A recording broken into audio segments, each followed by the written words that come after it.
Chapter 1. In 2025, a mere 10 yuan purchases the entirety of the 1990s. Young Zhao Xun stared blankly at the ceiling. That morning, he had won 200,000 yuan from a scratch-off lottery ticket. By afternoon, he was diagnosed with leukemia, with a prognosis of merely 3 months to live. Such is the unpredictability of life, a juxtaposition of joy and sorrow.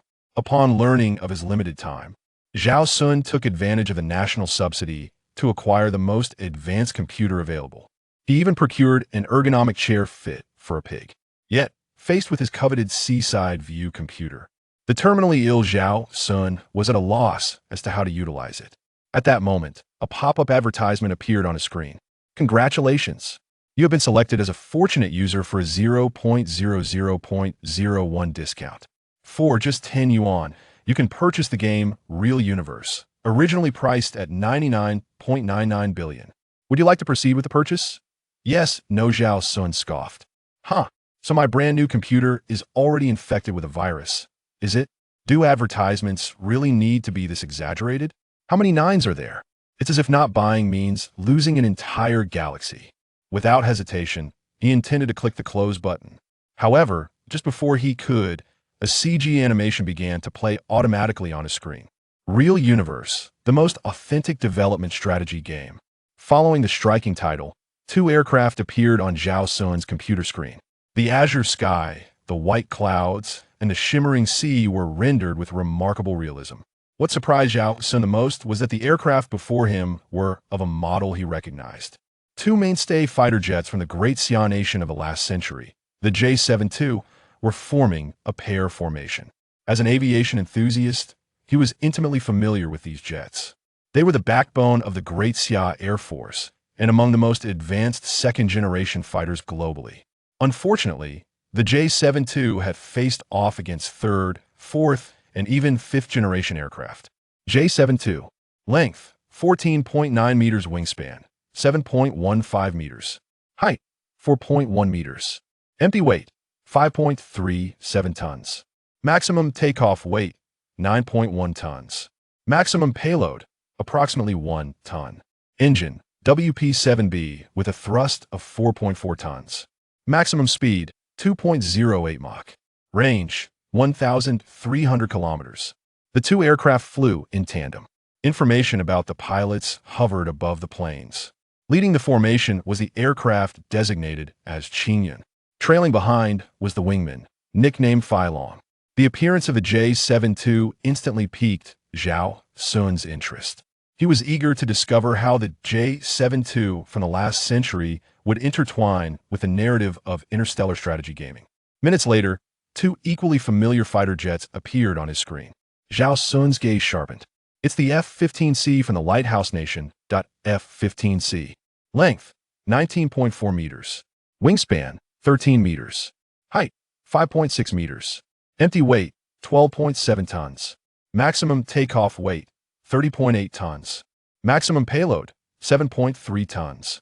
Engine, F100PW2 20 turbofan engines X2, each with a thrust of 13.1 tons. Maximum speed, 2.5 Mach. Range, 1,900 kilometers. Now, Zhao Xun understood. The backdrop of this CG was a confrontation between the Great Xia Nation and the Lighthouse Nation in the 1990s. This realization stirred an indescribable sentiment within him. Naturally, he placed himself within the CG, aligning with the Great Xia faction. The J-72 was significantly outclassed by the F-15C.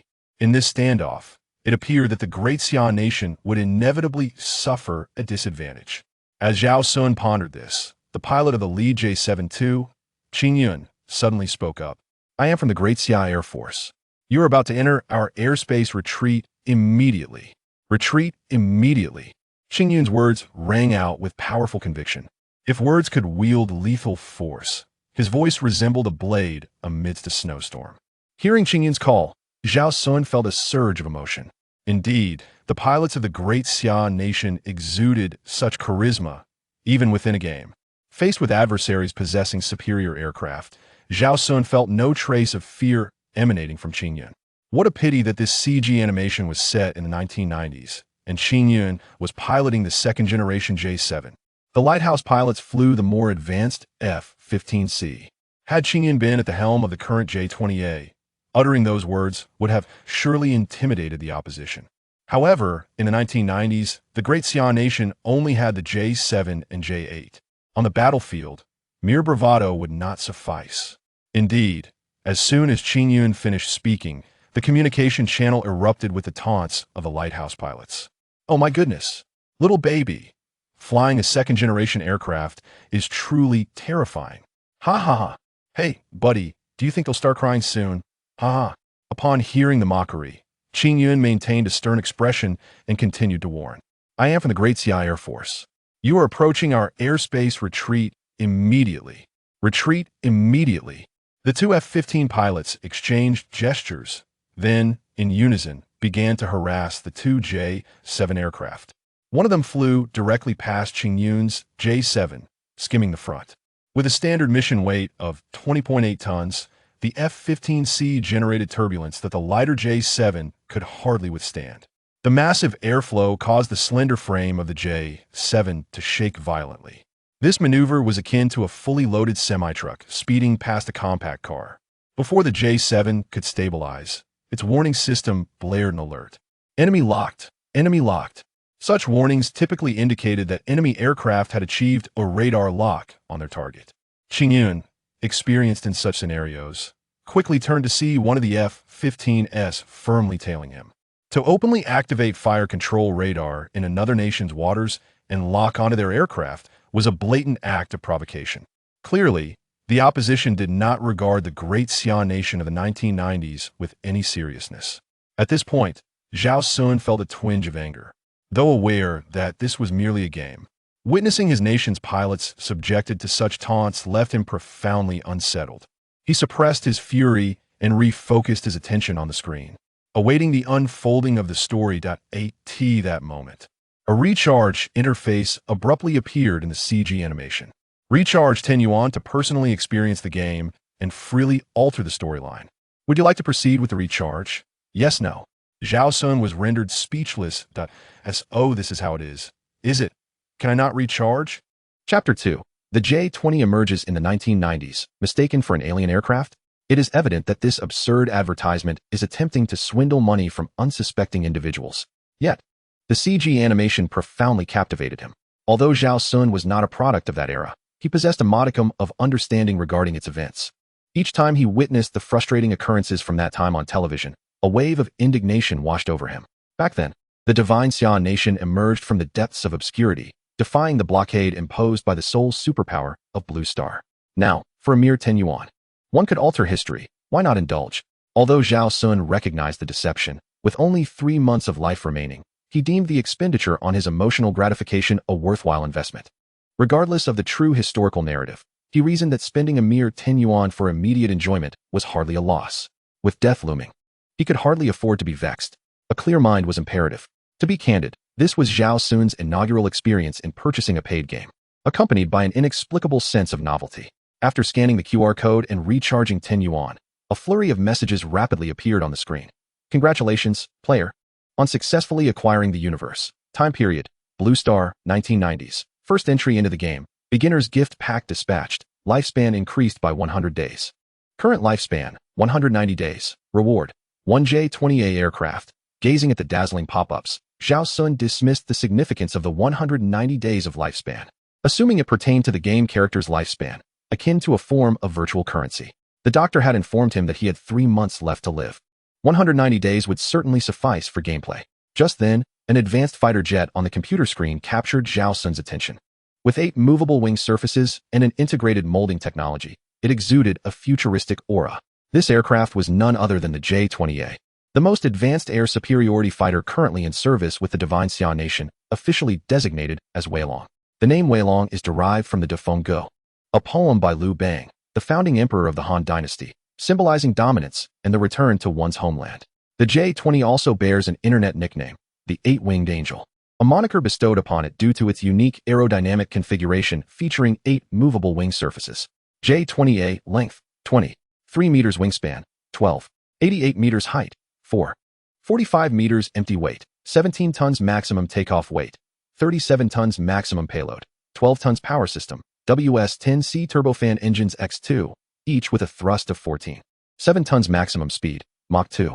2. Can cruise at supersonic speeds, range, up to 500 kilometers. Upon reviewing the specifications of the J-20A, Zhao Xun felt a surge of exhilaration. In comparison, the previously revered F-15C was suddenly rendered obsolete. The J-20A could easily outclass it in avionics alone. This 10 yuan expenditure was certainly not in vain. As the J-20A fighter jet materialized on the computer screen, the game once again provided Zhao Xun with a prompt. Having acquired a new fighter jet, Zhao Xun did not hesitate for even a moment. Naturally, he chose to engage. After all, he had spent money for the thrill of it. The very next second after making his choice, the computer screen suddenly split into multiple views. The largest section displayed the cockpit of his J-20, showcasing an array of advanced instruments under the helmet's joint information display. Above, smaller screens showed the Qingyun pilots maneuvering J-7S, along with 2 pilots from the Lighthouse Nation flying F-15S. The 4 pilots, with their bodies responding realistically to the aircraft's movements, were experiencing the physical effects of high-speed maneuvers. Even the inflation of their G-suits was rendered authentically. Zhao Xun quickly checked his graphics card temperature, anxious that the game might overheat it. To his surprise, the utilization was only at 1. The game's optimization was astonishing. Return fuel warning. Return fuel warning. The urgent alarm drew Zhao Xun's attention back to the game. At this moment, the 2 J-7S were still engaged in a dogfight with the F-15S, but they had begun to receive fuel warnings. Given the limited range of the J-7S, continuing the engagement would likely deplete their return fuel. This was one of the inherent weaknesses of the J-7 compared to the F-15. The pilots of the J-7S were already aware of this predicament, yet they were reluctant to return as their mission remained unfulfilled. In fact, they had resolved not to return at all. From his omniscient vantage point, Zhao Xun clearly understood the thoughts of the 2 J-7 pilots. In that era, such choices were commonplace for pilots. The F-15S glided effortlessly, while the J-7 pilots danced perilously on the edge of a knife. Witnessing this reenactment of past scenes was somewhat overwhelming for Zhao Xun, a young man born in the 2000s. Even in a game, he found it difficult to stomach such a poignant display. His expression darkened as he deftly maneuvered his keyboard and mouse, urging the J-20A to accelerate towards the battlefield. As he progressed, Zhao Xun gradually became familiar with the game's controls for the aircraft. With the aid of the joint helmet, he needed only to glance at the 2 F-15Cs several dozen kilometers away to lock onto them and launch missiles, all without the F-15 pilots being any the wiser. However, that would lack excitement. This was a game, not a genuine battlefield. Zhao Xun had invested money to play for enjoyment, not merely to complete missions. Perhaps facing the inevitability of his own mortality had granted him insight. Previously, he had played games with a relentless focus on completing tasks as dictated by the game designers, obsessively pursuing efficiency without savoring the experience. Now, he realized that this was a misguided approach. The correct way was to revel in the joy that gaming could provide. He yearned to witness the astonished expressions of the Lighthouse Nation pilots upon seeing the J-20. That would truly be exhilarating. At this moment, the J-20 was merely a few hundred meters away from the 2 F-15S. 2 pilots from the Lighthouse Nation astonishingly failed to notice the J-20 lurking behind them. Zhao Xun couldn't help but express his astonishment. It seemed that this game had perfectly replicated the stealth capabilities of the J-20, even at such close range. These 2 fools remained oblivious to my presence. Now, allow me to deliver a modest shock from the east. Zhao Xun immediately commanded his aircraft to accelerate sharply. The J-20's afterburner constricted abruptly, allowing it to swiftly catch up with the 2 F-15s harassing the J-7. With a magnificent roll, the J-20 swept over the 2 F-15s. Subsequently, he deliberately aimed the afterburner at the cockpits of the 2 aircraft. The powerful wake turbulence caused the bodies of the F-15s to shake violently. Zhao Xun greeted the pilots of the F-15s with a gesture reminiscent of a slap across the face. As the 2 American pilots witnessed the silvery gray 8-winged angel pass before them, their jaws dropped in astonishment. The moment the J-20 came into their line of sight, the entire atmosphere shifted. They had never encountered such a sci-fi aircraft before. The lead F-15 pilot exclaimed, "Oh my God, what is that?" The wingman, clearly overwhelmed, stammered, I don't know. It doesn't look like anything from Earth. I think we've encountered extraterrestrial civilization." Just then, the lead pilot suddenly appeared to have an epiphany, exclaiming, "Oh shit, we just saw it, didn't we?" The wingman, still perplexed, replied, "Yes, so what?" The lead pilot shouted once more, "So what? We saw that aircraft with our naked eyes, yet it doesn't show up on our radar." The wingman finally grasped the gravity of the situation, his anti-G suit dampened by sweat. This was terrifying, It was undoubtedly extraterrestrial technology. Both pilots were clearly at a loss for words. Chapter 3. 2PL, 10 missiles, shattering your imperial dreams. Zhao Xun, seated before his computer, was quite pleased with the performance of the two Lighthouse Nation pilots. It felt incredibly authentic. Everything was so vividly realistic. For a mere $10 game. The reactions of these two NPCs were remarkably lifelike. Their panicked expressions hardly seemed staged, although their flight helmets obscured their faces. Their body language and incoherent chatter portrayed them as if they were real individuals. Zhao Xun wondered why such an exceptional game had not been mentioned before. At that moment, the Yuan and Long pilots flying the J-7 also caught sight of the suddenly appearing J-20A. The astonishingly futuristic design of the J-20A equally left them in awe. This aircraft, seemingly crafted from alien technology, delivered a profound impact upon their spirits. Even from a distance, a mere glance at the aircraft conveyed an overwhelming sense of pressure. Its streamlined body, adorned with a silvery gray finish, exuded an air of advanced technology. The elongated fuselage resembled a sharp sword, cleaving through the heavens. Could this truly be a creation of human craftsmanship? However, unlike the two American pilots, they did not succumb to panic. Yuan gritted his teeth and re-established contact with headquarters. He reported to the command center that an unidentified flying object had appeared during the dislodging process. According to my assessment, the target is suspected to be a new type of fighter jet from the Lighthouse Nation, an incredibly advanced aircraft that cannot be detected by radar. Clearly, it differs from the two pilots from the Lighthouse Nation, as he mistakenly identified the J-20A as their latest aircraft. Zhao Xun possessed an omniscient perspective, akin to that of a deity. He could distinctly hear the dialogue between the two pilots from the Lighthouse Nation and the report Yuan sent to headquarters. A smile almost escaped him. The two J-72 pilots absurdly mistook the J-20A for a new aircraft from the Lighthouse Nation. Such an overestimation of the Lighthouse Nation's capabilities. However, from the split screen, it was evident that Yuan and Long were visibly anxious. Their duty compelled them to maintain composure. Zhao Xun silently marveled at this portrayal of characters within the game. The graphics were astonishingly lifelike, and each character had their unique persona. This game was exceptional, already surpassing 99 of the cash grab gacha games on the market. Yet seeing Yuan and Long's nerves, he felt no desire to tease them further. As NPCs of his faction, they deserved his support. If they were real people, they would be of his grandfather's generation.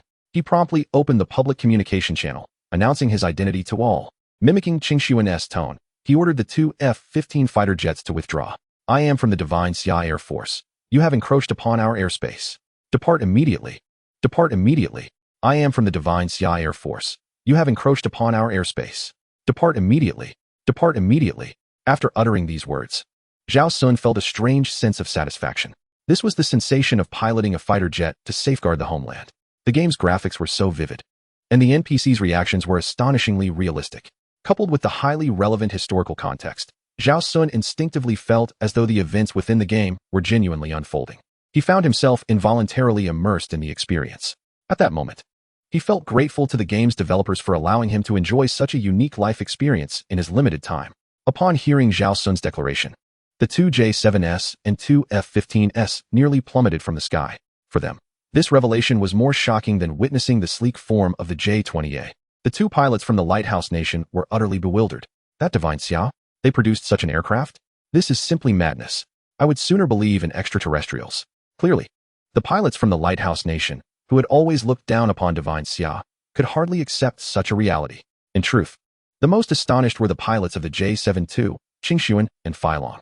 When Zhao Xun proclaimed, I am from the Divine Xia Air Force, their minds buzzed, leaving them momentarily stunned.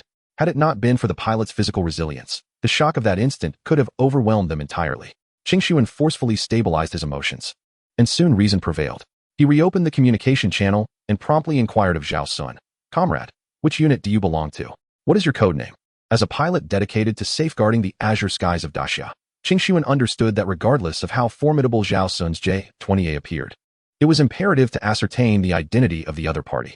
One must not falter in fear due to the advanced technology of the J-20A, nor should one blindly trust Zhao Xun's assertions. This was his duty, even at the cost of his life. Zhao Xun, upon hearing Yuan's words, remained silent. He had not anticipated that this NPC would be so serious. He had no unit designation to offer. Instead, he feigned ignorance, choosing not to engage.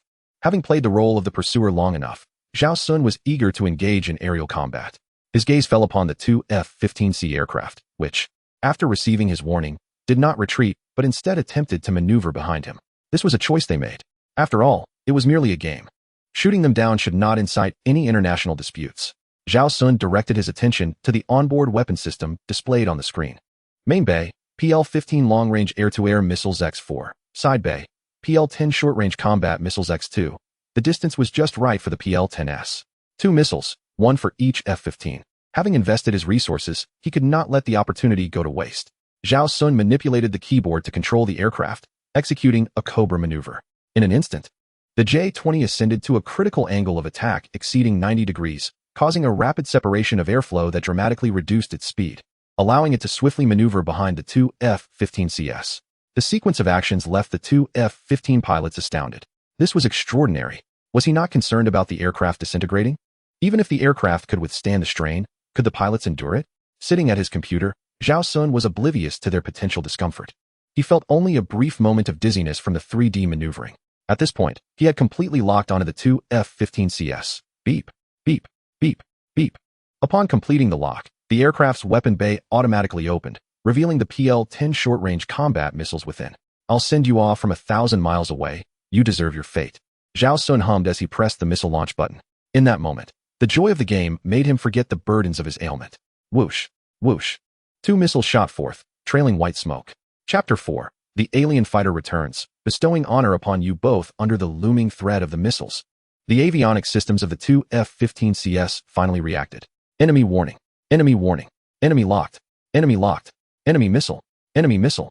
Within 2 seconds, a flurry of alerts echoed in the ears of the 2 pilots from the land of the lighthouse, akin to a death knell. By the time they comprehended the situation, the PL-10 short-range combat missiles had already illuminated their cockpits. Boom, boom. The 2 F-15CS erupted in midair, succumbing to their fate. Zhao Xun gazed at the 2 erupting flames on the computer screen, his heart swelling with exhilaration. Now, this was what one would call gaming. He was beginning to immerse himself in the experience.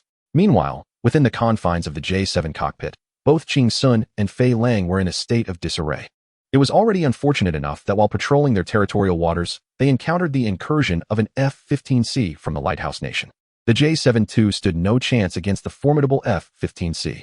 Yet, with the solemn duty of safeguarding their nation's skies upon their shoulders, retreat was not an option. To their astonishment, during the process of driving away the intruder, an alien spacecraft with an astonishingly futuristic design emerged.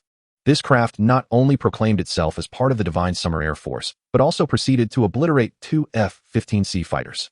They had just witnessed this extraterrestrial vessel perform what seemed like magic, transforming right before their eyes, opening its missile bay, and launching 2 missiles. The 2 F-15S had no opportunity to even struggle before being utterly destroyed. Now, with those 2 F-15S obliterated, were they next in line? As for Zhao Xun's claim of being part of the Divine Summer Air Force, Qing Sun and Fei Lang had not a shred of belief in it. How could the Divine Summer possess such advanced aircraft? All they could do now was promptly contact the command center. Qing Sun called out, reporting that the mysterious flying object had just shot down 2 F-15CS and requested further instructions. This proclamation rendered the Air Force Base command center silent. For a long moment, there was no response. It was not due to a lack of capability, but rather the overwhelming influx of information had left their minds in a state of paralysis. When Qing Sun had reported the appearance of the mysterious aircraft, his body temperature had already soared to 39 degrees Celsius. Now, his mental faculties felt as if they were on the verge of overheating. He seriously suspected that these 2 were concocting a fabrication to evade reprimand for the loss of the F-15S. Could they not spin a more credible tale? An extraterrestrial aircraft had indeed appeared. Fortunately, at that moment, the commander of the Air Force Base, Ma Tianfeng, arrived just in time. He was well aware that the ace pilots of the Divine Summer would not joke about such matters. He was now convinced of the authenticity of the situation. It was imperative to ascertain the intentions of this enigmatic aircraft swiftly. He immediately took over the communication device and commanded, "Qing Sun, do not act rashly. The enemy can easily down an F-15C, and you cannot hope to match them. Attempt to inquire about the identity and purpose of this mysterious aircraft." Qing Sun quickly responded, "Sir, this aircraft claims to be from the Divine Summer Air Force. I inquired about its affiliated unit, but there was no response." Now, it was Ma Tianfeng's turn to feel his temperature rise. What did it mean to self-identify as the Divine Summer Air Force? If the Divine Summer possessed such aircraft, how would foreign fighters dare to intrude upon their airspace? After a moment of contemplation, Ma Tianfeng replied urgently, "This aircraft is definitely not part of our Divine Summer Air Force. However, given your description, Since it utilizes our language and has shot down an aircraft from the Lighthouse Nation, it must be willing to engage in communication with us. My suggestion is that you do not adopt a formal tone when conversing with it. Speak as if you were conversing with a friend, and if necessary, you may disclose your real name. In an instant, Qingxuan comprehended the chief's intention. It was a subtle invitation to establish rapport. He promptly switched to the public channel and greeted Zhao Xun once more, saying, "Hello, I am an Air Force pilot from the Divine Summer Nation, codenamed Qingxuan. My real name is Qin Liang. Behind me is my colleague, codenamed Flying Wolf, whose true name is Lu Yang. It is a pleasure to meet you. May I ask your name?" Zhao Xun, captivated by the spectacle of the F-15's explosive display, heard the call from the communicator and redirected his gaze to the J-7 fighter jet ahead. Is this a trigger for the game's storyline? Zhao Xun pondered, realizing that typically, when a game NPC inquires about one's name, it refers to the player's game ID. He was taken aback by the unique approach to establishing IDs in this game. After a moment's hesitation, he decided to use his real name, as the game's setting felt astonishingly authentic, and he wished to enhance his immersion. Greetings, comrades Qin Liang and Lu Yang. I am Zhao Xun, codenamed Dragon, and it is a pleasure to meet you. Shock, excitement, disbelief. Zhao Xun's words momentarily rendered the usually composed and articulate Qin Liang tongue-tied. He responded to us. Lu Yang shared the astonishment, recognizing that the name sounded distinctly Divine Summer. Moreover, the code named Dragon exuded a commanding presence. At that moment, Qingxuan seemed to have an epiphany and remarked, "It must be an alias." However, this extraterrestrial civilization appears remarkably well-versed in our culture. Otherwise, they wouldn't have chosen such a formidable code name. Zhao Xun then sought to test the game's interactivity and tentatively posed a request. "May I join you in forming a squadron for our return flight?" Qingxuan was taken aback. He quickly switched to a private channel with Lu Yang, exclaiming, "What did he just say?" Lu Yang, equally bewildered, replied, "He wants to form a squadron with us and return together." Without delay, Qin Liang called headquarters again. Qingxuan calling command, "The unidentified aircraft has requested to return to base with us." Even Ma Tianfeng was perplexed by this development. What was the situation with this aircraft? It had directly engaged and shot down a Lighthouse Nation fighter jet, yet now it sought to land at our Air Force base? Moreover, it spoke in Divine Summer's language. Casting aside all doubts, Ma Tianfeng issued a direct order, "Bring it back." Qingxuan received. Ma Tianfeng paused, considering that when conversing, it would be better to address them by their names as much as possible and reserve code names for necessity, thus fostering a closer connection. "If you successfully bring it back, I will personally recommend you each for a first-class merit award." After disconnecting the communication, Qin Liang swiftly returned to the public channel. "Hello, Comrade Zhao Xun. You may join us for the return flight." Zhao Xun, having waited anxiously at his computer, finally received a response. He quickly maneuvered his aircraft to join the formation of the two J-7s. For a military enthusiast, the sight of J-7s flying alongside J-20s was nothing short of a visual feast. The collision of eras created a powerful visual impact. In no time, Zhao Xun positioned himself to the right of Qingxuan, maintaining a steady pace in formation. Meanwhile, he was fervently taking screenshots to commemorate the moment. Yet, a thought struck him. With only 3 months left to live, who would he share these screenshots with? Gulp. At that moment, Zhao Xun's stomach let out a growl as he picked up his phone to browse through food delivery options. Previously, he had to share meals with others. But with only 3 months left to live, he knew he would not be able to spend all his money. Thus, he boldly ordered 2 portions of his favorite dish, effectively dining alone. Meanwhile, as Zhao Xun placed his order, Qin Liang and Lu Yang discreetly peered through the cockpit glass at the J-20A's cockpit, and the sight nearly dropped their jaws in astonishment. Chapter 5. The J-20 descends, leaving the audience in shock as Qin Liang turned to gaze into the J-20A's cockpit. He was taken aback to discover that the mysterious aircraft was completely unoccupied. How can there be no one inside? He pondered, bewildered. Could this be the legendary unmanned flight? But who was it that just spoke to us? They were certain it was extraterrestrial technology. It seemed that even aliens disapproved of the rogue actions of the Lighthouse Nation, choosing to align with their cause. At that moment, Qin Liang cautiously called out to Zhao Xun, "Comrade Zhao Xun, are you still there?" Hearing his name called from the computer, Zhao Xun instinctively replied, "I am." It then dawned on him that it was an NPC from the game addressing him. Gazing at the vast expanse of blue sky and sea, he turned to Qin Liang and inquired, "How long until we reach the airport?" Qin Liang and Lu Yang were utterly stunned to hear Zhao Xun's words. Despite the absence of a pilot in the cockpit, they were able to communicate seamlessly. This was beyond their comprehension. It seemed that this aircraft might indeed be a product of an extraterrestrial civilization, perhaps being observed by its owner from hundreds of light years away. However, Zhao Xun's question could not be answered immediately. as the flight distance to the Air Force Base was classified information during wartime, necessitating a report to command. Qing Sun called the command center, and Wei Long inquired about the distance to the base. Additionally, the cockpit of the aircraft was devoid of any personnel. Ma Tianfeng, upon hearing this information, was equally astonished. The volume of information he had received in those few minutes far surpassed everything he had encountered in his lifetime.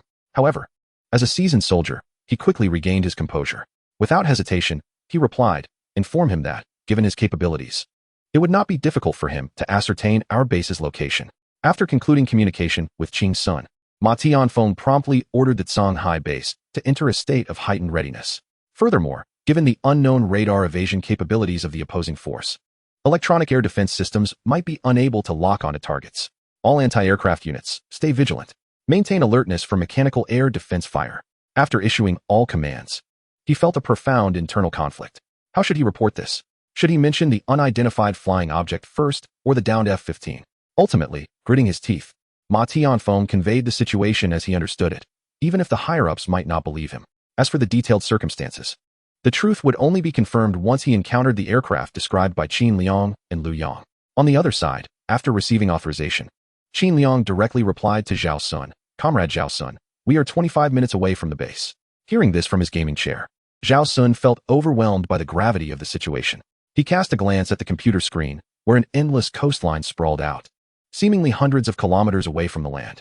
It would take quite a while to reach it. Surely, the game's flow of time could not be a 1-to-1 ratio. Could it? Just then, the doorbell of Zhao Xun's home chimed, indicating that his ordered takeaway had arrived. Detecting prolonged content of boredom, would the player like to opt for instant idle mode? Yes. No. Fearing that the delivery person might grow impatient, Zhao Xun promptly selected idle mode. It was getting late anyway. Having finished his meal, he ought to rest well. After all, if he didn't rest properly, he might not survive the next 3 months. Forcefully consuming 2 servings of a sumptuous meal, Zhao Xun stretched languidly. Indeed, one tends to feel drowsy after a satisfying meal. He pondered how he had suddenly become so ravenous and sleepy today. Perhaps it was the fatigue from gaming. Setting an alarm for 8 a.m., Zhao Xun fell into slumber.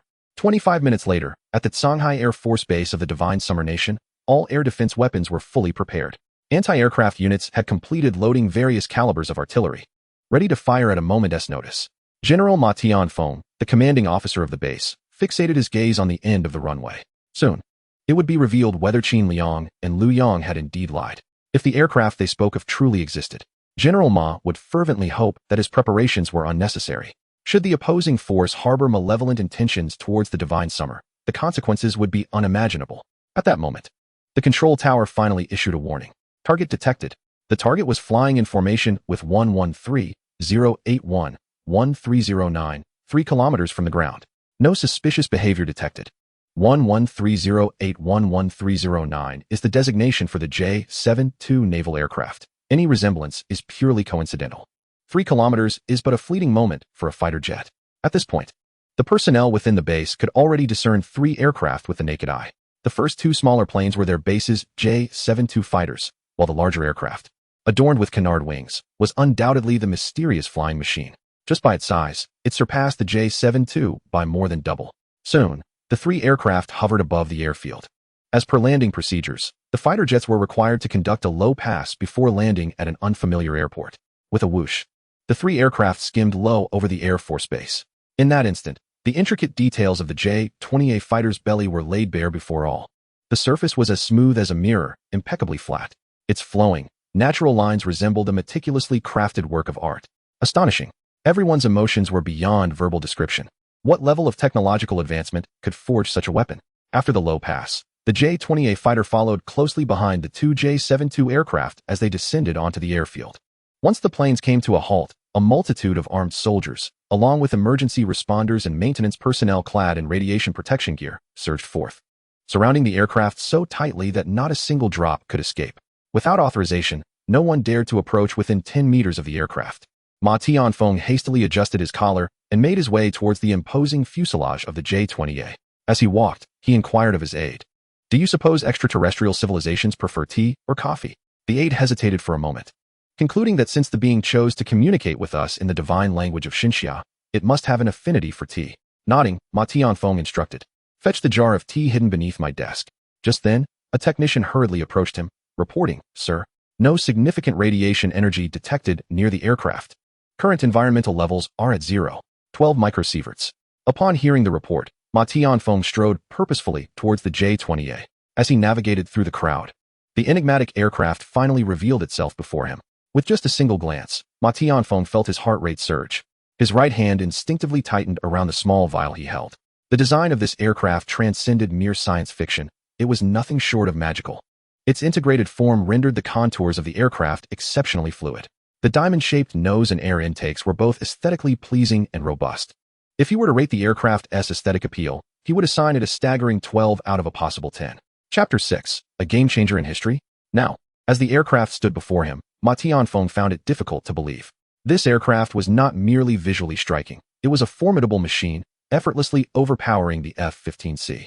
The F-15C, the most advanced fighter jet currently in service for the Lighthouse Nation, was easily outclassed by this aircraft. The presence of such a powerful fighter in his airport was undeniably overwhelming. Who could withstand such a sight? At that moment, Qin Liang and Liu Yang had also brought their aircraft to a halt and hurried over. They craned their necks to peer into the cockpit of the J-20, eager to verify whether their earlier observation of an empty cockpit was indeed true. Just then, a ground crew member rushed over, carrying a boarding ladder. "Sir, our boarding ladder is not tall enough." Ma Tianfeng glanced at the ladder in the crew member's hands, then at the futuristic fighter jet before him. It was apparent that even the J-8 and the boarding ladder could not reach the cockpit of the J-20. This aircraft was colossal, dwarfing the J-8 like a younger sibling.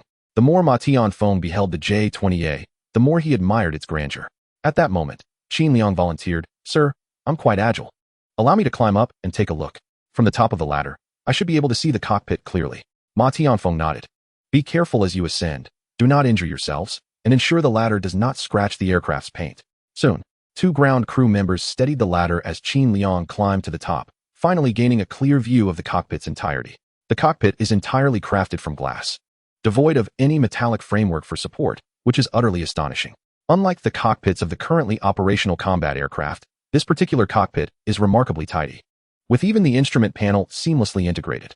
The craftsmanship is simply exquisite. Qin Liang gazed at the fighter jet's seat, where a helmet adorned with a golden visor was affixed.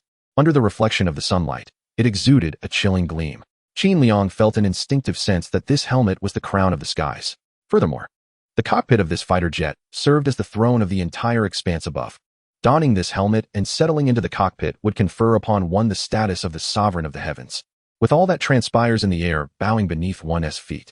Once he regained his composure, Qin Liang reported to Ma Tianfeng, "Report, Commander. There is indeed no one inside." Ma Tianfeng hastily inquired, "What about the person who communicated with you earlier?" Qin Liang promptly replied, "He has remained silent since our return." Ma Tianfeng pondered, what could the owner of this aircraft mean? Could it be that he is bequeathing this aircraft to us? Just then, the communications officer hurried over, announcing, "Commander, an urgent call from the military district headquarters." Ma Tianfeng swiftly returned to his office, as he too needed to urgently report this matter. However, barely a second after the call was connected, he was met with a barrage of reprimands. General Liang Yu of the military district chastised, "Ma Tianfeng, are you hard-headed? You took down two F-15CS from the Lighthouse Nation over the East Sea. Do you have any idea of the trouble you have caused for our country? I have always instructed you to develop with patience and to wield the sword in dire straits. Your actions solve nothing but express frustration. Soon the Lighthouse Nation will use this incident to make a fuss and deploy their carrier battle group. At that point, we will have to mobilize tanks on fishing boats and risk our lives. I understand that the Lighthouse Nation is constantly looking for faults, and everyone has their limits, especially soldiers. However, the current situation favors peace and stable development for us. Your actions play right into their hands. This is not bravery, this is recklessness. You alone bear the full responsibility for this incident. The two young men will not face punishment. It was no small feat for them to shoot down an F-15 with AJ-7. They shall receive second-class merit." General Liang berated for 10 continuous minutes, during which Ma Tianfeng found no opportunity to interject. Perhaps Liang had grown weary or was thirsty. Finally, Ma Tianfeng seized the chance to speak. "Commander, those two F-15s were not down by us. An extraterrestrial craft suddenly appeared and shot them down." Coughing could be heard from the other end of the line, as General Liang seemed to have choked on his tea. "Ma Tianfeng, do you realize what you are saying?" "Sir, I speak the truth. That aircraft is currently stationed at our base. If you come and take a look, you will understand. If need be, I can send you photographs via fax." Hearing the seriousness in Ma Tianfeng's voice, Liang, momentarily forgetting his anger, promptly dispatched a vehicle to Shanghai base. At this moment, Ma Tianfeng hastily reminded, Chief, it would be prudent to check your blood pressure upon arrival. I fear the sight of this aircraft may overly excite you. Liang Yu scoffed. Having served in the military my entire life, what spectacle have I not witnessed? There is nothing in this world that can elevate my blood pressure. After disconnecting the call, Ma Tianfeng returned to the airport. The technical personnel had already conducted a meticulous examination of the aircraft's exterior. Chief, we have thoroughly inspected this fighter jet, and the craftsmanship of its fuselage surpasses current technological standards. Notably, the surface coating of the aircraft effectively absorbs radar waves. As for the method of opening the cockpit, we have figured it out and are merely awaiting your approval to proceed. Ma Tianfeng found himself in a quandary. Given the current circumstances, it appeared that this advanced civilization intended to gift the aircraft to Xinxia. Yet, what if he misinterpreted their intentions? Perhaps they were merely making a stop at Xinxia's airport. Would opening the cockpit without permission provoke this superior civilization? However, communication with them had fallen silent, rendering him unable to reach them. After pondering for a moment, he concluded that, in light of the mutual unfamiliarity, it would be best to avoid unnecessary misunderstandings. He decided to wait for Liang Yu to make the final call. An hour later, a specially designed bulletproof Hongqi sedan drove into the Air Force Base. The vehicle halted at the edge of the runway. Once the guards opened the door, Military District Commander Liang Yu emerged. Under Ma Tianfeng's guidance, he navigated through the crowd, finally beholding the extraterrestrial fighter jet that Ma had described. Even with a mental preparation, Liang Yu was still profoundly astonished. Having lived for over half a century, what had he not seen? Yet, the behemoth before him was beyond anything he had encountered. Could this truly be termed an aircraft? It resembled an extraterrestrial spacecraft. Xiaoma, steady me, my blood pressure is rising. Ma Tianfeng, having anticipated this, promptly supported the elder chief with one hand while offering him antihypertensive medication with the other. At that moment, Liang Yu's accompanying guard hastily presented a thermos cup. After taking the medication, Liang Yu's condition improved significantly. Xiaoma, those two young men deserve not a second-class merit, but a first-class one. You must maintain a state of utmost readiness here. No one is permitted to approach this aircraft without my explicit permission. The two guards on duty will change every 20 minutes. Ma Tianfeng reassured him, rest assured, Chief. I have arranged all of this. Liang Yu nodded in satisfaction. In regards to Ma Tianfeng's capabilities, he realized he had unnecessarily worried. What he needed to focus on now was how to deal with the forthcoming actions of Lighthouse Nation. The following morning, Zhao Xun was awakened by the alarm clock. After breakfast, he immediately opened his computer. Logically, as one whose life was nearing its end, he should be traveling, exploring poetry and distant lands. However, at this moment, he yearned to continue his adventures in the simulated universe, a game that had left him profoundly shaken the previous day, providing him with immense emotional value. Zhao Xun double-clicked to reopen Simulated Universe. Yet, the instant the game launched, a red warning window popped up. Due to the reckless actions of the player, the subtle development plan of the civilization was disrupted, leading to a decline in the fortunes of that civilization. Zhao Xun felt a sudden pang in his heart. Although he was aware that the events occurring within the game were fictitious, the genuine reactions of the NPCs yesterday had immersed him deeply in the experience. Upon realizing that his actions had adverse consequences, he felt an overwhelming sense of guilt. Was there any remedy for this situation? Chapter 7, J10C Monthly Card. A visit to our base requires mental preparation. Just as Zhao Xun voiced his doubts, the system promptly provided another notification. A solution has been automatically provided for you. J10C Monthly Card, originally priced at 3,000 yuan, now available at a limited time discount of only 30 yuan. J10C Monthly Card, monthly card item. Upon purchase, you can sign in for 30 days, receiving 30 J10C fighter jets and accompanying weapons with each sign-in. After signing in consecutively for 30 times, a production line for J10C will be automatically deployed nationwide, along with the entire supporting industry chain, including engines, radars, and other components. Zhao Xun was left speechless. Indeed, this game had elements of secondary consumption. However, it was only natural. How could a game of such quality be purchased outright for just 10 yuan? Furthermore, considering the 1990s backdrop, acquiring 900 J10C fighter jets for 30 yuan was not a loss at all. After all, these were J10CS, fourth generation and a half fighter jets. Aside from resembling the earlier J10A in appearance, their performance was on an entirely different level. J10C length, 16. 9 meters wingspan, 9. 8 meters height, 5. 7 meters empty weight, 97,000 kilograms maximum takeoff weight, 192,000 kilograms maximum payload, 65,000 kilograms engine, WS-10B with a thrust of 143 knots radar, active phased array radar with a detection range exceeding 300 kilometers maximum speed, 2. 2 Mach service ceiling. 18,000 meters range. 3,500 kilometers. Upon seeing these statistics, Zhao Xun's conviction was further solidified. The 1990s. 900J10CS. What a concept. If that were indeed the case, no one would dare to intervene if tourists from Xinxia chose to misbehave at the White House. Of course, given the caliber of Xinxia tourists, such behavior would be out of the question. Zhao Xun no longer hesitated and immediately took out his phone. Charge. 30 yuan for 900J10CS, with the entire industry chain included. Not charging would be an absolute loss. Ding. The 30 yuan payment was confirmed. A flurry of notifications instantly appeared on the computer screen. Recharge successful. J10C monthly card obtained. Sign-in successful. 30J10CS received. Congratulations, player, for achieving the milestone of purchasing a monthly card for the first time. Lifespan, 200 days. Current lifespan, 389 days. Following this cascade of notifications, Zhao Xun felt an invigorating rush. His body, once tormented by ailments, felt remarkably lighter. He thought little of it, attributing the sensation to the joy of his newfound fortune. Perhaps it was the thrill of spending that stimulated the release of dopamine, bringing about this excitement.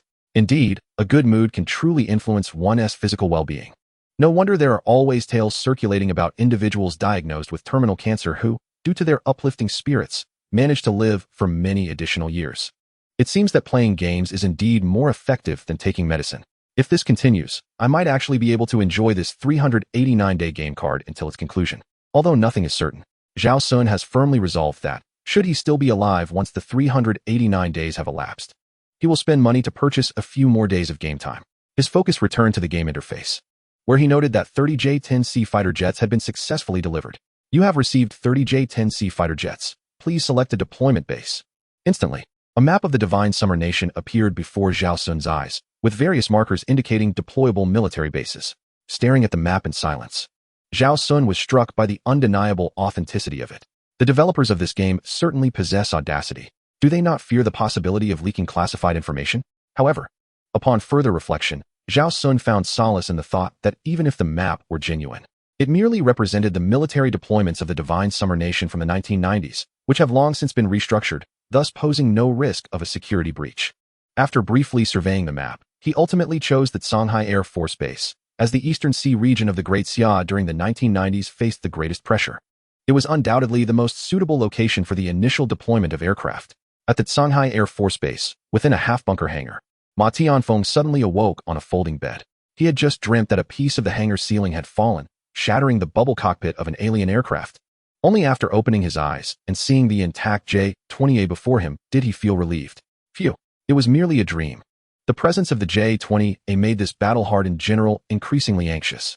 He had pondered throughout the night about the risks of storing the J-20A outside, fearing it might be lost, and the dangers of keeping it in the hangar, concerned it might collapse. Ultimately, he had the guards bring in a folding bed, opting to spend the night within the hangar. After rising, Ma Tianfeng noticed he was alone in the hangar. He promptly approached the J-20A, examining it with a childlike curiosity, entirely shedding his former imposing demeanor. The paint finish was exceptionally smooth. How was this achieved? Such advanced technology. Zhao Xun found himself chuckling at the scene displayed on his computer screen.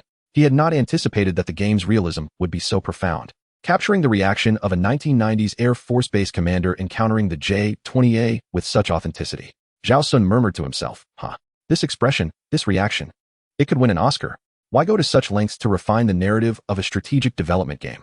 Now, Zhao Xun found himself eagerly anticipating the commander's reaction upon seeing the multitude of J-10CS outside. Just as Ma Tianfeng was lost in his reverie, his personal guard rushed in, drenched in sweat. Chief, you must see what is happening outside. It's utter chaos. Ma Tianfeng feigned seriousness, glaring at him. What on earth is happening outside that has you so flustered? You'll understand if you step outside. The guard struggled to find the right words to describe the scene beyond. Only by urging Ma Tianfeng to step outside could clarity be attained. Ma Tianfeng regarded his guard with puzzlement. Logically, this young man had accompanied him through numerous events. What circumstance could possibly induce such panic? His words were jumbled. Could it be that the matter of the extraterrestrial aircraft had been leaked? Regardless, Ma Tianfeng resolved to follow his guard outside to investigate. Upon opening the small door to the hangar, the two stepped out. However, in the very next moment, Ma Tianfeng found himself utterly petrified. Before him lay 30 unfamiliar aircraft, meticulously arranged on the tarmac. Their sleek contours, though not as fantastical as the extraterrestrial craft from the previous day, unmistakably exuded an air of sophistication. Turning to his guard, Ma Tianfeng inquired. Where did these come from? The guard wiped the sweat from his brow and replied, I have no idea. They just appeared at our airport this morning. At that moment, Qin Liang and Lu Yang also arrived from their dormitory. Upon seeing the aircraft, they immediately made a connection. Chief, I suspect these aircraft were also gifted to us by an alien civilization. A ground crew commander chimed in. I surmise that the extraterrestrial beings must have realized our inability to maintain the advanced aircraft and thus sent us some that are easier to manage. While Ma Tianfeng found this theory somewhat far-fetched, he could not conjure a more plausible explanation. He nodded, acknowledging that is indeed a possibility. You all make valid points. Just then, a communications officer jogged over, presenting a black secure phone. Chief, it's a call from Commander Liang of the military district. As Ma Tianfeng took the call, Liang used jovial laughter resonated from the other end. Little Ma, last night I reported the situation regarding that aircraft to the Minister of Defense, and he has flown over early this morning to see it for himself. Prepare to receive us. We are already at your base's entrance. Chapter 8. He is extending his greetings to us.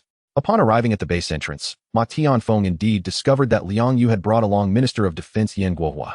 Chief, there are some new developments at my base. You two should brace yourselves for what lies ahead, Liang Yu nonchalantly remarked. The minister is already aware of the aircraft situation. While he may be slightly astonished upon seeing the actual object, it will not be as shocking as my experience yesterday. Ma Tianfeng hastily clarified. In truth, besides that aircraft, there are other matters that are also somewhat difficult to accept. Liang Yu, with an air of impatience, retorted. Nothing can be more challenging to grasp than that aircraft. We have encountered far worse storms. Let us proceed swiftly. Given the old chief's statement, Ma Tianfeng refrained from further explanations. After all, both the minister and the old chief had their pride. Continuing the conversation would likely lead to discontent. In no time, the convoy arrived at the hangar where the J-20A was stationed. The three men exited the vehicles in succession. Upon disembarking, Liang Yu and Minister Yan Guohua were immediately taken aback by the sight before them. A row of J-10C fighter jets stood impeccably arranged on the airfield, a formidable assembly of 30 aircraft. The sense of intimidation was palpable. Liang Yu, once again, succumbed to his previous day's misstep. Ma Tianfeng promptly supported the elderly commander with one hand while offering him a sedative with the other. At that moment, he noticed that Minister Yan Guohua's expression was somewhat askew. Yan pointed at the J-10C jets and inquired, where did these aircraft come from? It was no wonder that Yan was incensed.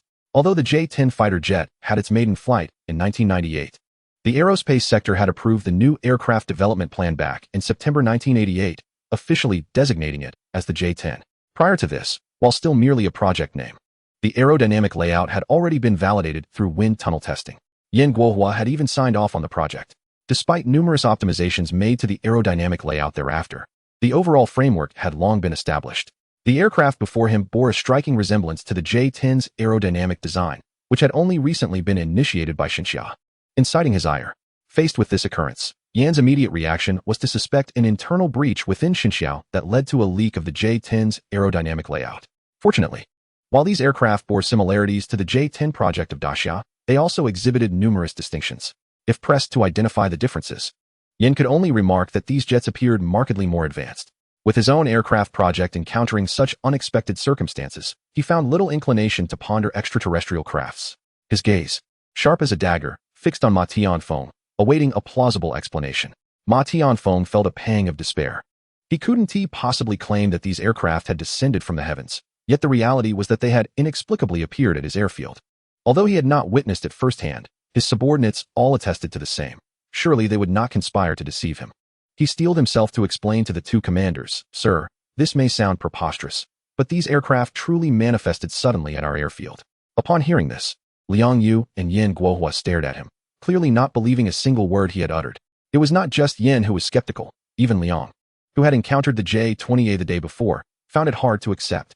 That J-20A had at least returned from an external flight. But the notion of jets materializing out of thin air was simply untenable. Just then, a maintenance personnel rushed out from the hangar, flustered. Report. The cockpit of the aircraft in the hangar opened by itself. Upon hearing of the J-20A's malfunction, Ma Tianfeng abandoned any pretense of explanation and swiftly led the two commanders into the hangar. Soon, the group entered the enclosed hangar through a small door, where the sci-fi style J-20A was prominently stationed in the center. At that moment, the cockpit canopy had popped open, and several technicians stood by the aircraft, hesitant to act without orders. Liang Yu observed the scene before him, nodding with satisfaction. It appears that Ma Tianfeng has not disappointed him. The discipline within the base is remarkably stringent, with individuals across all ranks exhibiting a commendable sense of self-awareness. At this moment, however, Yin Guohua is too preoccupied to notice these details. His gaze is entirely fixated on the J-20A fighter jet before him. Astonishing. Truly astonishing. Yin Guohua's shock is beyond the realm of words. Previously, he had only heard Liang use descriptions of how fantastical this aircraft was, and had conjured a rough image of it in his mind. Yet, upon witnessing the aircraft in person, he remains profoundly stunned. His imagination, after all, had its limitations. The design of this fighter jet utterly subverts all his previous fantasies. No wonder that upon arriving at the Shanghai base, the commanding officers referred to this marvel as an extraterrestrial craft. Yin Guohua, with a serious expression, pointed at the J-20A and inquired, "Is this the machine that downed two F-15s?" Ma Tianfeng nodded solemnly, affirming, "Two of our pilots witnessed it firsthand, and the flight recorder captured the entire sequence of events. The most advanced F-15C from the Lighthouse Nation was utterly powerless against it." Yin Guohua's astonishment deepens. Both the Sci-Fi aircraft before him and the sudden appearance of the fighter jets defy rational explanation. The only plausible explanation now seems to be the intervention of an advanced extraterrestrial civilization. Accepting all of this, Yin Guohua conducts a serious analysis. He finally sets aside his doubts regarding the leaked aerodynamic layout of the J-10 fighter jets. Given the technological level of the other side, they would undoubtedly consider stealing Xinxia's technology beneath them. Addressing Liang Yu and Ma Tianfeng earnestly, he states, "This advanced civilization seems to exhibit a keen interest in our Daxia culture. They not only utilize our language, but have also adopted a name reminiscent of Xinxia. They appear to draw closer to us during conflicts with the Lighthouse Nation." He then commands, "Xiao Ma, I order you to find a way to establish contact with them immediately. Do not act rashly until we understand their temperament." Ma Tianfeng stands at attention, saluting, "Sir, I request permission for technicians to board the cockpit of the aircraft for a thorough examination." Approved. Yin Guohua nods in consent, continuing, "Bring in the two pilots who executed yesterday's mission. Their communication with the other party may prove pivotal should any unusual circumstances arise." With the personal approval of the Minister of Defense of Xinxia, the base's technicians carefully board the J-20A cockpit. Meanwhile, Zhao Xun watches the small figures on his computer screen standing at attention for an extended period, growing weary of the sight.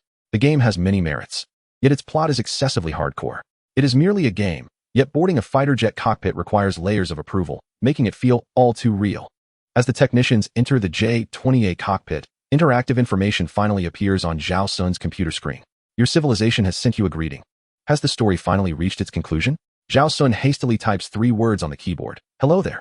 Instantly, the text he entered appears on the comprehensive information screen of the J-20A within the Shanghai base hangar.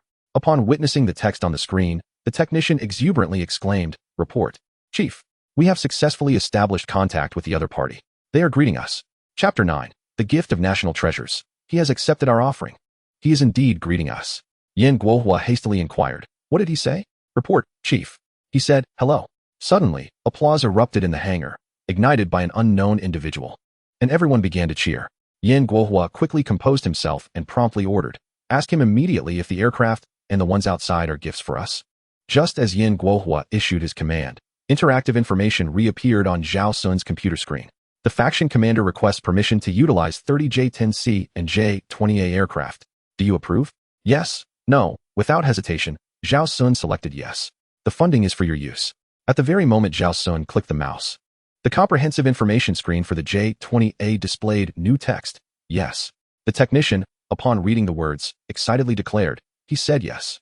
Although the outcome had been anticipated, expressions of delight illuminated the faces of Yin Guohua and the others. Suddenly, a 3-ton wooden crate appeared in the hangar. Ma Tianfeng quickly dispatched personnel to open it. To their astonishment, it was filled entirely with manuscript papers. The outer layer contained a list: J-10C flight manual, J-10C maintenance instructions, active phased array radar maintenance guidelines, WS-10B maintenance instructions. Ma Tianfeng and the others could scarcely believe their eyes. Were these truly the operation manuals and maintenance guides for those aircraft? Indeed, this advanced civilization had genuinely gifted us these planes. Shock permeated the atmosphere, leaving many to question whether they were dreaming. Yin Guohua, gazing at the manuals capable of filling the room, was moved to tears. This substantial gift could alter the fate of the Divine Xia nation. The people of Divine Xia place immense value on gratitude. Now, bearing this favor, we must express our appreciation appropriately. Xiao Ma, Lao Liang, this batch of aircraft is entrusted to your military district. You must ensure the pilots are trained promptly.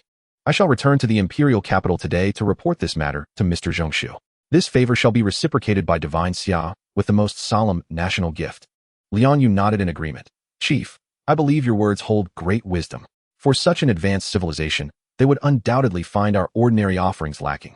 However, based on their actions, it is evident they hold a keen interest in our divine Xia culture. Thus, reciprocating with a national gift is most fitting. After approving the faction commander's use of the J-10C aircraft, Zhao Xun's screen presented another notification. Your faction has successfully received the first batch of J-10C aircraft. Ground training is expected to commence in 15 days before the initial flight training begins. Zhao Xun seriously doubted his own perception. It was merely a game. After receiving the aircraft, the first flight training was to commence in half a month? In that instant, he felt an urge to smash the mouse to the ground. At this rate, he would never witness the J-10C aircraft achieving combat readiness in his lifetime. Now he finally understands why such a meticulously crafted game lacks recognition. The game's timeline has perhaps been rendered excessively realistic. The designers of this game appear to be rather eccentric. Is it truly necessary for the timeline to be so rigorously defined? With such advanced technology, if they were to adopt a more flexible approach, it could undoubtedly achieve great success in no time. However, upon reflection, perhaps the game designers intended to encourage players to invest their time in life rather than in gaming. Especially considering their own limited time, they ought not to be preoccupied with gaming daily. What a gentle soul, he had just misjudged them. Gurgle. At that moment, Zhao Xun felt a pang of hunger. He felt as if he could consume an entire cow. Setting down his mouse, Zhao Xun stood up, preparing to go out for a meal. Upon arriving at a nearby restaurant, the news on the restaurant's television caught Zhao Xun's attention. Our country's sixth-generation fighter jet, the J-36B, has been delivered to the Air Force today. The J-36B is an improved variant of the J-36. Zhao Xun was left bewildered. The J-36B has already been released? Wasn't the prototype of the sixth-generation J-36 fighter jet only announced last year? How is it that we now have a B variant? It seems he has fallen behind the times. Undeterred, Zhao Xun opened a search engine. After entering J-36, he quickly found the answer. The J-36 fighter jet made its maiden flight in 2015 and was officially delivered to the Air Force in 2022. Zhao Xun was utterly astonished. This was entirely different from his recollection. As a military enthusiast, he would never mistake such a significant event as the maiden flight of the J-36 fighter jet. Could this be what they call the Mandela effect? The Mandela effect, a phenomenon of collective false memories. Just like how he distinctly remembers the lyrics stating 56 ethnic groups. 56 flowers, while the song actually sings 56 constellations, 56 flowers. However, for Zhao Xun, constellations no longer hold any significance. He was nearing death. Why should he concern himself with such trivial matters?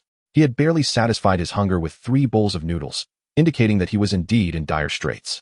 After consuming 2 more bowls of noodles, Zhao Xun returned home. A message once again popped up on his computer screen. Your faction commander has prepared a small gift for you. Would you like to accept it? Yes? No? Zhao Xun casually clicked on the affirmative option. Yet, nothing happened. Where was the gift? Could it be that the system had encountered a bug? Just as Zhao Xun voiced his doubts, another message appeared on the computer screen. Your gift is currently in transit.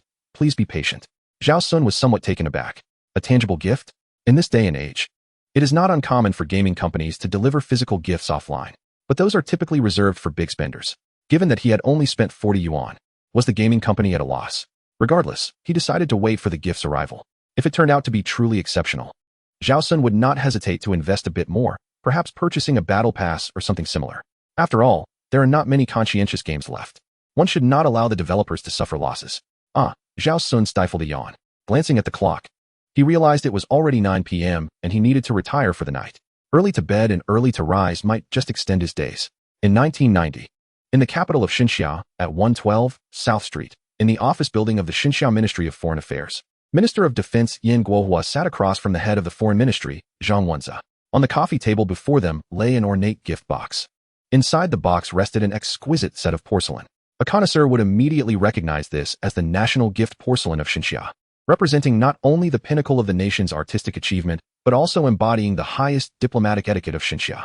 Since its founding, Xinxia had bestowed this honor 6 times by 1990, and apart from the first gift, all recipients had been heads of state. Naturally, not just any leader could receive such an honor. It was a privilege reserved for the leaders of great nations. Today, the Xinxia Ministry of Foreign Affairs surprisingly intended to present this honor to an individual, and this particular national gift porcelain was more ceremonious than ever. Yan Guohua contemplated whether Mr. Zhao Xun would appreciate the gift they had prepared. Zhang Wenze, however, found it difficult to accept what he had just heard from Yin Guohua. The notion of aircraft materializing out of thin air was quite hard to fathom. He turned to Yin Guohua and inquired, "The national gift is ready for you. But how shall we deliver it?" Yin Guohua replied confidently, "If they can conjure 30 fighter jets from thin air, then surely, with our sincere offering, they will have the means to retrieve it." As soon as Yin Guohua concluded his statement, the exquisite gift box on the table abruptly vanished into thin air. "He has accepted our gift." Chapter 10. Have you been stealing the peaches of immortality? Zhang Wenza stared in disbelief at the scene before him. The gift box that had just been on the table had simply disappeared. Previously, he had thought Yin Guohua was recounting a science fiction tale. Now, it felt more like a myth. Yin Guohua maintained an air of calm, as if he had anticipated this occurrence all along. After all, he had witnessed a ton of paper manuals materializing within the hangar. As for Zhang Wenza, he was inherently a reserved individual. For someone like him, knowing fewer secrets brought greater ease. He had no desire to inquire further about this matter. Rising to his feet, he addressed Yin Guohua. "It is getting late. I must negotiate with the ambassador from the Lighthouse Nation regarding the downing of 2 F-15 CS tomorrow." Yin Guohua nodded in agreement. "You've worked hard these past few days. However, I fear that the Lighthouse Nation intends to pursue the issue of the downed F-15 CS relentlessly. Diplomatic measures may prove ineffective. The 7th Fleet is already gearing up for action, and reliable sources indicate that the 3rd Fleet is moving toward the first island chain. We may soon face 2 carrier battle groups simultaneously. We have prepared for the worst." Zhang Wenza fell into silence. In the 1990s, 2 carrier battle groups would have suffocated Xinxia under their might. He had heard that the Xinxia Navy had recently begun requisitioning fishing vessels. Simultaneously, a large number of armored tanks were gathering at the eastern military port. He could surmise the Navy's intentions, likely aiming to load the tanks onto the fishing boats, repurposing them as naval ships to confront the aircraft carrier battle groups of the Lighthouse Nation. The disparity in strength was too great, and deploying ground artillery onto ships was truly a desperate measure. The following morning, Zhao Xun stretched lazily and rose from his bed. Just as he was preparing to wash up, a series of urgent knocks echoed through the door. Who could it be? Upon opening the door, he found no one outside. Looking down, he noticed a large cardboard box at his feet. Scratching his head, he pondered, "I don't recall ordering any deliveries recently." He picked up the box, which felt surprisingly heavy. After slicing through the tape with a utility knife, he opened the box to reveal an exquisite gift set. Inscribed with calligraphy were the words, "Porcelain elegance for 1,000 years, awaiting your appreciation." The characters were robust and powerful, likely surpassing the skills of many online calligraphers. Zhao Xun surmised the origin of this gift. It must be an offline present from the game company. He anticipated its swift arrival. Could it be from Dongfeng Express? Cautiously opening the gift box, he uncovered a remarkably beautiful porcelain tea set. Although he was not an expert in porcelain, he could discern the set's exquisite craftsmanship, which likely held considerable value, far exceeding the mere 40 yuan he had spent in the game. After admiring it for a moment, he noticed a delicate gift card nestled within the box, inscribed with, "In gratitude for Mr. Zhao Xun's assistance to Xinxia, may our friendship endure." Zhao Xun exclaimed in surprise. This game company certainly knew how to create a buzz. Was this a replica of National Gift porcelain? One had to admit, the sentiment behind it was indeed deeply moving.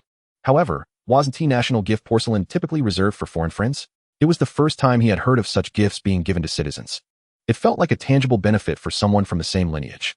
Regardless, Zhao Xun cherished this gift immensely, even if it was a replica. At the very least, it provided him with a unique experience as he approached the twilight of his life. After breakfast, Zhao Xun launched the game and began browsing the marketplace.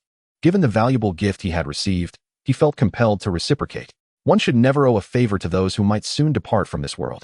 Upon entering the game shop, he was immediately dazzled by the array of monthly card packages. Without a moment's hesitation, he initiated a purchase of 648 yuan. Congratulations!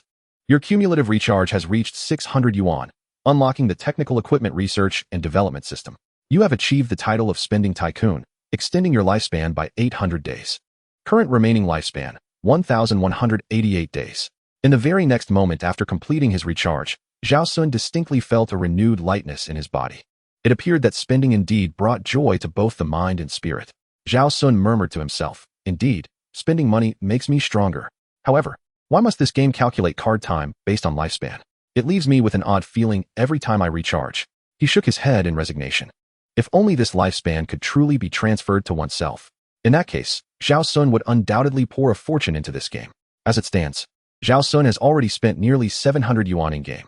This is his first time investing such a substantial amount in a game. Eagerly, He anticipates indulging in various purchases within the game, such as missiles, warships, and submarines, everything from the 052D to the Y-20. The little cat provided the Sakura character with grenades, suggesting that they could be struck with chestnuts. Just then, Zhao Xun's phone rang. He answered, "May I ask what the matter is?" "Mr. Zhao Xun, this is the Phone Gang Central Hospital. Your follow-up appointment is due. Please come in as soon as possible to prevent any deterioration of your condition." Zhao Xun fell silent. Did this nurse not understand how to communicate? He was already in the late stages. Where could his condition possibly worsen? With a cold tone, Zhao Xun replied, "Forget it. I don't believe I need a follow-up." Despite Zhao Xun's frigid demeanor, the other party remained insistent. "You need not worry about the examination costs after deducting medical insurance. It won't amount to much." Hearing this, Zhao Xun felt a twinge of reason in her words. After all, he had already paid for medical insurance, and the examination fees would hardly be significant. Considering his recent health, what if there was a chance for improvement? An hour later, Zhao Xun arrived at the hospital. After completing the blood test and examination process, it was already afternoon. The doctor conducting Zhao Xun's checkup was once again Dr. Qin from the last visit. After glancing at Zhao Xun's report, his brow furrowed deeper with each passing moment. Finally, he stared at Zhao Xun in disbelief, exclaiming, "Young man, wait a moment." With that, he hurriedly left the ward, clutching the report. Zhao Xun's heart skipped a beat. He had not seen such a reaction from Dr. Qin, even when he had been told he had only 3 months left to live. Did this mean he had even less time now? He had been feeling somewhat better recently. Could it be a fleeting moment of recovery? Just then, Dr. Qin returned with a coolly composed female doctor. "Shaoli, your uncle's eyesight is failing. Could you please take a look at this young man's report?" The young female doctor coldly accepted the report, responding, "Dr. Qin, at the institution. You should address me by my title. Call me Vice Dean Qin." Dr. Qin retorted with irritation, "Without your grandfather's influence, would you have become Vice Dean?" Vice Dean Qin, with an expressionless demeanor, replied, "Aren't you also your grandfather's biological son? After a lifetime of work, and yet you remain just an attending physician?" These two remarks nearly left Dr. Qin speechless. Zhao Xun felt exasperated. It seemed both of them were beneficiaries of connections. It was already tragic enough to be afflicted with a terminal illness, only to encounter two individuals who had seemingly leveraged their relationships, particularly Vice Dean Qin, who appeared to be around his age. Could she truly comprehend his condition? At that moment, Vice Dean Qin began to seriously examine Zhao Xun's report. As she meticulously compared the two reports, her astonishment grew. Finally, she looked at Zhao Xun with a face full of surprise. "Have you been indulging in the peaches of immortality?" Chapter 11. J-10C retired over a year ago? Zhao Xun's expression clearly revealed his displeasure at the remark. "Is it customary to speak to a patient in such a manner?" He patiently inquired. "What exactly is wrong with my health?"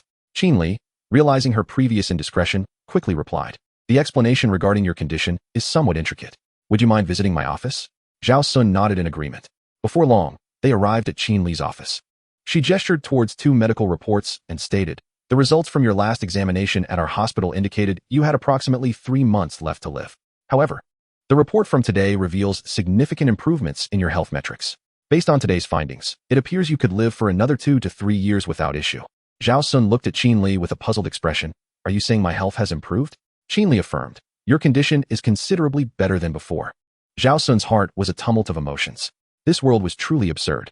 Previously, upon learning that he had only 3 months left, he had been lavishly spending. Now, however, his funds were nearly exhausted, yet he remained alive.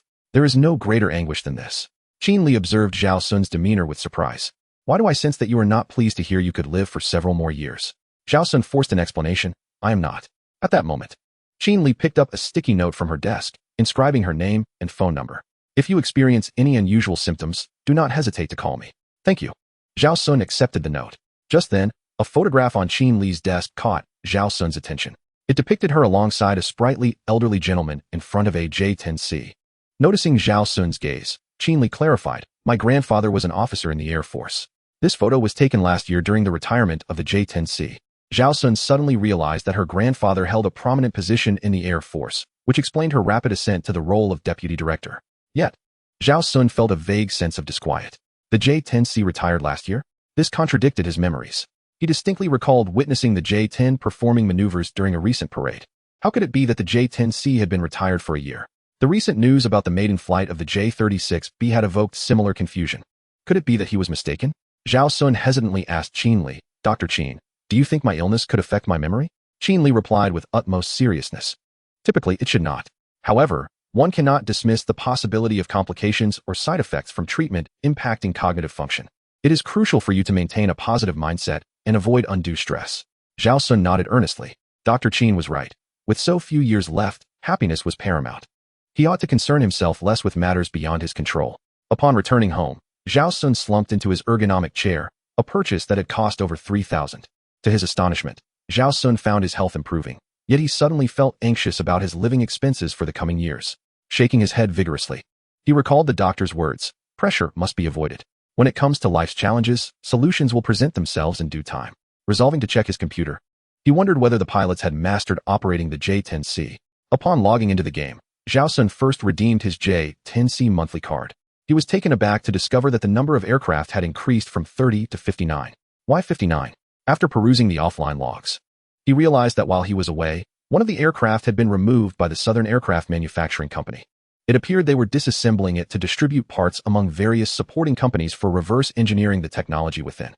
Zhao Xun harbored serious doubts about the game developers' intentions. Nonetheless, the notion of reverse engineering oneself was indeed intriguing. After all, upon completing the 30-day sign-in, he would possess a staggering 900 J-10CS, with the final day rewarding him with all accompanying technologies. Let the NPCs dismantle one aircraft. Zhao Xun had no intention of rectifying their actions. What concerned him most was the training progress of the J-10C. Ground training had reached 30. At this rate, in about 10 days, the pilots should be ready for test flights. Just then, a new pop-up appeared before him. Pilot Qing Sun applies for an early test flight of the J-10C. Zhao Xun remembered him well. Qing Sun was the pilot who had initially confronted the Lighthouse Nation's F-15S in AJ-7, known as Qin Liang. Now, Qin Liang had fully mastered the J-10C flight manual, his familiarity with the cockpit reaching a level where he could locate buttons with his eyes closed. Zhao Xun had sensed Qin Liang's exceptional abilities when he had successfully deterred the F-15CS, skillfully maneuvering a second-generation light fighter against a third-generation heavy air superiority fighter for an extended period. Had it not been for the technological disparity, two F-15CS would hardly have sufficed against him. It seemed that Qin Liang was indeed an SSR-level card among the pilots. The game was remarkably generous, offering not only tangible rewards but also SSR cards for free. Zhao Xun opened Qin Liang's information panel. Qin Liang, age, 35, naval aviation pilot, reaction speed, 97, full score, 100, adaptability, 93, physical fitness, 88, memory, 95. Upon viewing these impressive statistics, Zhao Xun couldn't help but give a thumbs up. What a six-sided warrior. With such talent, he was undoubtedly a golden card. Without hesitation, Zhao Xun chose to approve the request. At 35, he was at the prime age for breakthroughs. If such a person truly existed, by now, he must have achieved considerable success. According to the timeline, this individual would now be 70 years old, belonging to the generation of Zhao Xun's grandfather. Meanwhile, in 1990, at the Shinshiat Songhai Air Force Base, Ma Tianfeng was conducting ideological education with Qin Liang. You've only been studying the flight manual for a few days, and you wish to proceed with practical operations? What will you do if you encounter problems? In the midst of an intense reprimand, Ma Tianfeng's phone rang. Upon answering, his face instantly morphed into one of profound astonishment. What did you say? 30 fighter jets have suddenly appeared on the runway? After hanging up, Ma Tianfeng hurriedly made his way to the office window to gaze outside.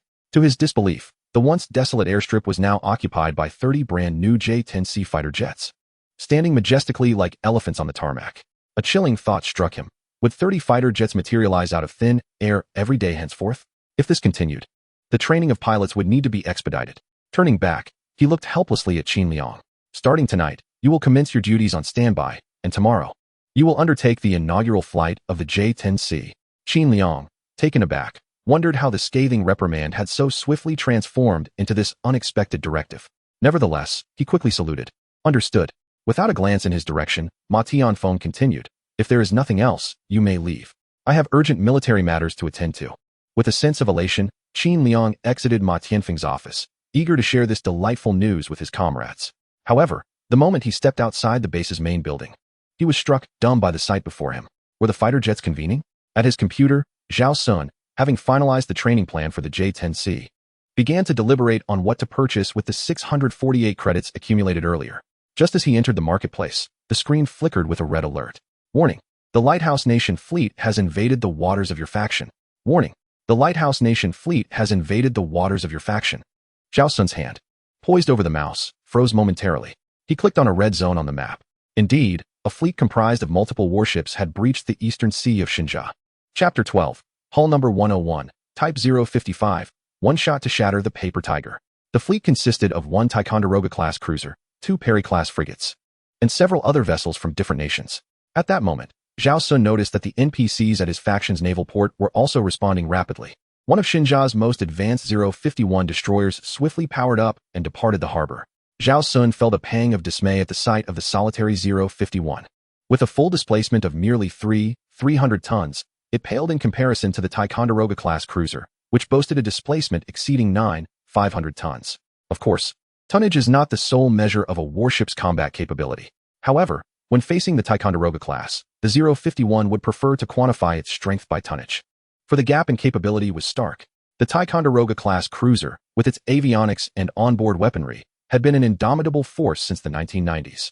Confronting it was a challenge akin to a J-7 facing an F-15, 100 times more daunting. Yet sometimes, one must confront the inevitable, even when aware of the futility. For there is no retreat. No matter how outdated the weaponry, the sovereignty of the nation cannot be forsaken. The Shanghai Naval Port awaits. The theater commander, Liang Yu, and the naval port commander, Zhao Hongtao, watched as the 051 vessel slowly departed from the dock. The ship let out a long, mournful horn, bidding farewell to the crowd gathered at the port. On the deck, a row of sailors stood in precise formation alongside their commanders, saluting towards the shore. Liang Yu and Zhao Hongtao also offered a deep bow in the direction of the departing 051, imbued with respect and a sense of farewell. They understood that this standoff was merely a display of bravado in the eyes of the lighthouse nation. For the crew of the 051 destroyer, an ordinary maritime confrontation could swiftly escalate into a battle for survival, given the vast disparity in strength. If one did not fight fiercely, the adversary would not be deterred.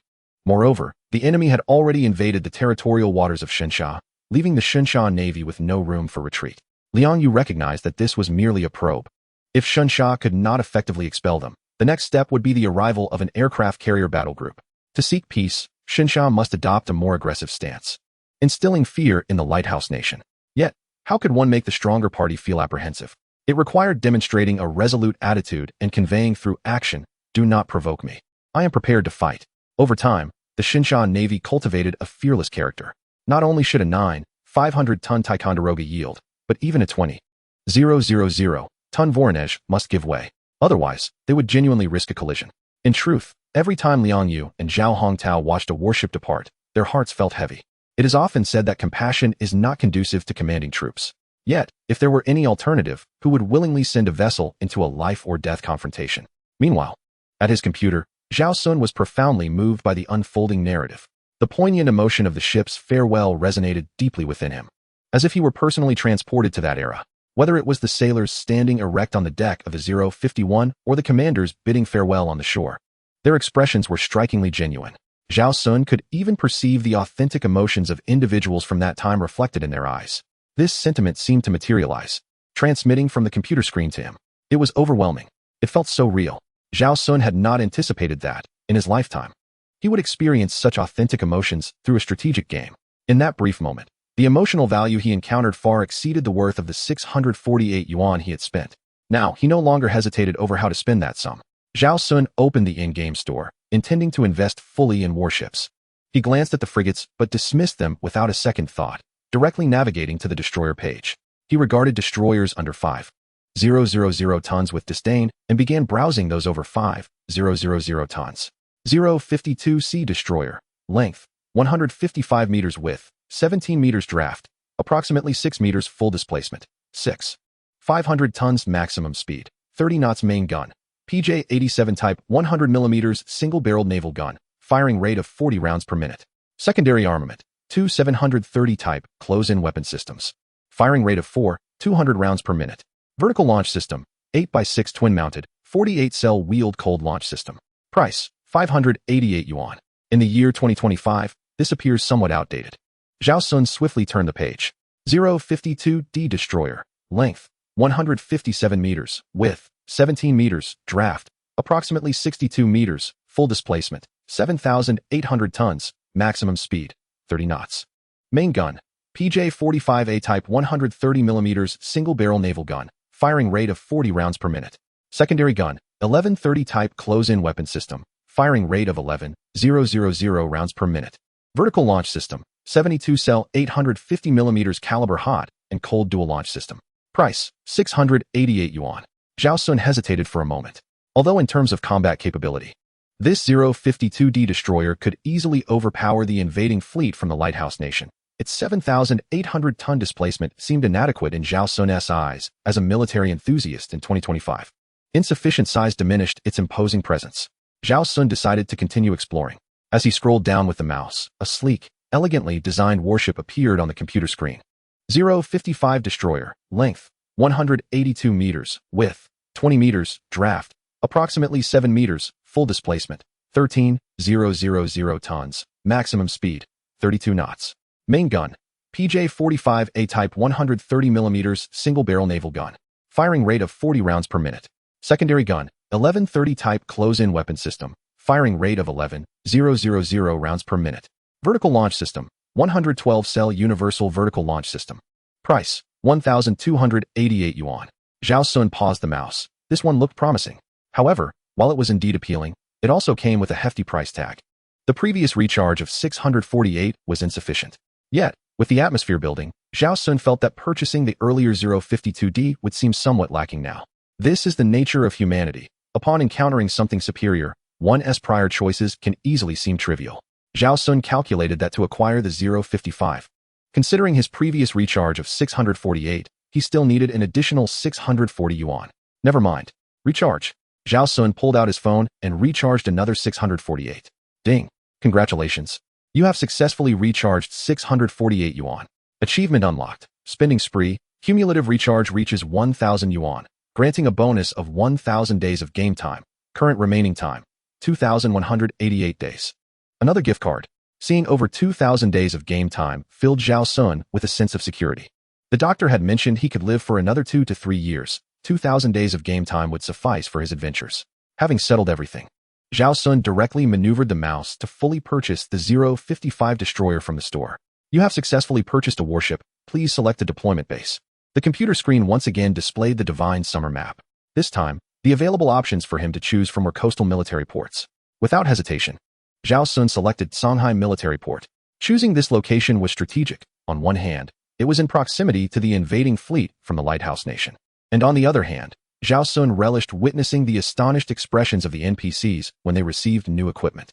In all honesty, Zhao Xun found that spending over 1,000 yuan on weapons for these NPCs seemed far more justifiable than purchasing gifts for the little fairy. If he were to spend that same amount on a bag for her, she might perceive him as stingy. However, investing in the gaming company not only provided him with emotional value, but also exquisite offline gifts. The more Zhao Xun contemplated, the more he felt that his expenditure was worthwhile. He played games for the thrill, and as long as they offered him emotional satisfaction, he was willing to spend. Eventually, Zhao Xun maneuvered his mouse to position the 055 above the Songhai Naval Port. The ship had arrived. Chapter 13. The Blade of the Sea. Grazing will injure. Colliding will kill. Once Zhao Xun completed his action, the game interface prompted him once more. You have completed the deployment. Please name your first 055 destroyer. Without a moment's hesitation, Zhao Xun typed in 101. The first 055 without this whole number would lack a soul. As soon as Zhao Xun pressed enter after inputting the whole number for the 055 destroyer, a fierce wind suddenly swept through the Songhai Naval Port of 1990. A massive vortex formed on the sea's surface, crackling with bolts of lightning. In an instant, visibility over the military port diminished to less than 5 meters. Zhao Hongtao pressed his military cap firmly down, incredulously gazing at the scene before him. It was peculiar. This was the first time he had witnessed a cyclone forming over the sea. Chief, let us retreat indoors to escape the wind, he suggested. Yet, as soon as he spoke, the cyclone on the water abruptly dissipated. Amidst the thick fog, a colossal warship floated serenely about a meter above the sea's surface. At that moment, shock was the only expression on the faces of everyone at the naval base. From the previously swirling mist, an enormous vessel had emerged seemingly out of nowhere. The sight was utterly breathtaking. Liang Yu's eyes widened in astonishment, rendered speechless. Zhao Hongtao, too, was left in a daze. His mind completely blank at the moment the 055 made its appearance. As everyone stood in bewilderment, the 055 destroyer, suspended 1 meter above sea level, finally connected with Newton's principles, and the entire ship thunderously plunged into the water. Boom! The moment the colossal vessel descended, the once tranquil surface of the water erupted into chaos, with waves towering over 3 meters high. Even the dock, situated several meters away, was not spared. Splash! Countless droplets cascaded from the sky onto the dock. The astonishing scene left everyone in a state of shock. Zhao Hongtao had dedicated his life to the Navy, witnessing various types of ship launches, dock launches, floating dock launches, and even slipway launches. Yet, this was his first encounter with such a massive warship crashing down from the sky. The spectacle was utterly mesmerizing. As for the naval base staff on shore, they were equally stunned, their minds blank as they gazed at the giant vessel. Now, they could only ponder three questions. Who am I? Where am I? What am I supposed to do? Upon the entry of the 055 into the water, all present at the port beheld the warship's magnificent exterior in its entirety. Its fully enclosed hull, seamlessly integrated superstructure, and streamlined lines exuded a sense of futuristic elegance. The low-profile, unified mast and the immaculate deck layout further enhanced its sci-fi allure. The ship's overall appearance, marked by sharp angles and smooth contours, resembled a blade cutting through the sea. In 1990, the Arleigh Burke-class destroyers of the United States had yet to be commissioned, making the 055 appear as if it were a product of extraterrestrial technology to those witnessing it at the time. The emergence of the 055 class destroyer profoundly impacted the worldviews of everyone present, especially given its seemingly spontaneous arrival. Fortunately, the naval personnel possessed a commendably high level of psychological resilience. Otherwise, such a shocking event could have driven ordinary individuals to madness. All eyes turned to Zhao Hongtao, the highest-ranking commander at the base, awaiting his orders. Zhao, however, looked to the regional commander, Liang Yu, beside him, feeling quite at a loss in this extraordinary situation. Liang wiped the seawater from his face and suddenly grasped the significance of the moment. This was undoubtedly a gift from a higher civilization, sent in response to the difficulties faced by Xinxia at sea. He turned to Zhao Hongtao and commanded, "Immediately secure the base. No one is to enter or leave." The earlier chaos subsided within mere seconds, and the military port swiftly regained its order. Under Zhao Hongtao's directive, a transport boat approached the shore. Liang Yu boldly made his way to the vessel. Zhao Hongtao hastily advised, "Commander, the origins of this mysterious warship remain unclear. Perhaps it would be prudent not to board." Without hesitation, Liang replied, "I am fully aware of the situation. You must accompany me aboard. However, this is one of Xinxia's greatest secrets. And to comprehend the full scope of events, you must sign a confidentiality agreement." Upon hearing this from the esteemed commander, Zhao Hongtao ceased his objections and followed suit. Meanwhile, before his computer, Zhao Xun marveled at the vivid scenes unfolding before him. The moment the 055 splashed into the water was astonishingly realistic, as was the reaction of the onshore soldiers, which far surpassed the quality of even the finest cinematic productions. If Zhao Xun were to rate that brief segment of gameplay, he would declare that every participant deserved an Oscar. Clearly, the game's developers possessed not only technical prowess, but also a remarkable artistic sensibility. That short sequence had completely elevated Zhao Xun's emotional investment in the game. With the warship now at his disposal, the next step was to expel the foreign vessels. As for how to accomplish this, Zhao Xun opted to take control personally, having observed that if the faction's NPCs were to manage the warship, it would require 6 months of training. This revelation nearly caused Zhao Xun to lose his composure. While the game excelled in many aspects, it exhibited an inexplicably hardcore difficulty in certain areas. Pilots needed to memorize flight manuals for weeks to test new aircraft, and naval personnel required half a year to train on new vessels. Had his health not improved unexpectedly, he might not have been able to fully grasp the intricacies of this game, given his limited 3-month lifespan. Determining the course based on the computer map, Zhao Xun prepared to set the warship in motion. At that moment, he noticed several small boats gradually approaching the 055 destroyer on the screen. It appeared that the faction's NPCs intended to board the ship. Zhao Xun deemed it prudent to wait a moment, remaining stationary for a few minutes until all the individuals from the transport boats had boarded. Only then did he prepare to set sail. The bow of the 055 was already oriented towards the open sea, thus there was no need for a tugboat.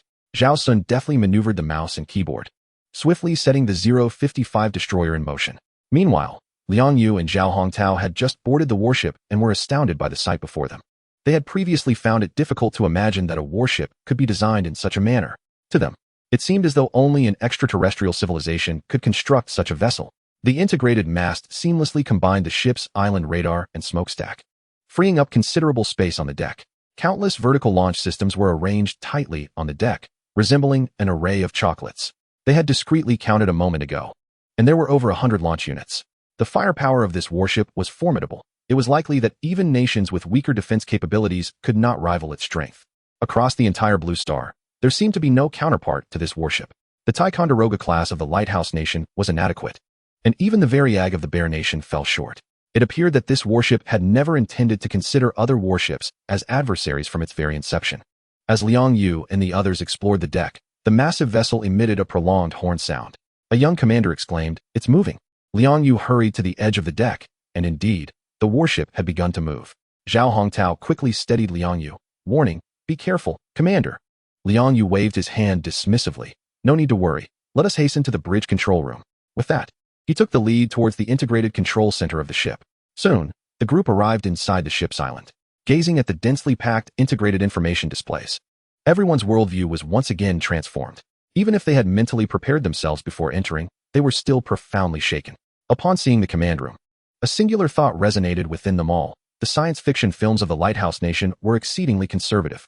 The equipment within this ship's island was undoubtedly several times more advanced than anything depicted in cinematic portrayals of starships. Indeed, even in the realm of science fiction, it is challenging to conceive that which lies beyond one's understanding. As everyone remained immersed in their astonishment, a commander, with an expression of disbelief, gazed towards the ship's rudder. "Commander, the rudder is moving on its own."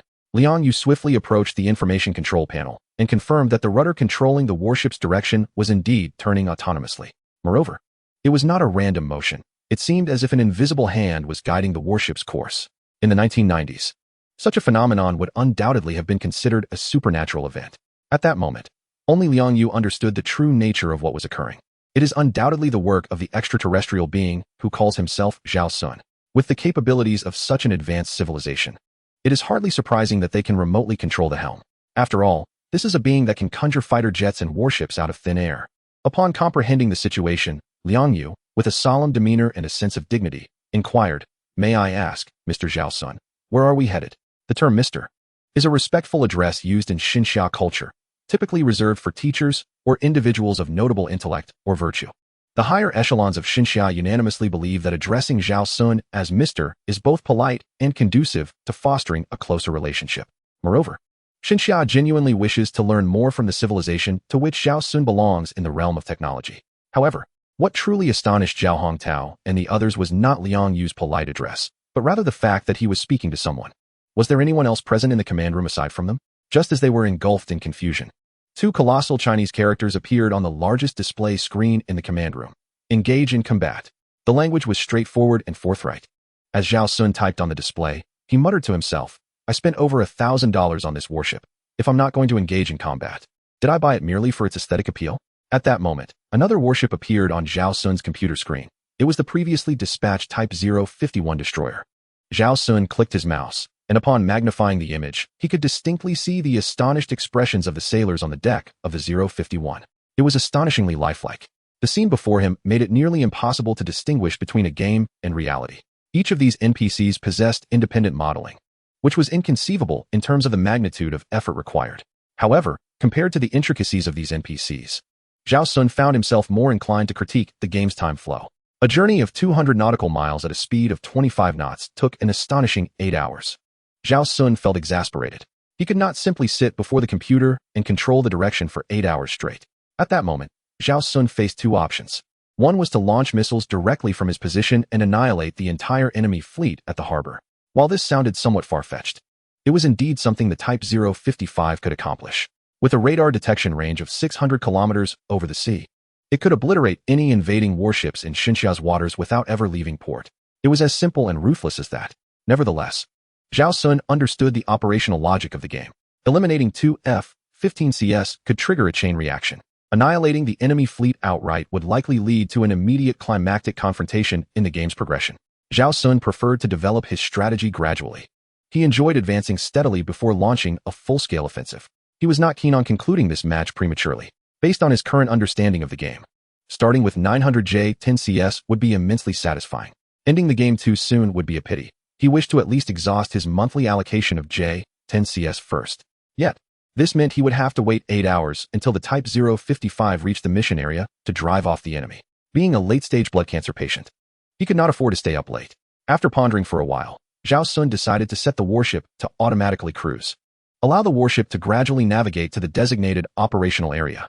Tomorrow morning, we shall commence our endeavors. Meanwhile, in the command room of the 055, Liang Yu posed numerous inquiries to the control panel.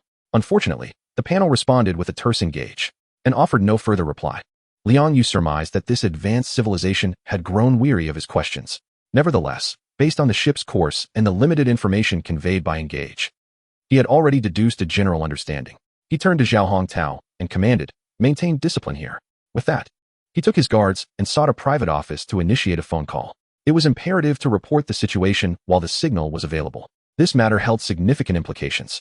After establishing contact with the Minister of Defense of Xinxia, Yan Guohua, Liang Yu received a reassuring response. The homeland's territory is inviolable. Let the 051 accompany this destroyer in driving away foreign vessels. The meaning of this statement was abundantly clear. As long as it was within Xinxia's jurisdiction, there was no need for excessive concern. In straightforward terms, it was time to act decisively. Just then, a commander behind Liang Yu's back let out a rumble from his stomach. This minor incident triggered a cascade of hunger among the entire group. At that moment, a guard approached Liang Yu as if he had discovered a treasure, reporting, "Sir, I have just found a substantial supply of food and ammunition aboard the ship." Liang Yu nodded, thinking to himself how considerate Mr. Zhao Xun was to have prepared provisions for them. He ordered, "Find 2 individuals capable of cooking and prepare a feast for everyone." Additionally, he decreed, from this moment forth, access to the ship's weapon launch zones and core operational command centers is strictly prohibited. Violators will face military disciplinary action. According to previous reports from Qin Liang, it seemed that Mr. Zhao Xun could remotely control the weapons to execute missions. Regardless of how Zhao Xun accomplished this, Liang Yu had to prevent any conflicts arising from his operations aboard the warship. Should anyone intrude upon the launch area while Zhao Xun was executing a strike, it could easily lead to a catastrophic incident. Thus, after their meal, Liang Yu and the naval commanders remained aboard the warship until morning. As the sun rose above the horizon, the vessel exhibited no unusual activity. After breakfast, the radar screen indicated that the enemy fleet was now merely a few dozen nautical miles away. Liang Yu felt a surge of urgency.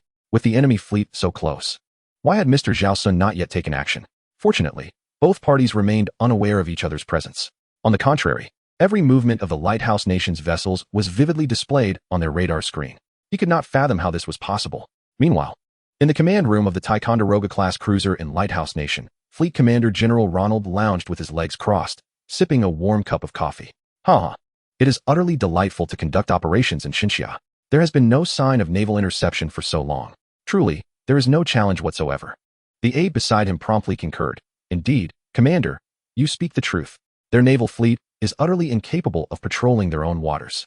Moreover, they fall significantly short of international standards in terms of quality. Their most advanced Type 051 warships are as defenseless against the Ticonderoga-class cruisers as a kindergarten child. General Ronald set down his coffee cup, exclaiming, "Do not dare to compare the Ticonderoga class with the Type 051. At that moment, the radar officer entered General Ronald's office. "Commander, we have detected an unidentified fishing vessel 20 nautical miles ahead." Chapter 15. The radar indicated it was merely a fishing boat. Ronald scoffed. "Just a fishing boat? Dispatch a frigate to drive it away. I want the fishermen from Xinxia to understand that fishing is prohibited here today." Laughter erupted in the command room. Despite executing a perilous military mission, everyone exuded an air of relaxation. Shortly after General Ronald issued his orders, a 3,000-ton Perry-class frigate equipped with photographic equipment set sail towards the area where the Type 055 was located.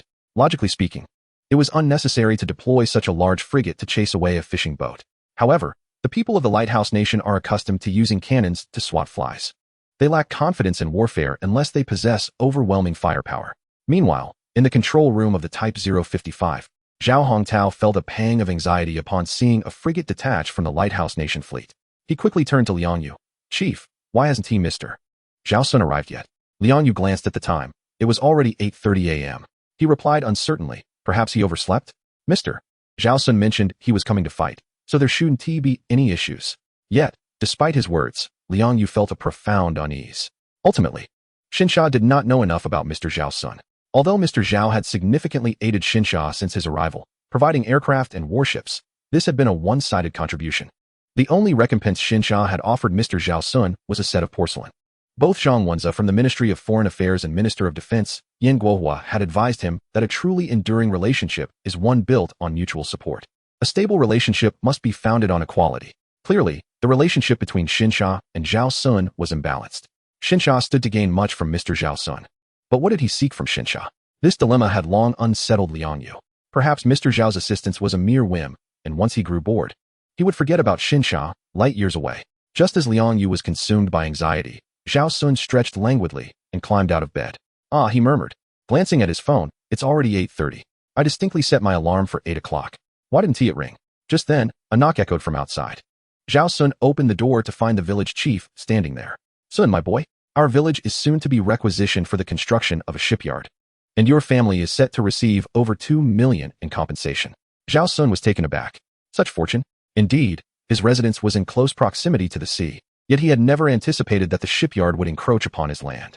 The village chief continued, the funds will be transferred in a couple of days. Use this time to prepare. When you have a moment, sign the documents, and by the end of the month, you must vacate the premises.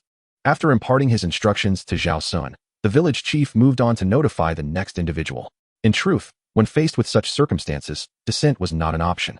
Moreover, the compensation was substantial, and it was unlikely anyone would genuinely object, especially for Zhao Xun, who had only a few years left to live. The prospect of receiving over 2 million was indeed enticing. Just yesterday, he had been troubled by financial concerns, and now fortune had smiled upon him, presenting an abundance of wealth.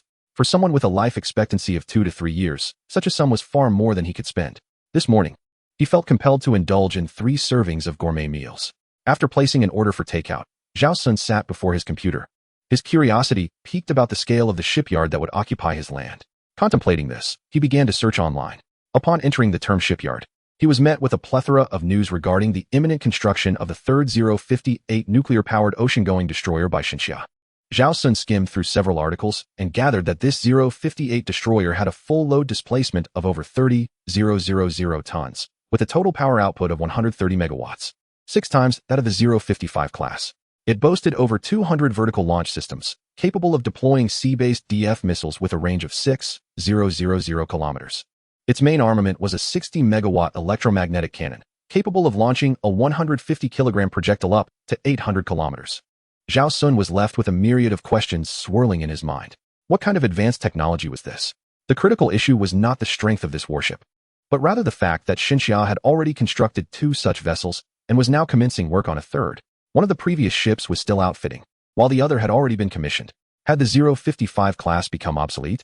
Contemplating the 055, Zhao Xun slapped his thigh in realization. The 055 he had purchased in the game should be nearing deployment.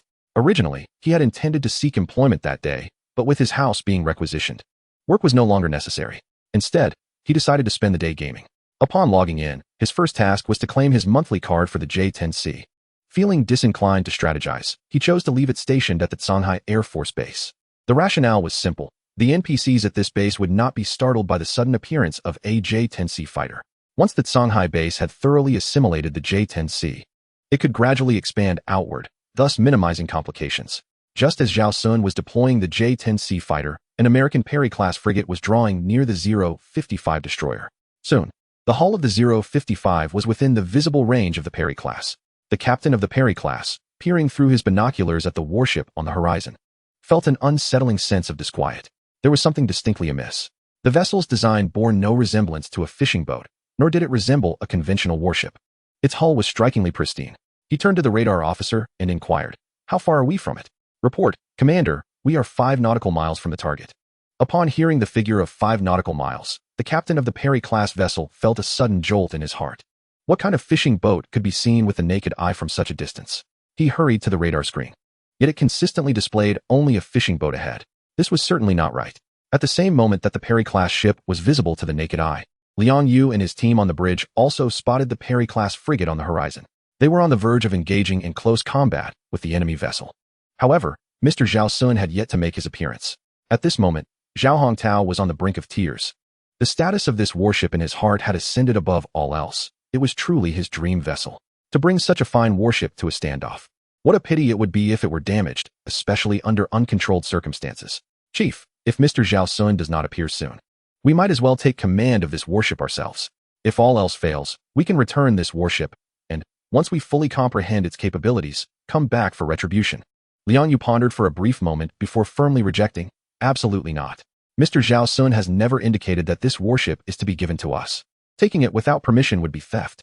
As members of Xinxia, we must adhere to the most fundamental etiquette. Moreover, the gravest taboo in military operations is overstepping authority. If we recklessly operate the warship, we could easily jeopardize Mr. Zhao Xun's plans." After Liang Yu's reprimand, Zhao Hongtao regained his composure.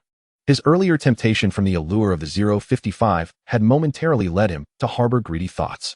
Chapter 16. The Navy of Lighthouse Nation in the 90s. How does it compare to today? At that moment, a line of text appeared on the information display of the 055 vessel. Attention all personnel. This ship has entered combat status. Liang Yu and the others were taken aback. Mr. Zhao Xun had returned to take command of the warship. Even the previously anxious Zhao Hongtao felt a sense of relief. What they now yearned to ascertain was Mr. Zhao Xun's attitude towards Lighthouse Nation. Would it be a measured response or a direct display of force? At the computer, after regaining control of the 055 destroyer, Zhao Xun soon detected a Perry-class destroyer approaching. This incited Zhao Xun's displeasure, invading my territorial waters and daring to approach. If I had a water gun, I would simply spray you. However, compared to a water gun, this 055 possessed something far more formidable. Zhao Xun activated the ship's electronic jamming system to disrupt the Perry-class vessel several nautical miles away. The 055's electronic countermeasures were designed to combat 21st-century surface weaponry. Utilizing them against a 90s Perry-class vessel was akin to a dimensional strike. Just as Zhao Xun issued the command, the 20-megawatt avionics systems of the 055 began to operate. In an instant, the Perry-class destroyer several nautical miles away was caught in the crossfire. The once clear radar screen suddenly displayed a chaotic array of Tetris blocks. The sonar screen displayed Super Mario, while the ship's island broadcast an unfamiliar children's song. He who ascends to the heavens is higher than the sky. He who descends to the seas is greater than the ocean. Chaos erupted within the Perry-class ship's island. The captain, visibly enraged, berated the commanding officer operating the instruments. Stop those damn things at once. The commander was momentarily at a loss. Sir, they are out of control. Barely had the words left his lips when the various instrument screens began to flicker incessantly, culminating in a billow of black smoke, accompanied by a stench of burning. Much of the warship's electronic equipment succumbed to failure. All fire control systems and power navigation systems became inoperative. The 3,000-ton warship came to a standstill. At that moment, Zhao Xun's computer screen also provided a notification. Enemy ship successfully incapacitated. Zhao Xun was rendered speechless. The electronic equipment of the 1990s seemed exceedingly inadequate. It was incapacitated in less than 2 minutes. He felt compelled to express his disbelief. How could the naval strength of the Lighthouse Nation in the 90s appear so similar to that of today? Zhao Xun was left uncertain whether to commend the prowess of the Lighthouse Nation from the past or to criticize its current state. After 35 years of development, one could hardly argue there had been no change. One could only assert that the changes were minimal. The 055 continued its advance, swiftly approaching the immobilized Perry-class vessel. The crew of the Perry-class, upon sighting the 055, could scarcely believe their eyes. A sense of oppression, shock, and helplessness surged within them. The awe inspired by the warship before them was beyond description. Its streamlined hull, featuring an entirely enclosed integrated design, tapered to a sharp angle towards the bow, with every line merging beauty and stealth to perfection. The low-profile composite mast housed an array of built-in sensors, its smooth surface forming a mirror-like continuity with the deck. The deck weapon systems were all modular in design, showcasing a minimalist aesthetic that transcended the era. It was utterly sci-fi, monumental, even larger than our Ticonderoga-class cruiser. Moreover, the antennas, radars, and various sensors on the ship's island were astonishingly integrated. At that moment, the crew's curiosity shifted. They were more concerned about the origin of this warship. Just then, a member of the Perry-class crew noticed the Divine Summer national flag emblazoned on the side of the 055. Sir, this warship belongs to the Divine Summer Nation. Without needing a report from his subordinate, the captain of the Perry-class also recognized the flag on the 055. He now felt a buzzing in his head, a ringing in his ears, his blood pressure soaring, and his limbs growing weak. The day's events were utterly surreal. He could not comprehend how such a large destroyer could be displayed as a mere fishing boat on the radar. Was this not a cruel trick? He had come all this way to drive them away, and now he found himself unable to retreat. Meanwhile, Liang Yu and his companions on the ship's island could clearly observe the situation of the Perry-class vessel through their binoculars. Witnessing the Perry-class frigate before them, which resembled a chaotic mess, everyone displayed expressions of astonishment. How could this warship be incapacitated? It was utterly inconceivable. Without firing a single shot, a 3,000-ton military vessel had been rendered inoperative. Such an occurrence could only be attributed to extraterrestrial technology. Isn't it only natural that aliens would employ alien technology? At that moment, Liang Yu turned to the central control display and inquired, Mr. Zhao Xun, how shall we handle this vessel? In truth, Liang Yu hoped that the 051 behind them would come aboard to apprehend individuals. At this critical juncture, If Xinxia could seize a Perry-class destroyer from the Lighthouse Nation, it would undoubtedly boost the morale of the entire military. The Xinxia Navy had been suppressed by the Lighthouse Nation for far too long and desperately needed such an opportunity. However, Liang Yu was acutely aware that this 10,000-ton destroyer belonged to Mr. Zhao Xun, as did the incapacitated Perry-class frigate. He had no authority to demand anything from Mr. Zhao. As Zhang Wenze from the Ministry of Foreign Affairs had stated, the relationship between Xinxia and Mr. Zhao was fundamentally unequal. Xinxia was incapable of offering Mr. Zhao a commensurate return for his contributions. Thus, Liang Yu found himself unable to make excessive demands of Zhao Xun, instead opting to inquire about the handling of the military vessel. Just as he posed his question, a notification appeared on Zhao Xun's computer screen. The faction commander inquires how to handle the captured warship. Zhao Xun understood that this was a unique intelligent operational feature of the game. By simply typing his commands, the opposing party could execute his requests. It was an application of artificial intelligence within the realm of gaming. Without a moment's hesitation, he swiftly typed in his orders: seize the ship, capture personnel, and provide them only with cornmeal cakes.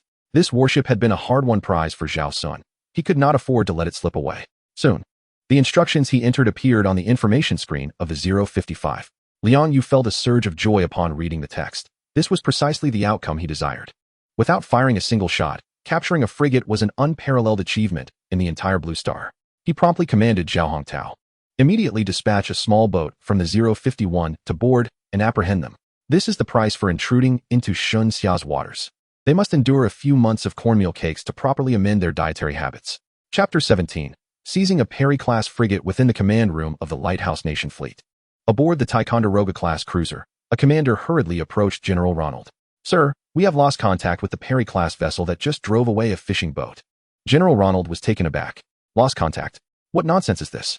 A 3,000-ton frigate has gone missing while merely escorting a fishing boat?" The commander swallowed hard and replied, "Yes, sir. We have attempted every means of communication but have been unable to establish contact."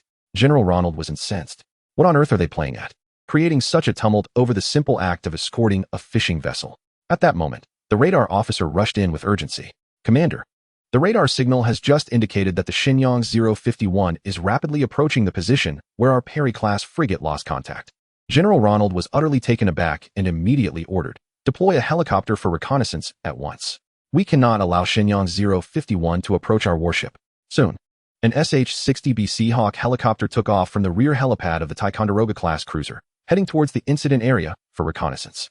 Meanwhile, aboard the Perry-class frigate, from the captain to the commander, they could only watch helplessly as the colossal destroyer from Shenyang slowly drew nearer.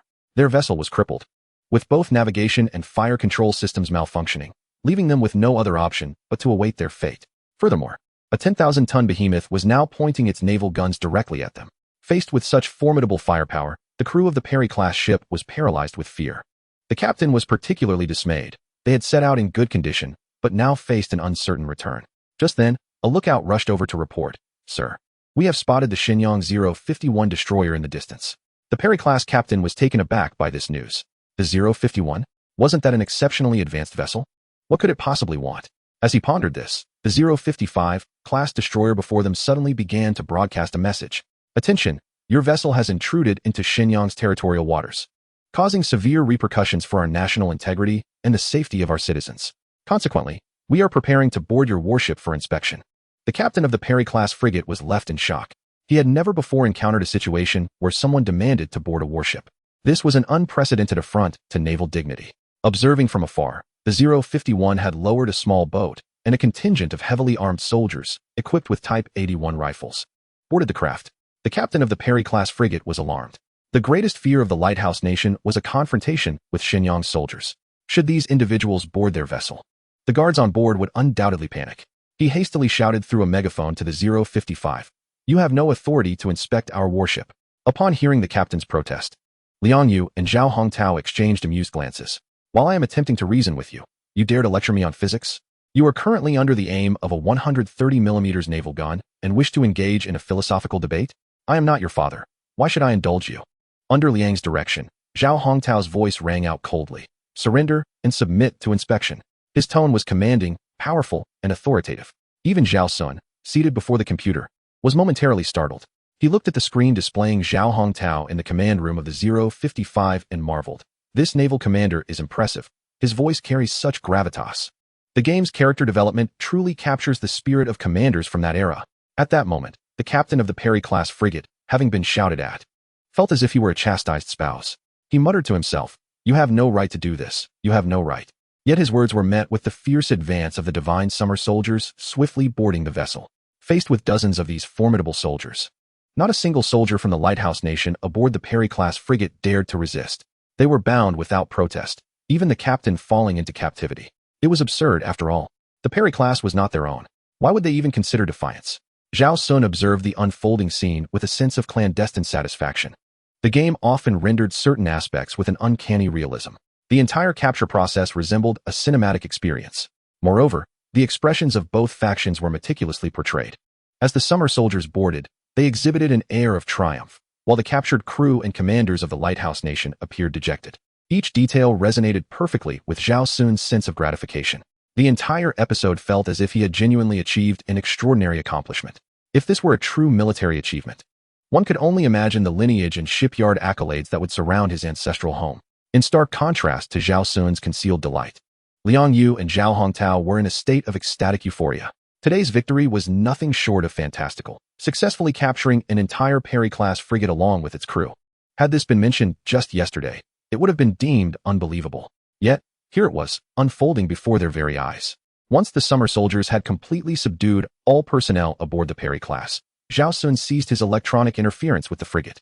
Aside from permanent damage to some fire control and radar components, with minimal repairs, the Perry-class could still navigate. It could very well be sailed back to their port.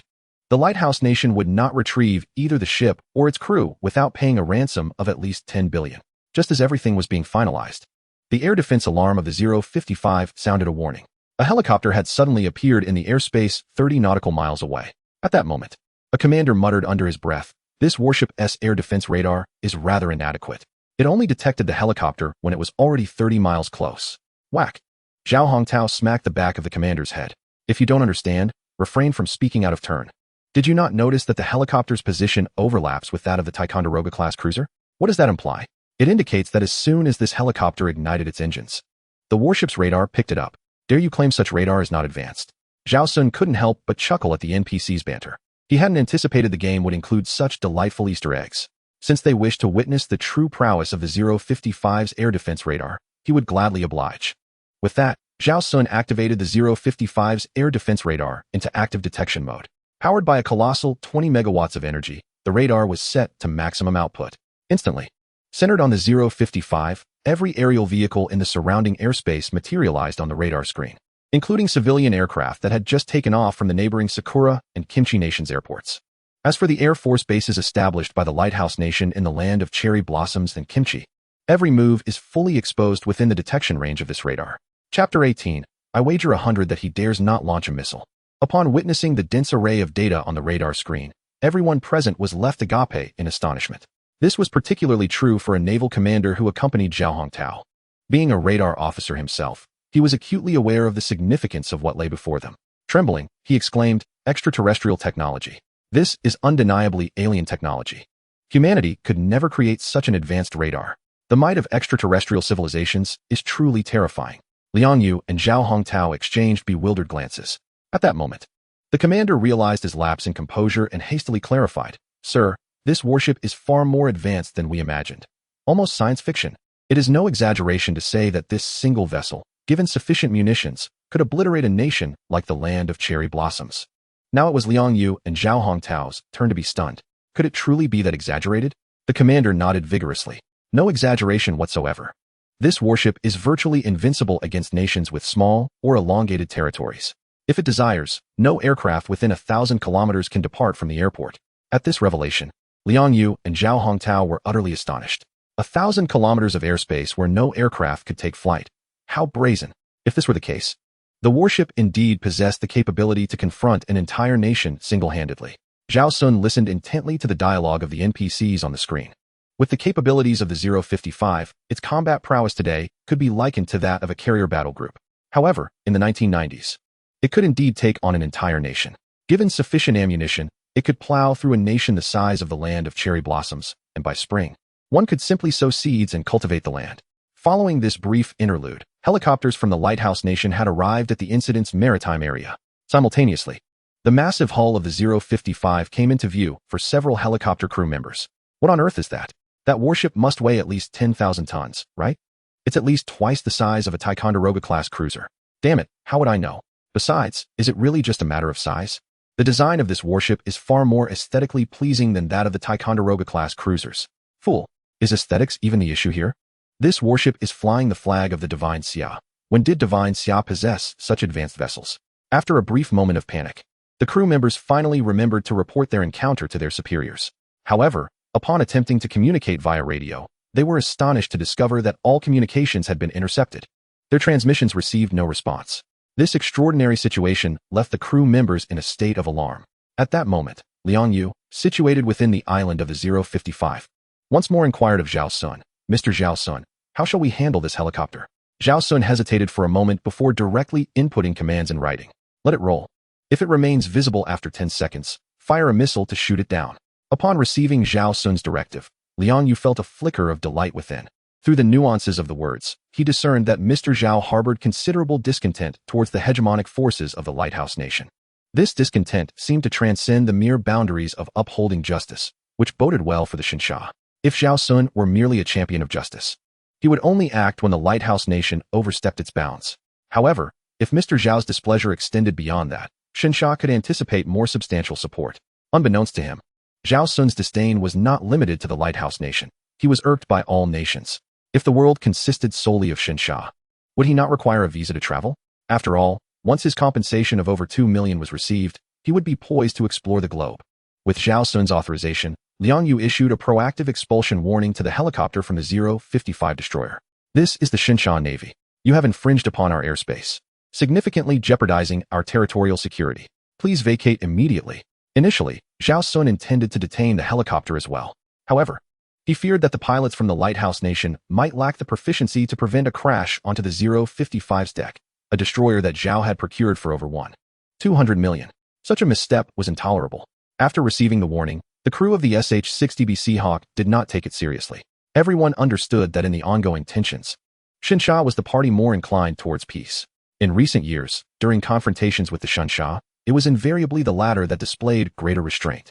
They did not believe that Xinsha would genuinely launch a missile to bring them down. In their eyes, Xinsha would not dare to initiate fire first. Back in the 1990s, Xinsha even had a slogan, "Never fire the first shot." Thus, the crew of the Lighthouse Nation dismissed the warning from the 055 entirely. While their assumption was largely correct, Xinsha had indeed exercised considerable restraint in the 1990s, under ordinary circumstances. A typical commander might not resort to firing upon them for failing to exit Xinsha's airspace promptly. However, Zhao Xun was different. The Xinsha of the 21st century would not endure such indignities.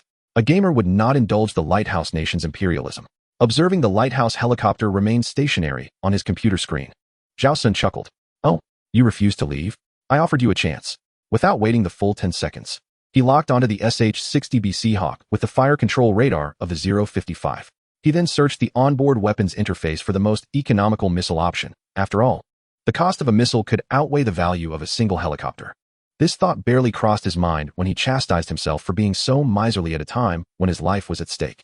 As Zhao Xun had locked onto the SH-60B Seahawk, a rapid lock-on warning blared within the helicopter's cabin. "Lock-on warning. Lock-on warning." Some of the more timid crew members began to panic. Could it be that we are truly locked on, and they might actually launch a missile? However, the bolder crew members reassured them, "Fear not. I am quite familiar with these waters. The forces of Xinsha would not dare to fire. If they truly had the courage to do so, I would eat my hat upside down on this aircraft." Just as he uttered those words, the vertical launch system of the 055 suddenly opened. The more timid crew members grew increasingly alarmed. "It's not that I don't trust you, but it seems they have already opened the launch hatch." The bolder crew members, though maintaining a facade of calm, also began to feel uncertain. What is there to fear? It's merely a show of intimidation. Opening the hatch does not necessarily mean they will launch a missile. Such provocation is not enough for the captain of Xinsha, let alone our own captain from the Lighthouse Nation, to actually fire a missile. Do you think a naval captain acts without political considerations? Across the Blue Star, which captain would fire a missile after a warning goes unheeded? Hearing his words, the timid crew members felt somewhat reassured. Their comrade seemed to be correct. A naval captain would not launch a missile over the provocation of a mere helicopter. Even the captain of their own Lighthouse Nation would not dare to do so. However, what they did not know was that the individual controlling this 10,000-ton destroyer was not a seasoned captain, but rather a post-2000 internet enthusiast.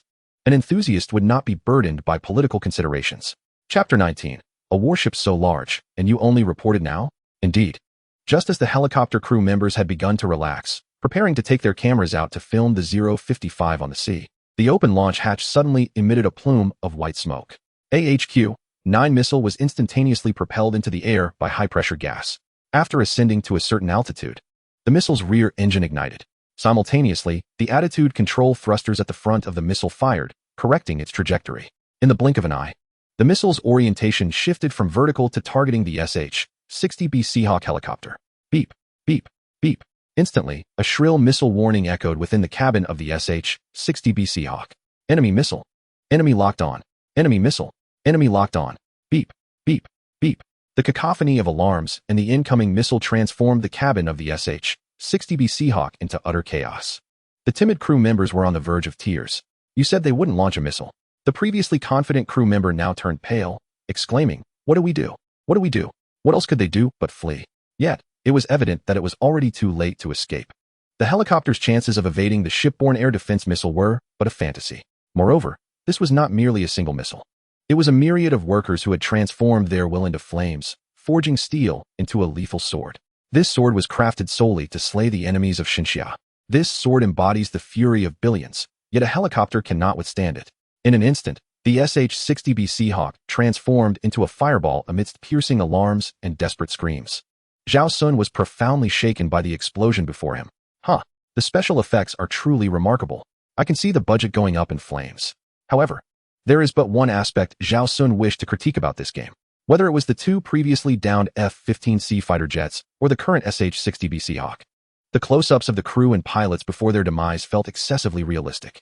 It was as if he had not merely been playing a game, but had genuinely taken a life. Regarding this, Zhao Xun felt the game developers had perhaps been a tad excessive. In the military, pilots undergo psychological counseling after completing extermination missions. What more for an ordinary person like Zhao Xun? Nevertheless, he quickly reassured himself. After all, it is merely a game. Enjoyment is paramount. Why overthink? Moreover, even in the real world, these individuals met their fate justly. They trespassed into another's airspace and disregarded warnings. They deserved such an end. It truly resonates with that famous saying, "Why strike you and not another?" Is there not a reason rooted in your own actions? After a brief moment of self-reflection, Zhao Xun guided the 055 destroyer toward the fleet of the Lighthouse Nation. His objective today was clear, to ensure that no foreign warship dared to enter his homeland's waters. All who came would be brought low. Liang Yu gazed in astonishment at the fireball in the sky. This alien civilization operates with a singular pursuit of clarity, completely devoid of the political considerations that typically cloud human actions. At the same time, Liang Yu understood that although Mr. Zhao Xun had shot down the aircraft, the consequences would ultimately fall upon the shoulders of the Divine Summer Navy. The path between Divine Summer and the Lighthouse Nation had irrevocably closed. Yet, Liang Yu remained unfazed. The tensions between Divine Summer and the Lighthouse Nation had been instigated unilaterally by the latter. Divine Summer's repeated patience had not yielded any restraint from the Lighthouse Nation. Especially in recent years, they had exploited Divine Summer's desire for peaceful development to provoke time and again. Militarily and in international relations, Divine Summer had been consistently bullied. The prospect of peace had never truly existed from the outset. Now, as Divine Summer shot down the Lighthouse Nation's aircraft within its own waters, the fault lay squarely with the latter. Divine Summer was merely defending its airspace, just as Liang Yu was lost in thought. The 055 was now less than 5 nautical miles from the Lighthouse fleet. Within the ship's island, Liang Yu and Zhao Hongtao could clearly see the distant Ticonderoga-class cruiser through their binoculars. This vessel had once been the unattainable dream ship of the Divine Summer Navy. Who could have imagined that one day they would stand aboard a warship far superior to the Ticonderoga class, gazing upon it? Meanwhile, within the Ticonderoga-class cruiser, the atmosphere was tense and oppressive. 15 minutes prior, their helicopter dispatched to search for the Perry-class frigate had suddenly gone dark. The relentless series of unforeseen events had rendered General Ronald incapable of maintaining the recent tranquility and contentment. Given the current circumstances, regardless of the outcome of today's operations, his position as fleet commander was likely nearing its conclusion. Just as General Ronald was engulfed in his troubled thoughts, the radar officer suddenly issued a warning. Report. A warship has unexpectedly appeared at a bearing of 15 degrees off our starboard, 46 nautical miles away, and its displacement is estimated to be over 10,000 tons. Ronald was infuriated. Why was I not informed of such a substantial vessel approaching sooner? The radar officer, feeling wronged, thought to himself, Commander, why do you only hear half of what I say? I mentioned it was a sudden appearance. However, he dared not retort to General Ronald, and instead replied with a hint of grievance, Sir, this warship was consistently identified as a fishing boat on the radar until I spotted it with my own eyes. Realizing the gravity of the situation, Ronald hastily grabbed his binoculars. Indeed, a warship, much larger than a Ticonderoga-class cruiser, was navigating the distant waters. After confirming the existence of the vessel, Ronald rushed to the radar screen. To his astonishment, the 10,000-ton warship, now visible to the naked eye, still appeared as merely a small fishing boat on the radar. A chill ran down Ronald's spine. The enemy was nearly upon them, and he had failed to detect its presence. If the adversary opened fire from beyond visual range, his Ticonderoga-class cruiser might remain oblivious until it was too late. The enemy need not deploy anti-ship missiles. A bombardment from merely 20 nautical miles could obliterate them. Setting aside other capabilities, the radar stealth of this warship was akin to extraterrestrial technology. What troubled Ronald even more than the vessel's advanced nature was the question of its allegiance. Was it from the Great Bear? As this thought crossed his mind, Ronald vigorously shook his head. If one disregarded displacement and focused solely on technology, the current naval capabilities of the Bear could hardly rank within the top 5 on Blue Star. In an era where naval combat doctrines were rapidly evolving, their ships were more symbolic than practical, mere displays. The Bear could not possibly have constructed such an advanced warship. As for the allies of the Lighthouse Nation, their resources were well understood by the Lighthouse Nation itself. This warship clearly did not belong to their allies. Yet, if it was neither from their allies nor the Bear, from whence did this vessel originate? Could it be that the impoverished Divine Summer Navy had resorted to outfitting fishing boats with tanks? Chapter 20. Underestimate the enemy. For this is the only way to honor this warship. As this thought barely took root, General Ronald abruptly shook his head. He would much rather believe in the existence of extraterrestrials than accept that Divine Summer could produce such an advanced warship. He muttered to himself, I shall state this unequivocally. Even if Divine Summer were given another 50 years, they would still not be able to construct a vessel of this caliber. Although his voice was soft, it was nonetheless captured by Zhao Xun, seated before the computer screen. If this were true, I would indeed wish to record it. 35 years hence, I shall see whether this boomerang strikes with pain. Modern warships are launched with the same frequency as dumplings being boiled. In contrast, your nation, the Lighthouse, has seen the Arleigh Burke-class destroyers launched in 1991 still in service today. After all these 35 years, upgrades to the Arleigh Burke destroyers continue. I estimate that by the time the Shinxia 055 is retired, you will only have progressed to the Arleigh Burke 4. A few minutes later, the distance between the 055 and the Lighthouse fleet had diminished significantly. As the two sides drew closer, the lookout from the Lighthouse finally discerned the military flag atop the 055 destroyer. Upon recognizing the August 1st military flag, his jaw dropped in astonishment. He confirmed several times before he could finally believe the reality of what he saw. This world is utterly insane. He began to question the normalcy of his own mind. With a sense of trepidation, the lookout approached General Ronald. Sir, I have confirmed the identity of that warship. It belongs to the Shinxia Navy. If General Ronald had been drinking at that moment, he would surely have sprayed it all over the lookout. Even if the lookout had claimed that the flag depicted Donald Duck, it would have been more palatable than the notion that it was a vessel of the Shinxia Navy. Just as General Ronald was about to interrogate the lookout on whether he had misidentified the ship, a robust voice resonated from the command room of the Ticonderoga-class cruiser. I am from the Shinxia Navy. You have severely intruded upon my territorial waters. Please depart immediately. The message echoed again with the same urgency. Upon hearing the broadcast, General Ronald was finally willing to accept that this extraordinarily advanced warship indeed belonged to the Shinxia Navy. His expression was one of sheer astonishment as he gazed at the 055, now merely 2 nautical miles away, and exclaimed, This world is utterly mad. Is this warship truly cultivated from the Earth? Just look at how advanced it is. At a distance of 2 nautical miles, it still registers as a fishing vessel on our radar, and their broadcast carries remarkably well. At 2 nautical miles, we hear it distinctly. The communications officer aboard the Ticonderoga-class cruiser quickly interjected, Sir, I must correct you on a matter. What you just heard was not their broadcast, it was ours. Ronald paused in confusion. Why would we broadcast for them? The communications officer hesitated momentarily before mustering the courage to explain, Sir, it is not that we are assisting them. Rather, they have intruded upon our broadcasting system. As Ronald grasped the gravity of the situation, cold sweat drenched his crisp, white uniform.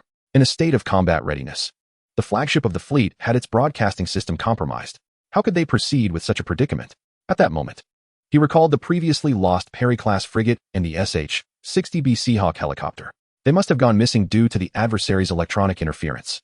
The combat strategy of this warship has utterly transformed his understanding of naval warfare. In such circumstances, the Ticonderoga-class cruiser stands no chance whatsoever. A few minutes later, the Type 055 destroyer had fully entered the field of vision of the Ticonderoga-class cruiser. Upon closer inspection, more intricate details of the Type 055 were revealed to the crew of the Ticonderoga-class cruiser. Previously, the crew members had been imbued with immense pride and confidence, stemming from the formidable strength of their vessel. In the 1990s, the Ticonderoga-class cruiser was undoubtedly the maritime sovereign of the entire Blue Planet. At that time, the navy of the Lighthouse Nation could dominate the seas, with the Ticonderoga-class cruiser playing an indispensable role. Its deterrence against other nations on the open waters was rivaled only by aircraft carriers. However, now, in the presence of this more advanced destroyer, the Ticonderoga-class cruiser could not even muster a counterattack. The once proud warship of the Lighthouse Nation appeared almost laughable before this vessel. The Type 055 comprehensively outclassed the Ticonderoga-class cruiser in terms of tonnage, technology, and combat capability. Furthermore, the deck of the Type 055 was slightly elevated compared to that of the Ticonderoga-class cruiser. Coupled with the tactical supremacy exerted by the Type 055, the psychological intimidation it imposed on the Ticonderoga-class cruiser was unmistakable, as both vessels sailed parallel to one another. Zhao Hongtao and others gazed at the distant Ticonderoga-class cruiser, a sense of superiority inexplicably rising within them. "I must stand above you."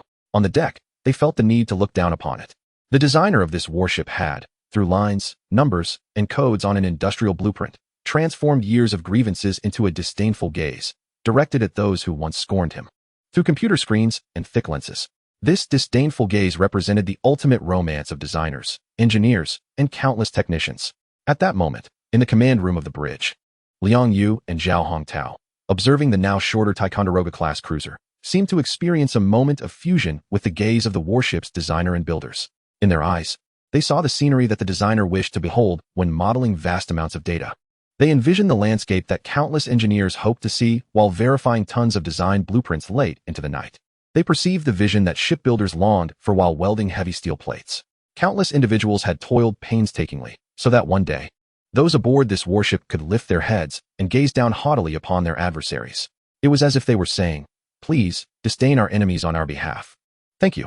Now, Liang Yu and Zhao Hongtao felt compelled to embrace a touch of arrogance, to look down upon their opponents. To do otherwise would be to betray the efforts of countless individuals.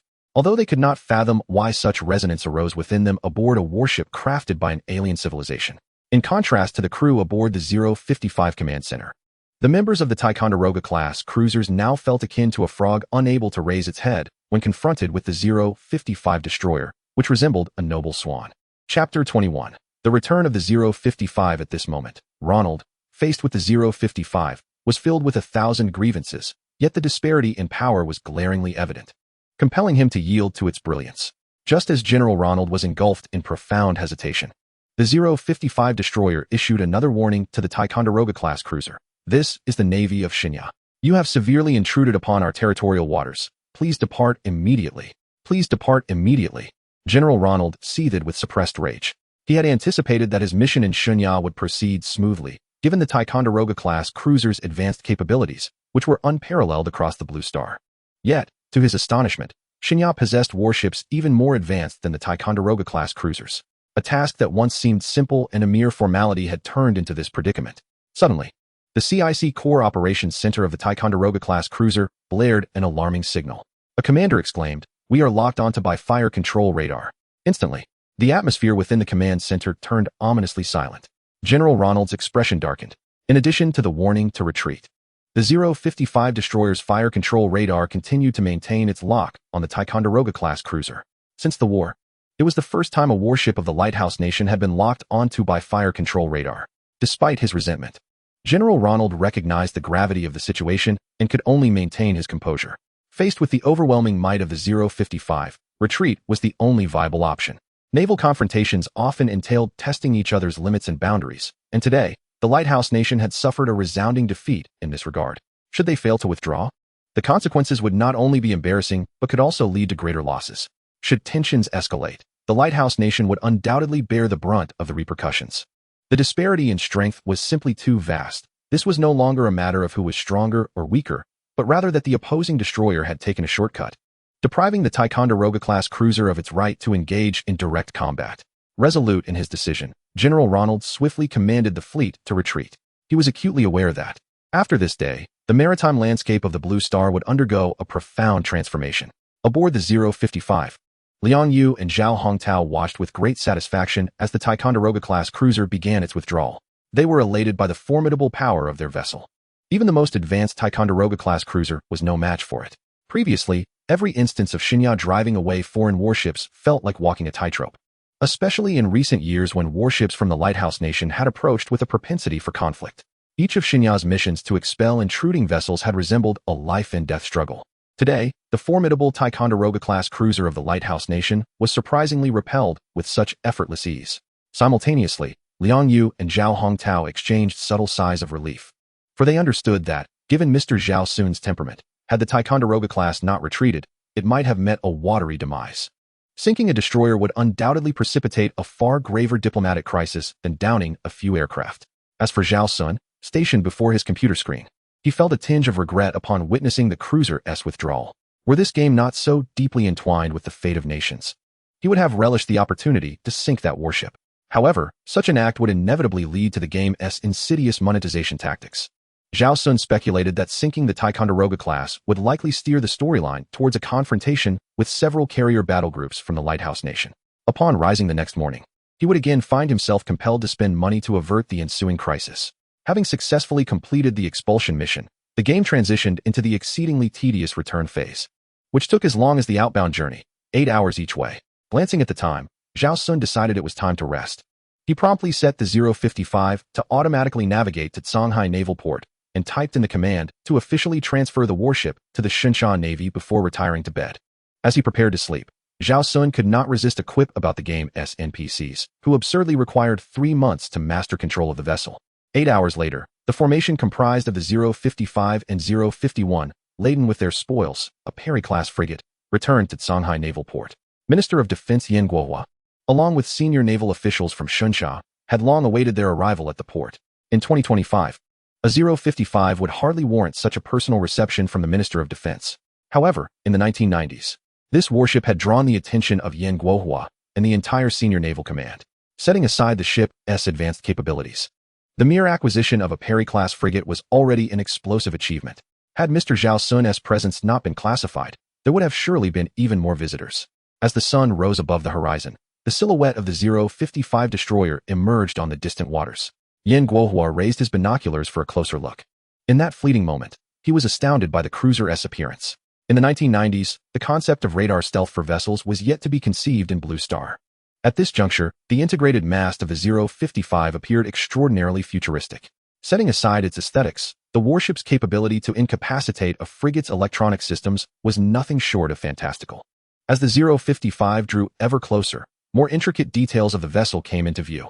The naval commanders accompanying Yan Guohua were filled with uncontainable excitement. They had long awaited the arrival of an advanced ship belonging to the Shinsha Navy. Of course, Yan Guohua conveyed to these commanders that this warship was among the latest constructed by Shinsha. It was best that fewer people knew of Mr. Zhao Xun's involvement. Once the 055 was fully docked at the port, all present truly grasped the enormity of this warship. Before the majestic presence of the active 051 destroyer, the Perry-class frigates appear as mere diminutive vessels. The naval commanders of Xinxiao are still in a state of bewilderment, grappling with the enormity of the information they have received today. As the crew of the Perry-class frigates was escorted past them by soldiers, they found it difficult to discern whether the unfolding scene was a dream or reality. Particularly, Yan Guohua's calm demeanor illuminated a significant shift in Xinxia's decision-making towards the Lighthouse Nation. It seems that Xinxia may no longer indulge the Lighthouse Nation as it once did. Following the handover of the 055 destroyer, Yan Guohua convened an urgent meeting with several naval commanders.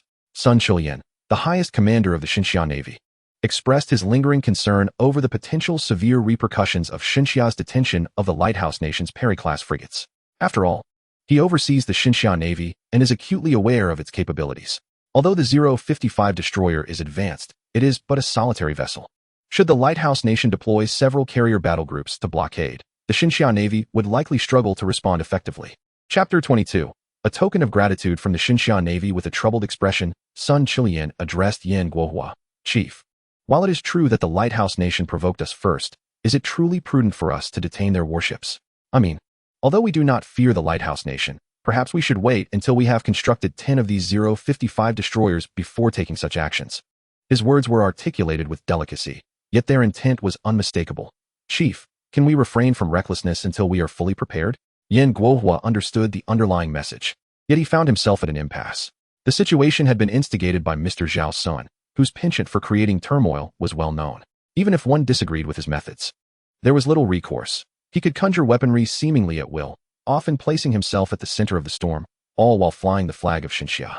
Moreover, his gestures of goodwill towards Xinxia were bountiful, supplying both aircraft and warships. How could they possibly distance themselves from him or evade responsibility for the consequences of his actions? Nevertheless, Sun Qilian's concerns carried weight. With the current strength of the Xinxia Navy, it was indeed unfeasible to contend with the carrier battle groups of the Lighthouse Nation. Unless Xinxia possessed its own carrier battle group, which was evidently unrealistic. Unless, of course, Mr. Zhao Xun were to unexpectedly manifest a carrier for Xinxia. Yet, as Yan Guohua pondered this, he himself found such a notion excessive.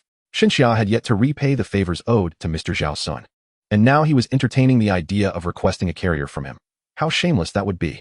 While Yan Guohua contemplated how to reciprocate Mr. Zhao Xun's kindness, Sun Qilian discreetly produced a beautifully crafted gift box. Chief, this painting was gifted to my father by Mr. Qi Baishe in his later years. After my father's passing, it was bequeathed to me. I would now like to ask for your assistance in delivering it to the manufacturing unit of this warship. This serves as a modest expression of our gratitude from the Divine Summer Navy towards them. Yan Guohua nodded and accepted the gift box. If there's nothing else, let's adjourn the meeting. Old Sun, stay behind. I have something to discuss with you. Sun Qilian, who had just risen, sat back down upon hearing this. He had many questions swirling in his mind. Once everyone had departed, Yan Guohua looked at Sun Qilian with a serious demeanor. Old Sun, do you believe in extraterrestrial life? Coughing slightly, Sun Qilian nearly choked on his water upon hearing this. Chief, please don't jest. Yan Guohua replied earnestly, although it's just the two of us. This is still a military conference room. Would I make jokes here? Yan Guohua's solemn attitude left Sun Qilian momentarily flabbergasted. He suddenly recalled the destroyer that had just returned to port today. As the highest commander of the Divine Summer Navy, his rank was substantial. However, he had no prior information regarding this destroyer. It appeared as if it had materialized out of thin air, no construction news, no training processes. And today it had unexpectedly joined the maritime standoff, even capturing a Perry-class destroyer. To attribute all this to extraterrestrial civilization seemed to offer a plausible explanation. Seeing the perplexed expression on Sun Qilian's face, Yan Guohua sighed. I understand that accepting all of this is challenging. Even now, the high echelons of the Divine Summer have yet to decipher the true intentions and objectives of this Mr. Zhao Xun. We remain oblivious as to whether he aids us for amusement or harbors ulterior motives. He resembles a being from a higher dimension, observing us from above. Nonetheless, for the time being, he has shown us goodwill. We must make every effort to maintain this goodwill. For instance, the gift you presented today is quite commendable.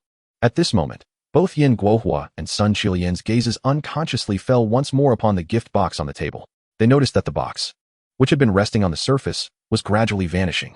Sun Qilian's eyes widened in astonishment. Chief, this, Yan Guohua chuckled at Sun Qilian's shocked expression. Haha, it seems Mr. Zhao Xun is quite fond of your gift. In the early morning, Zhao Xun awoke from his slumber. Just as he finished washing up and had breakfast, there came a sudden knock at the door. Upon opening it, he found no one outside, only a large cardboard box on the ground. Zhao Xun carried the box back inside and, upon opening it, discovered a Chinese ink painting. The artwork depicted not landscapes or beautiful women, but rather several large shrimp. The signature read, Old Bai.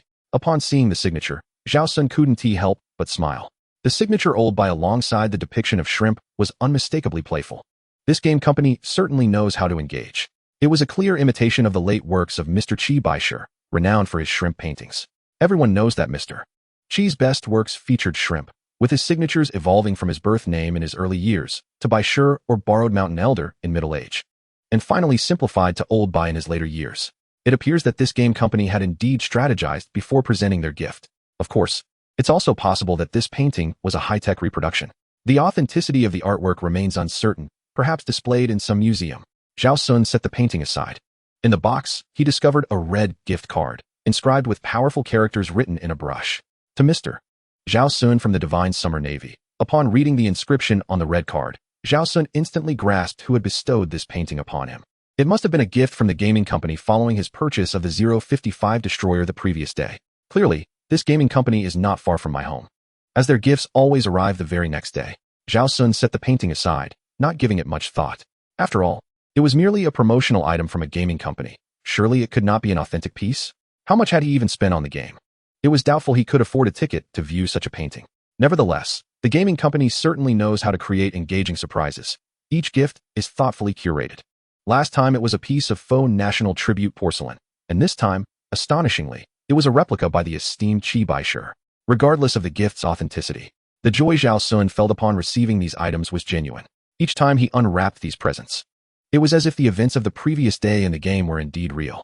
This method of offline gifting undeniably enhanced his immersion in the game. Thinking of the game, Zhao Xun opened his computer and took a seat before the monitor. Upon restarting the game, a prominent pop-up appeared on the screen. Congratulations! You have successfully resolved a crisis for your faction. Reward: a mysterious gift package. Conventional power electromagnetic catapult aircraft carrier construction blueprint X1. Conventional power electromagnetic catapult aircraft carrier complete spare parts package X1. As Zhao Xun beheld the notifications on the screen, tears streamed down his cheeks. How remarkable that the game offered free rewards. Conventional power electromagnetic catapult aircraft carrier construction blueprint. Type: blueprint. Function: usable for constructing a conventional power electromagnetic catapult aircraft carrier. Conventional power electromagnetic catapult aircraft carrier complete spare parts package. Type: one-time consumable item. Function: this consumable item can be utilized to construct a conventional power electromagnetic catapult aircraft carrier. Usage conditions: requires a dry dock capable of constructing 100,000-ton vessels. The materials package can be used to build one conventional power electromagnetic catapult aircraft carrier within the dock. In that moment, Zhao Xun comprehended the significance of this item. A conventional power electromagnetic catapult aircraft carrier? It was a direct reference to the 003. Chapter 23. Constructing an aircraft carrier is truly challenging. Set in the 1990s, the Navy starts with the 055 destroyer and the 003 aircraft carrier, an extraordinary beginning indeed. Zhao Xun could hardly resist replenishing his funds to acquire two 054B frigates, a supply ship, and a conventional submarine, thus completing a cohesive aircraft carrier battle group. His only concern now was whether the 1990s Divine Summer had a dry dock capable of constructing 100,000-ton vessels. If not, this blueprint would merely serve as a decorative item. The game graciously gifted him a blueprint and materials package. Surely it was not an attempt to compel him to spend money on building a dry dock. It was no wonder Zhao Xun harbored such thoughts, as the current gaming landscape is rife with predatory monetization tactics. The method of enticing players through prop delivery to extract monetary contributions is hardly novel. Zhao Xun, feeling a twinge of apprehension, cautiously maneuvered the mouse to double-click on the blueprint for conventional powered electromagnetic catapult aircraft carrier. Instantly, 3 selectable shipyards appeared on the screen, each boasting docks able to accommodate vessels exceeding 100,000 tons. The sight of 3 available docks alleviated Zhao Xun's anxiety. How foolish I was to underestimate the prowess of the Divine Summer of the 1990s. It seems that the Divine Summer Navy has firmly established a solid foundation over the past 35 years to achieve its current stature. After deliberating among the 3 shipyards for a while, Zhao Xun decisively opted for the northern shipyard. After all, in the real world, the first aircraft carrier of the Divine Summer was completed here. In this game, however, Zhao Xun bypassed the 001 and 002 medium ski jump carriers and commenced with a large electromagnetic catapult aircraft carrier, transitioning directly from ski jump takeoff to electromagnetic launch. The difference in takeoff methods belies the stark contrast in combat capabilities in real-world scenarios. Ski jump launches cannot achieve full fuel and armament capacity, whereas electromagnetic catapults enable carrier-based aircraft to take off at maximum combat weight. This offers greater range and firepower. Although it employs conventional propulsion, conventional systems have their own advantages. The maintenance and operational costs of a weapon are significant considerations. Simply amassing advanced technology does not guarantee user-friendliness, as evidenced by the supercarrier of the Lighthouse Nation, which has been in service for several years without achieving combat readiness. You have selected the northern shipyard. Would you like to construct a conventional-powered electromagnetic catapult aircraft carrier here? Without the slightest hesitation, Zhao Xun selected yes. Instantly, the computer screen zoomed in on the northern shipyard, showcasing a close-up of the 100,000-ton dock. The clutter that once filled the dock was swiftly cleared away. Subsequently, advanced machinery materialized within the dock. Gantry cranes, lifting devices, and welding robotic arms appeared as if conjured from thin air. Dock renovation will require 3 hours. Please be patient. Player. Zhao Xun bore no dissatisfaction upon hearing the 3-hour renovation time. Given the nature of this game, 3 hours is quite reasonable. It appears the game merely reflects the work efficiency of NPCs. The system's construction and generation processes are remarkably swift. If those NPCs were to undertake this dock renovation, it would conservatively take 3 years, rendering the blueprint useless by the time he could utilize it. The 1990s. Divine Summer, Northern Shipyard in Fontian Province. Dozens of engineers and shipyard leaders stared, mouths agape, at the spectacle before them. The first dock within the shipyard clanged and clattered incessantly. The internal equipment assembled automatically, resembling a scene from a science fiction game. Devices they had never even glimpsed before continually emerged before their eyes. What on earth is happening? How could these devices materialize out of nowhere? It felt eerily reminiscent of scenes from Lighthouse Nation science fiction films depicting alien encounters. Ultimately, the factory director could only report the unfolding events up the chain of command. Soon, a substantial contingent of armed personnel arrived at the northern shipyard in Fontian Province, securing the area entirely. Witnesses to the incident, regardless of their rank, have all signed confidentiality agreements, and each has received verbal advisements from designated personnel. It was not until 2 hours later that Minister of Defense Yan Guohua and Commander-in-Chief of the Navy Sun Chilian arrived at the scene. Upon witnessing the situation within the dock, Yan Guohua had already formed a conjecture. He discreetly remarked to Sun Chilian, "This must be the work of Mr. Zhao Xun." As the Commander-in-Chief of the Navy, Yan Guohua had previously informed Sun Chilian about Mr. Zhao's existence after he had presented a painting the night before. Truth be told, had it not been for Yan Guohua's stature, Sun Chilian would have dismissed the notion of Mr. Zhao's existence outright. The concept of extraterrestrial advanced technological civilizations seemed utterly far-fetched. However, he trusted that someone of Yan Guohua's position would not jest with him. Moreover, the sudden appearance of the 055 destroyer was simply inexplicable. The painting from the previous night had undeniably vanished before his eyes. He had inspected the table for any hidden mechanisms. At that moment, Yan Guohua gazed at the advanced, unnamed apparatuses within the dock and lamented, "The gift we presented to Mr. Zhao Xun yesterday seems rather trifling." Upon hearing Yan Guohua's words, Sun Chilian too felt that his gift was inadequate. Originally intended as a gesture of gratitude for the 055, Mr. Zhao Xun had now reciprocated by upgrading the dock to such advanced standards. When would they ever be able to repay this kindness?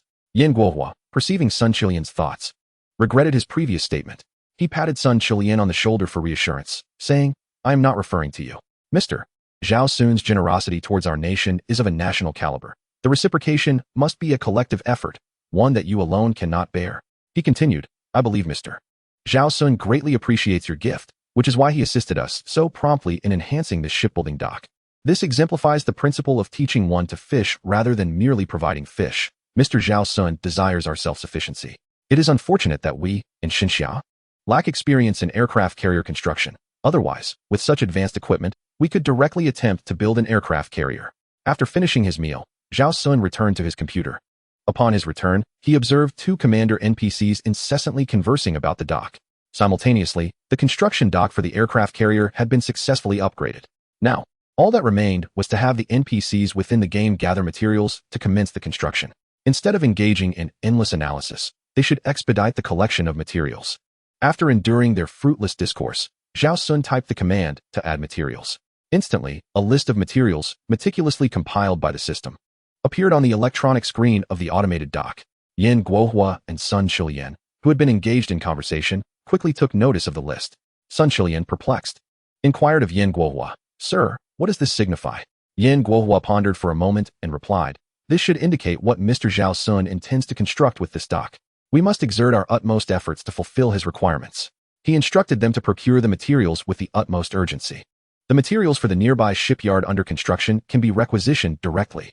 The greatest advantage of the nation of Xinxia lies in its remarkable efficiency when concentrating efforts on a singular task. Within half an hour of Yan Guohua issuing the orders, the first batch of materials was delivered to the shipyard. Simultaneously, a conspicuous countdown appeared in the lower left corner of Zhao Xun's computer screen. 6 days, 23 hours, and 59 minutes. This must be the construction time for the aircraft carrier. Upon seeing this time frame, Zhao Xun let out a sigh of relief. Thankfully, the construction duration was not a one-to-one replication. Otherwise, considering the remaining lifespan that Dr. Qin Li had informed him of, he might not live to witness the completion of this aircraft carrier. After wrapping up all his tasks, Zhao Xun glanced at the time. The sky was nearly dark. He couldn't help but express his exasperation. Building an aircraft carrier is truly exhausting. I'm utterly worn out. Chapter 24. With both the J-16 and J-15 already available, is there still a need to introduce the S-27? Zhao Xun, reclining in an ergonomic chair, stretched lazily. Today had been entirely consumed with the aircraft carrier, and he nearly forgot to check in for the J-10C fighter jet monthly card. Opening the mall interface, he clicked to sign in on the J-10C fighter jet monthly card. It was already the fourth day of his attendance. Aside from the one dismantled by the Southern Aircraft Manufacturing Corporation, the number of J-10C fighter jets had reached 119. This figure was almost maddening for someone with obsessive-compulsive tendencies. However, Zhao Xun had no choice. It was the nature of the game, which perfectly replicated the character designs of the faction NPCs. To enhance immersion, the NPCs exhibiting such behavior seemed rather reasonable. Having acquired 30 new J-10C fighters, Zhao Xun wasted no time dragging the mouse to deploy them directly to the Shanghai Air Force Base. Based on the intelligence displayed by these NPCs, they would likely self-deploy these fighter jets in the future. After executing this series of operations, the total commander of the Shanghai base, Ma Tianfeng, along with the airport staff, were left utterly astonished. The 119 fighter jets were already at the maximum capacity of their base, not to mention that there were other aircraft present as well. The hangar and runway were now crowded with J-10C fighter jets, leaving no room for the active J-7 and J-8. This marked the fourth consecutive day that Mr. Zhao Xun had delivered fighter jets to himself. Ma Tianfeng began to suspect that Mr. Zhao Xun might send them 30 fighter jets every day. It would be prudent to request the cafeteria to prepare extra meals for the aircrew tonight. After indiscriminately allocating 120 J-10C fighter jets to the Shanghai base, Zhao Xun encountered a dilemma. Once the aircraft carrier was completed, he would lack carrier-based aircraft. Furthermore, the Xinxia Naval Aviation also required a heavy multi-role fighter. While the J-10C was advanced, it was not particularly suitable for naval aviation nor for conversion into carrier-based aircraft. In light of the blockade imposed by the Lighthouse Nation, Xinxia was in urgent need of a long-range, high-payload capacity fighter, as well as a heavy multi-role carrier-based aircraft, such as the J-15 and J-16. He recalled that the game featured a function called Shelf Technology Research. This functionality allows players to bypass the debugging and adaptation phase by leveraging the mature technologies they have already mastered, akin to assembling blocks to directly develop weaponry. For instance, with Zhao Xun now possessing the J-10C fighter jet, he can utilize its W-10B engine to construct a new aircraft. By combining the W-10B engines from two J-10C jets with the ESA radar from AJ-20, would that not effectively create a J-16?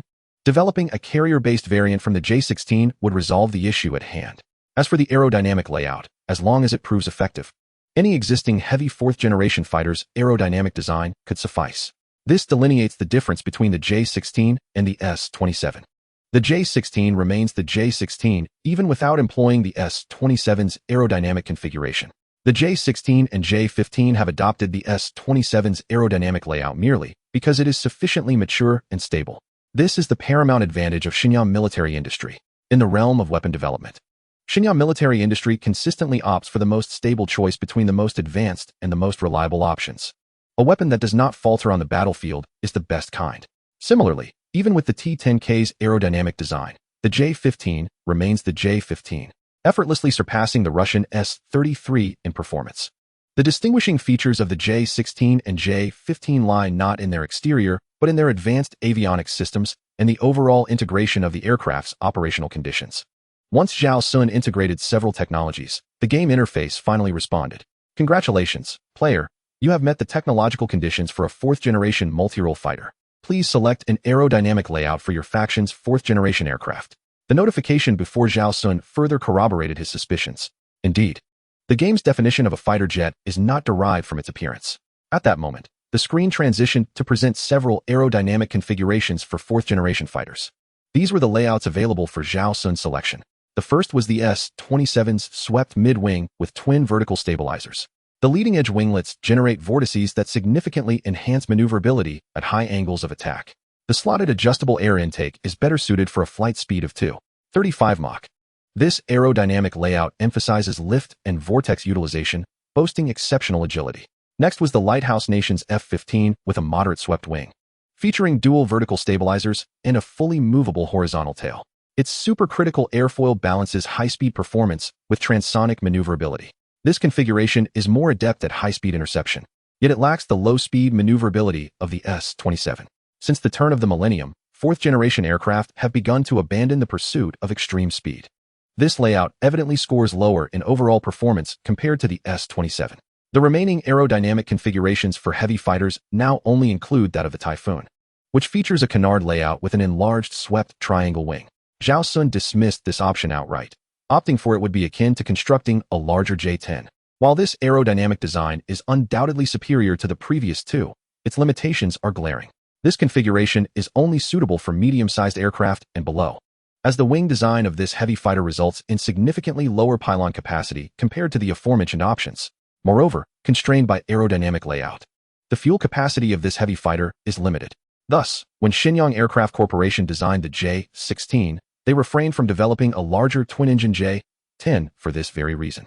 The aerodynamic configuration proved too restrictive for a heavy fighter, unless one were to adopt a design akin to the J-20, which entirely obviates the need for underwing ordnance. This indicates that, after careful consideration, the most optimal aerodynamic designs remain those of the original J-16 and J-15. Indeed, it is evident that the nation's foremost intellects invariably select the finest options. Following Zhao Xun's determination of the aerodynamic layout, the game system initiated reasonable optimizations for the configurations of both aircraft. For instance, the nose of the J-16 was elongated and enlarged to accommodate a more powerful radar. The transition between the canard wings and the fuselage was smoothed to reduce radar cross-section. The J-15, on the other hand, was enhanced with a tailhook and a nose landing gear tow hook, as well as adjustments utilizing corrosion-resistant materials. Ultimately, the aerodynamic models of both aircraft were rendered entirely consistent with the current J-16 and J-15 configurations. J-16 length, 21. 9 meters, wingspan, 14. 7 meters, height, 5. 6 meters. Empty weight, 177 tons, maximum takeoff weight, 36 tons, can reach 38 tons if necessary. Maximum payload, 12 tons, engine, WS-10B with thrust of 145 tons x2. Radar, active electronically scanned array, AESA, radar with a detection range exceeding 400 kilometers, maximum speed, 2. 35 Mach, service ceiling, 18,000 meters, range, 3. 900 kilometers. J-15T length, 22. 3 meters, wingspan, 15 meters, 74 meters with wings folded, height, 5. 92 meters, empty weight, 175 tons, maximum takeoff weight, 35 tons, catapult, 32 tons, ski jump, maximum payload, 10 tons, engine, WS-10B with thrust of 145 tons x2. Radar, active electronically scanned array, AESA, radar with a detection range exceeding 400 kilometers, maximum speed, 2. 5 Mach, service ceiling, 17,000 meters, range, 3. 500 kilometers. Upon reviewing the specifications of both aircraft, Zhao Xun exclaimed in admiration, acknowledging their formidable capabilities. These are undoubtedly exceptional machines, even when compared to the 1990s. They stand as an unparalleled presence among fourth-generation fighters today. The capabilities of certain global powers aircraft, even if inflated in specifications, cannot rival these designs. Congratulations, player. You have successfully completed a fourth-generation fighter design using shelf technology, granting WS-10B engines X12, AESA radars X6. Shall production of this aircraft commence immediately? Yes. No, Zhao Xun decisively chose yes. Instantly, the Shenyang map reappeared on his computer screen, revealing a plethora of available manufacturing facilities. However, as an aviation enthusiast, Zhao Xun was well aware that the production of fighter jets is predominantly associated with two renowned manufacturers from the north and south. He promptly dragged the mouse to assign the manufacturing tasks for the J-16 and J-15 to the Northern Aircraft Manufacturing Corporation, for it is here that their real-world counterparts are produced. In the realm of the game, Zhao Xun has merely expedited progress by a fraction, bypassing the introduction of the S-27. Upon learning this, it is likely that the engineers responsible for the S-27 in the Bear Country will find themselves in a rather difficult position. In the 1990s, after securing dock materials at the Northern Shipyard, Yin Guohua made his way to the Northern Aircraft Manufacturing Institute. After all, Mr. Zhao Xun's creations within the dock were beyond his comprehension. It would be more prudent to consult with Old Li at the Southern Institute regarding the status of the S-27 introduction plan with the Russians. At present, the shortcoming of the Divine Xia Air Force lies in the absence of a heavy aerial combat platform. Given the vastness of Divine Xia's territorial waters and the formidable naval forces of its neighboring countries, there is an urgent need for a heavy, long-range fighter aircraft to safeguard national maritime tranquility until the JH-7 fighter bomber enters mass production. Undoubtedly, the S-27 from the Russians appears to be the most suitable option. Chapter 25. A Crisis on the Fighter Production Line. Upon arriving at the Northern Aircraft Manufacturing Institute, Yin Guohua was personally greeted by Old Li, a foundational figure in Divine Xia's aviation sector. To his surprise, Yin Guohua noticed that Old Li appeared quite haggard, his complexion dull and eyes bloodshot. Old Li, did I not advise you that military-industrial development and personal health must go hand in hand? Do not neglect your well-being in pursuit of work. Upon hearing Yin Guohua's words, Old Li's eyes welled with tears. Chief, my health has not suffered from work, but from drinking. During the last negotiation with the Bear Country to lower the price of the S-27, I consumed 2 bottles of vodka. Unfortunately, their combat prowess proved overwhelming. I could not keep pace with them. Next time, I shall bring along a few capable aides, and we should be able to negotiate a better price. Yin Guohua felt a pang of sympathy for Old Li's condition, coupled with a sense of frustration. In this world, when has a client ever treated the sales party to drinks? Is that not akin to turning the heavens upside down? Indeed, the lack of technology leads to relentless humiliation. If Divine Xia possessed the capability to manufacture heavy fighters, there would be no need to endure such indignities. Inwardly, Yin Guohua vowed that once the S-27 was acquired from the Russians, he would have Old Li dismantle one unit on the spot for thorough study, with the intention of producing it independently. Currently, the Southern Aircraft Manufacturing Institute has made significant advancements in technology following the disassembly of the J-10C, enabling them to develop a new generation of medium multi-role fighters. With time, the integration of both technologies would result in Divine Xia's variant surpassing the original in every aspect, ensuring that henceforth, the Bear Country would earn not a penny from Divine Xia. Just as Yin Guohua envisioned this promising future, a perspiring young official from the Northern Aircraft Manufacturing Institute rushed over. With a cheerful demeanor, Old Li introduced him to Yin Guohua. This is our rising star at the Northern Institute. Turning his attention to the young leader, he inquired, what seems to be the matter in such a fluster? The young official addressed Yin Guohua and Old Li with urgency. Chief, Old Li, there has been a significant issue on our first production line. Upon hearing this, Old Li sprang to his feet, for nearly all advanced equipment resided within that line. As we await the arrival of the S-27 from the Bear, we also look forward to replicating it there. However, should any mishap occur, it would be far more distressing than death itself. He hurriedly inquired of the young supervisor, please clarify, what has happened on production line 1? By this time, the young supervisor had managed to catch his breath and earnestly organized his thoughts before responding. Sir, Li Lao, you may find this hard to believe, but production line 1 has begun manufacturing aircraft autonomously. Li Lao's expression was one of sheer confusion. What do you mean by autonomous aircraft production? The young supervisor gestured animatedly. Just now, production line 1 dismantled its own equipment and replaced it with automated machinery. It is now utilizing materials from the workshop to manufacture aircraft without any human intervention. Do you even realize what you are saying? Upon hearing this, Li Lao nearly lost his composure. It was all the Bear's fault. A perfectly decent young man had his mind muddled after a few drinks with them. Although Li Lao could not fully grasp the young supervisor's explanation, Yin Guohua immediately understood. The production line's equipment was autonomously manufacturing aircraft, which bore an uncanny resemblance to the situation at the northern shipyard. It must be Mr. Zhao Xun. Though he was unaware of what Zhao Xun was producing with the first production line of the Northern Aircraft Manufacturing Facility, he knew that Xin Xia would owe Zhao Xun a monumental favor. Old Li, let us proceed to see for ourselves what is truly happening. Seeing Yin Guohua's determination, Li Lao ceased to engage with the young supervisor further. The two men hastened towards the first production line. The distance of 2 to 3 kilometers was quickly traversed, and they soon arrived at the first production workshop.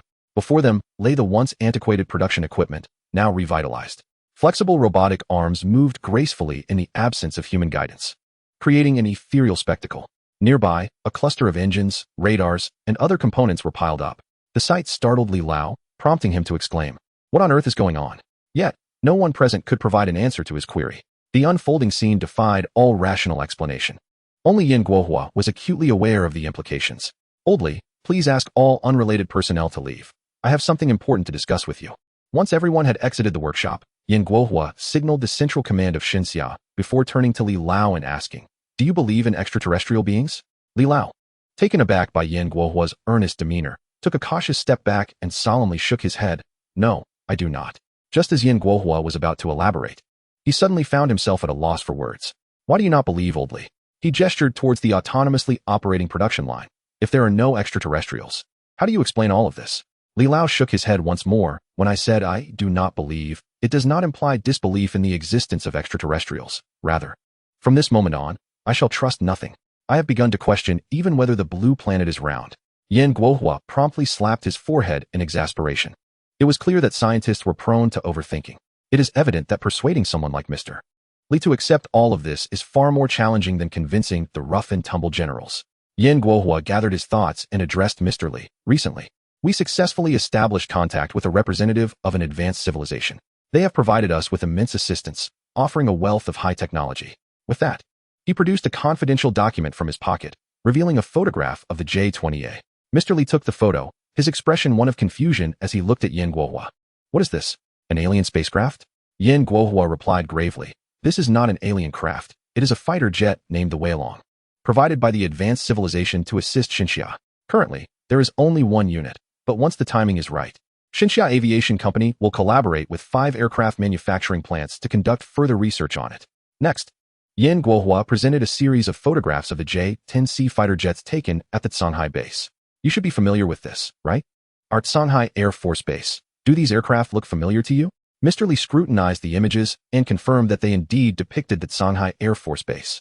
The aircraft in the photographs bore a striking resemblance to the J-10 project from the Southern Aircraft Manufacturing Institute, with a similarity rating reaching 90. This, too, is a result of assistance from the extraterrestrial civilization. According to the Southern Institute's evaluations, this aircraft surpasses any current fighter jet in Blue Star's arsenal, he explained, showing Mr. Li several photos of the dismantled J-10C. At this point, Mr. Li was convinced to a significant extent, yet one question lingered in his mind. He turned to Yan Guohua and asked earnestly, given that this extraterrestrial civilization has aided us so much, I am curious to know what they stand to gain from Xinxia. This question momentarily stumped Yan Guohua, as it was also a matter of great concern for Xinxia's decision-makers. Mr. Zhao Xun had provided Xinxia with so much. But what could he possibly gain in return? Chapter 26. Transforming the JH-7A into an undesirable version of the H-6. Perhaps the entity claiming to be Zhao Xun from the advanced civilization was merely indulging in a fleeting whim to assist Xinxia. Regardless, with Mr. Zhao Xun's support, the military industry of Xinxia experienced remarkable development in a short time. During the conversation between Yan Guohua and Mr. Li, the automated production line had already begun to take shape. Witnessing this, Mr. Li felt an increasing sense of incredulity. As an outsider, Yan Guohua might not grasp the extraordinary nature of a production line autonomously manufacturing fighter jets. However, Mr. Li understood all too well, setting aside other considerations. Even with existing components like radar and engines, numerous smaller parts are not typically produced by a single aircraft manufacturing line. Each component, ranging from the pilot's seat to the instrument panel, requires external procurement through competitive bidding. An aircraft manufacturing facility must repeatedly validate its needs and send requests to supporting enterprises nationwide. Even a wheel for an aircraft's landing gear must be produced by a specialized company. This scarcity of countries capable of independently manufacturing fighter jets across Blue Star is primarily due to this complexity. Yet now, the equipment before Mr. Li was inexplicably producing all these components. In a remarkable feat, a small workshop managed to craft an aircraft using advanced aviation materials directly on site. An accomplishment typically requiring an entire industrial system. In the eyes of the elderly Li, this transcended mere science fiction. It bordered on the fantastical. While Li was momentarily lost in thought, the skin of the aircraft was nearly complete, revealing its general contours. Yan Guohua, puzzled, turned to Li and remarked, elderly. Doesn't this aircraft bear a striking resemblance to the S-27? Li scrutinized the aircraft's exterior before responding earnestly. Commander, if you remove the feelings and similarities, it is quite accurate. With that, Li resumed his careful examination of the aircraft's design. Its aerodynamic layout mirrored that of the S-27, yet this new aircraft had incorporated leading-edge maneuvering flaps, enhancing its low-speed controllability. Overall, the lines of the aircraft were more fluid, and the wing-body transition was notably smoother. In my assessment, this design embodies the aerodynamic configuration of the S-27, but with details executed to a far superior standard. As Li spoke, the production line for the aircraft came to a halt, and a sleek, heavy twin-engine fighter was automatically towed into the hangar by a transport vehicle. Li glanced at the time, his expression shifting to one of astonishment. A mere 3 hours had elapsed since their arrival at the workshop. The prospect of completing a fighter jet in such a brief span was indeed formidable. He was gradually coming to terms with the notion of extraterrestrial civilization that Yan had mentioned. Exchanging glances with Yan, they slowly approached the J-16 fighter. Li, with a sense of satisfaction, caressed the smooth surface of the aircraft. This fighter bore a resemblance to the S-27, yet it was evidently far more advanced in every aspect. It would not be an exaggeration to say that the two were products of entirely different eras. Yin was now increasingly convinced that this was indeed the work of Mr. Zhao Xun, who had facilitated the production equipment for Xinxia. Clearly, Mr. Zhao was genuinely considering the needs of Xinxia. This was the essence of teaching one to fish rather than merely providing fish. The heavy fighter was undoubtedly what Xinxia needed most at this moment. This generous gift had swiftly resolved a significant challenge for them. As Li continued to admire the J-16, his satisfaction grew. This was precisely the embodiment of his vision for a dual-engine heavy fighter. Turning to Yin, he smiled and inquired, "Commander, shall we still purchase the S-27 from the Russians?" Yin replied playfully, "Elderly, please don't tease me. In the future, let us make the Russians drink 3 cups as a penalty." Just then, the now idle automated production line emitted 2 beeps. "Production equipment is idle. Please supply materials." Yin turned to Li and urged, "Hurry, call someone to deliver materials. We can't let the equipment sit idle, especially with so many engines and radars left to produce. If we ensure a sufficient supply of materials, we can manufacture 5 more aircraft." Li waved his hands in protest. "Commander, such precision equipment cannot operate continuously. Each aircraft must be allowed an hour of rest and maintenance after production." Yin considered this and realized there was indeed some merit to Li's words. He had been overly eager. On the other side, Zhao Xun sat before his computer, utterly oblivious to the comical scene unfolding. Were he to learn that the production line, capable of manufacturing 8 fighter jets per day, had been arbitrarily reduced to 6, he would likely be infuriated. Presently, Zhao Xun had stumbled upon a new realm within the game, the technology tree system, which allowed for the enhancement of existing technologies based on current knowledge. For instance, he could upgrade the already unlocked WS-10B engine. 4 distinct upgrade paths were available. The first option entailed increasing the bypass ratio at the expense of thrust, thereby achieving exceptional fuel efficiency. Zhao Xun shook his head repeatedly. Such a modification would render the aircraft akin to a sluggish transport plane. The second option maintained the same dimensions, but sacrificed engine longevity for a slight increase in thrust. Zhao Xun considered this redundant, especially with the anticipated arrival of the WS-15 engine. The third option proposed comprehensive improvements, sacrificing engine lifespan while increasing fuel consumption and size in exchange for greater thrust. This did not involve merely increasing the bypass ratio, but rather enlarging the overall dimensions. Zhao Xun's interest was piqued. This was precisely what he needed and desired. He aspired to build a fighter jet with a substantial payload capacity and extended range. However, he was reluctant to sacrifice speed for a larger bypass ratio. This engine was most suitable for his objectives.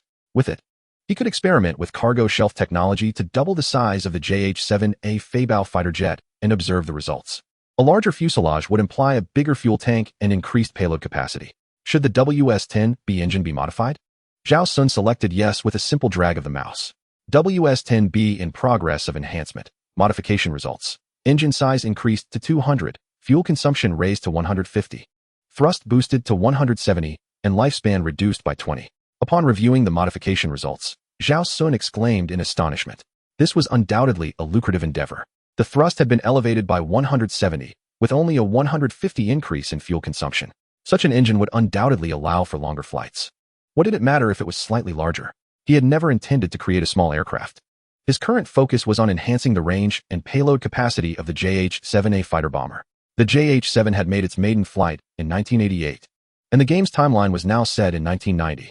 Zhao Xun had prematurely developed the J-16, causing this aircraft to lose its employment opportunities before mass production. To address this issue, Zhao Xun decided to reorient the JH-7's operational parameters to compete for the employment opportunities of the H-6 bomber, which had yet to undergo modernization in the 1990s. He believed it would be prudent to create a new platform now, rather than risk a situation where the game progressed to the point where the 26 letters of the alphabet were insufficient for the H-6 utilization. Chapter 27, Prince's Mansion, No. 17, Haishi Street. The JH-7A originally utilized the WH-9 engine, which offered approximately 55 tons of thrust, reaching around 925 tons in afterburner mode. The WS-10B provided a thrust of 132 tons, peaking at 145 tons in afterburner mode. The modification to the larger WS-10B resulted in thrust exceeding 20 tons, aligning its performance with that of the T-160 Swan's NK-32 engine. In other words, Zhao Xun has determined that the enlarged JH-7A, scaled up to a standard operational weight of 60 tons, can still achieve supersonic cruise. The enlarged fuselage is capable of reaching at least the second island chain. If each wing accommodates a long sword, 20 missile, the sight would undoubtedly be one that the sixth master would prefer to avoid. Zhao Xun estimates that the modified JH-7A's operational radius and payload capacity would be roughly comparable to the later models of the H-6.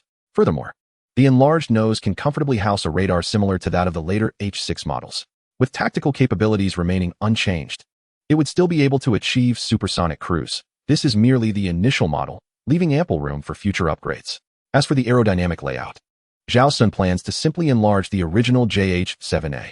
The rationale is straightforward. The wing configuration of the JH-7A is most suitable for carrying large munitions. After enlargement, the JH-7A can carry a long sword, 100 missile under each wing, akin to the H-6 underbelly configuration. Designs like the variable sweep wing of the T-160 White Swan and B-1B should be avoided. Such designs appeared advanced at the time, as bombers then were still adhering to the concept of bomb bay deployment. However, in the present day, missiles carried under the wings of bombers can easily strike targets over 1,000 kilometers away. External precision bombing has become the correct approach for bombers. Sacrificing underwing payload capacity for high-speed performance is, in every way, unwise. This explains why, even in 2025, the Xinjiang military continues to refine the H-6. Firstly, its wings are exceptionally capable of carrying munitions. Secondly, its large nose can effortlessly accommodate a radar with a detection range of several hundred kilometers. With these advantages, speed and maneuverability are evidently no longer the primary metrics of consideration. Now, if Zhao Xun were to transform the JH-7A to match the specifications of the H-6, it would indeed become the quintessential tactical bomber, effectively addressing the H-6 final shortcoming. Rather than a mere enlarged JH-7A, it could be viewed as an H-6 with a revamped aerodynamic layout and engine. With the assistance of in-game shelf technology, the aerodynamic design of the JH-7A has already been completed. The only remaining piece of the puzzle is a large radar. Zhao Xun contemplated this and decided against using the radars from the J-10C and J-16 as substitutes, as there is no immediate urgency for this component. Glancing at the clock, he noted it was already 9 p.m., and he retired to bed. In the 1990s, in the capital of Xinjiang, at 1 a.m., Yan Guohua descended the boarding ladder. After leaving the Northern Aircraft Manufacturing Institute, he hurried back to the capital of Xinjiang without pause. It wasn't that he desired to forego a good night's sleep. Rather, there were simply too many pressing matters demanding his attention. Negotiations regarding the ransom for the Perry-class frigate and its crew were proving quite unpleasant. Currently, the 7th Fleet's Carrier Strike Group of the Lighthouse Nation was preparing to deploy from the Sakura Flying Horse Base. The 5th Fleet and the 3rd Fleet's Carrier Strike Groups were also beginning to shift towards the vicinity of Xinjiang. Within a fortnight, these 3 Carrier Strike Groups would converge near Xinjiang, posing a significant challenge to the current naval forces of Xinjiang. However, Yan Guohua's urgent return tonight was not solely due to this matter. The reason for his late-night return to the capital of Xinjiang was that the Ministry of Foreign Affairs had prepared a second gift for Zhao Xun. Upon disembarking from the plane, Yan Guohua instructed the driver to take him directly to the residence of Foreign Minister Zhang Wenzi. Although it was quite late and may disturb Zhang Wenzi's rest, Yan Guohua felt he could not afford to delay. Mr. Zhao Xun's assistance to Xinjiang was of paramount importance, and the gesture of gratitude he intended to present was more significant than any other consideration. A factory capable of directly manufacturing combat aircraft was an immense favor. Yan Guohua believed that even a second's delay in delivering this gift would be a breach of etiquette. 2 hours later, a weary Zhang Wenzi, sporting dark circles under his eyes, was reviewing the gift invoice. The residence at 17 Haishi Street spanned 91 acres. It had once been a royal palace of the previous dynasty, now renovated in accordance with the central government's requirements. These were the land deeds and property certificates, all specially approved. Yan Guohua, observing the 2 small red booklets and an exquisite key before him, nodded with satisfaction. It seemed that the central government also deemed the previous gift of porcelain as somewhat overly formalistic, hence this substantial offering. Yet, Yan Guohua felt that despite the weightiness of this gift, it paled in comparison to Mr. Zhao Xun's contributions to Xinjiang. At that moment, Zhang Wenzi added, in addition to this property, Xinjiang has constructed several estates for Mr. Zhao Xun across various regions with distinct landscapes. These estates will approximately take 2 years to complete, after which all documentation will be handed over to you. Yan Guohua nodded enthusiastically. Should Mr. Zhao Xun decide to visit Xinjiang in the future, he would have the opportunity to appreciate our magnificent rivers and mountains from diverse locales, while also experiencing the cultural unity of our nation. I surmise Mr. Zhao Xun would find great joy in these offerings. Achio. Early in the morning, Zhao Xun sneezed while nestled in his blankets. Alas, has my constitution weakened? Or has the weather turned cooler? Just after Zhao Xun lamented, he heard the village chief's voice at the door. Did you forget to close the door? Little son, check your bank card. Has the compensation arrived? Feeling a bit embarrassed, Zhao Xun approached the door and explained to the village chief. I lost track of time playing games last night and forgot to close the door. Afterward, Zhao Xun glanced at his phone, and the figure in the bank's text message nearly caused him to leap in surprise. 220,000, neither more nor less. Sadly, the joy of receiving such an amount was diminished by the knowledge that his time was limited. At this moment, the village chief reiterated, Little Sun, make sure to find a place to live in the next few days. Water and electricity will be cut off soon. Zhao Xun nodded, realizing that he had indeed overlooked the matter of finding a new home in his gaming fervor. After offering a few more words of advice, the village chief presented a cardboard box to Zhao Xun. This was left at your door. I just brought it in, he said before continuing on to the next house. Zhao Xun picked up the box and noticed that it was identical to the packaging from the previous gifts sent by the gaming company. Skillfully opening the box, he discovered that this time it contained no exquisite artwork, but rather 2 small red booklets and a key, sitting forlornly within. Zhao Xun picked up 2 small red booklets and nearly burst into laughter. Number 17, Haishi Street. What a surprise. Is the game company actually giving away a Wangfu? However, Zhao Xun did not take it seriously. Nowadays, property certificates and land use certificates have long been consolidated into one. They are no longer separate. Zhao Xun speculated that this was a token gesture from the game company to enhance players' immersion. They deliberately imitated the property deeds and certificates from the 1990s, which would not only heighten the sense of involvement, but also circumvent any allegations of counterfeiting. He casually tossed the 2 little booklets aside, lamenting, the gifts from this game company are becoming increasingly stingy. Previously, they gifted a faux national ceremonial porcelain tea set that could still brew tea, and the subsequent fake paintings could at least serve to obscure an electric meter box. Now, they present him with a fake property certificate. What is the utility of that? Just for show online? Chapter 28, General Liu Yang. A lifetime of waiting. Zhao Xun locked the door behind him and headed directly to the largest real estate agency nearby. His current residence was slated for demolition, and he needed to find a new place to live. Between purchasing and renting, Zhao Xun decisively opted for renting. After all, he could only expect to live for another 3 years. What was the point of buying a house? Moreover, while 2 million seemed substantial, it would hardly suffice to purchase a property in Fenggang. Renting, however, presented a different scenario. Over 3 years, renting at the highest standard would not amount to a significant expenditure. Upon arriving at the agency, Zhao Xun discovered that due to the shipyard's expansion, nearly all suitable housing options in the vicinity had been leased out. It seemed that his late foray into the housing market was a regrettable consequence of his gaming pursuits. Now, the remaining options nearby were either exorbitantly priced or of poor quality. Zhao Xun pondered the situation. After all, he did not have many years left to live. If it was a bit more expensive, so be it. He approached a real estate agent. I would like to rent a house with a better environment. The location can be somewhat remote. Ideally, I prefer a standalone courtyard for a long-term lease of about 3 years. The real estate agent scrutinized Zhao Xun for a moment. Sir, if you are looking for a long-term lease, I have a property near Yishanxing Garden that you might consider. The environment and furnishings are both first-rate. But there are 2 drawbacks. The rent is quite high at 2,000 per month, and the transportation is not very convenient. You would ideally need to drive yourself. His words were exceedingly tactful. If Zhao Xun were merely inquiring idly, he would likely have retreated at this point. Zhao Xun nodded. While 2,000 per month for a small courtyard on the outskirts of Fenggang was somewhat steep, he had only 3 years left to live. Renting until his demise would amount to 72,000. As for transportation, a small electric scooter costing 3,000 would suffice. Zhao Xun made his decision. All right, I have no objections.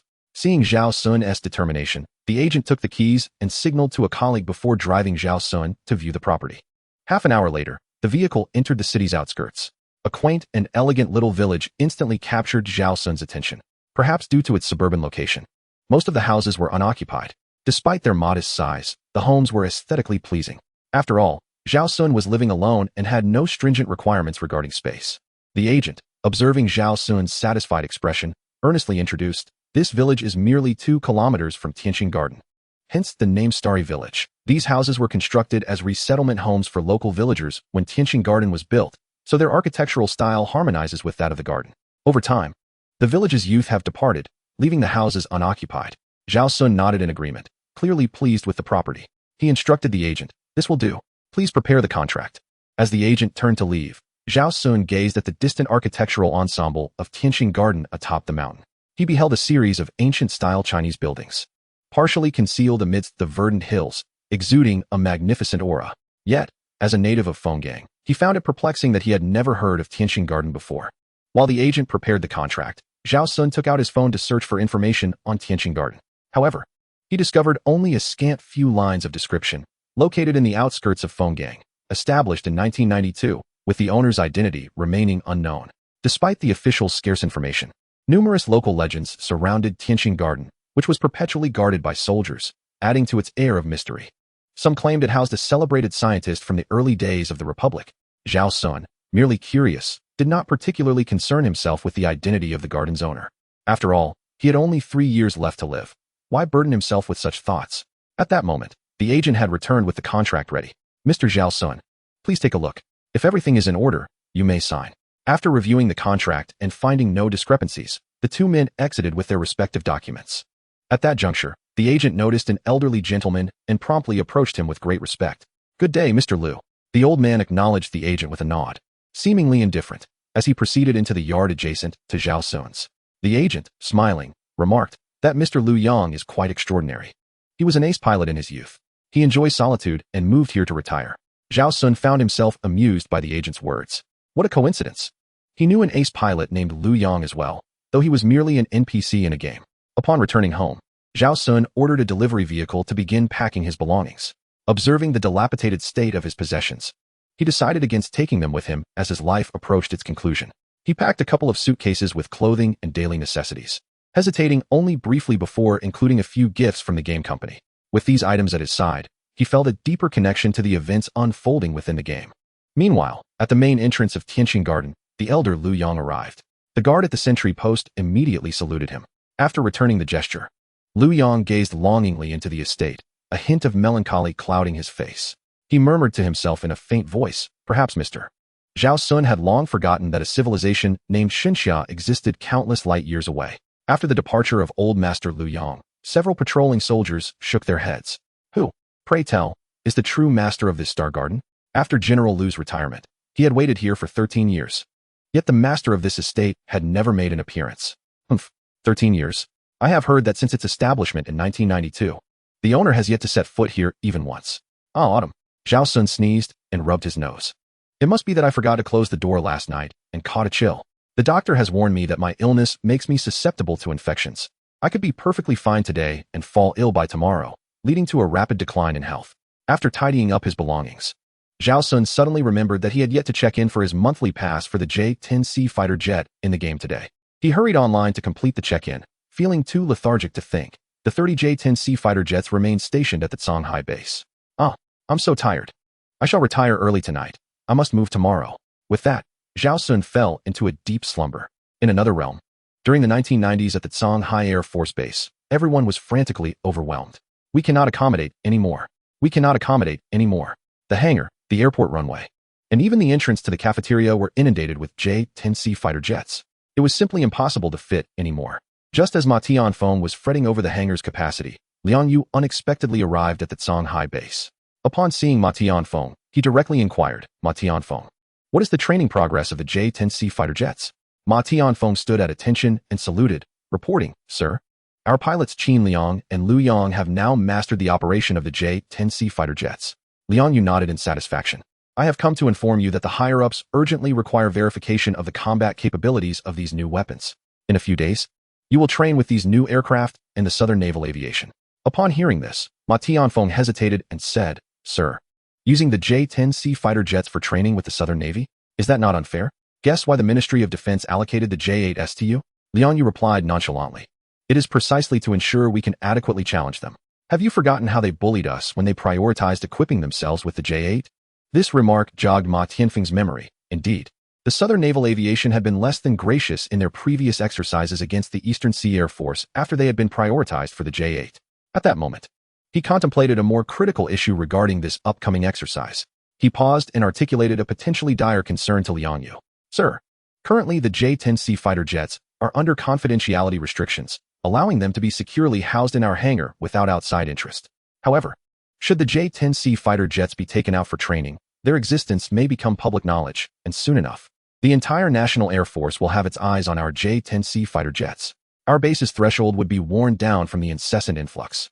Liang Yu furrowed his brow in contemplation. Ma Tianfeng's concerns were indeed valid. Once the J-10C fighter jets are exposed, it is improbable that their military district can monopolize all of them.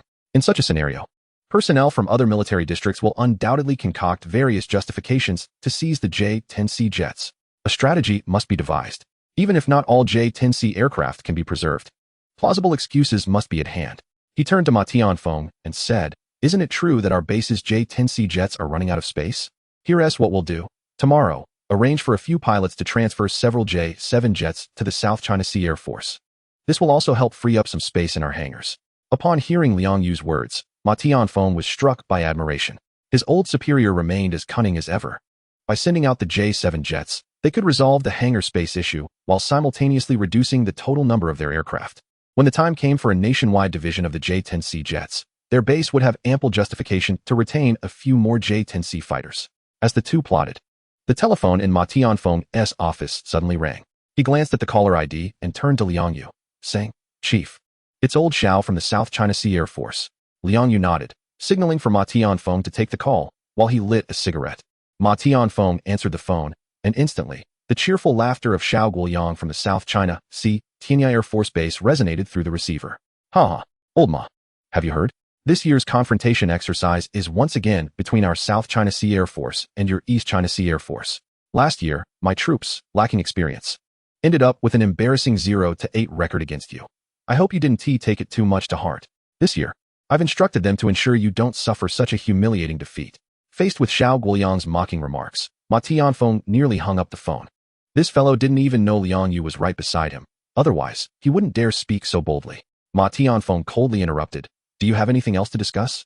If not, before he could finish, Zhao Guoyang shifted the topic. "Old Ma, I have something to tell you that you probably don't know. Our J-8 fighter jets have entered mass production. Minister Yin of the Defense Department has allocated all of them to us in the South China Sea Air Force.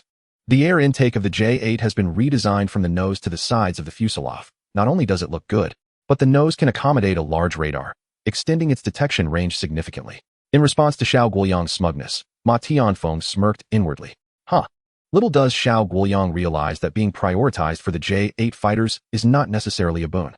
With more aircraft being distributed, that simply means fewer J-10C jets for them.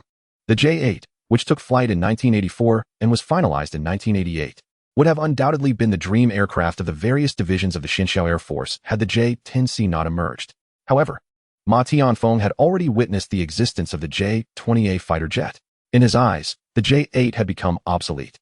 He chuckled softly, "Old Zhao, do you want to know why Minister Yin allocated the entire production of the J-8 jets to you and not a single one to us?" However, Zhao Guoyang failed to comprehend Ma Tianfeng's intentions and continued to boast, "It must be that our air defense pressure in the South China Sea is greater. Don't lose heart. Lao Ma, I've heard that in a year or two, the JH-7 Flying Leopard will begin mass production. Once we equip 2 squadrons of JH-7s, the J-8 fighters will likely fall to your EC Air Force." This time, Ma Tianfeng did not afford him the opportunity to respond and directly stated, "Rest assured. The J-8 fighters and JH-7s are all yours. I shall not compete with you for them. By the way, tomorrow, 2 squadrons of J-7 fighters will be deployed from our base to yours. This has already been approved by the Ministry of Defense, so just wait to receive them." This statement left Zhao Guoyang momentarily stunned. 2 squadrons of J-7 fighters to be allocated to us? What is going on? This Ma Tianfeng is surprisingly generous. Not waiting for Zhao Guoyang to reply, Ma Tianfeng abruptly ended the call. At that moment, Liang Yu extinguished his cigarette, observing the young man's self-satisfaction. "Are you still hesitant to take advantage of him?" Ma Tianfeng nodded. "Rest assured, sir. When it comes to the confrontation exercises, I will ensure he is utterly bewildered." This was not mere boasting from Ma Tianfeng. After days of testing, the radar detection range of the J-10C fighter jet is at least over 300 kilometers. A detection range of 300 kilometers is a remarkable feat reminiscent of the 1990s. Not only will I make Zhao Guoyang lose his bearings, but I could also make him forget who he is. Liang Yu nodded and patted Ma Tianfeng on the shoulder. Among comrades, competition is acceptable, but one must not lose their composure. The aircraft carrier battle groups of the Lighthouse Nation are about to approach. We must ascertain the performance of the J-10C fighter before they arrive. Understood. Ma Tianfeng stood at attention and saluted. The following morning, Zhao Xun rose from bed and stretched. Feeling invigorated, the cold he had caught from forgetting to close the door a few days ago had miraculously subsided. After having breakfast and organizing his belongings, today was the day he would move. As for gaming, he would have to wait until the evening after the move. Glancing around at the familiar surroundings, a trace of reluctance flickered in Zhao Xun's eyes. It was the house where he had grown up, and to claim he felt no attachment would be disingenuous. Yet, He could not allow personal sentiments to impede national progress. Carefully loading his luggage into the vehicle, Zhao Xun arrived at Starry Village 2 hours later. Upon seeing the distant Tianqing garden structure once more, he felt a wave of disdain.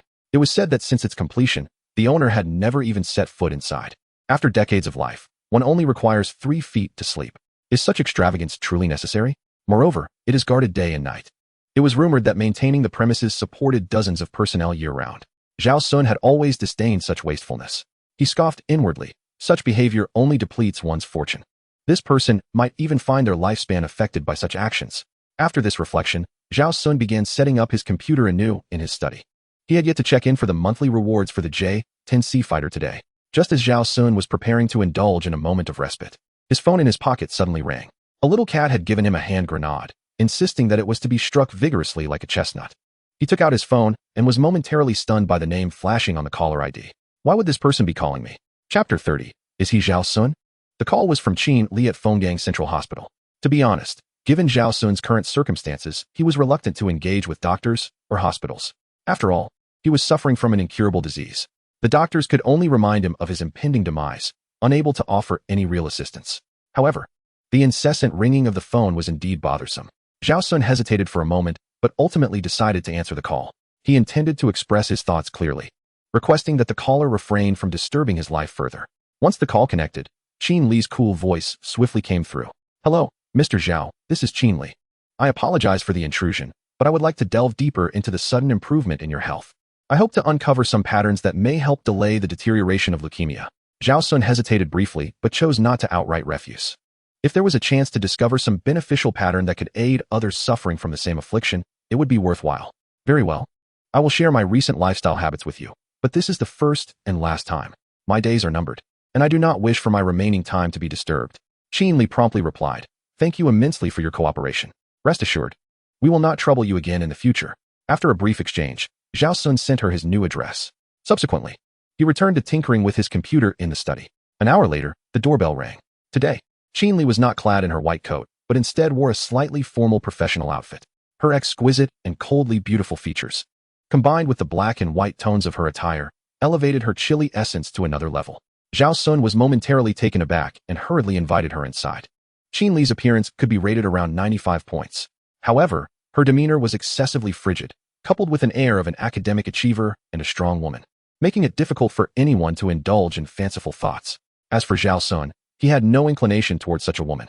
He was aware that his time was limited and preferred to relish his remaining days in solitude. Even if he were not ill, pursuing someone with Qin Li's poise would likely prove to be an insurmountable challenge. After Qin Li took a seat, Zhao Xun brewed a pot of tea and sat across from her. Fortunately, the gaming company had gifted him a set of tea utensils, prompting him to consider purchasing some tea leaves. Otherwise, he would have had nothing to offer when guests arrived. Qin Li glanced at the teacup Zhao Xun handed her and was momentarily taken aback. This teacup was remarkably exquisite. She even felt that using such a fine set of tea utensils to brew tea would be a waste. Moreover, for some reason, the teacup appeared oddly familiar. She felt she had seen it somewhere before. At that moment, recalling the purpose of her visit, Qin Li shook her head. Perhaps it was a matching set of tea utensils, as such a beautiful design could not possibly exist in a singular instance. She swiftly redirected the conversation towards the cause of Zhao Xun's rapid improvement in health. Mr. Zhao Xun, could you share with me when you began to experience an improvement in your health? Upon hearing Qin Li's address, Zhao Xun felt a hint of discomfort. Mr. Zhao? It sounded akin to those NPCs from video games. Although the term Mr. carries a different connotation, Zhao Xun chuckled and replied, You may simply call me by my name. Adding honorifics feels somewhat peculiar. As for the moment my health began to rapidly improve, Zhao Xun pondered for a moment and said, I think it was while I was immersed in a game. Each time I played and felt joy, my body would experience a delightful lightness. Perhaps this is what they refer to as the secretion of dopamine. Zhao Xun discreetly withheld a small detail, feeling too shy to admit that it was the expenditure of money that brought him happiness. Qin Li nodded earnestly. What you've shared is quite enlightening for us. In fact, I hold a strong appreciation for traditional Chinese medicine alongside Western medical practices. Many classics of traditional medicine document that numerous ailments stem from psychological distress. Moreover, those afflicted by terminal illnesses often experience alleviation of their conditions due to positive emotions. Regardless of the cause of joy, it can indeed ease suffering. Zhao Xun was taken aback by Qin Li's agreement with his thoughts. At that moment, Qin Li looked at Zhao Xun with a serious expression. If it's not too much trouble, may I take a look at the game you're playing? Zhao Xun nodded, of course. However, the content of this game primarily revolves around aircraft and artillery, which may not pique your interest. Qin Li chuckled at Zhao Xun's words. That may not be the case. Take fighter jets for instance. Influenced by my grandfather, I am familiar with the mainstream aircraft of Xinxia. Zhao Xun scratched his head, nearly forgetting that her grandfather was in the Air Force, almost embarrassing himself. Soon, Zhao Xun logged into the game in front of Qin Li. The first thing he did was to sign in for the J-10C fighter jet monthly card. He then checked the construction progress of the aircraft carrier at the northern shipyard. Occasionally, he turned to Qin Li, saying, "Look at those guards stationed at the shipyard entrance. They have meticulously recreated the real-life scene. And every soldier's physique and facial features have been individually modeled." Zhao Xun was engrossed in his actions at the computer, while Qin Li stood behind him, utterly astonished. Her bright eyes were filled with shock. This was utterly absurd. In Qin Li's eyes, Zhao Xun was not merely playing a game. Rather, he appeared to be gesturing aimlessly before a blank screen. The visuals that Zhao Xun was perceiving were entirely invisible to her. What J-10C fighter jet? What 003 electromagnetic catapult aircraft carrier construction? None of it was visible to her. She only saw a black screen. However, Zhao Xun's earnest demeanor suggested he was not deceiving her. In an instant, she comprehended the reality. There is no such thing as an incredibly realistic strategic game. What exists is merely the fantasy of a terminally ill patient before the lens of life. It seems my inquiry into the secret of his health improvement was indeed intrusive. Regardless of whether this game truly exists, as long as it provides a psychological anchor for individuals, it is a blessing. Because Qin Li has indeed encountered numerous patients. Upon learning of their conditions, many of them showed little physical response, yet their psychological defenses crumbled, ultimately succumbing to depression. Not wishing to disturb Zhao Xun any further, Qin Li stood to take her leave. Time was of the essence. She decided to conclude her visit for the day. Zhao Xun rose to his feet, stating, "Let me see you off." As they stepped outside into the courtyard, Old Master Lu Yang returned from the entrance of Tianqing Garden. Qin Li recognized him at once. "Grandpa Lu." Old Master Lu paused, turning to face Qin Li, a smile lighting up his face. "My dear girl, has it really been 2 years since we last met?" Qin Li replied with a smile. "Indeed, Grandpa Lu. How is your health these days?" Old Master Lu chuckled. "I have no doubt I could live for another 20 or 30 years. At that moment, he cast a glance at Zhao Xun. "Is this young man your boyfriend?" A blush instantly crept onto Qin Li's cheeks. "Grandpa Lu, please don't say that. He is my patient. His situation is quite special. And I am here to conduct a visit." Upon hearing that Zhao Xun was Qin Li's patient, Old Master Lu's smile faltered. Although he had not seen Qin Li for 2 years, he had often heard his old comrade Qin Liang speak of his only granddaughter. Thus, he was well aware of the nature of Qin Li's patients, all of whom suffered from leukemia. With a sigh, Old Master Lu looked again at Zhao Xun, lamenting, "What a fine young man. Why must fate be so cruel?"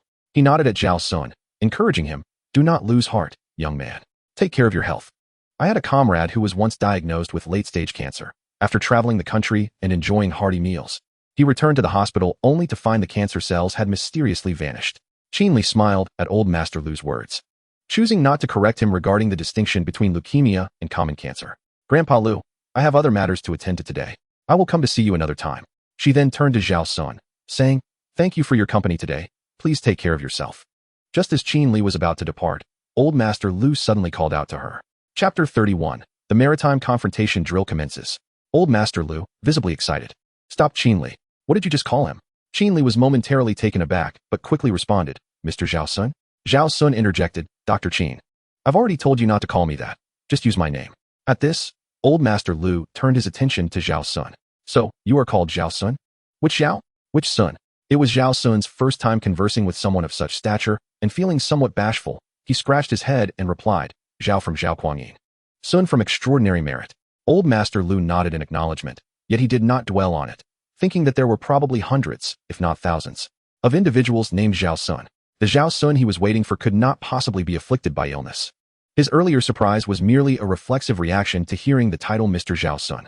He turned back to Zhao Xun with a smile, saying, "Zhao Xun is indeed a splendid name." Zhao Xun chuckled, reflecting, "This old gentleman is quite peculiar. It is the first time I have ever heard someone praise the name Zhao Xun." His name, though seemingly ordinary, was Zhao Xun. After bidding farewell to the two individuals, he returned to his study. Upon opening his computer, Zhao Xun discovered that the production line for fighter jets at the Northern Aircraft Manufacturing Institute had come to a halt. The reason was the insufficiency of critical components such as engines and radars. Now, there were two potential solutions. The first was to wait for the completion of the J-10C monthly card sign-in, which would provide a nationwide deployment supply chain as a gift on the final day. The second was to directly purchase the main components like engines and radars with money. Without a moment's hesitation, Zhao Xun chose the latter. With 2 million in hand, who would want to languish for 20 days? He promptly accessed the game's recharge interface. Just moments ago, Qinli had been watching him, causing him to hesitate about spending money. Now, with over 2 million at his disposal, he could no longer resist the urge to recharge. He opted for the highest tier of 648, multiplying it by 10, and made an immediate recharge of 6,480. He directly purchased 600 WS-10B engines, expending 3,000, and acquired 300 ESA active phased array radars, costing 2,000. The total expenditure for the engines and radars of 300 fighter jets amounted to 5,000. Goodness, this is exorbitantly expensive. Zhao Xun finally comprehended the value of the J-10C monthly card he had previously acquired at a 1 discount. However, he could not afford to invest all his remaining funds into the components for the J-15T and J-16. Zhao Xun had to allocate a portion of his budget for the larger JH-7A Feibao. Ultimately, he spent 2,400 to purchase 20 sets of components for the large JH-7A Feibao, thereby solidifying the foundation of the Xinxia Air Force system. JH-7D Great Feibao, length, 288 meters wingspan, 21 meters height, 92 meters empty weight, 255 tons maximum takeoff weight, 66 tons maximum payload, 18 tons engine, WS-10B modified high bypass ratio engine, with a thrust of 2,465 kilograms X2 radar, ESA active phased array radar, with a detection range exceeding 500 kilometers maximum speed, 18 Mach. With a peak acceleration state of 22 Mach, operating in this mode sacrifices engine lifespan and significantly impacts range. Practical ceiling, 20,000 meters range, 10,000 kilometers combat radius, 3,500 kilometers, extending to 6,000 kilometers with aerial refueling. Zhao Xun was thoroughly satisfied with the specifications of this tactical bomber. Its range was comparable to that of the late models of the 6th generation. The payload capacity had been increased by 8 tons, and the maximum flight speed had tripled, soaring from 0.8 Mach to 2 Mach. This iteration of the Feibao would remain relevant until at least 2035. Congratulations, player, for completing a tactical bomber design using shelf technology. A prototype of the target bomber has been awarded. Would you like to deploy this prototype aircraft immediately? Zhao Xun, moving his mouse, dragged the JH-7D Great Feibao to the Xinxia Shifei Manufacturing Institute, as it was precisely where the small Feibao was produced. After finalizing all operations, the game unexpectedly displayed a prompt. Your faction is conducting a combat drill. Would you like to observe? Yes. No. Zhao Xun was taken aback. A combat drill? He was instantly reminded of the red-blue confrontation in Xinxia, the beleaguered red side and the seemingly invincible blue side, forever a topic of discussion among military enthusiasts.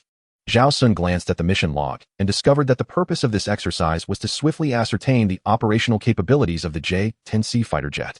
After several days of training, the pilots at Shanghai Air Force Base, including Qin Liang and Lu Yang, had acquired the basic skills to pilot the J-10C. The rapid progress in training was due, on one hand, to the pressure exerted by the Lighthouse Nation's 3rd Aircraft Carrier Strike Group, and on the other, to the contemporary approach of treating special matters with urgency, along with the professional competence of pilots like Qin Liang and Lu Yang. In the past, pilots were expected to memorize the flight manual backward before they could even take to the skies. Upon seeing the name Lu Yang, Zhao Xun was reminded of the elderly gentleman next door. He never expected to encounter a pilot in reality sharing the same name as a game NPC.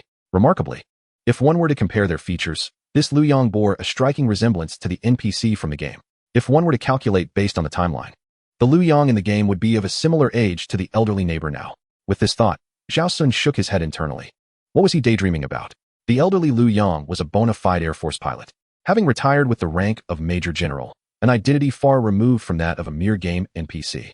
Meanwhile, in 1990, Ma Tianfeng began the final mobilization for the departing Qin Liang and Lu Yang. We have conducted numerous exercises against the South Sea Air Force, and they have often taken advantage of their more advanced aircraft to make us look foolish. Today, we must demonstrate the might of Shanghai Base and show them who truly guards the skies of our motherland. With a resounding conclusion to his impassioned speech, everyone rose to applaud. In truth, Qin Liang and Lu Yang, along with their comrades, had long harbored a pent-up frustration.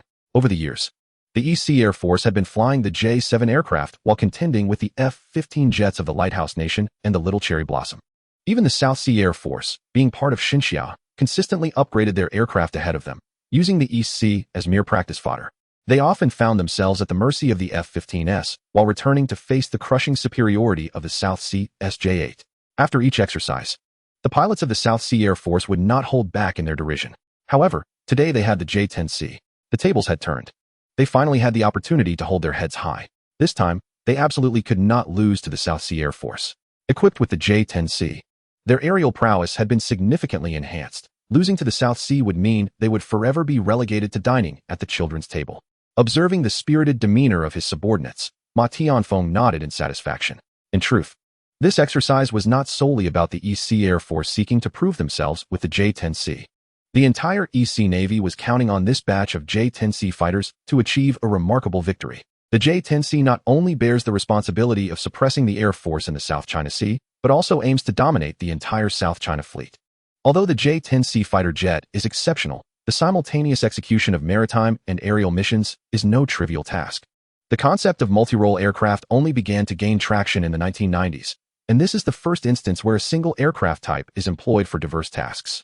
It can be asserted that the J-10C jets piloted by Qin Liang and Liu Yang during this exercise were pivotal to achieving remarkable success in the entire confrontation. Chapter 32. Shot down immediately after leaving the airport? The J-10C is truly formidable. In front of the computer screen, Zhao Xun was deeply affected by the serious atmosphere before him. It took him quite some time to remember that he could indeed breathe. He never anticipated such a solemn mobilization prior to the exercise. It was hard to fathom what the scene would be like should actual warfare erupt. Under Zhao Xun's watchful gaze, ground crew personnel swiftly refueled and armed the J-10C fighter jet on the display. Observing the rapidity with which the NPCs managed the J-10C, Zhao Xun was internally astonished. It was only logical, considering the imminent pressure posed by 3 carrier battle groups, that an extraordinary speed was essential. Zhao Xun recalled a moment in real history when the Shenyang military had indeed sent out vessels still in training to confront foreign warships. Meanwhile, in the East China Sea Fleet, Liang Yu was delivering the final mobilization to the naval leaders. In this drill, we are not only tasked with defeating our old adversary, the South China Fleet, but we must also project strength, sending the paper tiger across the ocean back into retreat. Let them understand that Shenyang is not a place they can freely flaunt their might. Upon hearing Liang Yu's words, all naval leaders, except for Zhao Hongtao, the commander of the East China Fleet, wore grim expressions. The defense pressures in the East and South China Seas differ significantly. Shenyang has consistently advanced its naval development in the South China Sea at a pace quicker than that of the East. The Southern Navy, in terms of both fleet and naval aviation equipment, surpasses that of the Eastern forces.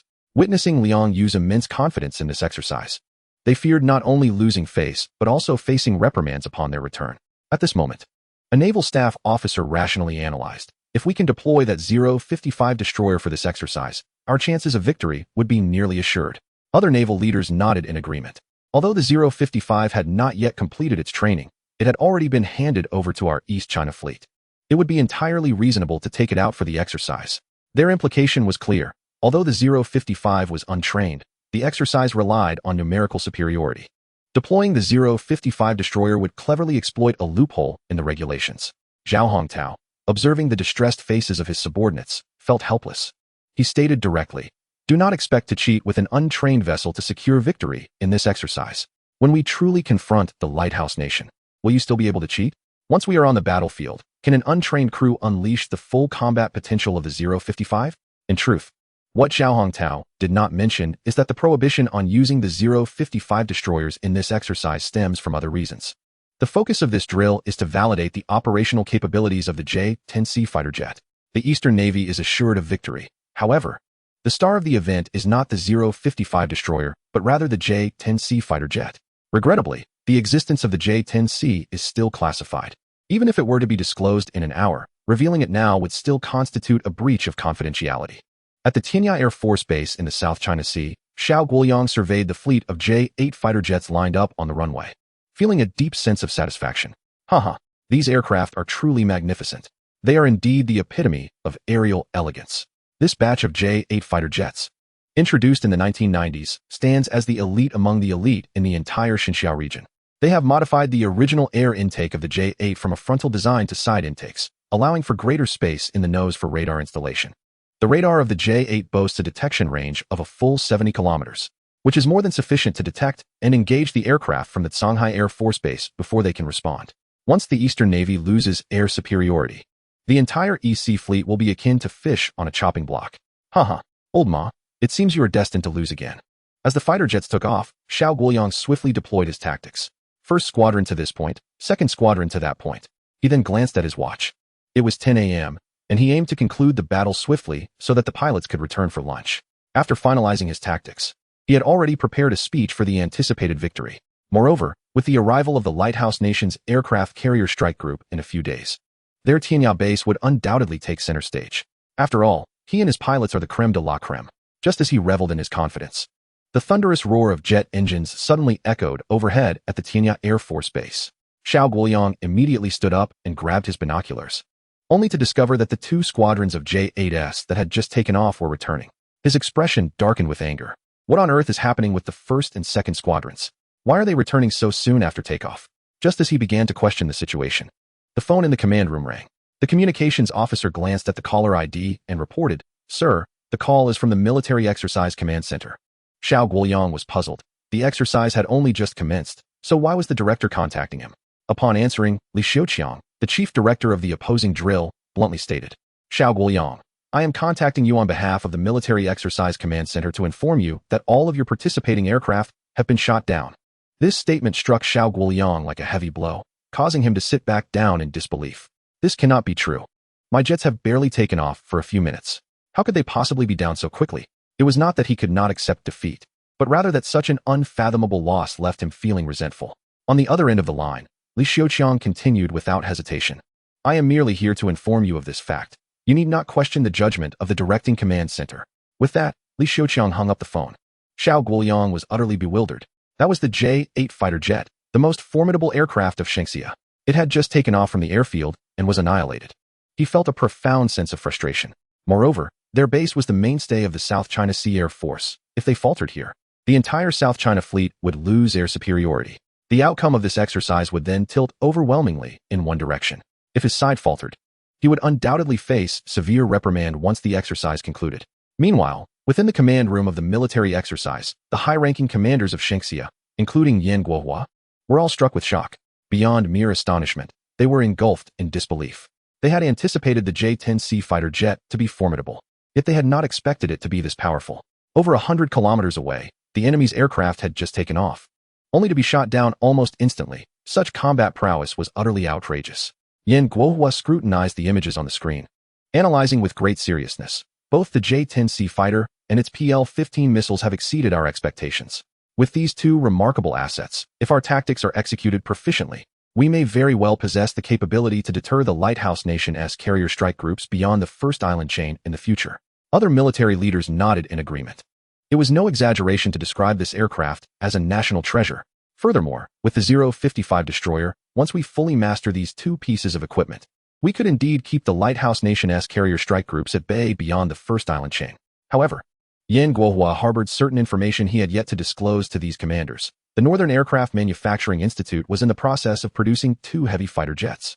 Compared to the J-10C, these would be the true rulers of the skies. Regrettably, those two aircraft did not possess significantly greater range than the J-10C, making it impossible to reach the second island chain. If only Shengxia could develop a tactical bomber with a longer range, then they would have the opportunity to directly threaten the second island chain. Chapter 33. A major incident at Xi'an Aircraft Factory? In truth, the Shengxia military's desire for an advanced bomber was not without reason. In terms of strike capability, they could assert influence not only beyond the second island chain, but even within the territory of the Lighthouse Nation itself. Shengxia had long been at the forefront of missile technology on Blue Planet, which was essential for the nation's security. However, missiles could not serve effectively in regional disputes or in the pursuit of limited interests. Unlike bombers and carrier-based aircraft, which could intimidate adversaries and retreat once concessions were offered, intercontinental missiles offered no such reprieve. Once launched, there was no turning back. It constituted an act of war.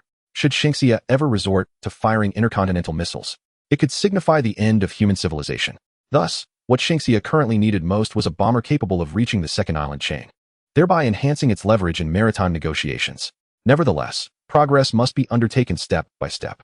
With the J-10C fighter jet now in their arsenal, they could cautiously address the challenges posed by the Lighthouse Nation's carrier strike groups. At the military base of the Lighthouse Nation located at the Cherry Blossom Pegasus, General Richard displayed a hint of disdain upon hearing Ronald's report. The recent military exercise by Xinxiao was nothing but a thunderous show with little rain. The entire drill concluded in less than a day. Ronald quickly chimed in. Sir, I suspect they realized that their exercise was incapable of intimidating us, hence the premature conclusion. General Richard nodded in agreement with Ronald's assessment. Over the years, Xinxiao had favored conducting maritime exercises as a means to deter the naval power of the lighthouse nation. However, their previous efforts yielded minimal results. Their surface fleet and naval aviation assets lacked the capacity to safeguard such vast maritime territories. They dared to detain our Perry-class destroyer. Once the 5th Fleet and 3rd Fleet arrive in Xinxiao's waters, I shall see how they manage the aftermath. In truth, the current strength of the lighthouse nation meant that even the 7th Fleet alone could be a source of considerable annoyance for Xinxiao's navy. Nevertheless, Xinxiao's action of detaining the Perry-class frigate had incited the ire of the lighthouse nation, which was determined to make Xinxiao pay dearly. Were it not for the potential impact on military trade reputation due to the acknowledgement of 3 downed aircraft, the incidents involving 2 F-15CS and a Seahawk helicopter would also be addressed with Xinxiao. As General Richard observed the 100,000-ton nuclear-powered aircraft carrier being readied in the naval port, a sense of superiority welled up within him. The audacious Xinxiao, emboldened by possessing an advanced warship, dared to detain our Perry-class frigate. When our 3 carrier battle groups arrive at your doorstep, let us see if you will still be so brazen. When the Perry-class frigate was mentioned, Ronald felt a flush of heat on his face, for it was under his command that the vessel had been captured. He silently vowed that when Xinxiao finally conceded, he would humiliate their naval commander at the negotiation table.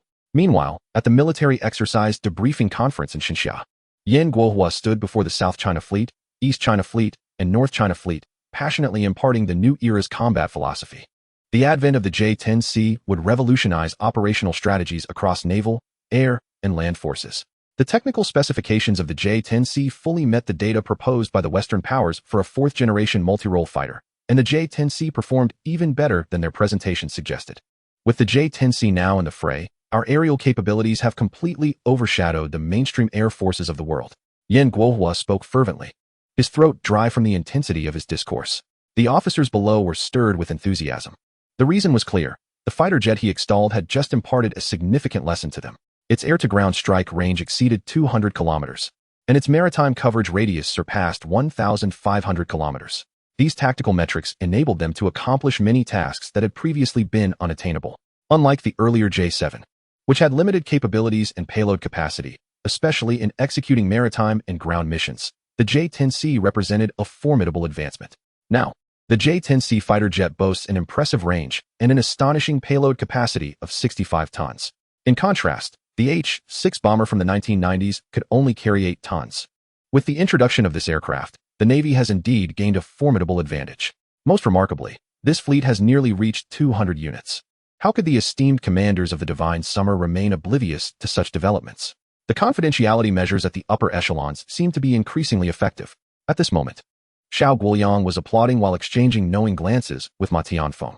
Old Ma, do you indulge in matai? Just say the word, and I'll have it delivered to you immediately. Do you enjoy seafood? Just express your desire, and I'll personally dive in to catch some for you. Ma Tianfeng, growing impatient, interrupted him. Speak plainly. There is no need for such circumlocution. Prompted by his words, Xiao Guoyang quickly inquired, May I visit your base to observe the J-10C fighter jet? Without even casting a glance in his direction, Ma Tianfeng replied, No. Although the J-10C fighter jet has been declassified by Divine Summer, Ma Tianfeng remained vigilant. Unless directed by higher authorities, he would not allow anyone to see the J-10C easily. What if they became interested? While 179 units of the J-10C may seem substantial, it is insufficient for the numerous branches of the Divine Summer Air Force, Naval Aviation, and Army Aviation. As the review meeting approached its conclusion, the emergence of the J-10C fighter had alleviated the anxiety among the naval commanders regarding the approaching carrier strike group from the Lighthouse Nation.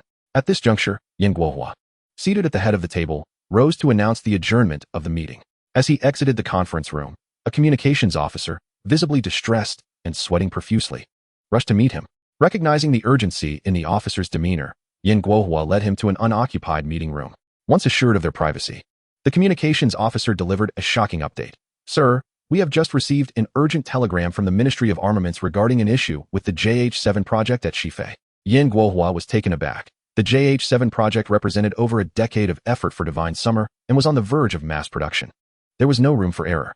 Although Divine Summer currently had Mr. Zhao Xun's J-10C, J-15T, and J-16 aircraft to bolster their capabilities. The potential setback of a project that had consumed so many resources was disheartening.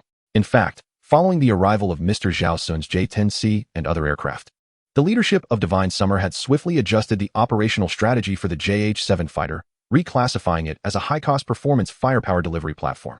The JH-7 was no longer tasked with air superiority missions. Instead, it relied on its substantial payload and extended range to execute ground support operations, contingent upon achieving air dominance. The low maintenance costs of the JH-7 made it particularly suited for such roles.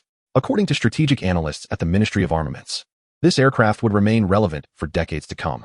After all, in the realm of weaponry, advanced technology does not always equate to superiority. Many seemingly unremarkable weapons have proven capable of serving entire generations, enduring long after their operators have moved on. He hastily inquired, "What has transpired with the JH-7 project?" The communications officer promptly replied, "The specifics have not been disclosed by the Armaments Department. They request that you visit at your earliest convenience." Upon hearing that he was summoned, Yin Guohua's heart sank completely. Being called in meant the least of it was a prototype crash with all data obliterated. Such an occurrence would undoubtedly deliver a fatal blow to a project on the brink of mass production. Although the JH-7 project boasted advanced metrics, this situation could delay production by approximately 5 years. Would the technological advantage of the JH-7 project still prevail after 5 years? With a decisive wave of his hand, Yin Guohua ordered a special aircraft to swiftly transport him to the Chang'an Aircraft Manufacturing Institute. Chapter 34. Who could be so unscrupulous as to ruin my prototype like this? Simultaneously, in Chang'an City, at the Western Aircraft Manufacturing Institute, guards were stationed at every intersection, soldiers standing 2 by 2, with orders exchanged every 30 minutes. Inside the manufacturing workshop for the JH-7 Flying Leopard, project leader Xie Lao stared blankly at a colossal aircraft before him. This warplane, in both appearance and intricate craftsmanship, resembled the JH-7 Flying Leopard he had painstakingly designed. Aside from the addition of leading-edge flaps to avert wingtip stall issues at high speeds, there were no significant alterations. However, one detail was utterly outrageous. This aircraft was not merely larger than his JH-7 Flying Leopard. It had transcended to a point where it could no longer be called a Flying Leopard, but rather a Flying Tiger.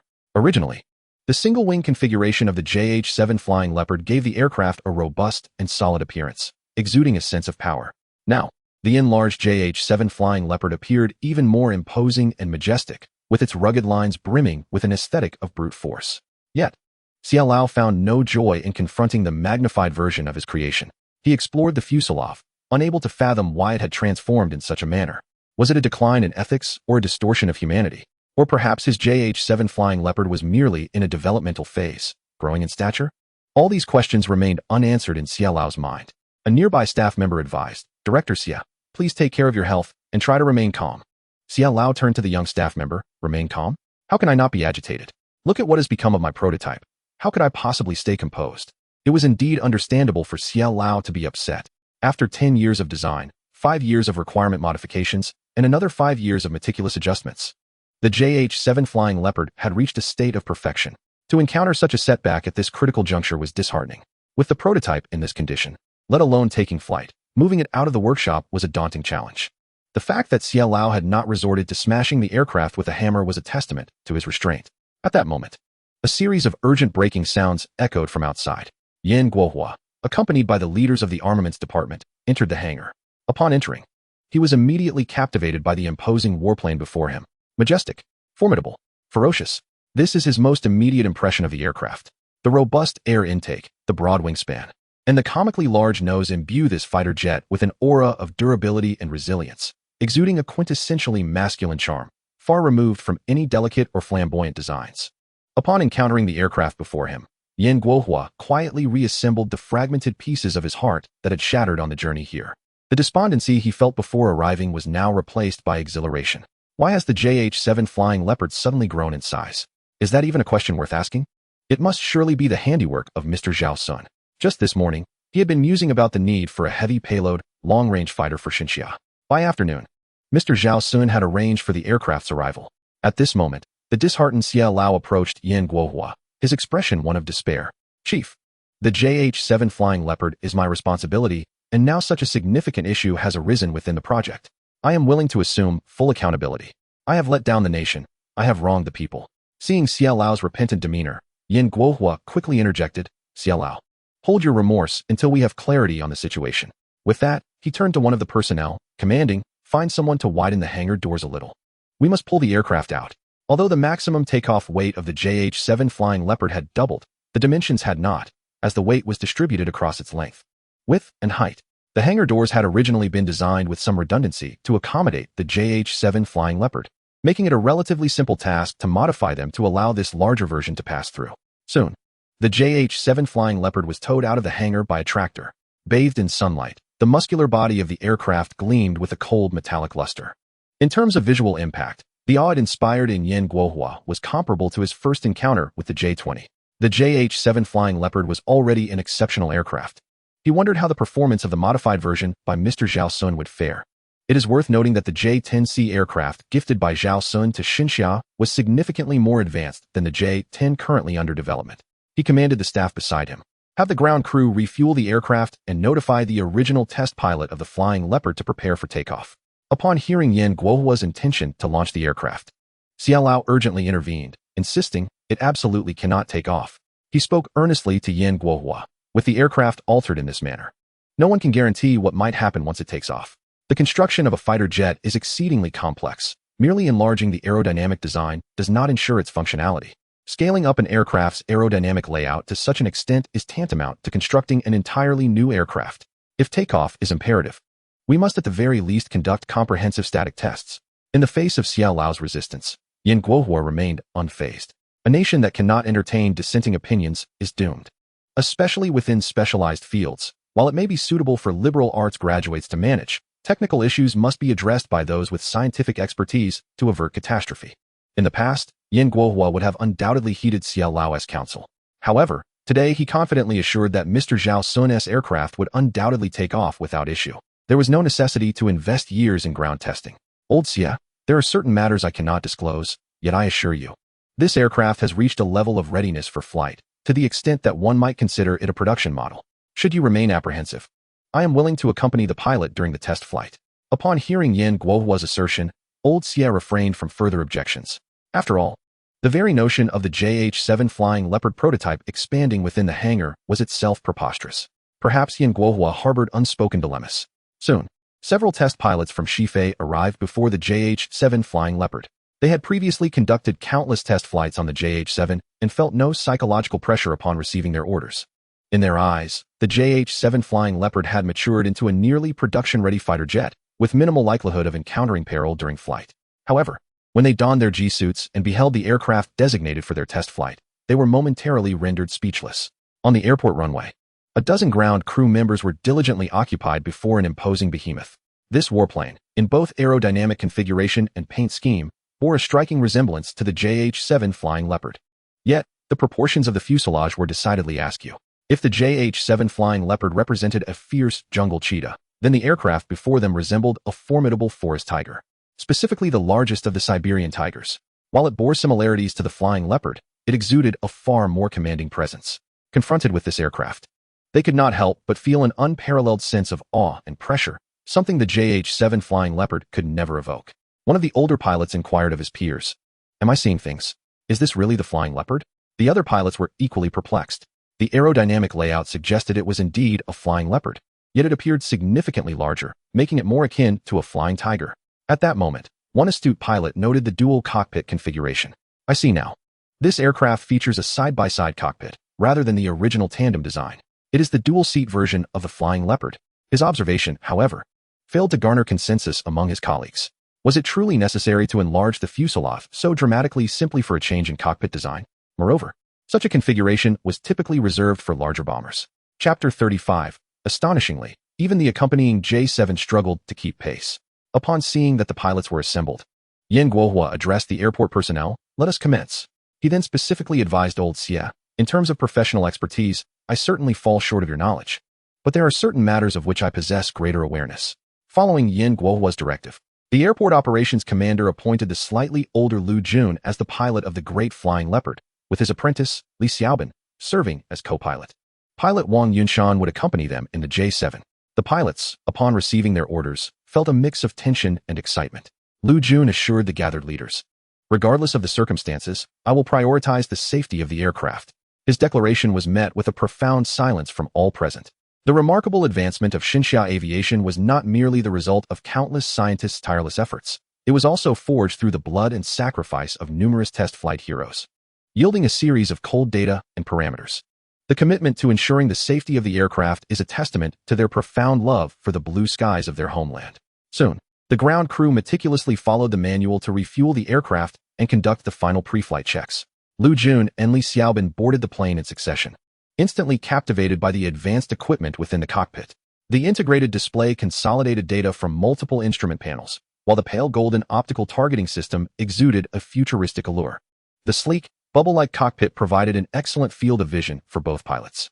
At this moment, their emotions mirrored that of a frugal elder picking up a long-saved vehicle from a dealership, filled with a sense of trepidation. As the ground crew climbed to the cockpit's edge to explain the positions of various control buttons, contrasting them with those of the JH-7 Flying Leopard, the scene resembled that of preschoolers presenting to their senior kindergarten peers. Once everything was in place, the accompanying J-7 fighter jet took off ahead of schedule, and the cockpit of the Flying Leopard began to close slowly. Under the guidance of the instructor, Lu Jun and Li Xiaobin aligned the aircraft's nose with the runway. Following the tower's takeoff command, they exchanged a glance, and Lu Jun took a deep breath before thrusting the throttle forward. With a roar, the two high-bypass engines unleashed nearly 50 tons of thrust, propelling the heavy aircraft forward with astonishing speed. Lu Jun and Li Xiaobin were instantly pressed back into their seats by the force of acceleration, their expressions reflecting sheer astonishment. They had not anticipated such raw power from such a large aircraft. After a brief taxi of over 300 meters, the front landing gear lifted off the ground, and soon the aircraft was soaring into the sky.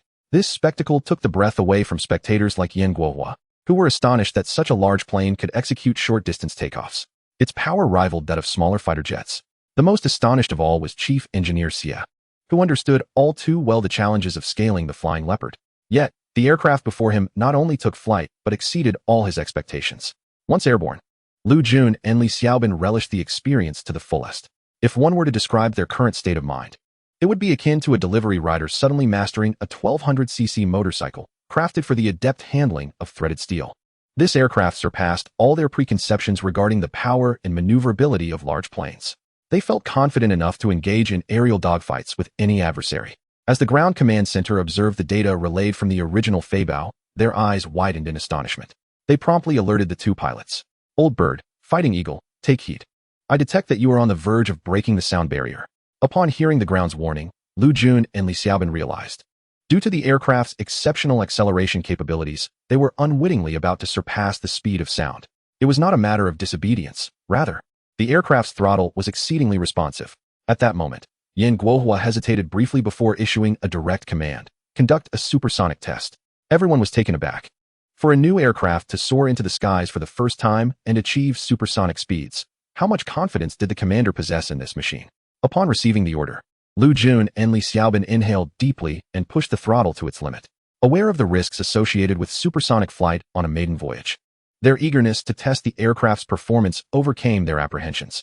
With a resounding boom, Lu Jun and Li Xiaobin's fighter jet instantly broke the Mach barrier. A ring of condensation clouds formed a conical shape around the fuselage, exuding an ethereal quality. The spectacle was both breathtaking and aesthetically pleasing. Inside the cockpit, Lu Jun and Li Xiaobin could not contain their exhilaration. Incredible, absolutely exhilarating. Their enthusiasm ignited a wave of fervent applause in the ground command center. The applause resonated throughout the room, as everyone was swept away by the moment.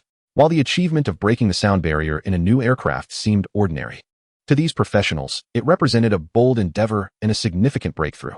Given the aircraft's current performance, it appeared to be a resounding success. Once the command center regained its composure, Yan Guohua calmly issued another order: test the aircraft's maximum flight speed. Seeing Yan Guohua's decisive command, Xiaolao hesitated, contemplating whether to advise the commander that today's test had already been remarkably successful and perhaps it would be prudent to postpone further endeavors. However, observing Yan Guohua's confidence, he refrained from speaking. Today's events had surpassed his understanding, leading him to question the validity of his own counsel. While caution has its merits, excessive conservatism can sometimes hinder progress. After receiving the command, Lu Jun exchanged a glance with his apprentice Li Xiaobin. They nodded in mutual understanding. Subsequently, Lu Jun secured the throttle of the Grand Feibao, and the nearly 30-ton aircraft began to accelerate steadily.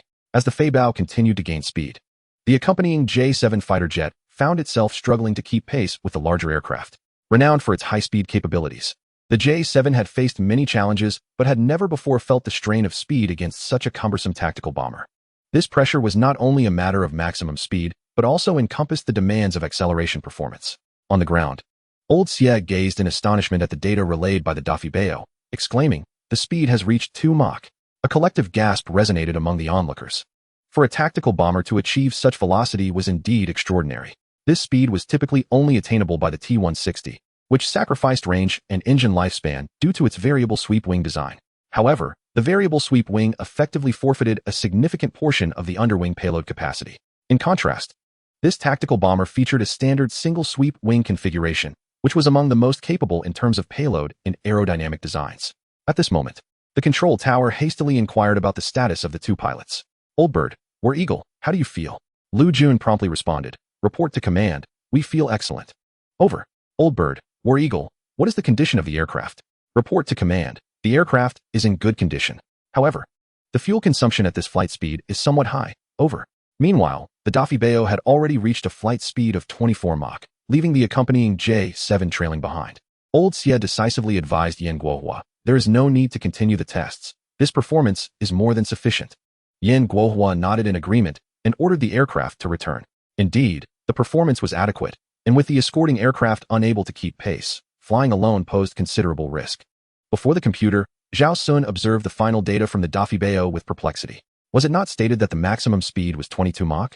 How had it just achieved 24? The game interface promptly provided an explanation. Due to the aircraft not carrying any munitions and only a minimal amount of fuel, it thus recorded data exceeding practical limits. Zhao Xun nodded, surprised by the realism of the game's physical feedback system. Just as he was preparing for the next operation, a sudden knock echoed from the door. Zhao Xun donned his coat and stepped outside to find, to his astonishment, the esteemed elder Lu Yang from next door. Chapter 36. This is not merely an increase in chopsticks, but rather an additional pot. Zhao Xun felt a twinge of confusion. Why would such a prominent figure seek him out? He quickly ushered Elder Lu into the room. "Elder Lu, please come in and have a seat. Let me brew some tea for you." Just as Zhao Xun was about to open the tea set, Elder Lu hastily waved his hand. "No need for that, Xiao Zhao. Come with me to my home. I heard from Qin Li that you are quite adept with computers. My computer has encountered some issues, and I need your assistance." With that, Elder Lu took Zhao Xun by the arm and led him outside. Noticing Elder Lu's urgency, Zhao Xun instinctively withdrew his hand from the tea set he had almost retrieved. Suddenly, a thought struck him, and he felt a wave of relief wash over him. He was fortunate to have refrained from bringing out the tea set, for with Elder Lu's stature, he might recognize the national ceremonial porcelain. Since the establishment of the nation, only a limited number of these unique sets had been gifted, each one singularly exquisite. The embarrassment of serving tea in counterfeit national ceremonial porcelain would have been significant. He had narrowly avoided a potentially humiliating situation. As they reached the door, Elder Lu's gaze fell upon a painting obscuring the electrical meter box. Zhao Xun noticed that Master Lu Yang was fixating on the painting, and he offered an awkward smile. "It's a fake, purchased merely to conceal the electric meter box." Lu Yang remained silent and walked out of the room, though he had a fleeting sense of having seen that painting somewhere before. Nevertheless, Zhao Xun had declared it a counterfeit, so he paid it no further heed, for after all, an authentic piece should not be employed to obscure an electric meter. Upon arriving at Master Lu Yang's residence, Zhao Xun was struck by the unusual tidiness of the elder's living environment. In the kitchen, a diligent maid was bustling about, preparing a meal, likely hired by the elder to tend to his needs. At that moment, Lu Yang led Zhao Xun to a computer. "This machine was functioning well this morning, but it started lagging this afternoon while I was gaming," he lamented. As Zhao Xun approached, he noted that the computer's specifications appeared to be quite decent. What astonished him most was the game window on Lu Yang's desktop, War Thunder. A retired pilot indulging in aerial combat simulations?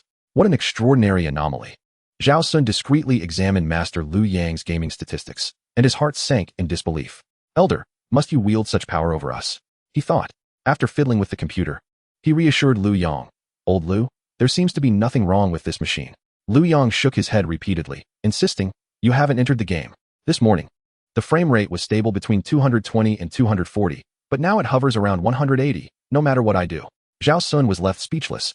Initially, he presumed that the elder's computer issues were trivial, perhaps a poorly connected network cable or a skirmish with antivirus software. To his surprise, the elder was quite the gaming aficionado. He launched the game for a test. Can one truly discern a frame rate above 180? Fortunately, Zhao Xun had a fair amount of computer knowledge and resolved the issue in no time. Elder, please give it a try. Master Lu Yang took the keyboard and mouse, manipulated them for a moment, and nodded in satisfaction. Young man, your skills are commendable. Being praised in person by such an esteemed figure left Zhao Xun momentarily flabbergasted. He scratched his head, feeling bashful. Elder, should you encounter any further issues with your computer, do not hesitate to seek my assistance.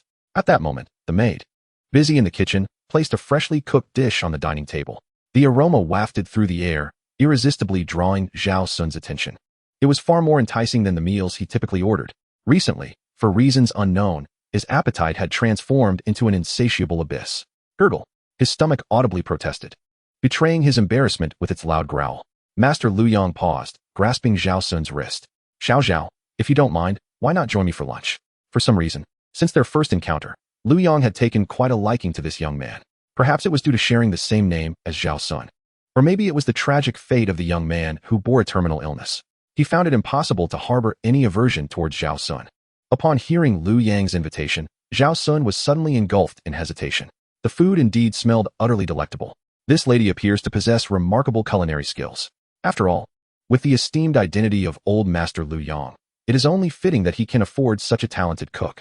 However, Zhao Xun, feeling somewhat awkward due to his unfamiliarity with Old Master Lu, hesitated to impose by staying for dinner. What if it was merely a gesture of politeness? At that moment, Old Master Lu Yang instantly perceived Zhao Xun's thoughts. He grasped Zhao Xun's arm and firmly guided him to the dining table. If I ask you to stay, then stay. Why all this hesitation? He asserted. I, an old man, find it dull here. If you enjoy it, feel free to dine here every day. After all, having one more person simply means an additional pair of chopsticks. Yet, a mere 10 minutes later, Old Master Lu Yang realized just how mistaken he had been. The presence of Zhao Xun at the table was not merely about one additional pair of chopsticks. It necessitated an extra pot. Of course, wasn't he concerned about the rice? What era was it? Rice was plentiful. What astonished him was whether this young man truly was a terminally ill patient. His appetite surpassed even that of his youth. After feasting, Zhao Xun glanced at his empty plate and offered an awkward smile. I hope I haven't embarrassed you, old Lu. Old Master Lu Yang waved his hand dismissively. Not at all, not at all. Being able to eat is a blessing. Once Zhao Xun took his leave, Old Master Lu Yang pondered for a moment before addressing the lady washing dishes in the kitchen. Sister Zhang, when you go grocery shopping this afternoon, please bring back a larger rice cooker. After issuing this request, Old Master Lu Yang recalled the painting that Zhao Xun used to cover the electric meter box. Where had he seen it before? Suddenly, a distant memory surfaced in his mind. He remembered that in 1990, Minister of the Navy Sun Chilian had gifted Mr. Zhao Xun a painting. That artwork seemed to feature shrimp by Qi Baishe.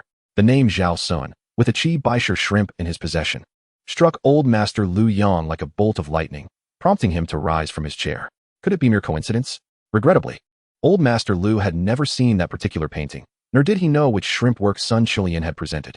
Pacing restlessly in his room, he recalled that while many of the original elders had passed, Sun Chilian seemed to have had a personal bodyguard who was still alive. After contacting several individuals, Old Master Lu Yang finally obtained the bodyguard's contact information. With a mix of apprehension and hope, he dialed the number. After several rings, a frail voice answered. Hello. Who is this? Old Master Lu Yang quickly introduced himself. Old Song, do you remember me? I am Lu Yang, the captain of the Tsang High Base Flight Squadron. The voice on the other end responded with both age and playfulness. Captain, hello? Lu Yang promptly inquired. Old Song, are you still in good health? The reply came swiftly. I haven't been to Iran. Taken aback, Lu Yang corrected him. Not Iran, I meant in good health. But then he pondered why he was getting caught up in such trivialities. Quickly, he shifted to the matter at hand. This time, Lu Yang chose to be direct, asking Song Weidong, do you recall the painting by Qi Baishe that Comrade Sun Chilian once possessed? Later, Commander Sun Chilian gifted that painting to someone. Chapter 37. The Bloom of the Malin Flower. Again, the bloom of the malin flower. After Elder Lu Yang posed this question, he felt an unusual tension within. He eagerly anticipated that Song Weidong would provide a satisfactory answer. After a brief pause on the other end of the line, Song Weidong's aged voice returned, inquiring, what painting are you referring to?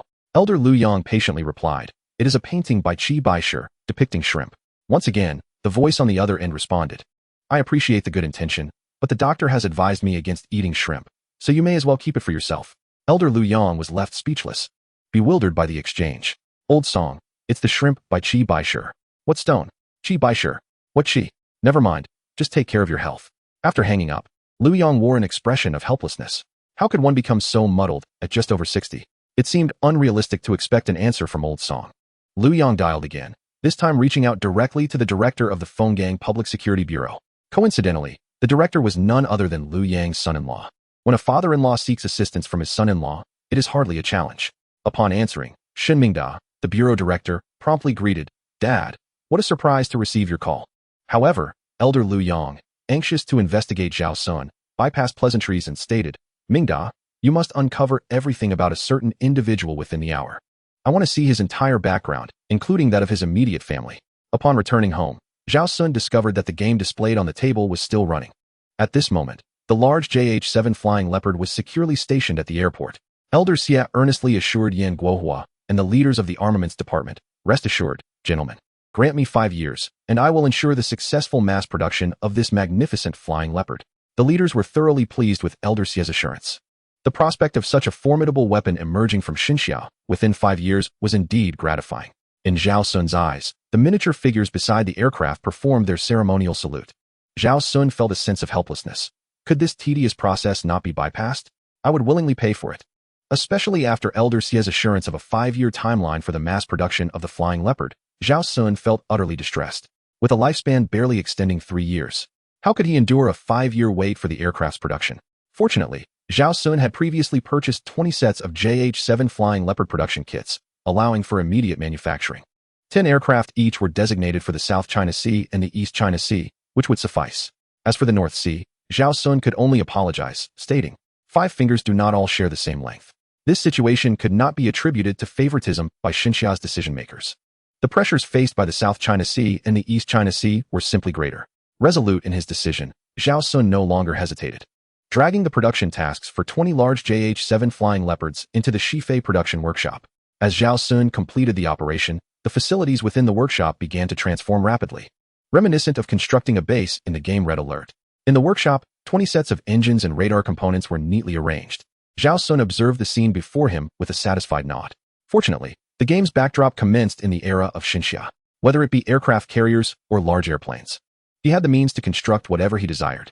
Although Xinxia had yet to master these technologies, the foundational infrastructure had always been preparing for such advancements. The evolution of a civilization is indeed not an instantaneous phenomenon. Were this game to start in a less favorable context, Zhao Xun felt that no amount of financial investment would suffice for development. The staff remaining in the workshop were momentarily stunned by the scene. One individual hastily dashed outside to report the situation. Report to the superior, there's an issue on the Feibao production line. This caused Xie Lao to break into a cold sweat. He had just made a military pledge to Yan Guohua to ensure that the large Feibao would enter mass production within 5 years. Now, the manufacturing line was in disarray. At that moment, a leader from Chang'an Institute sternly addressed the reporting staff. What exactly is the situation? Why isn't it clearly communicated? The staff wore a look of grievance. It was not that he wished to obfuscate the situation, but rather that the circumstances were nearly impossible to articulate.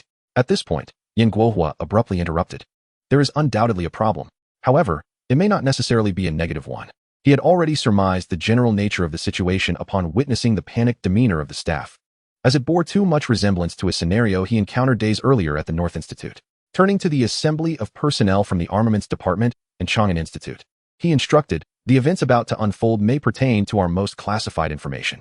The primary project leaders and the Chang'an Institute's leadership should accompany me inside. The rest shall remain outside and wait." As the group entered the workshop, they were met with a jaw-dropping sight. Is this truly our equipment? It appears so fantastical, so surreal. They beheld flexible robotic arms and automated lathes tirelessly at work, producing countless small components, each meticulously marked. Observing the astonished expressions on their faces, Yan Guohua, with the composure of someone who had experienced such wonders before, remarked, surprised, "Are we? This is Xinxia's greatest secret. I assume you are already aware of the J-10C fighter jet we unveiled this morning. Our aerial combat system in Xinxia is on the brink of a revolutionary transformation. Some ongoing research projects may need to be indefinitely shelved. Henceforth, apart from large aerial transport platforms, all resources in your institute will be prioritized for the large Feibao project." Upon hearing Yan Guohua's words, a sense of urgency gripped the attendees. They were well aware of the impressive capabilities of the J-10C fighter jet showcased earlier that morning, a single-engine, multi-role aircraft capable of carrying 65 tons of munitions over distances exceeding 3,000 kilometers, excelling in air, sea, and ground engagements. Its introduction would likely precipitate the cancellation of numerous projects. The JH-7 Feibao in their institute might have found itself at a critical juncture, facing potential termination had this unexpected development not arisen. How precarious the situation was. Thankfully, they had the large Feibao. Future orders for this aircraft should be sufficient to sustain their institute. At this moment, Yan Guohua observed the production line of the JH-7, the magnificent flying leopard, and remarked, "This latest iteration bears only a slight resemblance to its predecessor and has, in essence, diverged significantly from it. I propose we bestow upon it a new name. Henceforth, let us call it Qiongqi." Upon hearing the name Qiongqi, the assemblage was immediately captivated. Qiongqi is a mythical creature chronicled in the Shanhai Jing, described as a winged beast akin to a tiger, capable of flight, with a ferocious and brutal disposition, revered as a divine beast of war in ancient lore. Elder Xia praised the suggestion, exclaiming, "This name is splendid. It not only reflects the upgraded dimensions of the flying leopard, but also embodies the unique cultural heritage and confidence of our divine Xia." The others echoed their agreement, not merely due to Yan Guohua's esteemed rank, but because they genuinely found the name fitting. As Zhao Xun completed the deployment of the flying leopard, a prompt appeared on the game interface. The commander of the civilization proposes to name the new tactical bomber Qiongqi. Do you agree? Zhao Xun also found the name Qiongqi to be quite apt and promptly clicked to consent. However, the moment he completed the click, another pop-up emerged. Due to the prioritization of projects like the J-10C, the original aviation development framework of the civilization has been disrupted, leading to the cancellation of multiple aircraft development programs, with the Hongdu Aircraft Manufacturing Corporation now facing the risk of dissolution. Upon reading this notification, Zhao Xun felt an immediate surge of anxiety. The mention of the Hongdu Aircraft Manufacturing Corporation conjured a phrase in his mind, "When the Malin flowers bloom." Repeatedly, "When the Malin flowers bloom." An international lament resounds, and I descend from the heavens in a tempest. Everything could falter, but this aircraft manufacturing entity must not fall. Chapter 38. Super Hornet. Is Hongdu finished? Not on my watch. In truth, Zhao Xun, a mere amateur military enthusiast, had scant understanding of strategic development. His current maneuvers were merely imitations of the operational practices within the contemporary military-industrial system of Divine Xia. He understood that to entirely eliminate dependence on imports, none of the 8 major aviation bases of Divine Xia could be overlooked, especially the Hongdu Aircraft Manufacturing Corporation. Its standing in the aviation domain was surpassed only by the southern, northern, and western manufacturing entities. Should it perish, it would be tantamount to crippling half of their capabilities. Among the notable creations of the Hongdu Aircraft Manufacturing Corporation, the most renowned was the Chang 5A strike aircraft. Though this aircraft ultimately went unused, it was the audacity of the Divine Xia Air Force that once intimidated foes several times their strength. Furthermore, most of the Air Force's training aircraft also originated from Hongdu. With Zhao Xun's aircraft carrier nearing completion in a matter of days, there was an urgent need for training naval aviators. Originally, Hongdu had been outmatched by the Western Aircraft Corporation's JH-7 in the combat bomber project. Now, the sudden emergence of the J-10C had decisively crushed the already beleaguered Hongdu. The misfortune that befell Hongdu in the combat bomber bidding was partially attributable to luck. Had it not been for the setbacks caused by the WS-6 engine, the Chang 6 might have entered mass production alongside the JH-7. Alas, the Chang 6 never received the WS-6 engine it awaited in vain until its demise. Reflecting on the past, Zhao Xun made a bold decision. With a plethora of 4th-generation fighter jets now in service, there was an urgent need for cost-effective trainer aircraft. After all, the shelf technology in the game incurs neither research costs nor development time. It was the perfect opportunity to place an order for a trainer aircraft. Zhao Xun began to peruse the game's marketplace, searching for a 4th-generation trainer jet. His requirements were straightforward. First, it must be inexpensive. Second, despite its compact size, it should be fully equipped. Third, maintenance costs should be low. And fourth, it must be versatile enough to serve as a frontline multi-role fighter for ground strikes and minor naval engagements, if necessary. Surely, my demands are not too extravagant. He chuckled. If aircraft developers were to hear this, they would likely be appalled. How could one assert that such demands were reasonable? Fortunately, Zhao Xun ultimately discovered precisely what he sought in the marketplace. L-15BT, crew, 2 length, 12, 27 meters wingspan, 9, 48 meters height, 4, 8 meters empty weight, 56 tons maximum payload, 25 tons maximum takeoff weight, 98 tons engines, 2 XWS-17 engines, each with a thrust of 46 tons radar, pulse Doppler radar, maximum speed, 1.5 Mach range, 2,600 kilometers. Zhao Xun paused for a moment. Wasn't this the renowned Super Hornet? Though this model of the Super Hornet served as a trainer, its combat capabilities were by no means inferior. When compared to the J-16, it might seem lacking, but in a comparison with certain other aircraft, it held its own resolutely. Zhao Xun decided that this cost-effective little powerhouse would officially become his dedicated trainer aircraft in the game. Moreover, this compact jet featured a carrier-based variant, suitable for training in takeoffs and landings aboard aircraft carriers. But that was not all. Should this game incorporate a military trade system, this small aircraft would undoubtedly become the best-selling plane on Blue Star, without exception. Currently, several countries on Blue Star maintain small carriers of around 10 to 20,000 tons, such as Football Nation and Durian Nation. They spend exorbitant sums each year to support these small carriers, yet find themselves in the awkward position of lacking suitable carrier-based aircraft. Their carriers, being too diminutive, have long been rendered obsolete by the passage of time. No one would invest in developing a cheap, small carrier aircraft for them. The advent of the Super Hornet was akin to a lifesaver for them. Now, the only challenge Zhao Xun faced in developing this little powerhouse was singular. Other shelf technologies had already been acquired by the 1990s model, yet the WS-17 engine remained elusive. He could either import it or unlock it through expenditure. Upon inspection, he found that unlocking this small engine required 1,000 points, and purchasing each one would incur an additional cost of 10 points. To unlock the tech tree and acquire 200 engines would total 3,000 points. Factoring in 100 pulse Doppler radars at 8 points each, the total cost amounted to 3,380 points. Without a moment's hesitation, Zhao Xun decided to recharge. First, introduce the technology, and then gradually develop it. Zhao Xun understands this well. Previously, Xinxia adopted external technologies, but now, by investing directly in his own technology, Zhao Xun has effectively bypassed 35 years of detours, which is quite astute. He unlocked his phone and prepared to make a payment. The hallmark of a successful gaming company lies in its ability to deceive players into spending while they still seek to justify their actions. Just as Zhao Xun completed the payment, the game displayed another notification. Ding! A recharge of 3,380 yuan has been credited. Congratulations! You have cumulatively recharged over 10,000 yuan. Gift of 10,000 days of life. Achieving a cumulative recharge of 10,000 yuan grants you the achievement, 1,000 gold for a smile, enhancing your charm and charisma in all aspects. Upon seeing the system notification, Zhao Xun couldn't help but chuckle.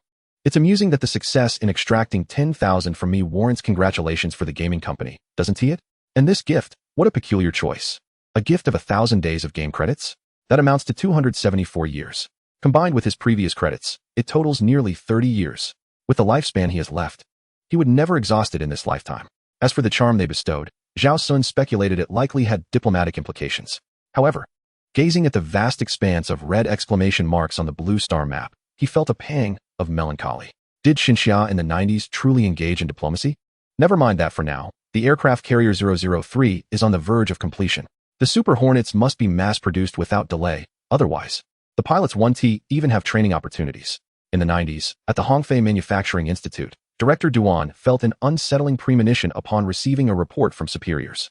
Something was amiss, quite significantly so.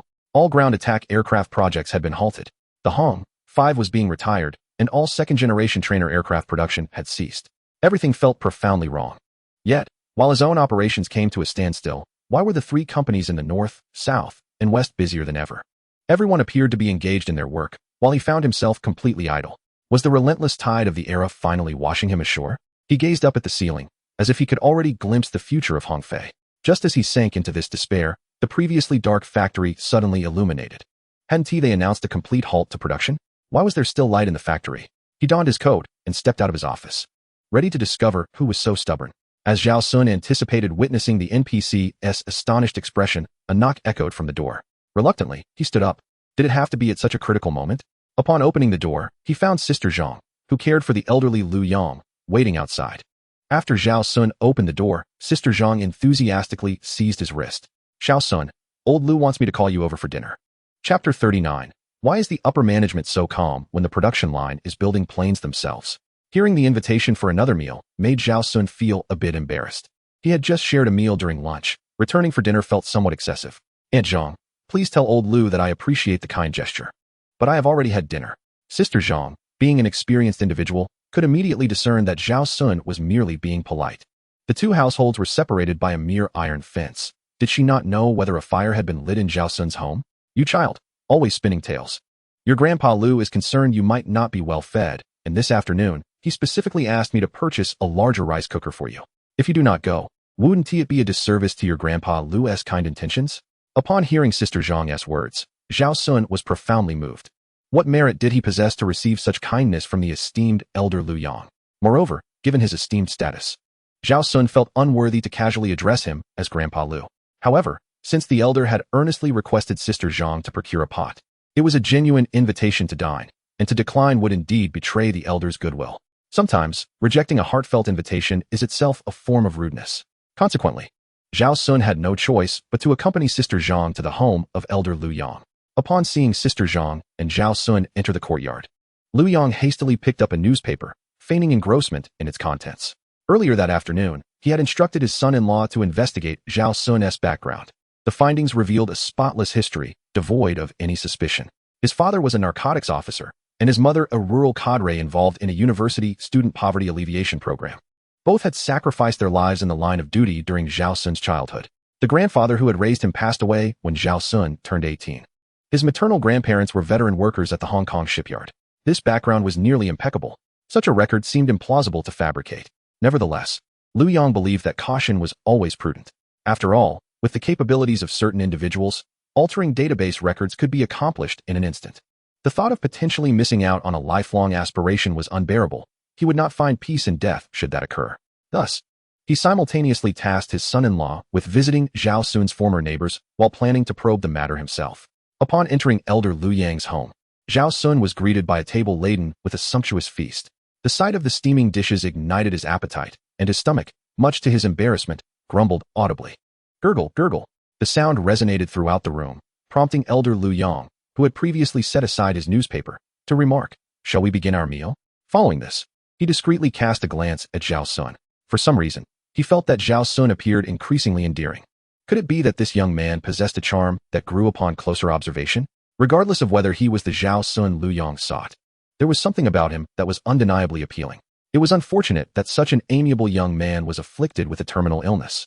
Instantly, Lu Yang's gaze softened toward Zhao Xun. Influenced both by the elder's tendency to view Zhao Xun through a favorable lens and by the undeniable charisma Zhao Xun seemed to exude. "Young man, do not hesitate. In the future, come over yourself at mealtime, and do not trouble Sister Zhang to fetch you." Zhao Xun hastily waved his hands, replying, "Oh, Lu Lao? That would be too much trouble for you." Old Master Lu waved his hand dismissively, urging not to stand on ceremony, and encouraged Zhao Xun to tell Sister Zhang what he liked to eat, so she could procure it for him. To be candid, the inexplicable kindness of old Master Lu left Zhao Xun somewhat bewildered. He pondered what merits he possessed to deserve such treatment. While Zhao Xun was indulging in the sumptuous feast before him, old Master Lu unexpectedly posed a fanciful question. "Little son, do you believe in the existence of extraterrestrial beings?" Upon uttering this, he discreetly observed Zhao Xun's reaction.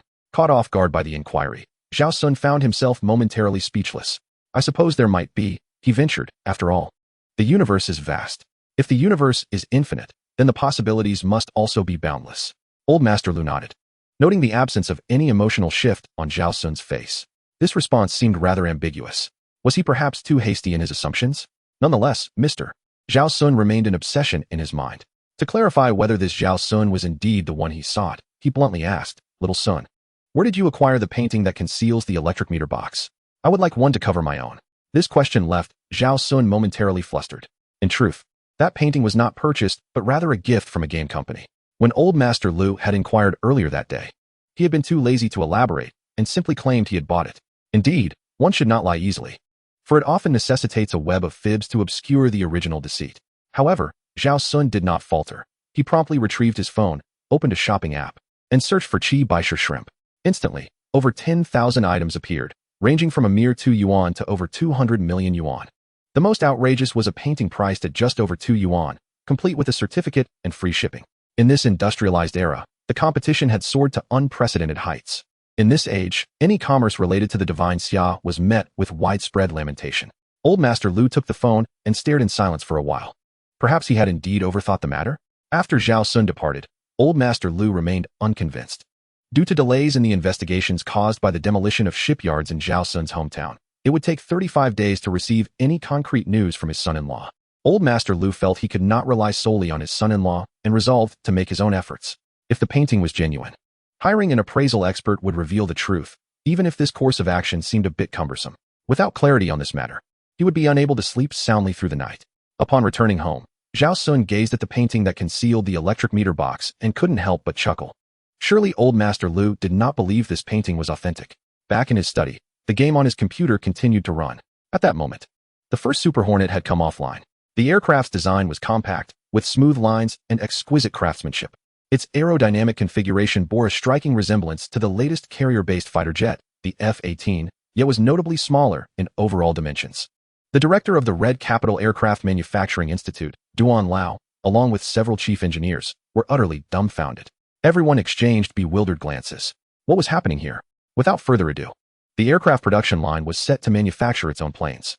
The mere emergence of 200 engines and 100 radars is already astonishing.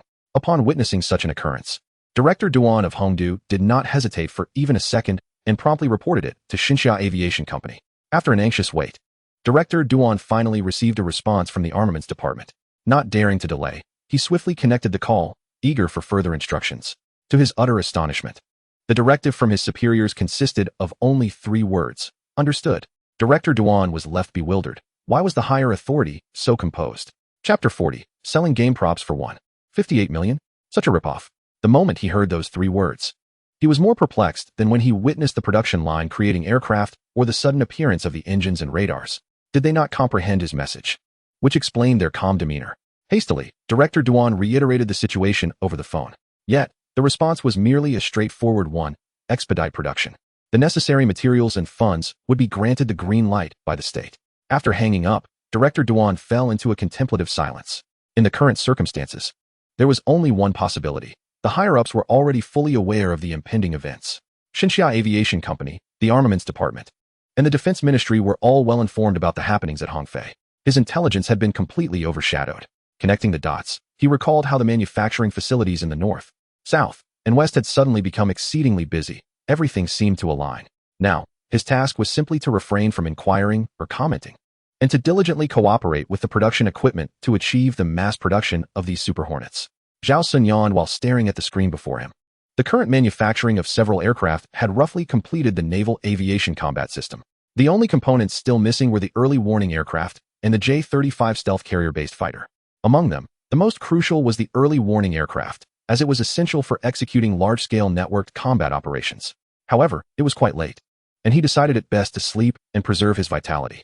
After all, he had over 10,000 days' worth of gaming credits. Each additional day of play would mitigate his losses slightly. The following morning, Zhao Xun was roused from his slumber by the elder Lu Yang, who insisted on morning exercises. He claimed it was to bolster Zhao's health against illness. After a session of jogging followed by Tai Chi, Zhao Xun felt he had underestimated Lu Yang's vigor. Had it not been for his recent improvement in health, this young man would truly have struggled to keep pace with the 70-year-old. Little Sun, your physique is quite sound, yet it lacks exercise. From now on, train with me daily, and I assure you, you will live to see 88. Zhao Xun felt a pang of distress. Rather than longevity, he merely wished to sleep until 8. Yet, he recognized that the elder's intentions were for his own benefit, leaving him with little room to voice his discontent. After enjoying breakfast at Lu Yang's residence, Zhao Xun sat before his computer, instinctively powering it on. However, as he entered the game, a large red exclamation mark blared on the screen. Warning! Warning! Warning! The progress of unlocking the Raging Sea and Turbulent Waves dungeon has reached 48. Should the unlocking progress exceed 50, the dungeon may descend at any moment. The Raging Sea and Turbulent Waves dungeon has a 70 probability of binding with the Oliver Twist dungeon and a 45 chance of linking with the Tower Still Standing dungeon. Given that the player's faction possesses an ultimate trump card, their home civilization will not be affected by the dungeon. However, the maritime passages and economic sectors of the player's civilization will suffer devastating blows. Players are advised to proceed with caution. Upon reading the notification, Zhao Xun felt a sense of dread wash over him. Have I disturbed the ancestral grave of the grand leader of the Lighthouse Nation? He hastily compared the military strengths of both sides. Great Wall Watch, Xinxia Army, Ultra 5-star, combat power unknown, grows stronger when faced with formidable foes. Overall evaluation, nearly unbeatable. Xinxia Air Force, 3.5 stars, lagging behind in aircraft, severely lacking in air transport capabilities, and virtually non-existent in long-range aerial reconnaissance. Overall evaluation, development is severely distorted, can only engage in sporadic strikes. Xinxia Navy, 1.5 stars, combat vessels cobbled together. Patrol capabilities cover less than a tenth of territorial waters. Overall evaluation, much remains to be revitalized, but the foundation is solid. Complete industrial system. Under construction, full map access capability. Not yet available counterattack capability post-nation destruction. Already established summary. This dungeon cannot be truly cleared in a meaningful sense. Do not be misled by the advantages gained in the air and at sea. Special caution, this dungeon contains a fatal mechanism. Never step onto its homeland. Treading on its homeland will lead to a predetermined outcome, national unity. National unity. You will become one among the numerous ethnic minorities of this faction. To escape this outcome, you must trigger the condition summon nuclear men. Summon nuclear men. Surrender under the display of 2 special fireworks. Zhao Xun was momentarily stunned by the overall evaluation. Having invested so much money into the Air Force, it only amounted to 3.5 stars. The primary reason is the severely distorted development. In the air, there are only combat aircraft, while transport planes, aerial refueling aircraft, and early warning aircraft have all failed to keep pace. The supporting weapons are merely those gifted through the J-10C monthly card. His strategy of spending to acquire more resources is increasingly reminiscent of Curry. It appears that to excel in this game, one must emulate the military-industrial development of Xinxia in reality. Fortunately, the Xinxia faction possesses an almost invincible army, intercontinental missiles, and nuclear submarines. With these assets, they have secured an undefeated position on Blue Star. Regardless of how recklessly he plays, he need not worry about his homeland. Next, Zhao Xun opened the comprehensive military strength rating for the Lighthouse Nation in the game. Raging Sea and Turbulent Waves, Lighthouse Army, 3.5 stars. With 4 stars awarded for equipment, while the soldiers of the Lighthouse Nation fall short by half a star. Overall evaluation, do not be intimidated by their advanced weaponry. Lighthouse Air Force, 5 stars. The hexagonal warriors of the 1990s have little to criticize. Overall evaluation, in fact, their land, sea, and air forces could each independently rank among the top 5 on Blue Star. Lighthouse Navy, over 5 stars, with several fleets deployed across different maritime regions of Blue Star, each fleet possessing at least 2 carrier battle groups. In a comprehensive assessment, their navy ranks first. Yet the total tonnage of their vessels surpasses that of the combined total of the 1st to the 10th ranks. A complete industrial system, established. Full map capabilities, established. Counteroffensive capability post-national annihilation, established. In summary, this scenario cannot be genuinely completed unless one belongs to the upper echelons. Otherwise, it is unwise to provoke them. It is particularly noteworthy that if the faction boss in this scenario accuses you of unlawfully possessing weapons of mass destruction, it is prudent to ensure that you indeed have them. Upon witnessing the military prowess of the Lighthouse Nation in the 1990s, Zhao Xun fell into silence. How is it that they appear more formidable than the present day? It was only after Zhao Xun meticulously researched online that he realized this was not a mere alteration by the game, but rather a reflection of the true strength of the Lighthouse Nation in the 1990s. It seems his earlier decision to withhold the parry class was somewhat rash. However, given the circumstances, Zhao Xun harbored no regrets about his decision. He was confident that a breakthrough would eventually present itself. Zhao Xun conducted a thorough comparative analysis. Both sides possessed a biff that could not be utterly vanquished. However, the weaknesses of the Divine Xia were glaringly evident, particularly in maritime power. Beyond that, the Lighthouse Nation had established a complete industrial system, which Divine Xia had yet to achieve. What concerned Zhao Xun the most was the full map capability. In strategy games, having complete map visibility is the most egregious form of cheating. Naturally, Zhao Xun surmised that this full map capability was linked to a GPS positioning system, essentially the Beidou system currently employed by Divine Xia. In the ongoing maritime standoff, this was where Divine Xia found itself at a significant disadvantage. While equipment disparities could potentially be overcome with ingenuity, how could one achieve unexpected victories without an advantage in visibility? Contemplating this, Zhao Xun immediately searched within the game to see if he could invest to launch the Beidou system into space. Upon hitting enter, Zhao Xun was astonished to discover that the game indeed allowed for the direct purchase of Beidou. From sky to ground, deployment was complete with a single click.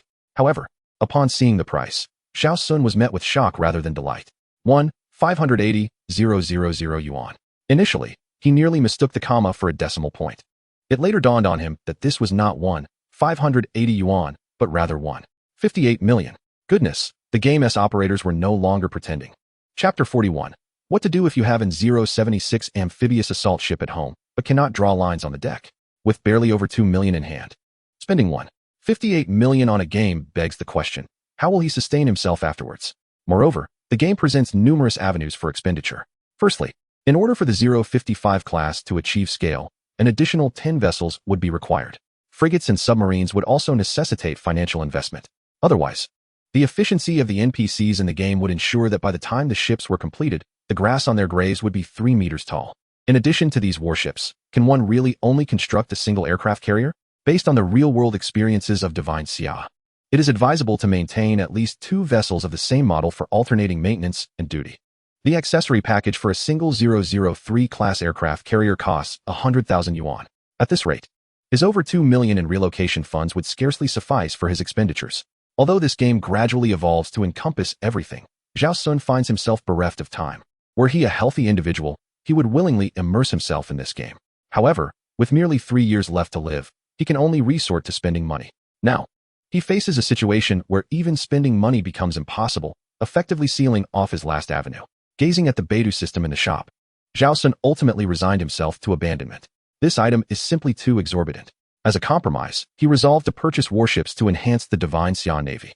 Scanning to recharge 5,200 yuan, Zhao Xun swiftly acquired 4055 vessels and cast them into the Shanghai naval port.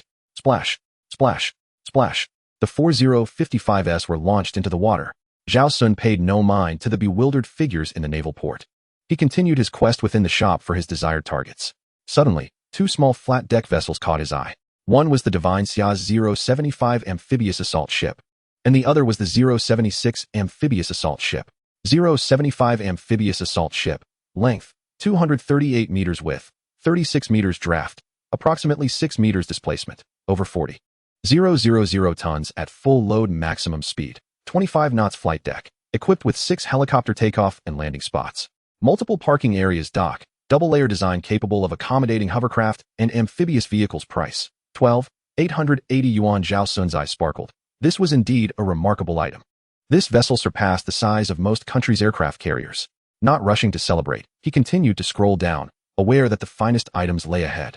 Indeed, right behind the 075 amphibious assault ship, Zhao Xun stumbled upon a new treasure. A small flat-deck vessel with a twin-island design appeared before him. Notably, this flat-deck vessel featured a full-sized electromagnetic catapult on its forward deck. 076 amphibious assault ship, length, 263 meters width, 52 meters draft, approximately 7 meters displacement, over 50,000 tons at full load maximum speed, 25 knots flight deck, electromagnetic catapult X1 dock, double-layer design capable of accommodating hovercraft and amphibious vehicles. Price, 18,880 yuan. Upon seeing the price, Zhao Xun sighed. It is indeed excellent, yet undeniably expensive.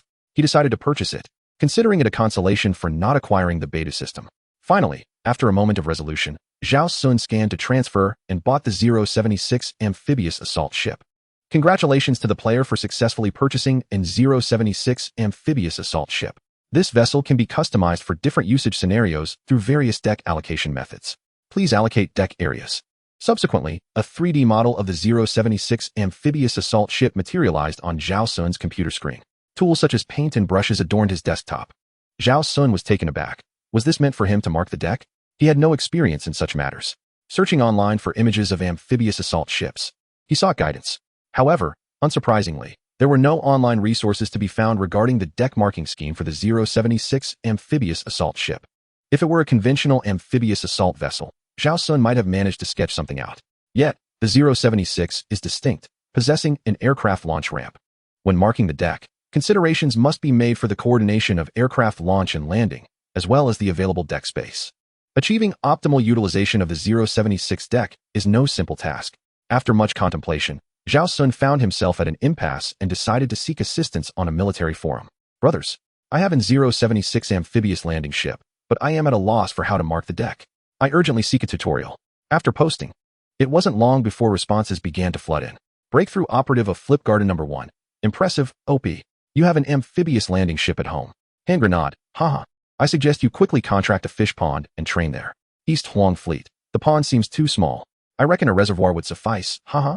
Some small account. Quick question, how many steps are needed to place an amphibious assault ship in a fish pond? XV. What is an amphibious assault ship? Can it be taken out for fishing? Upon reviewing the replies, Zhao Xun noted that most were mocking him, devoid of any constructive feedback. Clearly, no one believed him. Just as he was about to give up, a user sent him a series of images. Many young Jiangze, you must be a model enthusiast. Zhao Xun opened the images and, Regardless of their authenticity, the deck markings were thoroughly illustrated. The straight deck was outlined with solid lines, connecting to the electromagnetic catapult, while the helicopter landing zone was represented with dashed lines, which would not obstruct the view for fixed-wing aircraft during landing and could provide guidance. This design met the requirements for fixed-wing takeoff and landing without conflicting with the parking spots and elevators. The sole drawback was that fixed-wing carrier-based aircraft could not launch and land simultaneously, a limitation stemming from the absence of an angled deck on the 076, which could not be resolved merely by marking. Moreover, given the operational intensity of an amphibious assault ship, the efficiency of launches does not demand the same level as that of an aircraft carrier. One could say that this scheme was entirely adequate. It appeared that this user, many young Jiangze, possessed considerable knowledge.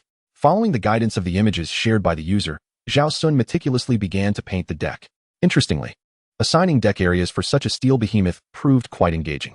Before long, he found himself captivated by the task. Boys are drawn to these things much like girls are to dolls. They never truly grow up. Merely the toys become increasingly expensive, especially among fellow military enthusiasts. They are all merely cloud players.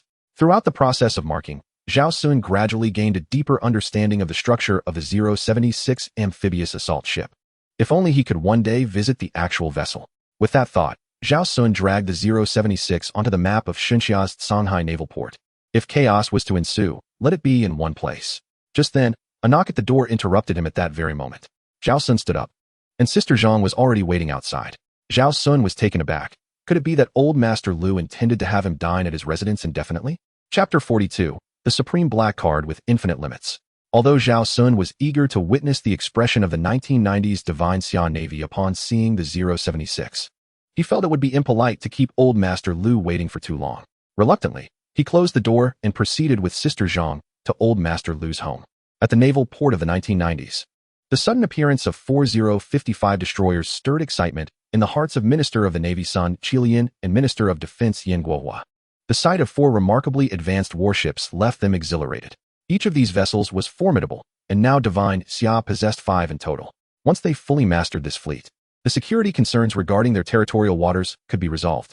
Meanwhile, Minister of the Military Region, Liang Yu, was urging Base Commander Zhao Hongtao to arrange docking positions for the warships. Liang Yu was acutely aware that they already had 1055, and they could only retain 1 more from this batch. Yet, even with this limitation, his enthusiasm remained unabated. With reduced pressure in the South and North Seas, his own burdens were likewise alleviated. Just as everything progressed in an orderly manner, a sudden gust of wind swept through the port. A vortex larger than the one that had accompanied the arrival of the 055 formed on the surface of the sea. A massive cloud vortex, nearly 300 meters in diameter, enveloped the waters. This cloud formation clung closely to the sea, its thickness reaching over 30 meters, with visibility within it reduced to less than a meter. Occasional sparks and arcs of electricity flickered within the cloud. Liang Yu abruptly stood and approached Yan Guohua. Chief. The first appearance of the 055 was marked by a similar scene, though this one is far more imposing. Zhao Hongtao nodded in agreement, corroborating Liang Yu's statement. They had both witnessed the 055 materialize out of thin air. As the crowd stood perplexed, the whirlpool on the sea suddenly dissipated. A 50,000-ton amphibious assault ship materialized on the surface. Its expansive and smooth deck gleamed like a mirror, while the 2 integrated island structures were designed with remarkable compactness, rivaling the majority of active aircraft carriers in grandeur. It rested quietly on the water's surface, the bulbous bow only a few centimeters above the waves. Boom. In the next moment, the colossal vessel plunged into the water, displacing several tons of seawater and causing it to boil instantaneously. Enormous waves surged toward the dock, reaching several meters in height. Yet, not a single person on the dock sought refuge from the crashing waves. Everyone was captivated by the sight of the immense warship. It was utterly breathtaking. To behold such a vessel, once only a figment of their imagination, was now a stunning reality. Yan Guohua, gazing at the towering ship, swiftly commanded, "Send tugboats to assist the warship in docking." With careful maneuvering, several tugboats finally guided the 076 safely to the dock. Almost as soon as the vessel steadied, Yan Guohua took strides toward the hastily erected gangway. A guard advised, "Sir, is it not too perilous for you to board the vessel personally?" Yan Guohua waved his hand, indicating his resolute determination. In truth, this decision coincided perfectly with the sentiments of Sun Qilian and Liang Yu, both eager to ascend the warship and discern its operations. A few minutes later, the group stepped onto the deck of the 076, and the sight that greeted the seasoned generals was nothing short of breathtaking. The pristine, Level deck stretched uninterrupted from bow to stern. To what extent was it new? The paint on the helicopter landing spots had not yet dried. A commander gazed contemplatively towards the bow. Curiously, why would an amphibious assault ship feature a blast deflector and an aircraft launch ramp? The others approached, having overheard. Indeed, they discovered that this amphibious assault vessel possessed both a blast deflector and an aircraft launch ramp. Moreover, the most conspicuous markings on the deck were not the helicopter landing spots, but rather the clear lines leading across the deck. Could it be that this warship was capable of launching and recovering fixed-wing carrier aircraft? At this thought, Yin Guohua was instantly reminded of the J-15T aircraft designed by Zhao Xun at Beiyang. That aircraft seemed particularly tailored for launch from a catapult-equipped aircraft carrier.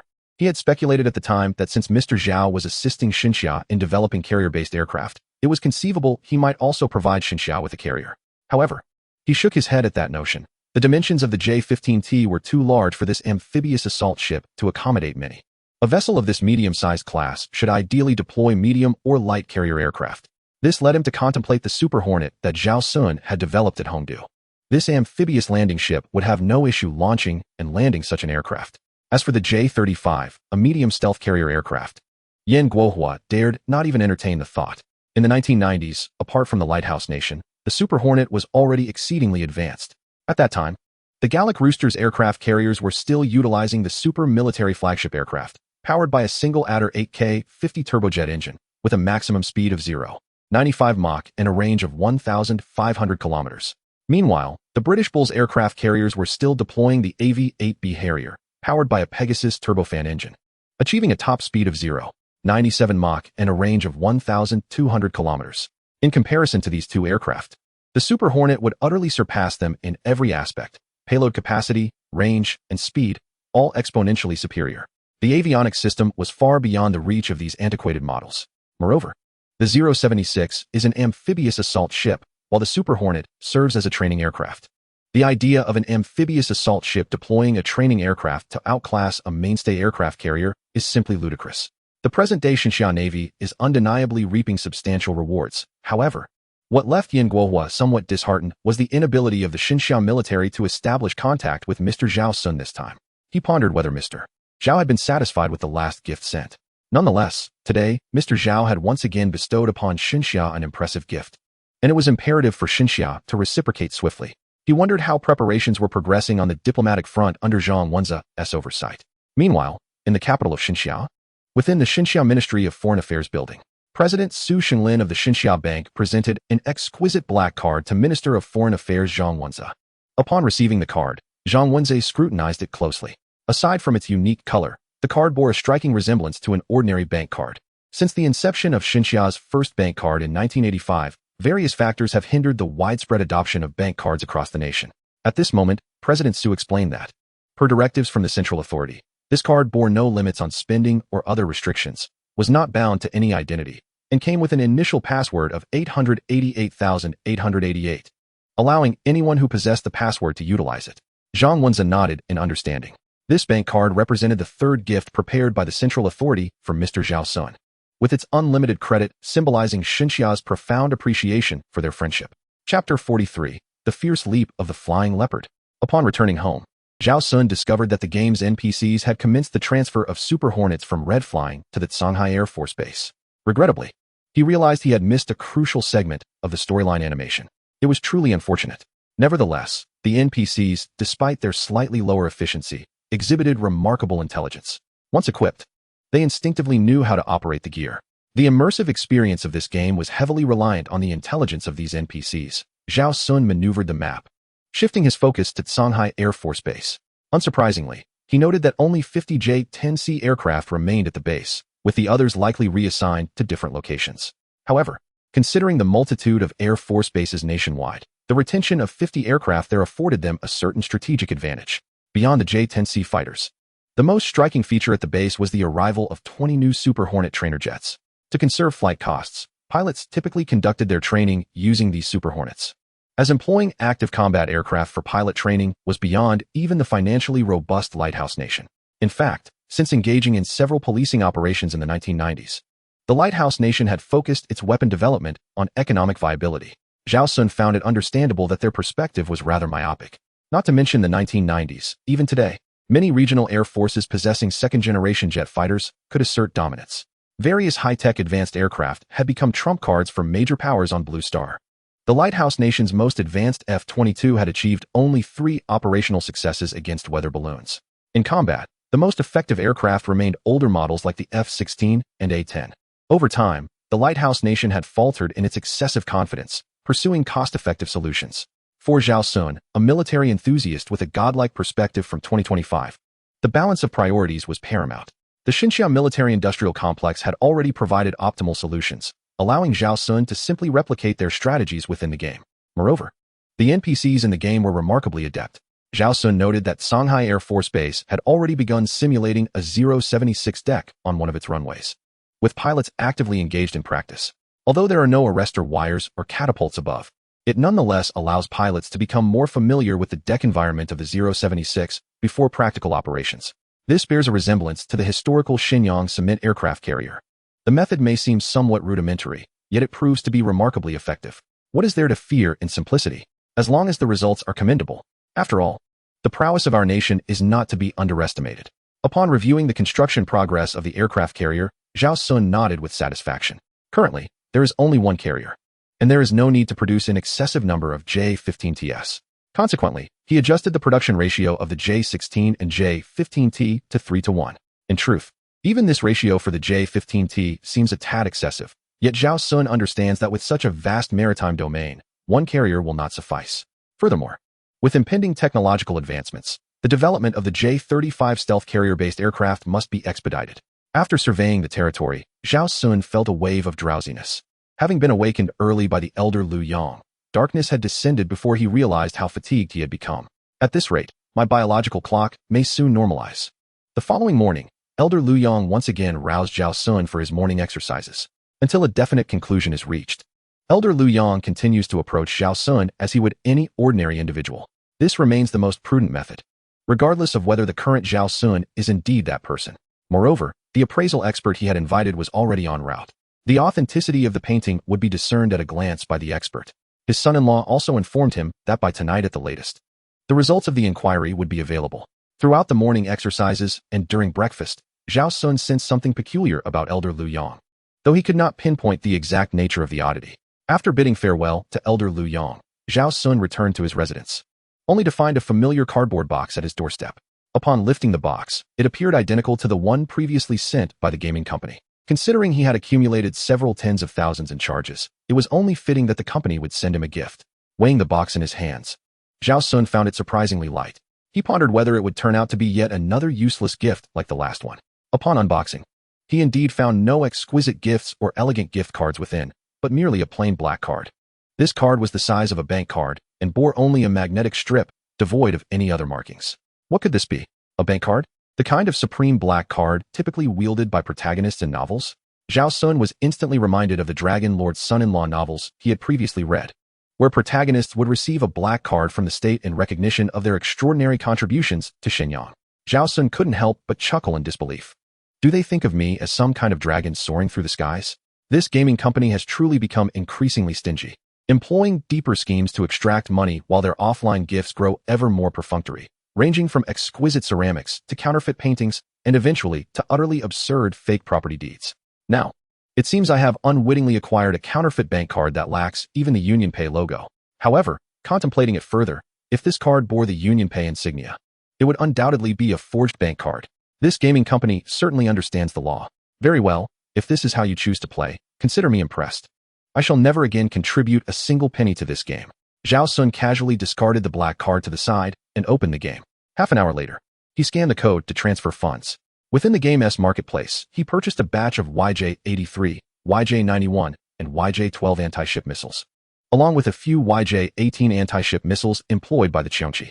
Additionally, he acquired a set of PL-10 and PL-15 air-to-air missiles. I concede your prowess. This shall undoubtedly be my final expenditure. The reason Zhao Xun chose to invest was that the 7th Fleet of the Lighthouse Nation had already entered the waters of Xinxia. Zhao Xun understood that this was a preliminary probe before the arrival of the 3rd and 5th Fleets. It was imperative to display strength before them.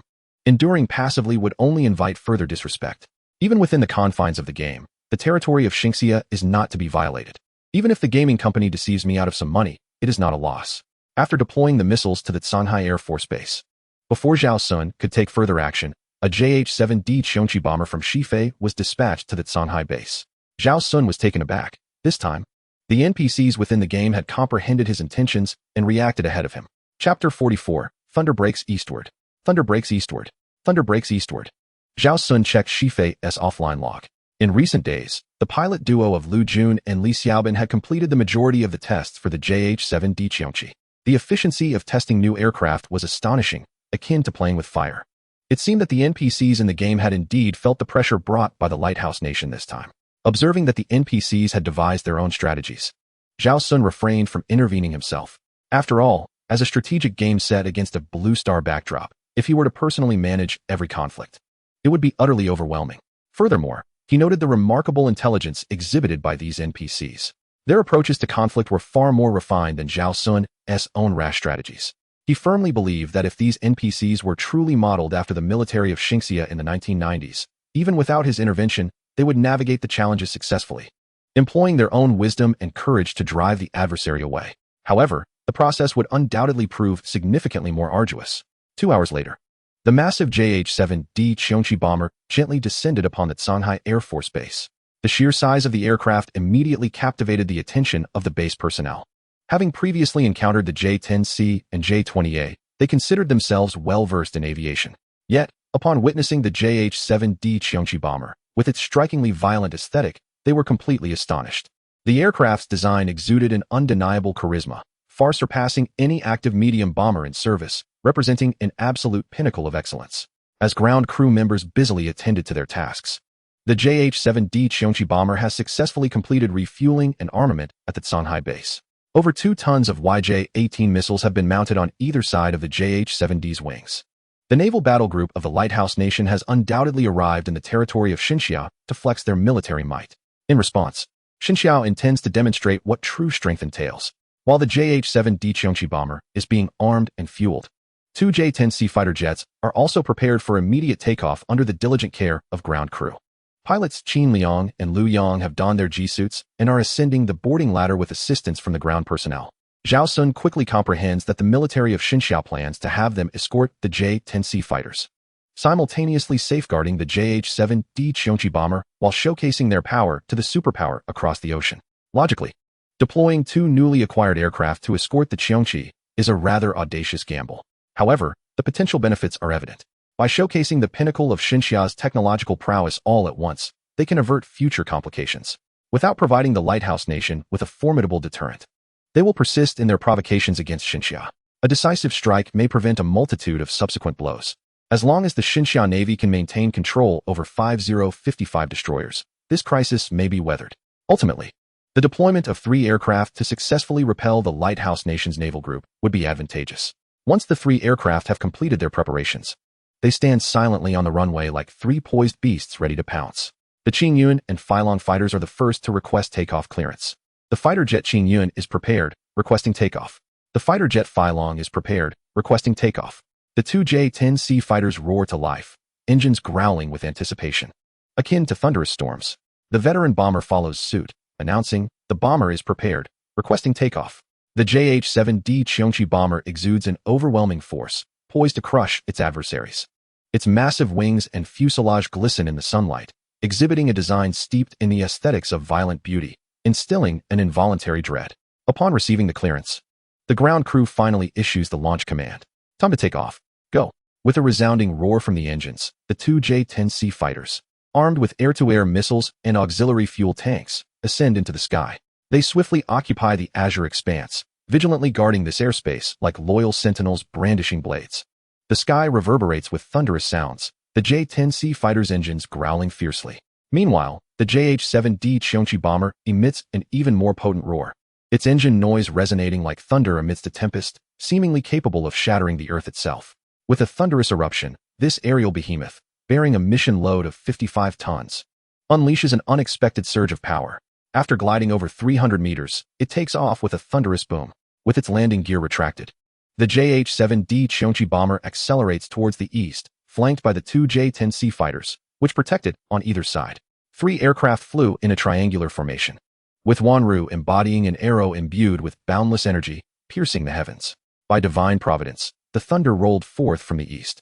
Clashing weapons and iron steeds illuminated the cosmos in crimson.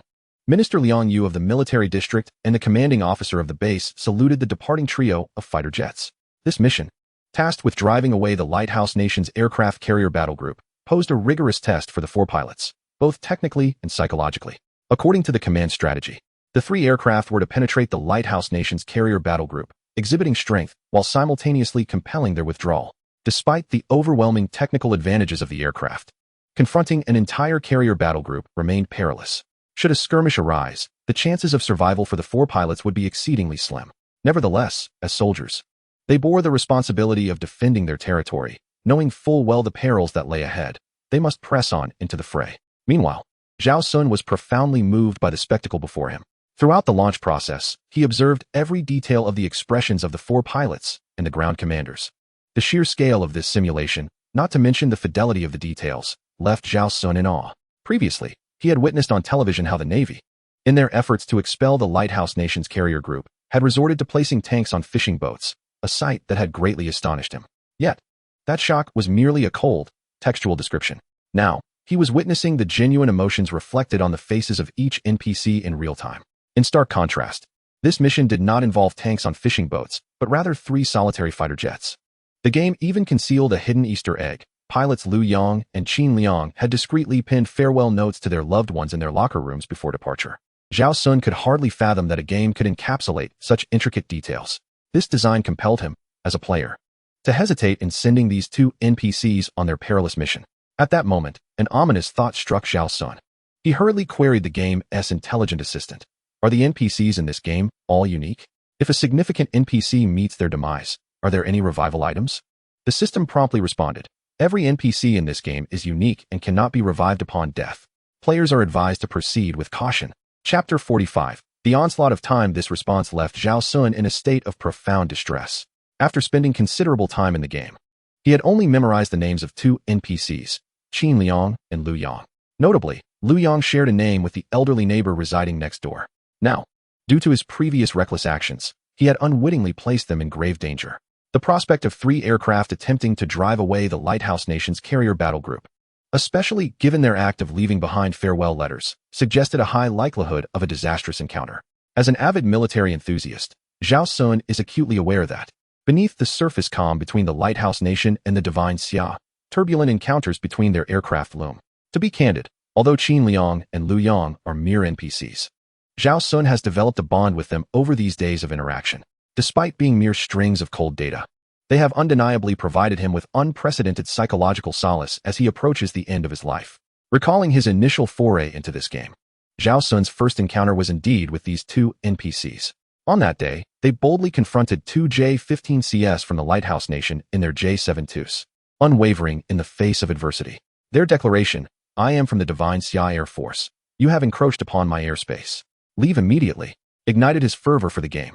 Ultimately, even when faced with the peril of insufficient fuel for returning, they remained resolute in defending their nation's airspace from infringement. Setting aside emotional factors, the capabilities of these NPCs are undeniably impressive. In just a few days, they became adept with the J-10C and the Qiongqi. While other pilots were still poring over flight manuals, these NPCs were already executing missions, true exemplars of elite prowess. Zhao Xun adjusted the game perspective to a formation of 3 aircraft. At this moment, the trio flew low, skimming just above the ocean surface at a cruising speed of Mach 0.9, evading radar detection as they approached the radar range of the Lighthouse Nation's aircraft carrier battle group. They even risked reducing their altitude to less than 5 meters above sea level. The seawater splashed onto the cockpit canopy, dried by the ocean breeze, leaving a layer of white crystalline residue. This perilous flying maneuver allowed the trio to breach the air defense perimeter of the Lighthouse Nation's carrier group. Yet not a single anti-air radar within the fleet detected their presence. The operational deployment of the carrier battle group starkly contrasts with the stage displays seen on television. Centered around the aircraft carrier, the entire battle group maintained a distance of approximately 10 nautical miles between each vessel, thereby forming a vast air defense network. At this juncture, 1 Qiongqi and 2 J-10CS, relying on their 5th-generation aircraft's low observability and their daring maneuvers just above sea level, were on the verge of penetrating the air defense net of the Lighthouse Nation's carrier group. While the stealth capabilities of the J-10C and JH-7D may not rival those of the J-20 and J-35, the anti-air radars of the Lighthouse Nation were relics from the 1990s, ill-equipped to effectively counter the infiltration tactics employed by the trio. 10 minutes later, the Lighthouse Nation's aircraft carrier loomed indistinctly within the visual range of the three aircraft. Now just 7 nautical miles away. This marked their first glimpse of a true aircraft carrier.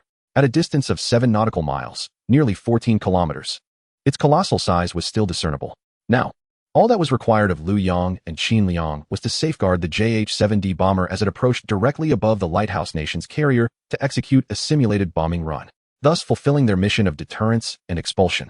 In a genuine combat scenario, the JH-7D bomber would not even need to approach the carrier to deliver its payload, as its underwing-mounted anti-ship missiles boast a range of approximately 600 kilometers. The imposing radar on its nose boasts a detection range exceeding 500 kilometers for large warships. With such capabilities, the JH-7D, known as the Qiongqi, could strike against the Lighthouse Nation's fleet from that distance. However, maritime standoffs are not akin to actual combat. Their mission is to deter the carrier strike group of the Lighthouse Nation, not to annihilate it. Zhao Xun, who had been observing intently from his computer, quickly surmised their intentions. He had contemplated countless methods of dissuasion. Yet he never anticipated that Liu Yang and Qin Liang would resort to such a perilous approach, closing in on the enemy vessels, simulating a dive-bombing maneuver. This direct method serves to humiliate the adversary. While this approach might yield the best results, it also carries the highest risks. A miscalculated simulated bombing could easily lead to an accidental discharge of weaponry. It is no wonder that Liu Yang and Qin Liang left behind letters, having already resolved to risk it all. As the trio of aircraft gradually approached, the flagship of the Lighthouse Nation's carrier group finally detected their presence. However, the trio was flying too low above the sea surface, causing their radar signatures to flicker in and out intermittently. The radar officer promptly reported to Fleet Commander General Ronald, "Sir, a high-speed target has been detected at the port side, 9 o'clock, but its altitude makes it impossible to maintain a consistent lock." General Ronald snorted in disdain. What are the escort vessels of the carrier strike group doing? How could they allow enemy aircraft to penetrate the heart of the fleet? The radar officer, with a hint of exasperation, explained, "They are flying too low. At this altitude, they are heavily affected by sea surface clutter." However, General Ronald, though frustrated, was not overly concerned. With the capabilities of the Divine Xia Air Force, the naval aviation assets were merely a handful of J-72s. Could such aircraft truly engage a warship? As for the Divine Xia Navy's Chong 5, whether it could even reach this location was uncertain, as General Ronald speculated about the types of aircraft involved. The carrier's radar finally managed to lock onto the trio. However, they were now within visual range. Leading the charge was a formidable aircraft with a massive nose and swept-back wings, flanked by air intakes. This aircraft exhibited a simplistic yet powerful aerodynamic design. Upon seeing it, Ronald instinctively recalled the stainless steel flying brick of the Bear Nation. Yet this aircraft was evidently larger than its stainless steel counterpart, with a more advanced aerodynamic configuration. Beneath its wings were 2 missiles the likes of which Ronald had never seen before. By their size, it was evident they possessed the capability to engage large warships. Following this audacious aircraft were 2 delta-winged fighters, equipped with canards. Like the leading aircraft, these 2 were new models that had not been disclosed to the Lighthouse Nation's military prior to this encounter. At this moment, for General Ronald, the critical issue was not how advanced these 3 aircraft were. In a maritime standoff, having bombers advance to such proximity to the carrier was a severe blow to his reputation as a fleet commander. If this were a real combat scenario, the aircraft carrier beneath him would have already sustained damage from enemy fire. With a thunderous roar, 3 fighter jets, less than a kilometer away from the carrier, simultaneously engaged their afterburners. Leading the charge was the JH-7D, soaring at an ultra-low altitude over the deck of the American aircraft carrier, executing a breathtaking low-level pass. With a resounding boom, the JH-7D broke the sound barrier as it swept over the carrier's deck, its massive form resembling a tsunami crashing upon the vessel. Chapter 46. Such a situation was never covered in flight training. As the JH-7D executed its supersonic maneuver, the commander and crew members within the ship's island were left reeling, their eardrums ringing. Following closely were 2 J-10C fighter jets, performing a similar low-level pass over the American carrier group's deck. An overwhelming fury manifested as a deafening sonic boom, assailing the eardrums of the intruders. General Ronald's complexion turned ashen. He had anticipated that the Shenzhou would attempt a countermeasure to drive them away, but he imagined such efforts would be feeble. Ultimately, he believed the upper hand would rest with his nation, given their superior strength. To his astonishment, Shenzhou was employing such a robust approach in their confrontation. Just as he thought the three Shinjo aircraft would withdraw, an astonishing scene unfolded before him, leaving him utterly speechless. The enormous bomber, after traversing the carrier's deck at low altitude, unexpectedly ascended vertically at a steep angle. He could scarcely believe that a bomber could execute maneuvers typically reserved for fighter jets. What kind of devilish agility was this? As the JH-7D climbed to several hundred meters, it abruptly reversed its nose, completing a 180-degree turn in midair. With its nose pointed downward, it plummeted towards the American carrier. The sight made General Ronald gulp nervously. Did the pilot truly not fear crashing onto the carrier's deck? Meanwhile, the crew aboard the American carrier silently prayed for the bomber's pilot to execute a turn quickly. My goodness, it's less than 500 meters away. Pull up the nose. I beg you. Time was running out. It was about to collide. Just as all American sailors feared that the aircraft had miscalculated, the JH-7D suddenly yanked its nose up. The jet swiftly transitioned from a vertical dive to a parallel position with the ocean's surface. Although the aircraft's orientation had changed, the force of gravity still acted upon it, and the jet continued its descent toward the carrier. 100 meters, 50 meters, 20 meters. Just as everyone braced for the inevitable crash onto the carrier's deck, the aircraft finally halted its plunge, soaring away from the carrier once more. The two passes left the American sailors in a state of bewilderment, their backs slick with cold sweat. Liu Yang, along with Liu Jun and others, demonstrated remarkable audacity and precision, showcasing the might of the East to the American aircraft carrier, all while risking their lives flying perilously close to the sea for this very moment. After completing their maneuvers, several pilots finally turned their attention to the matter at hand.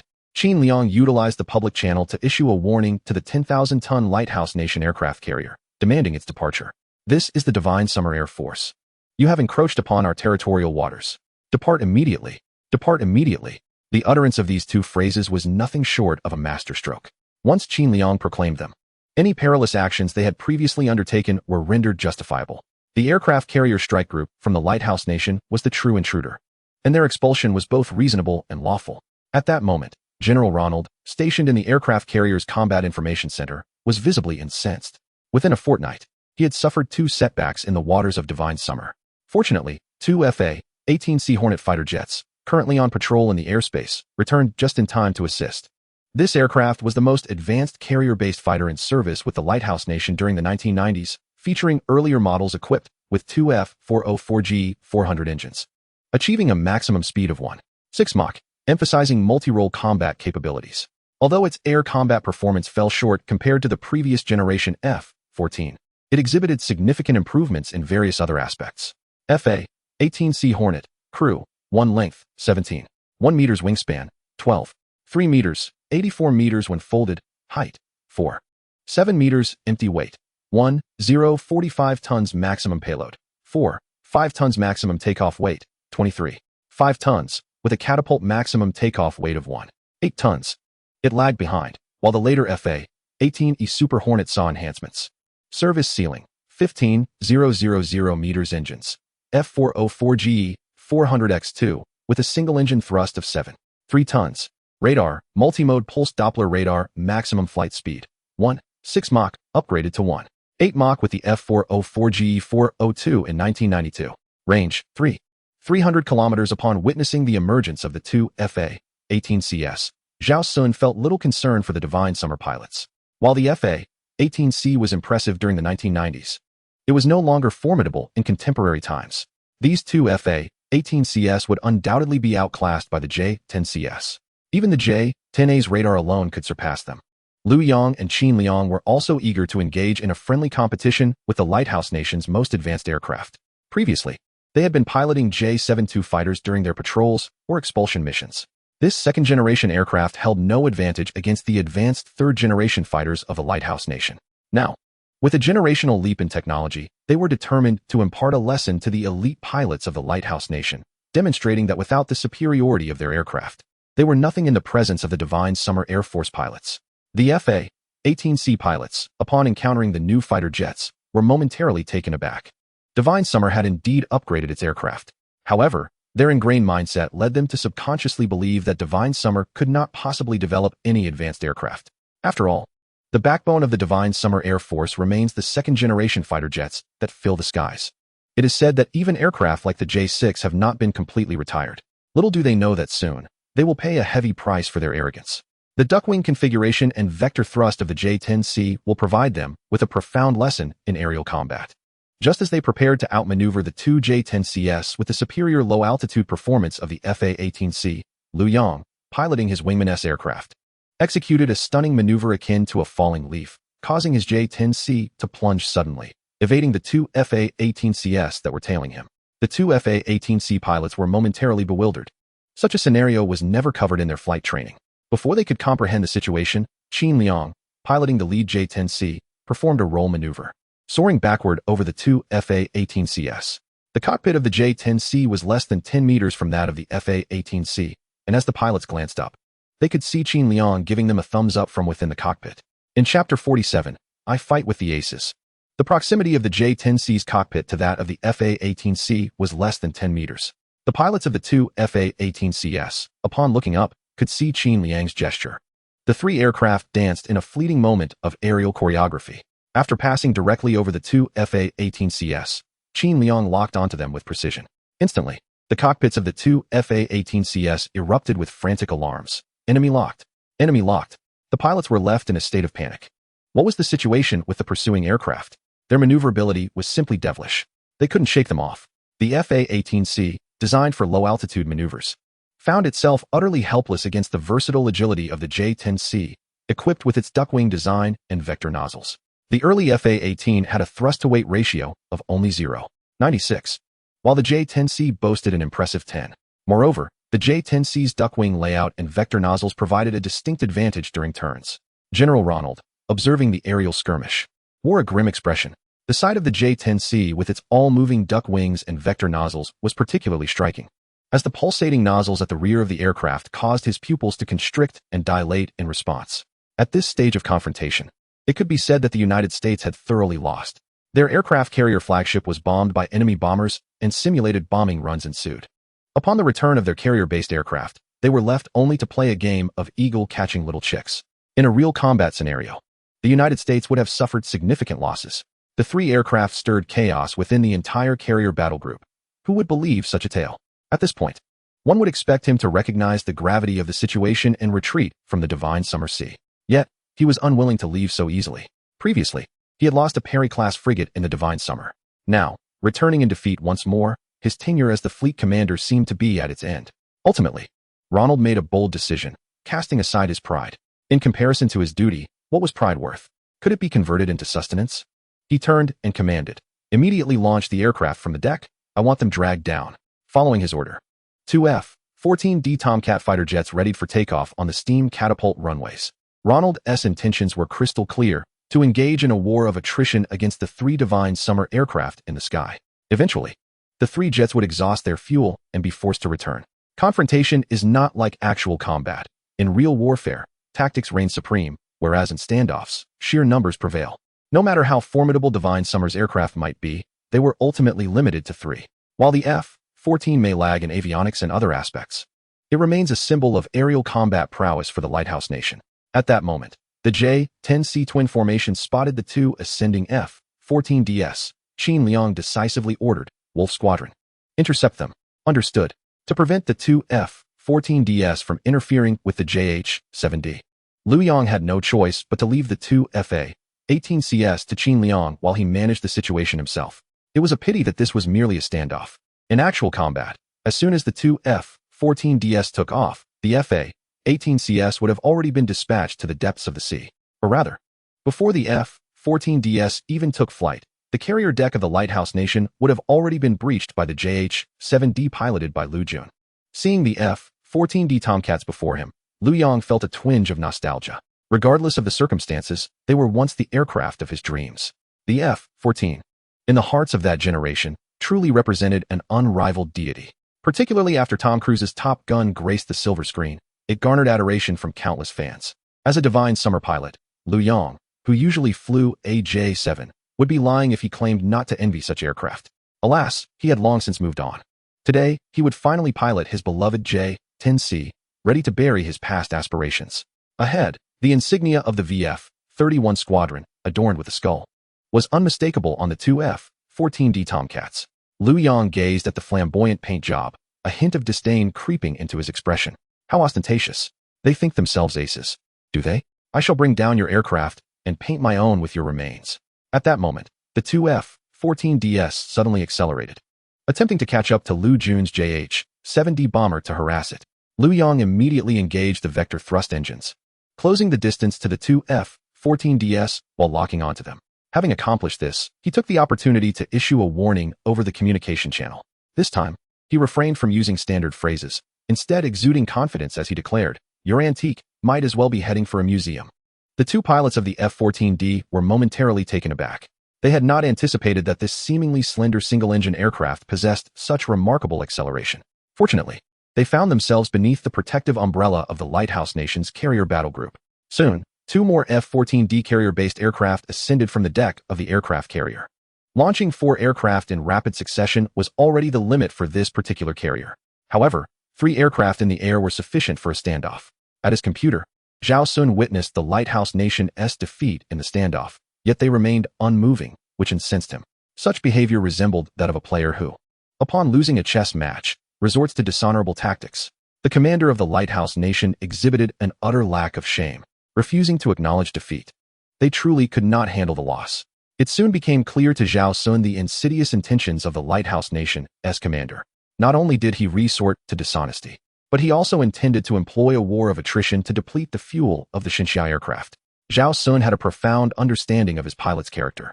They would not return without successfully completing their mission to drive away the enemy. Even at the cost of their lives, they would defend the nation's territorial waters. It is often said that victories without sacrifice are hollow. Nevertheless, Zhao Xun viewed this merely as a game, indifferent to its authenticity. He swore an oath. If any of these pilots encountered misfortune today, he would promptly uninstall the game and smash his computer in frustration. Seemingly sensing Zhao Xun's resolve, the game finally panicked. Congratulations, player. You have been struck by the lucky bag. Recharge 8 yuan to receive 1 J-16D electronic warfare aircraft for a limited time. Upon seeing the prompt on his screen, Zhao Xun felt a wave of frustration. So, making bold proclamations could yield rewards? Had he squandered so much money previously? Regardless, he decided that this time he would indeed profit. At the price of 8 yuan for a J-16D electronic warfare aircraft, the game company was at a loss. He swiftly made the payment. After completing the transaction, the game presented him with an option. Would you like to deploy the aircraft immediately? Yes, no, without hesitation. Zhao Xun selected to deploy the aircraft directly into the center of the standoff. It appeared that the game allowed for a glitch when deploying aircraft, permitting the newly purchased warplane to be placed at the forefront of the battlefield. When he had first played this game, he had intervened in the standoff with a J-20A. This time, he summoned the even more advanced J-16D electronic warfare aircraft into existence. Chapter 48, Chi Baisher Art Research Association, Vice President Wang Yi. The J-16D electronic warfare aircraft featured multiple new antenna arrays on its belly and back, enhancing its omnidirectional electronic warfare capabilities. It could coordinate with other aircraft to penetrate enemy defenses, disrupt command communications, and dismantle the battlefield information network. In the 1990s, the emergence of the J-16D on the battlefield represented a paradigm shift. As the J-16D materialized, Zhao Xun immediately took control of the aircraft. He then ramped up the power of the onboard electronic systems to the maximum. Instantly, the entire air defense network composed of Lighthouse Nation warships within a 30 nautical mile radius was incapacitated. Inside the CIC control center of the aircraft carrier, the air defense radar screen suddenly filled with hundreds of aerial targets. The radar officer promptly reported, "Sir, radar has detected 500 enemy aircraft appearing in the forward maritime area." Ronald rose from his chair, incredulous. "This is utterly impossible. Immediately increase the radar power and conduct a thorough scan." The radar officer, upon hearing this, broke into a cold sweat. The sudden appearance of hundreds of targets had already pushed the radar system to its limits, and it was a miracle it hadn't crashed outright. Did he dare to boost the power further? Yet, Ronald was the commanding officer, and disobeying his orders would lead to a military tribunal. Conversely, by executing the command, the officer could distance himself from the consequences. Even if the radar system ultimately failed, it wasn't his personal responsibility. As he complied with Ronald's directive to amplify the air defense radar's scanning capabilities, the aircraft carrier Jajin's onboard radar system finally succumbed to the strain and crashed. It seemed absurd that a single J-16D electronic warfare aircraft could incapacitate the carrier's radar, yet this was indeed the reality. The primary reason lay in the vast technological disparity between their electronic devices, separated by decades. While a J-16D appeared diminutive compared to an aircraft carrier, Its onboard electronic systems were far beyond what any vessel from the 1990s could contend with. Consider that, back then, a top-tier computer weighing 10 kilograms had a mere 4 megabytes of RAM, whereas today, a lightweight 150-gram smartphone boasts 16 gigabytes, an astonishing difference of 4,096 times. Similarly, the situation aboard the fleet's other frigates was not much better. Their air defense radars were either completely disabled or confused by hundreds of false targets. As the fleet's defensive capabilities faltered, the 6 aircraft in the sky fared no better. The radar, flight control, and fly-by-wire systems were all severely disrupted by the J-16D's interference. They could barely maintain stable flight, let alone engage in combat with the Divine Summer aircraft. In contrast, the 4 F-14 Pandas were in a considerably better condition than the FA-18C Hornets, as they belonged to the same era as the Divine Summer S-6. With less sophisticated electronics than the FA-18C. Although their radar was compromised and unable to function properly, it did not impede their flight. However, they chose not to assist their comrades, but instead hastily descended onto the carrier's deck. The 2 erratic FA-18CS stood no chance against the agile F-14 Pandas, facing inevitable defeat. They opted for an emergency ejection, abandoning their aircraft worth millions to ensure their own survival. This entire sequence of events may have appeared convoluted. Yet from the moment Zhao Xun initiated the electronic warfare attack to the 2 FA-18S plunging into the sea, mere seconds elapsed. From the perspective of the lighthouse nation's navy, it resembled more of an accident than a deliberate assault. Even the pilots of the Divine Summer Squadron were equally bewildered. Just moments ago, everything was fine, and now they were all scrambling to land. Some, unable to make it back in time, plummeted into the ocean rather than remain aloft. What penalties awaited them for flying in this airspace? At that moment, a calm voice resonated through the radios of 3 Divine Summer aircraft. Qingyun, Feilong, Leonio, return immediately. It was Zhao Xun issuing instructions from his computer. Given that aircraft were already crashing into the sea, they had no time to wait for further incidents. Moreover, the incapacitation of the lighthouse nation's fleet's air defense network by the J-16D fighter is merely a temporary setback. Once the adversary reinstates their defense system, it is all too easy for tensions to escalate unexpectedly.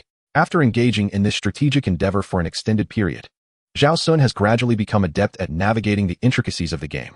The most gratifying experience is to successfully outmaneuver the opponent, seizing the advantage and departing swiftly. Upon receiving the command through the communicator, Lu Yang and Qin Liang exchanged solemn glances. That voice, it belongs to Mr. Zhao Xun. At that moment, the perplexed Lu Jun, piloting the Qiongqi bomber, inquired, "Who just issued us the orders?" After a moment of contemplation, Qin Liang decisively responded, "The identity of this individual is classified within the realm of divine Xia. I am not authorized to disclose it. We need only to act according to his instructions."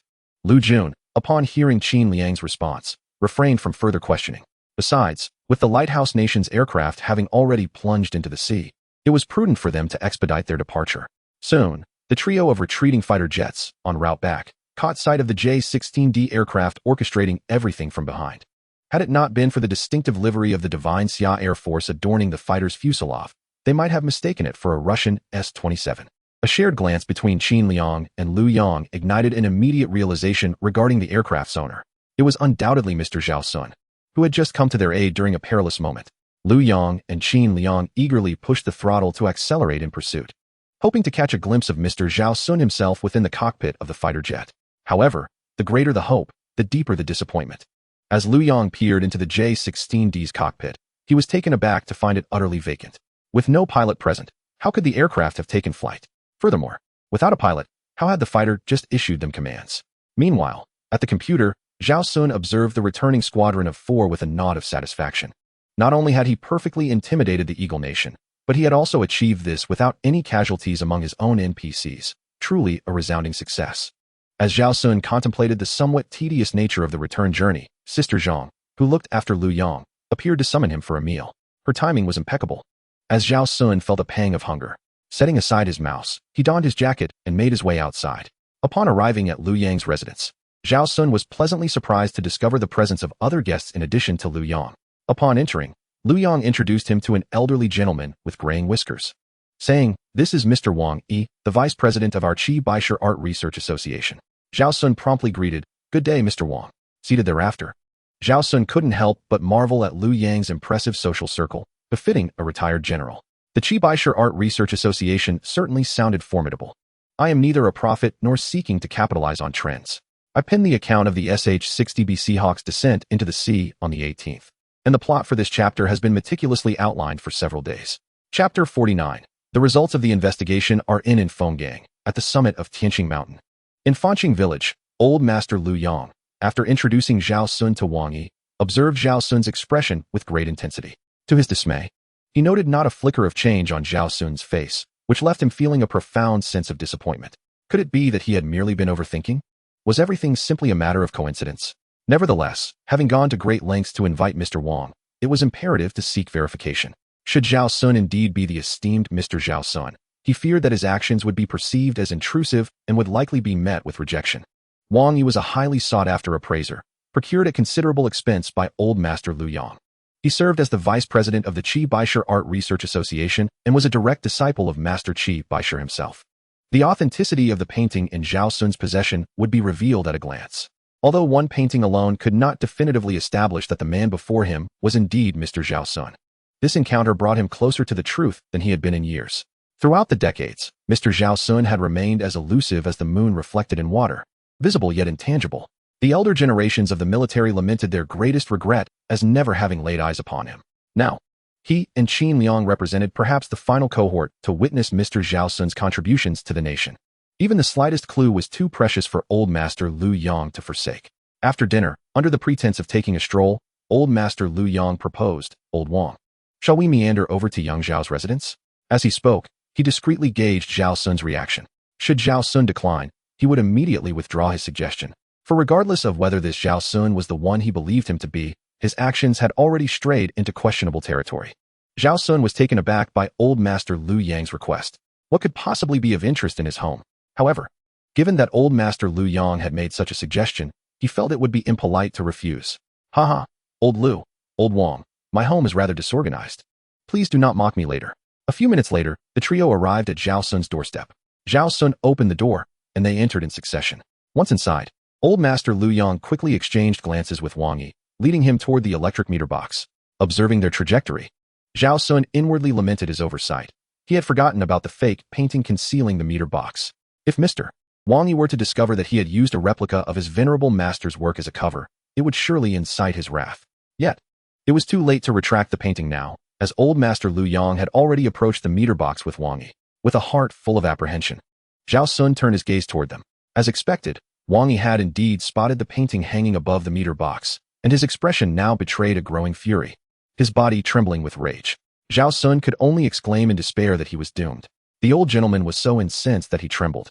At that moment, Wang Yi pointed at the painting on the electric meter box, his body shivering, his complexion flushed. The artwork before him depicted shrimp, their antennae and legs portrayed in lines that exuded a natural rhythm of quivering, imbued with an apparent elasticity and vigor. The bodies of several large shrimp were meticulously controlled at approximately 45 segments, with clarity from head to tail, characteristic of his grandmaster's later works. Wang Yi glanced at the inscription and seal, confirming it was indeed the longevity seal in red script used by his grandmaster in his later years. From the style of the painting, the inscription, and various details, everything aligned perfectly. However, despite this, Wang Yi refrained from making any hasty judgments. With advancements in technology, contemporary forgery techniques have also become increasingly sophisticated. In their field of authentication, utmost caution is imperative. Finally, Wang Yi reached out to touch the paper of the artwork. And in that instant, his body became rigid. His eyes widened. He was certain that his assessment was indisputable. This paper was undoubtedly the specially crafted cotton xian paper from Rongbiozai, precisely the type his master favored in his later years. How wasteful! It was indeed an egregious misuse. Wang Yi never imagined that one day his grandmaster's painting would be used to obscure an electric meter box. Observing Wang Yi's expression, the elder Lu Yang likely already had an inkling of the truth. It was highly probable that the painting was an authentic piece. At that moment, Zhao Xun hastily approached Wang Yi, a look of contrition on his face, saying, "Old Wang, I thought the electric meter box was unsightly, so I casually found a painting to cover it. Please don't take offense." It was then that Wang Yi snapped back to reality from his astonishment, casting a resentful glance at Zhao Xun. "It's fine, the painting is yours, and how you choose to use it is entirely your prerogative." After leaving Zhao Xun's residence, Lu Yang pulled Wang Yi aside and inquired, "Is that painting truly authentic?" Wang Yi pondered for a moment, then replied, "In my estimation, it is highly likely. However, to establish concrete proof, According to our national regulations, it requires at least 2 authentication experts to collaborate if you wish to acquire it. There is no need for excessive concern. Upon hearing this, Elder Liu Yang fully comprehended. If Wang Yi was confident in its authenticity, then it was indeed genuine. The painting that Zhao Xun used to conceal the electric meter box was only a certificate away from being confirmed as a masterpiece. Now, he simply needed to ascertain whether this painting was the very one gifted by Sun Chilian. Unfortunately, the only individual who might know the truth, Song Weidong, feigned forgetfulness and refused to divulge anything. Nevertheless, Liu Yang was convinced that coincidences of this magnitude were rare. His suspicions about his neighbor, Zhao Xun, being the esteemed Mr. Zhao he had long sought were intensifying. This situation was particularly tormenting. If only there were direct evidence to conclusively settle the matter. Presently, the most reliable course of action was to await the outcome of his son-in-law's visit to Zhao Xun's neighbors. Even if Mr. Zhao could manipulate household registration records, the myriad individuals he had encountered throughout his life, teachers, classmates, neighbors, could not all be coerced into fabricating a lie. There were at least 800, if not 1,000. Of them, no one could orchestrate such a vast conspiracy of deceit. Old Master Liu Yang resolved that should the visitation results reveal any anomalies, he would promptly report the situation to Mr. Zhao Xun's office in Xinsha, established in the 1990s specifically for Mr. Zhao Xun. This diplomatic institution was dedicated to managing all matters, large and small, concerning him, much like the Tianqing Garden, located 2 kilometers away, which was constructed under the auspices of Mr. Zhao Xun's office. Just then, the phone rang. Liu Yang retrieved his mobile device and glanced at the caller ID, his son-in-law, Shin Mingdao. This was precisely the call he had been anticipating. Days prior, Liu Yang had entrusted Shin Mingdao with the task of investigating Zhao Xun's circumstances. The ongoing renovations at Zhao Xun's residence had extended the timeline for the visitation work. Liu Yang held a high regard for his son-in-law's capabilities. Otherwise, he would not have entrusted his daughter to him. Once connected, Liu Yang wasted no time and inquired, Mingdao, what are the findings? Chapter 50. Rushing to completion before the aircraft carrier's launch. In response to Liu Yang's anxious demeanor, Shin Mingdao spoke with deliberate calmness. Father, over the past few days, I have arranged for several plainclothes officers to visit Zhao Xun's elementary, middle, and high school classmates, as well as his teachers and neighbors from the village. There appears to be no issues throughout his upbringing. Father, I am uncertain why you are so intent on investigating Zhao Xun, but I believe he is a man of good character. If there are misunderstandings between you, perhaps it would be best to discuss them face to face. Liu Yang, upon hearing his son-in-law's words, immediately interjected. What do you take me for? This matter concerning Zhao Xun requires no further involvement from you. I have my own plans. After ending the call, Liu Yang remained in his study for an extended period. It was evident that the response from his son-in-law was not the answer he sought. The absence of anomalies was, in fact, the greatest anomaly. If it were not him, then why was he seen near Tianqing Garden? If it were not him, how did he come to possess an authentic work by Qi Baishe? If it were not him, why did he share the name Zhao Xun? Mr. Zhao Xun could conjure fighter jets and warships from thin air. How could mere plainclothes officers ascertain his identity? It must be that his son-in-law lacked the capability to uncover the truth. Liu Yang gazed out of the study window towards the distant architectural complex of Tianqing Garden nestled in the mountains. He picked up his phone and dialed a number. After a brief ringing tone, the call connected. Old man, you finally decided to call me? Upon hearing the voice on the other end, Liu Yang bypassed pleasantries. Old Qin, I believe I have found Mr. Zhao Xun. Hearing his old comrade's words, Qin Liang, far away in Tiansha City, felt an immediate headache. He rubbed his temples. Old friend, let it go. Mr. Zhao Xun may have long forgotten us. Once, he too had fervently anticipated the return of Mr. Zhao Xun, dreaming of exploring the magnificent landscapes of Xinsha alongside him. However, since Mr. Zhao Xun abruptly severed ties with Xinsha, how many individuals resembling him had they encountered? Each instance had proved to be a false alarm. As time passed, his heart gradually became numb. Experts once speculated that Mr. Zhao Xun belonged to a highly advanced civilization steeped in technology. For him, the existence of Blue Planet was merely a fleeting interlude in an endless life. When Liu Yang encountered his old comrade, he did not harbor disbelief or anger. Instead, he patiently recounted his experiences over the past few days. Upon hearing Liu Yang's words, Qin Liang was finally moved. Especially when he learned that Zhao Xun possessed an authentic work by Qi Baishe, he began to take the matter more seriously. The coincidences indeed seemed excessive. Moreover, who in their right mind would use a genuine Qi Baishe painting to cover an electric meter box? In the end, the two agreed that it was imperative to investigate whether Zhao Xun's painting was the same one given away by Sun Chilian. Unfortunately, when Sun Chilian initially presented the painting, it was done privately, with no official records. The only witnesses to the event were that group of elderly individuals present at the time. The sole eyewitness, Song Weidong, was notoriously tight-lipped, preferring to feign senility rather than disclose any useful information. At this moment, Qin Liang remarked, "Old Lu. The former commander has a young grandson who is currently stationed as a commander at the Tianyao base. Do you have a photograph of that painting? I could find an opportunity to show it to him. If that painting happens to have appeared in Commander Sun Chuyan's home, the truth would surely come to light. However, the position of the former commander's grandson is quite sensitive, so it is not easy for me to meet him." Lu Yang found Qin Liang's suggestion to be quite reasonable. Initially, he had only considered inquiring about the individuals present at the time, overlooking this crucial angle. As for the photograph, he had already captured it when Zhao Xun was unaware. After sending the photo to Qin Liang, they concluded their call, now awaiting a response from the former commander's grandson. In fact, Lu Yang had heard some rumors about the former commander's grandson, who was reportedly serving as the captain of the most advanced 058 nuclear-powered cruiser in the Xinxiao fleet. Not long ago, he had participated in live-fire drills off the western coast of North America, and considering the timeline, he should be returning soon. Before that, Lu Yang needed to maintain composure around Zhao Xun and ensure that he did not sense anything amiss. The following morning, before Lu Yang could call him to rise, Zhao Xun awoke on his own. The human circadian rhythm is indeed a marvel. After his morning exercises, Zhao Xun continued to enjoy breakfast at Lu Yang's home. Upon returning home, Zhao Xun reflected on Lu Yang's kindness, lamenting his inability to repay such generosity. He chuckled at the thought. After all, a retired Air Force Major General surely lacked for nothing. As a terminally ill patient, what could he offer in return? Contemplating too much was futile. It was more important for him to traverse the final stretch of his life with joy. He opened his computer, discovering that the maritime standoff in the game had long concluded. The J-16D electronic warfare aircraft had been meticulously stored in the adjacent hangar. The role of the J-16D during this confrontation had profoundly impressed upon Zhao Xun the significance of such specialized aircraft. The advancement of early warning systems had become a pressing matter. In the 1990s, Xinxiao had already developed the Y-8 platform. The platform is readily available. All he needs to do is invest in a substantial package to acquire an early warning aircraft. After browsing the marketplace, Zhao Xun ultimately decided on the complete radar system of the KJ-500. Unfortunately, during the 1990s, the Xinxiao did not yet possess the Y-9, so he had to make do with the Y-8 platform. It is not unusable. At that moment, Zhao Xun recalled that he had an aircraft carrier nearing completion. It would be inadequate without carrier-based early warning aircraft. The KJ-600 requires modifications to the Y-7 platform. The game presented him with two options. One was to delegate the modification task to an NPC, which would take a minimum of 1 year to transform the Y-7 into the KJ-600 platform. The other was to invest funds, allowing the Y-7 to meet naval requirements immediately upon payment, with the large package ready for installation.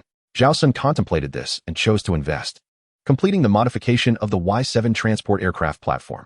In the end, he added 10 radar systems, spending a total of 5,000 coins. He began to surmise the game's intention in gifting him an aircraft carrier. While the carrier itself was free, the various carrier-based aircraft would require financial investment. With the early warning aircraft and anti-submarine helicopters, Zhao Xun increasingly felt that this game was a bottomless pit. Initially, when he spent 5,000 coins, he felt little apprehension. However, as time passed, he became increasingly uneasy. The game had gradually led him from a mere $10 expenditure to a point where he could spend 5,000 without a second thought. It seemed prudent to be cautious about unlocking technologies in the future, ensuring that his funds were spent wisely. He assigned the construction of the early warning aircraft to Shifei. Suddenly, a prompt appeared in the game. "Congratulations, player. Your first aircraft carrier has been completed. Please verify it in a timely manner." Upon seeing the prompt, Zhao Xun promptly shifted his view to the northern shipyard. Chapter 51. You no longer need to stand on tiptoes to envy others' aircraft carriers. As Zhao Xun adjusted his perspective to the northern shipyard, it was apparent that the dock previously engaged in constructing the aircraft carrier had ceased operations. Unbeknownst to him, a perimeter of iron sheets had been erected around the dock. Outside the metal barriers, a squad of patrolling guards was stationed. Within the impenetrable confines of the iron sheets, a carrier with a displacement of over 80,000 tons lay quietly in the dock. The hull was painted a deep gray, and the straight, elongated lines of the flight deck exuded simplicity and elegance. The overall silhouette radiated a sense of power. The island on the left side of the deck featured an integrated stealth design, appearing extremely minimalist. 3 electromagnetic catapult tracks traversed the front deck, forming a golden ratio with the arrestor wire system on the angled deck. Zhao Xun maneuvered the mouse to appreciate the new aircraft carrier from multiple angles. To his astonishment, not only had the carrier completed construction prior to launching, But the outfitting process was also over halfway finished. Aside from the dishes and utensils for the crew's sustenance, everything necessary for combat operations was thoroughly equipped. Zhao Xun marveled. After all, it was merely a game, not reality. Would a warship truly complete outfitting before launching? Yet it made sense. The previously purchased 055 destroyers had appeared instantly from the marketplace. The aircraft carrier still requires a few more days of construction. With this thought, he felt an immediate sense of relief, no longer preoccupied with the minutiae. Now that the carrier is complete, they await the NPCs to conduct the launching ceremony. Zhao Xun directed his gaze towards the security forces stationed outside the dock. To his astonishment, these NPCs did not rush in immediately after finishing their work at the dock. Instead, they reported the situation in a methodical manner, layer by layer. The entire shipyard maintained a stringent confidentiality protocol, with strict discipline enforced. It was only after a considerable time had elapsed, and the Minister of the Divine Xia Navy, Sun Shilian, personally arrived that the gateway to the dock was finally opened. Soon, a procession of high-ranking naval officials from the Divine Xia, led by Sun Shilian, entered in succession. To claim they were unaware of what lay within the dock would be disingenuous. Even without seeing the actual vessel, they could surmise its nature based on the scale of the dock. After all, considering Mr. Zhao Xun's temperament, occupying such a large dock could only signify the construction of a warship. And which type of warship necessitates such a vast dock? The answer was abundantly clear. It must be an aircraft carrier. However, Sun Shilian and his colleagues could hardly fathom how swiftly Mr. Zhao Xun had progressed in the construction of this carrier. Looking back, they were grateful for Minister Yan's resolute order to mobilize national resources to supply Dock No.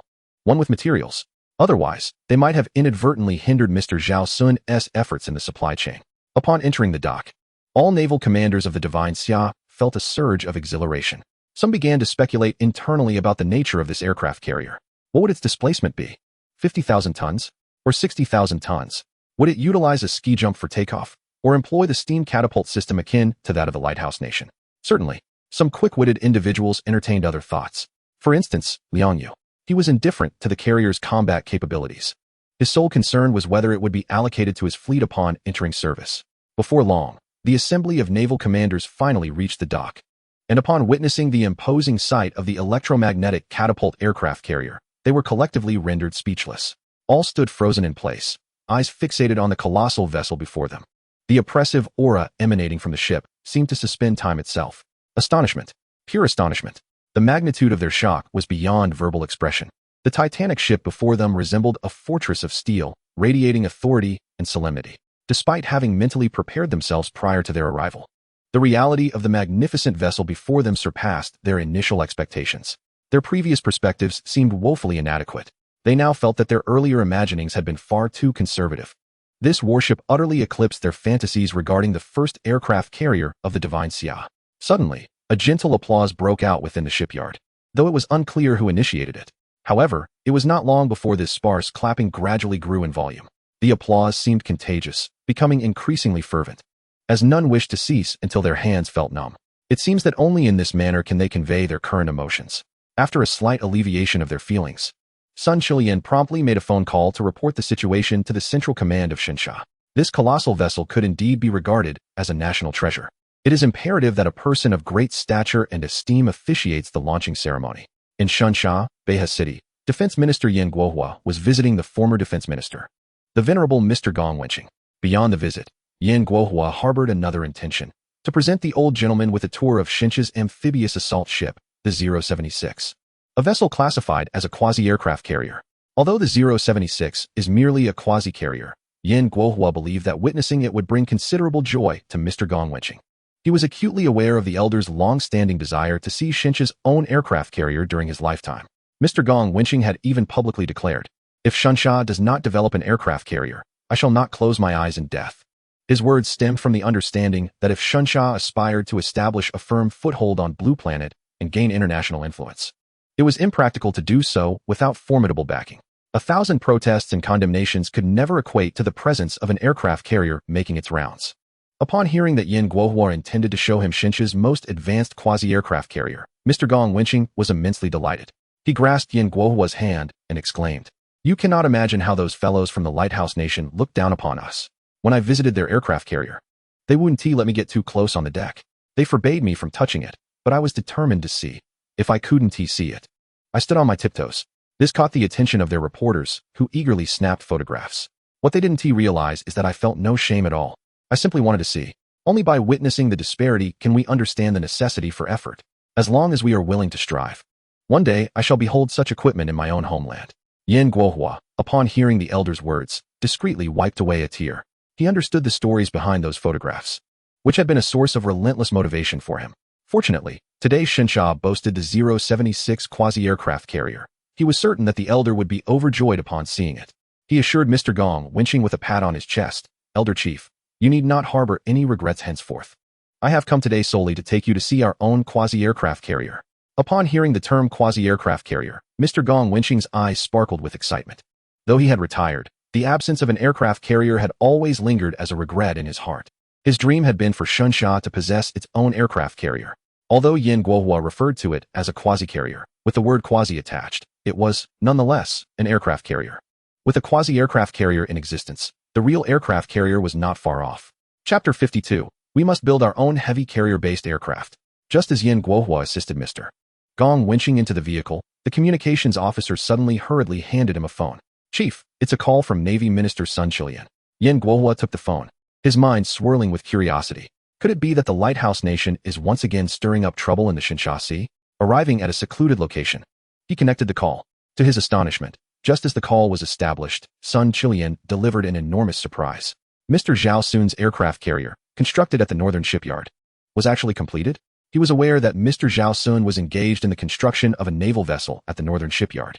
He had also surmised that it was highly likely Mr. Zhao was building an aircraft carrier. However, he never anticipated that this aircraft carrier would be finished so swiftly. Truly, it is a testament to extraterrestrial technology. The feat of constructing an aircraft carrier in just 7 days is nothing short of legendary. Amidst his elation, another thought crossed his mind. He had already promised old Master Gong winching a tour of the 076. Now that the old gentleman was en route, he couldn't possibly change his mind at the last moment, could he? Ultimately, he had no choice but to submit a request to the Central Authority, inquiring whether he could take old Master Gong winching to the northern shipyard to witness Xinsha's first aircraft carrier. Fortunately, due to old Master Gong winching's esteemed position in Xinsha, his request was swiftly approved. After all, had he not retired, a mere glimpse of Xinsha's active equipment would not have required permission. Upon returning to the vehicle, the convoy began to move slowly, albeit with a change in destination. The site of the naval vessel was transformed from a prospective aircraft carrier to a bona fide one. Upon reaching Fenggang, the entire city was under strict martial law. Near the northern shipyard, security measures were so stringent that they were impenetrable. The scale of the operation was reminiscent of Miss Chiu's wedding back in the day. This clearly demonstrated Xinsha's profound importance placed on this aircraft carrier. As old Master Gong winching beheld the sign of the northern shipyard, he was enveloped in deep reminiscence. Considerable effort had been expended to establish a dry dock of over 100,000 tons in Xinsha. Fortunately, this dry dock finally proved its worth. The first aircraft carrier of Xinsha was born here. Reflecting on this, old Master Gong winching felt a deep sense of satisfaction.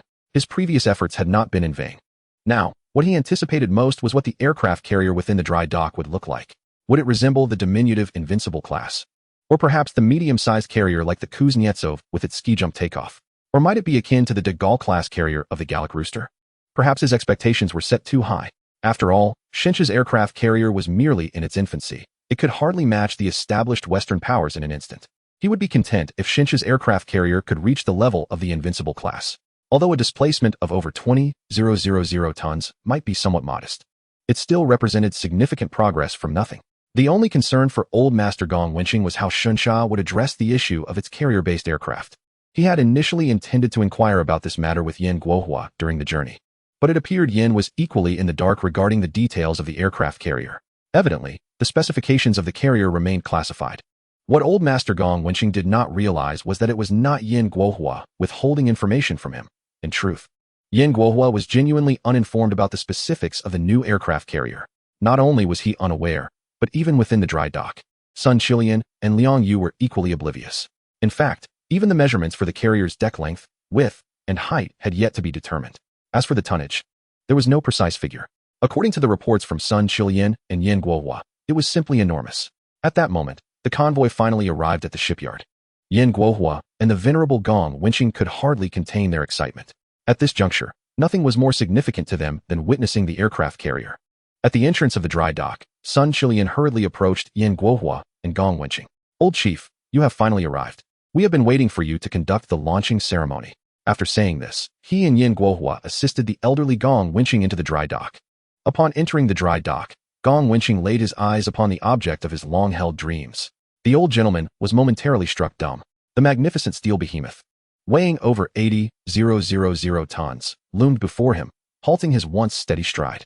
The majestic hull glimmered under the searchlights, exuding a cold metallic sheen, reminiscent of a slumbering leviathan of the deep sea. In that instant, time seemed to stand still.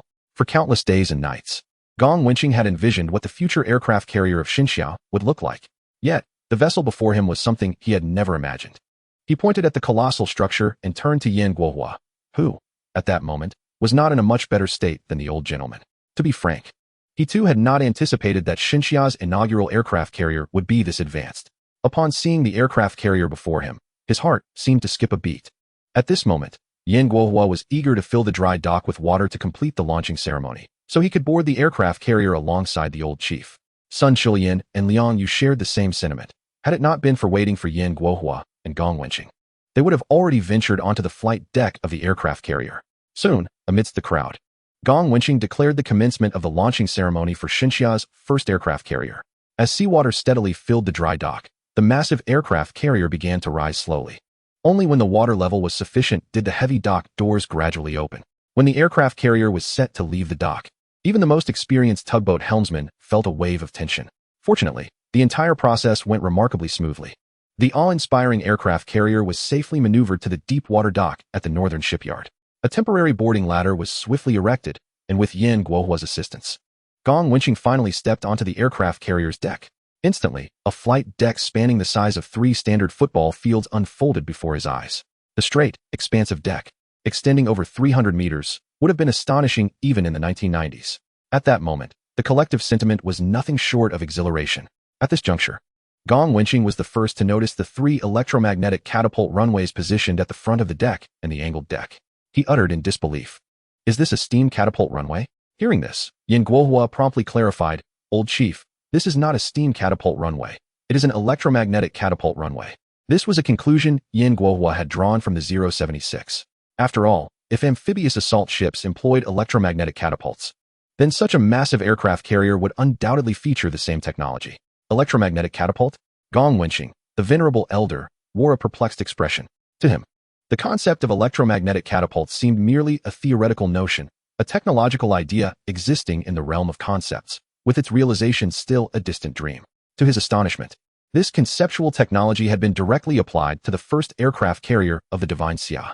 Splendid, splendid, splendid, Gong Wenqing exclaimed thrice in delight, before turning to commend Yin Guohua and Sun Chilian, saying, "You have all done remarkably well. Now that we possess an aircraft carrier, the most pressing matter is to introduce carrier-based aircraft. Moreover, we must not only import these aircraft, but also embark on the development of our own. We must create our own heavy carrier-based aircraft." Upon hearing the elder's words, Yin Guohua's expression became peculiar. The elder's assertions were indeed valid. With the aircraft carrier now a reality, the construction of carrier-based aircraft was imperative, and only heavy aircraft could ensure combat effectiveness. However, there was no need for Divine Xia to seek external sources for these aircraft, as they had already been produced days prior. The total number of J-15T aircraft at the Northern Aircraft Manufacturing Plant had reached 20. He pondered whether informing the elder that the carrier-based aircraft had been prepared even before the completion of the carrier would come across as contentious. Ultimately, Yin Guohua resolved to disclose the existence of the J-15T to Gong Wenqing. The training of pilots was set to commence shortly, and the existence of these aircraft would soon need to be made public. "Elder, our carrier-based aircraft have indeed been completed prior to the carrier's finalization. We are now simply awaiting the training of suitable pilots to initiate flagship training for the carrier-based aircraft." Gong Wenqing was taken aback upon hearing that the carrier-based aircraft were ready. Was this young man truly so capable? He hastened to inquire of Yin Guohua, "What is the performance level of our carrier-based aircraft? Can they hold their own against the F-14 of the Lighthouse Nation?" Although the two aircraft had never clashed directly, Yin Guohua was confident that the F-14 of the Lighthouse Nation was no match for the J-15T. Yin Guohua elucidated, "We currently possess both light and heavy aircraft in a complementary arrangement. Our carrier-based aircraft are twin-engine heavy fighters.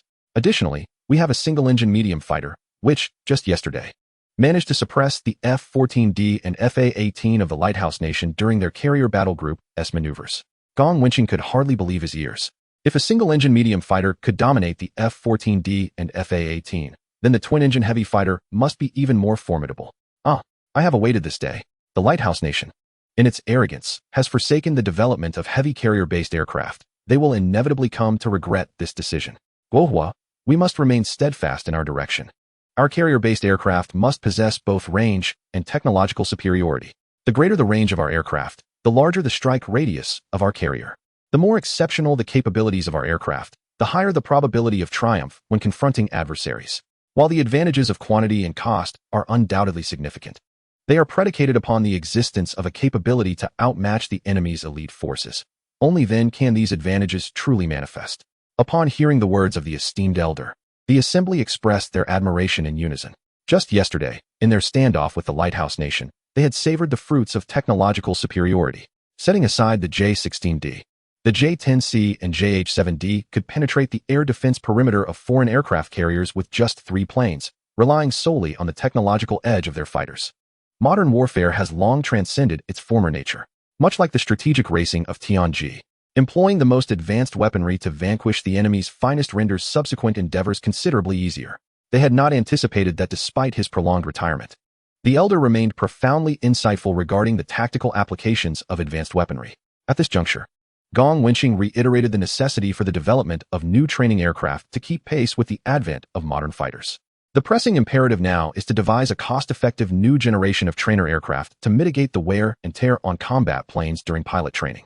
Furthermore, as the times evolve, the dual aircraft, dual-level training model currently in use should transition to a dual aircraft, 3-level model, eliminating the second-generation trainer. Pilots should advance directly to the new trainers after mastering the primary trainer 6. The assembly was moved, recognizing that Gong Wenqing had articulated the crux of the matter. Indeed, Xinxia had already begun phasing out the second-generation trainers, moving forward with the dual aircraft, 3-level model. After all, compared to carrier-based aircraft, what Xinxia currently lacks most is pilots capable of operating the new planes. The following day, at the Pegasus base, Commander Raymond of the Lighthouse Nation, visibly incensed, was vociferously rebuking General Ronald. In just half a month, how much trouble have you caused? The members of Congress are thoroughly dissatisfied with us now. Ronald remained silent under the barrage of criticism, though internally, he bristled with indignation. Yes, his mission in Xinxia had indeed encountered failure, but what of it? Given the circumstances he faced on 2 previous occasions, anyone in his position would have been similarly thwarted. If Congress was dissatisfied, they should take to the field themselves. Though Ronald felt this resentment boiling within, he dared not voice it to Raymond. Instead, he quietly produced photographs taken during his mission and presented them to the commander. Sir, the issues in these 2 instances were not due to my command errors. It was the introduction of new equipment by Xinxia that disrupted my original tactics. Ultimately, it is our intelligence department's inaction that has led to this predicament. Do you realize how long it takes for an advanced fighter to progress from conception to operational status? Our intelligence department had no inkling whatsoever. And while it is one thing for aircraft intelligence to lag behind, the fact that they failed to obtain prior knowledge of colossal vessels like warships is utterly unacceptable. Hearing Ronald's words, Raymond's anger subsided somewhat. He found merit in his subordinate's argument. Had the Lighthouse Nation possessed comprehensive knowledge of Xinxia's equipment before the operation, such passive scenarios might have been averted. Just as both men reached the conclusion that the fault lay with the intelligence department, a communications officer knocked and entered Raymond's office. Commander, this is an urgent document sent by the intelligence department. Raymond took the file, muttering to himself, "Humph, the child has died. And only now do these fellows realize the need to buy baby formula." As he grumbled, he opened the envelope. Upon seeing the contents, he stood frozen in place. Inside the envelope was a copy of the Xinxia Morning News, dated this very morning. The intelligence department had handed him a newspaper, leaving him momentarily bewildered. Raymond, perplexed, unfolded the newspaper, but he did not recognize a single character of the Xinxia script. However, one photograph on the front page caught his attention. It depicted a naval carrier, hardly larger than a fishing boat, docked at the northern shipyard of Xinxia. Several Xinxia commanders were posing for a photograph with the carrier. At this sight, Raymond's pupils dilated in disbelief. This was utterly absurd. Xinxia had silently constructed an aircraft carrier. Although the carrier appeared to be no larger than a fishing vessel in the photograph, Raymond understood that this was a result of the Xinxia photographer's special techniques. These individuals were professionally trained, capable of making naval vessels appear as small as fishing boats in their photographs. Nonetheless, such illusions could not deceive Raymond. No matter how small, a carrier would still weigh around 20,000 tons. He looked incredulously at the communications officer. Are you certain this was sent by the intelligence department and not a prop from some film crew? The communications officer was taken aback by the question, but could only nod. Yes, Commander, this is indeed an urgent document from the intelligence department. Upon hearing this, Raymond's expression darkened. The good news was that the intelligence department was finally functioning. The bad news, however, was that the information had been derived from a Xinsha newspaper. Chapter 54. Military expert of Xinsha, Professor Zhang. After the communications officer departed, Raymond nearly tore the newspaper to shreds in frustration. Intelligence agents, you truly are remarkable. I sincerely thank you for bringing me a newspaper from Xinsha. Ronald, witnessing the scene, inquired, Commander, what has transpired to make you so upset? At that moment, Raymond no longer cared for the confidentiality of the document and directly thrust the newspaper into Ronald's hands. What a joke.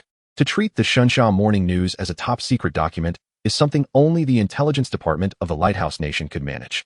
As Ronald took the newspaper, his expression changed dramatically. Commander, I have long warned you about the unreliability of the intelligence department. Xinsha has even constructed an aircraft carrier, and these individuals have only learned of it by reading the newspaper. Raymond nodded in agreement. Indeed, our recent setbacks in the Xinsha waters are a direct result of the intelligence department's oversights. I will contact the Pentagon immediately to clarify the situation. In the Lighthouse Nation, on Valeton Avenue, within a bustling pizzeria, several employees were busily engaged. Oh damn, another 100 pizzas for delivery? How can these people eat so much? What, another 100? But we don't have enough flour in the store. Even the pizzeria owner was left utterly bewildered. The proprietor of the pizza establishment is acutely aware of the quality of his product. Its sole merit lies in its edibility, with no relation whatsoever to culinary excellence. Yet, astonishingly, this very pizza has sold out today.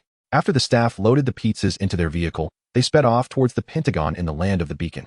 Upon delivering the pizzas to the client, a secretary approached him, tapping him on the shoulder. Hey, buddy, our department is working overtime tonight. Make sure to prepare 100 pizzas for us. Inside the Pentagon, the air was thick with the aroma of pizza. In the office of the defense minister of the land of the beacon, high-ranking commanders wore grave expressions. A technical analyst, pulling at his hair in frustration, exclaimed, the technique used to capture this photograph is too intricate. We cannot ascertain the approximate dimensions of this aircraft carrier from the image. A staff officer concurred. Indeed, the Xinsha people are exceedingly cunning. Not only have they constructed an aircraft carrier in secrecy, but they have also trained a cadre of photographers with specialized skills. However, we can estimate the total tonnage of this aircraft carrier based on Xinsha's national strength. I believe it is improbable that their carrier surpasses the Charles de Gaulle of Gallia. Upon hearing this, dissent arose quickly. The Charles de Gaulle? I fear you are overestimating them. Given Xinsha's overall national power, they could construct a carrier with a displacement of at most 20,000 tons. At this juncture, the usually reticent defense minister, Sherman, could no longer contain himself. Regardless, the fact that Xinsha has managed to independently construct an aircraft carrier under our comprehensive blockade is exceedingly perilous. Their actions pose an extremely destabilizing factor regarding our standing on Blue Star. We must spare no effort in acquiring intelligence concerning this aircraft carrier. The assembly unanimously concurred with his statement. Recently, in the waters of Xinsha, they had suffered too many setbacks due to delayed intelligence. Meanwhile, Xinsha was already aware that their aircraft carrier had caught the attention of others. Strange individuals had proliferated throughout the streets of Fenggang. Clearly, beyond the land of the beacon, all major powers across Blue Star were intrigued by Xinsha's vessel, which was the size of a fishing boat. However, the photographers from Xinsha were infuriatingly adept. The officially released images, while failing to reveal any technical details, also did not allow for even a rough estimation of its tonnage. Everyone speculated that Xinsha's aircraft carrier must be a technologically obsolete small carrier. Otherwise, no photographer, no matter how skilled, could misrepresent a vessel over 50,000 tons as merely a fishing boat. Ultimately, it was the land of the beacon that deployed long-range reconnaissance and KH-11 keyhole spy satellites, successfully capturing the true dimensions of Xinsha's carrier. The KH-11 keyhole, the most advanced optical imaging satellite of the 1990s, boasted a resolution of up to 15 centimeters. Just in 1990, the latest iteration, the KH-11B, had been upgraded to incorporate CCD digital imaging technology, eliminating the need for film and allowing direct transmission of captured images back to Blue Star. When the true dimensions of Xinsha's aircraft carrier were disclosed, the world, poised to witness a spectacle, was left utterly astounded. Its dimensions were entirely comparable to those of the supercarriers of the land of the beacon. Moreover, the satellite imagery unmistakably reveals 3 prominent catapult runways. Currently, only 3 nations, John Bull, the Galactic Rooster, and the Lighthouse Nation, possess aircraft carriers capable of launching carrier-based aircraft via catapults. Even the Bear has yet to acquire steam catapult technology. It is astonishing that Xinjia's inaugural aircraft carrier has adopted such an audacious design with catapult runways. Are they not concerned that such ambitious strides might lead to unforeseen consequences? The satellite photographs of the carrier taken by the Lighthouse Nation swiftly circulated within Xinjia, prompting countless military enthusiasts to awaken in shock. The imagery of the carrier evoked a wave of astonishment among these aficionados. Is this indeed the same carrier featured in the newspapers? If not for the satellites of the Lighthouse Nation, everyone would have remained oblivious. Come forth, photographer of the newspaper. Pray, enlighten me on how you managed to portray an 80,000-ton aircraft carrier as merely a fishing vessel. Had it not been for the satellites of the Lighthouse Nation, I would have confidently estimated our carrier's weight to be a mere 50,000 tons. The establishment most significantly impacted by the revelation of Xinjia's carrier's true dimensions was the pizzeria on Veilden Avenue. Following the exposure, the Pentagon has been working overtime. If one were to inquire what investment proved most lucrative in 1990, it would undoubtedly be opening a pizzeria near the Pentagon. The Pentagon remains aglow with lights. The Department of Defense of the Lighthouse Nation is sleepless. Defense Secretary Sherryman, sporting dark circles under his eyes, is huddled with a group of military analysts before a television. Their late-night vigil is not for the purpose of watching a sports event, but rather to await a live broadcast from Xinjia. According to the latest reports, Xinjia's television will conduct a live interview with a senior naval officer. The Lighthouse Nation intends to meticulously analyze the content of this broadcast to ascertain whether Xinjia's carrier can achieve combat readiness in a short time frame. Sherryman's countenance darkened. The defense minister of a superpower finds himself reduced to watching a television interview from Xinjia in the dead of night. Just as the military analysts were nearing their limits, the live broadcast finally commenced. On screen, a female host and a gentleman in his 40s appeared together. One military analyst exclaimed with delight, "It's him."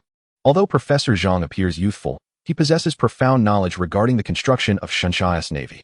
If it is him, we are likely to glean valuable insights from his words. Chapter 55. A discount coupon. The game company bleeds profits on television. Professor Zhang sat upright. Having served in the military for half his life, he never anticipated being assigned such a task. Frankly, it was his first experience lying before the camera during a live broadcast. He was uncertain whether the people of the Lighthouse Nation would believe him. As the program approached its conclusion, the host, adhering to a predetermined script, broached a highly sensitive topic just before the show's end. Professor Zhang, there has been much chatter regarding the launch of our first aircraft carrier. How long do you believe it will take for our carrier to achieve combat readiness? Upon hearing the question, a cadre of commanders within the Pentagon immediately perked up with keen interest. They had awaited this moment after a long night of anticipation. However, to their dismay, just after the host posed the inquiry, the television program unexpectedly transitioned to its conclusion, accompanied by the familiar background music and a scrolling credit sequence. This was the customary denouement of a news broadcast. A sense of foreboding washed over the commanders. Was the program truly ending at such a critical juncture? If so, their prolonged wait would have been in vain. The host's timing was utterly infuriating. Why hadn't they posed the question sooner? Should the program conclude before Professor Zhang could provide his insights, they would not only have wasted a sleepless night, but also missed a prime opportunity for intelligence acquisition. Fortunately, the program did not terminate abruptly. Just as the commanders were lamenting the host's ancestry, Professor Zhang commenced his astute analysis. Based on my assessment of the current situation, our aircraft carrier is far from achieving combat readiness. The processes of introducing and developing carrier-based aircraft, alongside the requisite training, will demand years of dedicated effort. How many years did it take for the United States to develop its aircraft carriers? It is unrealistic to expect our carrier to be combat-ready immediately.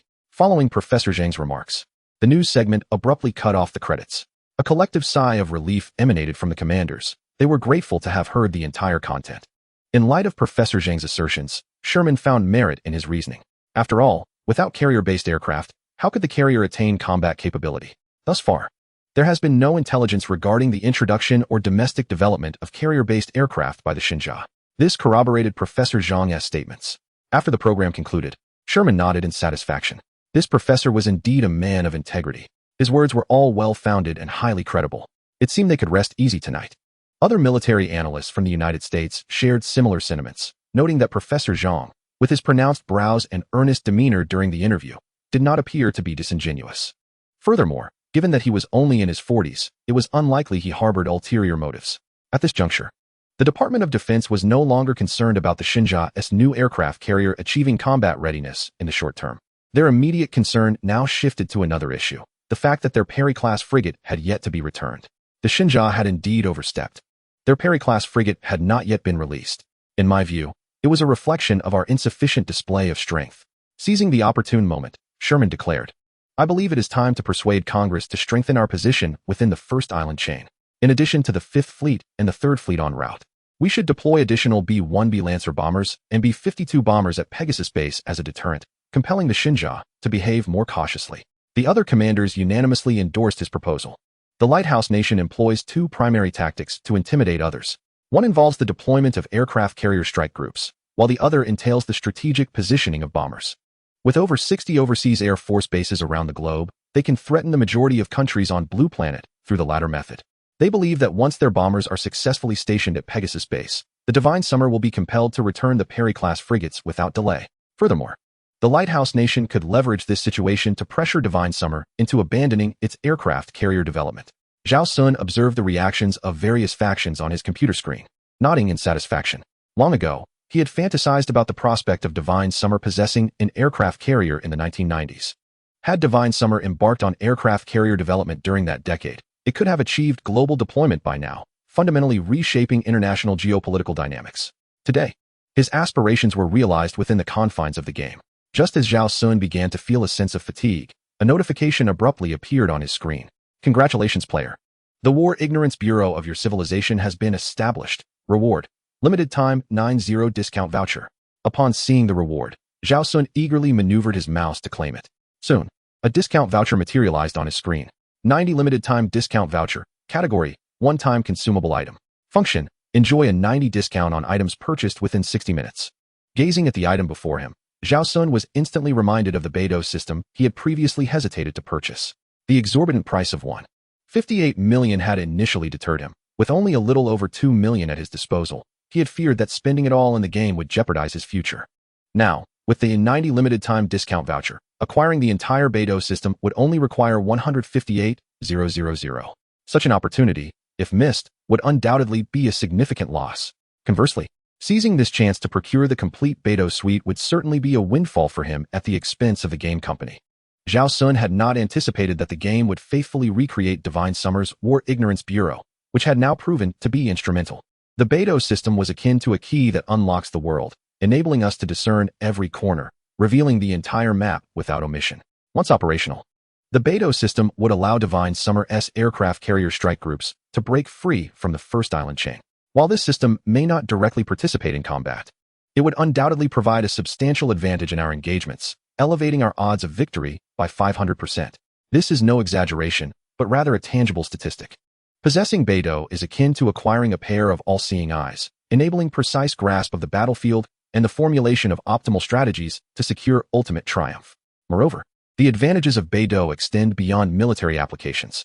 For merchant vessels and fishing boats, it offers significant convenience. Fishing boats, in particular, can leverage Beidou's positioning capabilities to accurately locate schools of fish, thereby enhancing their catch efficiency and increasing the income of fishermen.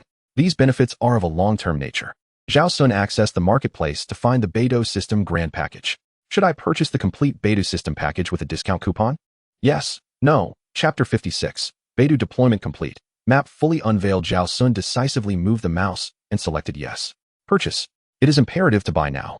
If not now, when? The expenditure of $158,000 is not unjustified. According to the original game progression, the power of the Lighthouse Nation was not focused on Xinjia in the 1990s. The military might was originally intended to be shared by two other prominent figures. However, after Zhao Xun entered the game and took various actions, all the firepower was drawn towards him. As Zhao Xun confirmed the purchase, a payment code appeared instantaneously. 158,000. Zhao Xun swallowed hard. In his entire life, he had never spent such a considerable sum in one go. Finally, gritting his teeth, he scanned the code and completed the transfer. Ding! With the successful deduction, the game interface presented a new message. Congratulations, player, on successfully purchasing the Beidou package. Ground stations are being established. High-orbit satellite system is being generated. Medium-orbit satellite system is being generated. Low-orbit satellite system is being generated. 36 high-resolution satellites are being generated as a gift. 50 low-orbit replacement satellites have been deployed at the Jiuquan launch base. Low-orbit atmospheric reentry transport vehicles have been deployed at the Jiuquan launch base. Player has accumulated a recharge of 200,000, granting a boost to physical fitness. As a plethora of information flashed across the computer screen, a myriad of complex emotions surged within Zhao Xun. In the moment the 158,000 was deducted, he felt as though his body had been drained of all vitality, leaving him utterly limp in his chair. Yet, as the information continued to cascade before him, his mind was flooded with dopamine. The sensation was both painful and exhilarating. By the time the last message played, Zhao Xun suddenly felt his back no longer ached, his waist was free from discomfort, and he felt invigorated. Indeed, after falling ill, happiness is paramount. Once he stabilized his excitement, Zhao Xun began to inspect the spoils he had just acquired. In addition to the Beidou Systems 1, 2, and 3, the package also included an additional 36 high-resolution satellites. Previously, when the Lighthouse Nation utilized high-resolution satellites to surveil Xinxia's aircraft carrier in the game, Zhao Xun had felt a tinge of envy. The optical detection capabilities of these satellites could effortlessly outclass any aerial reconnaissance aircraft, and there was no fear of them being shot down. Once all systems were fully deployed, Zhao Xun issued commands to assign the operational authority of the Tiando and high-resolution satellites to the faction NPC. After all, managing these systems single-handedly was beyond his capability. As the NPC took over these systems, the map on Zhao Xun's computer screen finally began to transform. Previously, the map visible to Zhao Xun in the game displayed only the territory of Xinxia and the coastal waters patrolled by a few military vessels. All other areas were completely shrouded in the fog of war. Through the mist, Zhao Xun could at most discern the outlines of land and sea, with no view of the enemy's military deployments hidden within the fog. Now, with the Beidou system and high-resolution satellites, this layer of war fog began to dissipate gradually. The originally obstructive textures melted away instantaneously, akin to snow meeting fire. Upon witnessing such a map, Zhao Xun felt an immediate sense of relief. The panoramic view was exhilarating. Just as Zhao Xun was reflecting on this, 3 conspicuous red dots suddenly appeared on the map. One was located at the Pegasus base amidst the cherry blossoms. Another was slowly advancing from the second island chain towards the first island chain, and the final one was moving from the Indian Ocean towards the South China Sea. When magnified by high-resolution satellites, it became apparent that these 3 red dots represented the aircraft carrier battle groups of the Lighthouse Nation. Observing this, Zhao Xun snorted disdainfully, realizing that he had indeed attracted all their firepower. The time left for the Xinya Navy's training was dwindling. Presently, although Xinya possessed 5 Type 055 destroyers, 1 Type 076 amphibious assault ship, and 1 aircraft carrier, mastering them entirely would require time. Not to mention the fighter jets. Currently, only Qin Liang and Liu Yang were capable of piloting the J-10C for operational missions. Furthermore, it seemed that today they had been assigned to familiarize themselves with the J-15T. The Xinya Navy's actions were driven by necessity, as time was of the essence. After all, they were the quickest to adapt to the situation. Even if it felt like pushing a duck to the water, they had to step up. Fortunately, both Qin Liang and Liu Yang were not averse to boarding the ships. If they were afraid of death, they wouldn't have become Air Force pilots. Meanwhile, the game map continued to refresh rapidly. As the NPCs became more adept with the system, an increasing number of minute red dots were detected near Xinya. Each dot represented a hostile unit. What is this? Zhao Xun magnified the view and nearly lost his temper. It was one thing for the Lighthouse Nation to trouble him, but why were these smaller nations coming to meddle? Moreover, Zhao Xun distinctly remembered that Xinya had never wronged them. Yet, these smaller nations were sending their naval vessels to assist the Lighthouse Nation in occupying territory. Such audacity. In 2025, Xinya had become formidable, yet they were still maintaining neutrality. Back in the 1990s, they would have been put in their place. Were it not for the establishment of the Combat Deception Bureau today, and his acquisition of a discount voucher to purchase the Tiando, he would still be oblivious. At that point, various demons and monsters would have been rampant in the waters of Xinya. On another front, Zhao Xun's concerns were shared by the military of Xinya in the 1990s. Observing the smaller nations joining the fray, Yan Guohua was filled with indignation. What were these smaller nations thinking? Was it not better to maintain neutrality? Why dive into this murky water? What benefit did aligning with the Lighthouse Nation bring them? Meanwhile, Zhang Wenze from the Xinya Ministry of Foreign Affairs could only shake his head in exasperation. If one were to hear the rhetoric of these smaller nations, it would be enough to infuriate anyone. Take the minuscule nation of Lion City, for instance. One could not fathom the absurdities they would utter without having consumed a sack of expired health supplements.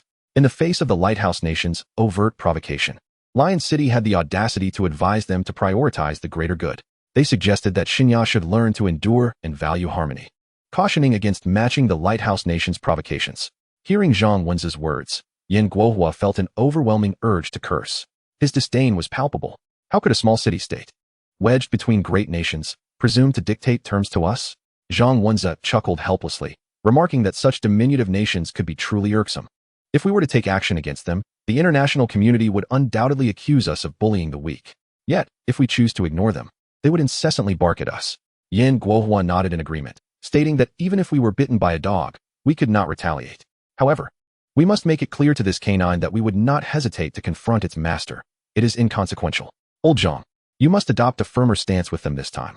Let them perceive our resolve. No more cowering before them. As Yin Guohua spoke, Zhang Wenza chuckled and reassured him, asserting that there was no need to fret. The central authority had decided not to coddle them any longer, but the task would be entrusted to another. Yin Guohua was taken aback. Old Zhang, are you stepping down? Zhang Wenza shook his head with a smile, revealing that he had a new position awaiting him. The circumstances had shifted. Previously, the nation adopted a strategy of restraint, requiring a diplomatic minister with a congenial demeanor. However, now, the new diplomacy necessitated a figure with a stern and unsmiling countenance. Chapter 57. I am not targeting anyone. Those present are merely insignificant. Yin Guohua sighed in sympathy for Zhang Wen's predicament. After years of diligent service, Zhang had neither accolades nor recognition, merely the weight of his efforts. Regrettably, times had changed, and his temperament was no longer suited for the role. Noticing his friend's concern, Zhang swiftly offered reassurance. There was no need for lamentation. This change bore positive implications for me. You do not believe I am inherently good-natured, do you? While my amiable disposition is influenced by innate factors, the predominant reason stems from the pressures of my work in recent years. Although the military has faced its own frustrations, you might not realize that our foreign ministry has endured even greater constraints. At this, Zhang Wenza smiled. Moreover, I am genuinely pleased with the new role assigned to me. Henceforth, I shall lead the original foreign ministry team to establish a new department, one that will liaise directly with your military. Yin Guohua was taken aback. A new department? One that connects directly with us? Zhang Wenza nodded affirmatively. As of today, the central authority will establish the office of Mr. Zhao Xun, dedicated to matters concerning him. I shall serve as the director of this office, with the former foreign ministry spokesperson and several ambassadors assisting me. Yin Guohua considered this arrangement by the central authority to be quite prudent. It was indeed time for the nation to form a dedicated department for engaging with Mr. Zhao Xun, thus providing Zhang Wenza and his colleagues a reasonable path forward, as they had committed no errors in their duties. In truth, the substantial changes initiated by the nation were merely partly prompted by the emergence of advanced aircraft like the J-10C and the advent of aircraft carriers. Although these military assets undeniably hold significant importance in enhancing a nation's military prowess, they are insufficient to instigate a fundamental transformation in a country's diplomatic strategy. It is even less likely to incite a complete overhaul of the personnel within the Ministry of Foreign Affairs. The true catalyst compelling the central authority to make decisive choices lies in the sudden deployment of nearly 200 satellites in space, along with the accompanying ground facilities. The moment the entire Beidou system was fully operational, multiple sectors of the Divine Summer experienced a seismic upheaval akin to the detonation of a heavy bomb. The resultant ripple effect resembled a ferocious tsunami. The influx of cutting-edge technology, while beneficial, simultaneously wreaked havoc on the existing societal and economic structures. The entire Divine Summer must embrace change. Clinging to outdated practices will only lead to a disarrayed social framework. Altering diplomatic strategies marks the inaugural step of Divine Summer's emergence onto the global stage. When a colossal dragon awakens, it inevitably inflicts some degree of harm upon the surrounding smaller creatures. At such moments, it is incumbent upon those smaller beings to take heed and retreat. Otherwise, a swiftly running dragon might stumble while attempting to avoid them. The Divine Summer is not benevolent. It cannot afford to falter for the sake of protecting insignificant creatures. Any attempts to impede the dragon's advance will only result in being crushed. The reshuffling of the Ministry of Foreign Affairs serves as a clarion call for the smaller beings to clear the way for the swiftly moving dragon. At the Blue Star Alliance conference venue, an imminent multinational meeting is about to commence. Despite the meeting not yet having begun, the faces of representatives from various countries are already etched with concern. The primary agenda of today's meeting revolves around negotiations between Divine Summer and the Lighthouse Nation regarding the ransom for the Perry-class frigates. All representatives are acutely aware that, given the Lighthouse Nation's customary approach, they are unlikely to yield to ransom demands. The optimal resolution to this predicament would be persuading Divine Summer to seek a peaceful resolution. Only with global tranquility can they resume their lucrative business endeavors. Just then, the Lighthouse Nation's foreign minister, Olive, entered the conference hall. Observing the expressions of the representatives, he likely felt a surge of confidence. Once the Lighthouse Nation intervenes, not only will Divine Summer be intimidated, but even the smaller neighboring nations will tremble. He then glanced towards the section designated for Divine Summer's representatives. As the meeting was on the verge of commencing, not a single representative from Divine Summer had arrived. At that moment, a secretary hurriedly approached Foreign Minister Olivier. According to the latest intelligence, Foreign Minister Zhao Xun of Divine Summer, along with the ministry's spokesperson and representatives to the Blue Star Alliance, had all been replaced. Upon hearing this news, Olivier suppressed a cold smirk. The timing of Divine Summer's personnel changes signifies one thing. They have capitulated. These individuals are undoubtedly scapegoats. Today's negotiations are assuredly in their favor. This is the consequence of opposing the Lighthouse Nation. Concurrently, representatives from other attending nations received the same news. Upon learning of Divine Summer's actions, they finally exhaled in relief. The replacement of so many officials within the Ministry of Foreign Affairs clearly indicates Divine Summer's submission. Had I known this would be the outcome, would I have acted differently? Who on Blue Star is unaware that the Lighthouse Nation is not to be trifled with? Detaining their naval vessels? Is this not a self-inflicted wound? Naturally, not everyone present in the assembly is eager to witness the Divine Xia yield. Many resolute nations are engaged in a contest of wills with the Lighthouse Nation.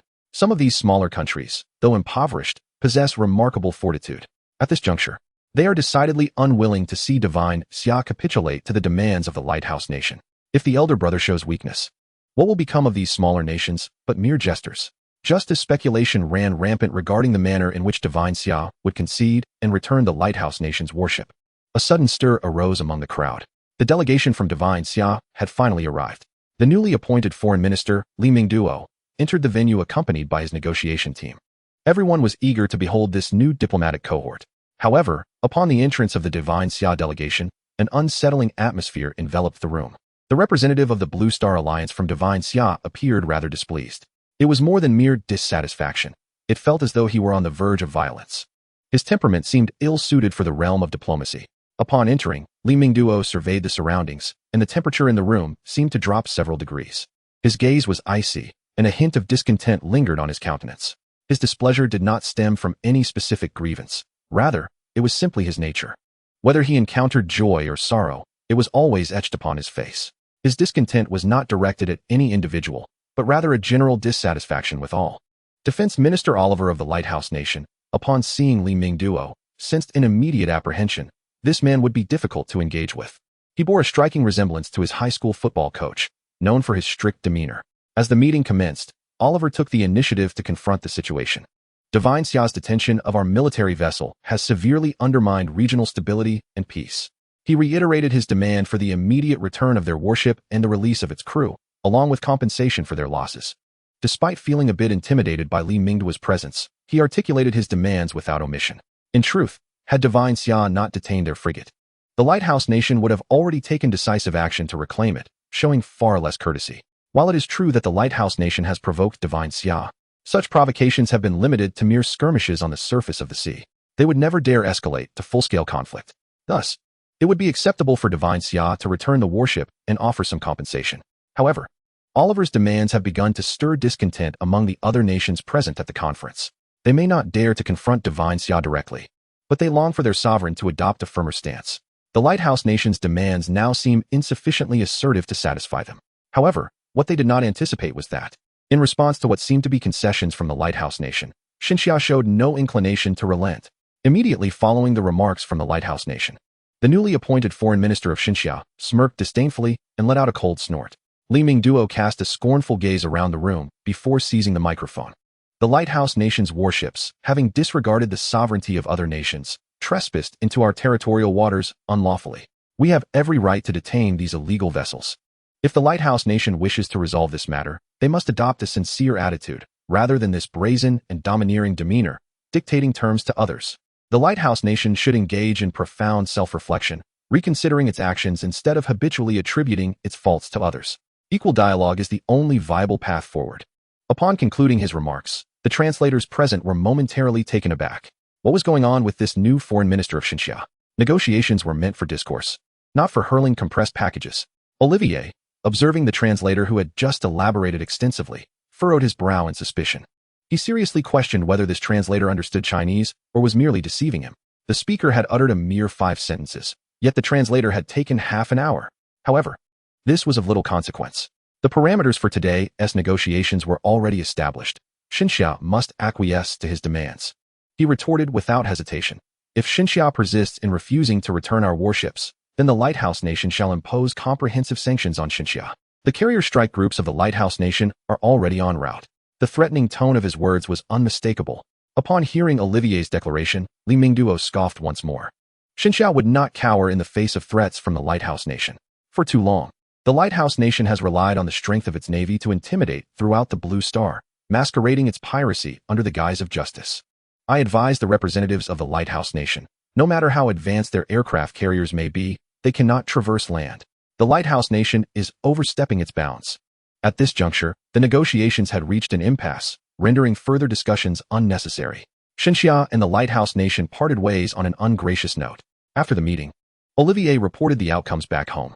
The Pentagon, once again, found itself working overtime. Defense Secretary Sherryman issued an immediate order for 3 carrier strike groups to enter a state of readiness and for strategic bombers to be deployed. They believed that Xinxia's resolute stance indicated that pressure had not yet been sufficient. The following morning, Zhao Xun finished breakfast and opened his computer. An urgent pop-up appeared on the screen. Warning, warning, warning.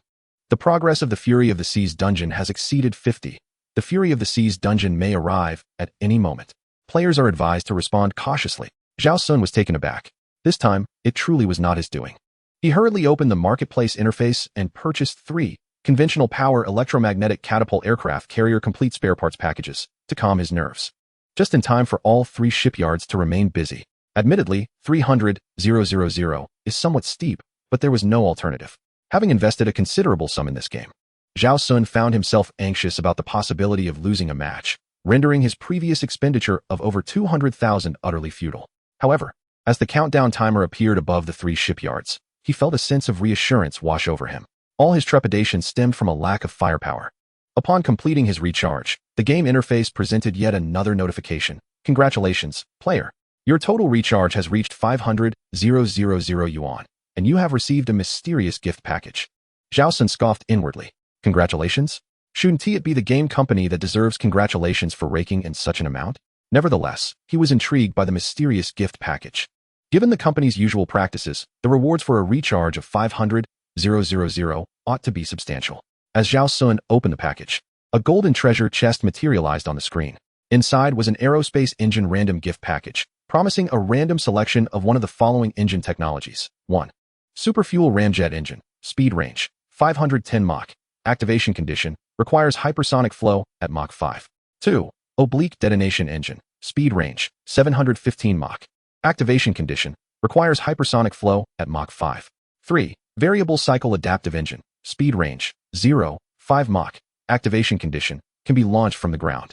4. Positive detonation engine, speed range, 0.8 Mach. Activation condition, can be launched from the ground. Upon seeing these 4 rewards, Zhao Xun's eyes widened in excitement. The most desirable option was undoubtedly the third one. The reasoning was straightforward. In aerospace engineering, the most advanced engine is not always the best choice. Options 3 and 4 could function independently or in conjunction with the other 2. If Zhao Xun were to draw options 1 or 2, he would find them impractical for immediate application. Meanwhile, option 4 would necessitate the production of high-temperature resistant materials. Lacking such materials would compel Zhao Xun to resort to further financial investment. With trembling hands fueled by excitement, Zhao Xun clicked to open the treasure chest. A burst of golden light illuminated the screen, revealing a futuristic-looking aerospace engine before him. As anticipated, he randomly received option 4. The good news was that it was currently usable. The bad news was that Xinxia had yet to acquire materials capable of withstanding temperatures of 3,000 degrees, rendering him unable to manufacture this engine directly. Zhao Xun began to seriously suspect that this reward was a deliberate ploy by the game company to entice him into spending more money. Nevertheless, the positive detonation engine could certainly be classified as a marvel of future technology. He promptly spent an additional 3,000 yuan to purchase 10 units. Zhao Xun felt a pang of regret. The price was utterly exorbitant. The cost of 2 engines could rival that of a Type 052C destroyer. With 10 engines now credited to his account, Zhao Xun contemplated their most suitable application. These engines were ill-suited for low-speed aircraft. Their optimal use would be in the interceptor jets that were all the rage in the 1990s. The mention of interceptor jets instantly reminded Zhao Xun of an aging aircraft still in service within Xinxia. The J-8. Even as the J-10A was being phased out in bulk, the J-8 remained operational on the front lines for good reason. Due to the differences in task positioning, the J-8 possesses an irreplaceable value. As the final generation of high-altitude, high-speed fighter jets from Xinxia, it boasts a remarkable top speed of 22 Mach and an operational ceiling of 20,000 meters. Its unique capabilities remain invaluable when intercepting reconnaissance aircraft, bombers, and high-speed targets. After all, Xinxia cannot afford to emulate the lighthouse nation, which struggles to bring down even a balloon. Given the constraints imposed by contemporary realities, it is not prudent to invest significantly in extensive modifications at this time. However, Zhao Xun has access to a shelf research and development system within the game, allowing him to retrofit the aircraft without incurring costs. The J-8 remains an everlasting source of nostalgia for military enthusiasts of Xinxia. Today, Zhao Xun seeks to resolve his inner turmoil by crafting the most perfect version of the J-8. Chapter 59. The aircraft of Xinxia never falls. The J-8 fighter jet was developed to address the interception tasks posed by high-altitude reconnaissance aircraft, bombers, and cruise missiles. Although it is classified as a fighter, its operational attributes align more closely with those of an interceptor. Despite being a second-generation aircraft, its interception capabilities surpass even those of the S-27 and F-15. Zhao Xun recalls that after the F-22's maiden flight, the military of Xinxia contemplated sacrificing 8 J-8 jets in exchange for a single opportunity to engage the F-22. This notion gave rise to the renowned 8-for-1 strategy. However, in hindsight, Xinxia was overly pessimistic at that time. Who could have predicted that the once-celebrated F-22 would have exaggerated operational limits? This aircraft struggles to take down even a balloon at its supposed ceiling of 17,600 meters. Theoretically, should these two jets ever clash, the J-8 could potentially dismantle the F-22 with its aerial maneuvers. The people of Xinxia back then were too grounded in their perceptions. They could not fathom the possibility of inflated aircraft specifications. When the practical ceiling was stated as 2,500 meters, they took it at face value. Even the Air Force considered this figure to be low. At that time, the Air Force sought an operational ceiling of 30,000 meters and a speed of 3 Mach. The absurd demands posed significant challenges for the Northern Aircraft Manufacturing Company. Many promising projects were shelved due to the Air Force's unreasonable expectations.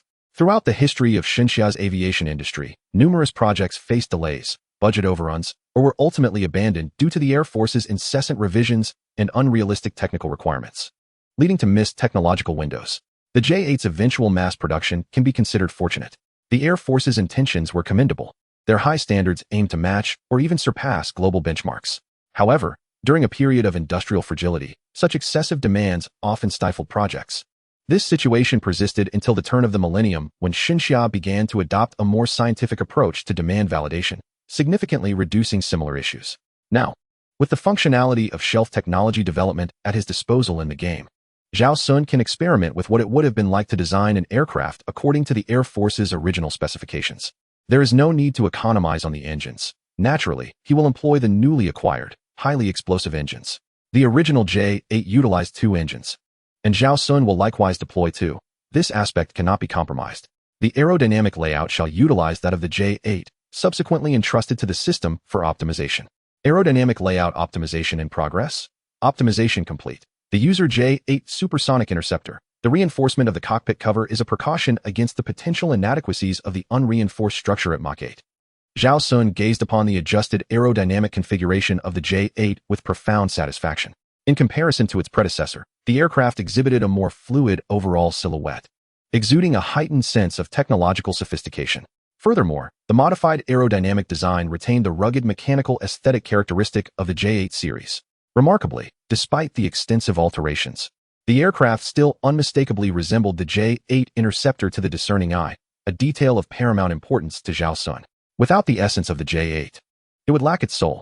Upon the completion of the aerodynamic layout, Zhao Xun endeavored to rectify another shortcoming of the J-8, the radar system.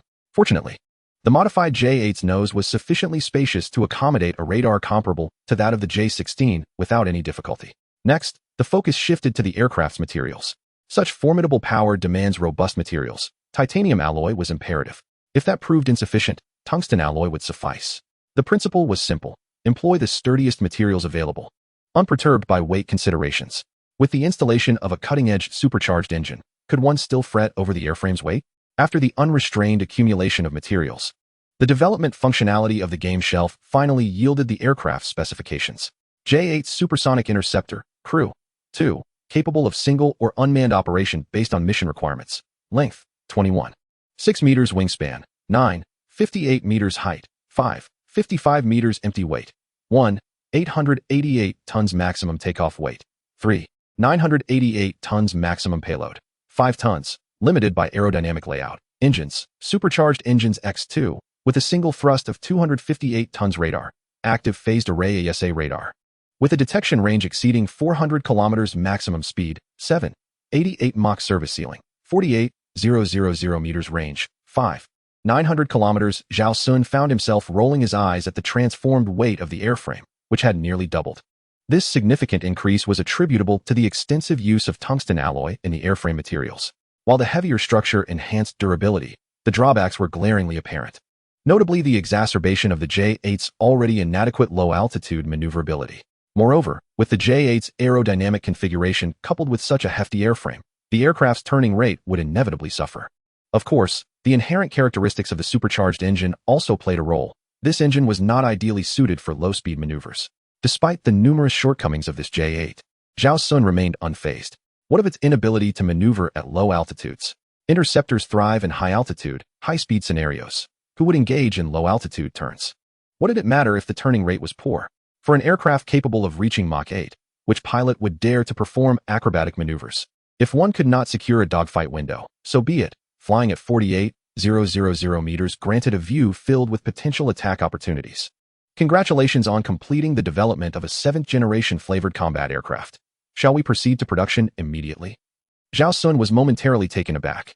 A 7th-generation flavored combat aircraft? Upon reflection, it was indeed true. This J-8 was undeniably a unique creation. The aerodynamic configuration of the 2nd-generation fighter aircraft, the radar systems of the 4th-generation fighters, and the engines of the 7th-generation planes are indeed distinctively characteristic of the 7th flavor of combat aircraft. However, what does that signify? Let us not dwell on the nuances of flavor. The pertinent question is whether this aircraft possesses any elements of the 7th generation. Zhao Xun promptly assigned the construction tasks for 10 turbojet engines in the J-8 project to the Northern Aircraft Manufacturing Company, before turning to dine at the home of the esteemed Liu Yang. In 1990, at the Northern Aircraft Manufacturing Company's J-8 workshop, Li Lao gazed despondently at several pristine J-8s on the production line. After years of project modifications, they had finally reached the threshold for mass production, only to be met with setbacks immediately upon commencement. Yan Guohua, standing nearby, attempted to console him, saying, Li Lao, it is not that our military is deliberately making things difficult for you. This aircraft was met with an unfortunate fate during its first exercise, suffering an 08 incident. Which unit would still desire it now? At this juncture, the J-8 series faced two potential paths. Either it must meet the Air Force's stringent requirements for dual 25 Mach speed and a service ceiling of 25,000 meters, or it would be limited to producing merely 50 units before being discontinued, rendering years of investment null and void. In truth, Yan Guohua did not intend to make things arduous for Li Lao. It was simply that the new aircraft from Xinxia had usurped the employment prospects of the J-8. Were it not for the J-8's capability of reaching a service ceiling of 2,500 meters, even the opportunity to produce 50 units would have been unattainable. Due to the restrictive nature of its mission profile, the J-8 could not even pursue export opportunities. Wealthy nations disregarded it, while those with limited resources lacked the capacity to sustain an entire squadron of interceptors. Li Lao cast a reluctant glance at the J-8 production line. His desire to persevere was evident. However, the Air Force's insistence on the dual 25 standard was no trivial feat in truth. Li Lao understood that this dual 25 requirement was a concession brokered by Yan Guohua to the Air Force. Otherwise, given the Air Force's proclivities, they would undoubtedly have insisted upon the even more daunting dual 30 standard. Based on current technology, the Northern Aircraft Manufacturing Company could, at best, achieve a standard of dual 22. Once the aircraft reached 220,000 units, numerous issues would arise that could not be resolved in a short time. Ultimately, Li Lao made the difficult decision in his heart. Rather than striving for an unrealistic goal, it would be more prudent to adhere to the military's requirements and produce only 50 units as interceptors, thereby concluding the J-8 series. Chapter 60. What an abundance of materials. Are they intending to bring it crashing down from the sky? In resignation, Li Lao shook his head and said to Yan Guohua, let us go. The advancement of technology is such that the old will be discarded. We must either adapt or be buried. Yen Guohua nodded in agreement, feeling gratified that Li Lao had come to terms with the situation. However, just as they were preparing to leave the workshop, a chilling electronic voice echoed through the facility. Evacuate immediately. The workshop is about to undergo renovations. The two men stood frozen in astonishment upon hearing the announcement. They exchanged glances, and from one another's eyes, a flicker of excitement was evident. This was indeed a positive development. Amidst the repetitive warnings, they exited the J-8 production workshop. As they stepped out, the sounds of clanging and clattering filled the air, signaling the commencement of the renovation within the facility. Devices and aircraft were dismantled into elemental metal, only to be reconstituted later. It was the first time they had witnessed Mr. Zhao Xun's transformation of the aircraft workshop, and they marveled at the miraculous feat. As time progressed, the renovation of the airplane manufacturing facility was swiftly completed. Peering through the main entrance, they observed that the original aircraft and equipment had vanished entirely, replaced by an array of advanced machinery and intelligent robotic arms. Simultaneously, 10 unfamiliar aircraft engines materialized within the factory. Additionally, there were 5 seasoned components, including active phased array radar. Once the workshop settled into a calm ambience, the two cautiously stepped inside. Indeed, the renovation was fully accomplished, with the engines and primary components of the aircraft neatly stacked within the facility. They were well acquainted with Mr. Zhao Xun's aircraft manufacturing methodology, and it was now their responsibility to supply the raw materials. However, even though it was their second time overseeing Mr. Zhao's aircraft materials, Old Li gazed at the materials list, his expression fraught with confusion. Could these materials truly enable the aircraft to soar? Yen Guohua looked at Old Li, inquiring if there was an issue with the materials. After a moment's hesitation, Old Li replied, "The material density is excessively high. These materials would excel in tank production, but would render the aircraft overweight." He exaggerated. Based on this list, the aircraft could bring down an adversary without cannons or missiles, merely by virtue of its fuselage. Yen Guohua stared at Old Li in disbelief. Is it really that formidable? Old Li chuckled. With titanium and tungsten alloys combined, weighing 12 tons, could it be anything less? Yen Guohua frowned. It truly seemed they intended to create a formidable impact. Nevertheless, they didn't dwell on the materials issue. Mr. Zhao Xun must have had his rationale. They proceeded to add the materials as instructed. After the materials were introduced, they observed the aircraft production from beside the assembly line. Clang, clang. A few hours later, the first aircraft finally rolled off the production line, prompting astonishment from both. Mr. Zhao Xun had indeed facilitated the transformation of the J-8. Old Li excitedly caressed the fuselage. It's beautiful. This is the ultimate form of the J-8 in my heart. The aircraft before them bore a resemblance to the J-8 in aerodynamic layout, yet its fuselage lines were more fluid, having eliminated the wing knife design and incorporated canards along with leading-edge flaps. The entire aerodynamic configuration of the aircraft surpassed that of the original J-8 in aesthetic appeal. The details of the aircraft were meticulously refined, correcting the deficiencies influenced by modeling technology of the 90s. The added canards and increased wing area would enable the overweight fuselage to take flight normally. The craftsmanship of the aircraft's exterior was exquisite, yet retained a robust demeanor. Upon witnessing the aircraft before them, Yen Guohua and Old Li believed that it could indeed shatter other planes solely through the resilience of its fuselage. Old Li, why do you suppose this aircraft is built so sturdily at the expense of weight? After a moment of contemplation, Old Li replied, Chief, are you familiar with the stainless steel war gods from the Bear Country? The most direct reason for reinforcing the fuselage is to withstand aerodynamic loads and structural stresses. I believe the sole reason Mr. Zhao Xun constructed such a robust fighter jet is its remarkable speed. Yen Guohua promptly inquired, Old Li, how fast do you estimate this aircraft to be? Old Li chuckled and replied, I would venture to guess 2 threes. Yen Guohua was taken aback. 3 Mach? 30,000 meters? The phrase 2 threes is merely a jest among the Air Force personnel. Could Mr. Zhao Xun truly have accomplished this? Old Li waved his hands repeatedly. I was merely speculating. However, with such a formidable airframe, the speed is certainly not to be underestimated. Yen Guohua felt a pang of excitement. Perhaps we should have the test pilot take it for a spin? Old Li nodded. I trust Mr. Zhao Xun's expertise. As the tow truck brought the aircraft to the runway, test pilot Zheng Qinguang arrived at the airfield. His face lit up with enthusiasm upon seeing the new aircraft on the runway. A new model of the J-8 has emerged? He approached Yen Guohua and stood at attention, saluting. Rest assured, I will prioritize the safety of the aircraft. Yen Guohua patted him on the shoulder. This is not a prototype. It is a production model. Prioritize your own safety, and remember, it is better to sacrifice 10 aircraft than to lose a single pilot. That is a military mandate. Before you board the aircraft, write this 20 times. Prioritize your own safety. Zheng Qinguang was left with a grimace. Now I have to do homework before flying the plane.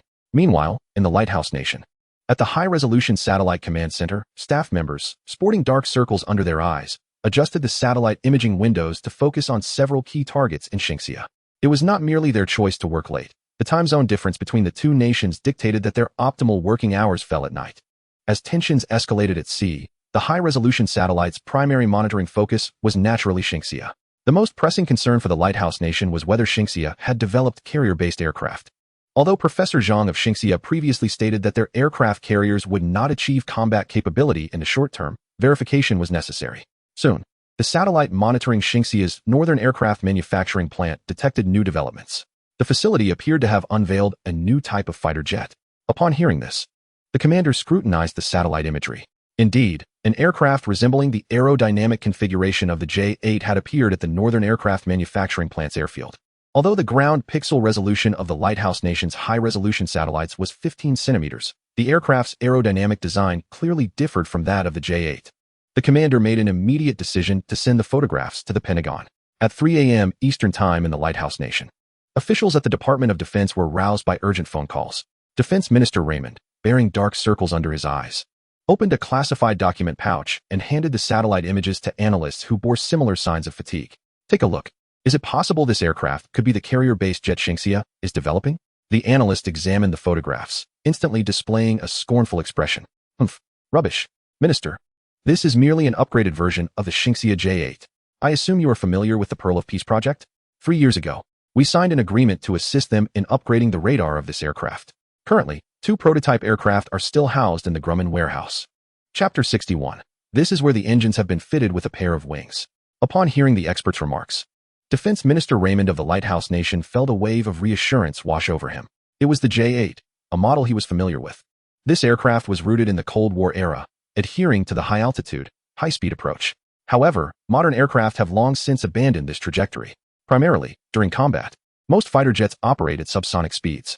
Additionally, for economic reasons, contemporary warplanes are designed with multi-role capabilities. High-altitude, high-speed jets perform quite inadequately in ground attack missions.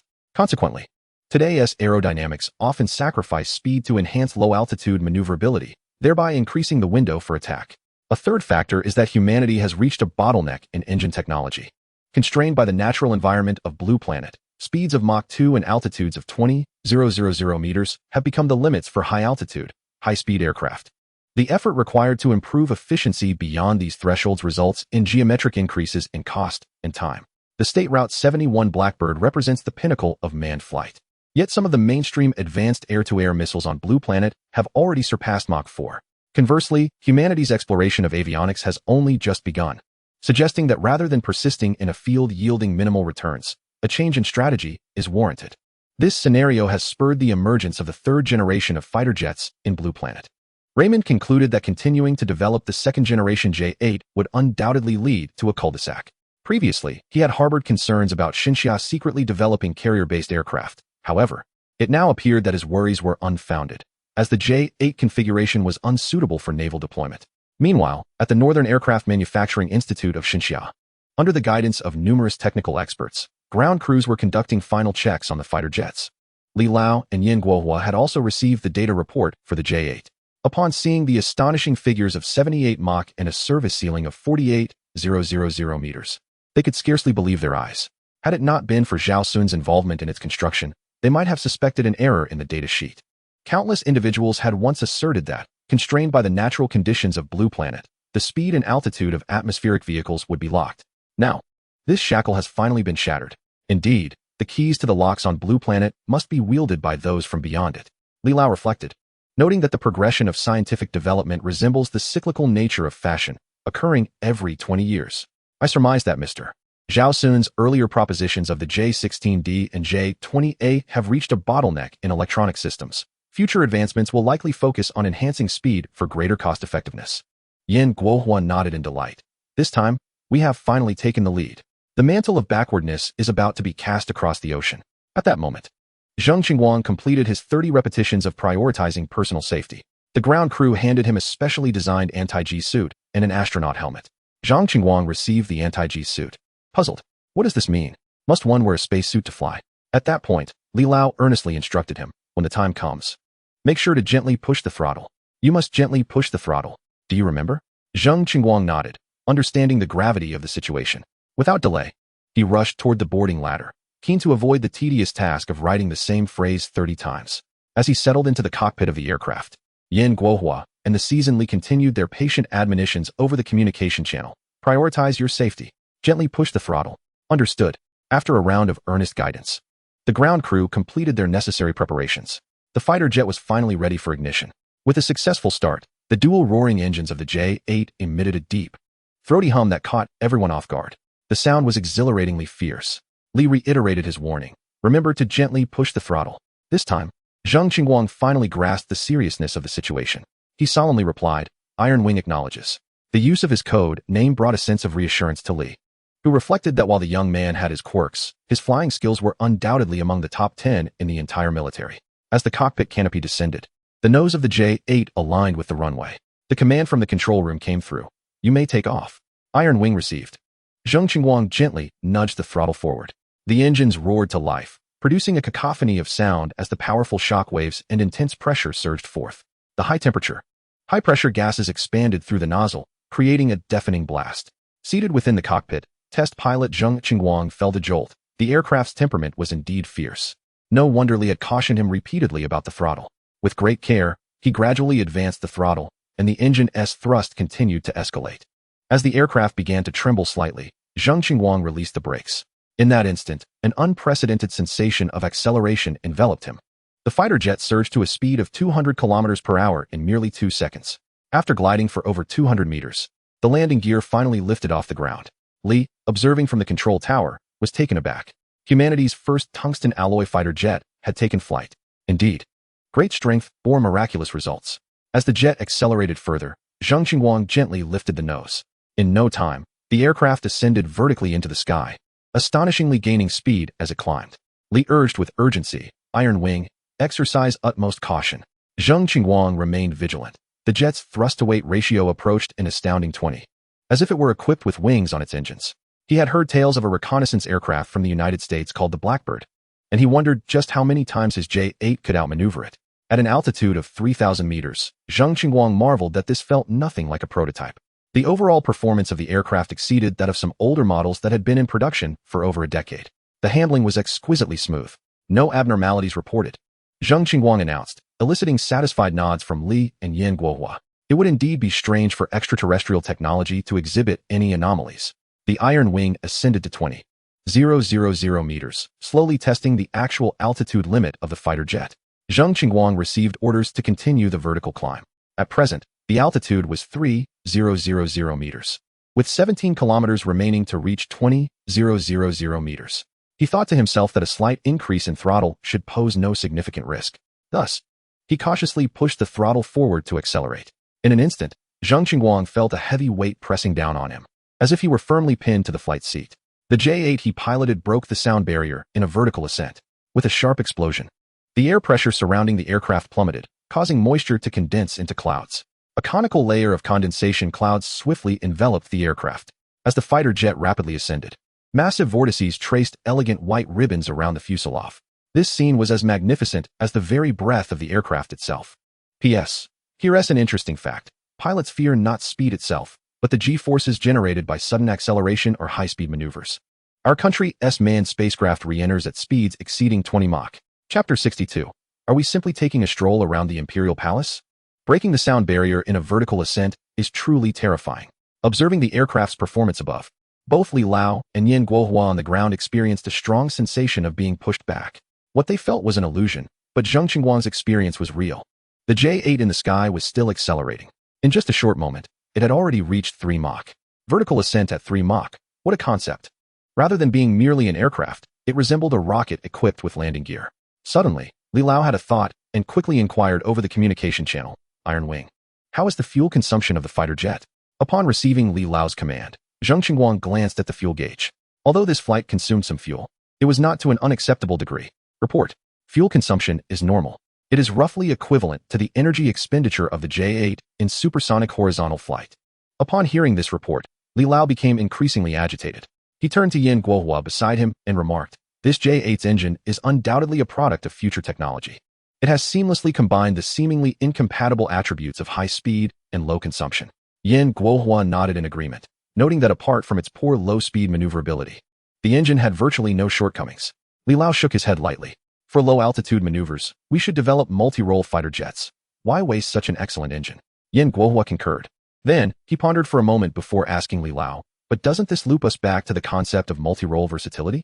Li Lao contemplated for a moment and replied, Sir, I believe that while multi-role versatility in fighter jets should be pursued, specialized aircraft must also be developed. One balances cost, while the other seeks perfection. That is the best path. Otherwise, focusing solely on cost and abandoning exploration will only lead to stagnation. Meanwhile, Feng Gang and Zhao Xun had just returned from their meal and discovered that the J-8, developed using shelf technology, was already soaring in the sky. Truly remarkable speed. However, the two-seat fighter jet had only one pilot aboard. It appears that the NPCs within the game have become acutely aware that the most pressing need for Xinxia is pilots and naval personnel due to their involvement. This particular game permits direct monetary transactions for equipment, but lacks a card-drawing system for pilots. Indeed, they exercise extreme caution even in test flights. The aircraft had barely ascended to 25,000 meters at a speed of 38 Mach before it turned back. It seems they intend to evaluate the aircraft's performance in batches. As the plane approached landing, Zhao Xun swiftly adjusted his perspective to the rear seat of the J-8. Clearing his throat, he greeted the pilot in the front seat. Zheng Qingguang. Hello there. Don't rush to land. The aircraft's capabilities have yet to be fully realized. The sudden voice from behind nearly startled Zheng Qingguang into a panic as he was landing. Fortunately, his composure allowed him to land safely. At that moment, Yin Guohua and Old Li also heard Zhao Xun's voice. Yin Guohua promptly inquired, Mr. Zhao Xun, are you suggesting we take another flight? Being addressed in such a manner made Zhao Xun feel slightly embarrassed. However, he quickly reassured himself that there was no reason to feel awkward while interacting with NPCs as a player. He promptly replied, You haven't yet showcased the full potential of this aircraft. Fill it with fuel, and I will take another flight.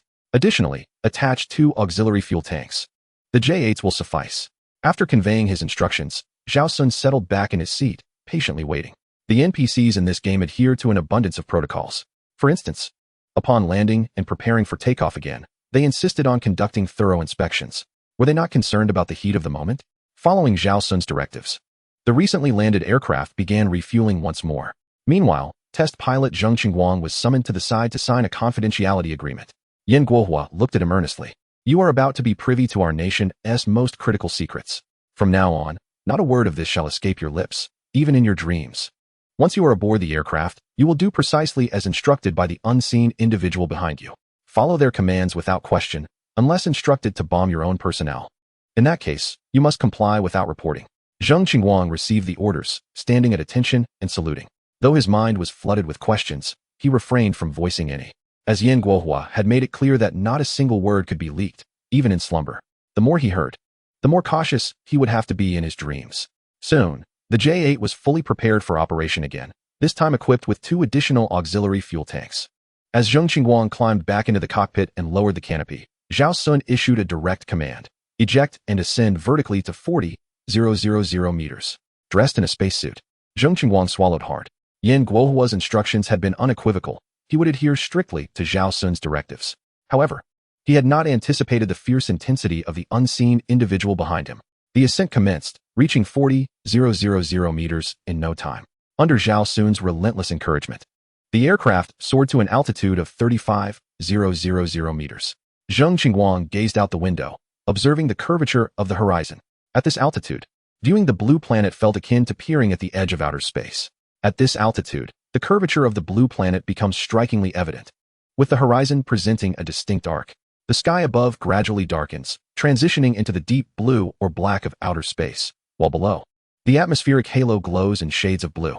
Miles away, the mountains, deserts, oceans, and clouds are all visible. Zheng Qingguang could never have imagined that there were indeed aircraft capable of soaring to such heights.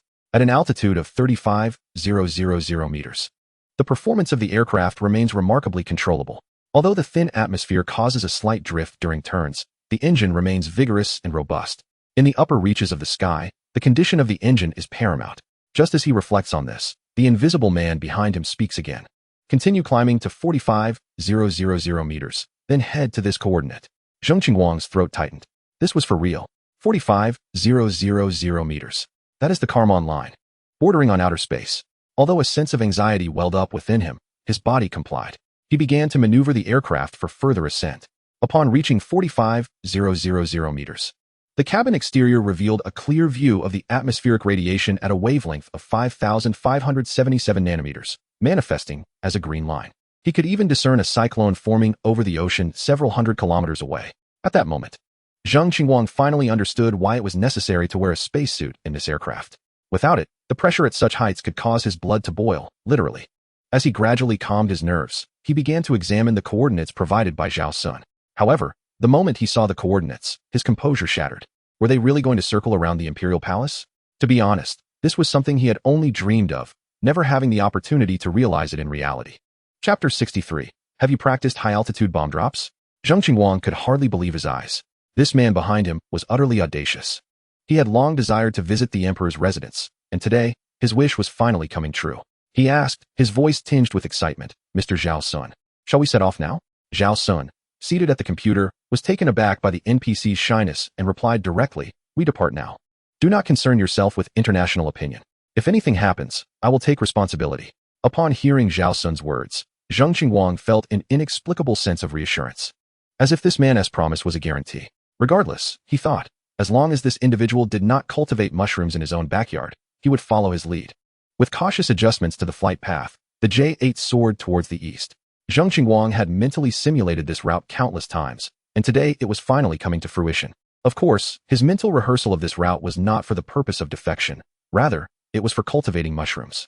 The only regret Zhang Qinguang had was that the J-8 was currently equipped with 2 external fuel tanks, limiting its speed to a maximum of Mach 3. Meanwhile, on the ground, Yan Guohua and Li Lao were taken aback upon seeing the aircraft's positioning coordinates. Li Lao exclaimed, Commander, they are about to fly out of our airspace. Yan Guohua nodded. Li Lao, you may not be aware of Mr. Zhao Xun's temperament. He has a penchant for excitement. In the central hub, there exists a humorous quip. Mr. Zhao Xun is in charge. The blue star is bound to explode. You stay vigilant here while I inform the Ministry of Foreign Affairs to prepare an emergency response plan.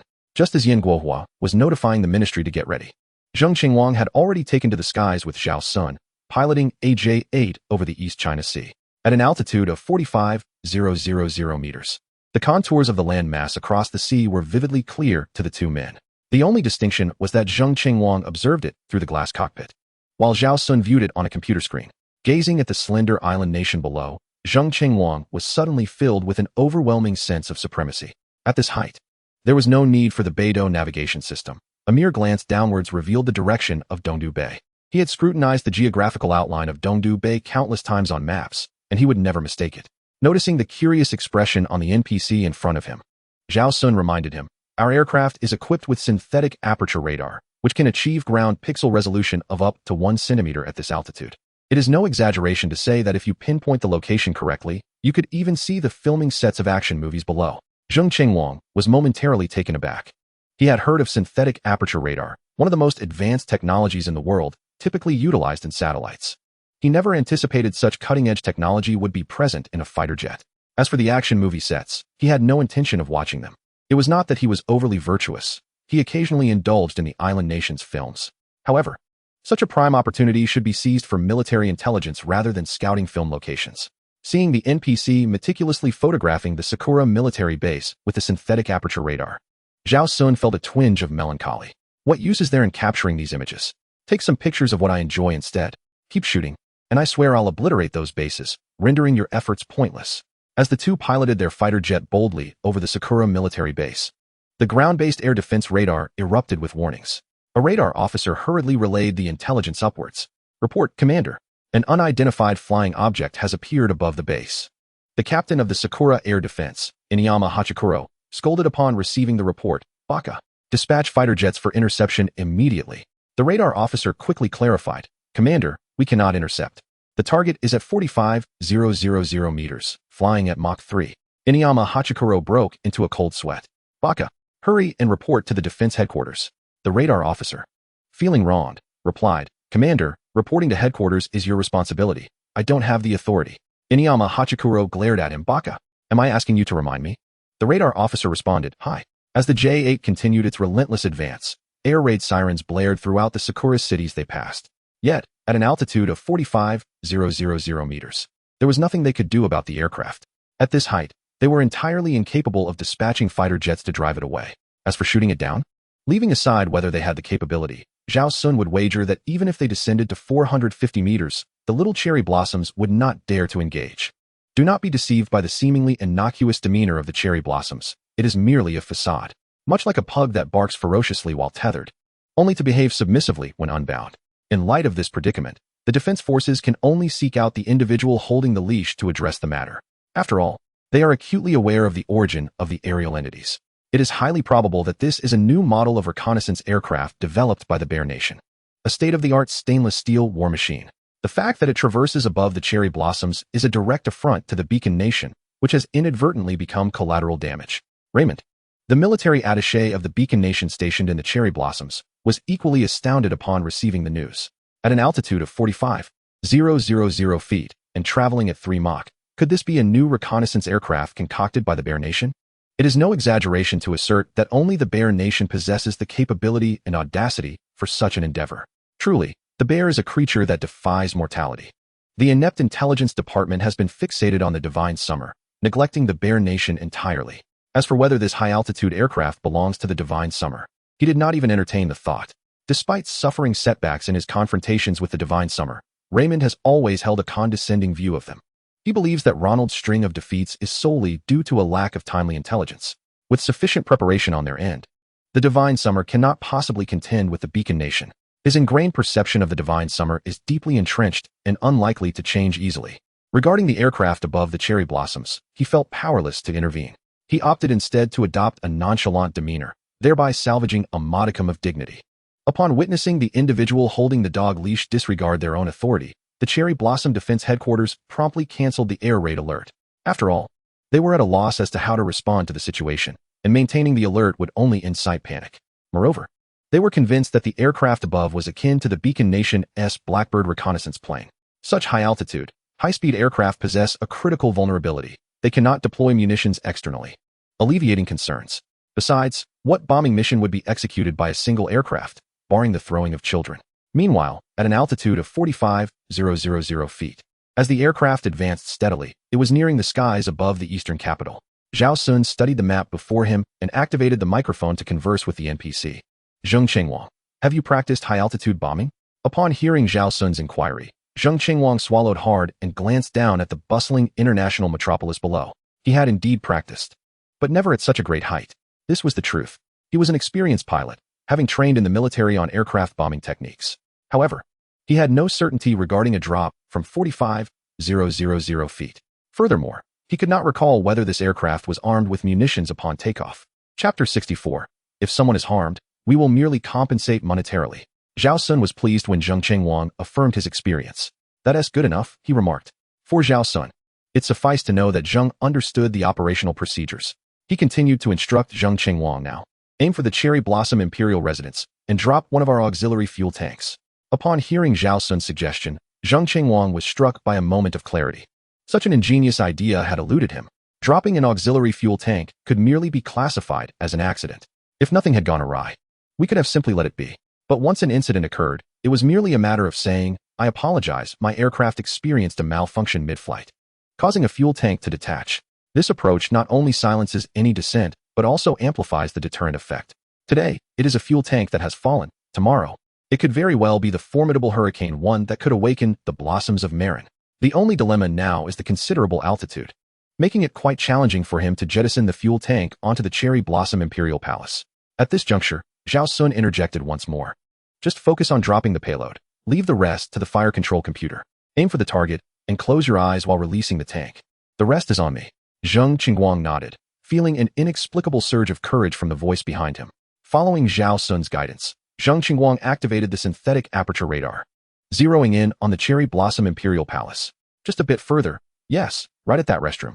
On my count of 3, you'll drop the fuel tank. Do not fear any mishaps. I'll take responsibility. Rest assured, even if someone were to be harmed, we would merely compensate a modest sum. The old-timers will undoubtedly protect their own. Now, 3, 2, 1. Now is the time. Go. As Zhao Xun concluded the countdown, Zheng Qingwang obediently released the fuel tank. At this altitude, he had no precision whatsoever, at best ensuring it wouldn't land in the downtown area. Beyond that, he could not guarantee anything. While Zhang Qingguang pondered the outcome of the drop, the man's voice echoed once more in his ears. Move. A true man does not look back. For the sins they have committed, even if you had indeed dropped the Hurricane 1, it would not suffice to cover the interest. Let us proceed to the next location. Allowing the fuel tank to descend on its own for a while, Zhang Qingguang's face flushed. A true man does not look back. Such a powerful phrase. Once he grasped the meaning, he turned to Zhao Xun and inquired, where to next? Zhao Xun replied with charisma, having dropped at the Imperial Palace. We shall seek out their emperor. To the Pegasus base. Take the turn slowly. Do not get yourself stuck in the cockpit. Zhang Qingguang was momentarily taken aback. This Mr. Zhao Xun certainly had a knack for engaging conversation. The commander of the Pegasus base is none other than the Emperor of Cherry Blossoms, is he not? As Zhao Xun and Zhang Qingguang maneuvered the aircraft into a turn, the fuel tank they had released from an altitude of 45,000 meters continued its free fall. Back in the day, Felix Baumgartner took 9 minutes and 30 seconds to parachute from 39,000 meters, the majority of which was spent after deploying his parachute. During actual descent, various factors such as air resistance and the object's mass affect the final speed. Merely 3 minutes later, the heavy fuel tank, accompanied by a piercing shriek, appeared above the skies of Cherry Blossom East City. Within the clouds, a passenger plane was preparing to land. Captain Beastlife Taro hummed a tune when he suddenly spotted an oval metallic object whisking past the nose of the aircraft. He rubbed his eyes in disbelief and turned to the co-pilot. Did you just see something fly by? The co-pilot, still shaken, nodded in affirmation. I not only saw something zoom past, but I also glimpsed my great-grandmother. Just moments ago, I was on the verge of reuniting with her. As the auxiliary fuel tank of the J-8 grazed the nose of the passenger aircraft, it swiftly reached above the Cherry Blossom Imperial Palace. Below, within the nearby restroom of the palace, a group of Cherry Blossom ministers was engaged in the worship of a multitude of malevolent spirits. Suddenly, the sharp wail of a mortar shell descending pierced through the eardrums of the ministers in prayer. Chaos erupted as everyone frantically searched for the source of the sound. Yet, their fleshly eyes were a moment too late. Before they could even discern the auxiliary fuel tank of the J-8, the ancestral tablets before them were obliterated by a falling metallic fragment. Boom. With a resounding explosion, the entire restroom was instantly shrouded in smoke. Structures collapsed, torii gates crumbled, and pandemonium reigned. What on earth? Oh my. Fisticuffs. Oh my. Red bean paste Private Marseille. It was only when the firefighters and medical personnel arrived that the situation began to stabilize. In the aftermath of the turmoil, as damage was assessed, a cold sweat broke out among all present. Not only was the restroom obliterated, but several ministers were also left with missing limbs. And that was not the end of it. When the rescue teams discovered a fragment of the auxiliary fuel tank amidst the ruins, the highest-ranking Cherry Blossom minister gasped in horror. His fear stemmed entirely from the characters inscribed on the tank. It is well known that signage and documents in Cherry Blossom territory are written in Chinese characters, allowing them to comprehend certain simple phrases. For instance, the prominent characters Divine Summer Air Force on this fuel tank. A plane from Divine Summer had dropped an auxiliary fuel tank upon them, which was utterly terrifying. An injured minister nearby pointed angrily at the tank, exclaiming, Divine Summer has gone too far. We must lodge a formal protest. We must terminate our collaboration with Divine Summer's advanced industries. Just as this minister spoke with fervor, the highest-ranking Cherry Blossom minister swiftly delivered a sharp rebuke. Do you have any sense? Do you not realize why Divine Summer has dropped a fuel tank upon us? This is clearly aimed at the Lighthouse Nation. We are merely collateral damage. If we continue to lack discernment, we shall become victims of the Lighthouse Nation. The minister who was struck appeared somewhat unconvinced, but the highest-ranking minister shot him a glare. But what? We shall protest, but our protest against Divine Summer is merely symbolic. Our true target of protest is the Lighthouse Nation. They have collected protection fees and must be accountable for our safety. The Plaza Agreement was not signed in vain. The highest-ranking minister felt a deep sense of frustration. The people of this nation have been subservient for so long that they seem to have forgotten their humanity. They habitually think with a subservient mindset. While it may be permissible to snarl and bark in ordinary times, at this critical juncture, failing to think rationally will inevitably lead to dire consequences. Dingling. At the Pegasus military base, the phone in Raymond's office rang incessantly. However, neither he nor his aide showed any intention of answering. It was not that they had not heard. They simply did not dare to pick up. He was acutely aware of who was calling and had even surmised the content of the conversation. The incident involving the Cherry Blossom restroom being struck by a fuel tank was already known to him. Furthermore, the aircraft responsible for the mishap was still soaring at an altitude of 45,000 feet, evading capture. Yet what of it? The Cherry Blossom faction had no means to deal with the aircraft, so how could he? Besides, it was the little Cherry Blossom that had been struck, not him. As the phone continued to ring incessantly, Raymond, growing impatient, declared, "Immediately notify the Cherry Blossom Defense Force. I have authorized them to shoot down that aircraft. If they fail, it is their own inadequacy." Chapter 65. Only Xunsha would dare to hurl a fuel tank into his office. Raymond congratulated himself on his cleverness. How could these little cherry blossoms even dare to make demands of him? Did they possess the qualifications? A person of my stature, in colonial times, would have had you all addressing me as Admiral. With the issue of high-altitude aircraft resolved, Raymond decided to call the Pentagon. The emergence of such weaponry from Xunsha necessitated that Congress provide him with countermeasures. Otherwise, Xunsha's aircraft would visit with alarming regularity, rendering him, the Cherry Blossom Chancellor, utterly impotent. Just as Raymond dialed the number, the Department of Defense of the Lighthouse Nation answered within 2 seconds. Soon, the defense minister was pulled from his slumber and connected directly with Raymond. "Raymond, do you realize there is a time difference between your location and the Lighthouse Nation? It's the middle of the night. You better have a good reason for waking me." Raymond, feeling somewhat embarrassed, replied, "Minister, I assure you, I have pressing matters to discuss. I apologize for the disturbance, but I must report an urgent situation. Just now, a Xunsha fighter jet dropped a fuel tank that struck the Cherry Blossom restroom." Minister Sherman retorted angrily, "What nonsense are you spouting? The Cherry Blossom restroom is in Dongdu Bay. How could a Xunsha fighter possibly reach here to drop a fuel tank? Are the air defense radars along the route blind? Even if the Cherry Blossom radars were inept, are ours as well?" Hearing his superior's ire, Raymond hastily clarified, "Minister, the radars are functioning. Both our radar and the Cherry Blossom radar detected that aircraft. However, that aircraft..." Before he could finish, Sherman interrupted with increasing annoyance. "But what? Why wasn't he an interceptor dispatched? Are we unable to catch up to that aircraft?" Raymond, feeling the sting of interruption, also felt a flicker of irritation. It was clear he hadn't been allowed to complete his thought. Nevertheless, as Sherman was his superior, he patiently continued, "Minister, we truly cannot catch up to that aircraft. It is traveling at Mach 3, but that is not the main issue." Upon hearing Raymond's words, Sherman was taken aback. Mach 3? Could it possibly be the J-8 from the Northern Aircraft Manufacturing Facility captured by a satellite? There is no other possibility. Those damned experts. They claim their aircraft was junk. Indeed, their words are utterly untrustworthy. However, Raymond's intellect seems rather inflated. He coldly inquired of Raymond, "What is the focus, if not the Mach 3? Wiping the sweat from his brow, Raymond thought to himself, "At last, you've broached the main topic. If only you hadn't interrupted, we could have clarified this matter long ago. Minister, the primary reason we did not intercept the aircraft is that it has been soaring at approximately 45,000 feet, and we possess no aircraft capable of intercepting it." Upon hearing Raymond's words, Sherman was struck as if by lightning. Surely, he must still be in a stupor, or perhaps it was Raymond who had yet to awaken. This cannot possibly be true. As Sherman pondered the absurdity of life, Raymond felt a wave of relief, finally elucidating the matter.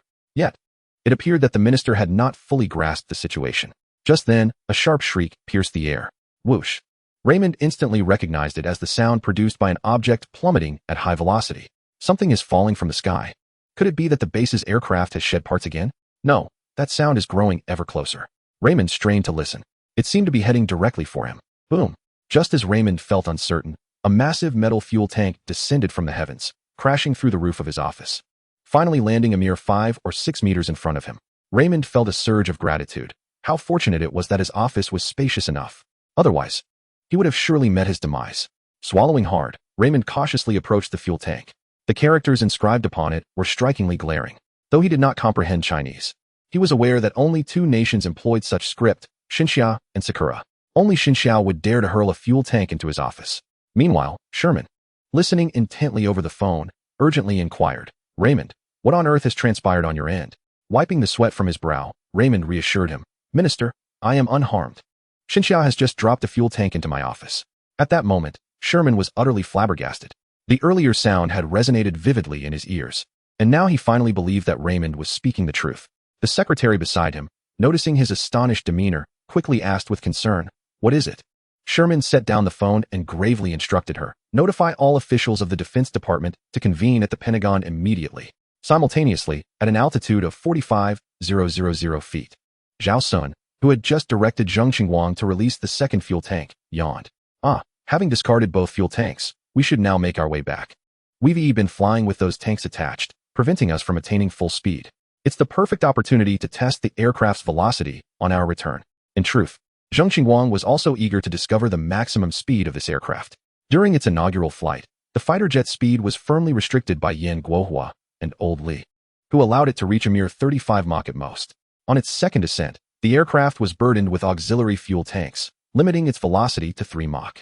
At long last, it had the opportunity to transform into a wild stallion, ready to experience the exhilaration of speed. As he gradually advanced the throttle, the jet's speed swiftly escalated from 3 Mach to 4 Mach, and then directly to 5 Mach, although its acceleration began to decelerate. At this juncture, Zhao Xun cautioned, "Descend gradually. I suspect that the oxygen at 45,000 meters is insufficient for the engine to operate at full power. However, descending will also increase air resistance. I'm not particularly knowledgeable about this, but give it a try." The aircraft was designated for 78. Reaching 75 would certainly pose no issue. Ignoring the validity of Zhao Xun's reasoning, Zhang Qingwang followed his advice without hesitation. After today's experience, he had developed a profound respect for Mr. Zhao. The flight around the cherry blossoms was far more thrilling than all of his previous life experiences combined.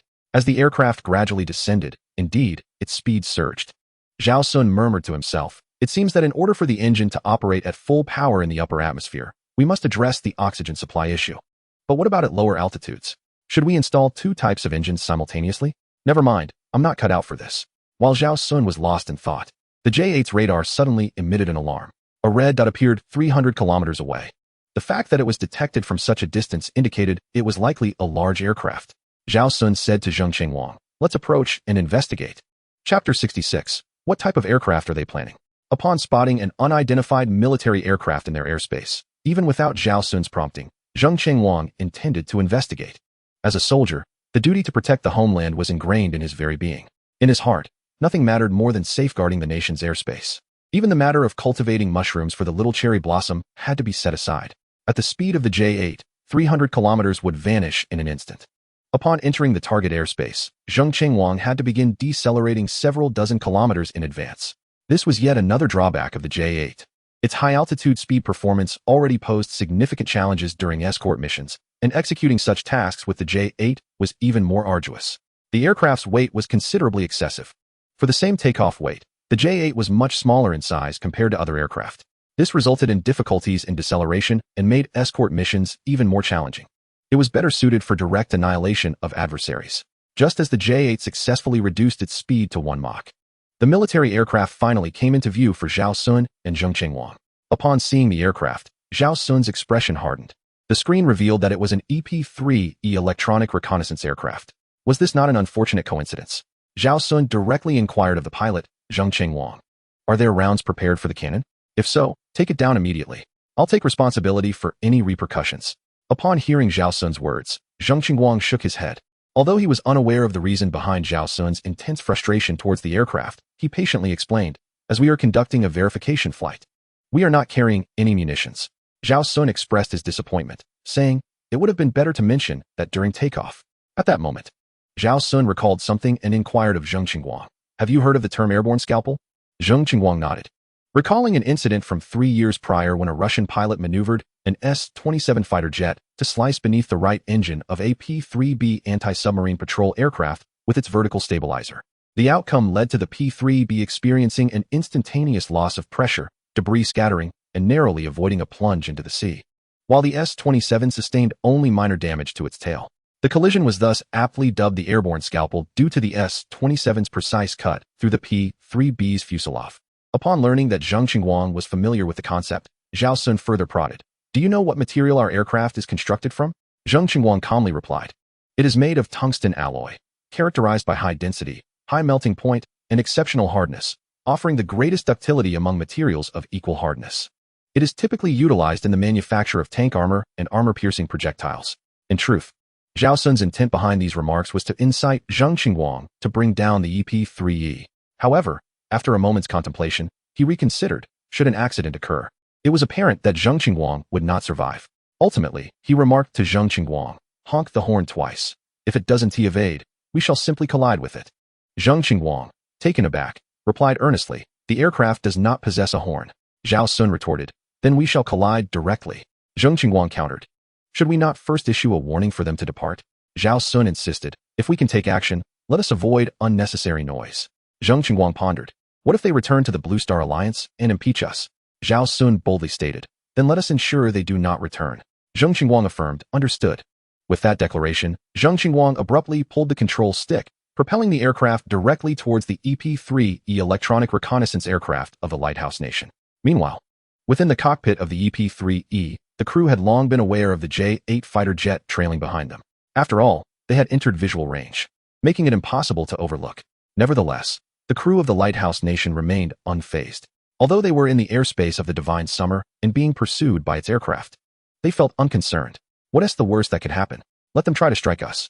They had noted that the pursuing fighter had not armed any missiles and had been trailing for an extended period without engaging in any evasive maneuvers, akin to a fool.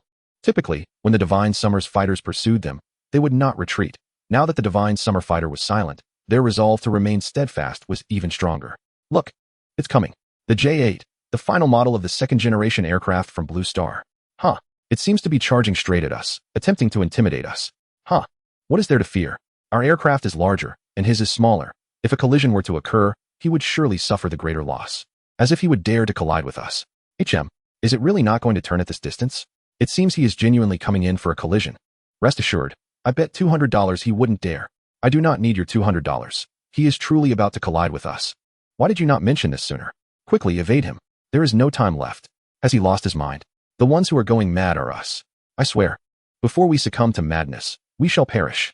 Amidst the chaos in the cockpit of the EP-3E electronic reconnaissance aircraft, Zhang Qinguang skillfully maneuvered the J-8, using its tail to carve a substantial gash along the belly of the EP-3E. Instantly, the air within the EP-3E cabin rushed out as if it were free. Within mere seconds, the EP-3E had lost cabin pressure. Large sections of the skin peeled away from the breach, and occasionally, crew members were violently thrust out of the cabin by the turbulent airflow. Zhao Xun, adopting the demeanor of an onlooker, remarked to Zhang Qinguang in the front seat, "Look, people are falling from the plane. Well done, well done." Following this, Zhao Xun yawned once more. I am about to sleep. Please drive carefully on your way back. Farewell." With that, he shut down his computer and drifted off to sleep. Zhang Qinguang was left in bewilderment. Was he truly leaving? He tentatively called out, "Mr. Zhao? Mr. Zhao?" Indeed, he had departed. Zhang Qinguang felt a numbness in his limbs. Wait, did you not promise to take responsibility in case of trouble? Now that you have caused damage to the aircraft, the instigator has fled. Never mind. He would shoulder the blame. He accepted that he would return home to be grounded and reprimanded. Nevertheless, this endeavor was not in vain. The following morning, Old Master Liu Yang remained oblivious to the fact that Zhao Xun might be the one who could soften his heart. He routinely roused him from his slumber at 5 a.m., leading him to exercise until breakfast at 6 a.m. Upon returning home, Zhao Xun felt invigorated. The habit of sleeping early and rising early, combined with morning exercise, had significantly transformed his physique. His muscle definition had become increasingly pronounced, and the insomnia that plagued his nights, leaving him fatigued during the day, had dissipated. After brewing a large cup of tea, Zhao Xun returned to his computer. Once logged into the game, he immediately checked on his J-8 production line. This was indeed a marvel. Although its unit price exceeded that of the 052C destroyer, its value was undeniable. To the enemy, the J-8 was an insurmountable presence. Zhao Xun opened the hangar and discovered that, aside from the J-8 Model 1 from yesterday, another new J-8 had been produced. Additionally, there remained 2 turbocharged engines awaiting assembly in the hangar. Wait, something seems amiss. Hadn't I purchased 10 turbocharged engines? Oh no. How did I lose 4 engines? Zhao Xun opened the offline log, only to find that while he was asleep, the NPCs had transported the engines he had purchased to Sci-Fi. What were they planning to do with these aircraft? Chapter 67. Mr. Zhao, we are simply too eager for bombers. Zhao Xun moved his mouse, shifting the perspective to Sci-Fi, intending to uncover what these NPCs were clandestinely orchestrating behind his back. Soon, the attributes interface for Sci-Fi appeared on Zhao Xun's computer screen. Xinxia Aviation Western Aircraft Manufacturing Company, Ltd. Large aircraft manufacturing capability. Light aircraft manufacturing capability. Special aircraft manufacturing capability. Company development potential. Ongoing projects. H6 improvement plan. Project objective. To extend range, enhance the avionics system, and optimize costs. Project operational target. Saturated test strikes within the second island chain. Project final production target. 200 units. Zhao Xun was momentarily taken aback. Was Xinxia truly so fixated on the H6? They already had the formidable H5, yet they persisted in modifying the H6. However, upon observing the final production target, Zhao Xun began to grasp the intentions of these NPCs. A target of 200 units was evidently aimed at overwhelming certain entities with sheer numbers. This approach was akin to industrial capacity cheating, an insurmountable challenge for nations rich in technology, yet scarce in resources. After all, my bombers outnumber your air defense missiles. Yet, even if the H-6 were modified, it would still lack the advanced bomb engine. Utilizing such technology would contradict the NPC's frugal philosophy. This also explains why the H-6 has undergone numerous changes, yet its aerodynamic configuration remains unaltered. Xinxia boasts the most advanced wind tunnel in the Blue Star, and altering the H-6's aerodynamic design would not pose a challenge. However, it would significantly escalate costs. If they wish to modify the H-6, let them toil away. I shall continue my search for clues regarding the advanced bomb engine. As Zhao Xun continued to scroll, a name appeared that made his jaw drop. Project 708 Transport Aircraft Y-20 Establishment Date, 1970 Project Objective, to develop an advanced transport aircraft platform with specifications no less than the IL-76, thereby eliminating reliance on imports.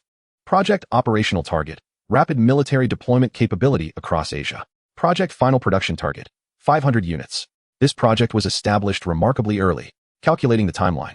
From inception to the first flight of the Y-20, a span of 43 years had elapsed. The journey must have been arduous. However, over these 43 years, the project must have undergone numerous modifications. Otherwise, the Y-20 would likely have fallen behind in production, akin to a certain luminescent predecessor.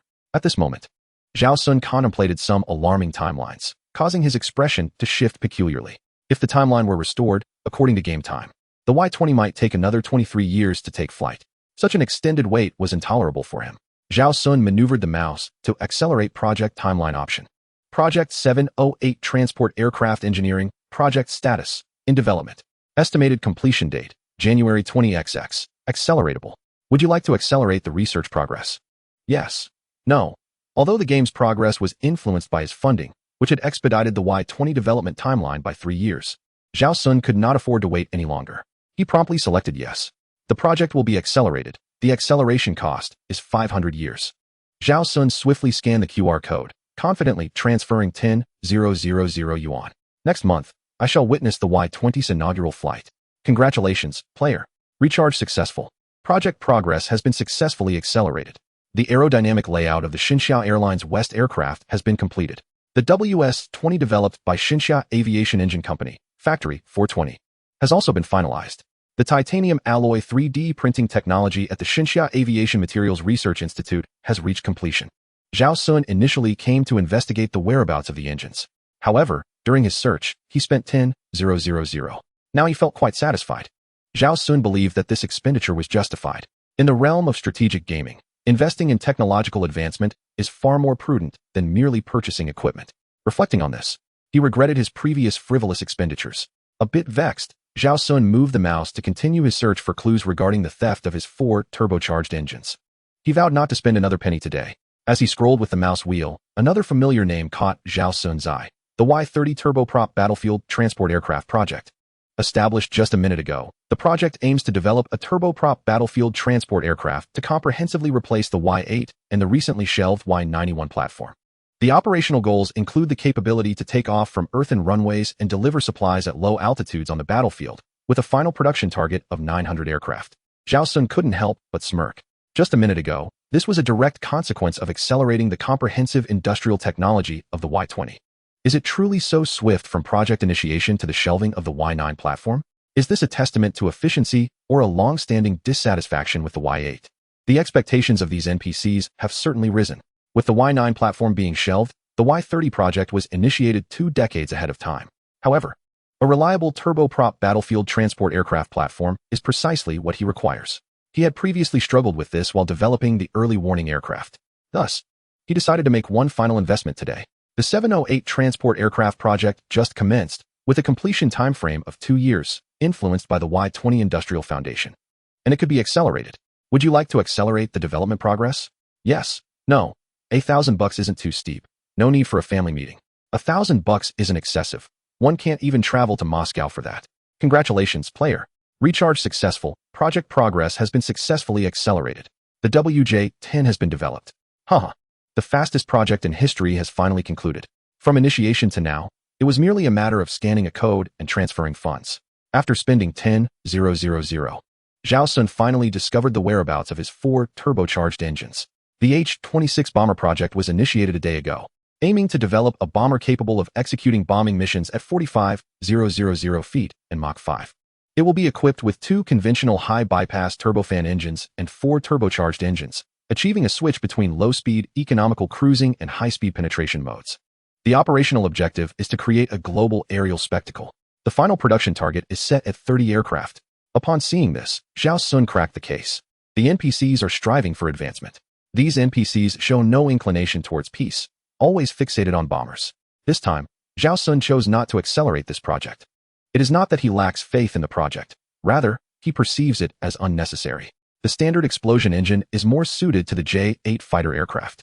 Due to the J-8 spatial constraints, it cannot accommodate 2 types of engines. The standard explosion can achieve a 0 Mach takeoff, making it perfectly suitable. Projects like the H-26 have already integrated dual engines. Why not directly implement the oblique detonation engine? Furthermore, the oblique detonation provides greater thrust, and larger aircraft need not be equipped with 4 engines. At that point, 2 turbofans could take off, and upon reaching an altitude of 1,800 meters, the oblique detonation can be ignited directly.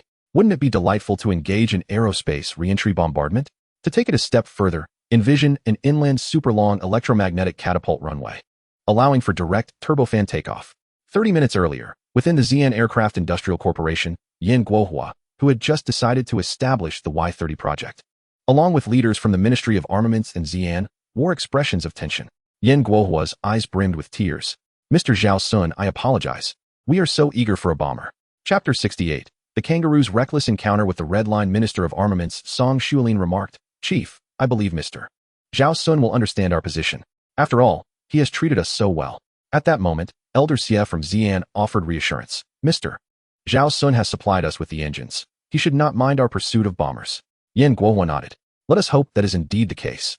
However, we must ensure that Zhang Wenze prepares a grand token of gratitude for Mr. Zhao Xun. The group nodded in agreement. The standard explosion engine is a groundbreaking innovation, marking a milestone in the aviation industry. Just then, an urgent phone rang in the conference room. A secretary answered, and with each word, his frown deepened. What did you say? Understood. After hanging up, the secretary quickly organized his thoughts before addressing the leaders. Gentlemen, we have just received a call from Xinxia Aero Engine Company stating that the WS-20 has been successfully developed. Everyone was taken aback. The WS-20 has been completed? The secretary nodded affirmatively. Indeed, Xinxia Aero Engine Company informed us that all production equipment and engineering blueprints have materialized in the facility, and one WS-20 has already rolled off the assembly line. They are currently conducting ground static tests. Yan Guohua was overjoyed. It must be Mr. Zhao Xun who intervened. It is undoubtedly Mr. Zhao Xun's influence. Minister Song Xuelin concurred. I told you Mr. Zhao Xun would not hold this against us. As the group reveled in their joy, the phone rang once more, followed by a series of calls. Ultimately, sensing the opportune moment, they decided to abandon the Y9 project in favor of developing a platform more advanced than the C-130G. Elder Xie from Xi'an was the first to speak up. With the technological support from Mr. Zhao Xun for our Y-20, creating a new turboprop battlefield transport aircraft should be quite manageable. Minister Song Xuelin agreed. Utilizing shelf technology will indeed significantly reduce our development time. Yan Guohua nodded, jokingly stating, the fuselage must be wide. I prefer a robust physique. It should have the capacity to carry a tank within. Upon hearing Yan Guohua's jest, the atmosphere in the conference room instantly brightened. However, Xie Lao doused the excitement with a splash of cold water, lamenting that our turboprop engines still rely on imports. Just after he uttered these words, the urgent contact phone in the conference room rang once more. With each successive call, the fastest aviation industry project in human history was birthed. Meanwhile, the root of all evil was at the home of the venerable Lu Yang, awaiting dinner. After serving a platter of cold dishes, Sister Zhang said to Zhao Xun, the old gentleman went to the airport to pick someone up. If you're hungry, I can cook you a bowl of noodles. Zhao Xun hastily waved his hands. No need for that trouble. I'm not hungry. I'll be fine in a bit. As he spoke, Zhao Xun observed the busy Sister Zhang and murmured to himself, no wonder she is preparing so many dishes. It seems we have guests today. Reflecting on this, he felt a twinge of embarrassment. While it was one thing to mooch meals occasionally, it felt inappropriate to intrude when guests were expected at Lu Yang's home. However, since it was Lu Yang himself who had invited him, leaving now would be rather impolite. Once the guests arrived, he resolved to eat quietly and refrain from speaking too much. At Fenggang Airport, after disembarking from the plane, Qin Liang spotted his old comrade Lu Yang waving from a distance. Rushing over, Qin Liang embraced Lu Yang heartily. Is this how you welcome me? Quite lacking in ceremony. Lu Yang scoffed. You, a re-employed instructor, are concerned about ceremony? Should I escort you with 2 fighter jets? Qin Liang grinned. Only if they're the mightiest, glorious fighters of Blue Star. Anything less is beneath my notice. Liu Yang laughed. That kind of prestige is reserved for the big shots in A3. Now hop in the car. Once inside, Qin Liang greeted Liu Yang's son-in-law, Shen Mingda, and they soon delved into serious matters. Liu Yang instructed his son-in-law, who was driving, Mingda, close your ears. All right. Shen Mingda promptly produced earplugs and focused on driving. Although he served as the chief of the security bureau in Fenggang, he still felt a bit intimidated in the presence of his father-in-law. Once Shen Mingda had closed his ears, Liu Yang urgently inquired, how is the investigation into that matter progressing? Qin Liang understood precisely what Liu Yang referred to and replied straightforwardly. The old chief's grandson was supposed to dock these days. However, unforeseen troubles have arisen in Kangaroo State. The Security Bureau discovered they have been secretly engaging in mineral refining technology, which is a provocation to our bottom line. Thus, the old chief's grandson must make a detour to Kangaroo State. He won't return until they abandon mineral refining. Liu Yang sighed upon hearing Qin Liang's words, shaking his head. This is a red line we cannot cross. Even mere discussion is unacceptable. These past 2 years have been tumultuous. Each of them clamors for either grain processing or mineral processing. Do they understand the depths of processing? What kind of investment does it require? Isn't it delightful to cultivate the land and mine for profit? Qin Liang nodded in agreement, stating, indeed, but it has certainly worn out the grandson of our former leader.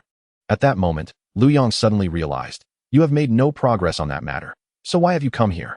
Qin Liang, feeling somewhat embarrassed, replied, to be honest, I wish to meet the person you mentioned. After all, based on your description, this seems to be the most promising opportunity in years. Liu Yang nodded, cautioning, you may meet him, but do not speak carelessly or ask indiscreet questions, lest you alert him. We lack direct evidence to affirm his identity.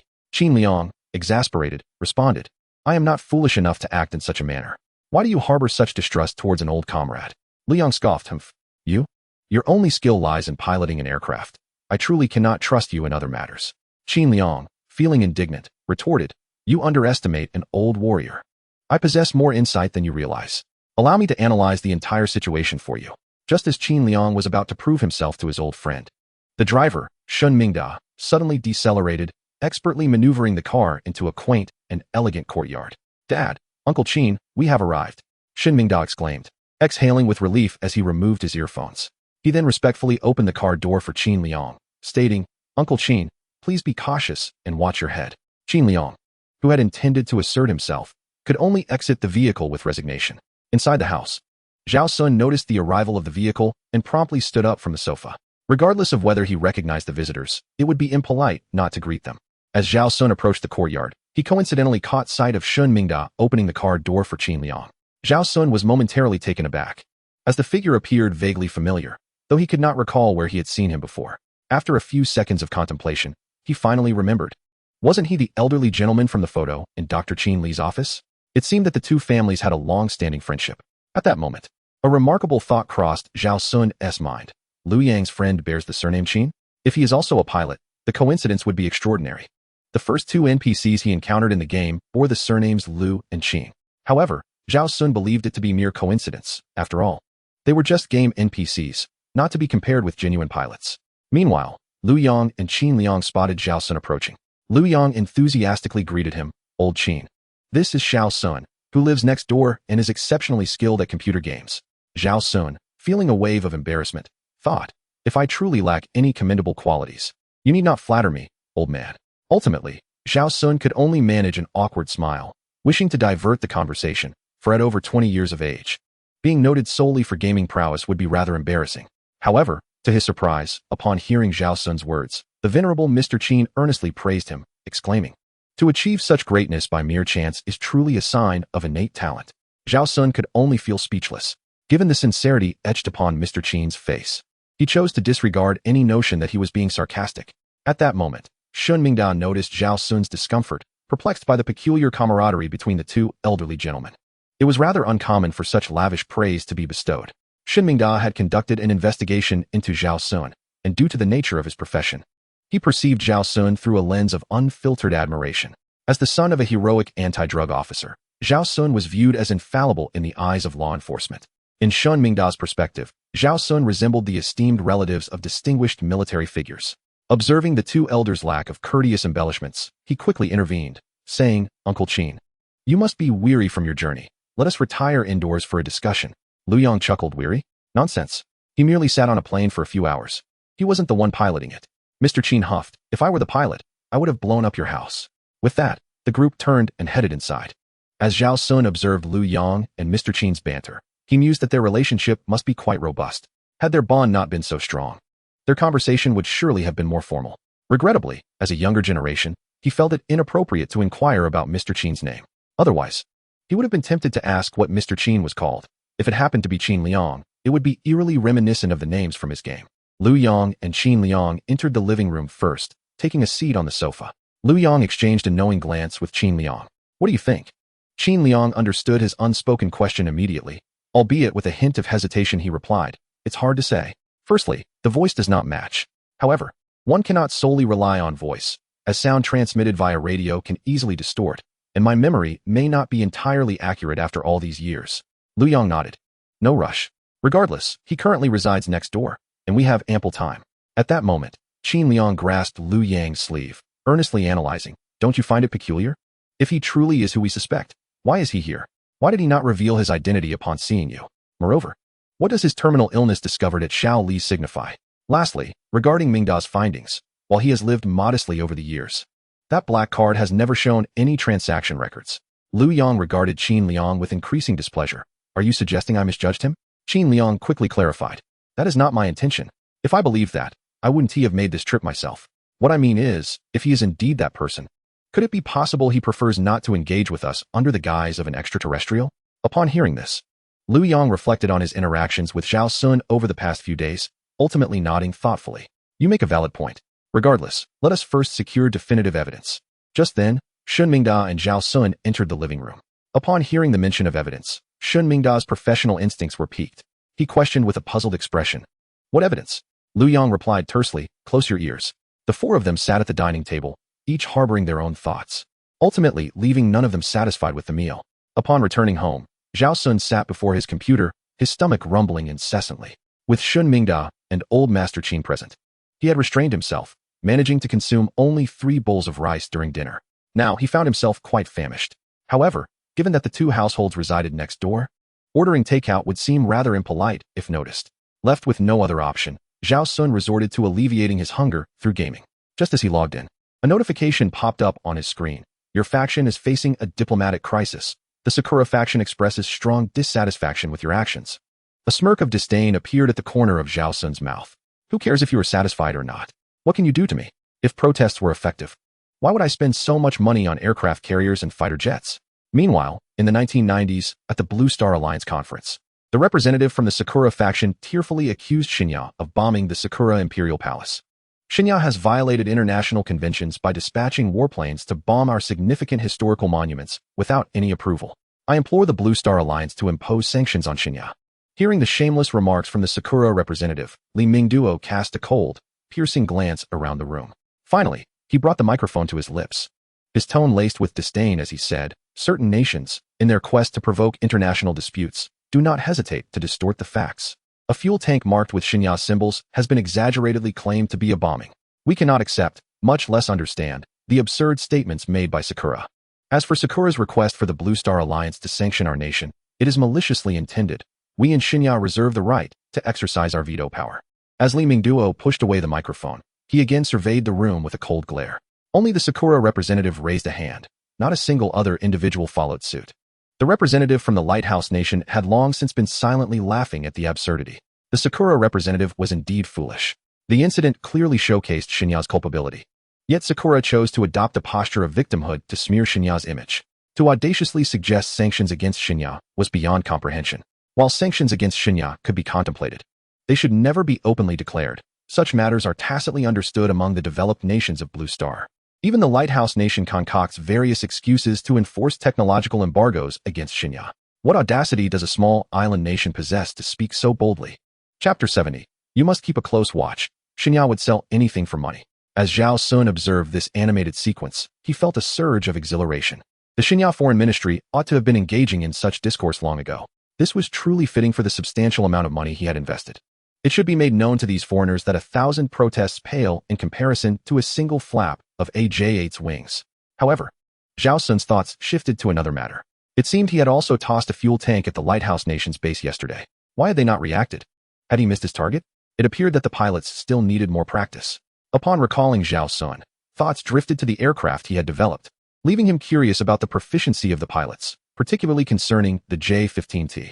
The endeavor of enabling such a machine to take off and land on an aircraft carrier is no trivial task. The initial cadre of carrier-based pilots must be nothing short of elite, at the very least, akin to the likes of Qin Liang and Lu Yang. Reflecting on these two characters, Zhao Xun was reminded of the esteemed elders, Lu Yang and Qin. He pondered the true name of Qin, as it had eluded him. It had been quite some time since he last encountered these two figures within the game, and he wondered what they could be preoccupied with.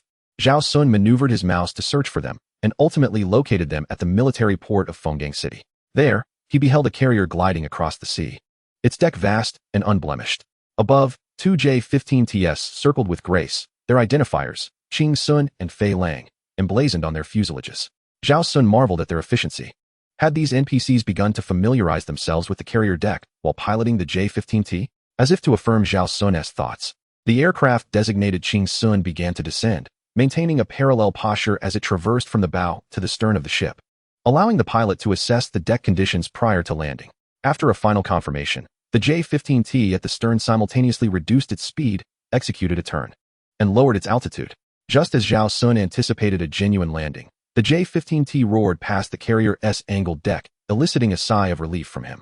It became apparent they were merely practicing touch-and-go landings, a momentary scare that left him exclaiming, "I thought they were ready to land for real after only 2 days of practice." No sooner had Zhao Xun's words faded than Lu Yang too soared past from the angled deck. Typically, a pilot aiming for carrier landings must engage in at least 120 to 150 simulated approaches, primarily honing their control over the glide slope, familiarizing themselves with the Fresnel lens, and practicing emergency go-arounds. These elements are crucial. Any mishap would be far more devastating than the loss of conventional aircraft pilots. Zhao Xun nodded in approval. Recognizing the prudence of these NPCs, who remained unperturbed by the 3 carrier battle groups obstructing their path. As if on cue, the Qing Sun prepared for a second simulation. This one more realistic, with the tailhook deployed. Zhao Xun gasped, "Wait, something's amiss." In that fleeting moment, the multi-ton aircraft was smoothly ensnared by the arrestor wire, coming to a halt on the carrier deck. At the moment of landing, Qin Liang felt a surge of blood rush to his brain. The impact was a force even a seasoned pilot like him could scarcely endure. The intricacies of carrier landings were indeed more formidable than he had anticipated. If given a choice, who wouldn't he prefer to accumulate ample flight hours before attempting real landings? Yet, the enemy would not grant them such luxury. Thus, he and Lu Yang must swiftly master carrier landings to effectively train more carrier-based pilots using the Super Hornet trainer. At that moment, having just emerged onto the carrier deck, Qin Liang found himself devoid of time to contemplate life's complexities. Now he must hasten to command on the deck, providing Lu Yang with a space. Zhao Xun, witnessing Lu Yang's successful landing operation, felt a profound shock within. Indeed, the people of this era possess remarkable courage. Furthermore, the game's realism is truly astonishing. Zhao Xun comprehended that in such a unique epoch, exceptional measures must be taken. Observing the NPCs landing in the game is exhilarating. One can only imagine the immense bravery required of the first pilot to land on an aircraft carrier in reality. If Xinxia were a colossal dragon, while the majority of individuals constitute its flesh, a select few must serve as its backbone. Both flesh and backbone are indispensable. Seeing the NPCs exert themselves so diligently, Zhao Xun felt a sense of relief, having prepared his KJ-600 long ago with financial investment. Otherwise, when the aircraft carrier is commissioned, the absence of an airborne early warning aircraft on the deck would indeed be a source of ridicule. With the current pace, the commissioning of this aircraft carrier seems an inevitable event. Once the first is successfully commissioned, the subsequent 3 will likely follow suit with greater ease. Presently, Zhao Xun's primary concern lies in whether Xinxia's military budget can sustain the simultaneous operation of 4 aircraft carriers, as he had indeed observed the military budget feature within the game interface. Moreover, Xinxia's military budget is rather limited. He sincerely hopes that these NPCs can endure. Even a national machinery can experience financial woes. Nevertheless, despite the high costs associated with aircraft carriers, they are undeniably essential for Xinxia. Once Xinxia possesses 4 aircraft carriers, who would dare to speak boldly to them? At this moment, Li Mingduo, attending a conference of the Blue Star Alliance, experiences a similar sentiment. Even before the 4 aircraft carriers are operational, no one dares to raise their voice against him. This is precisely the outcome he desires. Reflecting on the past grievances endured by his homeland, His gaze sharpens with keen determination. Just as Li Mingduo nearly succumbs to his own formidable aura, someone unexpectedly taps him on the shoulder from behind. Startled, he turns around. With such a powerful presence, how could someone approach him so audaciously? As his cold gaze falls upon the individual, it is instantly captivated by a piece of white cloth atop the person's head. In an instant, Li Mingduo's icy demeanor swiftly melts away. He reveals a warm and amiable smile, grasping the person's hand tightly. Prince Amir, it has been far too long. The Desert Prince, held in Li Mingduo's grasp, chuckles. Mr. Li, congratulations on your appointment as the Minister of Foreign Affairs for Xinxia. Li Mingduo promptly places his other hand atop the prince's. Thank you for your support, Your Highness. I hope our two nations can collaborate extensively in the future. Hearing Li Mingduo's words, a glimmer of light sparkles in Prince Amir's eyes. Minister Li, let us speak privately for a moment. With a beaming smile, Li Mingduo extends his hand. After you. As the two depart, the diplomatic representatives from various countries exchange glances of disbelief. It turns out that Li Mingduo is capable of smiling.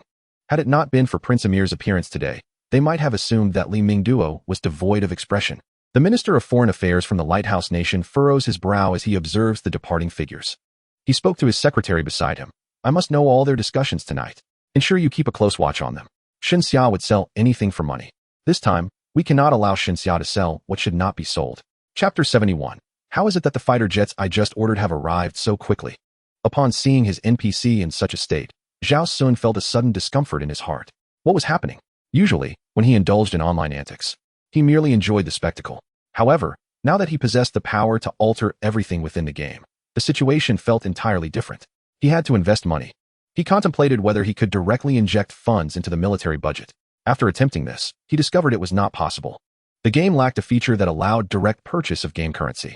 Zhao Xun, drawing from his years of gaming experience, understood that games without direct currency purchases were often the most exploitative. But so what? Despite its exploitative nature, the game was genuinely enjoyable. The emotional value this game provided far exceeded the monetary cost by thousands, if not millions, of times. Unable to purchase military funds directly, Zhao Xun decided to invest money in equipment for them to sell. This was a roundabout way to secure military funding, was it not? Browsing the marketplace, Zhao Xun settled on the J10C monthly card, renewing it for 3 years in one go. This J10C monthly card was indeed the most cost-effective option. The engine and radar of a single J10C fighter alone cost over 100. However, a monthly card that included 900 aircraft was merely 30 yuan. After all, anyone experienced in gaming knows that monthly cards and battle passes are the most economical choices. Yet, the J10C monthly card was remarkably advantageous. Not purchasing it would be a loss. Originally, Zhao Xun had no intention of renewing the J10C monthly card, as maintaining a fleet of 900 aircraft would incur significant expenses. Just the cost for pilots and ground crew alone was substantial. However, now that he had the opportunity for external sales, why not renew the monthly card? At 30 yuan a month, it was worth renewing indefinitely. Yet, reflecting on his remaining lifespan, he ultimately decided to renew it for 3 years. After all, once he passed away, there would be no one to sign in for the monthly card, and these NPCs would be unable to acquire new aircraft. 3 years of the monthly card should suffice. With 1 year comprising 365 days, 3 years would amount to 1,095 days. At a rate of 30 J10C fighter jets per day, that totals 32,850 aircraft. What an astonishing concept. Even calculating at the cheapest price of 60 million lighthouse coins per aircraft, once these jets were purchased, there would be enough funds to fill the Pacific Ocean with coins. At that point, he could directly develop the army, treading upon coins as he advanced. Zhao Xun vigorously shook his head. This was beginning to resemble the traffic light strategy. He must not emulate that approach. In truth, Zhao Xun understood that such funds could not possibly fill the Pacific Ocean. In fact, last year, the total military budget of the Lighthouse Nation could nearly purchase 15,000 Bear J10C jets. While it sounded daunting, it was indeed the reality. He could neither become complacent upon gaining a slight advantage nor allow fear to overwhelm him due to the strength of his adversaries. As long as one perseveres, they will eventually surpass their rivals. Nonetheless, it is undeniable that the avenue of exporting equipment is indeed viable. The sole distinction lies in the fact that, in reality, the export of military equipment can utilize funds from others to sustain one's production lines, and even to fine-tune the parameters of combat aircraft. However, in the realm of gaming, engaging in military trade merely yields military funding. This premise hinges on the military circumventing Xinxia Aviation to directly sell aircraft. In essence, only the J10C, registered for trade, can directly contribute its proceeds to the military budget, while other aircraft transactions are processed through Xinxia Aviation's accounts. Although the funds ultimately belong to the same entity, the utilizers differ. Were this a reality, such funds would undoubtedly be of utmost benefit to Xinxia Aviation. Yet, this is merely a game. Due to Zhao Xun's intervention, the aircraft bypassed the research and development stage, leaving Xinxia Aviation's obligations solely to production, thereby significantly alleviating financial pressures. Conversely, the military found itself overwhelmed by the sudden influx of aircraft. Zhao Xun pondered deeply, bemused by the underlying code of the game. Its operational logic bore a striking resemblance to reality, and even his actions seemed to have consequential ramifications. Were he not an atheist, he might have begun to suspect an uncanny nature to this game. At that moment of introspection, a notification window abruptly appeared. Ding. Faction NPC requests to sell 48J-10C aircraft. Do you approve? Yes. No, Zhao Xun was instantly delighted. He had yet to issue any directives, and already these NPCs had come to their senses. Clearly, the new Minister of Foreign Affairs had engaged in fruitful discussions with affluent stakeholders. Purchasing 48 aircraft in one go indeed showcased the extravagant nature of such a patron. Of course, this achievement could not be separated from Li Mingduo's contributions. Despite his perpetually stoic facade, his professional acumen was undeniable. His lack of a smile merely indicated he had yet to encounter anyone worthy of such a gesture. International relations are not cultivated through mere subservience. They are founded on mutual exchanges of interests and the goodwill earned through naval visits. Much like how contractors prefer to flaunt luxury vehicles as a facade of strength, nations regard warships as a symbol of their stature.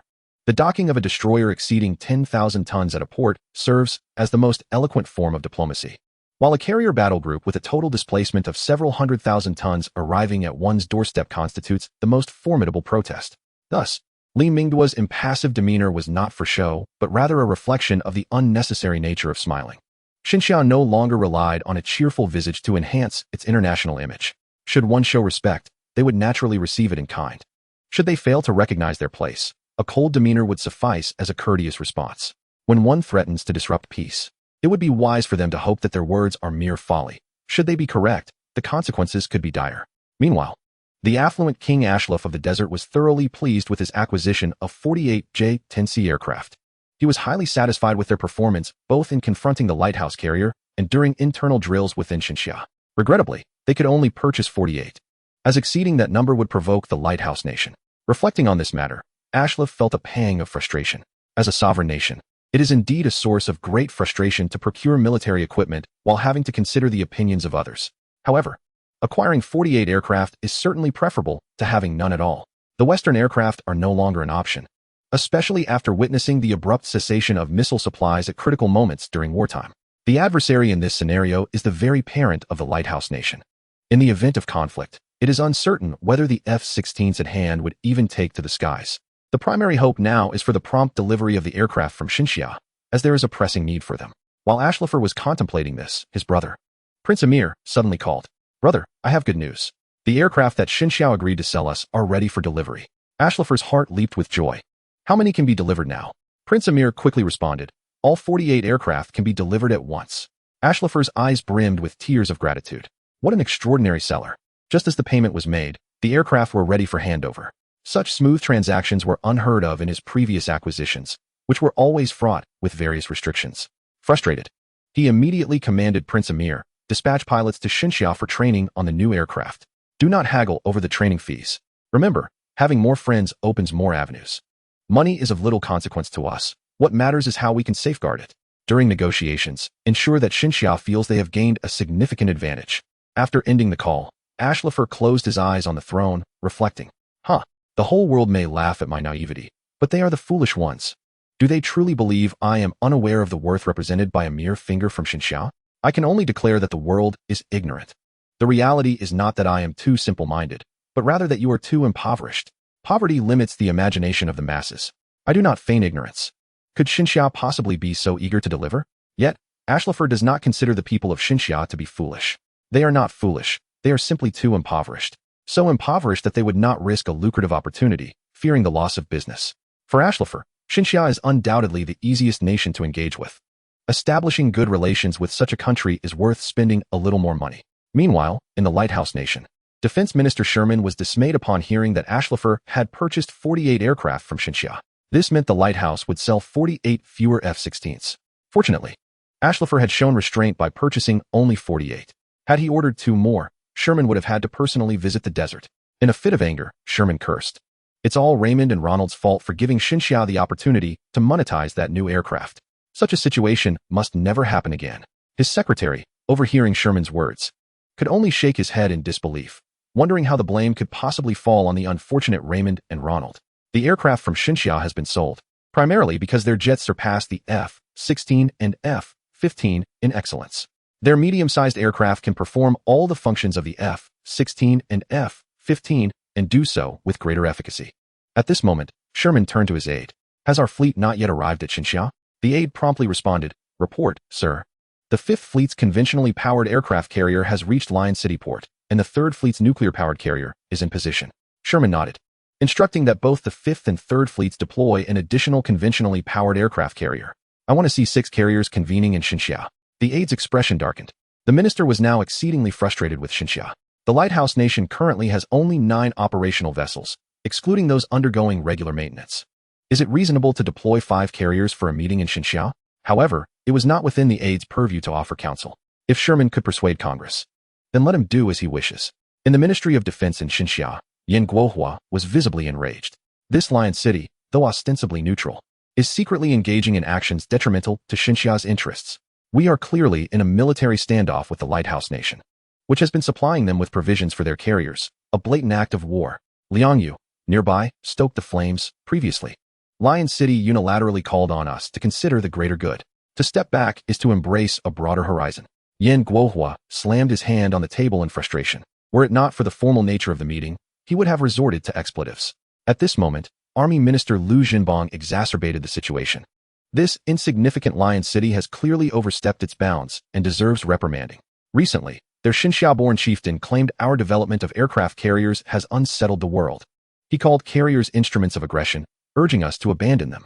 He insisted that as a great nation, we should be more considerate of the world.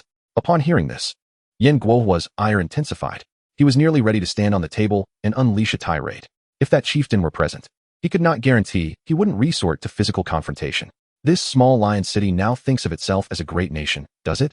When they aim their statements squarely at us, did they forget we are a formidable power?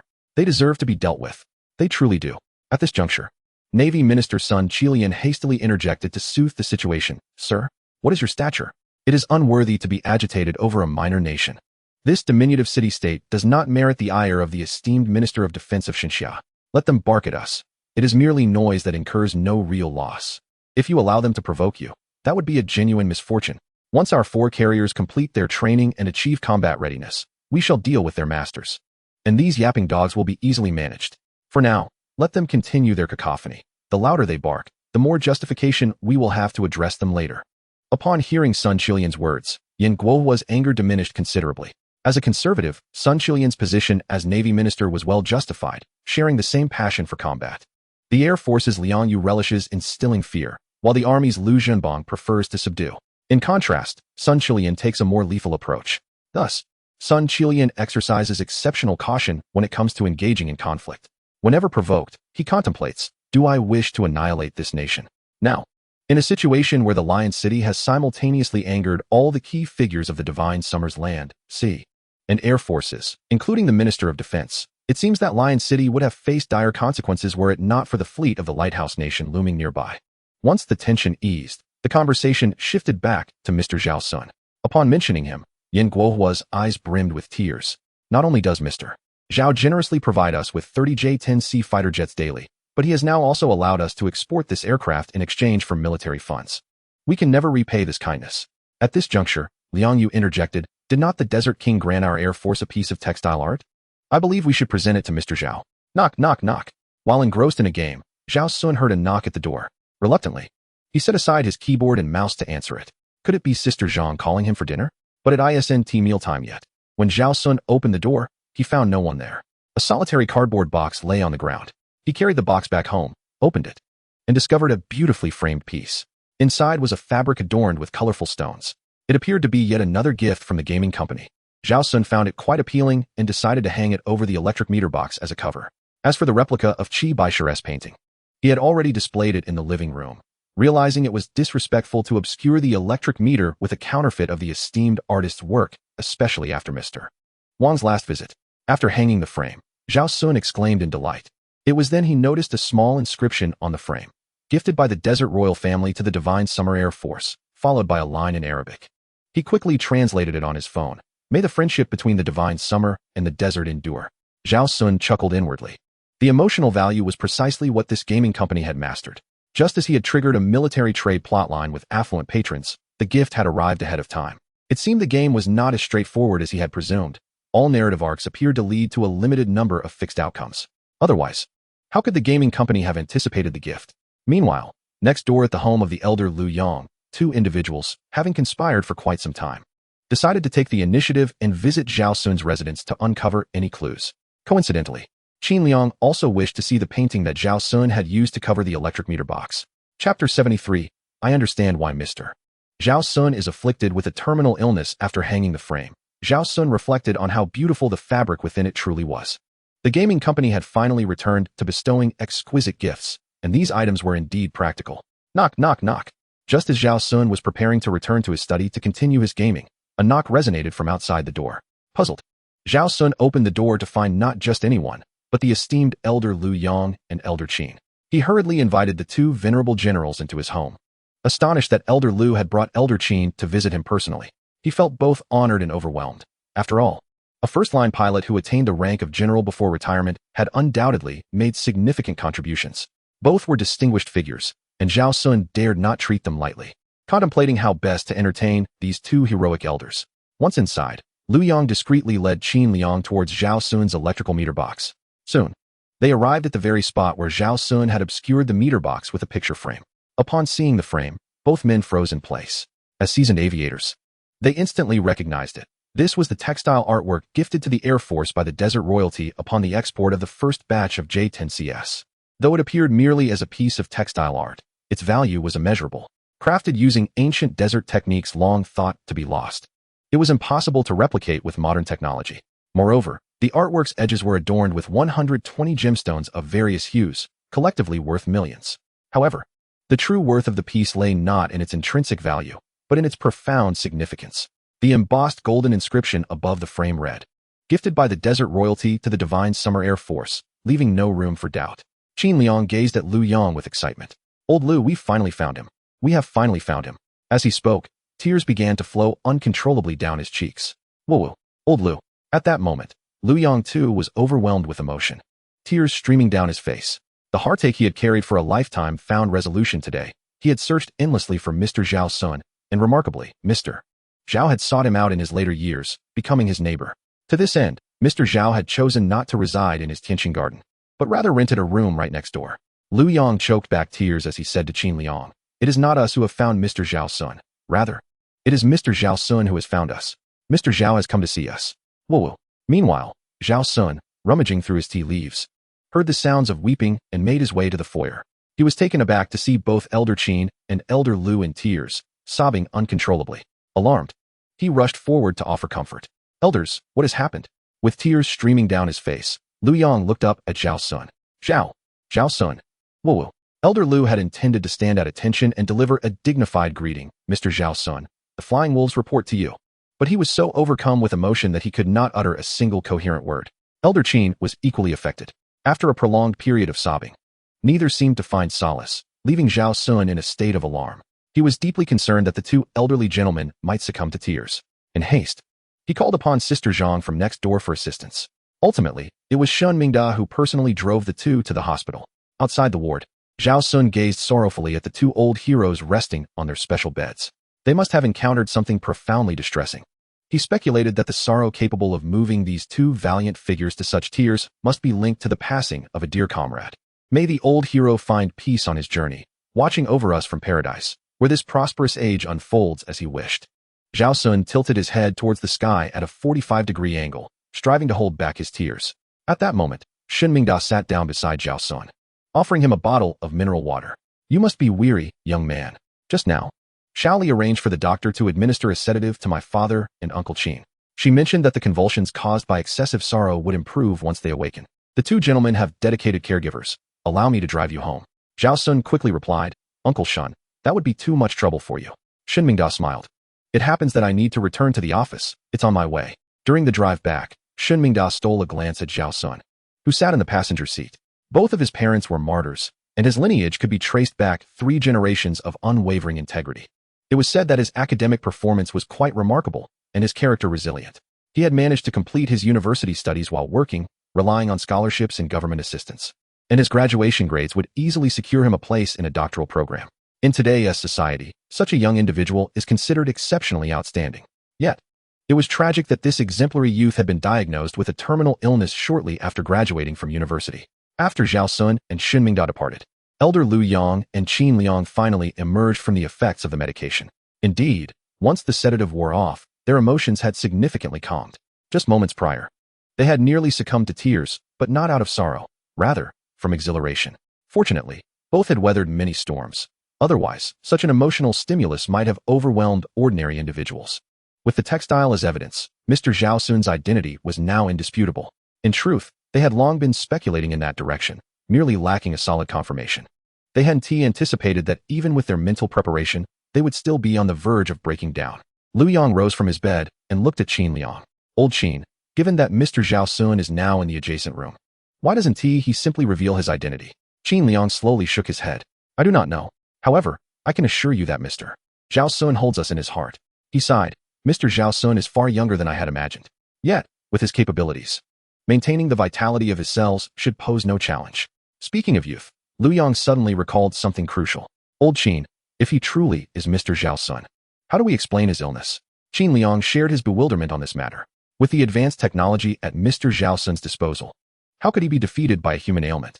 With this thought in mind, he promptly dialed a number for Qin Li. Before long, Qin Li and her second uncle, Qin Yixing, arrived at the hospital room of Qin Liang and Lu Yang. After exchanging pleasantries, Qin Liang promptly inquired about Zhao Xun's condition.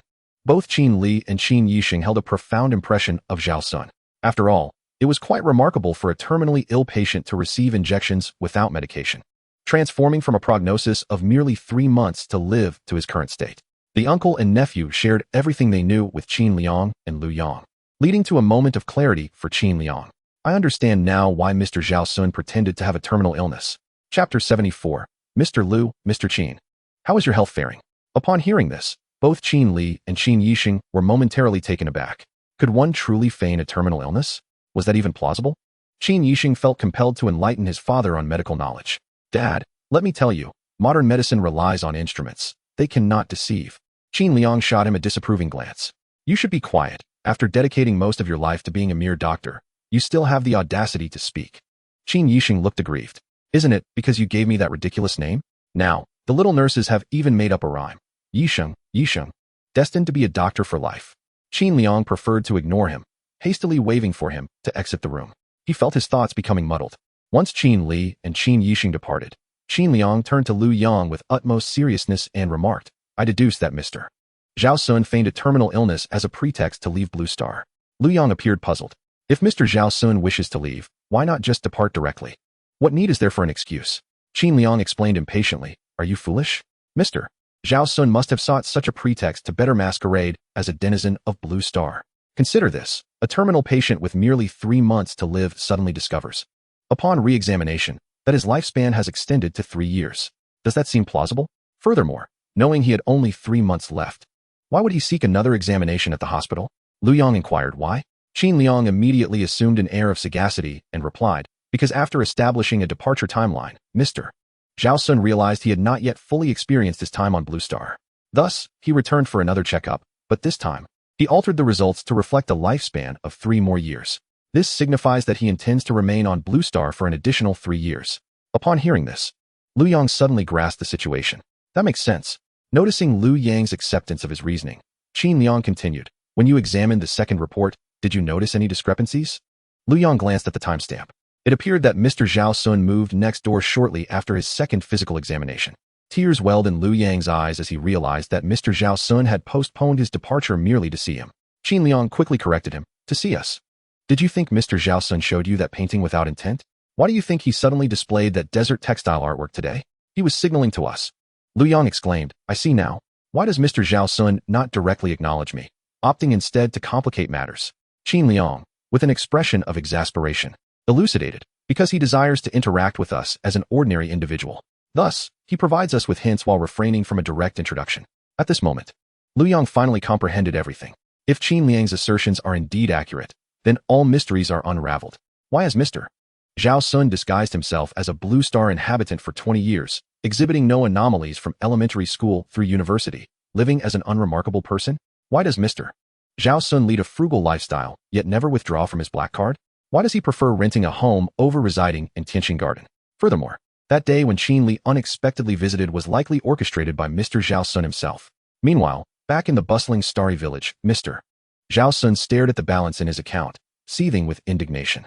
Why is it that his money dissipates so swiftly? He hardly ventures out, spending little on meals. Yet his funds seem to vanish at an alarming rate. Since moving to Starry Village, in less than half a month, he has already squandered over 600,000. At this rate, 2 million would be exhausted in merely 2 months. This cannot continue. He has poetry and distant horizons to pursue. He must not allow the game to entangle him. The remaining funds should be allocated for travel, not squandered in the abyss of gaming. Yet, whenever he recalls the yearning expressions of those NPCs for numerical values, he feels a pang of compassion. In recent days, every time he recharged for equipment, the emotional gratification expressed by those NPCs felt profoundly genuine. On numerous occasions, he found it difficult to discern whether he was in the realm of the game or reality. Perhaps it would be prudent to divide his finances henceforth into 2 segments, one for gaming and the other for travel. After all, as a seasoned player, it is impossible to expect him to entirely abstain from spending. However, a degree of moderation is indeed necessary. Presently, another dilemma confronted Zhao Xun. What would he use to play games while traveling? Should he purchase a laptop? Yet, that would be quite cumbersome to carry while journeying. Just then, as Zhao Xun was engulfed in his frustrations, a knock resounded once more from outside. What could be the reason for such frequent visitors today? Upon opening the door, he found no one outside, only a cardboard box on the ground. Upon returning inside and opening the box, he discovered a brand new phone. The device bore no brand insignia. Once powered on, the interface appeared indistinguishable from that of a conventional smartphone. The sole distinguishing feature was the pre-installed Simulated Universe app. Zhao Xun felt a surge of joy. This was akin to receiving a pillow when one is drowsy. After launching the app, he noted that its functionalities mirrored those of the desktop version. The gaming company had even thoughtfully logged him into his account. Considering the current era, it is hardly surprising that such a game would offer cross-platform compatibility. Some have even achieved interoperability across 5 or 6 platforms. However, for Zhao Xun, who does not indulge in gaming consoles, having mobile compatibility suffices. Now, the final question has also been resolved. All that remains is to take action. He has long desired to appreciate the magnificent landscapes of his homeland. However, prior to embarking on this journey, he plans to wait for the elder Lu Yang and elder Qin to be discharged from the hospital. Lu Yang has been exceedingly kind to him, and he cannot allow the old man to feel neglected. The next morning, without the elder Lu Yang's usual wake-up call, Zhao Xun rose promptly to exercise. He cannot afford to be lax just because the elder is unwell. After enjoying breakfast prepared by Sister Zhang, Zhao Xun logged into the game, signed in, and then logged off after checking his J-10C Fighter monthly card. Compared to the gear he currently possesses, the only thing lacking is training from NPCs. With time on his hands, Zhao Xun began to peruse domestic travel guides. Engaging in leisure without a plan often results in disappointment. Just as he opened a travel blogger's video on Platform A, the sound of a car engine echoed from outside. Zhao Xun surmised that elder Lu Yang had returned. He quickly stood and walked outside, where indeed, Shun Mingda and Qin Yixing were unloading items from the vehicle. Zhao Xun hurriedly greeted them, elders Lu and Qin. Are you feeling better? Originally, both Lu Yang and Qin Liang had made significant recoveries, but upon seeing Zhao Xun, tears streamed down their faces. Chapter 75. I am Qin Liang. Lu Yang and Qin Liang actually wanted to convey to Zhao Xun, we were doing quite well until we saw you, which has now stirred our emotions. Regrettably, they were unable to articulate a single word amidst their tears. Ultimately, had it not been for Shun Mingda and Qin Yixing assisting them, the 2 elderly gentlemen might have required another hospital visit. In light of this situation, Zhao Xun lost his desire to explore travel guides. He remained at elder Lu Yang's home assisting until noon before departing. Once home, Zhao Xun was persistently concerned about the health of the 2 elderly gentlemen. Unsettled, he sent a message to Qin Yixing, who was left behind to accompany elder Lu Yang. Zhao Xun, are the 2 elders feeling any better? Qin Yixing, they improved a lot after you left. After sending the message, Qin Yixing felt it might have been inappropriate. It seemed to imply that the elders' ailments were Zhao Xun's fault. He quickly added, the 2 elders were simply overwhelmed with emotion. It was likely caused by their excessive sorrow. You need not worry. Having been a doctor for a lifetime, I can take good care of them. Zhao Xun, if you need assistance, do not hesitate to call me. Setting his phone down, Zhao Xun murmured to himself, what kind of emotional upheaval could cause two venerable generals to weep so? Meanwhile, at Elder Liu Yang's residence, Liu Yang and Qin Liang sat in the study, gazing at each other in silence for a while. Eventually, Qin Liang broke the silence. Why were you crying just now? Liu Yang sighed. I couldn't help it upon seeing Mr. Zhao Xun. With a serious expression, Qin Liang replied, you must control yourself, Mr. Zhao Xun wishes to interact with us as an ordinary person. Should we shatter the fragile barrier, Mr. Zhao Xun might leave Blue Star. Liu Yang shot him an annoyed glance. And you dare criticize me? Did you not cry as well? Qin Liang stubbornly retorted, I only cried because I saw you crying. Liu Yang chose not to engage in petty disputes. I wish to remain in the company of Mr. Zhao Xun, and we shall now proceed to his residence. No tears shall be shed. Qin Liang nodded in agreement, declaring that whoever cried would be relegated to the status of a grandson henceforth. It was settled. At Zhao Xun's home, he had just managed to compose himself and was about to consult a travel guide when a knock at the door interrupted him. Puzzled, he wondered who it could be. Upon opening the door, he was greeted by the sight of the venerable Qin standing outside. Clearly, their health had improved. He silently prayed that the two elders would not succumb to tears again. Zhao Xun welcomed them inside, offering consolation. Greetings, Liu and Qin. Are you feeling better? Qin Liang and Liu Yang nodded obediently like young children, responding that they were indeed much improved. Zhao Xun couldn't help but chuckle at their demeanor. It is often said that the elderly resemble children more and more as they age, and these two were perfect examples of that. He guided them to the sofa and reassured them, please sit for a moment, I will prepare some tea. With that, he began searching for his tea set. Unfortunately, Zhao Xun possessed only one set of tea ware, and he was reluctant to present this faux national gift porcelain, fearing it might tarnish his reputation. Once the tea was brewed and elegantly arranged on the table, Liu Yang and Qin Liang gazed at the cups in awe. They would not mistake this tea set. As a select few aware of Zhao Xun's existence within the military of the Divine Summer, they recognized the gifts bestowed upon him by the government. Save for the painting gifted by Sun Qilian, their hearts swelled with joy upon witnessing Zhao Xun use this set of national porcelain for tea. Their feelings mirrored that of a young student delighting in a teacher's approval of a carefully prepared gift for Teacher's Day. Noticing their unwavering gaze on his teacup, Zhao Xun felt a twinge of embarrassment.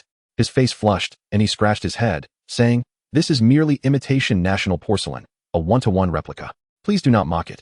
Upon hearing Zhao Xun's words, Qin Liang and Liu Yang exchanged glances. His statement could be interpreted in two ways. Either he cherished this national porcelain but was reluctant to use it, opting instead for a technologically advanced replica, or the porcelain before them was authentic, and Mr. Zhao had intentionally claimed it was fake, suggesting a desire to appear as an ordinary individual, thus urging them not to shatter the illusion. Confident that he understood the implications, Qin Liang nodded and remarked, the aesthetics of tea ware relates solely to its beauty and functionality. Preferences vary according to individual taste. Each person has their own unique perspective, and choosing a tea table is a matter of personal freedom. Liu Yang quickly echoed, indeed. Zhao Xun promptly replied, it is still the esteemed Elder Qin who possesses greater wisdom. I have learned from you. Pleased with Zhao Xun's acknowledgement, Qin Liang cast a triumphant glance at Liu Yang and discreetly sent him a message. Qin Liang, did you see Mr. Zhao praise me? Liu Yang, Mr.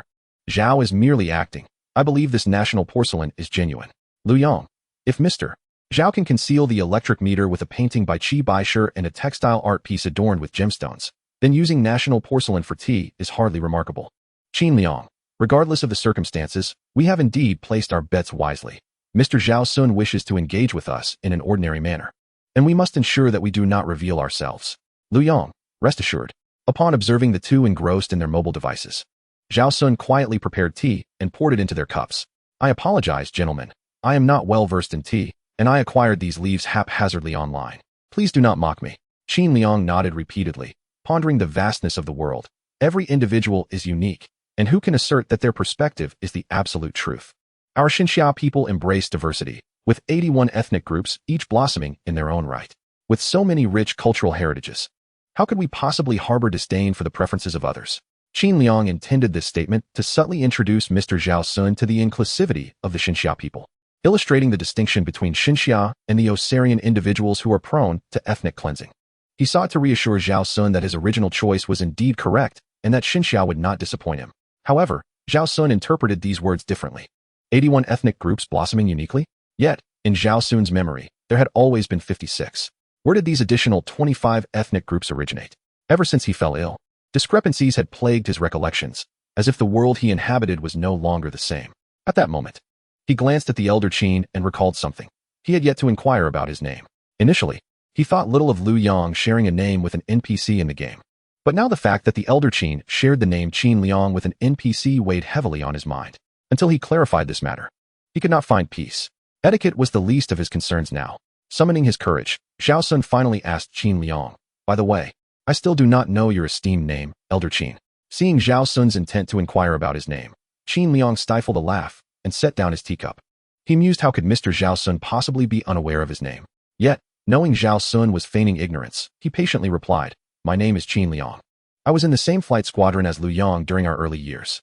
Chapter 76. Ladies and gentlemen, let us awaken our spirits. It is now time to repay our debts. The instant Qin Liang uttered his name, Zhao Xun felt as though his brain had been struck by lightning. This could not be mere coincidence.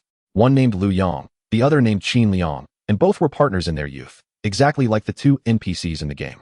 This peculiar situation could only imply two possibilities. Either the gaming company had audaciously used the real names of veteran pilots, or some extraordinary supernatural event had manifested around him. His distorted memories, or perhaps the twisted history of this world, coupled with the presence of these two NPCs, all seemed to align. Zhao Xun's expression grew animated as he looked at Qin Liang and Liu Yang. "You are named Liu Yang?" Liu Yang nodded. "You are named Qin Liang?" Qin Liang nodded. "You both served in the same flight squadron during your youth?" Liu Yang and Qin Liang nodded in unison. In those days, Lord Qin was the mainstay, while Lord Liu was the auxiliary. The two venerable gentlemen, Liu Yang and Qin Liang, exchanged knowing glances once more. Seizing the opportune moment, Zhao Xun boldly unleashed his trump card. "In 1990, when you drove away two F-15CS, did AJ-20A suddenly appear out of nowhere?" As Liu Yang was about to nod in agreement, Qin Liang pinched him sharply. With a chuckle, Qin Liang remarked, "Young man, you possess quite the sense of humor." The J-20A fighter jet made its maiden flight in 1991 and entered production in 1992. Where could AJ-20A have come from in 1990? Moreover, the two F-15CS we encountered during that mission malfunctioned and fell from the sky on their own. We did not shoot them down. There were reports in the newspapers at the time. After articulating these words, Qin Liang secretly exhaled in relief. That was a close call. Just now, Mr. Zhao Xun must have been testing him. It was the final trial of their rapport. Had he spoken the truth earlier, Mr. Zhao would undoubtedly have returned to his home planet without hesitation. At that moment, Liu Yang also belatedly grasped the gravity of the situation. It was indeed perilously close. If not for Qin Liang's intervention, he would have fallen into Mr. Zhao Xun's trap. If Mr. Zhao truly wished to acknowledge him, he would have revealed himself long ago, rather than waiting until now to react upon hearing Qin Liang's name. Qin Liang's assertion was correct. Mr. Zhao Xun desired a mundane existence. Otherwise, he would have already moved into Tianqing Garden and would not have left a single cent untouched in his black card. Upon hearing Qin Liang's words, Zhao Xun was instantly engulfed in confusion. It seemed he had made a significant blunder. The situation was not at all as he had imagined. Upon reflection, it was indeed absurd to conjure up fighter jets from thin air after 35 years. That transcended mere supernatural occurrences. It was a divine anomaly. Fortunately, he noticed that Qin Liang and Liu Yang appeared to be unfazed, likely dismissing his musings as jest. The trio engaged in conversation for a while longer, but as they were all quite tense, their topics dwindled. Eventually, after their tea had been consumed, Liu Yang and Qin Liang took their leave. Zhao Xun remained seated on the sofa, increasingly troubled by a sense that something was amiss. However, he could not pinpoint what exactly felt off. Finally, he rose from the sofa and retrieved the black card. The smooth card bore no inscriptions. Its only clue was the accompanying password, 888888. Could this possibly be true? Despite Qin Liang's earlier denial of Zhao Xun's claims, some matters could not rest without personal verification. An ATM was nearby, and he resolved to test it. He stood up, donned a jacket, and made his way to the door. Meanwhile, at Liu Yang's residence, the two remained unsettled. Had they misstepped in their speech, Mr. Zhao Xun would have departed Blue Star, and they would never see him again.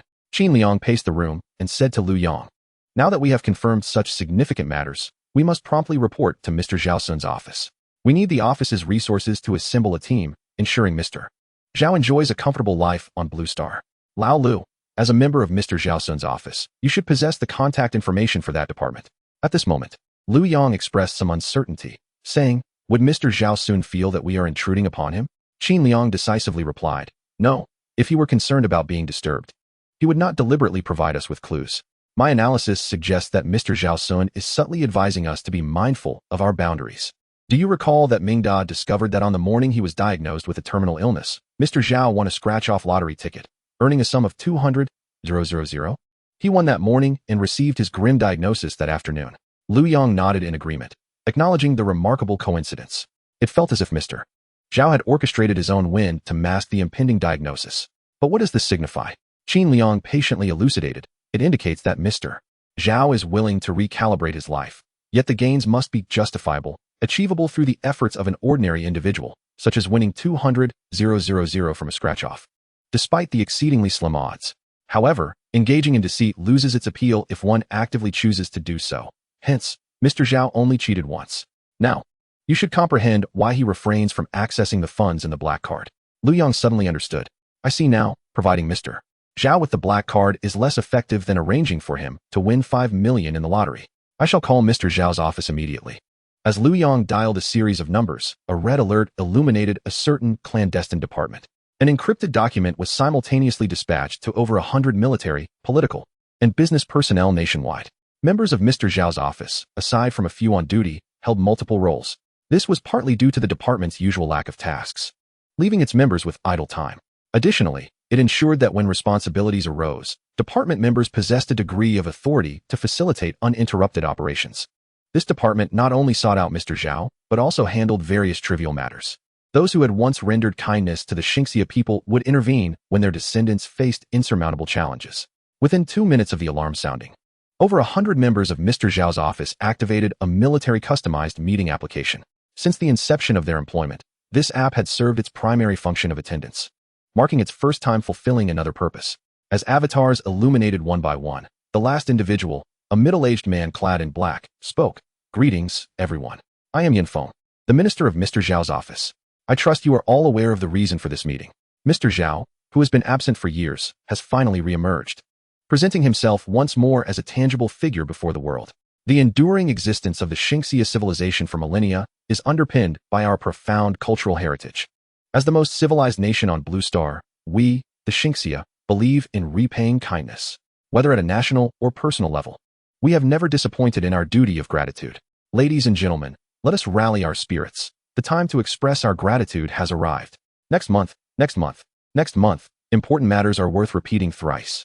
The more I say, the more you owe me a cup of tea. Chapter 77. Take action. After Yin Feng completed his mobilization, over 100 participants in the app meeting collectively responded. The Department of Finance of Xinxia will unconditionally support all actions of Mr. Zhao Xun.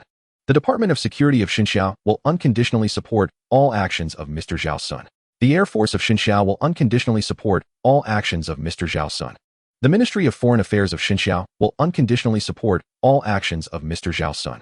The Ministry of Commerce of Xinxia will unconditionally support all actions of Mr. Zhao Xun. The Department of Civil Defense of Xinxia will unconditionally support all actions of Mr. Zhao Xun. The Navy of Xinxia will unconditionally support all actions of Mr. Zhao Xun. The Lonka Institute of Xinxia will unconditionally support all actions of Mr. Zhao Xun. More than 100 individuals represent over 30 significant departments, comprising key figures and even heads of departments. For instance, Yin Feng, in addition to being the minister of Mr. Zhao Xun's office, also serves as the chief of staff of the Department of Defense of Xinxia. Given the current national strength of Xinxia, the mobilization of such departments would cause a seismic upheaval akin to a magnitude 99 earthquake. It is no exaggeration to say that an average medium-sized nation would be utterly crushed before such a department. Seeing the unanimous cooperation, Yin Feng nodded in satisfaction, realizing that everyone had not forgotten Mr. Zhao Xun's benevolence. A drop of kindness deserves a fountain of gratitude. This is the virtue of the children of Xinxia. He refrained from unnecessary chatter and directly named individuals at the meeting. Now, I invite General Lu Yong to report the situation. Lu Yong, having been named, promptly disclosed all the intelligence at his disposal. He also shared Qin Liang's analysis. After listening to Lu Yang's words, Yin Feng contemplated for a moment, recognizing the validity in the elder's insights. He then posed a question to the entire assembly. What are your thoughts on General Qin's analysis? The members of the meeting swiftly typed their responses. Sun Yiming. Agree, Li Xiaobin. Agree, Liang Xiao. Agree, Ma Xiao. Agree, Song Weidong. Agree, Zhao Yixue. Agree, Zhang Xiaoxiao. Those capable of attending this meeting are well-versed in Mr. Zhao Xun's past, thus quickly forming their own judgments based on Qin Liang's words. Seeing the unanimous agreement on Qin Liang's remarks, Yin Feng proposed. I intend to invite General Qin to join Mr. Zhao Xun's office. Do you all concur? Agree, agree, agree, agree 99, noticing the collective consent. Yin Feng promptly authorized Qin Liang's inclusion in the meeting. General Liu, please assist General Qin in joining the meeting. At that moment, in Liu Yang's residence, he called out to Qin Liang, who was seated in a corner. Old Qin, come over. You can now join the organization. Hearing this, Qin Liang sprang to his feet. Having long desired to be part of Mr. Zhao Xun's office, yet had been unable to pass the approval process for a simple reason. To secure a position in Mr. Zhao Xun's office, one must possess unique talents and considerable influence. Remarkably, his abilities and influence coincide with those of Liu Yang, making it exceedingly difficult for Liu Yang to gain entry after Mr. Zhao Xun's office was graced by his presence. Despite Liu Yang's persistent applications year after year, he had remained without news, until today, when his aspirations were finally realized. With Liu Yang's assistance, Qin Liang entered the app conference room. As he stepped into the meeting, an overwhelming chorus of familiar names erupted in welcome. The exhilaration swelling within Qin Liang was palpable. After years of yearning, both of his long-held dreams had been fulfilled in an instant. Following this brief interlude, the meeting resumed. At this juncture, Yin Feng remarked, based on General Qin's description, it appears that Mr. Zhao Xun is not entirely satisfied with the black card and residence we presented to him. He proposed, effective immediately, we should revoke the black card privileges, and any financial gifts to Mr. Zhao Xun must be justified with plausible reasons, such as winning the lottery. The room echoed with agreement. Observing the motion's approval, Yin Feng continued, as for the Kyoto Wangfu and the additional 8 estates, we must seek Mr. Zhao Xun's input on how to proceed. At last, someone raised a question. Song Weidong interjected, but aren't we supposed to collaborate with Mr. Zhao Xun in this charade? How can we inquire of him directly? Witnessing Song Weidong's interjection, Liu Yang's frustration escalated. He recalled how this individual feigned senility when Liu had previously sought information. Now, his demeanor was anything but senile. Simultaneously, Qin Liang recognized the opportunity to shine and quickly interjected, this matter can be entrusted to Liu Yang and me. We possess the means to naturally elicit Mr. Zhao Xun's genuine thoughts. With Qin Liang's volunteerism, consensus was swiftly reached, as his current performance inspired confidence among the attendees. Ultimately, before the meeting concluded, Yin Feng called upon an individual. Sun Yiming, after you complete your mission in Kangaroo State, proceed to Fenggang to await further instructions. Should Mr. Zhao Xun set sail, the Yuzhou No. 058 nuclear-powered cruiser fleet is to provide protection. Sun Yiming acknowledged. Zhang Xiaoxiao, your squad must ensure that 10 White Emperor D-type fighter jets are ready for immediate takeoff. Upon Mr. Zhao Xun's boarding, launch to escort. Zhang Xiaoxiao confirmed. Ma Xiu, the Yinglong Airborne Brigade must remain on standby. Ma Xiu affirmed. Meanwhile, Zhao Xun donned his coat and exited his quarters, only to discover the lights in Liu Yang's residence still ablaze. He shook his head in resignation. These two gentlemen were quite the night owls. He surmised they had much to discuss after a prolonged separation and thus paid it little mind. Continuing his stride toward the village's ATM, he retrieved the black card, chuckling at the absurdity of his endeavor. What on earth was I thinking? Just as he prepared to insert the card into the ATM, a sudden buzzing sound echoed from above. Zhao Xun looked up to see several jet tilt-rotor transport aircraft soaring overhead. He sighed in resignation, feeling as though this world had truly changed. As he turned back to continue inserting his card, the very aircraft he had just observed descended at the village entrance. Fully armed special forces clad in lightweight, airborne power armor leaped from the cabins. Within 5 minutes, they secured all the intersections. Yes, a group of soldiers, resembling futuristic warriors, spread out, while individuals dressed in various attires disembarked from the second aircraft. Their appearances varied widely. Some were young women in nurse uniforms. Others were delivery personnel draped in yellow, and even uniformed security officers were present. In short, their diverse looks contrasted starkly with the uniformity of the earlier soldiers. You have only 10 minutes. After that, all public facilities, including the health clinic and convenience store delivery personnel, must be replaced by our people. Yes, with a synchronized response. These seemingly mismatched individuals exhibited extraordinary agility. Beneath their ordinary exteriors lay remarkable capabilities. Chapter 78. What is this place? Why are there guards at the entrance? At the ATM, Zhao Xun glanced at his account balance and chuckled to himself. It seemed he had been overthinking things. However, he was somewhat surprised to discover that this card was indeed a genuine bank card, albeit with all the printed text obscured. This game company certainly had a sense of humor, gifting him a real bank card. Bank cards must be registered under one's real name. This game company must be treading on illegal grounds, he mused. Nevertheless, Zhao Xun had no intention of confronting the gaming company. If the game operators were to be apprehended, it would benefit him as a player not at all. After all, he had invested over 600,000 in this game. Leaving the bank, Zhao Xun resolved to return home. Although the black card contained no funds, he remained hopeful. After all, he still possessed a property deed and a key to his home. He simply needed to see if his key could unlock the door to the prince's mansion at number 17 Haishi Street, and the truth would be revealed. If the key fit that door. Just then, Zhao Xun felt as though he had kicked something hard with his right foot. Looking down, he discovered a black fabric bag. Picking it up, he was astonished to find it contained 100,000 yuan. Truth be told, anyone would be overjoyed to stumble upon such money in the dead of night. However, Zhao Xun felt little excitement over the sum. First, he already had over 1 million in his account.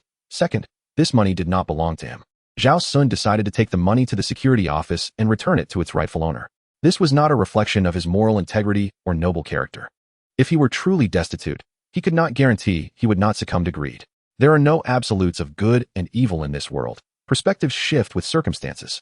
Of course, one cannot discount the existence of those who are inherently wicked. However, it is evident that Zhao Xun is not of the inherently malevolent sort.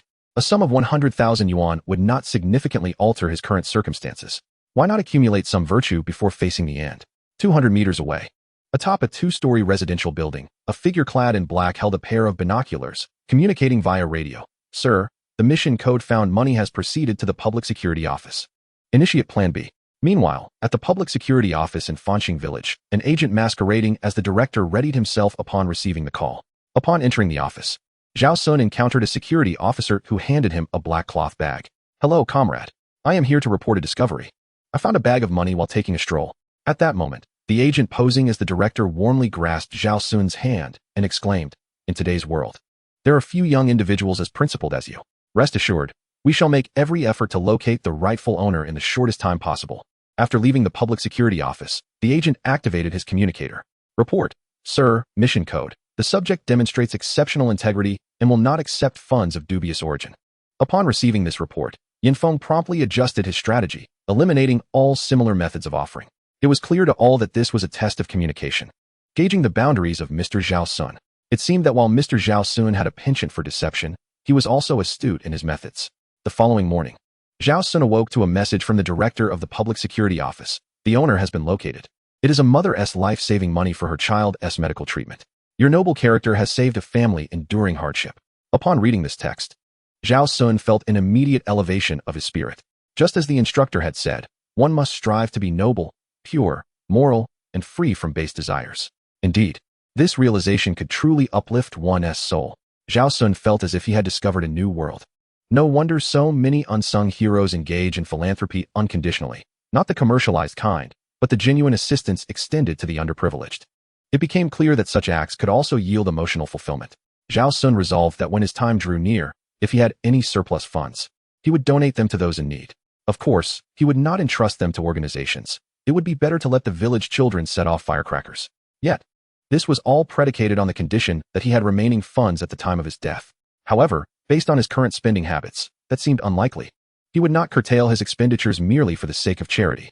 Zhao Xun understood well that one must act within their means. A truly virtuous person must first care for themselves, then for those around them, and only thereafter extend their generosity to strangers. Cultivating oneself, maintaining harmony in the family, governing the nation, and bringing peace to the world should be approached with a sense of personal capacity. Just then, a knock at the door interrupted Zhao Xun's contemplation. He opened the door to find a stranger standing before him. Sir, I am from the lottery center, and we have a new type of lottery that we hope you might consider. Upon hearing that it was a lottery sales pitch, Zhao Xun immediately lost interest. I am not interested. The disguised salesman hastily remarked, I shall not take up much of your time. For merely $2, you can not only aid impoverished children, but also stand a chance to win a grand prize of 10 million. If you have any reservations or fear there might be some hidden schemes, cash payment is perfectly acceptable. It's just $2, you can't possibly lose. Upon hearing this, Zhao Xun, not wanting to deliberate any further, promptly retrieved $2 from the shoe cabinet by the entrance and handed it over. Although he was aware that such lotteries were often shrouded in secrecy, he found it hardly worth the effort to argue over a trivial amount. He was in a hurry to exercise and then head to old master Liu Yang's for breakfast.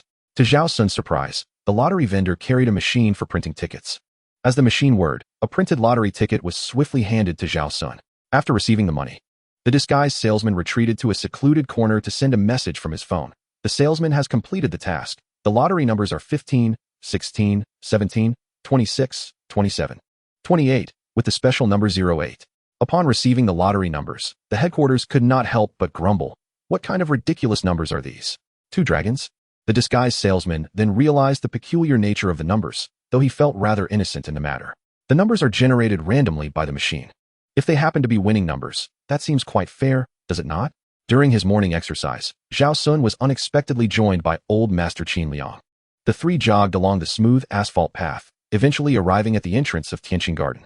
Zhao Xun, puzzled, exclaimed, "It's a dead end." It seemed that Qin Liang had taken the lead today, and given his unfamiliarity with the surroundings, it was odd that he brought them to the gate of Tianqin Garden. Hearing Zhao Xun's words, Qin Liang feigned ignorance, curiously pointing at the grand entrance and asking, "What place is this? Why are there guards stationed at the entrance?" Old Master Lu Yang also pretended to be uninformed, stating, "I am not sure either. It must be the estate of some prominent figure." The two then turned their attention to Zhao Xun. Lu Yang inquired, "What do you think, little Sun?" Truth be told, addressing Zhao Xun as little Sun weighed heavily on him. However, the consensus in the office suggested it was best to maintain the original address. In their interactions, they treated Zhao Xun as an ordinary individual. Seeing that the two elders were asking for his opinion, Zhao Xun expressed his thoughts candidly. "I suspect this is the private residence of some influential person. Maintaining such a vast estate must require immense resources. It is almost sinful." Upon hearing Zhao Xun's words, Lu Yang and Qin Liang broke into a cold sweat. No wonder Zhao Xun had never resided in these estates. It appeared he held them in great disdain. It seemed that the properties gifted by Shunxia years ago were not to Zhao Xun's liking. Noticing the two elders perspiring, Zhao Xun quickly suggested, "Old Lu, old Qin, you both look quite weary. Perhaps we should find a place to rest." Upon hearing Zhao Xun's words, the two elders regained their composure. After finding a secluded spot to sit, Qin Liang recalled the organization's mission. He needed to ascertain how Zhao Xun intended to manage these estates. Casually, he inquired, "Zhao Xun, if this estate were to be entrusted to you, how would you handle it?" Upon hearing Qin Liang's question, Zhao Xun couldn't help but smile. Were he to possess such an estate, he would undoubtedly first boast about it on social media, showcasing it to the world. Then, he would invite a charming lady from the internet to his home, relishing her astonished expression. However, that was merely a fantasy. He could never own such a grand estate. Even if he were born on the same day as Qin Shi Huang and worked tirelessly since, it would remain beyond his reach. Yet, having been posed such a question by Qin Liang, Zhao Xun felt compelled to respond with flair. "If the estate were mine, I would designate part of it as a public park, offering the community a refreshing retreat during the holidays. The buildings in the open area would be transformed into hotels and restaurants, with a portion of the profits dedicated to maintaining the estate and the remainder used to assist those in need." After articulating his thoughts, Zhao Xun felt a sense of satisfaction with his performance. After all, he did not possess such an estate. He could say whatever he wished.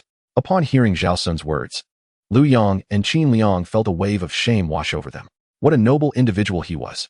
In comparison, their own aspirations seemed utterly trivial. Lu Yang discreetly reported Zhao Xun's ideals to his office, where Yin Feng was taken aback by the revelation of such altruism in the world.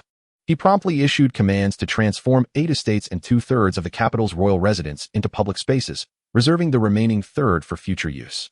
Upon returning home, Zhao Xun powered on his computer. After seamlessly signing in with his J10C monthly card, he discovered that the KJ600 and the KJ500 prototype, reformed from the Y30 platform, had been completed. The speed of these developments was astonishing. Setting these matters aside, Zhao Xun's foremost curiosity lay in understanding why the NPCs in the game shared names with the elderly Lu Yang and Qin Liang. Even more coincidentally, both Elder Lu Yang and Elder Qin Liang were pilots, mirroring the relationship of lead and wingman, and their ages seemed to align as well. Despite their denials when he directly inquired, Zhao Xun remained skeptical. After all, he had ventured to withdraw money using a mysterious black bank card the previous night. Although it turned out that the card was empty, he remained undeterred. He planned to use the key gifted by the game company to visit the capital and see if it could unlock the gates of the royal residence. However, before that, he needed to verify something else. He wished to ascertain how many NPCs in the game shared names with real individuals. Were Elder Lu Yang and Elder Qin Liang anomalies? Or did the NPCs have real-world counterparts? With resolve, Zhao Xun began engaging in dialogue with NPCs while simultaneously conducting searches online. In the end, he was astonished to discover that the NPCs within the game had real-life counterparts. Now, Zhao Xun was certain that there was something amiss with this game. Either the game company had the audacity to use the true names of historical figures for its NPCs, or this game was a manifestation of some supernatural phenomenon. Regardless, he felt compelled to continue his investigation. He could not rest until the truth was unveiled. After all, if he fell ill in a couple of years, he would be haunted by unanswered questions. For the time being, however, he decided to immerse himself in the joy that the game offered. After all, having invested in a monthly subscription for 3 years, not playing would be a waste. Upon logging in, Zhao Xun realized that the Navy was currently overwhelmed with tasks. The naval aviation needed to train on the J-16 fighter jets. The Type 055 destroyers required training. The new aircraft carrier was also in need of drills. And the Type 076 amphibious assault ship demanded attention. With the Navy so preoccupied, they still had to find time to transfer the J-10C fighter jets to the Air Force. Naturally, the Air Force was equally busy, with training for numerous J-10C aircraft on their agenda. Given the hectic schedules of both branches, Zhao Xun decided to evaluate the technological advancements of his own faction. He allocated points to the nuclear reactor for large vessels.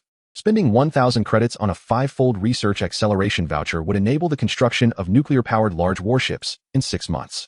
Additionally, he focused on the scramjet engine, a crucial component for atmospheric reentry aircraft, which also required immediate attention. By purchasing another 5-fold research acceleration voucher for 1,000 credits, mass production of the engine could commence in 8 months. Furthermore, he invested in the variable cycle engine, which is most versatile within the atmosphere. Utilizing the 5-fold research acceleration voucher, mass production could begin in 3 months.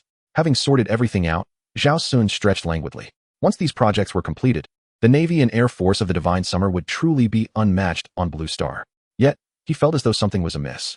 He murmured to himself, the Navy and Air Force have been sufficiently organized. It should be perfect, should it not? Suddenly, a revelation struck him. He finally recalled what he had overlooked. The Marine Corps and the airborne forces had yet to develop. Without the technological advancements of these two branches, the Air Force and Navy could not be deemed flawless. It was clear to him that the Y-30 transport aircraft had been widened specifically to facilitate the airdrop of lightweight tanks. The mere thought of nearly 30 tons of a lightweight tank being released from low altitude with parachutes filled Zhao Xun with exhilaration. As for the Navy, with the Type 076 already in place, amphibious landing vehicles certainly could not be left behind. Ultimately, Zhao Xun concluded that the standard weaponry for both the Marine Corps and the airborne troops needed an upgrade. He had previously noticed, during a naval operation to capture individuals on a Perry-class frigate, that they were still using the outdated Type 81 rifles, which seemed woefully inadequate. Zhao Xun could not allow his soldiers to suffer such indignities. Meanwhile, in 1990, Liu Zhenbong, the minister of the Divine Summer Army, suddenly felt an inexplicable sense of grievance. This feeling arose without any clear cause. He could not pinpoint why he felt this way. It was just a profound sense of unfairness. Even when his mother had used his saved pocket money to buy toy cars for his younger brother, he had never felt such a sense of injustice. Chapter 80. The Supreme Helicopter Emperor's suite having determined the course, Zhao Xun began to browse the airborne equipment. Aerially deployed tanks can be broadly classified into 3 categories. The first is the standard light tank, with a combat weight of approximately over 30 tons. The Y-20 can transport 2 of these tanks at once. Although airport restrictions may apply, it ensures that the tanks can be deployed into combat immediately upon landing. The second type is the compact light tank, which must not exceed a combat weight of 26 tons. The Y-30 can transport 1 such tank at a time. The advantage of this tank lies in its flexible deployment. It does not require an airport for delivery. The Y-30 can simply drop it from low altitude onto a flat surface, at which point a parachute can be deployed for a quick engagement. The third type is the airborne infantry fighting vehicle, which is the most straightforward option. It is dropped prior to the paratroopers jumping, allowing them to retrieve the equipment upon landing. Zhao Xun directly purchased the 15-type light tank from the store. 15-type light tank, combat weight, 33. 36 tons crew, 3 length, 9, 2 meters, with gun forward, width, 3 meters height, 2, 5 meters power, 1100 horsepower. 8-cylinder liquid-cooled turbocharged diesel engine, maximum road speed, 70 kilometers h maximum off-road speed, 50 kilometers h range, approximately 500 kilometers main gun, 105 millimeters muzzle brake rifled gun. Capable of firing fin-stabilized armor-piercing shells with a penetration depth of approximately 500 millimeters RHA at 2,000 meters. Auxiliary weapon, 7, 62 millimeters coaxial machine gun with 2,000 rounds. Optional anti-air suppression remote weapon station. Armor, roof resistant to 25 millimeters APDS projectile level. Frontal armor equivalent to 600 millimeters homogeneous steel. Active defense, optional laser warning system or active soft kill system. Nuclear, biological, and chemical protection, standard overpressure 3-proof system. After reviewing these specifications, Zhao Xun exclaimed in awe at their formidable nature. Wouldn't deploying this against 1990s tanks be akin to bullying?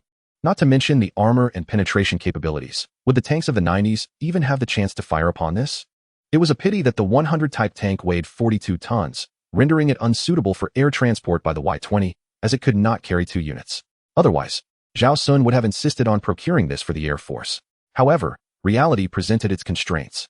The efficiency and cost-effectiveness of transporting tanks with even the largest transport aircraft were not favorable. Ultimately, Zhao Xun had to temporarily abandon the idea of acquiring the 100-type tank.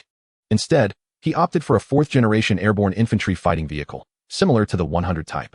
Though small, this Sparrow is equipped with all essential components: an unmanned turret with a 30mm autocannon, a 4-shot active interception system, dual-mounted HJ-13 anti-tank missiles, and a quad-mounted general missile system, accompanied by millimeter-wave radar. In summary, this fighting vehicle boasts an impressive array of features, though its price is less appealing. Yet, what of the expense? The Air Force eagerly anticipates the new vehicle.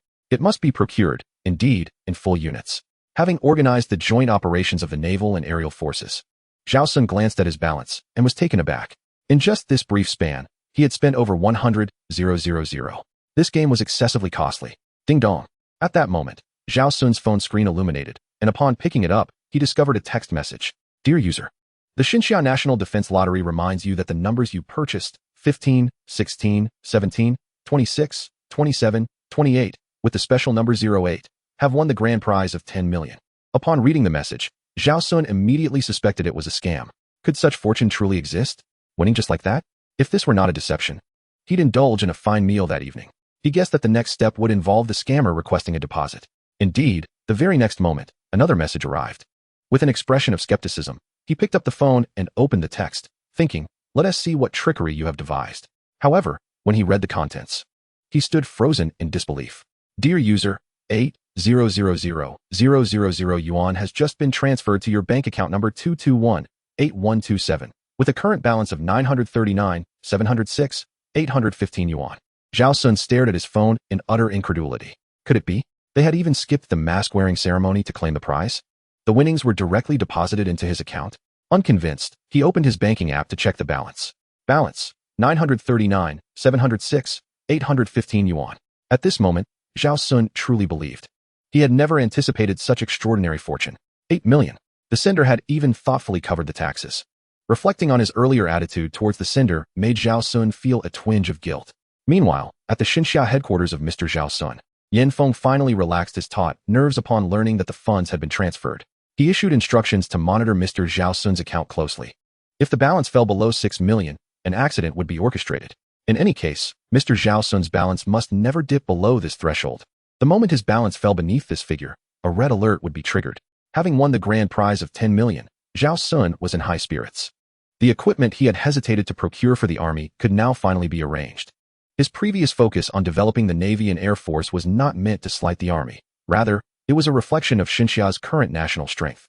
Where army equipment was not a priority, even in the 1990s, which nation would dare launch a direct assault on Xinxia's territory? Would they not be deemed insane? The moment they crossed the border, their homeland would be in jeopardy. Moreover, looking across the entire Xinxia map, only a handful of countries posed a threat to the army, and one of them was still an ally. Of the remaining two, one had been subdued, while the other had been intimidated. As for troubles from the north, they would first be approached by the overweight. Thus, Zhao Xun had not rushed to develop the army.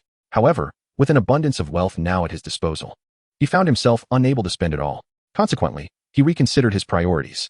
Since idleness was also uncomfortable, he decided to assemble 2 heavy armored combined brigades for some amusement.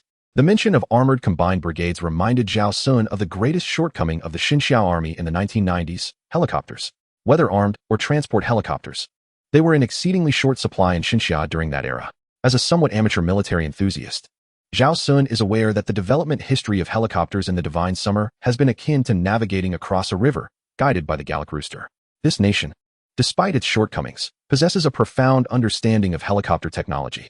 Their helicopters are regarded as top tier on the global stage, representing the finest that the Divine Summer can acquire.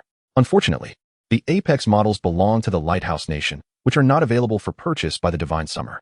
The reality is that they were unaffordable at the time of their availability, and by the time they could be afforded, they were no longer for sale.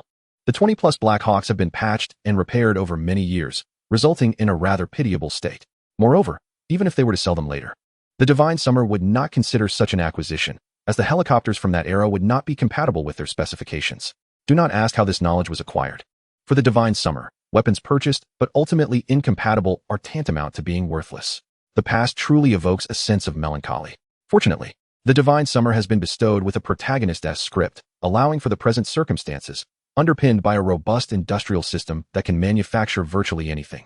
Now that Zhao Xun has acquired wealth, he has no intention of indulging others. When it comes to helicopters, he opts to procure those produced by his own country, specifically the finest models available.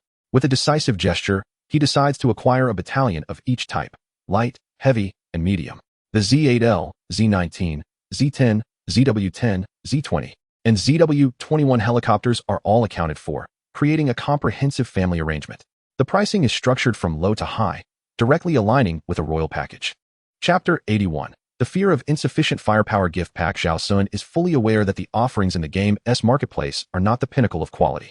The most formidable equipment requires research and technological advancements to unlock. However, this is the 1990s, and even the helicopters available in the marketplace are more than sufficient to dominate the entire globe. Regarding the order of helicopter purchases, Zhao Xun does not hesitate, opting to start with the most expensive. He initially secures the Z20 outright. Additionally, he thoughtfully acquires all 4 derivative models: Z20, Z20F, Z20J, and Z20T. The Navy will utilize the Z20F and Z20J, while the Army will employ the Z20 and Z20T. This configuration, while costly, has no apparent drawbacks. But what of the expense? Zhao Xun has just won a $10 million prize. He possesses ample funds and is eager to exact a measure of revenge against societal constraints. Just as Zhao Xun is poised to make the payment, the system presents a pop-up notification. Congratulations, player! You have triggered a limited-time discount. By recharging 888 yuan, you will receive the Insufficient Firepower Fear Gift Pack. Insufficient Firepower Fear Gift Pack. Gift Pack function. Upon activation, it grants 3 consecutive days of sign-in rewards. First day sign-in reward: national deployment of Z20 industrial capabilities. Second day sign-in reward: a complete set of Z20 production equipment, 10 sets in total. Third day sign-in reward: 200 units each of the ZW21 armed helicopters, Z20 helicopters, Z20F helicopters, Z20J helicopters, and FZ20T helicopters. Zhao Xun exclaims in astonishment. This gift pack is exceptionally advantageous.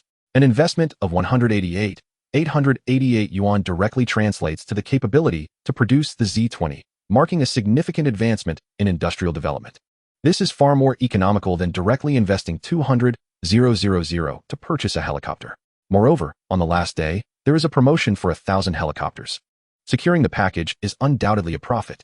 Zhao Xun was acutely aware that, while helicopters may not seem as prestigious as fighter jets, their unit cost is hardly cheaper than that of advanced combat aircraft currently in service. For instance, the ZW21 armed helicopter costs approximately the equivalent of 3 to procure a single J-16. Without hesitation, Zhao Xun scanned the code and completed the payment for the package in full. In 1990, during the era of Shenxia, Minister of the Army Liu Zhenbang joyfully followed the Minister of Armaments Song Xuelin and the Minister of Defense Yan Guohua. Today marked the long-awaited resolution from the Ministry of Defense and the Ministry of Armaments to introduce new helicopters. Liu had yearned for this day for an indeterminate duration. Overwhelmed with joy, he could not help but hum the song most cherished by his grandson. After waiting for so long, the day has finally arrived. After longing for so long, the dream has been realized. Hearing the melody, Yan Guohua turned to cast a glance at him. Old Liu, please do not let the Galactic Roosters perceive your satisfaction with their helicopters. Otherwise, the representatives from the Armaments Department may struggle to negotiate a lower price. Minister of Armaments Song Xuelin chuckled. The Galactic Roosters are not easy negotiators. Whether old Liu sings or not, the price will remain challenging to discuss. As he spoke, a hint of worry was evident on his face, likely anticipating the intensity of the negotiations to come. Yan Guohua nodded. He was well aware of the Galactic Rooster sales tactics, as they often offered different prices to each individual. During the previous procurement of the Dolphin and Super Hornet helicopters, Shenxia had faced significant financial strain from the Galactic Roosters. Fortunately, Shenxia later successfully reverse-engineered the technologies of the Dolphin and Super Hornet helicopters, leading to the development of the Z9 and Z8 helicopters, thus avenging the financial blow from that time. As for this occasion, both parties approached the negotiations with sincerity, and it would be prudent to set aside past grievances for a fruitful discussion. After all, a successful business deal is a win-win situation. Inside the conference room, Galactic Rooster Representative Albert took a sip of the specially supplied black tea, furrowing his brow. These Shunxiao individuals were truly wasting a fine product. Such exquisite tea should never be served without sugar, an utter disgrace. At that moment, Yan Guohua and his colleagues entered the conference room and warmly shook hands with Albert. Mr. Albert, we did not anticipate that we would so soon welcome another opportunity for collaboration. Upon hearing Yan Guohua's words, Albert felt a swell of pride. While he outwardly exchanged pleasantries with Yan, internally, he reveled in the notion that it was indeed the advanced technology of the Galactic Rooster helicopters that prompted Shunxia to seek their cooperation. He hypocritically remarked to Yan Guohua, "We are old friends. It is our pleasure to assist you in overcoming difficulties." Although his words seemed innocuous at first glance, the underlying implication framed a fair collaboration as a mere act of benevolence from the Galactic Roosters toward Shunxia. Nevertheless, Yan Guohua, with his dignified position, refrained from stooping to Albert's level. As for Lu Zhenbong, caught between the desire for dignity and the necessity for weaponry, he chose the latter. This was not indicative of excessive sycophancy. Rather, he understood that without weapons, where would dignity stem from? As for Song Xuelin, his intentions were even clearer. His duty is to persuade the Galactic Rooster and Xinxia to collaborate on the development of the next generation of helicopters. With national interests at stake, his personal emotions must be set aside. Song Xuelin quickly shifted the topic, saying, "Mr. Albert, the purpose of your invitation is specifically to discuss the collaborative project for the new helicopter. Each of us shall contribute, and together we will bring this aircraft to fruition." As soon as Song Xuelin finished speaking, a piercing laugh unexpectedly echoed through the solemn conference room. Before Albert could respond, his female translator, Emily, inappropriately stifled a giggle. Once Emily translated Song Xuelin's words, Albert responded with a cold smirk. "Minister Song, may I inquire what you intend to offer for this collaboration? In my opinion, we should forego the idea of cooperation. Instead, why not pay a deposit of 1 billion? Upon payment, Xinxia will acquire the status of a prospective user for our new aircraft. This sum will serve as funding for the development of our helicopter." Hearing Albert's shameless proposal, Song Xuelin's nostrils flared with indignation. "Your aircraft is still in the PowerPoint stage, and you expect me to pay 1 billion as a deposit for it? The Galactic Rooster clearly intends to toy with Xinxia. If your project encounters obstacles, will my billions simply vanish into thin air?" Without holding back, Song Xuelin retorted, "We can provide the funds initially, but only under the condition that we are actively involved in the project's development. This is also the bottom line set by Xinxia's leadership. Even if the project ultimately fails, the investment will not be in vain, as Xinxia will have the opportunity to cultivate a pool of talent. After years of technological embargo, Xinxia understands that relying solely on purchases for survival is insufficient. The true path lies in retaining control over one's own assets. Even if the products we create are not the best in the world, they are undoubtedly the most reassuring to use." Upon hearing Song Xuelin's demands, Albert laughed again.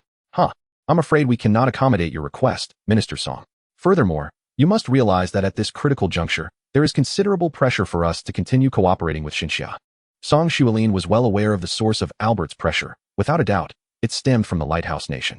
For the past 2 years, the Lighthouse Nation has employed various justifications to impose a technological blockade on Xinxia, attempting to exclude it from the global technological industrial development. In the face of such an industrial siege, most nations would have crumbled. Yet Xinxia has thrived, accelerating its technological and industrial advancements despite the Lighthouse Nation's restrictions. This serves as a testament that if Xinxia does not falter, no one can restrain its progress. The only limitations that Xinxia faces are those it imposes upon itself. The current technological lag of Xinxia is not a result of the Lighthouse Nation's blockade, but rather a consequence of stagnation prior to the 1980s, as the vast nation seemed to have been placed on pause. Now, Xinxia has begun to sprint forward, with the Galactic Rooster's helicopter technology merely serving as a handrail on Xinxia's ascent up the towering edifice of technology. Upon hearing Albert mention this matter, Song Xuelin replied with a composed yet assertive demeanor, "Mr. Albert, this collaboration is mutually beneficial for our two nations and should not be influenced by external factors." Albert turned his gaze towards Song Xuelin. He had contemplated bypassing the Lighthouse Nation to exploit the substantial resources of the Divine Summer, yet the intricate nature of helicopter manufacturing, a high-end industrial product, necessitated the collaboration of multiple nations' industrial capabilities. The helicopter they aimed to develop would primarily source key components from a dozen countries. These components could not be processed by their own resources. They relied heavily on imports. The Galactic Rooster could merely integrate these resources. A significant portion of the technology and materials originated from the Lighthouse Nation. Thus, any attempt to collaborate with the Divine Summer would inevitably be subject to interference from the Lighthouse Nation. Consequently, the project's profits were insufficient, and they could only consider collaboration with the Divine Summer under certain conditions. Albert, regarding Song Xuelin with an uncompromising tone, stated, Minister Song, do not rush to negotiate with me. Our collaboration hinges upon one condition. If this condition is not met, all discussions are rendered moot. Upon hearing Albert's words, Song Xuelin exchanged glances with Yan Guohua. Yan's expression turned cold. What condition? Albert shamelessly replied, unless the Lighthouse Nation lifts its restrictions on you, the deposit will increase by an additional 1 billion. The 20 billion is merely for research and development. Once the project is completed, the Divine Summer will need to spend more to purchase the helicopters. Moreover, the new aircraft sold to you will only be for civilian use, featuring a stripped-down version of specifications. Upon hearing this, Yan Guohua was incensed. The situation had become painfully clear. Albert was opportunistically extorting them. 20 billion. The Divine Summer was shouldering the majority of research and development costs, yet would have no role in the actual development. Furthermore, after the project's success, the Divine Summer would still need to invest in purchasing the aircraft, which would be a civilian variant lacking essential features. Was this not a blatant attempt to swindle them? Despite the blatant audacity of the other party, Song Xuelin could not afford to sever ties. If they did not navigate through these immediate challenges, the Divine Summer's helicopters would forever lag behind the world's leading standards. However, there was little room for further negotiation at this juncture. They could only postpone discussions. After Zhao Xun completed the payment of 188,000, the computer screen finally displayed, Congratulations, player, payment successful. The Fear of Insufficient Firepower Deluxe package has been issued.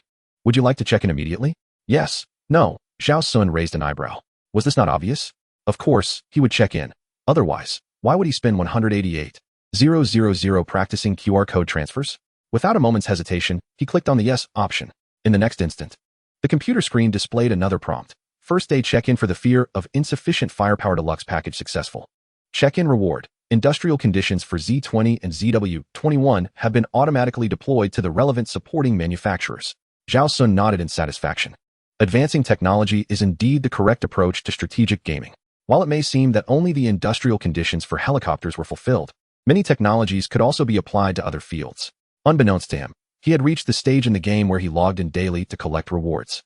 The only concern that weighed heavily on Zhao Xun's mind was the training progress of the Divine Summer Navy. The aircraft carriers from Lighthouse Nation had already arrived in Lion City, leaving scant time for the Divine Summer Navy to prepare.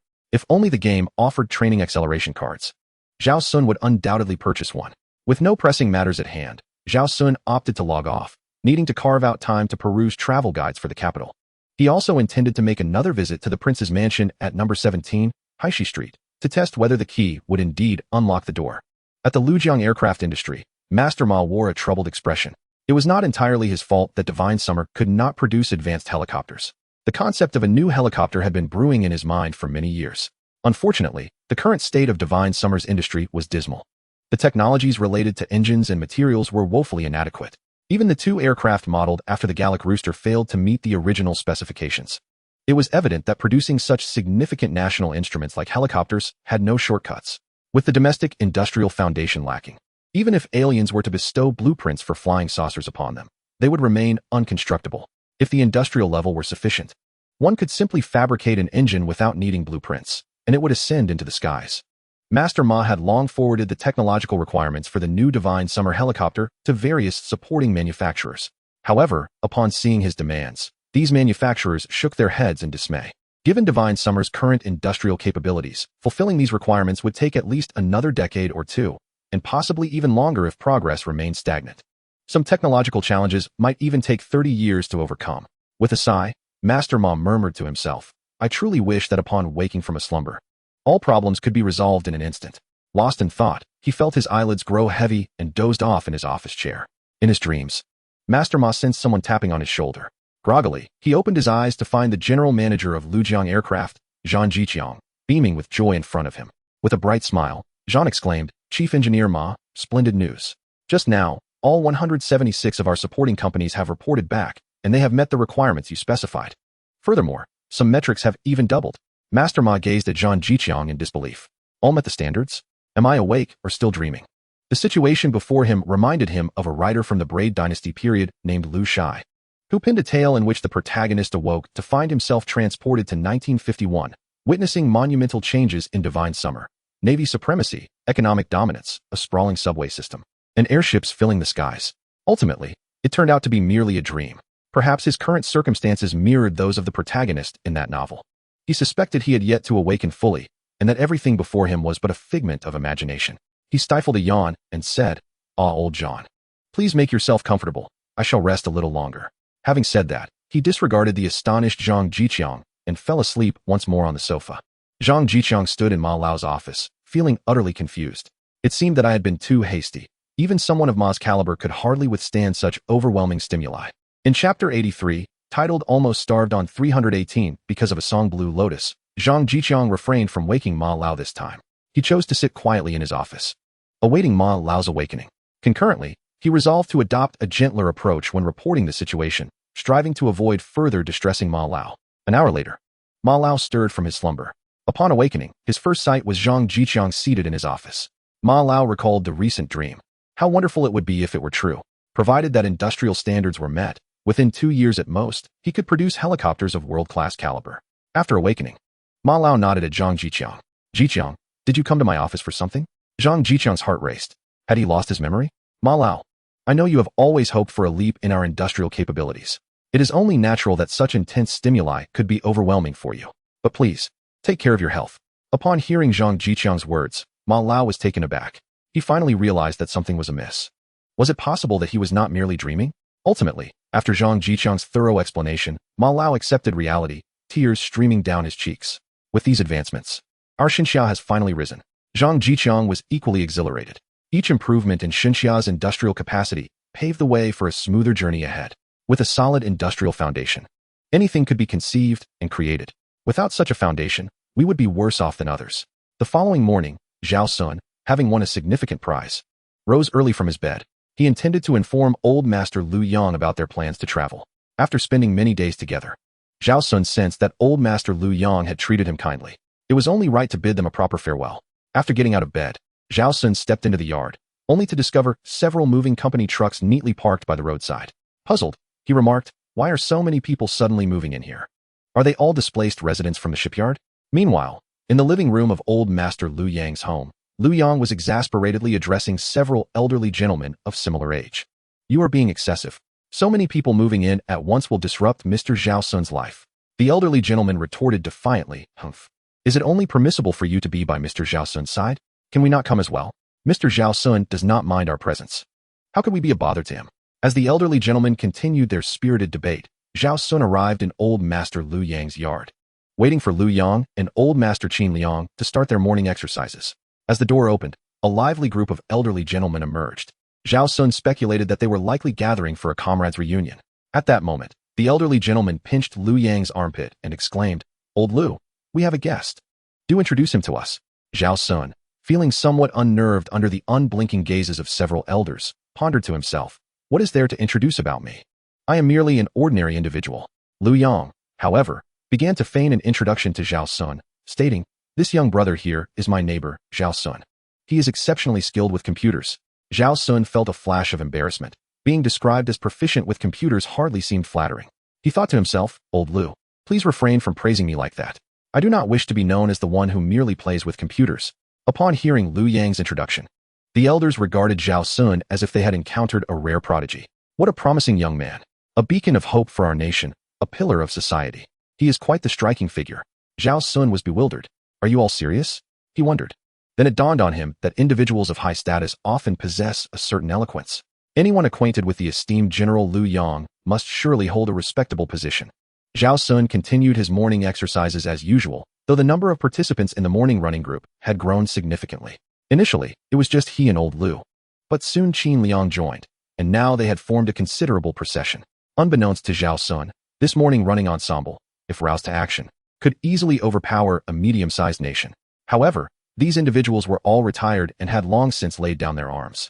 After their run, Old Lu's home resembled a bustling breakfast establishment, filled to capacity. Sister Zhang was busily attending to everyone, yet she relished her work. The benefits of her job were beyond what most could fathom, not to mention that just 2 days prior, a man in a black suit had her sign a non-disclosure agreement, after which he promptly secured her daughter-in-law a formal position. With both her son and daughter-in-law now in stable employment, her heart brimmed with joy. Once the meal concluded, Zhao Xun felt it was time to speak. He addressed Old Lu, saying, "Old Lu, I intend to travel and behold the splendid landscapes of our great motherland. I truly appreciate the care you and Sister Zhang have bestowed upon me. Liu Yang was taken aback momentarily, pondering, is Mr. Zhao about to leave? But soon he found solace in the thought. Hadn't they always hoped for Mr. Zhao to explore the magnificent vistas of our divine homeland? Unreservedly. It could be said that every inch of this beautiful land bore the mark of Mr. Zhao's contributions. Furthermore, his departure was not necessarily a bad thing. He could serve as a guide, sharing the customs and culture of their homeland with Mr. Zhao. As Liu Yang contemplated these thoughts, Qin Liang sprang into action. Zhao Xun, he eagerly inquired, where do you wish to travel? Upon hearing this question, the room full of elderly men perked up their ears. It was evident they had aligned their thoughts with those of Qin Liang and Liu Yang. Had they not relocated here specifically to be close to Mr. Zhao? If he were to travel, would their efforts not be in vain? Now they have made up their minds. Regardless of where Zhao Xun goes, they will find an excuse to follow him. After all, they are retired and have little to occupy their time. Accompanying Mr. Zhao not only allows for travel but also offers a chance for relaxation. Truly a win-win situation. Despite their esteemed positions, these elderly gentlemen were once quite busy in their youth and hardly had the opportunity to travel. They have indeed traveled for work many times, but business trips and leisure travel evoke entirely different sensations. Now that they have aged, they finally have the chance to rectify the regrets of their earlier years. This time, I aim to ascend the peaks of the distant mountains I have passed by countless times. Perhaps the view from the summit is not as splendid as I have envisioned. Yet how can one know without a glance?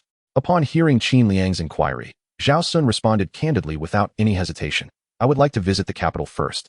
There are matters I wish to ascertain personally. Once I have confirmed that, I will explore the breathtaking landscapes of Xinxia, the Wanfenglan and Xingyi, the ancient city of Lijiang, and the Tsongshan and Arai and Dali are all places I long to see. In short, there are many locations I wish to visit. As he spoke, melodies began to dance in Zhao Xun's mind. La la la, the sun above burns with the remnants of youthful fervor. Once, I dreamt of wielding a sword and traversing the world to witness its splendor.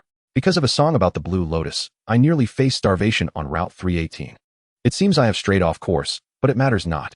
Chapter 84. The rise of the helicopter industry. Zhao Xun is now even more resolute in his desire to travel. With 2 years left, why not indulge in the exuberance of youth? It is not just Zhao Xun. Several elderly men have also been invigorated by his words. The quick-witted Qin Liang immediately grasped their sentiments.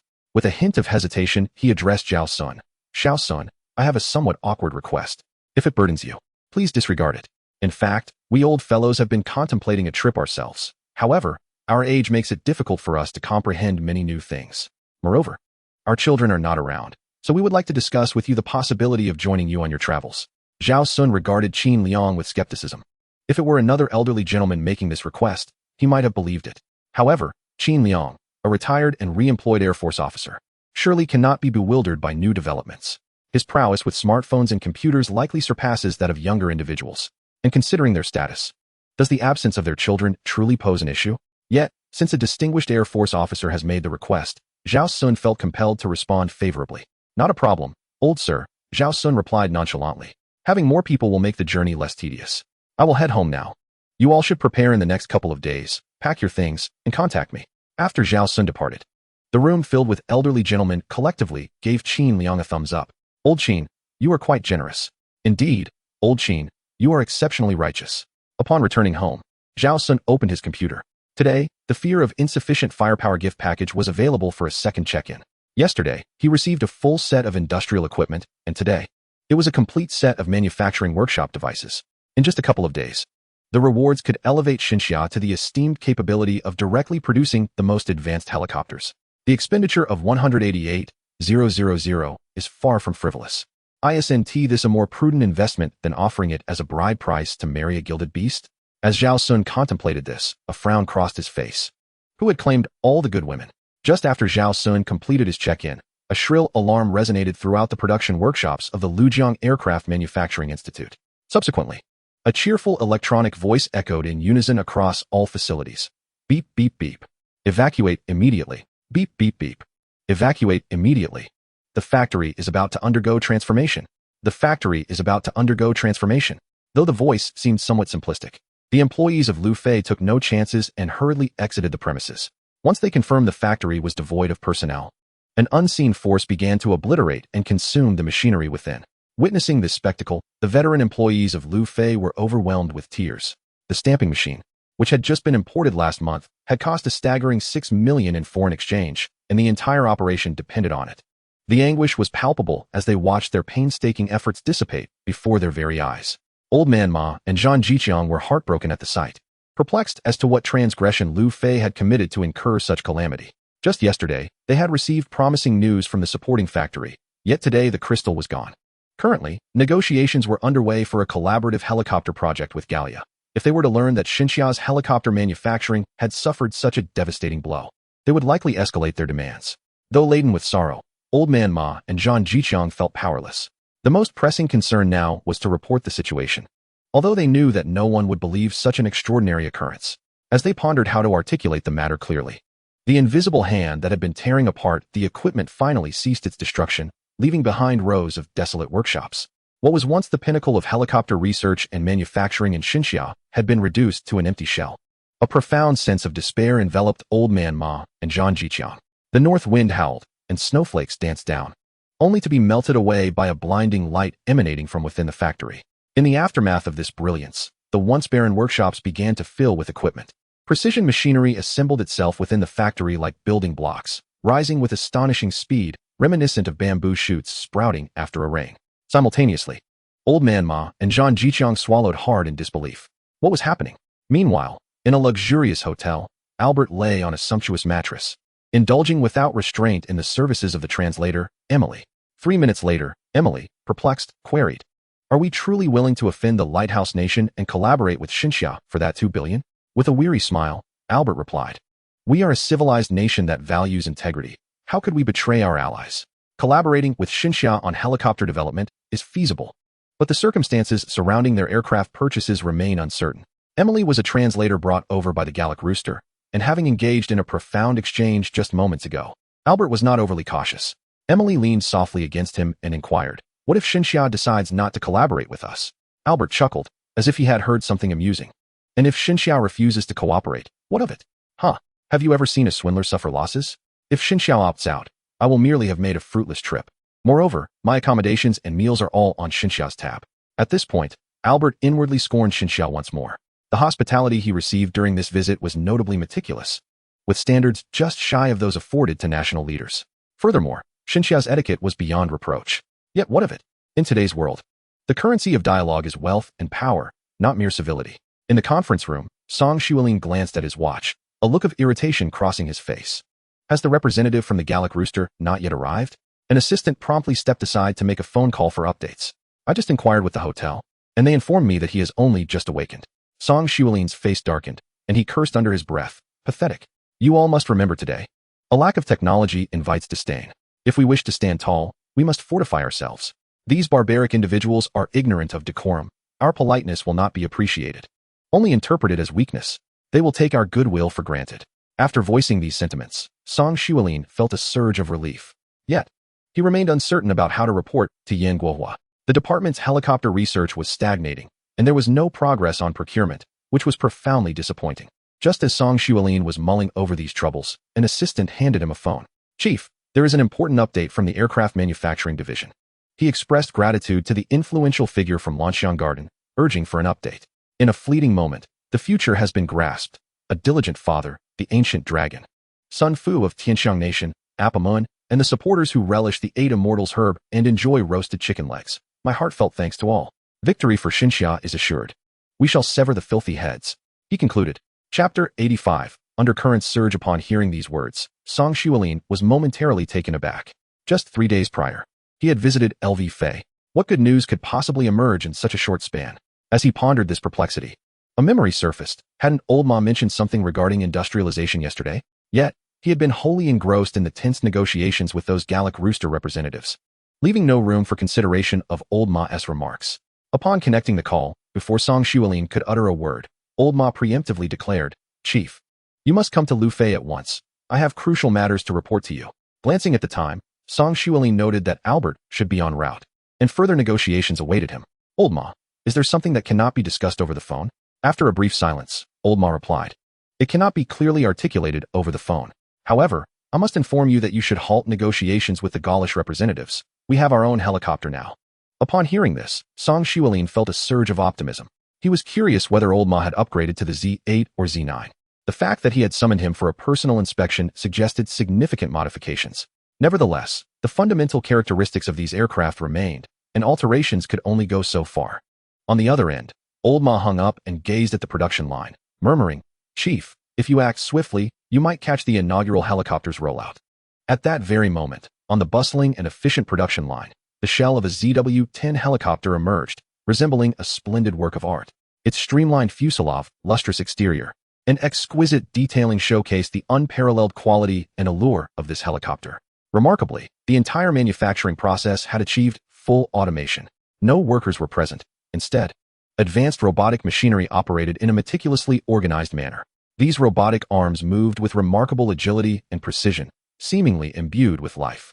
They adhered to pre-programmed instructions, accurately assembling various components at designated locations, with each step undergoing rigorous inspection to ensure quality before proceeding to the next phase.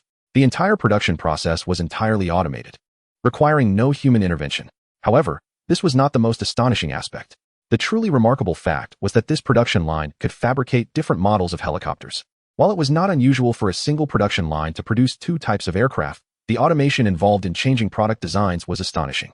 Observing the scene from behind a computer, Zhao Xun found it somewhat amusing. These NPCs were quite intriguing. Although they could not assist, they insisted on gathering to watch. In Zhao Xun's eyes, these NPCs resembled curious children, reacting to the production line as if they were real people. Had it not been so, he would not have felt compelled to investigate further. Now that the helicopter was operational, Shengxia had addressed another shortcoming. Suddenly, Zhao Xun recalled that Shengxia had not yet equipped the armed helicopter with appropriate weaponry. Although ground-based anti-tank missiles and modified rocket launchers could suffice, the process would be time-consuming.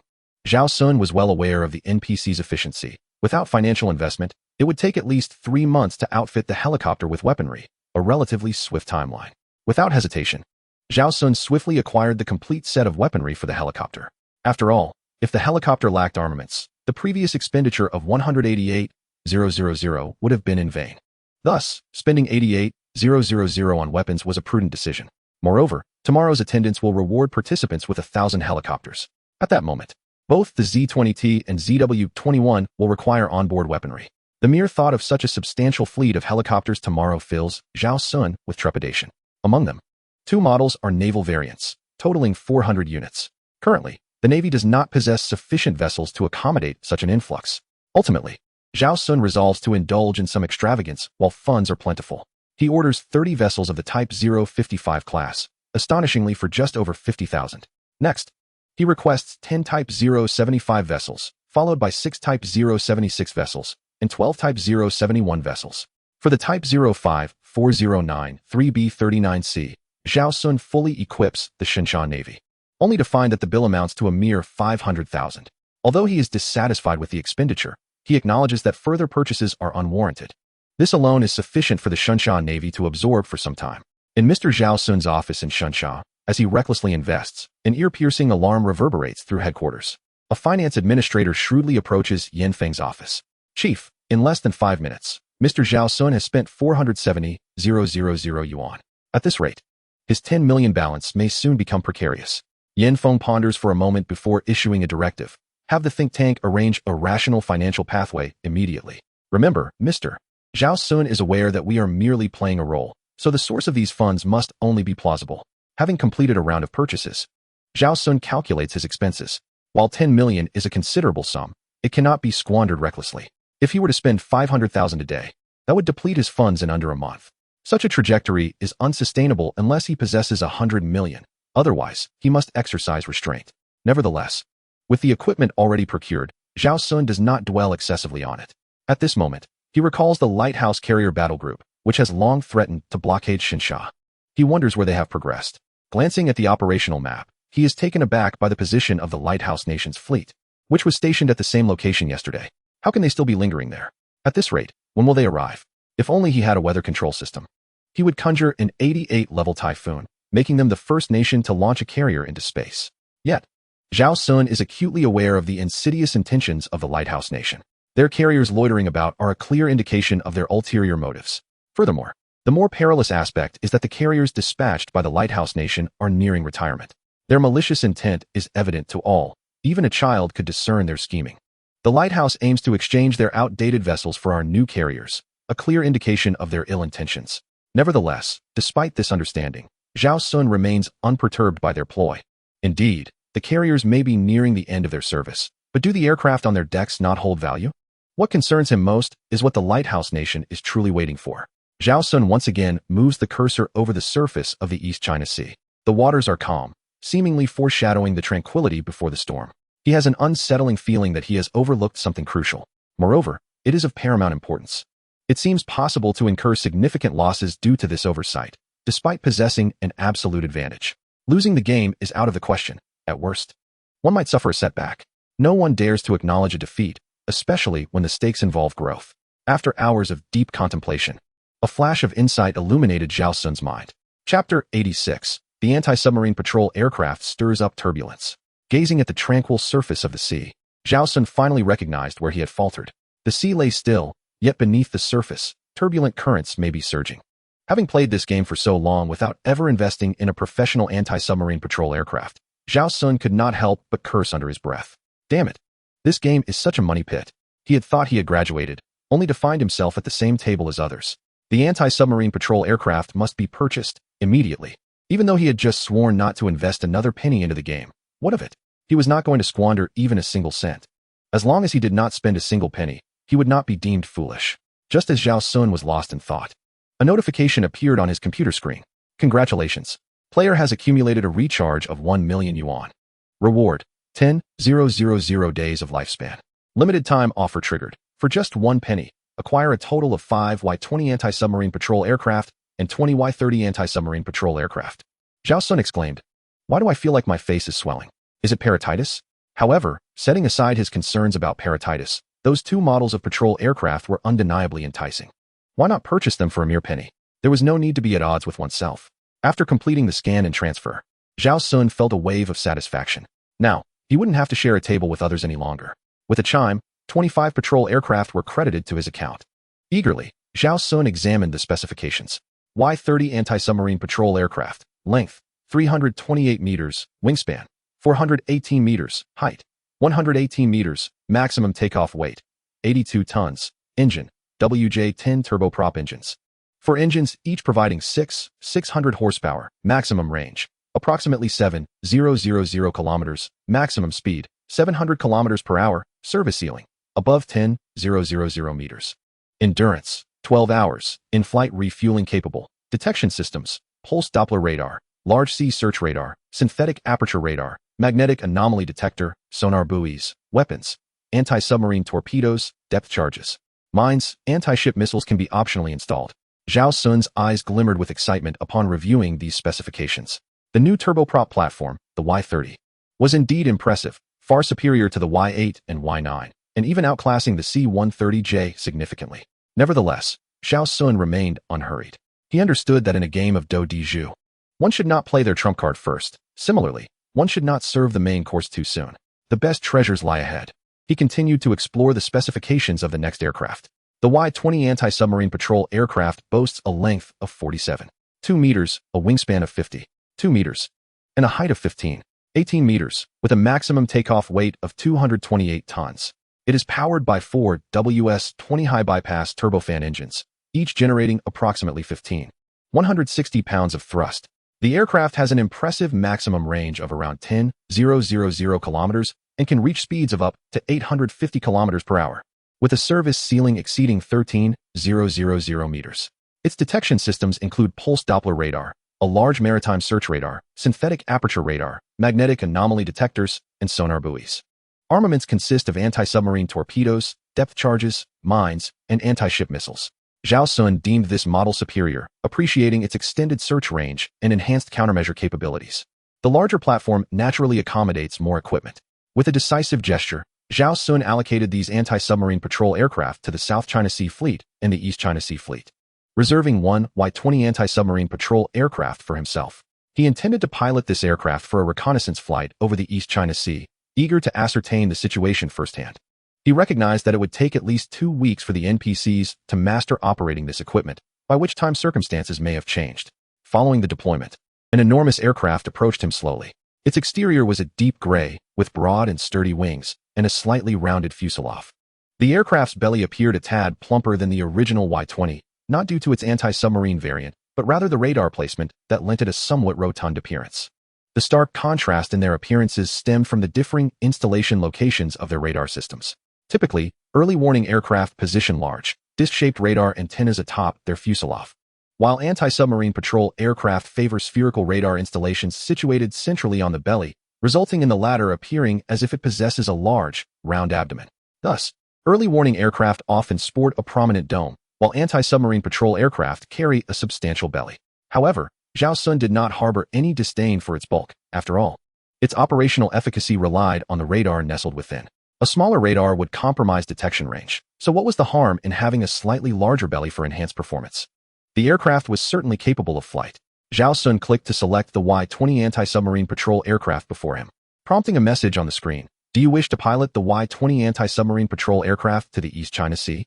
He decisively selected yes.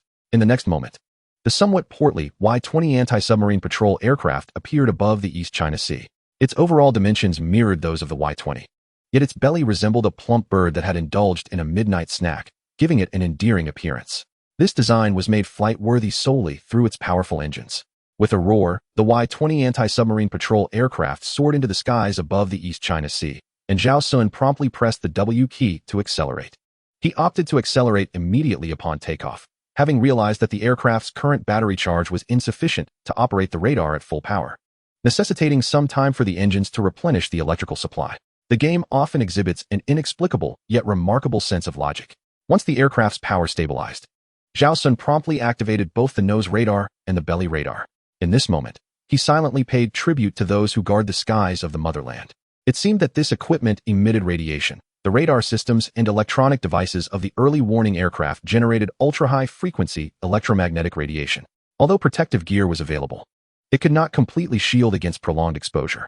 Particularly during extended flights or high-intensity missions, the intensity of radiation could adversely affect health, with some crew members potentially experiencing symptoms such as hair loss, headaches, and insomnia. Shaking his head, Zhao Xun dismissed these thoughts. Once all detection equipment was fully operational, the aquatic and subaqueous targets within a 1,200-kilometer radius around the Y-20 anti-submarine patrol aircraft were completely revealed. Targets submerged up to 1,000 meters could even be detected within a 200-kilometer range. However, submarines could not hide at such depths. This meant that as long as this aircraft conducted a sweep, the underwater phantoms would be unmasked. Upon discerning several red markers on the radar screen, a cold smirk crept across Zhao Xun's lips. Just as he suspected, the peculiar actions of the Lighthouse Nation were indeed motivated by a reason. It turned out that his most loyal hound had begun to stir. Victory was assured. Chapter 87. Sinking of the Demon Slayer. At this moment, Zhao Xun's radar screen displayed several small red dots, all positioned approximately 300 to 400 meters underwater. Without a doubt, these were submarines. As for their ownership, it was glaringly obvious. It appeared they intended to lay an ambush, remaining silent beneath the waves to launch a surprise attack on the Divine Summer Fleet. The greatest fear of naval vessels was such submarine tactics. Thus, the primary mission of modern frigates has become anti-submarine warfare, as aerial defense against naval combat gradually transitioned to destroyers.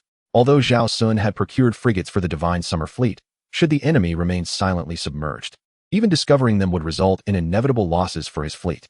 Should they succeed, it would indeed be a remarkable feat of successfully outmaneuvering a larger force with a smaller one. For nearly a century, these little cherry blossoms had resorted to nothing but ambush tactics. Zhao Xun seethed inwardly. Those damned cherry blossoms had harbored designs against the Divine Summer for a millennium. Given the slightest opportunity, they would rush in. Now that the Divine Summer Nation stood united, could they truly succeed in their ambush? Zhao Xun counted the underwater red dots, 8 in total. The depth charges aboard his aircraft were more than sufficient to eliminate them. The Y-20 anti-submarine patrol aircraft was not to be compared with the previous Y-8 or the new Y-30 models. The Y-20 was a large aircraft, with a spacious fuselage that allowed for greater armament. It could effectively deal with multiple submarines simultaneously, despite the high cost and formidable combat capabilities of submarines. Should an anti-submarine patrol aircraft detect them, their fate would be sealed. This was a classic case of one force prevailing over another. Submarines had no recourse when confronted by anti-submarine patrol aircraft, especially when stealthily deployed by the cherry blossoms for independent operations. Now they find themselves in a dire situation, calling upon the heavens, yet receiving no answer, invoking the earth, only to be met with silence.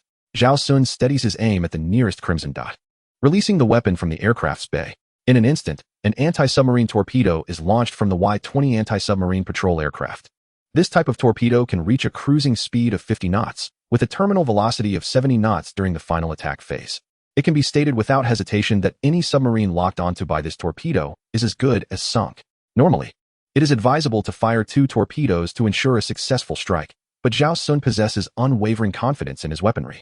After the gliding phase, the torpedo enters the water at a 25-degree angle, a trajectory that minimizes the impact upon entry and ensures stable descent.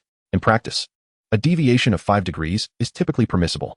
A steeper angle risks triggering the safety mechanism, causing the torpedo to detonate on the surface, while a shallower angle could result in the torpedo skimming across the water's surface. Zhao Xun's launch angle is nothing short of textbook perfection. Following the release of the torpedo, he ascends the aircraft, directing it towards another crimson dot, allowing the torpedo to navigate autonomously. Zhao Xun resolutely refrains from glancing back. Meanwhile, at a depth of 260 meters, aboard the Sakura butchered Demon Maru submarine, Captain Jingshan Liang addresses the crew. In this present day, the Divine Summer has acquired aircraft carriers and commissioned numerous advanced warships. The disparity in naval power between us continues to grow. Rumors suggest that the Perry-class frigate of Lighthouse was captured after being electronically subdued by their vessels. Thus, we must deliver a significant blow to them with the assistance of Lighthouse before the Divine Summer Navy fully develops. However, there is one matter that Jingshan Liang has not disclosed to his crew. Should this submarine launch an attack on the Divine Summer fleet, regardless of the outcome, their fate is sealed beneath the waves without a shadow of doubt. They are gambling the lives of several submariners and all crew members on this endeavor. Even with a mere 1% chance of success, they are willing to take the risk. The reason for their audacity lies in the belief that the consequences of failure are minimal. They naively assume that the Divine Summer will show the same mercy as in the past.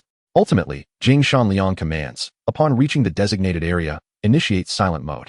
Shatter the Jade. Upon hearing the phrase shatter the Jade, all crew members are taken aback. Wait, what do you mean? Are you asking me to sacrifice myself? When you set out, you told me it was a drill. Now you want me to shatter? I've made some dramatic remarks online, but I never said I would be the one to go down. At this moment, the sailors aboard the submarine realize they have boarded a pirate ship. However, it seems too late for such realizations. Shattering is acceptable, but not at my expense. Oh Gazan, Odo-san, may the Divine Summer Fleet steer clear of this place. Beep, beep, beep. Suddenly, a piercing alarm blares throughout the submarine's chamber. Submarines are designed for stealth, emitting no noise to maintain concealment. Once the alarm sounds, the necessity for stealth is rendered moot. In an instant, chaos erupted within the submarine Kwai-Miao. Report.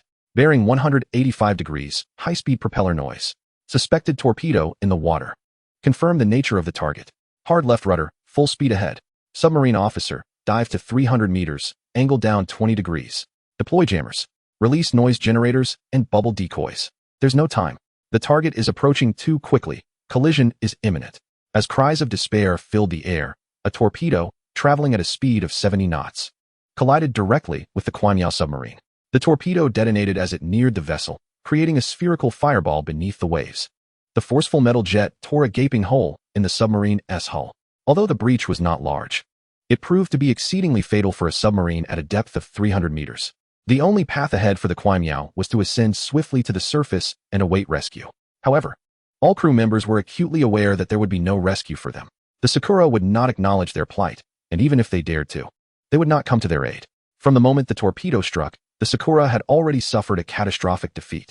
Now, they could only grit their teeth and swallow their despair, pretending to be unaware of the situation.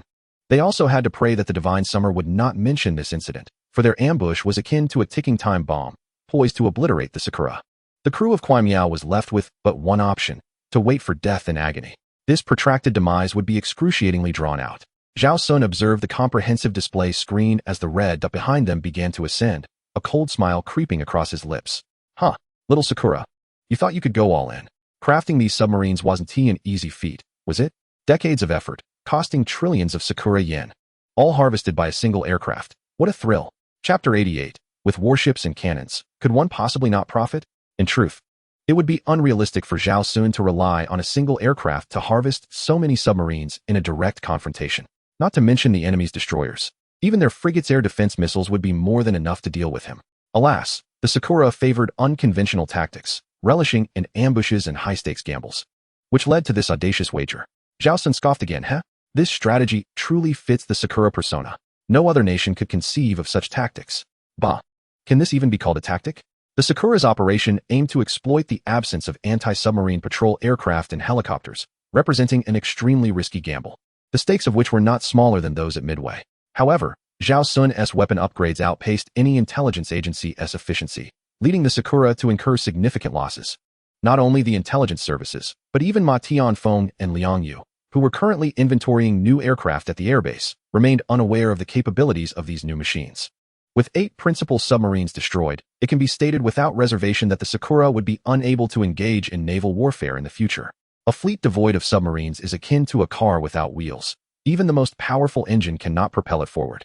Recognizing the immense significance of submarines, Zhao Xun promptly invested 100,000 to procure a batch of unmanned submersibles to alleviate his concerns. These unmanned vessels require no training and can be deployed into combat immediately, representing a bug-level advantage within the game. The primary constraint for Zhao Xun has always been the training time of NPCs. With these submersibles lurking in the shadows, he gains a remarkable trump card. As Zhao Xun completed his combat and returned, the 8 main submarines of Sakura, aside from the fortunate Yuan, which surfaced and took refuge, found the remaining 7 severely damaged and unable to ascend. Their plight was dire. They could only descend into an abyss of despair, ultimately entombed in the depths of the ocean. Above the waves, Captain Rio of the Yuan gazed out at the boundless sea. It was only when death truly approached that he felt a pang of fear. Once indifferent to mortality, he sent a distress signal to the homeland of Sakura, fully aware that rescue was unlikely, yet still compelled to try. If all else failed, perhaps the Divine Summer could offer assistance. He had convinced himself that surrender was an option if necessary. Meanwhile, the highest minister of Sakura, upon hearing the news, slumped helplessly into his chair. All the submarines he had proudly boasted about were gone. For a gambler, risking everything is not terrifying. What is truly frightening is losing it all, with their submarines obliterated. The Sakura fleet resembled a 3-legged stool missing a leg, imposing in appearance yet utterly useless. As for the rescue of Yuan, such thoughts were futile. At his computer, Zhao Xun stretched lazily. It was time for dinner. Nowadays, the Liu family was always bustling with guests, making him feel somewhat embarrassed to join. He pondered the extent of his contributions to the nation that warranted a table full of retired generals dining with him. Upon arrival at the Liu household, he found several elder statesmen gathered around the table awaiting his presence. The sight of them waiting for him left Zhao Xun both surprised and honored. Liu Yong, seeing Zhao Xun, promptly invited him to sit down. Noticing that Zhao Xun's appetite had diminished, Liu Yong inwardly chastised the old men, believing they had made Zhao Xun uncomfortable, causing him to eat less. Did they not have enough food at their own homes? Why congregate here for such merriment? Returning home, Zhao Xun perused a travel guide for a brief moment before succumbing to sleep. Tomorrow, he would sign in and receive 1000 helicopters. At that point, the Divine Summer Navy's 055 and 054A would be equipped with anti-submarine helicopters, significantly enhancing their combat capabilities. The several 075 vessels would also find their purpose. The naval force would undergo a qualitative leap, while the overall strength of the army would experience a remarkable transformation. The advent of helicopters such as the Z-20T and ZW-21 would elevate the combat prowess of the Divine Summer Army from formidable to truly divine. Yet, lamentably, such a powerful military force lacked a battleground. Zhao Xun sighed inwardly. It is not surprising that the Ministry of Armaments provides the army with new shoes annually. This is not favoritism. Rather, it reflects a scenario where heroes find themselves without a battlefield. Nevertheless, Zhao Xun believes that the army should not be overlooked. Even in such circumstances, he plans to rise early the next day, sign in for the monthly J10C card, and after acquiring the Fear of Insufficient Firepower gift pack, he intends to modernize the Type 59 tank. He has already devised a modification plan, which will not entail significant alterations, as the army prioritizes cost efficiency. Zhao Xun decided to simply change the name of the Type 59 tank to Type 99. The following day, Zhao Xun completed his morning exercises and breakfast in one seamless motion. Upon logging back into the game, he quickly focused on the task at hand. The ability to receive 1000 helicopters today felt like a festive occasion. With the system's assistance, Zhao Xun clicked to claim the last day of the Fear of Insufficient Firepower gift pack. Congratulations on completing the final day of the Fear of Insufficient Firepower gift pack. You have received 200 ZW-21 armed helicopters, 200 Z-20 helicopters, 200 Z-20F helicopters, 200 Z-20J helicopters, and 200 FZ-20T helicopters. In that instant of receiving the rewards, Zhao Xun felt overwhelmed by a sense of claustrophobia. It seemed necessary to export a portion of these helicopters. As for leaks, apologies. But as long as Xinxia can produce this equipment at a bargain price, who would dare to replicate it, knowing they would incur losses? This is the principle of buying over making. Moreover, within the game, who could outmaneuver Zhao Xun? Acquiring 1,000 helicopters along with the necessary industrial and production facilities cost him a mere 188,000. As for the densely packed 1,000 helicopters before him, Zhao Xun was too lazy to deploy them. He simply sent them en masse to the Lujing Aircraft Manufacturing Company. Surely, a company dedicated to aircraft production could handle such an undertaking? While Zhao Xun was busy with operations, Yin Guohua and Song Xuelin were inspecting the progress at the Lujing Aircraft Manufacturing Company. Currently, all 10 production lines were operational, and the speed at which helicopters were rolling off the assembly line was astonishing. Unfortunately, the recently established supporting industrial facilities in Xinxia struggled to keep pace with the efficiency of scheduling. In the 1990s, Xinxia's transportation capabilities, both by road and rail, were far inferior to current standards. All of this relied on substantial infrastructure to sustain it, which is crucial. Without resolving this issue, Xinxia could never ascend to the status of a superpower. Yin Guohua sighed. Our economic capacity is still lacking. Zhao Xun has provided us with so much advanced technology, yet we lack the funds to operationalize it. At his computer, Zhao Xun was about to allocate the aircraft when he overheard this remark. He thought to himself, how can these NPCs be so narrow-minded? With warships and cannons, how could they not make a profit? Chapter 89, 1,000 helicopters reaching full capacity. Zhao Xun understood well that changing the mindset of these NPCs was a formidable challenge. The reasons were twofold. First, they were constrained by programming, and second, they were excessively benevolent. After all, Xinxia had never sought to oppress others, and the wealth it amassed was through legitimate means, fully aligning with their conscience. This distinction set them apart from the barbaric others. While certain nations may display a superficial understanding of etiquette, they fundamentally lack genuine moral integrity. They focus excessively on trivial matters, neglecting the significance of ethical standards. They place undue emphasis on minutiae, while disregarding the essence of honor and shame. Knowing minor courtesies without understanding greater principles, adhering to trivialities while lacking substantial virtues, prioritizing the inconsequential over the noble. In stark contrast, the Divine Xia stands as a truly great nation, its strength not merely a reflection of military prowess, but profoundly rooted in the spirit of its people. Regardless of fluctuations in national strength, Divine Xia steadfastly upholds its principles without deviation.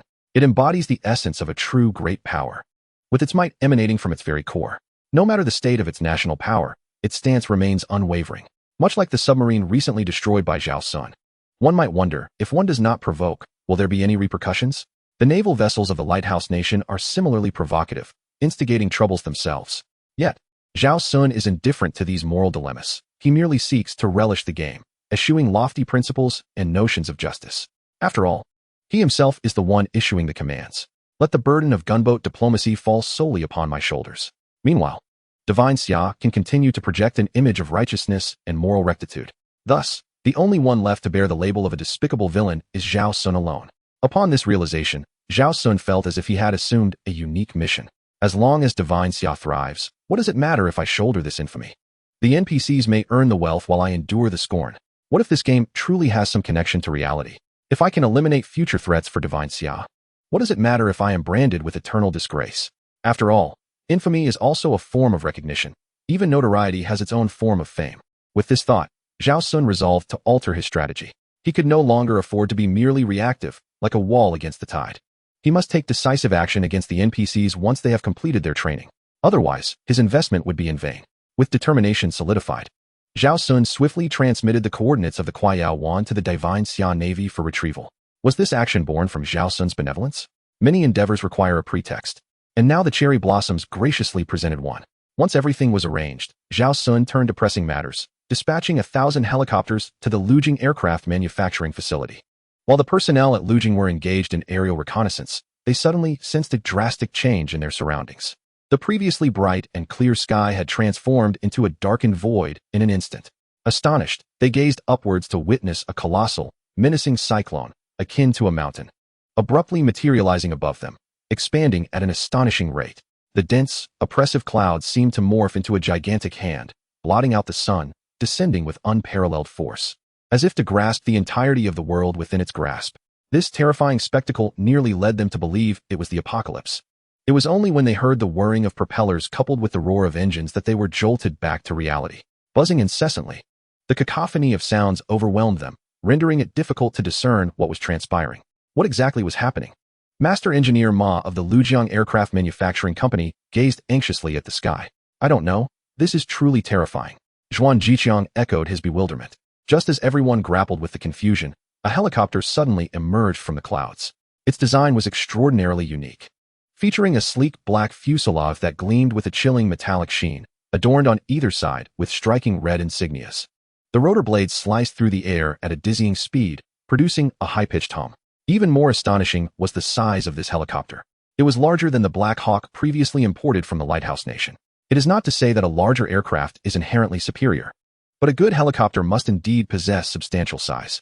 Following closely, a multitude of helicopters poured forth from the clouds like a swarm of ebony bees, creating a breathtaking spectacle.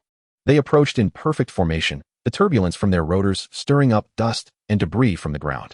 The simultaneous landing of 1,000 helicopters was nothing short of spectacular, resulting in the surrounding fields and open spaces near the Lujiang Aircraft Manufacturing Company being filled with helicopters.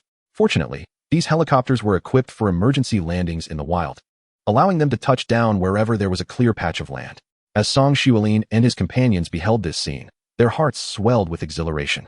They understood that the Lujiang Aircraft Manufacturing Company was on the cusp of a monumental opportunity, and that the aviation industry in Shensha was poised to reach unprecedented heights. At that moment, witnessing everything unfold, Song Xuelin finally came to his senses. He quietly remarked to Yan Guohua beside him, "Chief, I presume these helicopters are a gift from Mr. Zhao Xun?" Yan Guohua shot him an exasperated glance. Is that even a question? Only Mr. Zhao Xun could create such a commotion. Inform that big carrot in Gaul that the helicopter collaboration is off. We no longer need to partner with other nations for military weaponry. Zhao Xun is well aware of our deficiencies. Upon hearing this, Lu Zhenbong immediately protested. Chief, that is unacceptable. We still need tanks, and Mr. Zhao Xun hasn't provided those yet. Yan Guohua recognized that entrusting the entire defense of Shensha to an outsider was irresponsible. However, given the current circumstances, there appeared to be no better alternative. As for the Army's tanks, how formidable have the air and naval forces become? Will the Army even need tanks in the future? Of course, he jested with this notion. A powerful nation must ensure a holistic development across all military branches. An imbalanced focus would only invite calamity.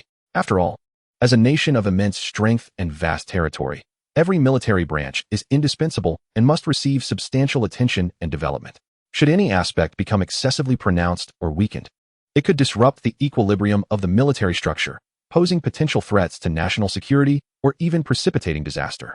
The fact that Shensha has not currently prioritized the army does not imply that they have completely abandoned the cultivation and strengthening of this vital force. Conversely, this merely signifies that there are currently other more urgent or critical tasks that require attention. It does not imply that future resources will not be allocated to the army to foster its flourishing development.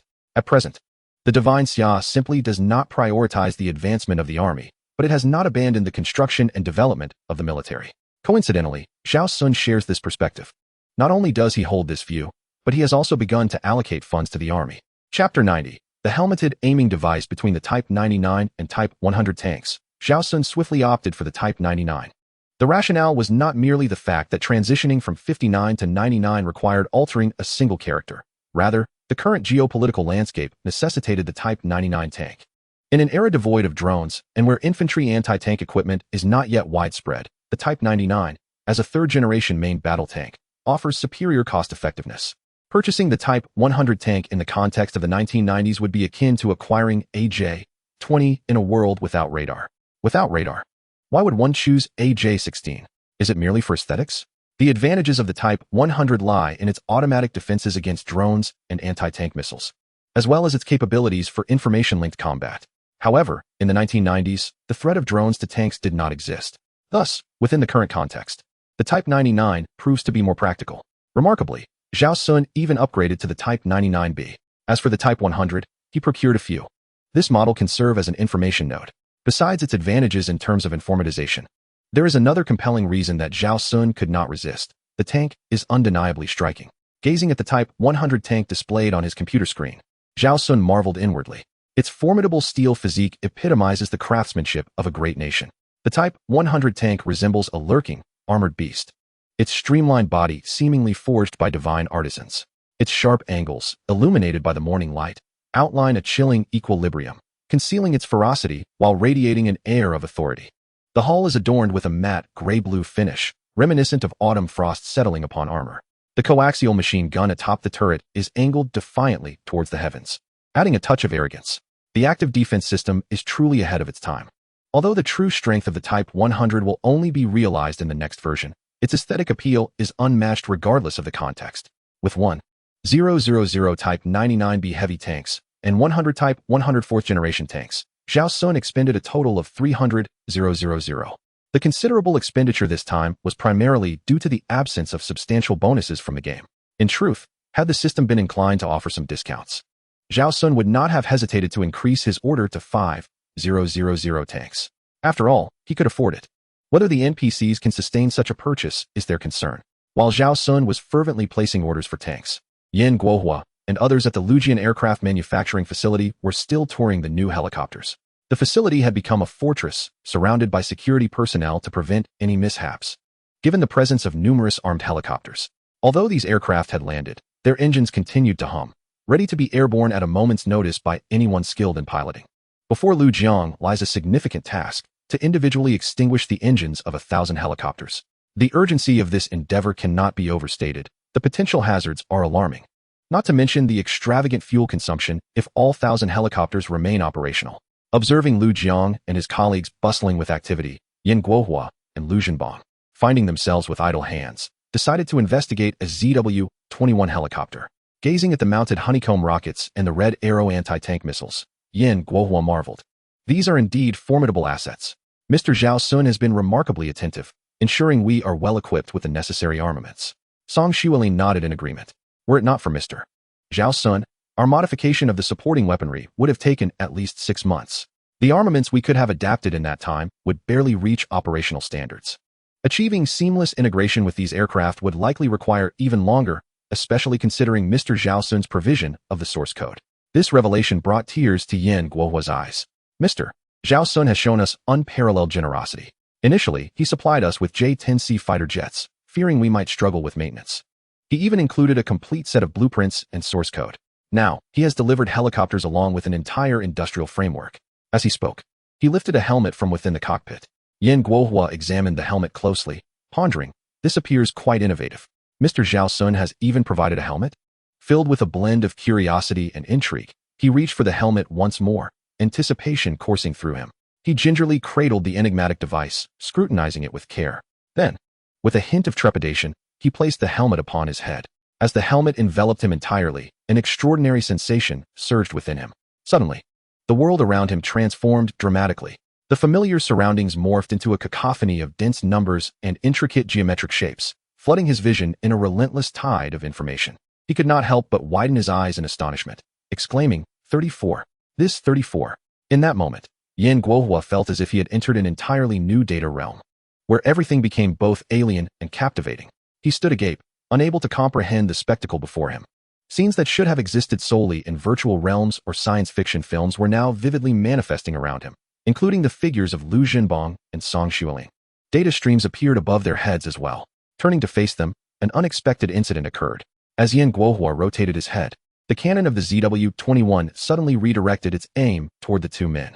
Startled, they swiftly dove aside. Yan Guohua, bewildered by the unfolding events, followed their movements with his gaze. As his line of sight shifted, the cannon's muzzle adjusted accordingly, continuing to target them. It appears that Song Xuelin has grasped the situation. He shouted at Yan Guohua, Chief, do not look at us. Quickly remove your helmet. The cannon will move with your gaze. Yan Guohua was taken aback. He turned to look at the helicopter's cannon, and indeed, it shifted its aim as he turned his head again. However, due to the limitations of its operational angle, it could not target himself. After several attempts, Yan Guohua reluctantly removed his helmet. Truly, this is extraterrestrial technology. Such absurdity has been brought to fruition. Upon witnessing the chief remove his helmet, Song Xuelin and Lu Zhenbang, who had been hiding behind the helicopter, approached once more. They praised the helmet in Yan Guohua's hands, exclaiming, how advanced. Does this mean the pilot can shoot wherever he looks? Yan Guohua found their earlier demeanor amusing and teased, look at your timid expressions. The cannon aboard the helicopter is equipped with safety measures. Song Xuelin and Lu Zhenbang exchanged glances, their expressions darkened. Was their caution to be blamed? The cannon's muzzle energy exceeds 100,000 joules.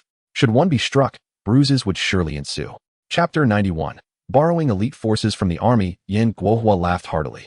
Zhenbong, haven't you been envious of that Apache for quite some time? I believe this machine far surpasses that Apache. Lu Zhenbong tenderly caressed the fuselage of the ZW-21, grinning broadly. I thought the previous ZW-10 was unbeatable, but I never imagined there would be such a formidable counterpart. Just now, I did a rough count, 200 units. This number surpasses that of many medium-sized nations by nearly tenfold. Even when compared to the Bear and the Lighthouse Nation, we hold our ground. Hearing this, Yan Guohua shot him a disapproving glance. Zhenbong, do not constantly compare ourselves to others. They are who they are, and we are who we are. Each has its own accounts to settle. 200 of our aircraft is already substantial. No matter how many Apaches they possess, can they match our advancements? Moreover, the Apache has been in service for so many years with multiple versions, making maintenance a challenge due to non-compatible parts, and some are on the verge of retirement. Yet, all our units are brand new, uniform, and with consistent production dates. Can the Bear or the Lighthouse Nation claim the same? With that, he gestured towards the Z-20T helicopter nearby. And look at all these special operation variants. Observe how adept Mr. Zhao Xun is at design. This aircraft can transport and engage targets, thus securing an advantage on the battlefield. Lu Zhenbong nodded in agreement. Having served in the army for a lifetime, he had long recognized the merits of this helicopter. Unlike the ZW-21, the Z-20T aligns more closely with the operational philosophy of the Bear, which has long possessed various military helicopters capable of both transport and combat. Lu Zhenbong had coveted such capabilities for ages, and now it seemed they had achieved a remarkable leap forward. The Z-20T is larger and boasts greater firepower than their counterparts. Furthermore, Lu Zhenbong had sneakily inspected the cabin and noted that, while the Z-20T is a hybrid in its mission attributes, it retains all the essential features of an attack helicopter without any compromises. With the advent of such a remarkable device, the execution of low-intensity transport missions in conflict zones will no longer necessitate the escort of armed helicopters. The Z-20T itself serves as an armed helicopter. For commanders in the army, this innovation is nothing short of miraculous. It is akin to a game of chess, where the elephant moves in its own manner and the knight in another. However, with the addition of a versatile piece that can traverse both paths, confusion is inevitable for the adversary. Upon contemplating the amphibious assault ships, Lu Zhenbong felt a chill run down his spine. Could it be that these 1000 helicopters are affiliated with the Navy? As he pondered this, he increasingly found the 3 helicopters behind him to be peculiar. The standard Z-20 seemed normal enough, yet the distinct coloration of the other 2 models suggested a naval affiliation. Upon closer inspection, he indeed discovered that the equipment on these aircraft differed significantly from the Army variants, clearly developed for naval operations. Moreover, Z-20, Z-20T, and ZW-21 models also boasted variants adorned in Air Force livery. Lu Zhenbong's resentment deepened. It was infuriating that both the Navy and Air Force were reaping the benefits. The world increasingly appeared hostile to the Army, with both the Air Force and Navy encroaching upon their resources. If a Space Force were to emerge, what would become of the Army? Lu Zhenbong could hardly fathom that the Army's most significant rivals would be its own Navy and Air Force. It is indeed true that one's replacement may not necessarily be a competitor, but rather the evolution of the times. With the military strength of Xinjiao reaching such heights, the likelihood of war on home soil had diminished considerably. Unless unforeseen circumstances arise, there seems to be little chance of an attack on Xinjiao's territory. Even if conflict were to erupt, as the world's foremost cultivator of fungi, any military action against Xinjiao would be tempered, as no one would dare engage in large-scale aggression. Should Xinjiao face defeat, it would herald the end of the world. Lu Zhenbong even foresaw the emergence of naval landing forces comparable in scale to the Army, and perhaps naval air forces on par with the Air Force. The optimal choice for safeguarding national security lies in the principle of fighting to cease fighting. A formidable navy ensures that warfare does not unfold on home ground. With this realization, Lu Zhenbong found solace. The rationale behind Mr. Zhao Xun and the Ministry of Defense's focus on the Navy became evident. After all, the Army was not devoid of resources.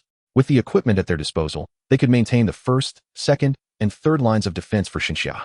As long as the Army remained intact, no challenge would be insurmountable. While Lu Zhenbong was lost in thought, a warm and reassuring hand settled on his shoulder. Yan Guohua, with a gentle smile, looked at him and said, "Zhenbong, you see, the helicopters have been allocated for you. It is time for you to recognize the current mode of warfare. We must pursue an elite path. I want to say much more. With the addition of numerous landing vessels like the 071, 075, and 076, we urgently require a contingent of elite ground forces. These individuals intend to cultivate a portion from your army first." Upon hearing this, Lu Zhenbong was infuriated. "Chief, Did you not just state that modern warfare must adopt an elite approach? If the elite forces are relocated, what will our army use to engage in battle? Yan Guohua responded nonchalantly. Indeed, we need elite forces, which is precisely why I am requesting them from you. Is that not correct? Lu Zhenbang was perplexed. Was this even the same matter? He pressed Yan Guohua once more. Then what about our army's elite troops? Yan Guohua, growing impatient, replied, Lao Lu. Why do you keep circling around the same point? Did I not just mention that our army's elite will temporarily be reassigned to the naval landing forces? You need not worry about the remainder. The airborne troops are also in need of personnel. With that, Yan Guohua gestured to an aide nearby. The aide promptly approached, stood at attention, and saluted. Reporting to the chief, the Eastern Naval Fleet has an urgent military situation that requires your attention. Yan Guohua nodded, feigning a hurried departure from the Lujiang aircraft manufacturing facility. As for the situation with the Eastern Naval Fleet, he was not deceiving Lu Zhenbang. There indeed was a military matter at hand, though it was not as pressing as implied.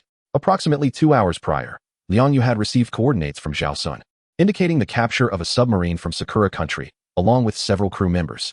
It dawned on Liang Yu that the audacity of Sakura country knew no bounds. He could hardly believe they would dare to gamble on such a minuscule probability. Their boldness was staggering. With Xinxia's current military strength, once the Navy incorporated these vessels, should they continue such antics, the world would belong to Xinxia. Chapter 92, The Introduction of Unmanned Combat Equipment. However, despite Liang Yu's intentions, he was uncertain of the support from above. Moreover, he keenly sensed that the current crisis in Xinxia had unearthed numerous malevolent entities within the country. These individuals indiscriminately affixed labels, seizing upon a single statement to cast aspersions, attempting to muddle the waters and steer public opinion against Xinxia. Perhaps they were acting under instructions, or perhaps they merely sought to attract attention. Some might even be unwitting pawns, unaware of the significant stakes involved. This resulted in many ordinary individuals, lacking the full context, being misled by those with ulterior motives. At such a critical juncture for the nation, ordinary citizens could best contribute by focusing on their own responsibilities.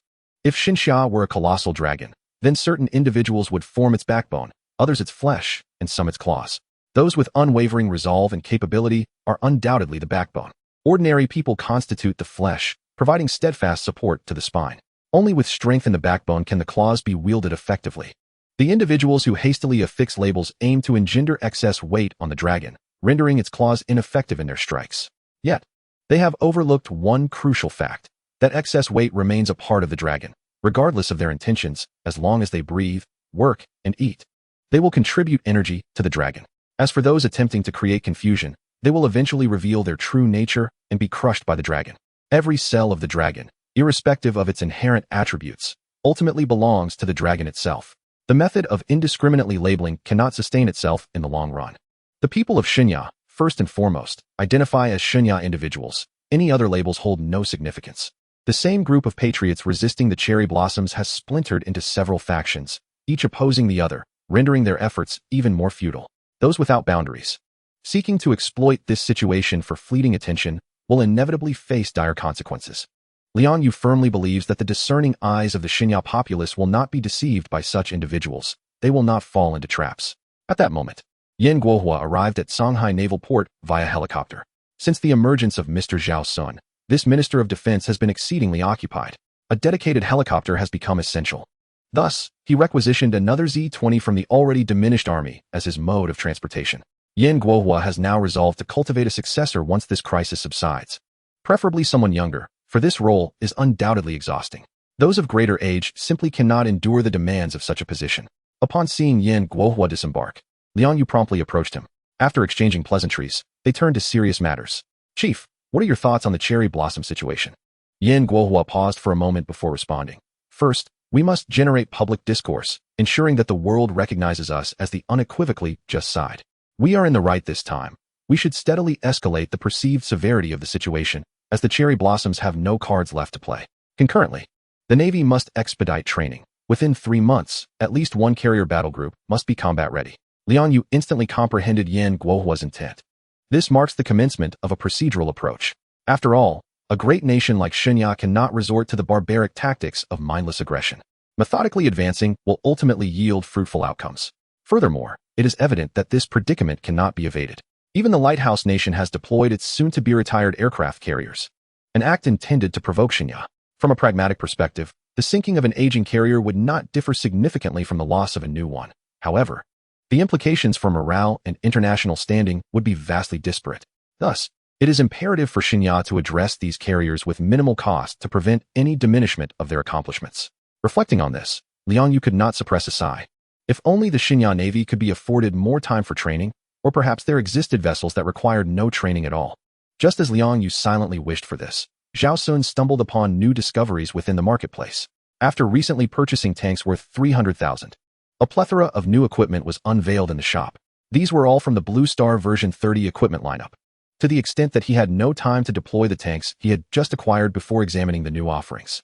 Among the newly unlocked equipment were drones, unmanned vehicles, unmanned boats, robotic dogs, and even the audacious unmanned semi-submersible tri-hull warships. Among the drones, Zhao Xun's favorite was the GJ-21 drone, which, despite being unmanned, boasts an impressive payload capacity of 2 tons, surpassing even the vertical takeoff and landing capabilities of the F-35B. The range of the vessel surpasses that of the vertical takeoff and landing F-35B by a factor of 2, with its stealth capabilities exceeding those of its counterpart by several multiples. In terms of versatility beyond aerial combat, this craft significantly outshines the F-35 of the Lighthouse Nation.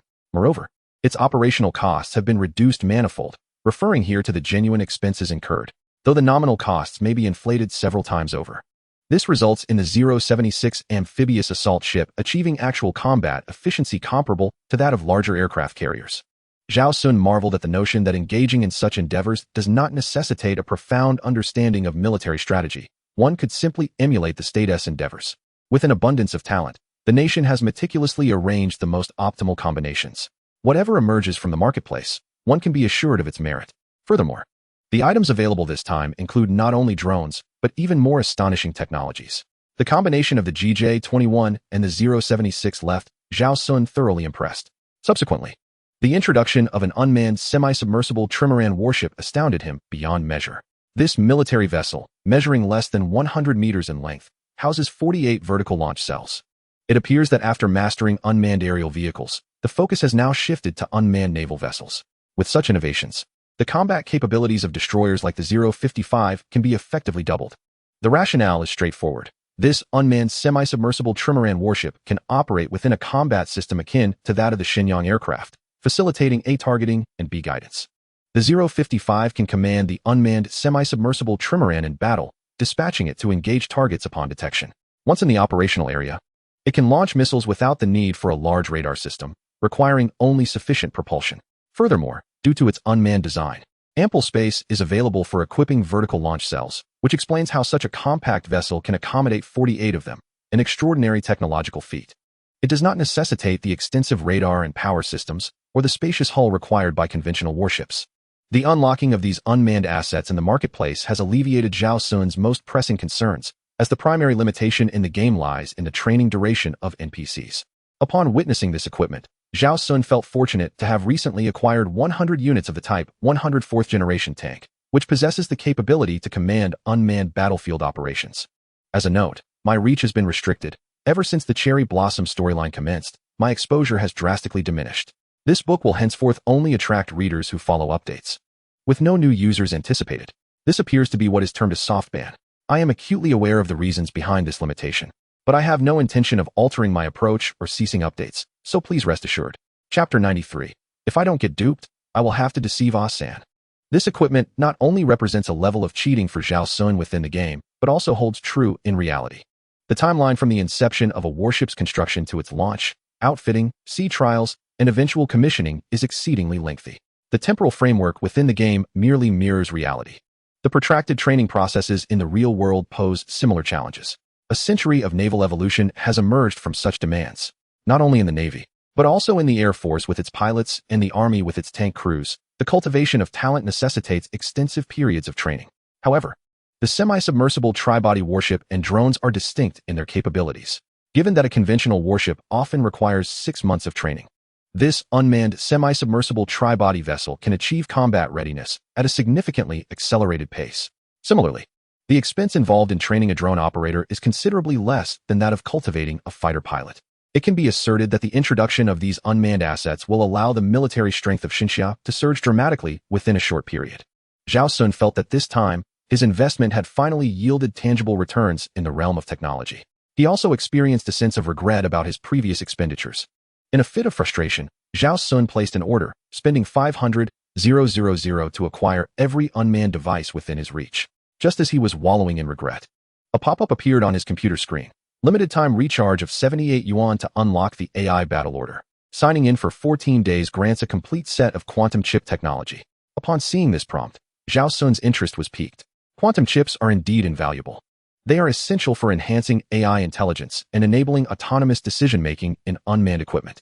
Most critically, these chips do not overly rely on the precision of photolithography, a significant shortcoming in Xinxia's current capabilities. Zhao Xun observed that the rewards for the 14-day sign-in included numerous beneficial resources, ranging from wafer processing technology to the necessary industrial conditions for manufacturing photolithography machines. Most importantly, the battle order cost only 78 yuan. Given Zhao Xun's current financial situation, 78 yuan was practically inconsequential. He would purchase it even if it were for something worthless. It was akin to making a 1 yuan initial purchase in a mobile game. Who would care about the rewards? He would buy it regardless. Without a moment's hesitation, Zhao Xun scanned the code and completed the transaction. The quantum chip is the key to a new era. He resolved to buy whatever the marketplace offered, taking a cue from the state's endeavors to save mental effort.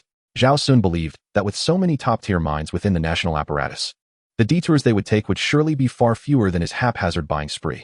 Just as he secured the quantum chip battle order, a new array of equipment awaiting unlocking suddenly appeared in the marketplace, all with a staggering countdown of 14 days.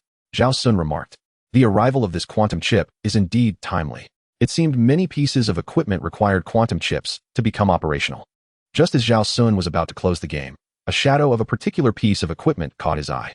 Although the details of this equipment were concealed, Zhao Xun's keen observation allowed him to discern its origins merely from its silhouette, the Malin giant eagle. Suddenly, Zhao Xun realized why only Xinxia could manufacture such unmanned long-range bombers.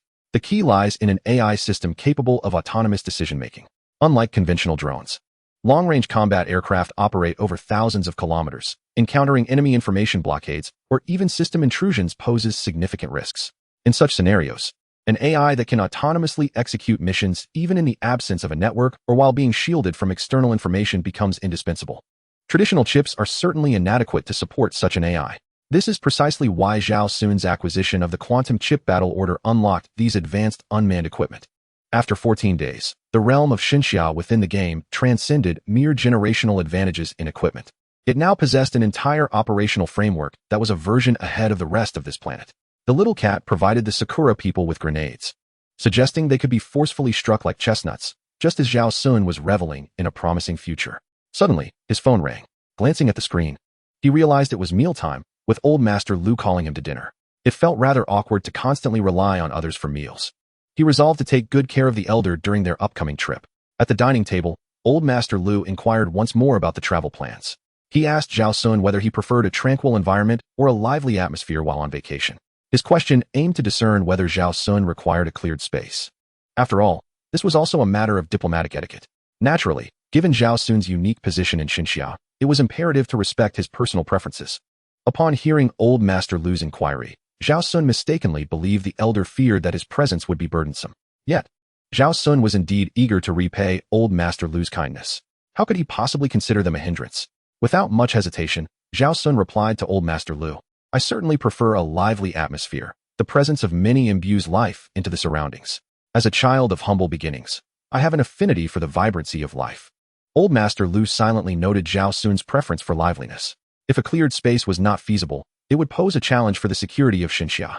They must ensure that no one inadvertently intruded upon Zhao Xun while simultaneously concealing their protective measures from his discerning gaze. Even if everything was transparent, the performance must still be convincing. After dinner, upon returning home, Zhao Xun began to pack his belongings. After all, procrastination was not an option for travel. Day after day would lead to endless delays. It was better to seize the moment and depart spontaneously. Besides, he could still engage with the game on his mobile device. Furthermore, he had entered the harvest phase of the game, where daily check-ins sufficed. While organizing his items, Zhao Xun once again unearthed the property deed and land use certificate for the prince's mansion. This time, he was determined to uncover the truth. The NPC sharing his name. The altered history. Did all of this have any connection to the game he was playing? If he went on this trip, where would the game company send gifts meant for him?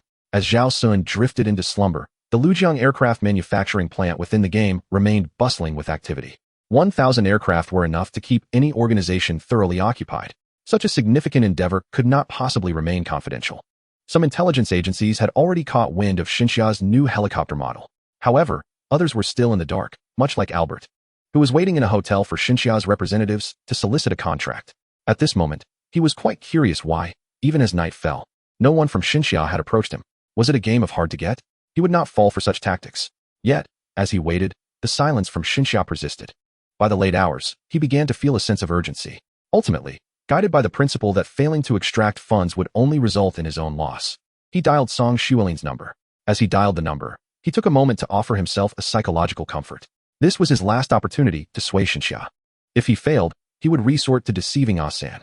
Chapter 94, Contributing Strengths to the Nation at the Lujian Aircraft Manufacturing Institute. Song Xuelin was overwhelmed with work. As the Minister of Armaments, managing without helicopters for the Army and Navy had been a daunting task. Now, with an influx of 1,000 helicopters, the challenge remained. Yet he preferred this difficult situation over the previous one. At that moment, a serious-looking aide approached him, carrying a document pouch. Chief, our intelligence operatives have just apprehended the Gallic female translator that Albert brought. The aide continued. During our in-depth discussions, she revealed Albert's true intentions. The contract with the Gallic nation was nothing but a ruse. Even if we paid 2 billion, they would never sell us the helicopters. Upon hearing this, Song Xuelin felt a surge of anger. Although Xinxia now possessed its own advanced large helicopters and no longer needed the Gallic contraptions, being so brazenly deceived still left him feeling disgruntled. He looked at the aide, his expression grave. Is there any evidence for this matter? The aide raised the document pouch with a smile. Initially, the Gallic translator was reluctant to provide us with proof, but our operatives, with their exceptional skills, managed to persuade her after 3 hours of conversation. Inside this pouch are recordings of Albert and the female translator. Song Xuelin nodded in satisfaction. Indeed, no matter the talent, when applied correctly, it could contribute to the nation. This intelligence operative was truly gifted. He should be encouraged to nourish his skills and not let his talents go to waste. The country needed individuals like him. After the aide departed, Song Xuelin gripped the document pouch tightly. This matter could not be left unresolved. In the hotel, Albert paced back and forth, feeling the chill of Xinxia's indifference. 2 billion. It baffled him why Xinxia was suddenly so hard to deceive. Just then, one of his accompanying personnel rushed over. Mr. Albert, I've just received news that Xinxia has developed a new type of helicopter and has completed preparations for mass production. Moreover, the quantity is quite substantial. According to satellite images from the Lighthouse Nation, over 1,000 helicopters are already stationed at the Lujian Aircraft Manufacturing Institute. Albert took the photographs. Although the quality was somewhat blurry, he could discern the general appearance of the helicopters. They likely matched the standards of the Lighthouse Nation's helicopters, far surpassing those of the Gallic nation. Seeing that the 2 billion was slipping away, a wave of bitterness washed over Albert. He had previously promised the female translator, Emily, that he would support her upon her return to the Gallic nation. Surely, he could not bear the cost himself. In Albert's eyes, his relationship with Emily had blossomed in Xinxia, and this money must be recouped from Xinxia. Observing Albert's sullen expression, his accompanying personnel surmised his thoughts. He quietly leaned towards Albert's ear and whispered, "We have just been contacted by representatives from the Lighthouse Nation. If we can assist them in uncovering the details of the new helicopter beneath us, they are willing to offer us a substantial order. Although the helicopters from the Lighthouse Nation are advanced, they cannot produce every type in-house. A significant portion of both military and civilian helicopters must be imported from Gallia. Hence, Albert found this assertion credible. If the grand order from the Lighthouse Nation comes to fruition, it would indeed compensate for the losses incurred by Xinxia. However, how could he acquire information about Xinxia's new aircraft? He glanced at his companions, their expressions grave. If they were to assist the Lighthouse Nation in this matter, all individuals in contact with Xinxia would need to be involved. At that moment, the team recalled the female translator, Emily. He inquired, "Mr. Albert, is that Emily trustworthy?" Upon hearing his companion's words, Albert replied confidently, "Rest assured, I have already won her over." Albert approached Emily's room. He inhaled deeply, sensing something had transpired within. Looking at Emily, he noticed her complexion appeared notably more vibrant. Albert mused to himself that this must be due to his influence. He leaned closer to Emily and laid everything bare regarding the recent developments. "My dear, I understand this is perilous, and if Xinxia discovers it, they will not spare us. If you are frightened, you may refuse. I will act as though nothing has occurred, and we will return to Gallia where we can remain inseparable." To Albert's surprise, Emily displayed no signs of fear upon hearing his words. Instead, her sparkling eyes seemed to shine even brighter. "My dear, I am willing to assist you. Go ahead and do it." Albert was elated by her response. It appeared that Emily had indeed fallen deeply in love with him. Such was his charm. As he exited Emily's room, he unexpectedly encountered a male attendant from Xinxia wheeling a food cart, presumably delivering a meal to Emily. Albert was taken aback, never having imagined he would find a man so agreeable in his lifetime. Upon returning to his quarters, Albert began contemplating how to approach Xinxia's new helicopter. Just as he was still pondering, Xinxia's Minister of Armament, Song Xuelin, finally responded, instructing him to visit the Lijiang aircraft manufacturing plant the following day to inspect their new aircraft. Albert was overjoyed. Who said one could not excel in both romance and career? A person as charismatic as he could certainly achieve both.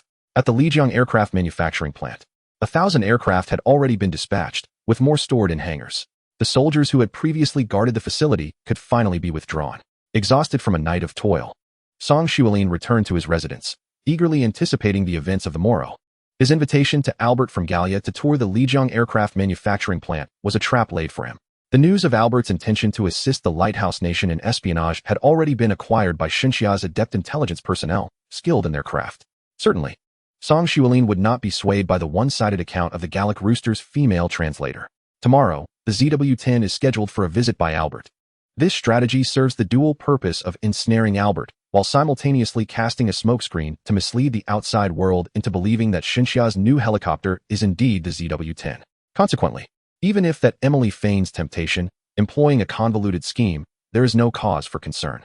On the following day, the Gallic Rooster delegation arrived at the Lijiang aircraft manufacturing plant. Upon disembarking, Albert's gaze fell upon the architecture of Xinxia's 1990s factory, revealing a hint of disdain. After all, during this era, Xinxia's infrastructure had yet to flourish. Even the buildings of the Lijiang aircraft manufacturing plant appeared rather antiquated through Albert's discerning eyes. Upon arrival, he suddenly found himself questioning the intelligence regarding Xinxia's new helicopter. What advanced equipment could possibly exist within such a facility? Chapter 95, Mr. Albert. You surely do not wish for your presence to be known, do you? Though Albert harbored contempt in his heart, he did not dawdle in his tasks. His entourage, equipped with their own tools, accompanied him. As foreign guests, they cunningly brought certain items along, capitalizing on their advantage. After all, the Gallic Rooster's photographic techniques consistently gratified their clients. With photographs in hand, they could secure substantial contracts from the Lighthouse Nation, a thought that delighted Albert. Upon observing Albert approach with his entourage and translator, Song Xuelin could not help but smirk inwardly. He had not anticipated that these self-proclaimed civilized Western nations would engage in such sordid dealings behind closed doors, eschewing legitimate business to pursue deceitful gains. This time, he was determined to ensnare Albert thoroughly. Upon meeting the reception staff, Albert feigned arrogance as he surveyed his surroundings, pretending to offer suggestions. Your factory facilities are lacking. Our Gallic Roosters plant from the 1960s surpasses this significantly. In response to Albert's derision, the Xinxia reception staff remained unfazed, smiling as they replied, Our factory was established in 1959, a year prior to yours. This retort left Albert momentarily speechless. As he surveyed the area, Albert's mind was clouded with doubt. Previously, he had been accompanied by Xinxia's Minister of Armaments during his visits. Today, however, only a representative had come to greet him. Was it possible that Xinxia had indeed developed a more advanced helicopter? According to satellite images provided by the Lighthouse Nation, it resembled an armed helicopter, albeit the images were too blurry for clarity. Nevertheless, the Lighthouse Nation speculated that it might be on par with the Tiger armed helicopter currently under joint development in Europe, even conjecturing that it could be larger, surpassing the Tiger helicopter and rivaling the Lighthouse Nation's Apache. Albert scoffed at the accuracy of this intelligence. The Tiger armed helicopter was beyond the capabilities of even the Gallic Roosters to develop independently, and it had yet to make its maiden flight. What gave Xinxia the right to develop and manufacture so many helicopters of comparable technology? Not to mention, the advanced Apache helicopter that outstripped the Tiger. With a dilapidated factory like Xinxia's, which had not seen renovation in 3 decades, how could they possibly possess the capability to produce aircraft? As these thoughts coursed through Albert's mind, he was led by the reception staff to an open area. There, he finally laid eyes on Song Xuelin, who stood with his hands clasped behind his back. Upon encountering Song Xuelin, Albert felt a pang of discomfort. When he first arrived in Xinxia, it was Song Xuelin who personally greeted him at the airport. Now, standing beside Song Xuelin, he seemed reluctant to turn towards him. The open space housed a large object concealed beneath a tarpaulin, which caught Albert's attention, leaving him astounded. Despite the cover, he could discern its considerable size, strikingly similar to the Tiger armed helicopter they were currently developing. Albert reassured himself that equal dimensions did not imply equal advancement. Pointing at the concealed object, Song Xuelin addressed Albert. Mr. Albert, This is our self-developed ZW-10 medium-sized armed helicopter. I hope that after your visit, you will keep our technical details confidential." Albert nodded, proclaiming his respect for technology. However, internally, he was elated. Once the accompanying personnel took photographs, he planned not only to sell it to the Lighthouse Nation, but also to the Little Cherry Blossom. Song Xuelin smiled and responded, "I trust you, Mr. Albert. After all, a prestigious company like Gall Sud Aviation values its reputation. If they were to deliberately leak foreign secrets, their stock prices would surely suffer." Albert, wiping his brow, feigned calmness. Indeed, indeed. Seeing that the fish had taken the bait, Song Xuelin signaled for the staff to unveil the object. With a swift motion, the tarpaulin was removed, and a blinding ray of sunlight struck the steel behemoth. A diamond-shaped, angular twin-seat medium-armed helicopter was revealed, glistening in the sunlight. Albert's mouth fell agape, his expression one of disbelief. The diamond-shaped fuselage resembled meticulously cut obsidian, each facet casting sharp reflections in the air. The reflective surface dazzled him, making it difficult to keep his eyes open. The honeycomb-shaped rocket pod suspended from the wingtips shimmered with a bluish-purple metallic coating. The cockpit's faceted surface refracted iridescent hues reminiscent of a raptor's eye. The holographic display in front of the rear weapons officer projected missile preheating parameters as a crimson data chain encircled the fuselage. Meanwhile, the rapid-fire cannon beneath the belly gleamed ominously. At that moment, Albert stood frozen, utterly bewildered. He dared not open his eyes, wishing this was but a figment of his imagination. Yet, the imposing helicopter before him rendered disbelief impossible. He felt the urge to mock. Yet the helicopter's excellence left him speechless. Observing Albert's astonished demeanor, Song Xuelin reveled in his triumph. If the ZW-10 could evoke such awe, what would happen if he unveiled the ZW-21 and Z-10T? He chuckled inwardly, grateful for his foresight. As he contemplated both taking advantage of Albert and disseminating false information to confuse the narrative. Turning to Albert with a smile, Song Xuelin inquired, "What do you think of our new aircraft, Mr. Albert?" Albert, maintaining his bravado, retorted, "One cannot discern much from appearance alone. Data is what truly matters." In response to Albert's words, Song Xuelin graciously waved his hand. Subsequently, two staff members approached with a large sign, which meticulously detailed the specifications of the ZW-10 armed helicopter. Upon seeing the information board being raised, Albert was utterly astonished. Was Xinxia truly so generous? Had they overlooked anything? Had he known it would be like this, he would not have stealthily brought equipment along. ZW-10 armed helicopter, length, 15 meters, including rotor diameter, 12.01 meters height, 3.85 meters empty weight, 554 tons maximum takeoff weight, 750 tons power system, 2 turboshaft 9 engines, each delivering 1,300 shaft horsepower maximum speed, 300 kilometers per hour range, 1,000 kilometers service ceiling, 6,400 meters rate of climb, 10 meters per second cannon, 1 by 23 millimeters single-barrel cannon with an ammunition capacity of 500 rounds hardpoints, 4. Capable of carrying HJ-10, HJ-12, 57 millimeters and 90 millimeters unguided rockets, TY-90 short-range air-to-air missiles, auxiliary fuel tanks, or electronic pods. Upon reviewing the attributes of the ZW-10, Albert struggled to believe his own eyes. How could this helicopter consistently surpass their Tiger-armed helicopter? Nearly every specification overshadowed theirs. If he had known that the ZW-10 was designed with the Tiger's metrics as a reference, he would have been infuriated. After all, military weapon development naturally progresses more advanced with each iteration, with fewer detours, as the limitations of contemporary industry have already been thoroughly exploited. Chapter 96. Mr. Albert. You wouldn't want anyone to know, would you? What was truly difficult to accept was that their Galactic rooster and the joint development of the Tiger had yet to take to the skies. While Xinxia's equivalent product had already entered mass production and was even more advanced, each metric surpassed theirs by a margin of 10. If this were presented in the military trade market, how could their Tiger still hold any competitive edge? Albert was baffled. Was it truly necessary to be so competitive? Song Xuelin, observing Albert's astonished expression, felt a sense of satisfaction. He approached Albert and whispered, "Mr. Albert, this is our military secret. Please do not let it slip. The consequences of disclosing our confidential information could be quite severe." Though Song Xuelin spoke in a low voice, it sounded particularly chilling to Albert. For some reason, he now perceived this once amiable elder, who had treated him with utmost respect, as exceedingly menacing. Regret washed over him for allowing his entourage to carry photographic equipment. If they were to be discovered, would they not be in grave trouble? Fortunately, as foreign guests, Xinxia could not arbitrarily search their belongings. At that moment, a staff member from Xinxia rushed over, holding a compass recently acquired from a toy store. "Report, sir. Our counter-espionage equipment has detected the presence of spy photography devices here. Feigning surprise, Song Xuelin immediately began to investigate the location of the alleged spy equipment. Upon hearing his words, the staff member brandished the toy compass, pretending to take measurements before pointing towards the officials accompanying Albert. Report, Commander, the espionage equipment is concealed within that individual S-bag. No sooner had he spoken than a hand emerged from behind the accompanying officer, swiftly seizing his bag. Within moments, a complete set of surveillance equipment was unveiled.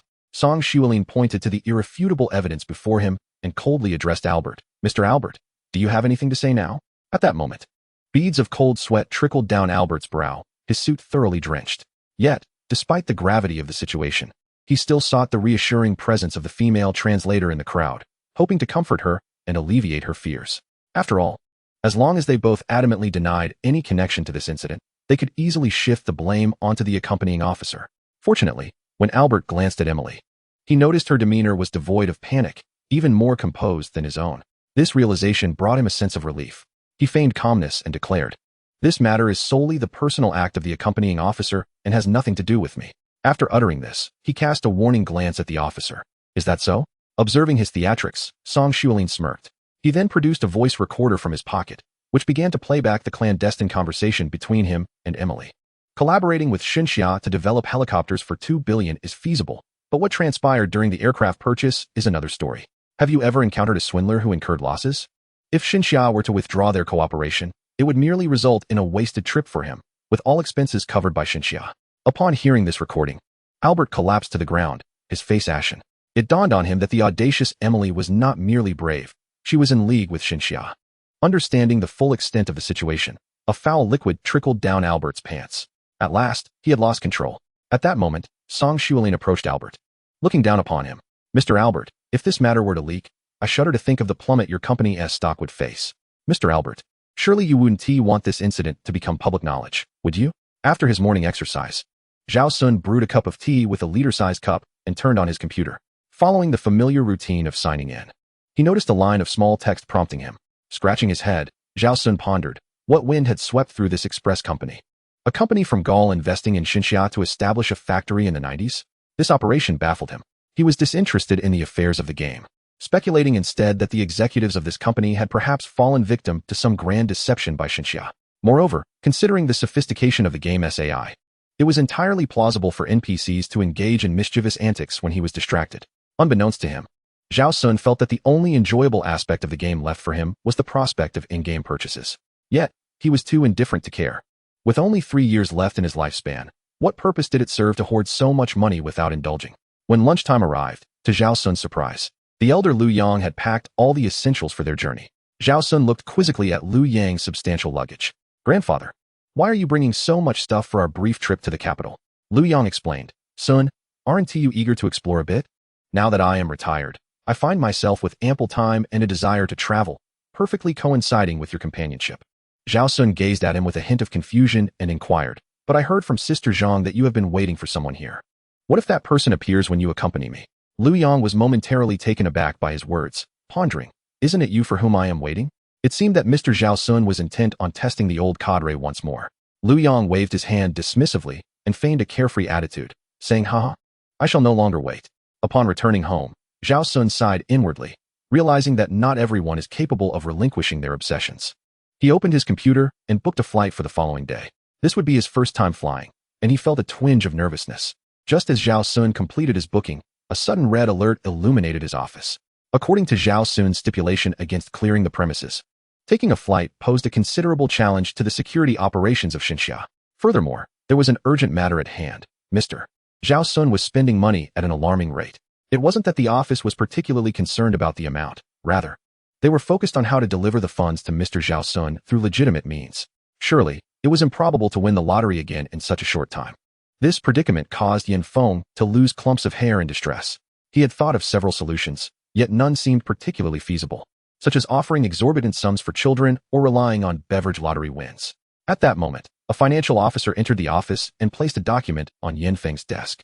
It detailed the 30 billion from Sudar Company for this year. Yan Feng snapped back to reality, murmuring, "Time flies, 35 years have passed, and the hush money from Sudar Company has escalated to 30 billion. Ever since Xinxia had seized the high-profile misstep of Sudar Company, the liaison work had been handled by Mr. Zhao Xun's office, as it was not suitable for the formal diplomatic department to engage in such matters. Coincidentally, Mr. Zhao Xun's office was part of the diplomatic sector and had little to occupy their time. Thus, this sum had consistently been collected by Mr. Zhao Xun's office. He turned to the financial officer and instructed, make the necessary arrangements to transfer this money appropriately to Mr. Zhao Xun's name. The financial officer appeared somewhat troubled, as it is challenging for an individual to legitimately acquire such a substantial amount without engaging in any activity, unless Mr. Zhao Xun cooperated. Chapter 97.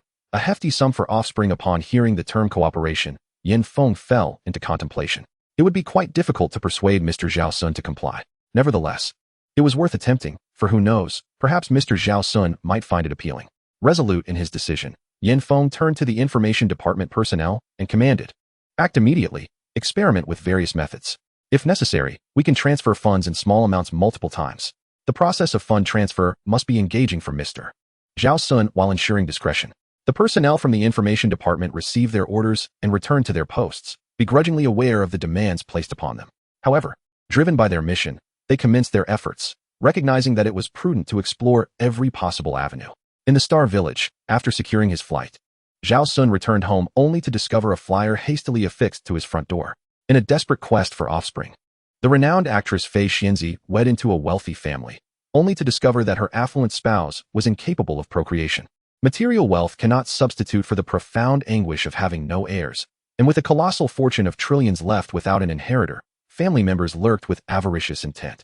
To prevent the estate from falling into their hands, a search was initiated for a man of sound health, distinguished education, and impeccable character, with a promised reward of 3 billion yuan upon success, devoid of any upfront fees or hidden agendas.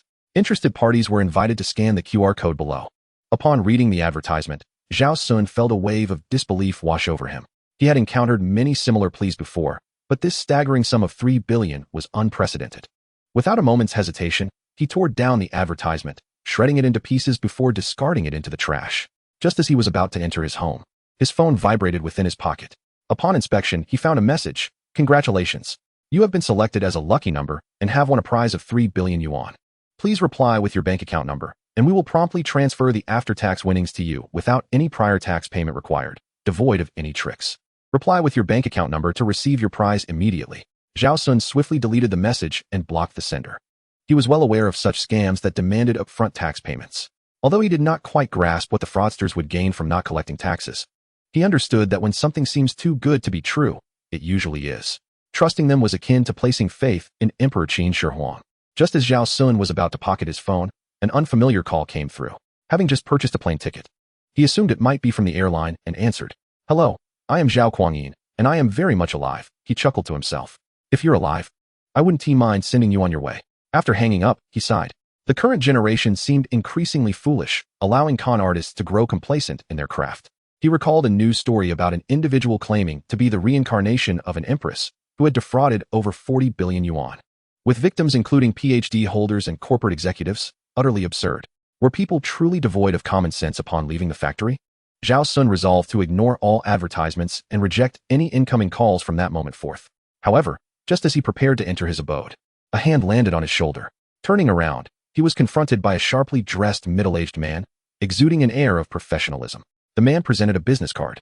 "My name is Cheng Shi, and I am the chief attorney at Integrity Law Firm. I am here on behalf of my client to transfer a sum of inheritance to you." Zhao Xun regarded the so-called lawyer with incredulity.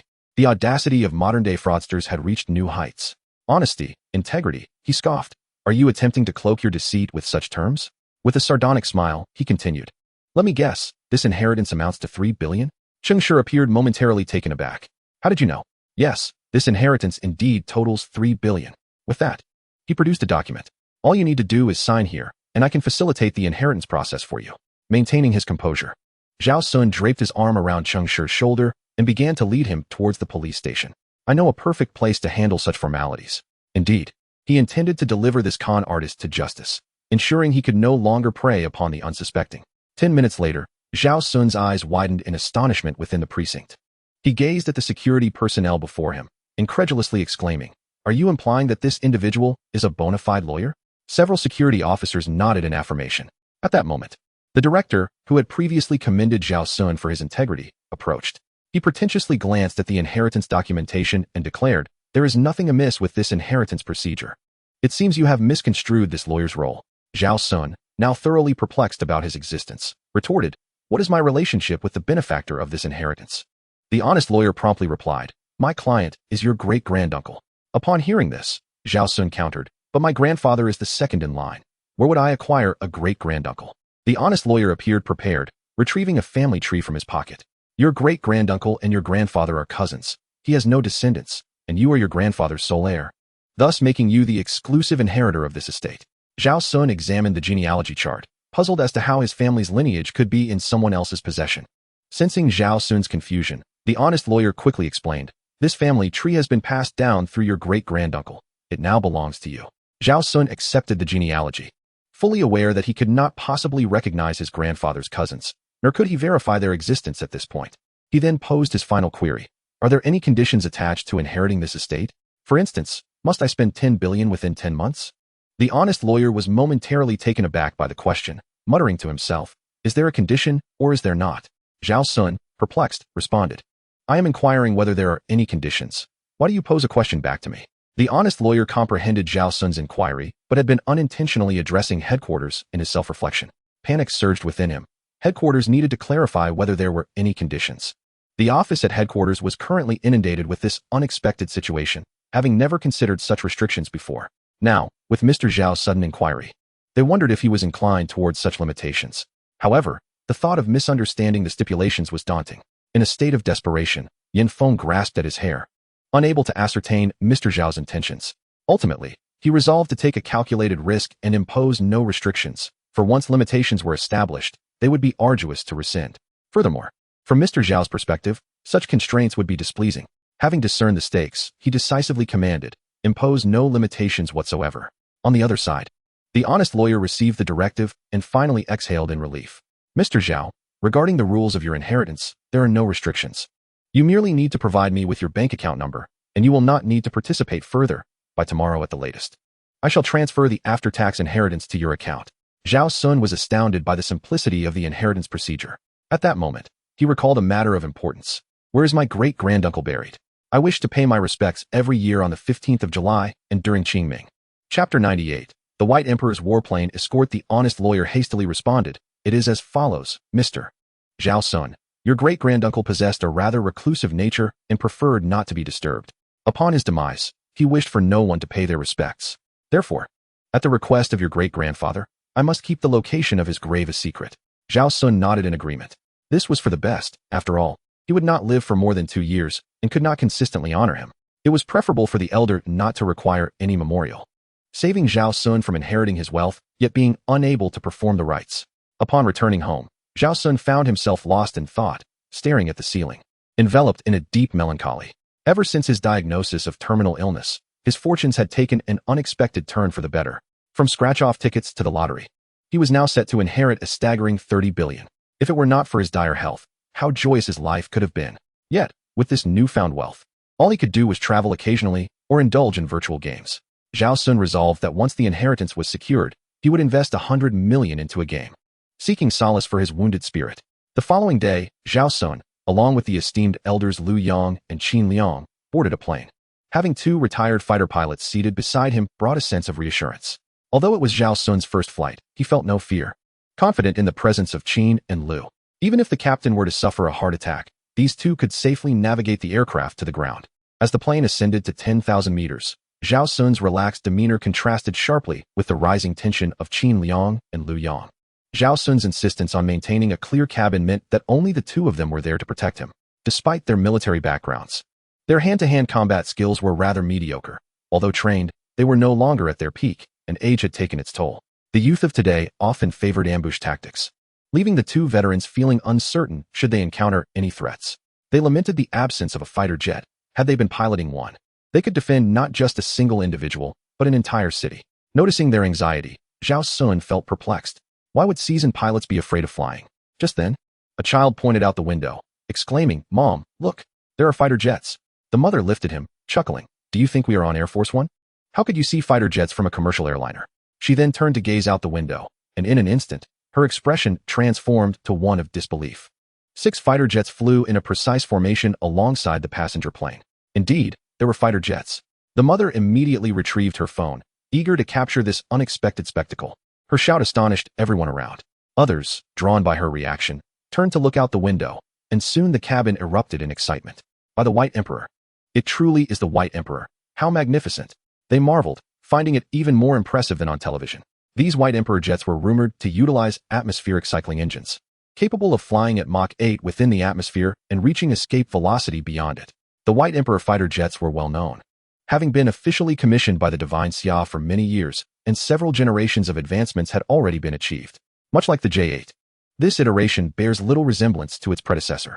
However, while awareness exists, the average individual has no opportunity to encounter such advanced aircraft. At best, they may catch a glimpse on television. For them, witnessing a by-D fighter jet during a commercial flight is a novel experience. Observing the chaos within the cabin, Zhao Xun turned his gaze towards the window.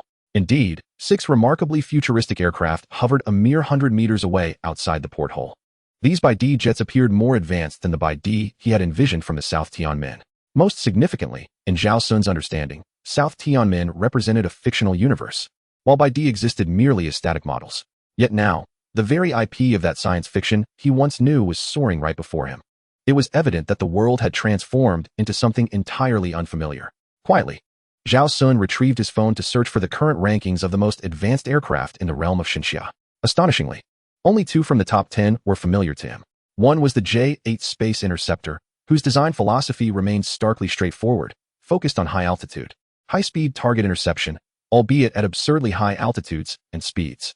Within the atmosphere, it reached 12 Mach, while beyond it, it achieved third cosmic velocity. The second was the by-D D-type multi-role fighter, which bore a closer resemblance to the J-16 he was accustomed to, a versatile jack-of-all-trades.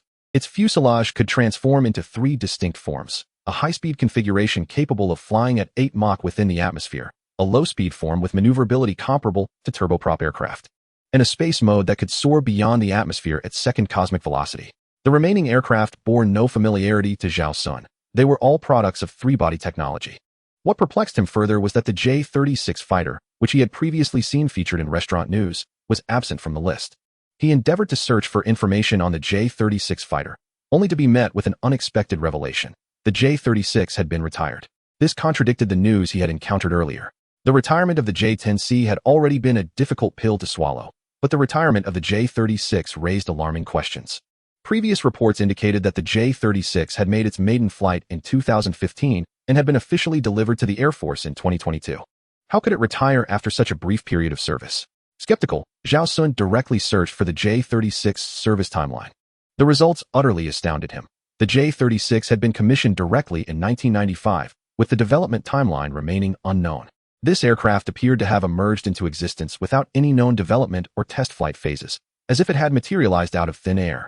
As a half-hearted military enthusiast, Zhao Xun understood that even a nation as formidable as Beipan could not keep the development of a fighter jet entirely confidential. The most stringent of secrecy measures could only sustain until the maiden flight phase. Yet, the J-36 from Xinxia seemingly bypassed even that stage, entering service without any preceding trials. This was utterly preposterous. Even more astonishing was the fact that this historical account diverged from what he had previously understood. Not only had the history he once grasped changed, but even the recent information he had absorbed was now in flux. Contemplating this, Zhao Xun found himself in a state of disbelief. Historically speaking, once altered, events resemble a cascade of dominoes, spiraling uncontrollably. A seemingly insignificant change from a century ago could very well result in the complete erasure of an individual from existence today.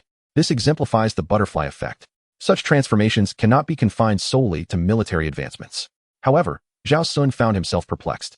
Despite the profound alterations in the history he was aware of, his life continued unabated, untouched by any discernible change. Contemplating this, he absently felt the bank card in his pocket, and thoughts of the impending inheritance of 3 billion emerged.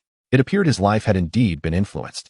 In Chapter 99, The 3 Buttons of Room 12, Zhao Xun lamented that the J-36 fighter jet he had discovered in historical records was introduced into service in 1995, while the backdrop of his game was set in 1990. With this solitary detail, he could not ascertain whether the altered history bore any relation to the game he played. Suddenly, a thought struck him. If the J-10C fighter jet had also been commissioned in 1990, everything would align perfectly.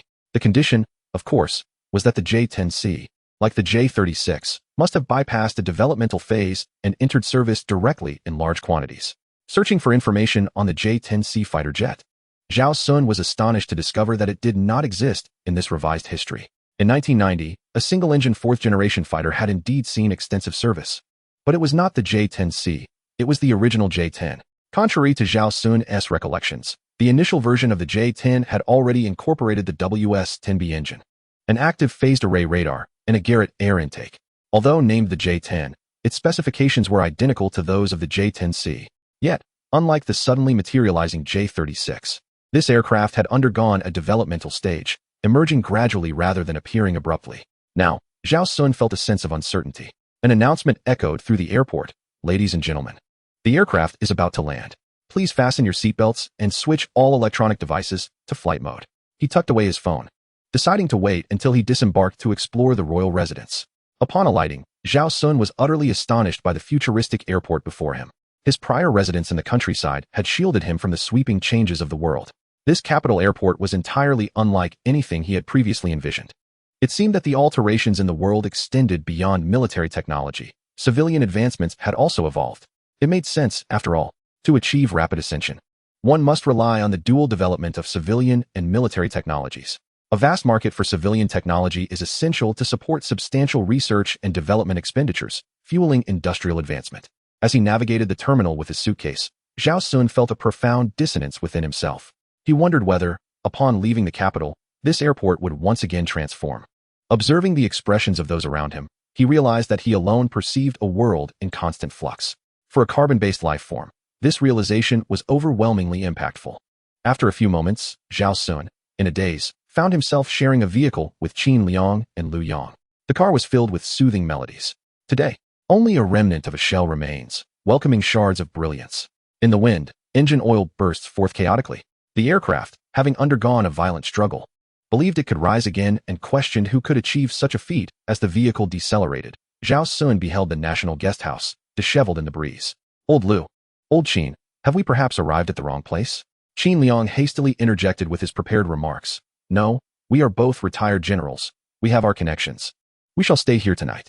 Lu Yang concurred. Do not underestimate the Air Force generals. Zhao Xun was amused by this statement. He dared not dismiss the Air Force generals. Although their command was smaller, their combat prowess was on par with an entire army division. Now that the car had entered the national guest house, Zhao Xun felt increasingly anxious. He swiftly posted a query on his phone. Brothers, I am checking into the national guest house tonight. Which leg should I step out with first? The moment the post was made, the comment section erupted. Yin Jiufeng, a lover of roasted chicken legs, remarked, Someone wake him up. By Shued Danqing, Qian Li quipped. Did the hospital leave the door open for the poster? Sha Na had already seized the future. Isn't this the fool who claimed he has a 076 at home? How did he come to negotiate with Xinxia after training on a warship? Quick updates chimed in. Fun fact. Mental illnesses have a chance of being cured. But fools cannot be healed. Lan Xiangyuan noted. You were let in to fix an air conditioner, and now you've found an opportunity to show off. A serious father stated. The truth has been revealed. Upon viewing the comments, Zhao Xun harbored no further hopes. Why were netizens so brutally cynical? Having earnestly posed a question, should they not have shown him kindness by responding? Their behavior was even less admirable than that of charming yet mischievous antagonists. As the vehicle gradually came to a stop, a staff member in formal attire opened the car door. Mr. Lu Yang, Mr. Qin Liang, for the next few days, Building 18 will serve you. Mr. Zhao Xun, Building 12 will cater to your needs. Zhao Xun swallowed nervously, stepping out behind the elders. He quietly inquired of Lu Yang and Qin Liang, Elders, what significance do Buildings 12 and 18 hold? Lu Yang swallowed hard and replied, Building 18 accommodates individuals of state leader caliber, with a daily rate of 1 million. As for Building 12, there is but one individual across Blue Star who is qualified to reside there. At that moment, not only Zhao Xun, but even Qin Liang and Old Lu were filled with excitement. Today, they basked in Zhao Xun's glory. After all, the least esteemed guests here were ministers of foreign affairs of sovereign nations, while Building 18 was exclusively for heads of state. It was essential to have received an invitation from Xinxia. Merely arriving uninvited would not suffice. As for Zhao Xun's stay in Building 12, neither of them dared to approach it, fearing it might shorten their lives. Upon arriving at his accommodation, Zhao Xun could scarcely believe the lavishness of such a humble guest house. Without delving into other details, even the sofa beneath him was crafted from materials that could be inscribed in a penal code. The grandeur was simply overwhelming. He silently expressed gratitude to Qin Liang and the elder Lu Yang. Without their influence, how could he have ever experienced such opulence? Little did he expect to indulge in such luxuries in his lifetime. At that moment, he finally grasped the sentiment behind Xiang Yu's declaration that a true man ought to live thus, an aspiration towards the pinnacle of power and extravagance. After a brief respite, Zhao Xun began to explore his surroundings. On the desk, he noticed 3 buttons. Curiosity piqued, he pressed one. With a sharp sound, the chandelier illuminated the room. He pressed it again, and the light extinguished. Boredom set in as he repeated this action. He then pressed the second button. Within 10 seconds of doing so, a man and woman, both impeccably dressed in professional attire, entered the study. "Mr. Zhao Xun, how may we assist you?" It dawned on him that the second button summoned room service. Feeling slightly embarrassed, he requested, "Could you please bring me a glass of plain water?" After all, he could hardly admit to having pressed the wrong button. Now aware of the second button's function, Zhao Xun's curiosity was ignited regarding the purpose of the third button. After much hesitation, his curiosity ultimately triumphed over reason, and he tentatively pressed the third button. At worst, he could simply request another glass of water. Chapter 100, Red Alert. All forces on standby. Upon pressing the third button, nothing cataclysmic occurred. However, a mechanical clicking sound emanated from beneath the third button on the desk. A rounded lens materialized before Zhao Xun, which slowly descended, revealing a password dial. Unlike the typical numerical sequence from 0 to 9, this dial displayed the complete cycle of heavenly stems and earthly branches. The 10 stems and 12 branches could yield 60 basic units, which in turn could generate countless permutations. Zhao Xun conjectured that this was a safe mechanism. Stroking his chin, he realized that guessing the password would be impossible, and as a guest, it was best not to meddle with someone else's possessions. Unbeknownst to Zhao Xun, at the very moment the password dial emerged from the desk, the entire divine summer was thrown into chaos. The Ministry of Foreign Affairs abruptly ceased all dialogue, while multiple intercontinental missile brigades across the nation entered a state of heightened readiness. The end of Divine Summer Project had reached the password verification phase, and all missile silo hatches were in the process of being opened. Communication systems transitioned to a unilateral mode, only accepting commands from the end of Divine Summer Project, and ceased transmitting any external information. The 3 commanding officers at the launch base verified each other's identities, and upon completion of this authentication, they secured themselves within the safe launch command room, awaiting the final launch directive. Across the depths of the Pacific, Atlantic, and the 4 great oceans, numerous bionic submarines also entered the final counterattack phase. They emit no signals to the outside world, only receiving a special frequency sent from their homeland every 10 minutes. If 3 consecutive receptions fail, it is determined that their homeland has suffered a catastrophic blow. Consequently, they will annihilate all imagined enemies and execute their revenge plan. In the depths of space, for 150 kilometers above, numerous space-based weapon systems monitor the conditions on the surface of Blue Planet. At this moment, should any bombers take flight, missiles launch, or submarines surface, they will be subjected to the concentrated fire of these systems. The temperature in the affected area will surge to several thousand degrees Celsius in a brief span. Concurrently, multiple satellite bases on the Moon, Titan, and Europa commence rapid detection for any deep space threats approaching Blue Planet. The instigator of this considerable turmoil, Zhao Xun, yawns in boredom after studying the cipher disk and prepares to retire for the night. Just as he is about to lie down, a knock sounds at the door. Upon opening it, he finds the same man and woman as before, though Zhao Xun notices their expressions appear quite tense. Once they enter the study and see the activated cipher disk, they feel a tightening in their chests. They tentatively inquire, "Mr. Zhao Xun, do you have any instructions?" Following their gaze to the cipher disk, Zhao Xun instantly comprehends that pressing the third button seems to send a message to them. Slightly embarrassed, he asks, "What is this button for?" The pair exchanges glances and replies in unison, "It is for cleaning." Zhao Xun probes further, "Cleaning what?" They respond in synchronized voices, "Complete cleaning." Zhao Xun finally understands. It is for cleaning the guest room. He had thought he was in trouble. However, upon reflection, it is a hotel room button, after all. What else could it be used for? He explains to the 2 staff members, "I accidentally pressed that button. There is no need for cleaning now. Please bring me a glass of boiled water." Upon hearing Zhao Xun's words, both individuals breathe a sigh of relief. They think to themselves, how clumsy must one be to press it? Thankfully, there is a cipher. Otherwise, a single misstep could have left Blue Planet in ruins. Fortunately, such behavior would face no protests, which is perhaps the only silver lining. The following morning, after rising, Zhao Xun initially intends to head straight to the prince's residence to test whether his key can unlock the main gate. However, Liu Yang and Qin Liang insist on taking him to a luncheon banquet, claiming it to be the most prestigious gathering on Blue Planet. Zhao Xun is taken aback to discover that the 2 retired generals possess such connections, and he cheerfully accompanies them. Upon arrival, Zhao Xun is astonished. Is this not the National Banquet Hall? Yet now, the hall is open to the public without a scheduled event. Anyone with money can indulge in its services. It seems today must be an open day. Once inside the banquet hall, Lu Yang and Qin Liang are called aside by an elder leader, leaving Zhao Xun to survey the surroundings alone. He recognizes none of the attendees. They must all be ticket holders. Contemplating his own identity, Zhao Xun finds a spot along the edge and takes a seat. To their surprise, only one girl occupied the table, while those around her seemed to shun her as if she were a plague. Zhao Xun offered her a fleeting smile before immersing himself in his meal. This was not due to a lack of regard for the occasion. Rather, he was genuinely famished. Ever since he had been diagnosed with a terminal illness, he could no longer tolerate hunger. Regardless of the setting, he insisted on satisfying his appetite first. Moreover, Lu Yang and Qin Liang had used their connections to bring him here, presenting him with a unique life experience. A banquet hall is, after all, a place for dining, and he felt no shame in partaking. As Zhao Xun was about to finish the contents of his plate, the little princess from Ceylon glanced at her own dish, hesitated for a moment, and quietly pushed her plate towards him. Her reticence stemmed from both a lack of appetite and a desire to spare Zhao Xun any embarrassment. With her nation on the brink of collapse, she found it impossible to summon any desire for food. Zhao Xun, however, paid little heed to her predicament.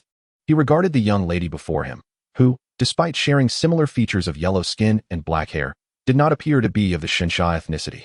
Tentatively, he inquired, "Aren't you hungry?" The young princess nodded, replying, "Not hungry." Upon hearing her declaration, Zhao Xun promptly devoured the food from her plate, reasoning that if she was not hungry, it would be a waste not to eat. Observing Zhao Xun's hearty consumption, the princess felt an overwhelming sense of envy. How delightful it must be to be an ordinary commoner, free from worries and the burden of maintaining an image. Yet, this individual seemed to be rather unconcerned about appearances. Throughout her life, she had encountered many who carried themselves with poise, but never had she met someone as self-absorbed as Zhao Xun. She speculated that he must be some sort of journalist from Xinsha, taking advantage of the opportunity to dine while gaining experience.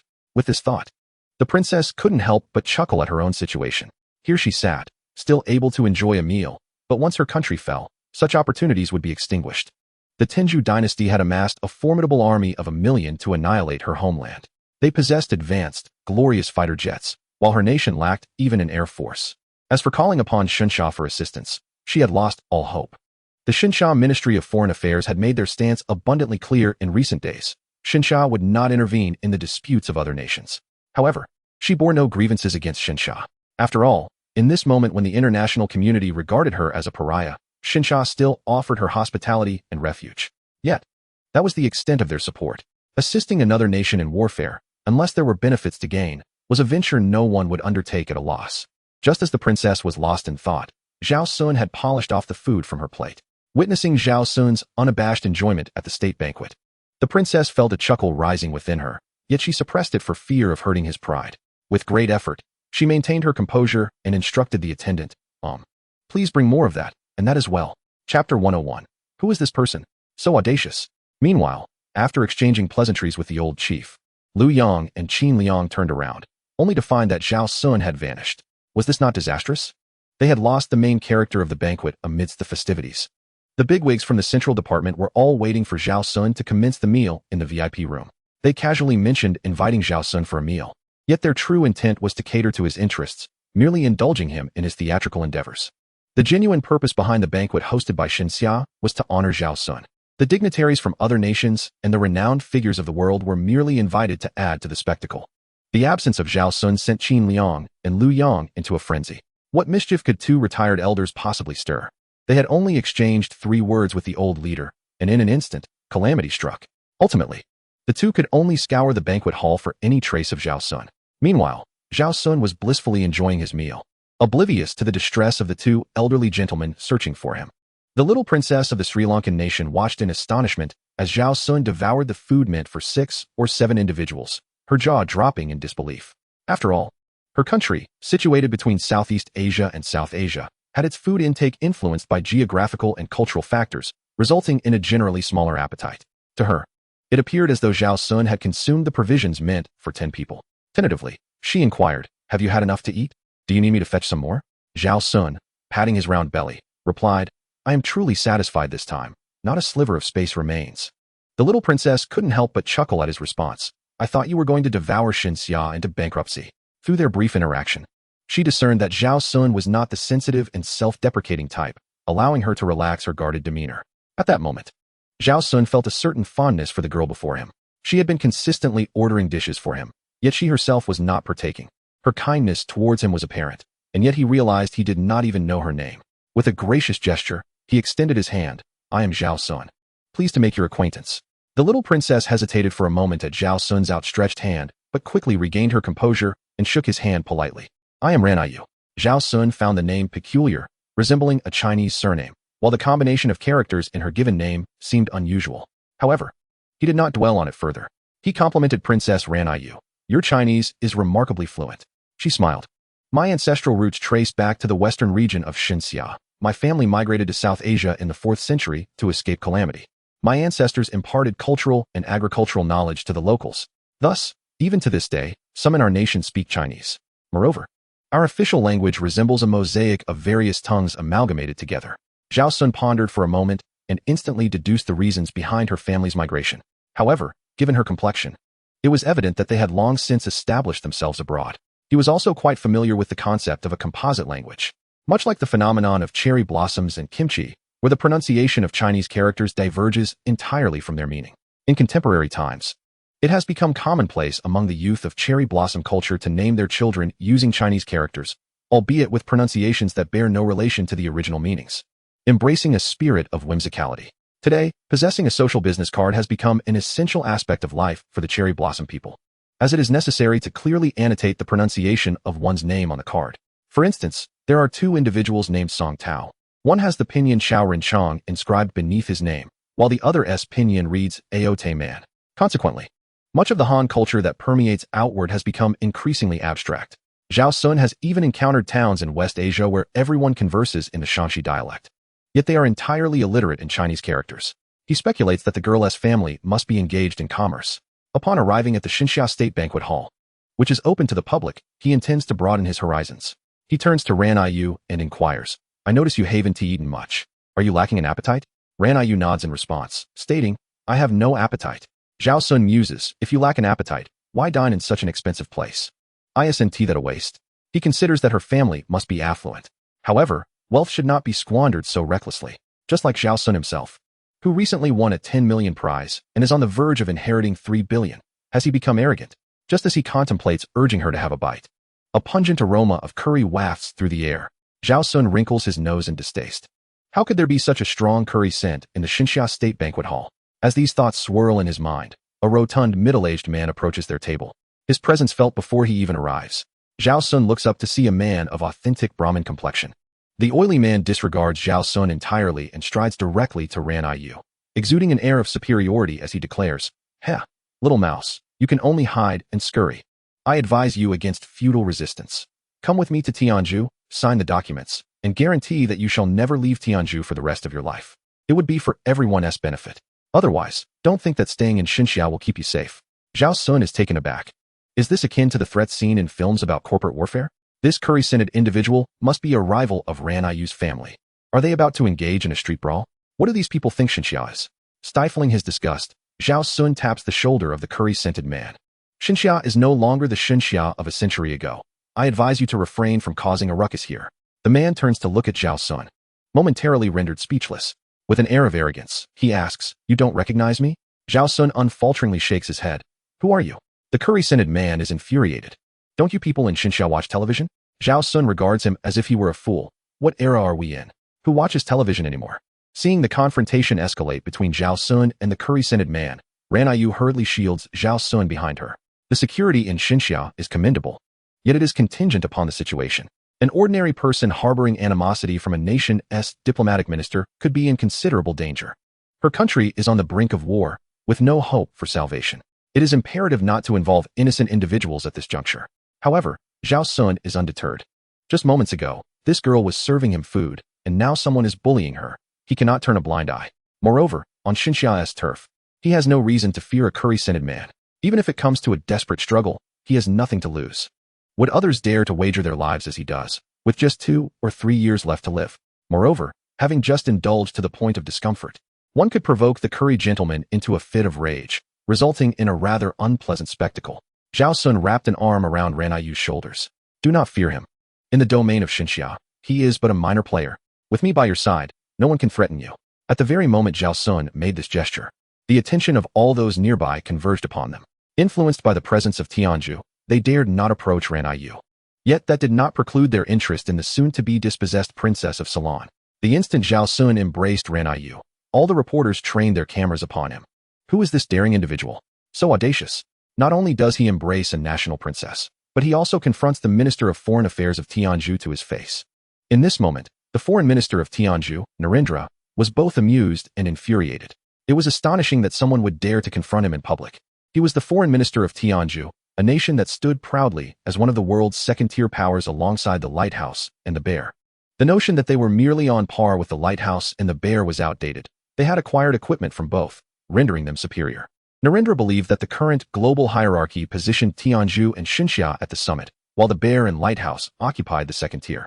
He was convinced that, should Tianzhu desire, they could surpass Xinxia to claim the foremost position in the world. As for Xinxia's advanced aerospace fighters, Tianzhu merely had yet to manufacture them. If they wished, they could produce them in an instant. After all, if the people of Xinxia could create such technology, it was only logical that the people of Tianzhu could do so as well. They simply had not begun the endeavor. Once they set to work, their creations would undoubtedly surpass those of Xinxia. Narendra resolved that when Xinxia's representatives arrived, he would instruct them to expel this audacious youth from the banquet hall. After all, he represented the illustrious Tianzhu, one of the world's leading powers. At this moment, shielded by Zhao Xun, Ran Yu felt a warmth in her heart. Was this the sensation of being protected? Despite her awareness that Zhao Xun was merely a journalist who had infiltrated for a meal, his actions brought her a sense of comfort. She had often fantasized about a heroic figure descending from the heavens on a rainbow, ready to resolve all her troubles. Yet, she recognized the improbability of such a scenario. Although the armaments of the Tianzhu dynasty were sourced from various nations, their paper statistics placed them as the fourth military power in the Blue Star. Unless Xinxiao intervened, no one could rescue her nation. But would Xinxiao truly spend billions to wage a war on their behalf? Was it conceivable that they acted solely to uphold world peace? In reality, no nation possessed such romantic idealism. Meanwhile, Qin Liang and the elder Lu Yang, who were searching for Zhao Xun, also noted the commotion. They navigated through the crowd and, to their relief, discovered Zhao Xun amidst the turmoil. Upon seeing him, both men exhaled in relief. Thank goodness we found you. They approached Zhao Xun, puzzled by the tense atmosphere between him and the foreign minister of Tianzhu, Narendra. What has transpired here? Zhao Xun turned to see Qin Liang and Lu Yang. He felt no remorse for the troubles he had caused. In other matters, he remained indifferent, but within the hallowed halls of the divine summer banquet, it was utterly audacious for anyone to issue verbal threats to another, a blatant disregard for the dignity of the divine summer. Before Zhao Xun could utter a word, the foreign minister of Tenju, Nalindra, cast a glance at Qin Liang and Lu Yang. Humph, is this person one of yours? He just openly defied me. The foreign minister of Tenju, you shall deal with this. Qin Liang and Lu Yang were puzzled. How could Zhao Xun possibly be entangled with Nalindra? Their gazes then shifted to Ran Yu standing behind Zhao Xun. Their pupils dilated. Could it be that the diplomatic personnel of Divine Summer had also arrived? Although they were unaware of Zhao Xun's true identity, they could not merely heed Nalindra's one-sided account. After inquiring with a nearby server, the two officials from the Ministry of Foreign Affairs politely addressed Nalindra. Minister, Divine Summer is a nation of etiquette, and the banquet hall is a venue for civil discourse. Please be mindful of your words and actions. Upon hearing the official's remarks, Nalindra's expression soured. When had the esteemed foreign minister of Tenju ever been spoken to in such a manner? Yet, witnessing the growing crowd around him, he realized that persisting in this quarrel would only bring shame upon himself. Ultimately, Nalindra could only huff and leave, his belly protruding. Zhao Xun looked at Nalindra's retreating figure with a sense of disdain. He had thought him a significant figure, but it turned out he was merely a minister of a company. What was there to be so arrogant about? Zhao Xun knew that in the capital of Divine Summer, one could casually throw a brick and hit someone of higher rank than Nalindra. With the matter resolved, Qin Liang and Lu Yang pulled Zhao Xun aside, saying, Zhao Xun, please don't wander off. We thought you had gotten lost. It nearly gave us a heart attack. Zhao Xun chuckled. He was no child and could not possibly go missing. Moreover, he possessed 20 years of experience dining at such events.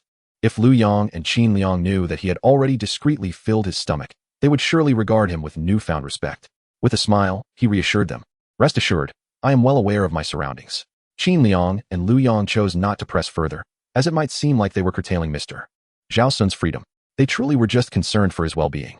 Over the past few days, regardless of Zhao Xun's capabilities, they had come to regard him as a cherished child of their own.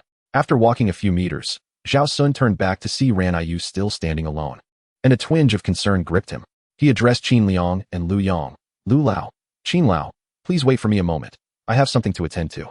With that, Zhao Xun returned to Ran Yu's side. He extended his phone, saying, "This is my QQ number. Please add me. If that curry man bothers you again, just let me know. I have ways to deal with him."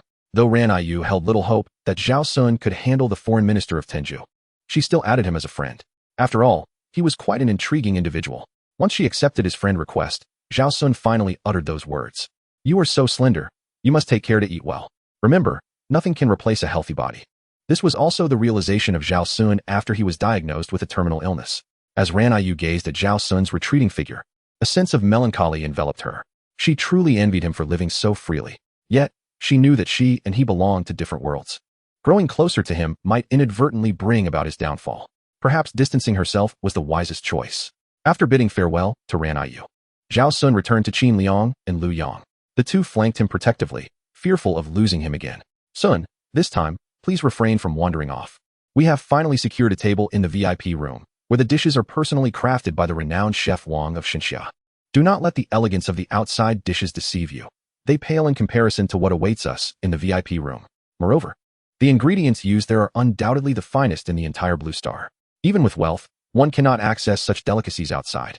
Upon hearing their words, Zhao Xun felt utterly dismayed. "Why did you not mention this sooner? Just now, Ran Yu was piling food onto my plate, and the waitstaff were nearly exhausted from running back and forth. My stomach is completely full, with no room left." He had believed that by consuming so much, he was benefiting Qin Liang and Lu Yang. However, he had unwittingly dined at the banquet price while filling himself at a communal table. This was undoubtedly a significant blunder in his buffet history, a lesson he would not soon forget. Chapter 103. The Questions in One's Heart. Time for closure. After discussing the matter of dining, Lu Yang and Qin Liang exchanged glances. They now needed to address the recent altercation between Mr. Zhao Xun and the foreign minister of Tianju, Nalindra. They discreetly reported the incident to Mr. Zhao Xun's headquarters. Upon receiving the news, Yanfeng paced restlessly in his office. This incident marked the greatest challenge since the establishment of Mr. Zhao Xun's office. It was not that Xinxia feared the Tianju dynasty. Rather, both the central command of Xinxia and Mr. Zhao Xun himself had not provided a clear objective. While Mr. Zhao Xun's office enjoyed numerous privileges domestically, this situation had escalated to an international level. Without a defined target, how could they know the appropriate course of action? With a clear objective, the power of Mr. Zhao Xun's office alone could easily vanquish the Tianju dynasty. These Tianjurians, who had boasted of their capabilities, would now be put to the test. Ultimately, Yanfeng decided to first report to the central command of Xinxia. In the banquet hall, within the VIP room, Zhao Xun gazed at the lavish spread before him. Nearly brought to tears, he truly could not eat another bite. Lu Yang and Qin Liang, noticing Zhao Xun's reluctance to touch his food, felt a rising urgency. They eventually had to request the chef to prepare a new table of dishes. However, they soon realized that the more dishes that arrived, the darker Zhao Xun's expression became. It dawned on them that Zhao Xun was likely angered by the apparent wastefulness.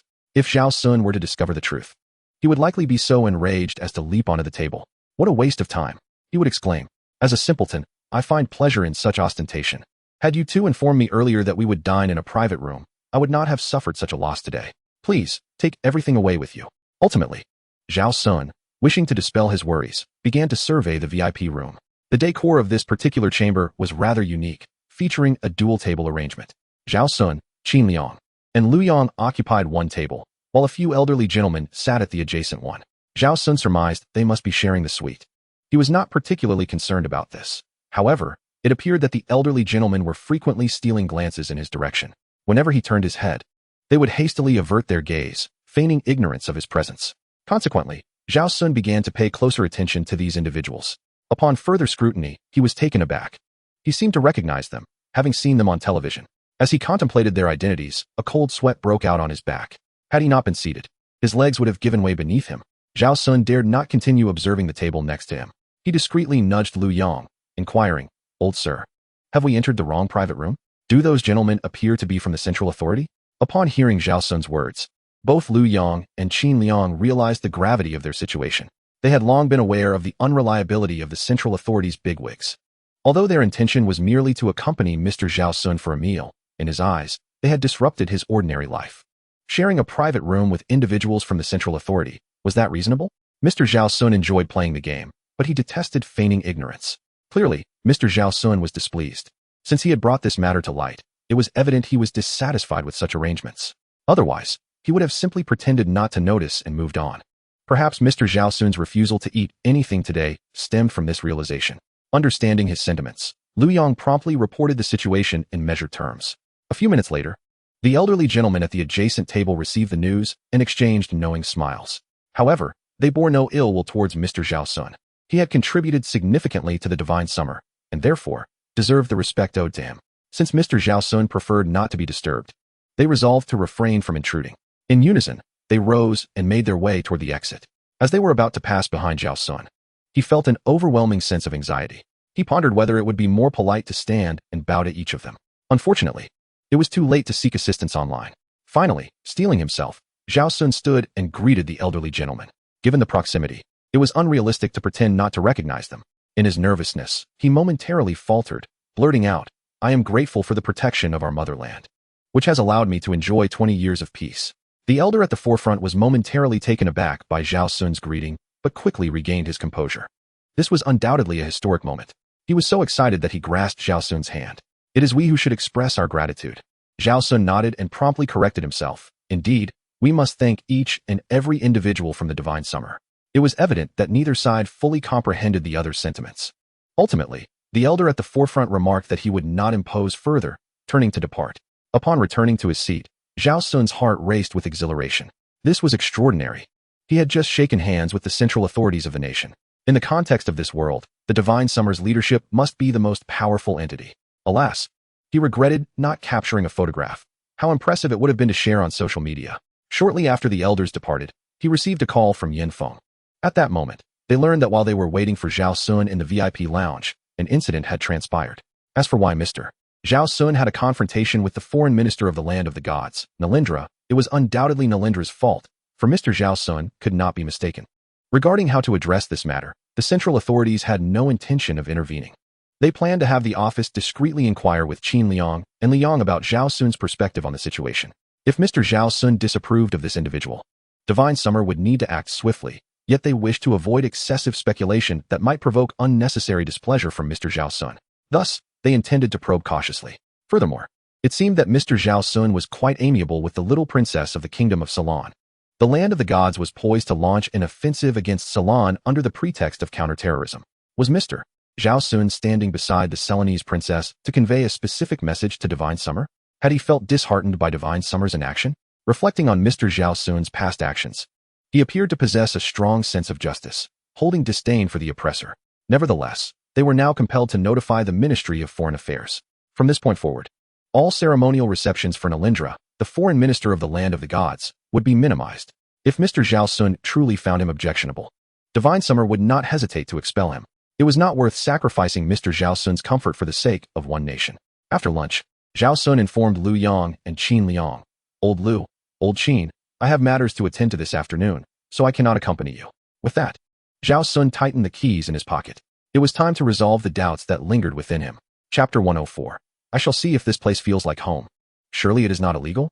Upon hearing Zhao Xun mention his afternoon plans, Lu Yang and Qin Liang exchanged amused glances. "Hey, little Sun, we have no plans this afternoon. We will accompany you wherever you go." Zhao Xun couldn't help but chuckle inwardly. These two old men were rather clingy. However, he had promised to take care of them while they were out for enjoyment and could not go back on his word. In the car, Lu Yang subtly inquired, "The girl you were with at lunch, do you know her?" Zhao Xun shook his head. "We merely shared a table during the meal. Later, when that curry uncle threatened her in public, I couldn't stand by idly and spoke up. However, given his status, I suspect my intervention was redundant. I observed that Ranayu did not touch a single dish at the state banquet. She must come from a privileged background." Upon hearing Zhao Xun's words, Qin Liang let out a sigh. "Alas, if I were in her position, I too would lose my appetite." Lu Yang lamented as well. Indeed, with her days numbered, how could her appetite be hearty? Zhao Xun, upon hearing this, realized that this young lady, like himself, also had little time left. One must eat. Yet how could one manage such a feat? When one is afflicted with illness, a negative mindset only shortens life. He was a prime example of this. Having originally been given a prognosis of 3 months to live, he had come to terms with it. Recently, Qin Liang's grandfather's granddaughter had provided him with a diagnosis indicating he could survive for 3 years. Zhao Xun resolved to counsel this young lady. A poor mindset surely cannot foster longevity. Of course, he had no intentions of pursuing a wealthy woman.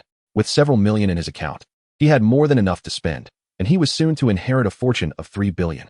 Additionally, Zhao Xun was not drawn to her merely for her looks or charm. With his 3-year lifespan, he did not wish to squander time on romance. His concern stemmed purely from the perspective of a fellow patient. He opened his phone and messaged Ran Yu, "Are you there?" However, after a considerable wait, he received no response. Unable to bear the silence, he sent her a smiley face. Yet, after another lengthy pause, still no reply. Zhao Xun was puzzled.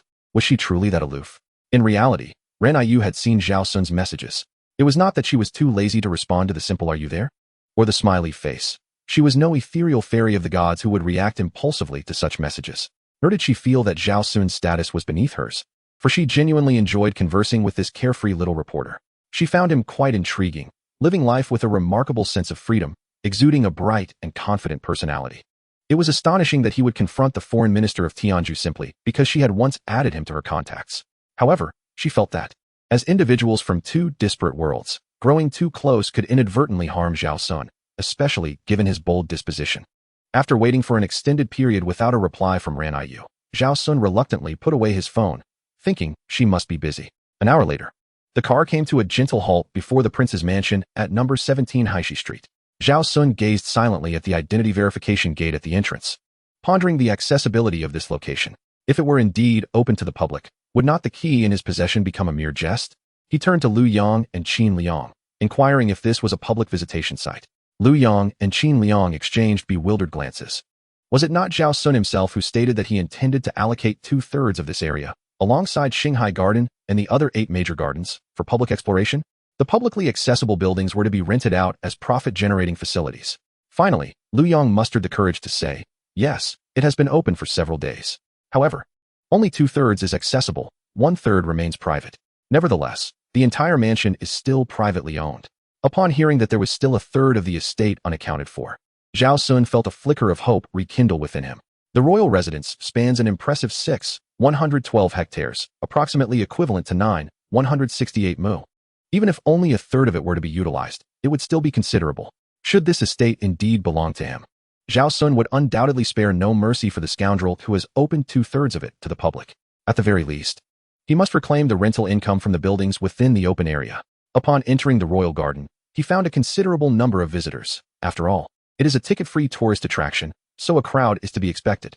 Most structures in the open area comprise cafes, tea shops, and restaurants, while the 2- and 3-story buildings also offer hotel accommodations.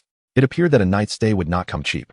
Zhao Xun estimated that if he truly possessed such a garden and made 2/3 of it freely accessible, he could potentially earn a substantial sum from merchant rents and management fees. However, all of this hinges on the authenticity of the key in his pocket. Reaching the end of the park, he encountered a tall, crimson courtyard wall. Peering through it, Zhao Xun observed that the buildings within were even more exquisite and opulent than those outside. Old Master Lu pointed, indicating that this was the private area of the royal residence. Before them stood a small entrance to the garden, designated for pedestrians only. Vehicles must enter through the grand gate outside. Zhao Xun discreetly glanced at the vermilion iron gate at the base of the wall, which seemed to feature a keyhole. He tightened his grip on the key in his pocket and slowly approached the gate.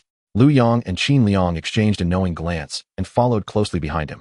As Zhao Xun reached the iron gate and was about to retrieve the key, Lu Yang and Qin Liang caught up. Ultimately, he lacked the courage to attempt to unlock it. After all, everything was merely conjecture. With Qin Liang and Old Master Lu present, and a guard standing by the gate, the thought of being unable to open it filled him with trepidation. To avoid social embarrassment, he would have no choice but to sever ties with them if that were to happen. After casting one last glance at the iron gate, he resolved to return on a day when Lu Yang and Qin Liang were not around. As for the guard stationed at the entrance, Zhao Xun was indifferent. "I shall merely test whether this place is indeed my home. It cannot be unlawful, can it?"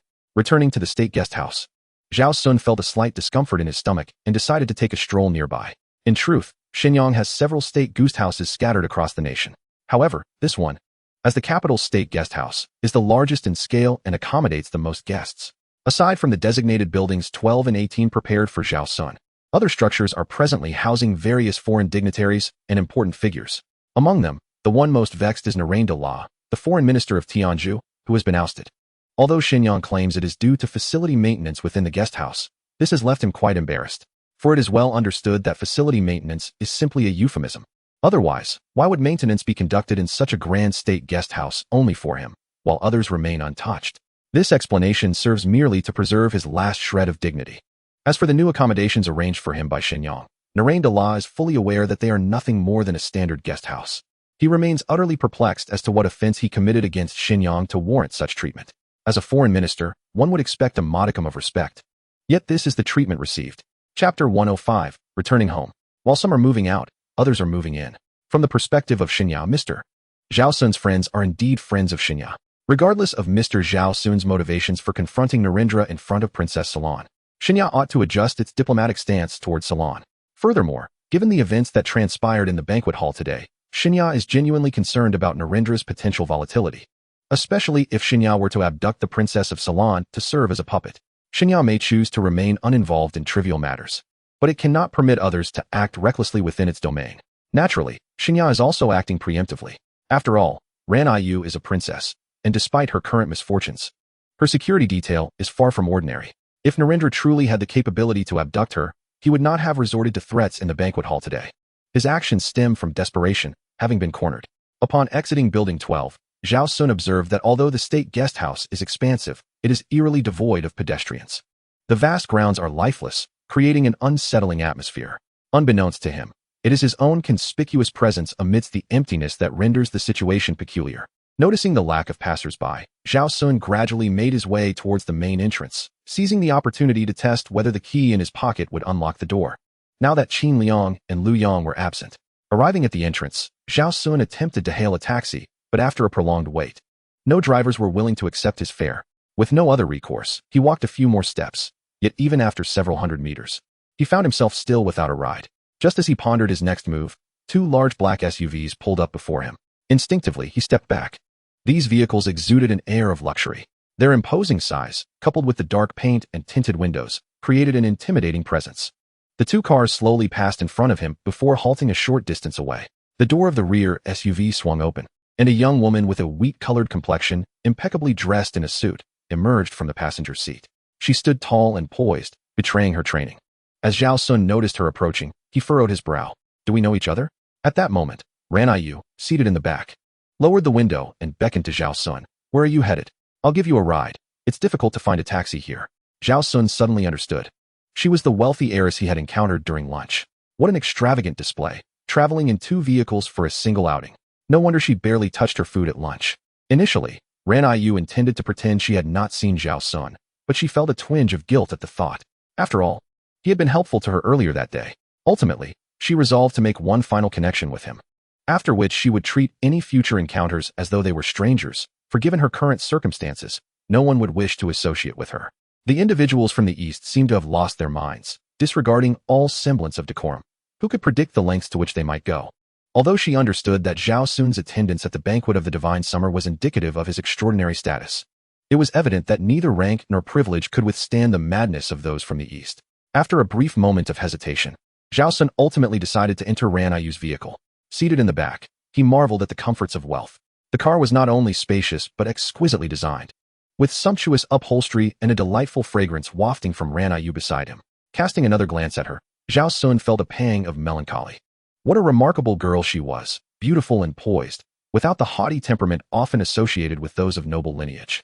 Yet, like himself, she too was destined for a short-lived existence. As the car roared to life once more, Ran Yu turned to Zhao Xun and inquired, "Where to?" He promptly provided the address, the prince's mansion on Haishi Street. Ran Yu paused, recalling that it was a newly opened attraction in the Divine Summer. However, at this late hour of 7 p.m., she was surprised that Zhao Xun chose to visit a park. Nevertheless, she refrained from probing further into his affairs. Upon reaching their destination, Zhao Xun, wishing to express his gratitude for her kindness, encouraged her before exiting the vehicle. Stay strong. With effort, there is no obstacle insurmountable. You must believe in yourself. Remember to eat well, for health is the foundation of all endeavors. Ran Yu stood there, momentarily taken aback by his parting words. In recent days, nearly everyone had urged her to acquiesce to the humiliating terms imposed by the East, yet Zhao Xun was the first to affirm her resolve. Perhaps she should heed his advice and persevere. Once the car resumed its journey, she turned to her close aide in the passenger seat and instructed, "Please submit another request to the Ministry of Foreign Affairs of the Divine Summer for dialogue. If they are willing to send military aid, Salon is prepared to invest 1 trillion. This would be her final attempt. 1 trillion represented her nation's annual revenue. If this proposal failed to elicit a response, she would be left with no alternatives. In truth, Ran Yu would rather invest in having the Divine Summer's military stationed in Ceylon than be subjugated as a vassal of the East. This preference stemmed not only from the Divine Summer's might, but also from the civility of its people. The Divine Summer's military adhered to the principles of civilization, contrasting sharply with the rampant plundering that would occur if such power were wielded by other nations. Yet, the Divine Summer chose to uphold global norms. After disembarking, Zhao Xun made his way toward the location etched in his memory beneath the glow of the streetlights. The keys in his pocket warmed under his grip, and soon he found himself once again standing before the red iron gate, where two soldiers remained vigilant. Approaching them, he greeted, "Good evening." He intended to adopt a courteous approach first. Even if he were to struggle with the key and fail to unlock the door, perhaps their politeness would soften their response. Moreover, having witnesses to his actions would be advantageous. Should he misjudge the situation, unauthorized tampering with the lock could be construed as theft. After exchanging greetings, attempting to pick the lock was, at most, a sign of madness. Following Zhao Xun's salutation to the two soldiers, they stood even straighter, saluting him in unison. "Good day, sir." Their voices boomed, startling Zhao Xun. He offered a sheepish grin in return, feeling somewhat inappropriate, and then returned their salute. Gritting his teeth, he retrieved the key, aiming to insert it into the lock. All the while, Zhao Xun remained acutely aware of the soldiers' expressions, fearful that they might react to his actions by forcibly ejecting him. To his surprise, however, the soldiers showed no reaction to his attempt to unlock the door, seemingly indifferent to his actions.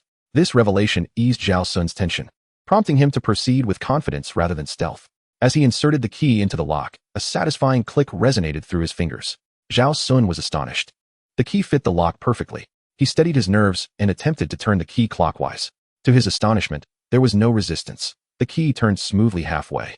The sensation was devoid of the anticipated mechanical feedback, feeling instead as if he were rotating a bearing. It was extraordinarily smooth. Continuing to turn it, he encountered a distinct resistance. Yet, the iron door showed no signs of opening. Just as Zhao Xun began to feel perplexed, the iron door suddenly illuminated, revealing a grand inscription, "Welcome home, sir." It dawned on him that the door possessed an electronic display feature. With a soft click, the key was ejected from the lock and fell back into his hand. Subsequently, the heavy iron door swung open, revealing an astonishing sight.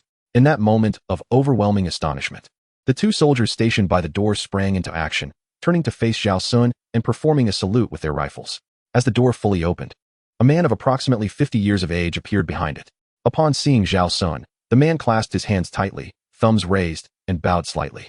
"Welcome home, sir," he greeted. The ceremonial presence of the two soldiers and the middle-aged gentleman filled the air with an undeniable gravity. Zhao Xun stood there, utterly bewildered, as his worldview, shaped over 2 decades, shattered completely. The reality of this moment, contrasted with the mere concept of it, was staggering. The very key earned through gameplay had unlocked the door to one of the grandest residences of the contemporary era. The impact of this revelation was profound, as fragments of countless memories surged through Zhao Xun's mind. Congratulations to the player for successfully acquiring the universe. Lifespan extended by 100 days, current lifespan 190 days. Our 6th-generation fighter jet, the J-36B, has been delivered to the Air Force today. The J-36B is an enhanced variant of the J-36. The elegance of porcelain resonates through the ages, awaiting your appreciation. Achievement unlocked. The affluent benefactor. Lifespan increased by 800 days, remaining lifespan 1,188 days. Have you perhaps indulged in the forbidden peach? No wonder fortune smiled upon me, with lottery wins and inheritances. Zhao Xun speculated that this might all be a meticulously orchestrated script, where everything was preordained. The impact was overwhelming, leaving his mind in a haze, ears ringing. His experiences reminded him of 2 films, The Truman Show and Ender's Game. What is real, and what is illusion? For an ordinary person, such a profound shock is hardly digestible in a short span. Zhao Xun stood in place for a full 30 minutes, ultimately grasping the essence of reality. What is true? The vast estate beneath his feet, belonging to him, is indeed real. The balance in his account is real. Moreover, he perceived no detriment in this altered world. Technology had advanced, life had become more convenient, and there were no longer reports of conflicts with the divine. This was quite favorable. His terminal illness had been resolved.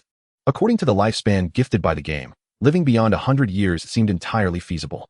Reverting to reality, Zhao Xun noticed 2 soldiers and a middle-aged man still standing there, their postures unchanged. He refrained from expressing his goodwill by sending the soldiers to rest, realizing that such an act would merely disrupt their duties. What difference is there between that and the self-righteous individuals who complain about hiring bearers for their journey up Mount Tai.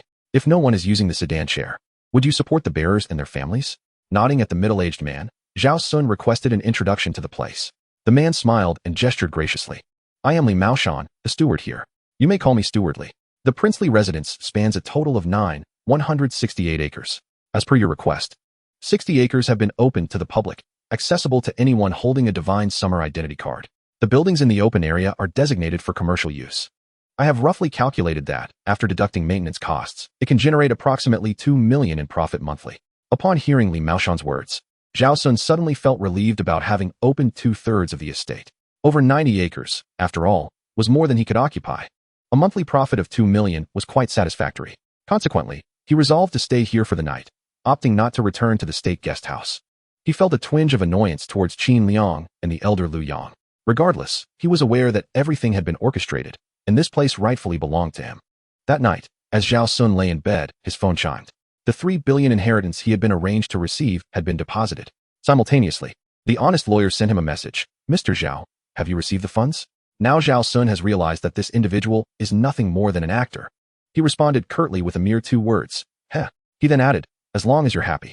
Just as he contemplated setting his phone aside, he recalled an event that had transpired on the same day, the extravagant proposition for children. Regrettably, the QR code had been torn to shreds by him. Zhao Xun felt an overwhelming sense of loss, as if he had missed out on a fortune. The monetary aspect was of little concern to him. He merely yearned to broaden his horizons. At that moment, he remembered the call from Zhao Kuangyin. He had yet to delete the call log. Without hesitation, Zhao Xun dialed the number once more. Beep. 2 seconds later, the recipient answered the call. Before the other party could speak, Zhao Xun directly inquired, Zhao Kuangyin, what was it you wanted to discuss with me that day? Meanwhile, in Mr. Zhao Xun's office, the receptionist frantically sifted through the script documents. He couldn't recall what he had intended to discuss with Zhao Xun that day. So many days had passed that he had genuinely forgotten the ruse he had concocted. 10 minutes later, Zhao Xun hung up the phone. Simultaneously, his bank account received an influx of 3 billion. At this moment, he had confirmed one thing. As long as he concocted an absurd reason, he could acquire billions, even if that reason was exceedingly unreasonable. The most critical realization was that Zhao Xun had established he could alter history by investing money in the game. He could spend money to change the past, and then the divine realm would bestow riches upon him. In his mind's eye, he vividly recalled the absurd scene from the anti-Japanese drama where the left foot stepped on the right foot. Such a portrayal in the drama was undoubtedly illogical. However, through the game, Zhao Xun could surely spiral upwards. Once he grasped the logic, Zhao Xun opened the Simulated Universe app on his phone. He was prepared to embark on a venture he had never dared to imagine before. What would happen if he invested 100 million in the game? Did his bank card even have such a limit? Simultaneously, Zhao Xun was curious to know if, throughout history, anyone had ever invested 100 million in a game. Chapter 1. The second volume begins. Dear readers, please lend your support. With this thought in mind, Zhao Xun hesitated no longer. He directly accessed the recharge interface, selected the option for a free amount, and inputted 100 million. After clicking confirm, Zhao Xun silently awaited the game's response. His heart raced, and his hands trembled. What would he receive after investing 100 million? Indeed, after Zhao Xun invested 100 million, the game interface erupted with a flurry of reward notifications. The mailbox in the upper right corner displayed 99 unread messages. Zhao Xun clicked on the first notification. Congratulations, player, for accumulating a total recharge of 100 million. Upon reading this message, Zhao Xun nearly laughed in disbelief. It should be, congratulations to you for deceiving another 100 million. However, Zhao Xun reconsidered. Compared to what he had gained in the game, it could hardly be deemed a deception. He truly wondered about the background and power of the game company, capable of fabricating entities and traversing time and space. They must be a high-dimensional life form. Perhaps he, as a player, was merely a spectacle in their grand tableau. Regardless of the intentions of the other party, the benefits derived by oneself and those accrued by Shun Xia are indeed genuine. Once enlightenment dawned upon him, Zhao Xun turned his gaze towards the other rewards. Upon closing the congratulatory interface, a new message appeared. Player has accumulated a total recharge of 100 million yuan, unlocking all level 1 civilization products in the store. Note 1. This store exclusively offers products from the player's affiliated faction, and these products must consist of tangible technological achievements that currently exist within this faction. Note 2. The product list includes items resulting from the causal relationships influenced by game dynamics. Upon reading this notification, Zhao Xun instantly comprehended the implications. No wonder the list of available products did not feature the Radiant Fighter. It became clear that only those tangible creations of Xunxia that were established prior to the year 2025 could be procured. Only such items would grace the store's inventory. However, the explanation in Note 2 was quite extraordinary. It indicated that the store's offerings were influenced by the causal relationships generated within the game. In other words, by aiding Xunxia's aviation industry in acquiring the J-10C in 1990, by the year 2025, Xunxia would be capable of manufacturing the White Emperor Ding. Consequently, the White Emperor Ding would appear on the store's list. Was this not akin to stepping on one's own toes? This was no mere ascent into the heavens. It was a spiraling journey into the cosmos. Suppressing his exhilaration, Zhao Xun closed this notification. Immediately, another message surfaced. Player has accumulated a total recharge of 100 million yuan. Achieving the title of Eternal Heaven and Earth. Eternal Heaven and Earth. The number of cellular divisions and regenerations has become limitless. Upon seeing this notification, Zhao Xun was utterly astounded. What had eluded Qin Shi Huang had now been realized by him. The finite nature of human lifespan is intrinsically linked to the limited number of cellular divisions. Theoretically, cancer cells approach the notion of immortal cells. However, they are uncontrollable and impose burdens upon normal cells. Now, Zhao Xun had genuinely attained the capability for his own cells to regenerate indefinitely. There exists a creature on Blue Star that is close to achieving infinite cellular division, the Mexican axolotl. It is said that this salamander can even regenerate its brain. Yet, this extraordinary ability is more of a curse than a gift. The special capability brings them excruciating pain every 15 days due to limb loss. In pursuit of unraveling the secrets of their immortality, humans capture and breed them, continuously severing their limbs and even their brains to observe the regeneration process. It is said that wild Mexican axolotls on Blue Star are nearly extinct, while the number bred in captivity has reached 4 million. A shiver ran down Zhao Xun's spine. His secret must remain concealed. Just as Tang Xing had Sun Wukong watching over him amidst countless monsters seeking to capture him, Zhao Xun too had the protection of Liu Yang and his companions. However, the greed and power of capital should not be underestimated. Zhao Xun was far from naive. He did not genuinely believe that state protection rendered him invincible. If that were the case, there would be no news of successful political assassinations. Thus, this reward was both a blessing and a curse for Zhao Xun. Closing the interface, Zhao Xun checked the next message. After all, having recharged 100 million yuan, the rewards could scarcely be meager. Player has accumulated a total recharge of 100 million yuan, unlocking the card drawing feature in the game. The card drawing feature, players can acquire limited characters or exclusive rewards through card draws. Upon obtaining a character, players can command them in the game. Note 1. The drawn characters originate from a multiverse, embodying infinite possibilities. Note 2. The technology level of drawn characters is not constrained by the marketplace. Note 3. While drawn characters may disrupt game balance, it is essential to remember that there are no worthless cards, only unskilled players. Upon witnessing this card draw function, Zhao Xun felt a twinge of concern. Indeed, the culmination of spending money leads to card draws. However, as a strategy game, it would be unrealistic to exclude card draws entirely. He casually browsed the prize pool. The most basic character is a type of bionic robot, featuring titanium alloy skeletons and silicone skin, complemented by a quantum chip AI system. This entity possesses formidable combat capabilities while also being able to perform various tasks traditionally assigned to humans. Its overall prowess is quite comparable to the T-800 from the Terminator series.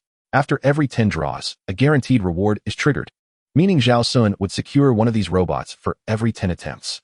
This robot proved invaluable to him, aside from its excessive weight rendering it unsuitable for piloting aircraft. It could operate warships and guide carrier-based aircraft during landings. The efficiency of an AI robot far surpasses that of a human.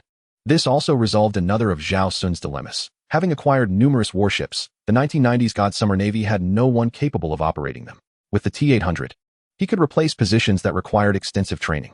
Henceforth, a warship would only need a captain and a few deckhands, with the most time-consuming roles, such as those in the Combat Information Center, being filled by the T-800. Moreover, a single robot could cover multiple positions. Pleased with this insight, Zhao Xun nodded in satisfaction, appreciating his own ingenuity. If it were the Westerners, their first thought would likely be of the T-800 charging into battle against tanks. This reflects the mindset of the God Summer people. It is not that the T-800 cannot confront tanks, but rather that deploying it on warships offers superior cost-effectiveness. After examining the basic capabilities of the T-800, Zhao Xun turned his attention to the rewards for the next stage of card draws. The subsequent reward is a heavy power armor standing approximately 35 meters tall. This armor can operate autonomously like the T-800, executing various tasks. It may be utilized for rescue operations, assault missions, and other high-intensity endeavors. It can also transport personnel safely to designated locations. Note, this character may possess certain emotional attributes and has the potential to evolve into silicon-based life. Zhao Xun mused that the rewards from card draws indeed stem from a multiverse. What a pity that such a titan would merely benefit the NPCs of the 1990s. No, they can no longer be referred to as NPCs. Chapter 2. A miraculous single draw. Of course, such an impressive titan comes with its drawbacks, namely the rather disheartening probability of drawing one.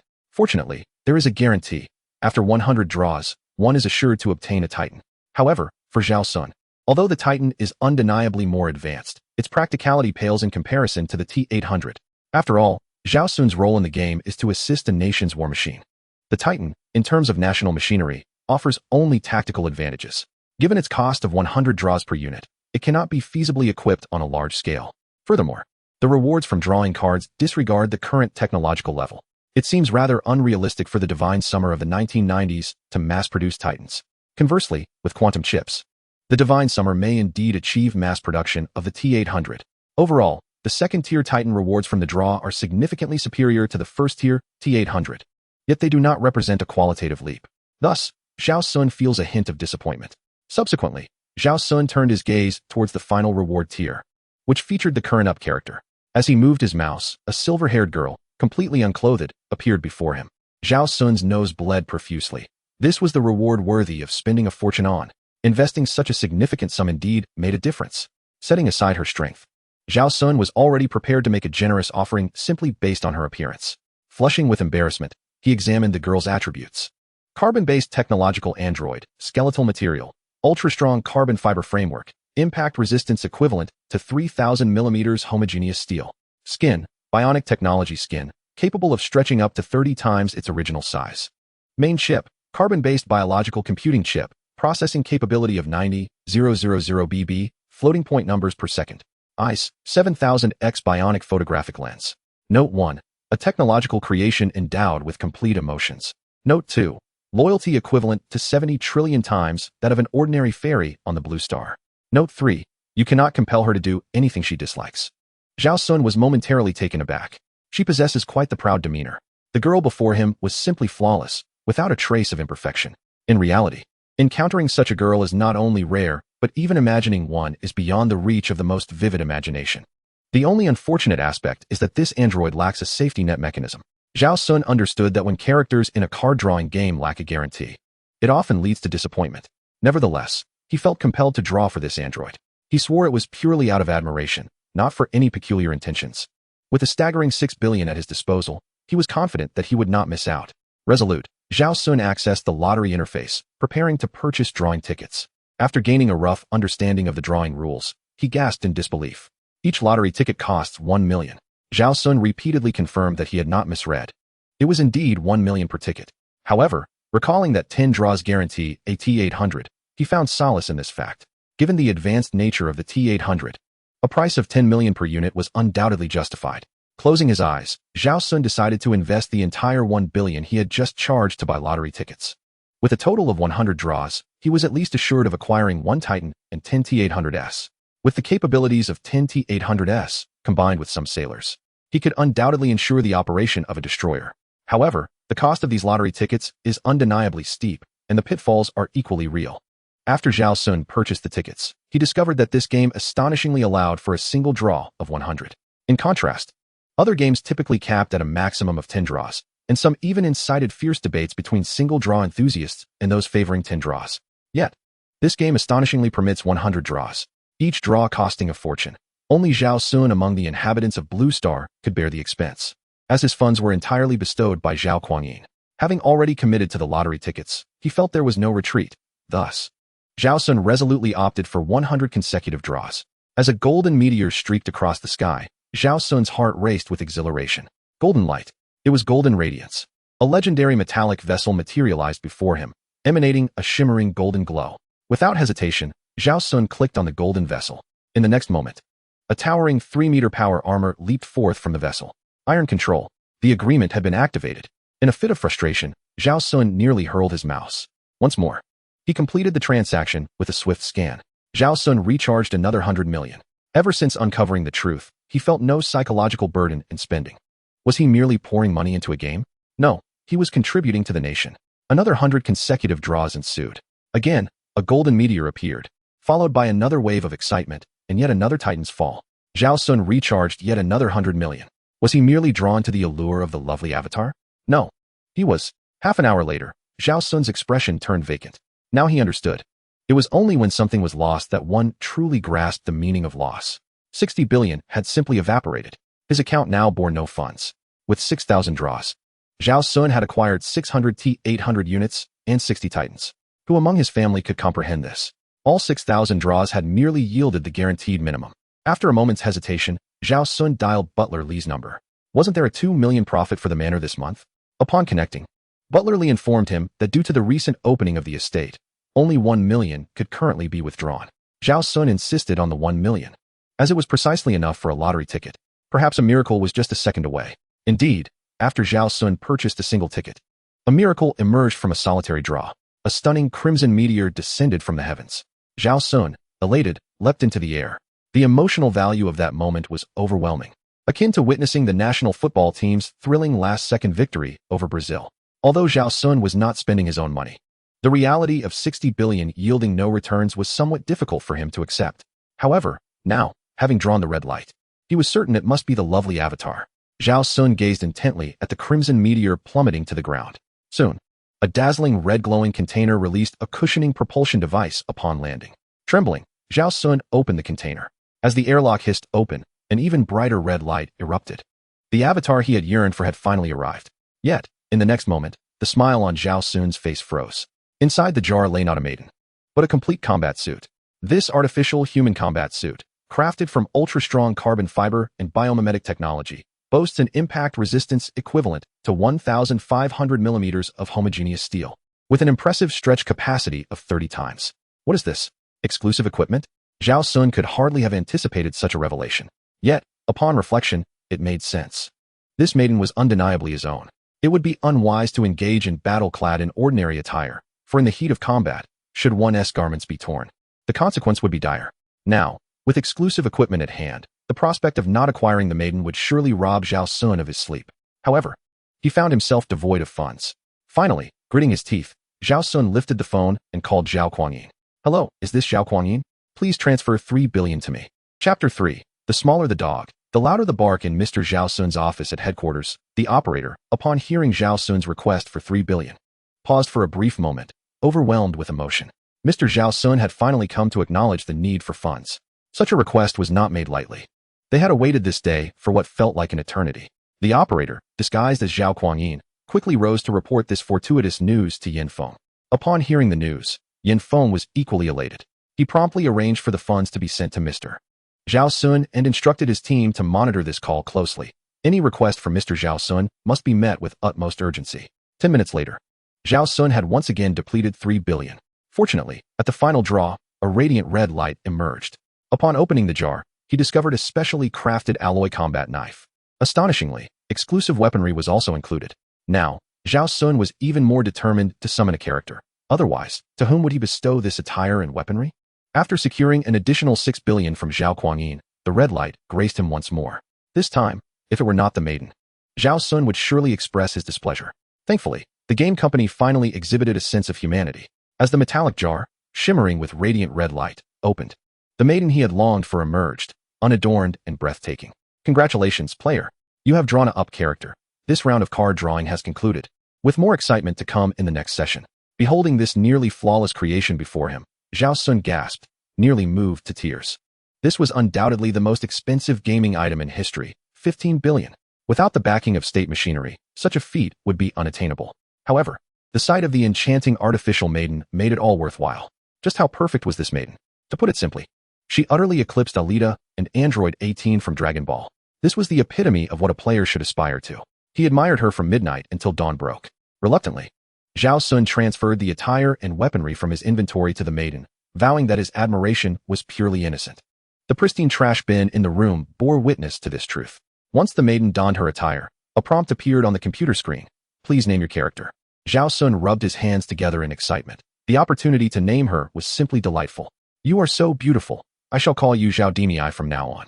Seemingly displeased with the name, she reacted swiftly. The young lady deftly swung her specially crafted alloy blade, seemingly wishing to leap forth from the screen and engage in combat. Zhao Xun recalled that this young lady appeared to possess genuine human emotions. This realization made him hesitant to assign her a name.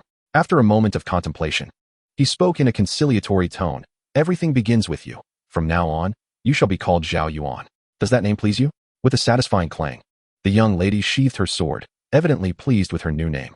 Having bestowed a name upon her, Zhao Xun turned his attention to the deployment of the 500 T-800 units and 150 Titans to the Divine Summer. He intended to prioritize the deployment of T-800s to the Navy, especially considering the vigilant presence of the Lighthouse Nation and Sakura around the waters of Divine Summer. Although Zhao Xun had procured warships and constructed an aircraft carrier for the Divine Summer Navy, these vessels would not be battle-ready for at least 6 months due to the prolonged training required for certain positions. Initially, Zhao Xun had assumed the game designers were flawed in their approach, but now he understood that the slow training progress stemmed from the fact that these NPCs were, in truth, real individuals, which placed limitations on their training. However, with the introduction of the 500 T-800 units, this challenge was effectively resolved. He estimated that a single T-800 could substitute for 5 critical positions aboard a ship. Moreover, since T-800s do not require sleep or shifts, 1 is equivalent to 10. This implies that with just 5 T-800s, in conjunction with a few naval commanders and dozens of sailors, a Type 055 vessel could be prepared for combat within 2 to 3 days. For an unmanned aircraft carrier like the Type 076, a mere 20 T-800s, along with a commander and sailors, would suffice to operate it proficiently. The true aircraft carrier, such as the Type 003, would require around 80 T-800s, regrettably. The current round of card draws had concluded. Otherwise, Zhao Xun would have aimed to amass 3,000 units. However, that was not feasible now. The T-800s acquired from the draws could only address immediate needs. To establish a sustainable solution, he would need to pursue independent research and development. Quantum chips were of paramount importance. Achieving stable supranational operations was the optimal choice. Certain weapons should not be judged solely on their individual performance. For instance, the Trisolaran unmanned arsenal ship is cutting-edge, the Type 055 MG is formidable, and the quantum chip is even more impressive. The Yuhong Javelin 1000 hypersonic missile is quite economical. Nevertheless, when these 4 elements are combined, they transcend mere individual prowess. Together, they could enable Divine Summer to develop a naval power that would take the Lighthouse Nation decades to achieve. Individually, each component is already at the pinnacle of global standards. Some emphasize cost-effectiveness, others prioritize advancement, while some showcase innovative creativity. Yet, when combined, they form a remarkably formidable new maritime combat system. This quartet fundamentally challenges century-old naval paradigms. To state it more provocatively, destroyers may soon become obsolete, or at the very least, their operational strategies will transform. Thus, in making decisions, Zhao Xun strives to emulate national strategies, adopting the methods employed by the state. Zhao Xun maneuvered the mouse with the intention of directly applying this system to the Shanghai Naval Port as a testing ground. Upon enlarging the view of the port, he was astonished to discover Liang Yu standing on the dock, vociferously cursing. A frown crossed Zhao Xun's face. Why was this old fellow in such a foul mood? He decided to listen in on whom Liang was venting his ire against.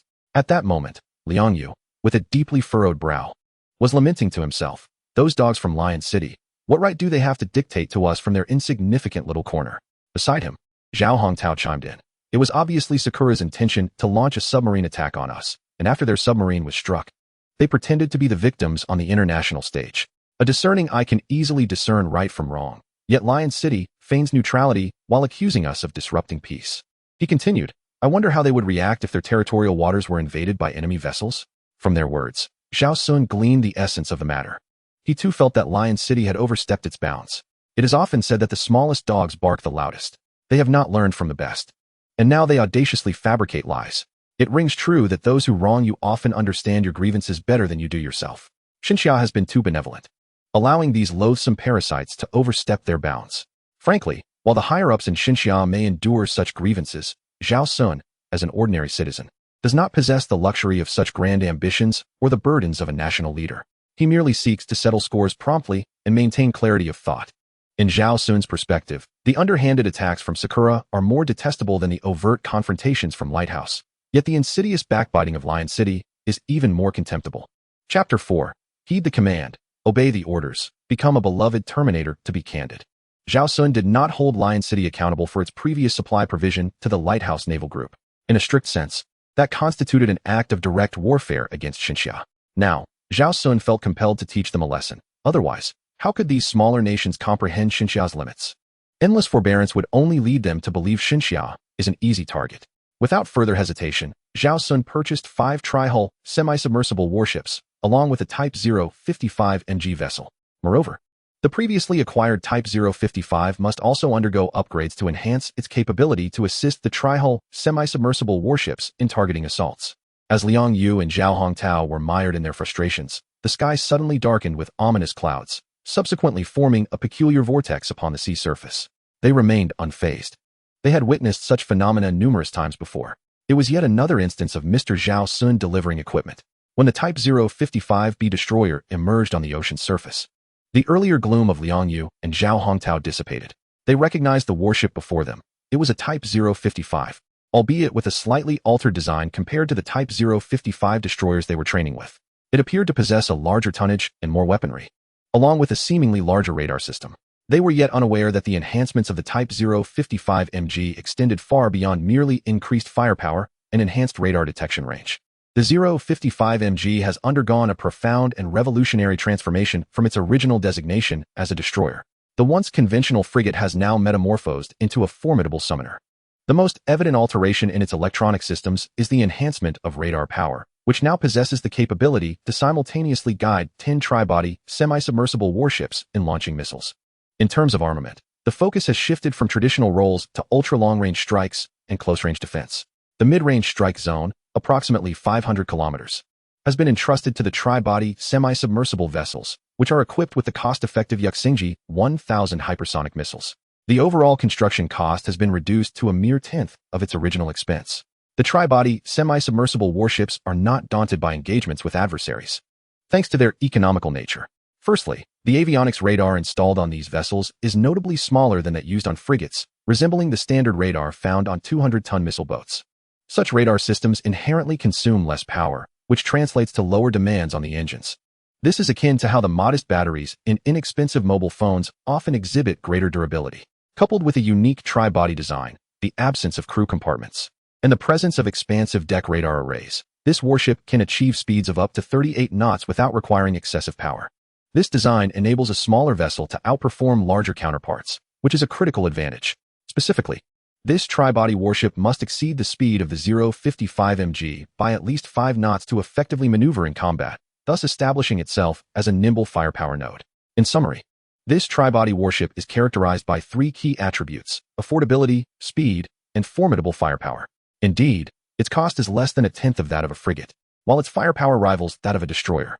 It remains uncertain whether Liang Yu and Zhao Hongtao, upon witnessing the semi-submersible tri-body warship, will discern its intricacies. Considering both are seasoned naval officers, at that moment, the 055 MG has fully submerged, and it is now time for the 5 semi-submersible tri-body warships to make their appearance. Liang Yu and Zhao Hongtao are filled with excitement as they observe the whirlpools forming on the sea's surface, realizing that new equipment is being unveiled today. As the cyclones dissipate, an array of oddly shaped warships emerges on the water. These vessels, not only modest in size, but also with nearly 80 of their relatively cramped decks occupied by vertical launch systems, present a perplexing sight. The 60-meter-long ships are crammed with numerous vertical launch units, creating a strikingly unusual appearance. Furthermore, despite the extensive armament, the size of the ship's island is diminutive, lacking even lookout windows. The entire structure consists of merely a few small radar modules. Liang Yu and Zhao Hongtao are momentarily taken aback. How can such small radars effectively manage so many vertical launch units? Given the apparent range of these vertical launch units, which seems to extend several hundred kilometers, they could easily deliver destroyer-level firepower. Yet, these small radars likely do not possess the power to match that of light frigates. Without the ability to detect targets at such distances, how can they engage effectively? At this moment, Zhao Hongtao glanced at the extraordinarily large radar of the 055 MG and then at the minuscule radar of the Trisolaran battleship. A terrifying thought sparked in his mind. With an excited tone, he addressed Liang Yu. "Commander, I surmise that this Trisolaran-class battleship could be utilized alongside the substantial 055 that Mr. Zhao Xun has just provided us." Who is Liang Yu? Given the gravity of Zhao Hongtao's statement, it was evident that Liang Yu understood the implications. In essence, These Trisolaran battleships function as firepower platforms and expendable assets. They do not require expensive radar systems. Their purpose lies in replacing high-value targets of the enemy, such as aircraft carriers or costly advanced destroyers. They could also be deployed to launch strikes against nations possessing coastal anti-ship capabilities. Their tactical objective is to achieve the destruction of the enemy's most valuable assets at the lowest possible cost in terms of losses. Furthermore, their production capacity is remarkably high. If they are willing to sacrifice lives, such vessels can be manufactured in batches within a matter of months during wartime, draining the enemy's resources rapidly. This thought, just emerging in his mind, caused a pang of sorrow in his heart. He recalled the valiant tactics of the 0-21 missile boats from the Xinxia civilization. Undoubtedly, the missions assigned to these Trisolaran battleships are all of a noble, yet tragic nature. While victories without sacrifice may be deemed hollow, it is true that compassion has no place in warfare. Nevertheless, Liang Yu and Zhao Hongtao felt a heaviness in their hearts when confronted with such weaponry. The willingness to sacrifice does not equate to indifference towards loss. The gravity of the situation is profoundly tragic and heartbreaking. As Liang Yu and Zhao Hongtao pondered these thoughts, a sudden burst of sparks and lightning illuminated the vacant area of the port. 5 spherical flashes of distorted space appeared at the dock. Liang Yu and Zhao Hongtao gazed at the 5 lightning orbs, reminiscent of a film produced by the Lighthouse Nation a few years prior. What was it called? The Destroyer? Or perhaps the Interceptor? At that moment, several lightning orbs gradually dissipated, and 5 T-800 units clad in military uniforms materialized before Liang Yu and Zhao Hongtao. The instant the 5 T-800s emerged, a torrent of information flooded into their chips, culminating in their core programming system. Their mission was to defend the Xinxia civilization and its people. They were to heed commands, obey orders, and adhere to discipline, ensuring they did not take even a single thread from the populace. They were to become the cherished terminators of all. Following the completion of their programming, the 5 T-800s adapted to linguistic protocols. They collectively approached Liang Yu and Zhao Hongtao, halting before them. Halt. Cease forward movement. Upon witnessing their approach, the guards of Liang Yu and Zhao Hongtao nearly drew their weapons. Fortunately, the 5 T-800s came to a stop at a safe distance. Subsequently, to the astonishment of the onlookers, they saluted. Greetings, Commander. Chapter 5, Lighthouse Nation, we have triumphed. Liang Yu and Zhao Hongtao exchanged glances. Did Mr. Zhao Xun send these as well? The stature of these young men was remarkably upright, and astonishingly, their height and physique were identical. Goodness! Not only did they share the same height, but they also bore an uncanny resemblance to one another. Is this truly the legendary quintuplet? The 5 T-800 units stood motionless after greeting Liang Yu and Zhao Hongtao, resembling statues. Unable to contain his curiosity, Liang Yu inquired, "Where do you hail from?" The central T-800 responded first, "We were dispatched by Mr. Zhao Xun. He has instructions for us." Mr. Zhao stated that Xinxia is no longer the Xinxia of old. 100 protests and condemnations are less persuasive than a single bullet aimed at the adversary. Hesitation will only invite contempt from our opponents. He further asserted that the safest defense lies in leveraging our own strength to bring the battlefield to the enemy's territory. Liang Yu and Zhao Hongtao fell into deep contemplation upon hearing this. Did Mr. Zhao Xun wish for the military to take the initiative? Before they could fully grasp the implications, they felt a sudden lightness at their feet, as each was hoisted by a T-800 and whisked away towards the Superport's 055 MG vessel. As they ran, the central T-800 continued. Mr. Zhao Xun also mentioned that there must be a commander aboard the ship, and we are to follow the orders of the superiors. In short, there is no time for explanations. Hurry aboard. Liang Yu and Zhao Hongtao felt quite bewildered. So, you intend to bind us to follow commands, is that it? The T-800's forceful approach left Liang Yu and Zhao Hongtao no choice but to acquiesce. After notifying their superiors, they joined the 90 sailors dispatched from the Navy onto the vessel. With a long, resonant blast of the ship's horn, Liang Yu and Zhao Hongtao, the 2 fleet commanders, set sail in a daze. Liang Yu felt a sense of grievance. Here he was, the head of the Eastern Navy, personally commanding the fleet. Yet he had no idea where they were headed. Was there any justice in this? Any rule of law? However, since the higher-ups had all agreed, what could he do? Observing the quintuplet's seemingly dull expressions, Liang Yu decided it was not worth his ire. It was far better to stand on the bridge and enjoy the scenery. At that moment, he noticed that the 5 missile-laden arsenal ships in the port had also begun to move.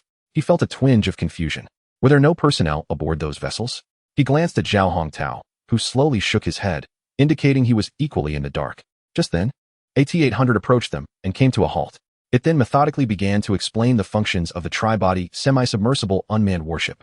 The 2 men listened, astonished. The concept of an unmanned warship was far beyond their comprehension.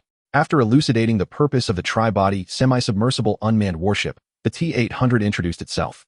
I am one of the representatives of Zhao Xun's new generation on Blue Star, and I hold the title of Zhao Zhengwo 1. The others behind me are Zhao Zhengwo 2, Zhao Zhengwo 3, Zhao Zhengwo 4, and Zhao Zhengwo 5. Liang Yu quipped, who bestowed these names upon you. Zhao Zhengwo 1 replied, the names were given by Mr. Zhao Xun. Liang Yu responded, what splendid names. They embody patriotism while also serving to distinguish each of you.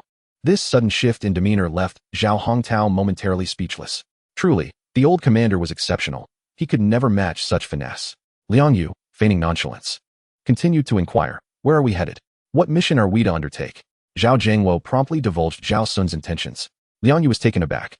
In this current climate, with the lighthouse nation and cherry blossoms looming ominously, Mr. Zhao Xun actually planned to embark on a distant journey to tackle the Lion City?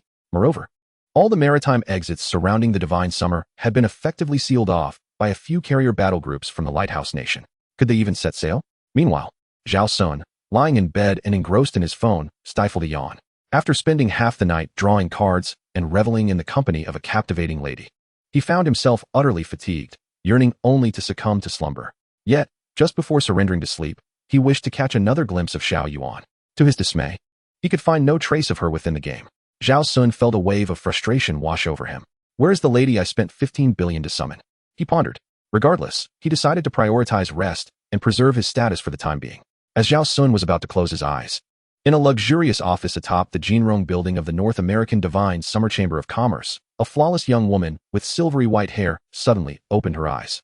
Though she appeared charming, her gaze seemed to peer into an unfathomable abyss.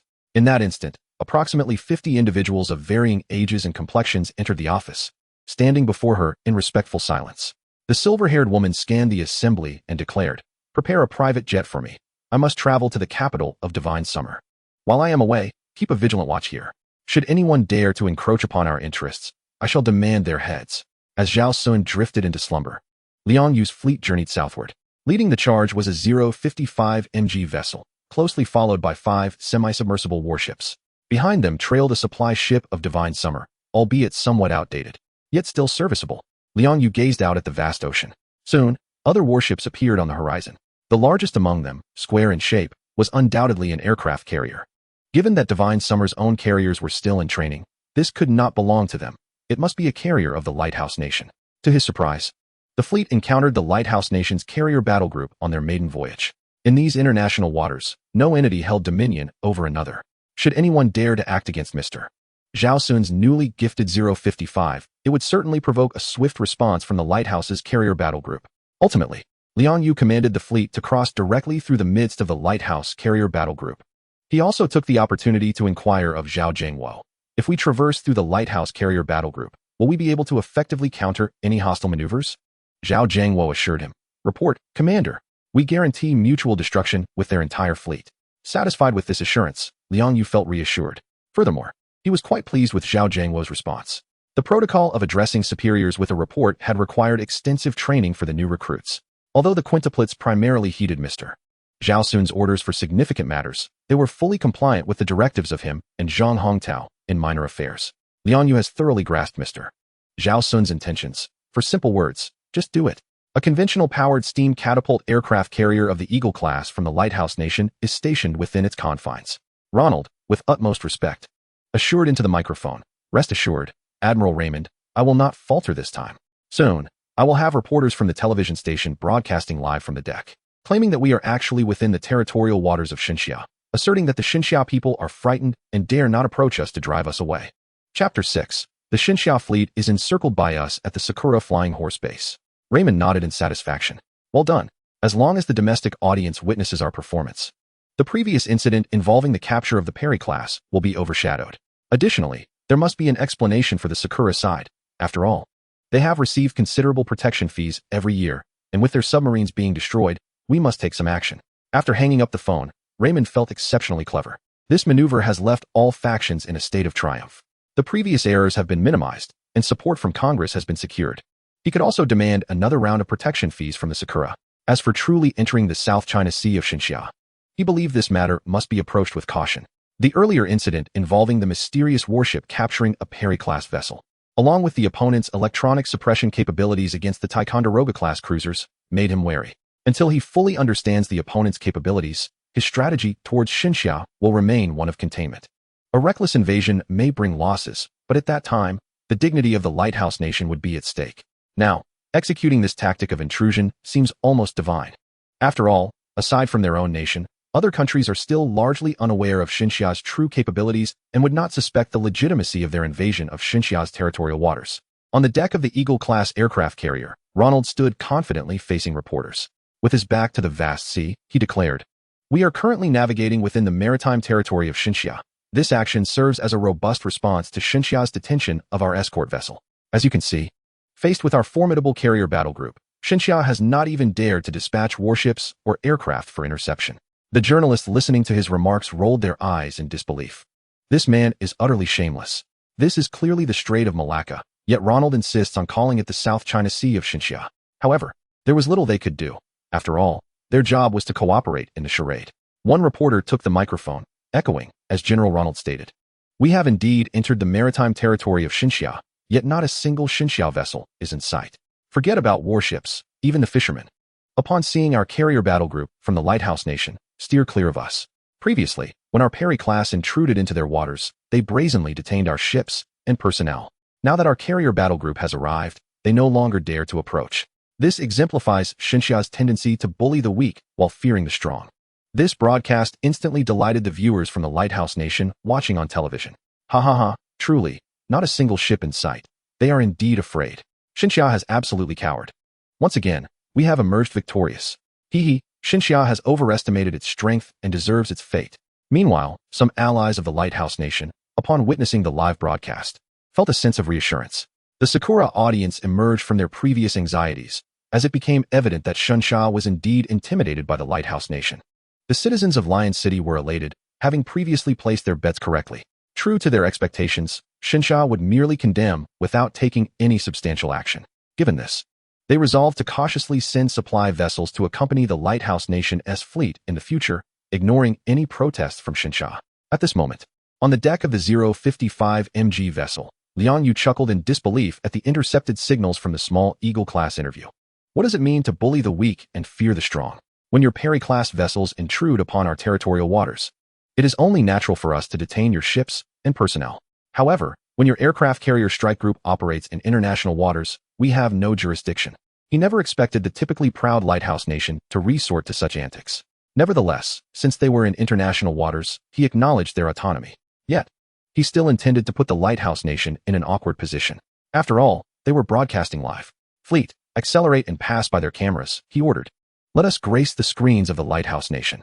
The T-800 quintuplets obeyed his command with precision. Just as the Lighthouse Nation's aircraft carrier deck was preparing to conclude the live broadcast, 6 warships unexpectedly emerged on the horizon, creating an exceedingly awkward scene. Ronald, avoiding the cameras, bellowed at the radar officer, "There are warships approaching within our 5 nautical miles. Why was there no warning?" The radar officer looked equally distressed. "We thought they were fishing boats." "Fool, can't you distinguish between fishing boats and warships?" Ronald retorted angrily. The radar officer felt even more wronged. It was the radar that failed to differentiate. "Why are you blaming me?" Soon, the 7-vessel formation of Xinxia cut directly through the midst of the Lighthouse Nation's aircraft carrier strike group. The journalists from the Lighthouse Nation were utterly flabbergasted, as they had not prepared any statements for such an unforeseen scenario. She glanced at Ronald, silently urging him to assert the might of a superpower South Navy and drive them away. Ronald, however, was equally speechless. He had never anticipated encountering the Xinxia fleet in international waters, especially with vessels that were not included in his intelligence reports. Upon closer inspection, he was further astonished to discover that the ship which had previously conducted electronic interference against his Ticonderoga-class cruiser was conspicuously absent. The flagship of the Xinxia fleet appeared to be even more advanced than the one he had previously encountered. As for the other vessels surrounding it, apart from an old supply ship, they were all unfamiliar designs. Ronald cursed the intelligence organization for its inadequacy. Reason urged him to refrain from any excessive actions. After all, he was unfamiliar with the capabilities and performance of these ships. Allowing the Xinxia fleet to pass without incident seemed prudent, especially since they were in international waters. However, the audacity of the Xinxia fleet to intrude upon the Lighthouse Nation's aircraft carrier strike group was utterly intolerable. If this were to be broadcasted, the citizens back home would surely berate him. At that moment, Ronald felt a surge of determination. He spoke towards the camera, saying, "Although Xingxia has dispatched warships to track us, look, we have successfully surrounded them." The reporter was utterly astonished by Ronald's words. Could one possibly twist the narrative so forcefully? Being cut off in formation, and yet he claimed to have encircled them? However, she quickly regained her composure, for her duty was clear. She pointed to the Xingxia fleet that had just breached the aircraft carrier battle group, exclaiming, "Look, the Xingxia fleet is attempting to flee after being surrounded." Meanwhile, the cameraman skillfully captured the moment, framing Xingxia's audacious maneuver as a desperate retreat after being encircled. Witnessing this scene, the viewers of the live broadcast were even more exhilarated. Our lighthouse nation is truly formidable. Xingxia is fleeing in its own waters. Surely, they must feel utterly humiliated now. Concurrently, the ever-watchful Sultan of Lion City, Marin Xing, was also engrossed in the live stream. His excitement soared upon seeing the Xingxia fleet encircled by the lighthouse nation's aircraft carrier group. He turned to his secretary and commanded, "Immediately draft a speech. I wish to further vex Xingxia." He also instructed the customs officials to impose stricter checks on Xingxia tourists, increasing the previous requirement of carrying 1,000 Lion City dollars upon entry to a mandatory 2,000 Lion City dollars. Chapter 7. Tianyuan International Group. The secretary, perplexed by the Sultan's remarks, inquired, "Your Excellency, if we so despise Xingxia tourists, wouldn't it be better to simply bar their entry? Why go to such lengths to impose restrictions on them?" The Sultan shot her a sharp glare. "If the people of Xingxia do not come to our city, what will we eat? What will we drink? While we harbor disdain for them, we can only enact targeted regulations. After all, our economy heavily relies on Xingxia tourists and their capital investments." At this point, Marin Xing felt a swell of pride. As a hub for the world's most affluent Xingxia expatriates, they had attracted a significant number of wealthy investors over the years. Thanks to their reputation for absolute safety and neutrality, whether local or overseas Xingxia elites, they were eager to funnel their wealth into Lion City. As long as this place remained secure, not only Xingxia individuals, but affluent individuals from around the globe would gravitate their capital here. In the Malacca Strait, Liang Yu and the quintuplets had already reached a distance of 12 nautical miles from Lion City. Liang Yu hesitated before asking Zhao Jiangwo, "What are Mr. Zhao Xun's intentions? Will we enter Lion City's territorial waters to intimidate them? If so, Xingxia will find it difficult to justify itself in the court of international opinion." Liang Yu's concerns mirrored those of Xingxia's higher-ups. After all, Xingxia was a great nation while Lion City was but a speck. An invasion of their territorial waters would be a loss of face for Xingxia. At that moment, Zhao Jiangwo quickly clarified, "Mr. Zhao Xun has stated that we need not invade their waters to deal with Lion City. A live-fire exercise in the international waters near Lion City will suffice to render this nation ineffective." Liang Yu was momentarily taken aback, but he soon grasped the cleverness of the plan. Mr. Zhao Xun was truly cunning, achieving his goals without shedding blood. The wealth of the Lion City primarily stems from its secure geopolitical environment and convenient maritime trade routes. Conducting military live-fire exercises in the vicinity of the Lion City undoubtedly signals to the world a clear stance from the divine Xia. "I shall not attack you, nor will I bully you, but I want the world to be aware of my displeasure and my capability to strike at any moment." Consequently, investors must ponder whether they wish to allocate their resources to a region that is perpetually at risk to its national security. After today, Liang Yu believes that no one will dare to invest in the Lion City, and even the existing capital may flee en masse. At this juncture, the entity that can guarantee long-term safety and favorable policies will attract a wave of investment. Resolute in his decision, Liang Yu concluded that the influence of the lighthouse nation in the waters of divine Xia must be eradicated. In due time, the coastal areas of divine Xia could potentially reap the benefits. Liang Yu patted Zhao Jiangwo's shoulder, exclaiming, "Indeed, let us proceed as Mr. Zhao Xun suggests. Prior to the exercises, I shall have the Ministry of Defense hold a press conference to amplify the announcement."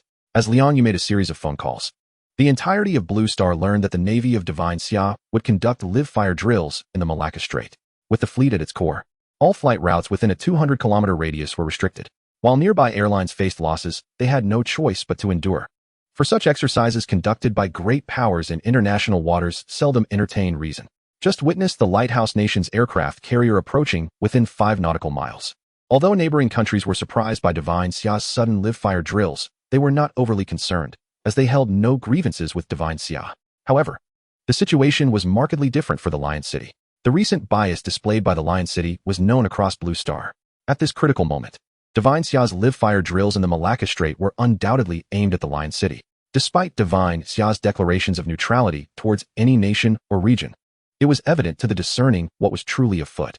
Curiosity arose regarding how the navy of Divine Xia, reportedly encircled by the lighthouse carrier strike group, managed to arrive at the Malacca Strait so swiftly, especially when recent news broadcast images of the lighthouse carrier group surrounding the Divine Xia fleet. Faced with the imminent exposure of the truth, the lighthouse nation's navy opted to remain silent, disregarding any commentary. Though the lighthouse nation seemed unconcerned, the Lion City could not remain idle. While the location of this military exercise was in international waters, the proximity alone posed a threat. Even conventional artillery could lay waste to their territory. This was undoubtedly a deliberate act of retaliation against the Lion City. After this exercise, who would still dare to invest in the Lion City? Moreover, the affluent residents, who chose to settle in the Lion City due to its perceived safety, would reconsider their positions. If capital and the wealthy were to depart, what would remain of the Lion City? At this moment, Mei Renqing's female secretary entered the office, announcing, "Chief, in light of Divine Xia's live-fire drills, several international investment projects have just notified us of an indefinite halt in negotiations. Our losses this time are substantial. We can protest against Xinxia's actions at the Blue Star Alliance." Mei Renqing shot her a glare. "What do you understand? Xinxia's tactics are a facade. If we do not protest, there will be fools who believe Xinxia is not targeting us. If we go to the Blue Star Alliance to protest, we will only fall into Xinxia's trap." The female secretary sighed. "Small nations are truly vulnerable before great powers.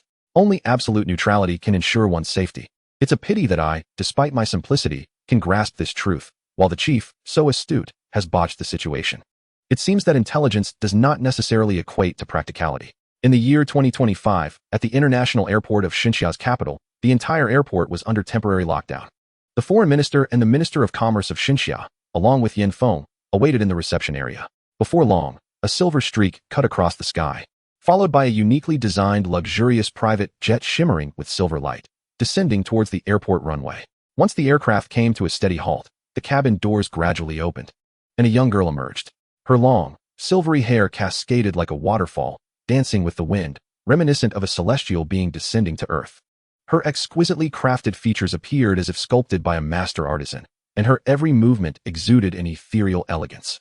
The three officials from Xinxia, Foreign Minister, Minister of Commerce, and Yin Feng, rushed forward, their faces adorned with smiles as they collectively greeted, "Welcome back home, miss." In response to their warm welcome, the silver-haired girl inclined her head slightly, acknowledging them. Her every gesture was marked by grace and poise, devoid of any pretense.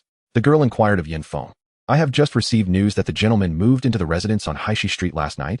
Upon hearing this, Yin Feng nodded gently and replied, "Indeed. He checked in there last night, and currently, Butler Lee is responsible for his daily care." Chapter 8, 3% of the national GDP. Nodding at Yin Feng's words, Zhao Yuan responded. Yin Feng then asked, "Is the young lady planning to accompany the gentleman?" Zhao Yuan shook her head. "The gentleman does not require my presence at the moment. However, there are other matters I need to assist him with."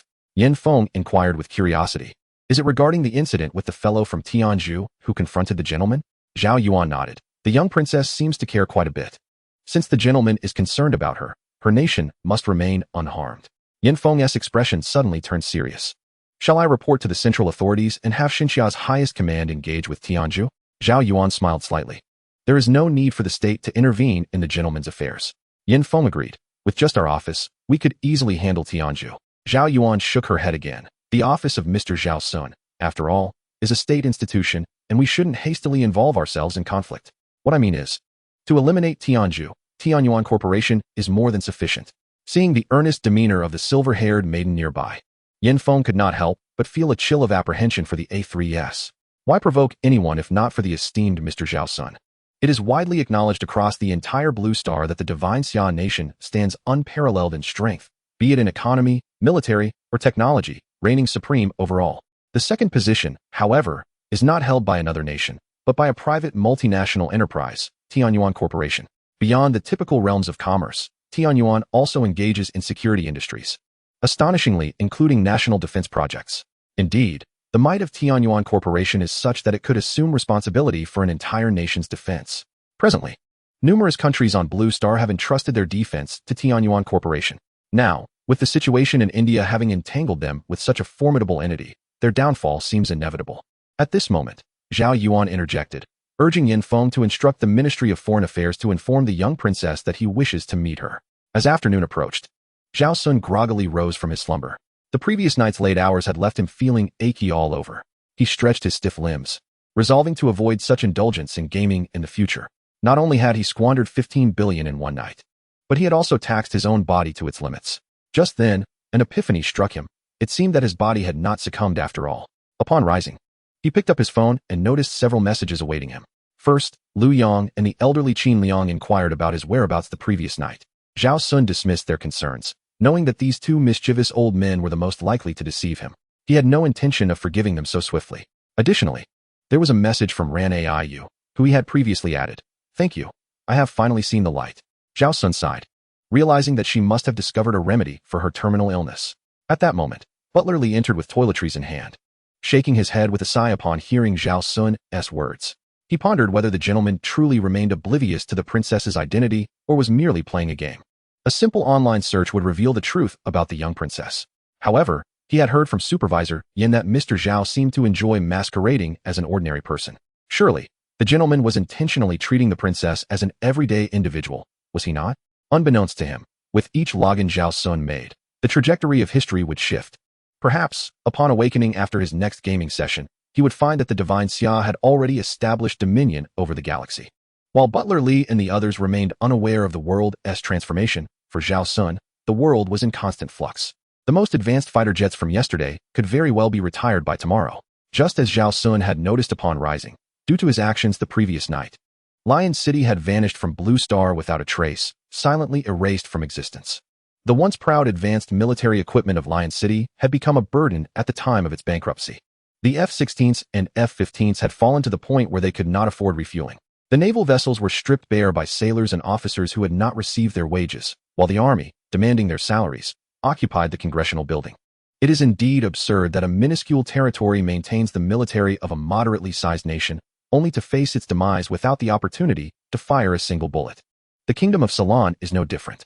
In Zhao Xun's original perception, he believed that the Kingdom of Ceylon should have long been absorbed by India, rendering him incapable of recognizing any Ceylonese princess.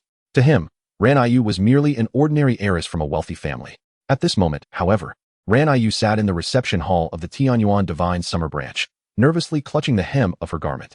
Despite her status as a princess, the prospect of facing the authoritative figure of Tianyuan filled her with anxiety. She was acutely aware that today's meeting was of utmost importance. If the girl capable of shaking the Blue Star's foundations were to regard her with favor, all the crises facing the Kingdom of Ceylon would be effortlessly resolved. Yet, would that individual truly jeopardize such a vast market as India for the sake of a small place like Ceylon? After all, India was also a major client of Tianyuan Corporation. It was said that the latest generation of brilliant engines, radars, missiles, and other key components were purchased from Tianyuan.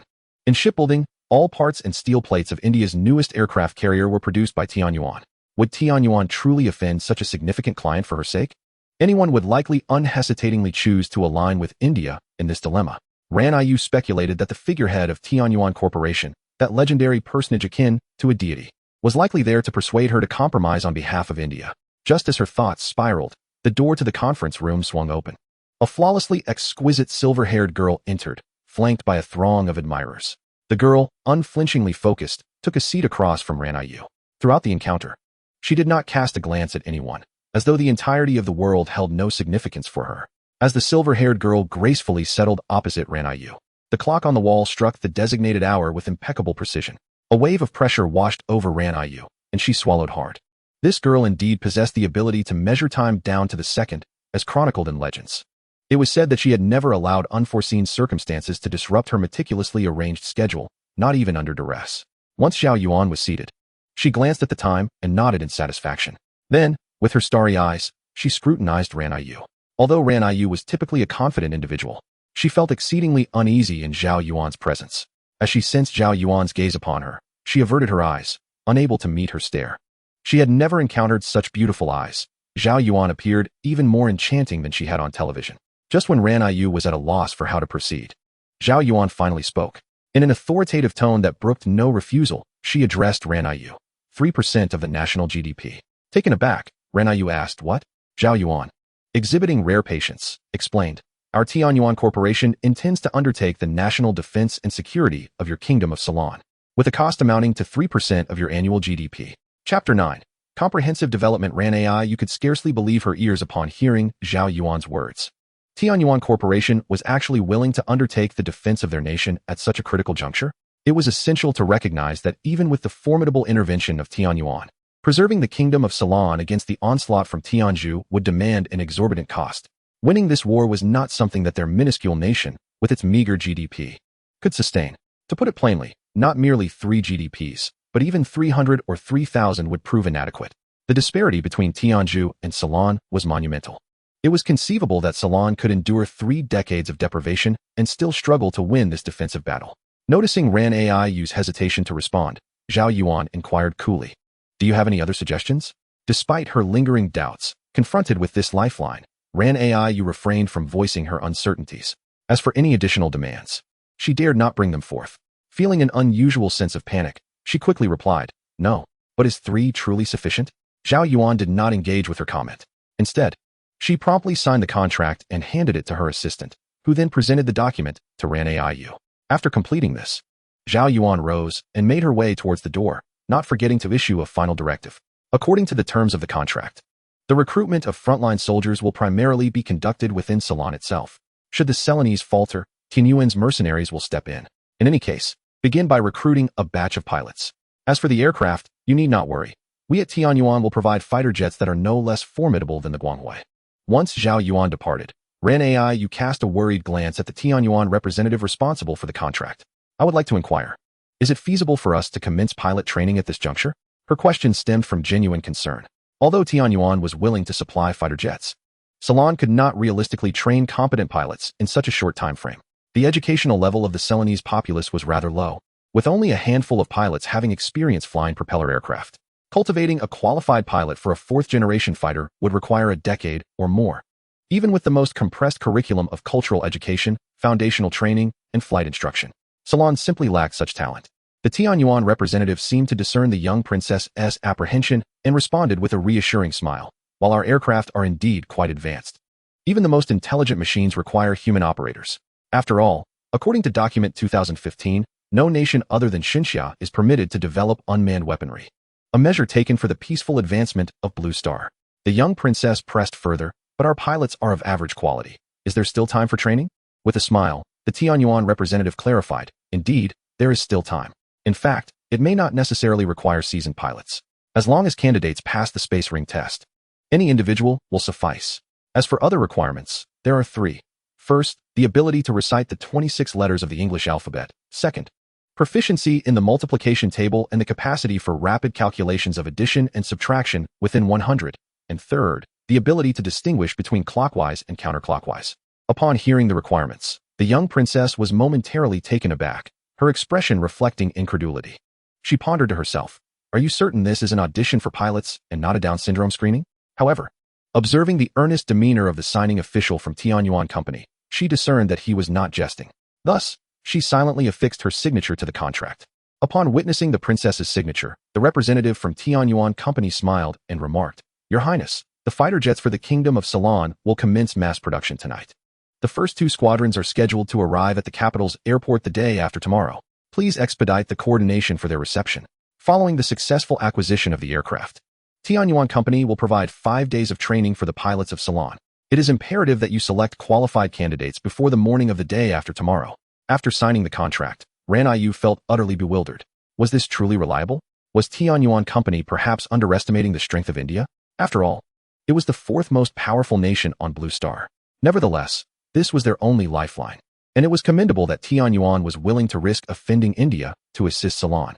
One could not afford to have excessively high expectations, as no other forces were willing to navigate such treacherous waters. Just as Ran Yu departed, the Tianyuan representative turned to the young man behind him and instructed, "Retrieve the previously shelved J-10DE plan from the database. We shall commence production tonight." The young man grumbled in dissatisfaction. Why not simply secure the Glory S engine instead? Why complicate matters? The official shot him a stern look, admonishing, "If we were to do that, who would purchase our engines in the future? We cannot tamper with their weaponry. After the conflict begins, we must maintain our supply to cultivate a good reputation. Moreover, India's equipment is sourced from various countries. If our aircraft are incapacitated, they still have fighters from other nations that can take to the skies." After receiving the reprimand, the young man dutifully set to work. Although he continued to mutter in defiance, what of adhering to the contract? If India's aircraft are shot down, Will they not place the blame on our engines? On Haishi Street, Zhao Xun encountered an exceedingly awkward predicament. After a day of slumber, he was now completely awake at night. Would this not lead to a reversal of his day and night? He had no desire to live such a life. Should he endure another night? Perhaps he should simply stay awake until the following evening? Resolute in his decision, Zhao Xun promptly lay down, preparing to enter the game. Before doing so, he intended to browse the internet, curious about the changes his actions in the game had wrought upon Xinsha. To his astonishment, while searching for the most advanced military equipment currently in service in Xinsha, he found himself utterly dumbfounded. Despite his substantial financial investment in the game, the military strength of Xinsha had not only stagnated, but had regressed significantly since his last login. Surely, something must be amiss. Upon meticulously examining the historical data from the past few years, Zhao Xun discovered that ever since Xinsha had become invincible on Blue Star, its military development had come to a standstill, with certain sectors even experiencing a decline. Could this stagnation be attributed to the absence of competition? However, in the past, Zhao Xun's rampant purchasing did not yield such consequences. Why has this time been different? After much contemplation, Zhao Xun finally discerned the answer. The items he had previously procured were comprehensible within the existing industrial capabilities of the Divine Summer. Furthermore, with each acquisition, the game generously bestowed complementary technologies. Yet, this time, the military equipment Zhao Xun purchased was entirely beyond the industrial capacity of the Divine Summer. This disparity resulted in a detrimental consequence akin to forcing growth prematurely. Previously, Zhao Xun regarded this endeavor merely as a game, but now it had transcended that realm. Chapter 10. I truly run an orphanage upon understanding everything. Zhao Xun resolved to abandon the practice of directly purchasing equipment. It was imperative to cultivate a comprehensive industrial system. Otherwise, it would only hinder the Divine Summer in the long run. It was akin to Zhao Xun's earlier decision to buy advanced engines. But now he recognized the greater value in acquiring super heat-resistant materials. With such materials, would not the scientists be capable of crafting engines themselves? However, if he continued to thoughtlessly purchase engines as before, the Divine Summer might eventually find itself devoid of scientists capable of engine production, as they would be overburdened by his demands. Consider this: if it took 3 generations of these scientists to develop an engine, only for it to be less effective than simply purchasing equipment, who would still invest time in engine research? Moreover, even if they succeeded in their research, the absence of foundational industrial support would render their efforts futile. This explains why, in the game, the substantial gifts included simultaneous deployment of complementary industries. Without such support, even if extraterrestrials were to provide blueprints for flying saucers to the Blue Star, it would be of no avail. Scientists lack not imagination, but rather the necessary tools and materials. The same logic applies to other weaponry as well. Prematurely forcing growth is not necessarily beneficial. Acquiring finished products does not resolve all issues. However, the domain of foundational materials differs significantly. The advancement of materials is a process that complements one another. Having grasped all this, Zhao Xun decided to tackle the challenge of developing variable cycle engines within the game, specifically the foundational industrial capabilities required for their manufacture. He believed that with mature technology, the scientists from the 1990s within the game would resolve the issues independently. He returned to the military section to post again. Brothers, I wish to construct a variable cycle engine. What industrial conditions must be met? Weizeng DG. Wow, the pet has gone online. Are we not training amphibious assault ships this time? Planning to delve into the aviation industry? Tang Liano. I shall quietly observe the master flaunting himself. C44. The Tang dynasty has ended. I have no culture. The Tang dynasty has ended. Weizeng DG. Since you inquired earnestly, I shall generously bestow my wisdom. Weizeng DG. This is a question better directed to the third brother. Their purely domestic cow dung material engine is said to be extraordinary. Lanxian Yuan. Haha, this is hilarious. A cow dung engine, really? By Shued Dan Qing Qianli Ku. Not just effective, it's also fuel efficient, requiring only 1 liter for every 100 kilometers. Please update me soon. Upon takeoff, we will shatter the moonlight, sending the pilot to the heavens. Upon reading the comments about Zhao Xun, a wave of anger surged within me. Should they dare to insult me further, I would unambiguously reveal my identity and have Lu Yang and Qin Liang, those 2 venerable elders, unleash a ton of cow dung upon their doorstep. It seems there is not a single rational person among them, including Zhao Xun himself. Instead of seeking answers online, he might as well burn incense for his great-grandmother and implore her spirit to guide him in his dreams. Despite his lingering frustrations, Zhao Xun logged into the game. No sooner had he entered than a system notification appeared. The character Zhao Yuan has adopted 479 orphans. Taken aback, Zhao Xun pondered the notion that this artificial being could possess its own personality and traits, yet he was astonished at how vividly they manifested. How could she sustain over 400 souls?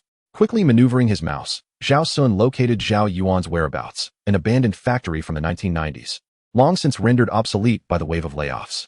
Inside, over 400 grimy children huddled together, their faces smeared with dirt. The dilapidated building boasted neither doors nor windows, with debris and broken planks blocking the openings. It was apparent that Zhao Yuan and the children had attempted to patch the drafty entrances, but the results were far from satisfactory. In the biting cold, the children shivered, forced to cluster together for warmth. Zhao Xun shook his head in despair. Did he truly comprehend his own limitations? How could he dare to care for more than 400 people? Zhao Xun was well aware of Zhao Yuan's capabilities. To put it plainly, if she were to be cast down from a height of 400 kilometers to the Blue Star, she could single-handedly take on an armored battalion. Yet, during the summer of the 1990s, amidst the wave of layoffs, her ability to earn was no different from that of an ordinary person. In those times, even a single child was a significant financial burden, let alone the astronomical costs of raising over 400. As Zhao Xun hesitated over whether to lend a hand, a group of menacing figures approached the vicinity of the factory. The boss is right here. Yesterday, I took Xiao Liuzi out to pickpocket, only for that damned woman to take him away. Upon hearing his subordinate's words, the scarred leader's expression darkened. Xiao Liuzi was someone he had purchased at a high price from human traffickers, recently trained and now lost to him. This was absolutely intolerable. With a grim countenance, he instructed his men, retrieve Xiao Liuzi, sever his hands and feet, and cut out his tongue, tossing him into the streets to beg. If he doesn't earn 100, he wants to be fed. He intended for those boys to witness the consequences of defiance. Hearing this exchange, Zhao Xun fell into a profound silence. This was the lament of an era, the tumultuous 1990s, a time when national security had reached a state of extreme instability. It was precisely this chaos that led to the gun ban of 1996. In just 35 years, the Divine Xia had managed to restore order to this degree, having endured untold trials along the way. Achieving such a transformation was no simple matter. It demanded the sacrifices and efforts of countless individuals. Without the means to bring about change, even the loftiest commands are mere empty rhetoric. Thus, even today, despite the many flaws still present in Divine Xia, Zhao Xun retains his faith in its promise. However, in this moment, he harbored no concerns for Zhao Yuan or the children within the game. His primary concern was how Zhao Yuan would handle the bodies later. Would he need to greet Liang Yu and the others? While Zhao Xun pondered this, the battle had already concluded for Zhao Yuan. In fact, Zhao Xun's worries were entirely unwarranted. Zhao Yuan audaciously painted several live individuals across the walls in front of over 400 children. Remarkably, none of these children cried out in fear. They remained inexplicably composed. The older ones had begun mixing lime to cover the bloodstains on the walls, while the younger ones rummaged through the belongings of a few individuals for valuables. Their proficiency in these grim tasks was heart-wrenching. One little girl, holding a bankbook, exclaimed, "Sister Zhao Yuan, you forgot to ask for the password again." Upon hearing the word again, Zhao Xun felt a chill run down his spine.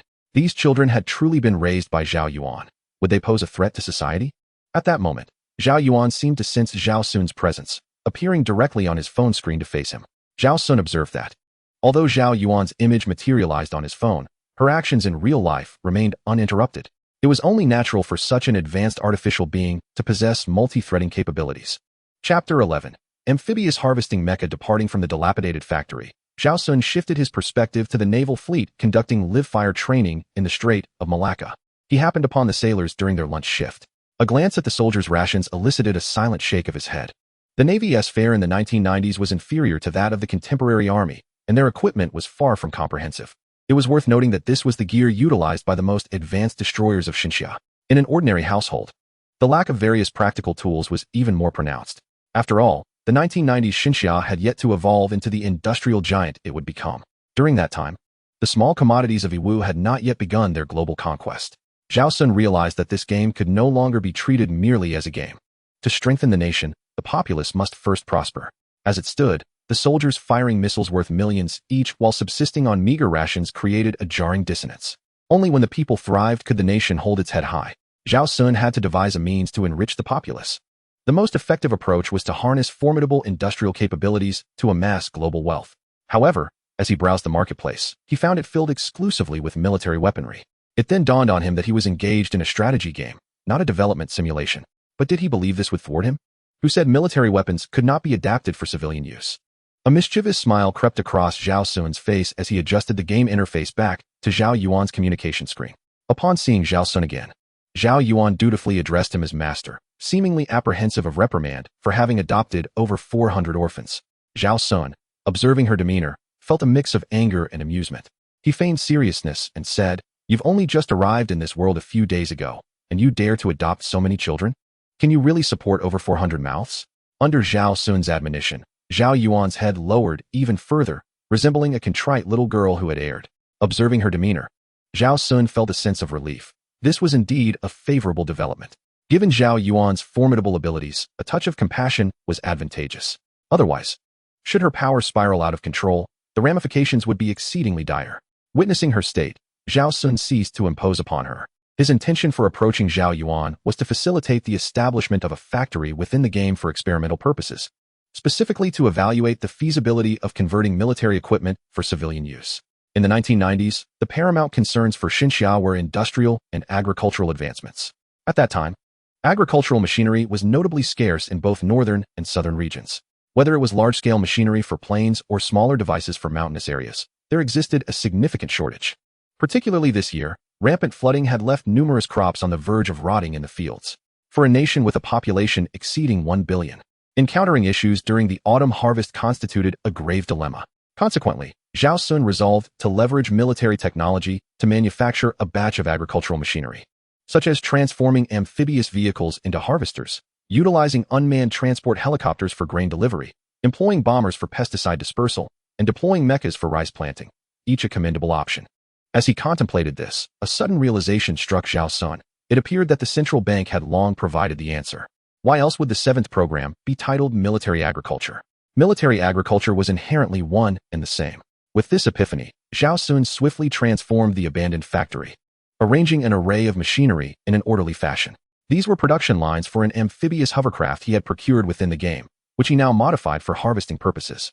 This adaptation meant that not only could they salvage crops that had been submerged in mud, but even those inundated by the sea could be retrieved.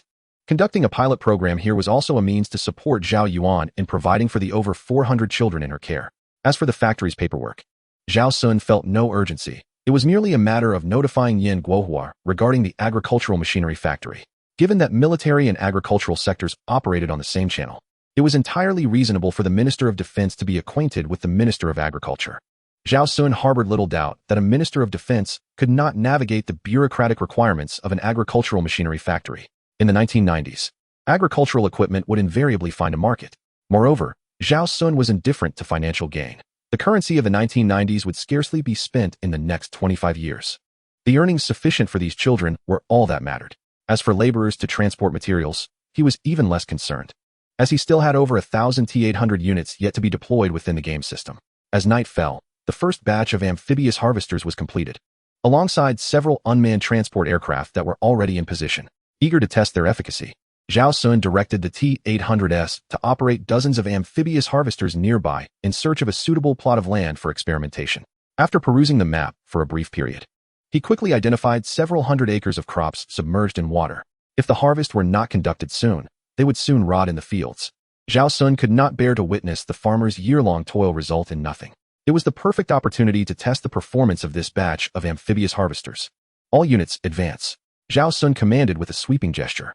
A multitude of amphibious harvesters, modified for battlefield conditions, set forth with great fanfare. Following closely behind were a dozen unmanned helicopters delivering supplies. The spectacle was so grand that it could rival half of a heavy armored brigade. The thunderous roar of their engines soon attracted a crowd of onlookers. Goodness, with such a multitude of armored vehicles and armed helicopters, are we on the brink of war? One person remarked. Another interjected, the Lighthouse Nation has been bullying us recently, but why mobilize ground vehicles for a maritime conflict? At that moment, an astute observer chimed in. It appears these vehicles and helicopters are devoid of weapons. A nearby individual shot him a disapproving glance, retorting, "Did you not see the enormous wheels at the front of those harvesters? They must be a secret weapon, designed to pulverize enemies in battle." His words were met with nods of agreement from the crowd, who felt this must be the case. After all, could such fearsome machines merely be harvesters? Meanwhile, in Prosperity Township, Happiness Village, hundreds of farmers gathered, gazing forlornly at their crops submerged in water. If these crops were not harvested soon, they would surely rot in the fields, representing a year's worth of labor. Should disaster strike, not only would their hard work be in vain, but they would also lose the investment in seeds and fertilizers. The rural areas of the 1990s were hardly prosperous, and such calamities only exacerbated the challenges faced by these farming families. At that moment, Township Chief Renigua surveyed the hundreds of acres of inundated crops, feeling utterly helpless. Central Plains Province, known for its expansive flatlands, was one of the nation's key agricultural pillars during good harvests. However, when the flood struck, it was utterly devastating.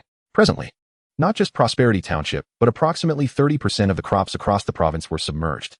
Although the water was not deep enough to pose a threat to life, it would surely recede in a few days. Yet, by that time, the crops would likely be ruined. Chapter 12. I merely voice a complaint. Is it truly necessary to dispatch troops for suppression? Reflecting on this, Renigua felt immense relief that he had risen early to secure a large harvester. Soon, the headlights of an approaching vehicle became visible at the end of the road. As it drew closer, everyone could see it was indeed a substantial harvester. In the 1990s, farmers in Shinya had only ever harvested wheat by hand, and this massive machine was a first for them. The villagers quickly encircled the harvester, pointing and discussing the impressive sight before them. With such a large harvester, it could easily clear several acres in a single pass. This must be imported. We could never produce such advanced machinery domestically. With this remarkable equipment, their crops were surely saved. Yes, we are saved, they exclaimed. Within just a few days, this machine could harvest all the wheat in the fields. The villagers felt a renewed sense of hope at the sight of the large harvester. Otherwise, relying on manual labor to gather the fallen wheat would take an eternity, and they feared that by the time they finished, the crops would be ruined. Observing the joyful expressions of his fellow villagers, Renigua nodded with satisfaction. Fortunately, I acted promptly. Otherwise, the harvester would undoubtedly have been hired away by someone else. At that moment, the harvester operator, Zhang Haifu, leapt from the driver's seat and greeted Renigua. Greetings, Township Head Ren. Renigua stepped forward and grasped his hand firmly. We are counting on you for these several hundred acres of fallen wheat. Upon hearing Renigua's words, Zhang Haifu finally realized the reason for such courtesy from a township head. He had been summoned to harvest the flattened wheat, which appeared to have recently been inundated by water. Although the floodwaters had not been deep, they had completely flattened the crops. At that juncture, Zhang Haifu found himself in a quandary. Harvesting fallen wheat necessitated lowering the cutting apparatus significantly. However, if the cutter were to strike stones hidden in the ground, it could easily incur damage. This harvester was an imported machine he had purchased with his savings, and any malfunction would entail exorbitant repair costs. Sensing Zhang Haifu's predicament, Renigua quickly tightened his grip on his hand and discreetly slipped an unopened pack of cigarettes into his pocket. I understand your concerns, but you can see that if the wheat is not harvested soon, it will begin to mold. I will take responsibility for my fellow villagers. I'll increase the harvesting fee by 10 yuan per mu. Zhang Haifu glanced at the expanse of several hundred acres before him. The additional 10 yuan per mu would amount to several thousand in total. Yet, he pondered that should the harvester sustain damage, this sum might not even cover the repair costs, and he found himself in a dilemma once more. Ultimately, he voiced his apprehensions to Renigua. Hearing his words, Renigua too found himself troubled. He realized that he should not morally coerce Zhang Haifu. After all, he had a family to support. However, raising the fee by 10 yuan per mu was already the villager's utmost limit. In the end, he resolved firmly, clapping Zhang Haifu on the shoulder. Rest assured, should the machine break down, I will cover the repairs. As for the price, we will stick to the previously agreed upon increase of 10 yuan per mu. Life is hard for our villagers. We must lend a hand. Witnessing the township head imploring him in such a manner, Zhang Haifu felt he could not refuse. Although harvesting such a field was not only challenging for the machinery but also diminished efficiency, he chose to disregard these concerns in light of the pressing disaster. After all, the normal crops had already been harvested. With his decision made, Zhang Haifu swiftly climbed back onto the harvester. With a roar of the engine, the two large rubber wheels began to turn slowly, and the machine surged into the field. Just as the villagers prepared to cheer for the salvation of their crops, an unforeseen calamity struck. Due to the previous flooding, the wheat field was now a quagmire. As the harvester entered, it became mired in the mud. Fortunately, there were many people present, most of whom were farmers. They shouted in unison and, within moments, managed to push the harvester free. However, it had scarcely moved before it became stuck once more. In exasperation, Zhang Haifu gazed at his harvester and said to Renigua, "Township head Ren, I fear this may not work." Renigua too found himself in a predicament. It was clear that the matter had transcended Zhang Haifu's willingness to assist. However, this task is beyond even the capabilities of large harvesting machines. At this moment, the once exuberant farmers began to feel disheartened. Witnessing this scene, Renigua hung his head in despair, filled with self-reproach for his perceived ineffectiveness. Would he truly have to watch helplessly as his fellow villagers' crops rotted in the fields? Noticing his dejection, the villagers rallied to console him. "Ren, You need not blame yourself. You have done remarkably well, they reassured. Indeed, farming is fraught with such challenges. When the heavens do not bestow their bounty, there is little anyone can do. They affirmed, this minor setback cannot defeat us. If the harvester cannot operate, we shall toil into the night and harvest by hand. As Renigua observed the barefoot farmers charging into the wheat fields, a wave of helplessness washed over him. With hundreds of acres of flattened crops, the mere act of walking through the muck felt like a monumental task. Harvesting by human effort alone would surely extend well into the next spring. He clenched his fists, murmuring to himself, they say human determination can conquer nature. Yet, how can we triumph when the heavens play such cruel tricks, leaving us in this predicament? At that moment, he cared little for humanity's achievements, such as landing on the moon. His sole concern was whether anyone could devise a solution to retrieve the vast expanse of wheat. In truth, Renigua was aware of the advanced state of scientific progress in the world today. If only there were scientists willing to tackle the challenges before him, surely solutions would emerge. However, no scientist would seek to address this issue, for in developed nations, profit always takes precedence over research. Yet, if science does not serve the common good, what value does it hold? Suddenly, a thunderous rumble shook the earth. The ground quaked beneath them, and the sky echoed with a deafening roar. The unexpected commotion brought all activity to a halt. The farmers, standing in the mud clutching wheat stalks, Zhang Haifu, who was tenderly wiping down the harvester, and Renigua, reflecting on life, all turned their gazes toward a singular direction. Light, blinding light. It illuminated the ground, the sky, everywhere around them. They squinted into the brightness, unable to discern what approached. All they knew was that the very earth beneath their feet trembled in anticipation of these visitors. As the light drew nearer, they soon realized that it was a fleet of amphibious armored vehicles and a series of futuristic helicopters. The design of these vehicles and aircraft was unlike anything they had seen on television. At that moment, Renigua, confronted with this extraordinary display of military might, felt a sense of numbness wash over him. Is it really necessary to dispatch troops for a mere complaint? Chapter 13, The Armored Vehicles. The villagers, equally bewildered by the overwhelming presence of military vehicles, exchanged confused glances. What on earth is happening? Why have helicopters been deployed? This is no battlefield. As they stood there, grappling with their astonishment, the entire armored convoy surged toward them. Renigua sensed that something was amiss. He felt that these armored vehicles were heading straight for the crops in the fields. He quickly shouted to the villagers behind him, "Fellow villagers, get out of the way." His urgent call alerted the villagers to the impending danger. It seemed that these armored vehicles were indeed coming for them. How infuriating! After enduring such hardships, they were now threatened with the destruction of their crops. Though the villagers were deeply concerned about their fields, they understood that their own lives were equally precious. They were acutely aware that, in the face of this iron tide, failing to flee would mean being crushed into pulp. Thus, under the leadership of Renigua, the villagers hastily retreated. With a rumble, rows of armored vehicles stormed into the fields. Once inside, each vehicle swiftly lowered its front-mounted rice harvester. Whoosh! The harvester skimmed the ground, gathering the flattened wheat. Buzzing! As the fully automated harvester whirred to life, the wheat heads quickly separated from their stalks. Eventually, the grains were automatically funneled into the harvester's grain pouch, while the straw was bundled into cylindrical stacks. The villagers, who were fleeing, were left astonished by this miraculous scene. This was astonishingly advanced technology. They had never imagined that machines could be so automated. Renigua was equally exhilarated. This was wonderful. Once the crops were harvested, his burdens would be lifted. At that moment, a soldier clad in camouflage, identified as T-800 Zhao Zhengwo 19, approached Renigua. You must be the person in charge here. Please assist in coordinating which plots belong to whom, so that each family can send someone to guide the helicopter that will transport their harvest home. Without hesitation, Renigua grasped Zhao Zhengwo 19's hand. Comrade, I cannot thank you enough. He then retrieved 2 packs of cigarettes from the vehicle and offered them to Zhao Zhengwo 19. Startled by this gesture, Zhao Zhengwo 19 reacted as if the cigarettes were a bomb, quickly pushing them back. He earnestly replied to Renigua, Comrade, we adhere to strict discipline. We cannot accept anything from the people. Upon hearing his words, Renigua's eyes brimmed with tears. It dawned on him that they were bound by regulations. At this moment, Zhao Xun, glancing at the screen of his phone, broke into a smile. The emotional value of this situation far surpassed that of many other forms of entertainment. This armored vehicle not only instilled hope in the farmers, but also provided a profound sense of fulfillment within themselves. To facilitate the harvesting process, Zhao Xun had made modifications to these vehicles. The most significant change was the removal of the armor and weaponry. After all, if a 10-ton vehicle were to enter the fields, how could the farmers manage to plow the land next year without exhausting themselves? Simultaneously, the mechanical factory had completed the second batch of amphibious harvesters, which Zhao Xun promptly dispatched to the next township. At this point, Zhao Xun noticed a complication. Although the farmers' lands were contiguous, the portions allocated to each household were quite small.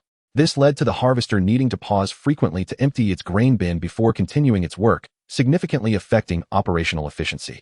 A solution was imperative. Ultimately, Zhao Xun resolved that rather than producing numerous large harvesters, it would be more prudent to manufacture a fleet of smaller ones. However, did such a compact platform exist within military equipment? Remarkably, he found one, the Cat amphibious unmanned tracked vehicle. This device was indeed impressive, compact yet powerful. Zhao Xun decisively removed the weaponry and armor for modifications. It was worth mentioning that the armaments mounted on these small vehicles were quite eclectic. Nearly each vehicle was equipped with different weaponry, necessitating Zhao Xun to painstakingly disassemble each one using a mouse.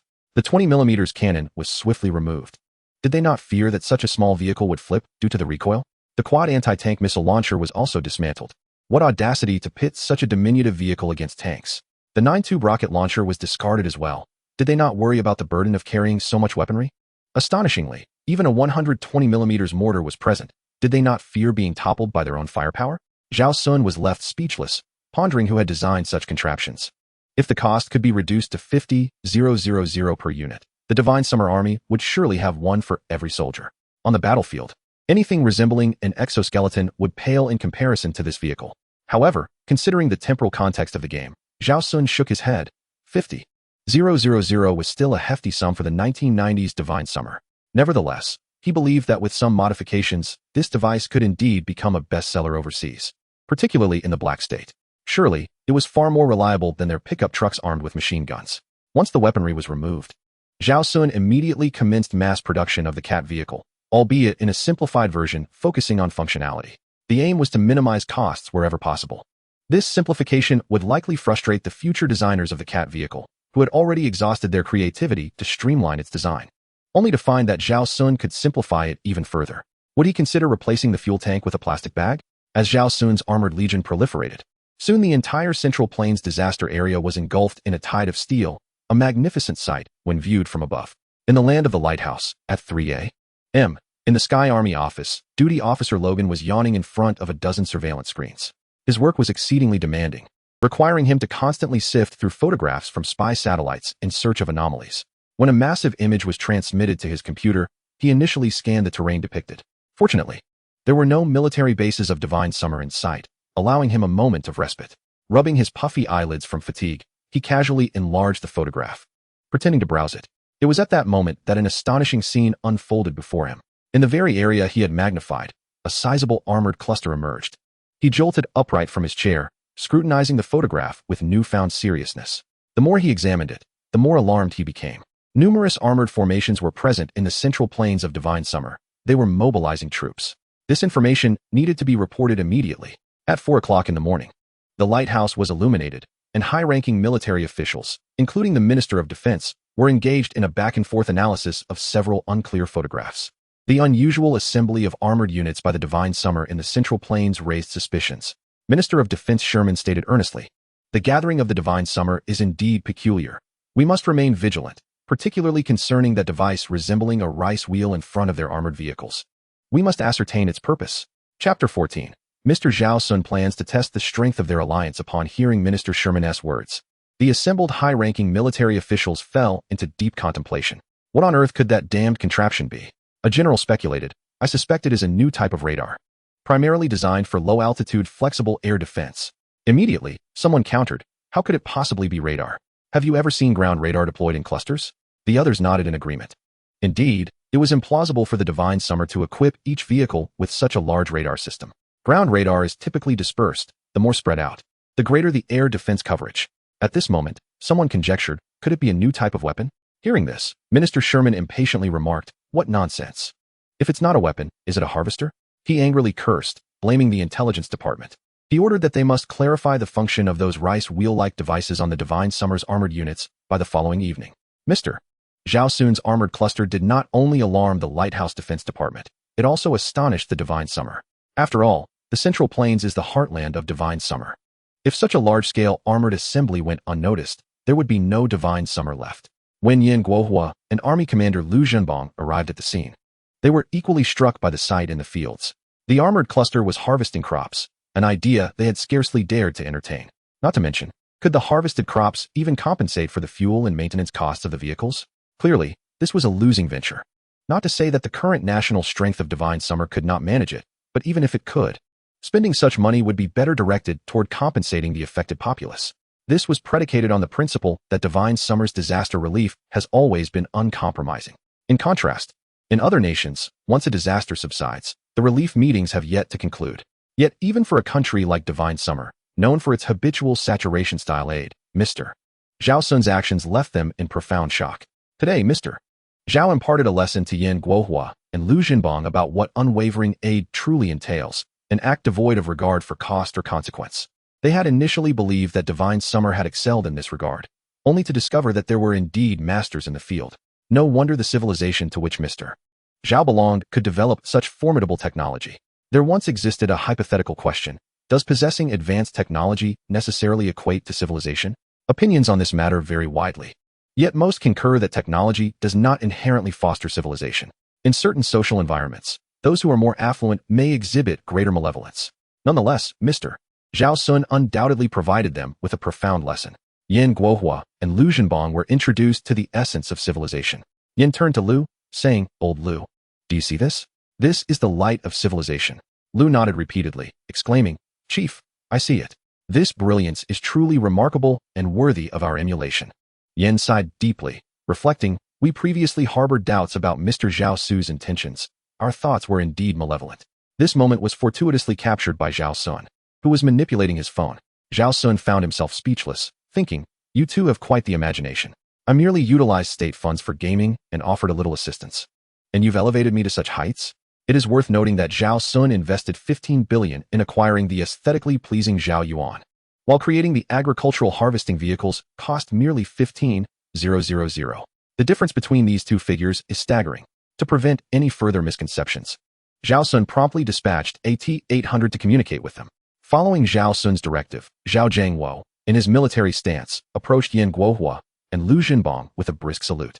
"Greetings, chiefs." Upon seeing the robust Zhao Zhangwo, both Yin and Liu were taken aback. They were aware of the happenings in Liangyu and the capabilities of the quintuplets, but they had not anticipated such a multitude of brothers within Zhao's household. With the T-800 conveying the message, Zhao Xun finally expressed the thoughts he had kept bottled up. The T-800 relayed Zhao Xun's words: "Chiefs, cease your protests. Your diplomatic jargon is lost on them. Even if they comprehend it, they choose to feign ignorance. Dignity cannot be traded for mere protest. Endless forbearance will only lead to being taken for granted. True dignity lies at the edge of the sword, and truth resides within the range of artillery. Should you find the artillery's range insufficient, I can assist with modifications." Yan Guohua and Liu Jinbang were momentarily stunned by the T-800's candidness. So, this was Mr. Zhao's intention. If only they had known sooner. They had previously feared that utilizing the weapons gifted by Mr. Zhao would provoke his ire, as they believed that a higher civilization would cherish peace. Little did they realize that Mr. Zhao's perspective was quite the opposite. However, it was not too late to take action. They could take this time to familiarize themselves with the new weaponry provided by Mr. Zhao. Understanding Zhao Xun's message, Yan Guohua and Liu Jinbang inquired of the T-800. "Might we ask, Mr. Zhao, where should we first direct our efforts?" Their questions stemmed from both respect for Zhao Xun and the belief that, as a higher dimensional being, he possessed a clearer understanding of the situation. Upon being queried by Yan Guohua and Liu Jinbang, Zhao Xun felt a wave of exasperation. He thought to himself, "These two lifelong soldiers are asking a freshly graduated college student for guidance. What an interesting turn of events." Yet, given their sincere inquiry, Zhao Xun felt compelled to provide some direction. After surveying the map, he lightly tapped on Australia. The reasoning behind his choice was straightforward. Because in his memory, Xinyao was most fond of bullying here. Did they not enjoy forming alliances? Thus, Zhao Xun was determined to test the strength of their alliance. In truth, Zhao Xun already knew the answer without the need for a trial. It was not robust at all. During verbal skirmishes, each one boasted more fiercely than the last. However, now that it was time for a real confrontation, how would they respond? Just as Zhao Xun's finger landed on Australia, Zhao Zhangwo 188 simultaneously relayed Zhao Xun's choice to Yan Guohua and Liu Jinbang. Upon hearing that Mr. Zhao Xun had chosen Australia, Yan Guohua and Liu Jinbang were left momentarily stunned. But what does the lighthouse and cherry blossoms have to do with Australia? Zhao Zhangwo 188 replied, "Chief, Mr. Zhao Xun stated that Australia, like Lion City, incessantly barks behind us, which is bothersome." Yan Guohua and Liu Jinbang could hardly believe their ears. Was it truly for this reason? Zhao Jiangwo 188 nodded, continuing to express Zhao Xun's intent. Indeed, Mr. Zhao Xun emphasized that this is not a trivial matter. Australia, unlike Lion City, is a major power. Striking it does not equate to bullying. Moreover, it is even easier to confront than Lion City. Furthermore, Mr. Zhao Xun intends to test the robustness of their alliance. Chapter 15. I have just one daughter. Beyond testing the strength of Australia's alliance, Zhao Xun also contemplated enhancing the notoriety of Xinya's weaponry. After all, weapons that have been validated in combat sell the best. Of course, before purchasing weapons, Zhao Yuan's factory must first ramp up civilian technology. For instance, dismantling that batch of armored vehicles to manufacture a set of peelers would undoubtedly sell well. As for the factory's procedures, Zhao Xun had faith that Yan Guohua could handle it. At that moment, the army's Lu Zhenbang shyly inquired of Zhao Jiangwo 188. May I ask how much does this cat car cost? As a veteran soldier, Lu Zhenbang had immediately taken a liking to the cat car upon first sight. In complex terrains, particularly in narrow roads, this vehicle was remarkably effective. For such a straightforward query, Zhao Jiangwo 188 did not need to consult Zhao Xun, responding directly, it costs around 50,000.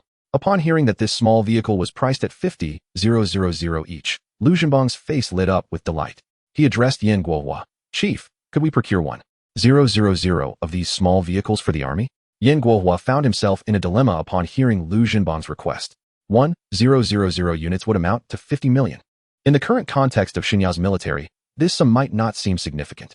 However, in 1990's Xinya, it represented a considerable fortune. The annual military budget was limited, and the majority was already expended on maintaining the aircraft and warships gifted by Zhao Xun. The military budget was on the brink of deficit.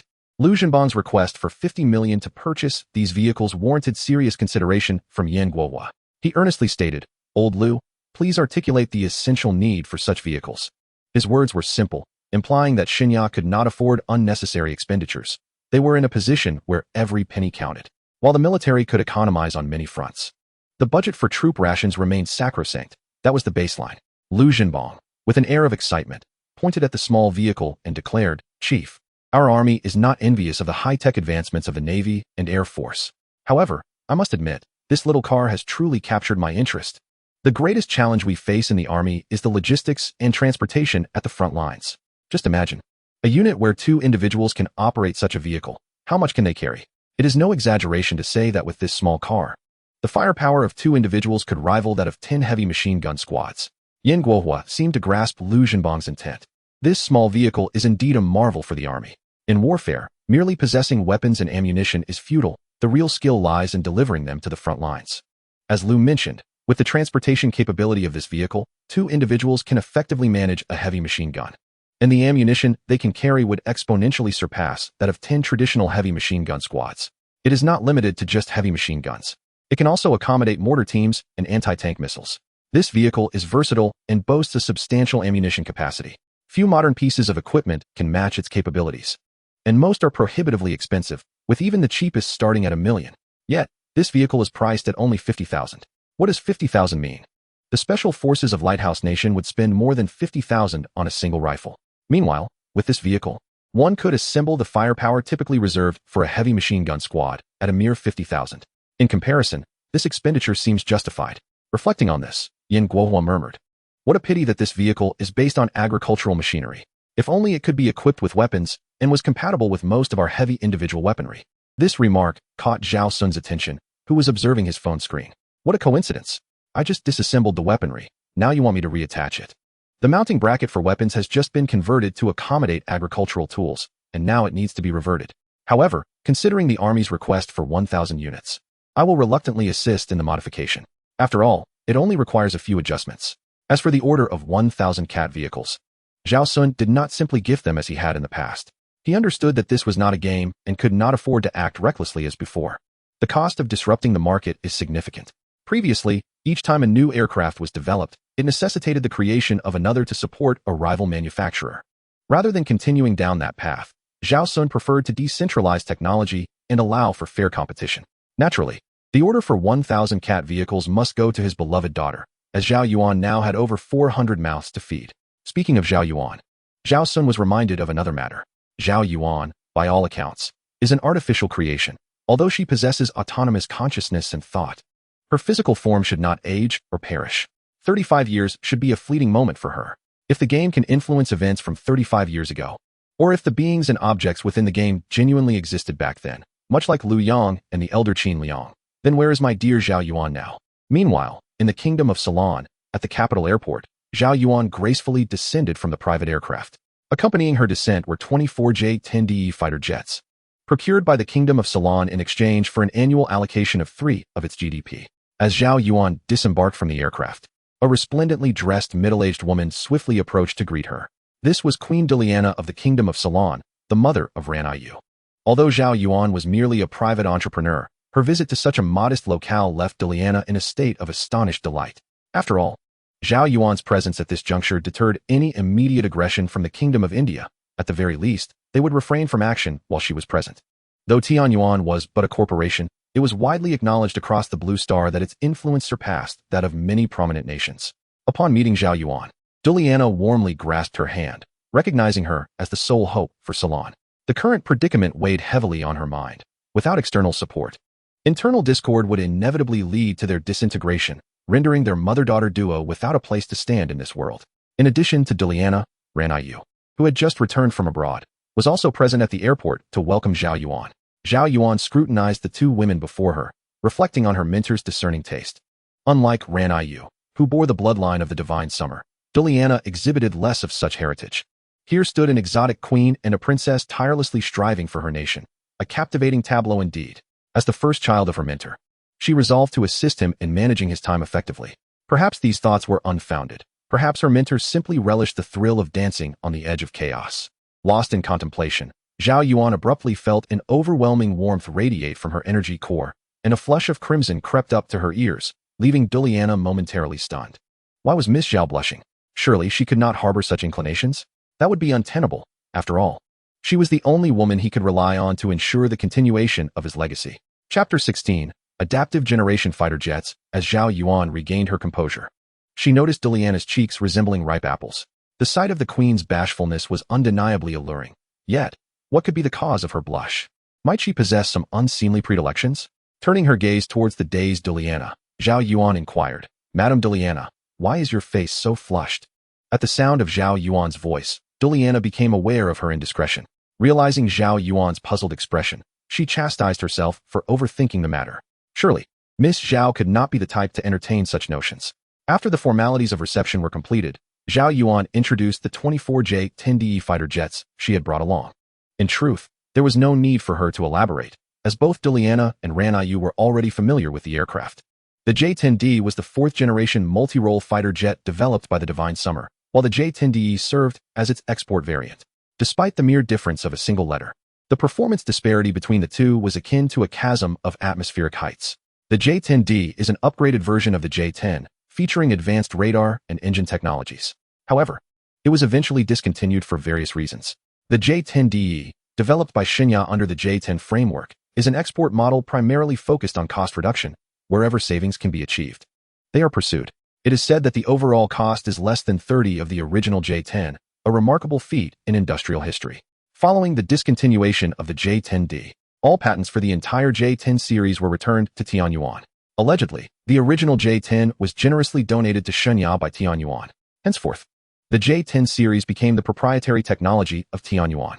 While the engine and radar are indeed new technologies, their integrated performance is comparable to that of the J-10, undoubtedly constrained by the cost savings. Achieving a reduction of over 2/3 in manufacturing costs while maintaining the original combat capabilities is no small feat nevertheless. Diliana harbors some concerns, as the J-10 is, at best, a product of the 1990s. In contrast, the new generation of the LCA from Tianju is a 7th-generation fighter, reportedly designed to compete with Shenyang's Baidi aerospace fighter, albeit not as an aerospace vehicle. Such adaptive technological advancements instill considerable apprehension in smaller nations like hers.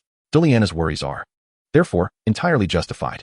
Although she understands that Tianju's promotional claims about their LCA may be exaggerated, the fact remains that it is an indigenous fighter jet, while her nation, Ceylon, possesses merely 24 aircraft provided by Tianyuan. In the event of conflict, losing even one aircraft would be detrimental, as Tianju could still manufacture 2 to 3 LCAs annually, whereas Ceylon would find itself at a significant disadvantage. Ideally, she wishes that Shenyang or Tianyuan could send troops directly, but she knows that such an expectation is unrealistic. With their limited financial resources, they could hardly afford to enlist the direct assistance of Xinya or Tianyuan. It is already commendable that Tianyuan can offer any support at all. Zhao Yuan immediately perceived Duliana's unease, yet she bore no obligation to alleviate it. At that moment, a youthful staff member behind her let out a chuckle. "Your Majesty, surely you do not fear Tianju's LCA?" As he spoke, he produced a remote control from his pocket. "Do you believe that with a mere press of this button, all components of Tianju's LCA would malfunction?"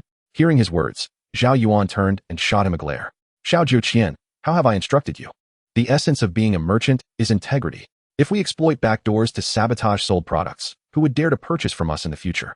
Upon hearing Zhao Yuan's admonition, Xiao Jiuqian lowered his head, falling silent. He is the 9,000th child Zhao Yuan has taken in, hence his name. At just 20 years old, he successfully resolved the wing morphing issue encountered by the Baidi upon re-entering the atmosphere. This auspicious number, combined with Xiao Jiuqian's innate intelligence, has made him a valued asset at Tianyuan. Upon receiving Zhao Yuan's reprimanding gaze, he quickly hid behind his older siblings. Those same individuals, raised alongside him by Zhao Yuan, could only shake their heads with a wry smile. Xiao Jiuqian has many admirable qualities, yet his vision remains somewhat limited. However, they did not compel Xiao Jiuqian to correct his mistakes, for when a crisis arises, it is essential for those with a modest stature to step forward and catch the adversary off guard. This is precisely why Tianyuan refrains from utilizing backdoors, yet ensures that a backdoor remains available. At this juncture, an engineer from Tianyuan elucidated to Du Liana, regardless of how many generations of glory Tianju claims their aircraft possess, all their components are procured from Tianyuan. Perhaps Tianju harbors a sense of wariness towards us. They have acquired a portion of the parts from Tianyuan to manufacture their glorious fighter jets, but they have not exclusively utilized our components. The entirety of the glorious aircraft's parts is sourced from 5 different nations and encompasses 30 companies. To my knowledge, these elements are fundamentally incompatible when assembled. Despite the fact that the unit cost of the glorious aircraft is tenfold that of the J-10DE, the procurement price does not directly reflect combat capability. Upon hearing the engineer's analysis, Du Liana felt considerably reassured. It was not that she lacked faith in Tianyuan. Rather, both the Glorious and the J-10DE had yet to demonstrate their prowess in actual combat, leaving only their respective propaganda as a basis for judgment. Since the representatives from Tianyuan asserted that the Glorious aircraft was inadequate, Du Liana chose to place her trust in their expertise. After all, with a powerful ally leading the way, her role was merely to rally support. There was no need to undertake actions that might undermine her team. Thus, Du Liana promptly resolved that after receiving Zhao Yuan, she would orchestrate a grand ceremony for the induction of the J-10DE. She had already conceived the key points for promotion. Wasn't the glorious aircraft touted as a 7th-generation non-spacecraft that surpassed the Baidi aerospace fighter? Therefore, the J-10DE should be regarded as a 75th-generation non-spacecraft. The outcome of the hot conflict would be entrusted to Tianyuan, while her side must not falter in morale. The following morning, Zhao Xun arose from his slumber. After enduring a day and night of disrupted routines, he finally felt restored. Stretching his limbs, his phone rang. Upon checking, he discovered a message from the venerable Lu Yang. Having been separated from Lu Yang for quite some time, Zhao Xun's resentment had diminished considerably. In retrospect, their actions were perhaps intended for his own benefit. If his identity were to be exposed and he received preferential treatment from the state, it could severely disrupt his ability to lead a normal life.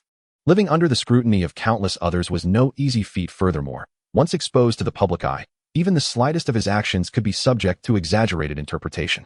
Given the current online environment, any minor misstep would be relentlessly scrutinized. Contemplating this, Zhao Xun found it within himself to forgive Lu Yang. After exchanging pleasantries with Butler Li, Zhao Xun departed from his private estate. As he passed through the open area, he took a moment to ponder whether he should establish a bubble tea shop within the garden to recoup his losses. With such a high foot traffic, it would undoubtedly be lucrative. He would leave this endeavor in the capable hands of Butler Li. Chapter 17. Whose company is so impressive?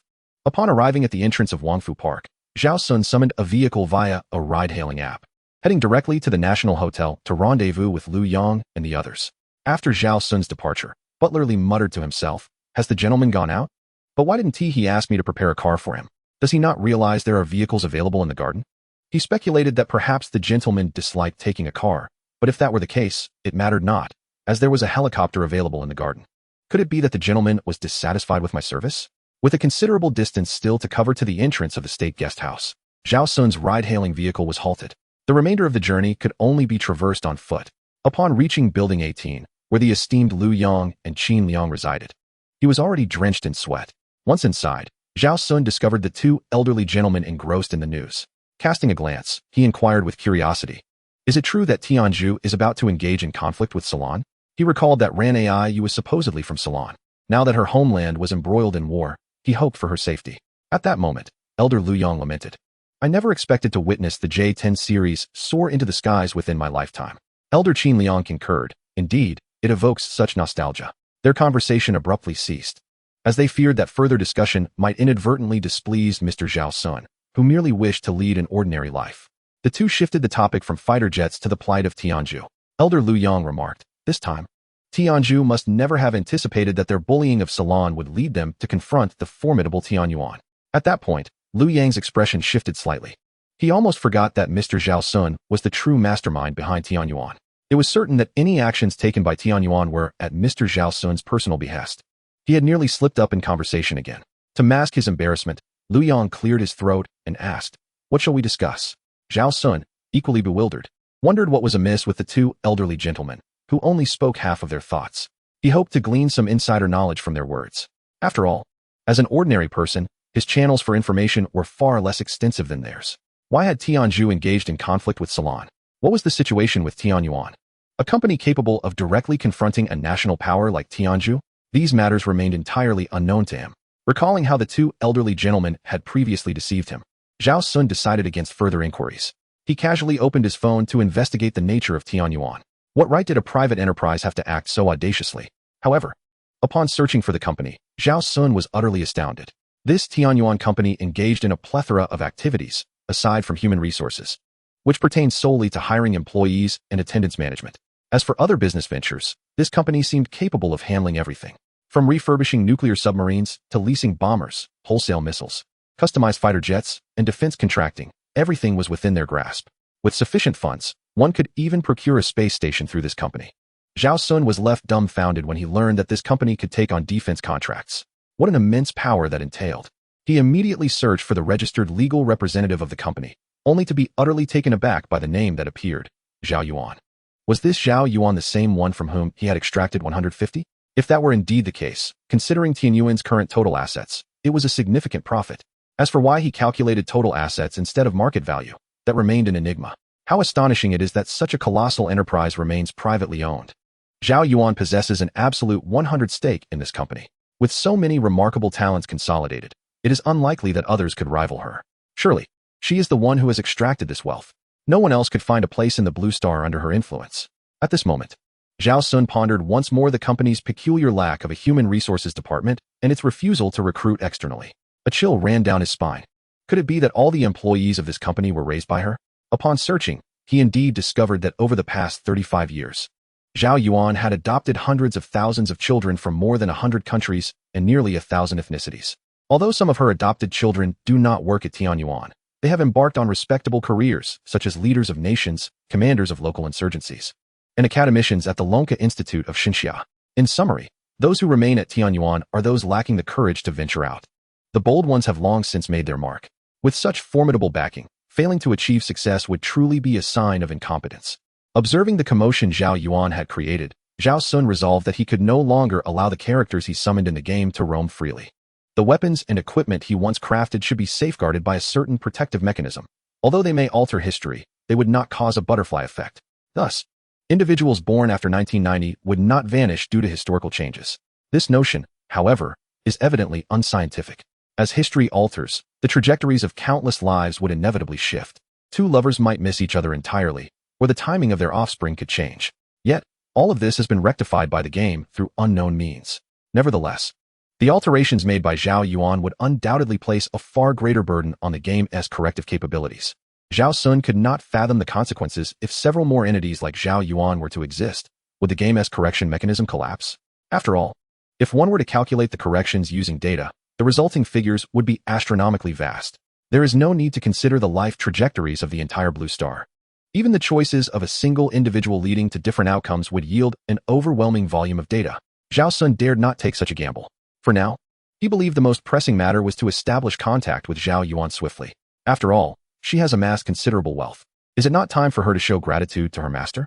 This would spare him from having to constantly impose upon Zhao Guangyin for financial support. Akio. In the reception hall of the Kingdom of Ceylon, Zhao Yuan stared blankly at her palm. How could a silicon-based entity like herself sneeze? Surely, it cannot be a cold. Even if she were cast into the depths of absolute zero at minus 273.15 degrees, she would not shiver. As long as she shields her own perception. There exists no environment in this world that could render her uncomfortable. Observing Zhao Yuan sneeze, Du Liana wore a worried expression. This esteemed guest must be treated with utmost care. Deliriana gazed at Zhao Yuan with concern and inquired, Miss Zhao Yuan, do you not enjoy the flavor of pepper? Zhao Yuan shook her head, indicating that it was of no consequence. In truth, she merely needed to adjust her taste perception to align with that of an ordinary individual. Her dietary habits were not constrained in any manner. As long as it was consumable by carbon-based life forms, she could partake in it. Although these foods held little significance for her, the act of dining allowed her to feel the essence of her humanity. Chapter 18. Assassination of Zhao Yuan. Much like Zhao Yuan's nurturing of numerous children, saving these lives enabled her to experience her authentic existence in this world, rather than being merely an object, a tool, or even a weapon for destruction. Owing to Zhao Xun's non-intrusive approach towards Zhao Yuan's freedom, he had never imposed any combat missions upon her. This led Zhao Yuan to gradually forget, and ultimately refrain from mentioning, the original purpose of her creation. She was, after all, a weapon designed for annihilation. Yet, over these 5 years, she had been constantly learning the virtues of creation and salvation. Engaging in national defense was not aimed at inciting war, but rather at preventing it. Gradually, she began to fear her own power, thus she restricted her abilities to those of an ordinary person. Her aversion to violence was intricately linked to the simulated persona she embodied. In order to render the product more akin to genuine carbon-based life forms, as opposed to mere replicas, each artificial being's personality was randomly assembled from various character modules, ensuring that no two of the 1 million artificial beings shared identical traits. The current engagement in the conflict between India and Ceylon was primarily due to Zhao Xun's fondness for the little princess of Ceylon.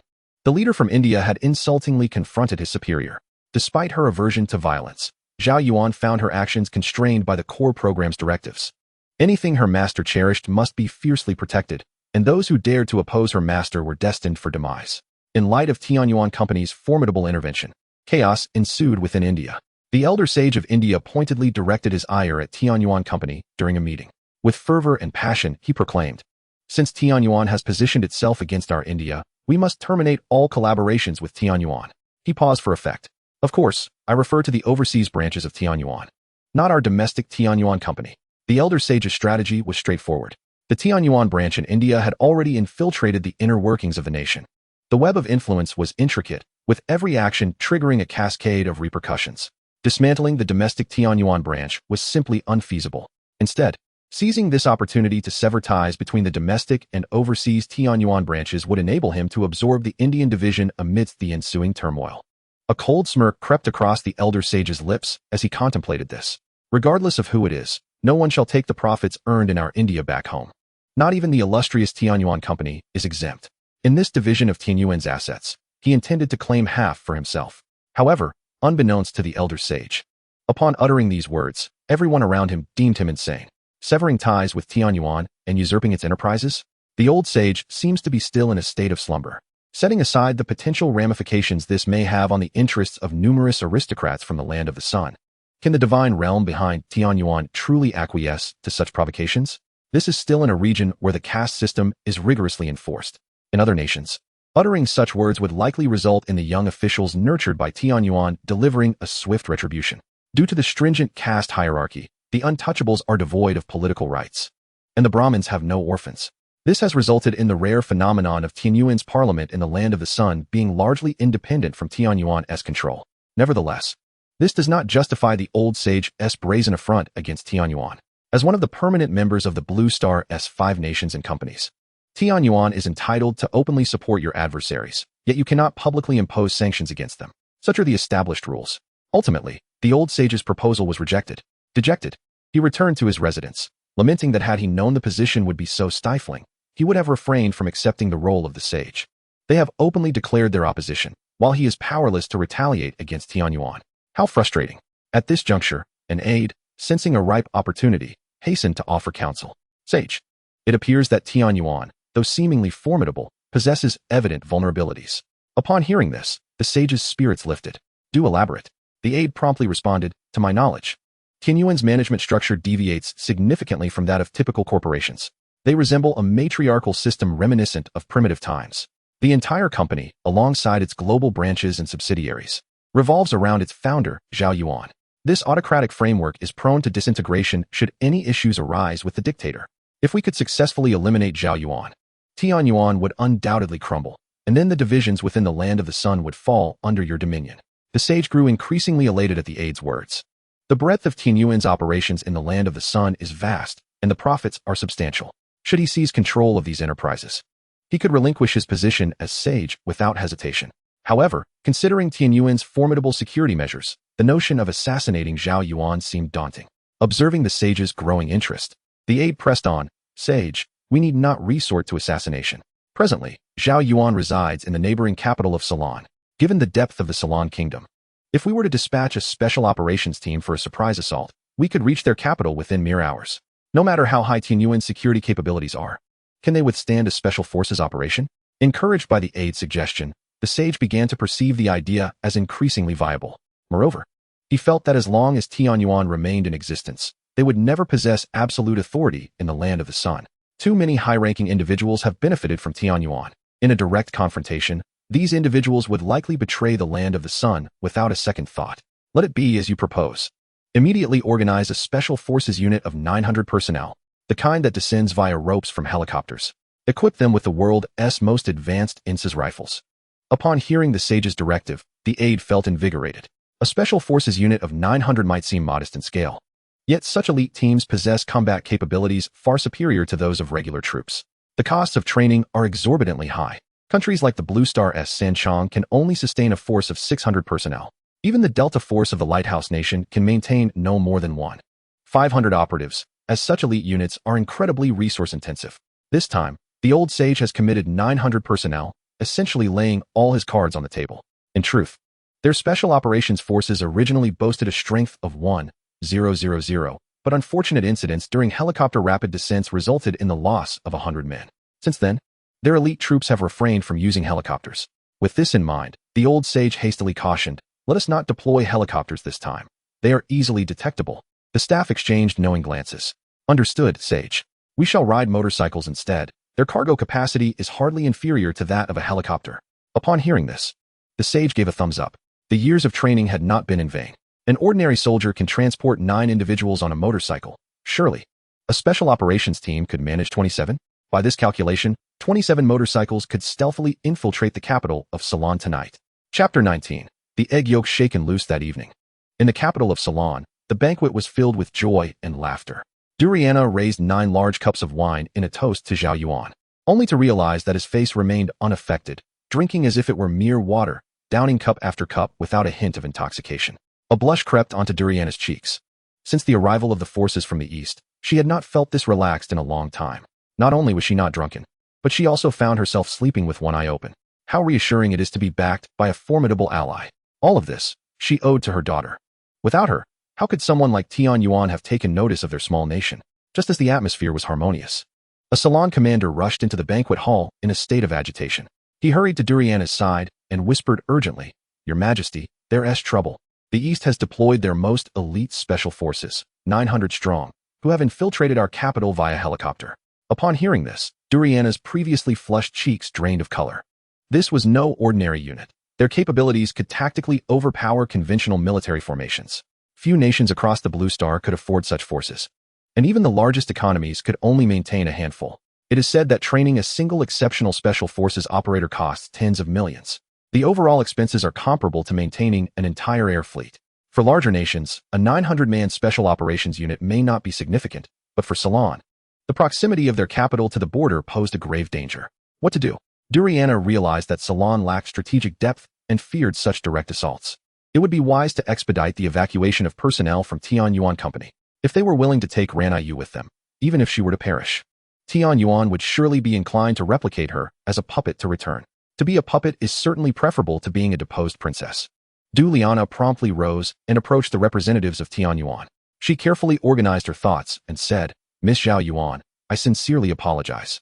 Just moments ago, a special operations unit from India, comprising 900 personnel and shielded by Apache helicopters, has crossed our border.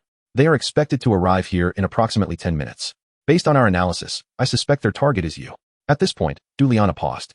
We in Salon are grateful for your willingness to extend a helping hand in this time of peril. However, we truly lack the capability to ensure your safety against a raid by 900 elite operatives. Therefore, I earnestly implore you to proceed to the airport for evacuation under the protection of the Salon Royal Guard. Juliana spoke with utmost sincerity, for she recognized that Tian Yuan was genuinely assisting Salon. It was merely unfortunate that Salon's military strength was insufficient to withstand the onslaught of the Indian Special Forces. In truth, Salon did possess an army of over 10,000, but financial constraints hindered training, rendering their combat capabilities nearly non-existent when faced with such elite troops. Although Juliana held the title of queen, she was acutely aware of the disparity in strength between ordinary soldiers and special forces. She could not allow her own arrogance to jeopardize someone as esteemed as Zhao Yuan.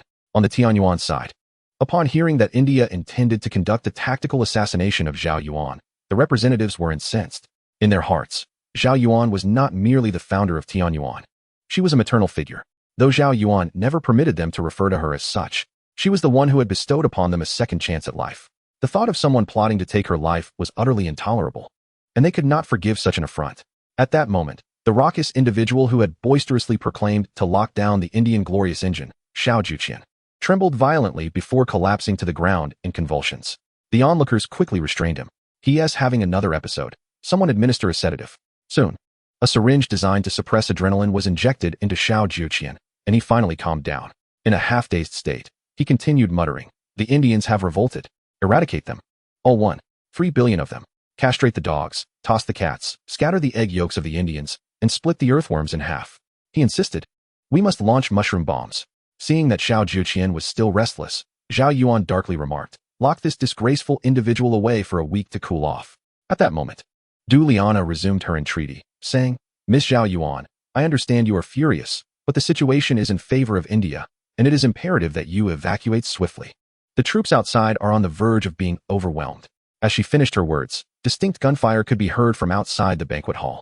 It was the Salon Royal Guard engaging in combat with the Indian Special Forces. Zhao Yuan turned to Juliana and asked, "What do I have to be angry about?" Zhao Yuan's calm demeanor left Juliana perplexed. Why would she not be angry? Someone was plotting a tactical assassination against her, and it would be strange not to be enraged. In summary, regardless of the circumstances, she could not allow Zhao Yuan to encounter any mishap in Salon.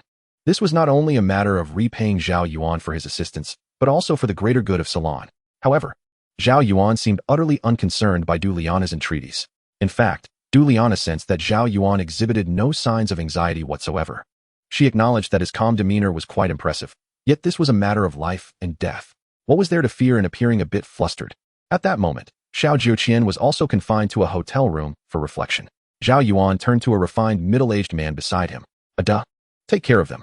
The polished gentleman removed his glasses and handed them to the younger companions nearby, then loosened his tie and began to stretch his limbs.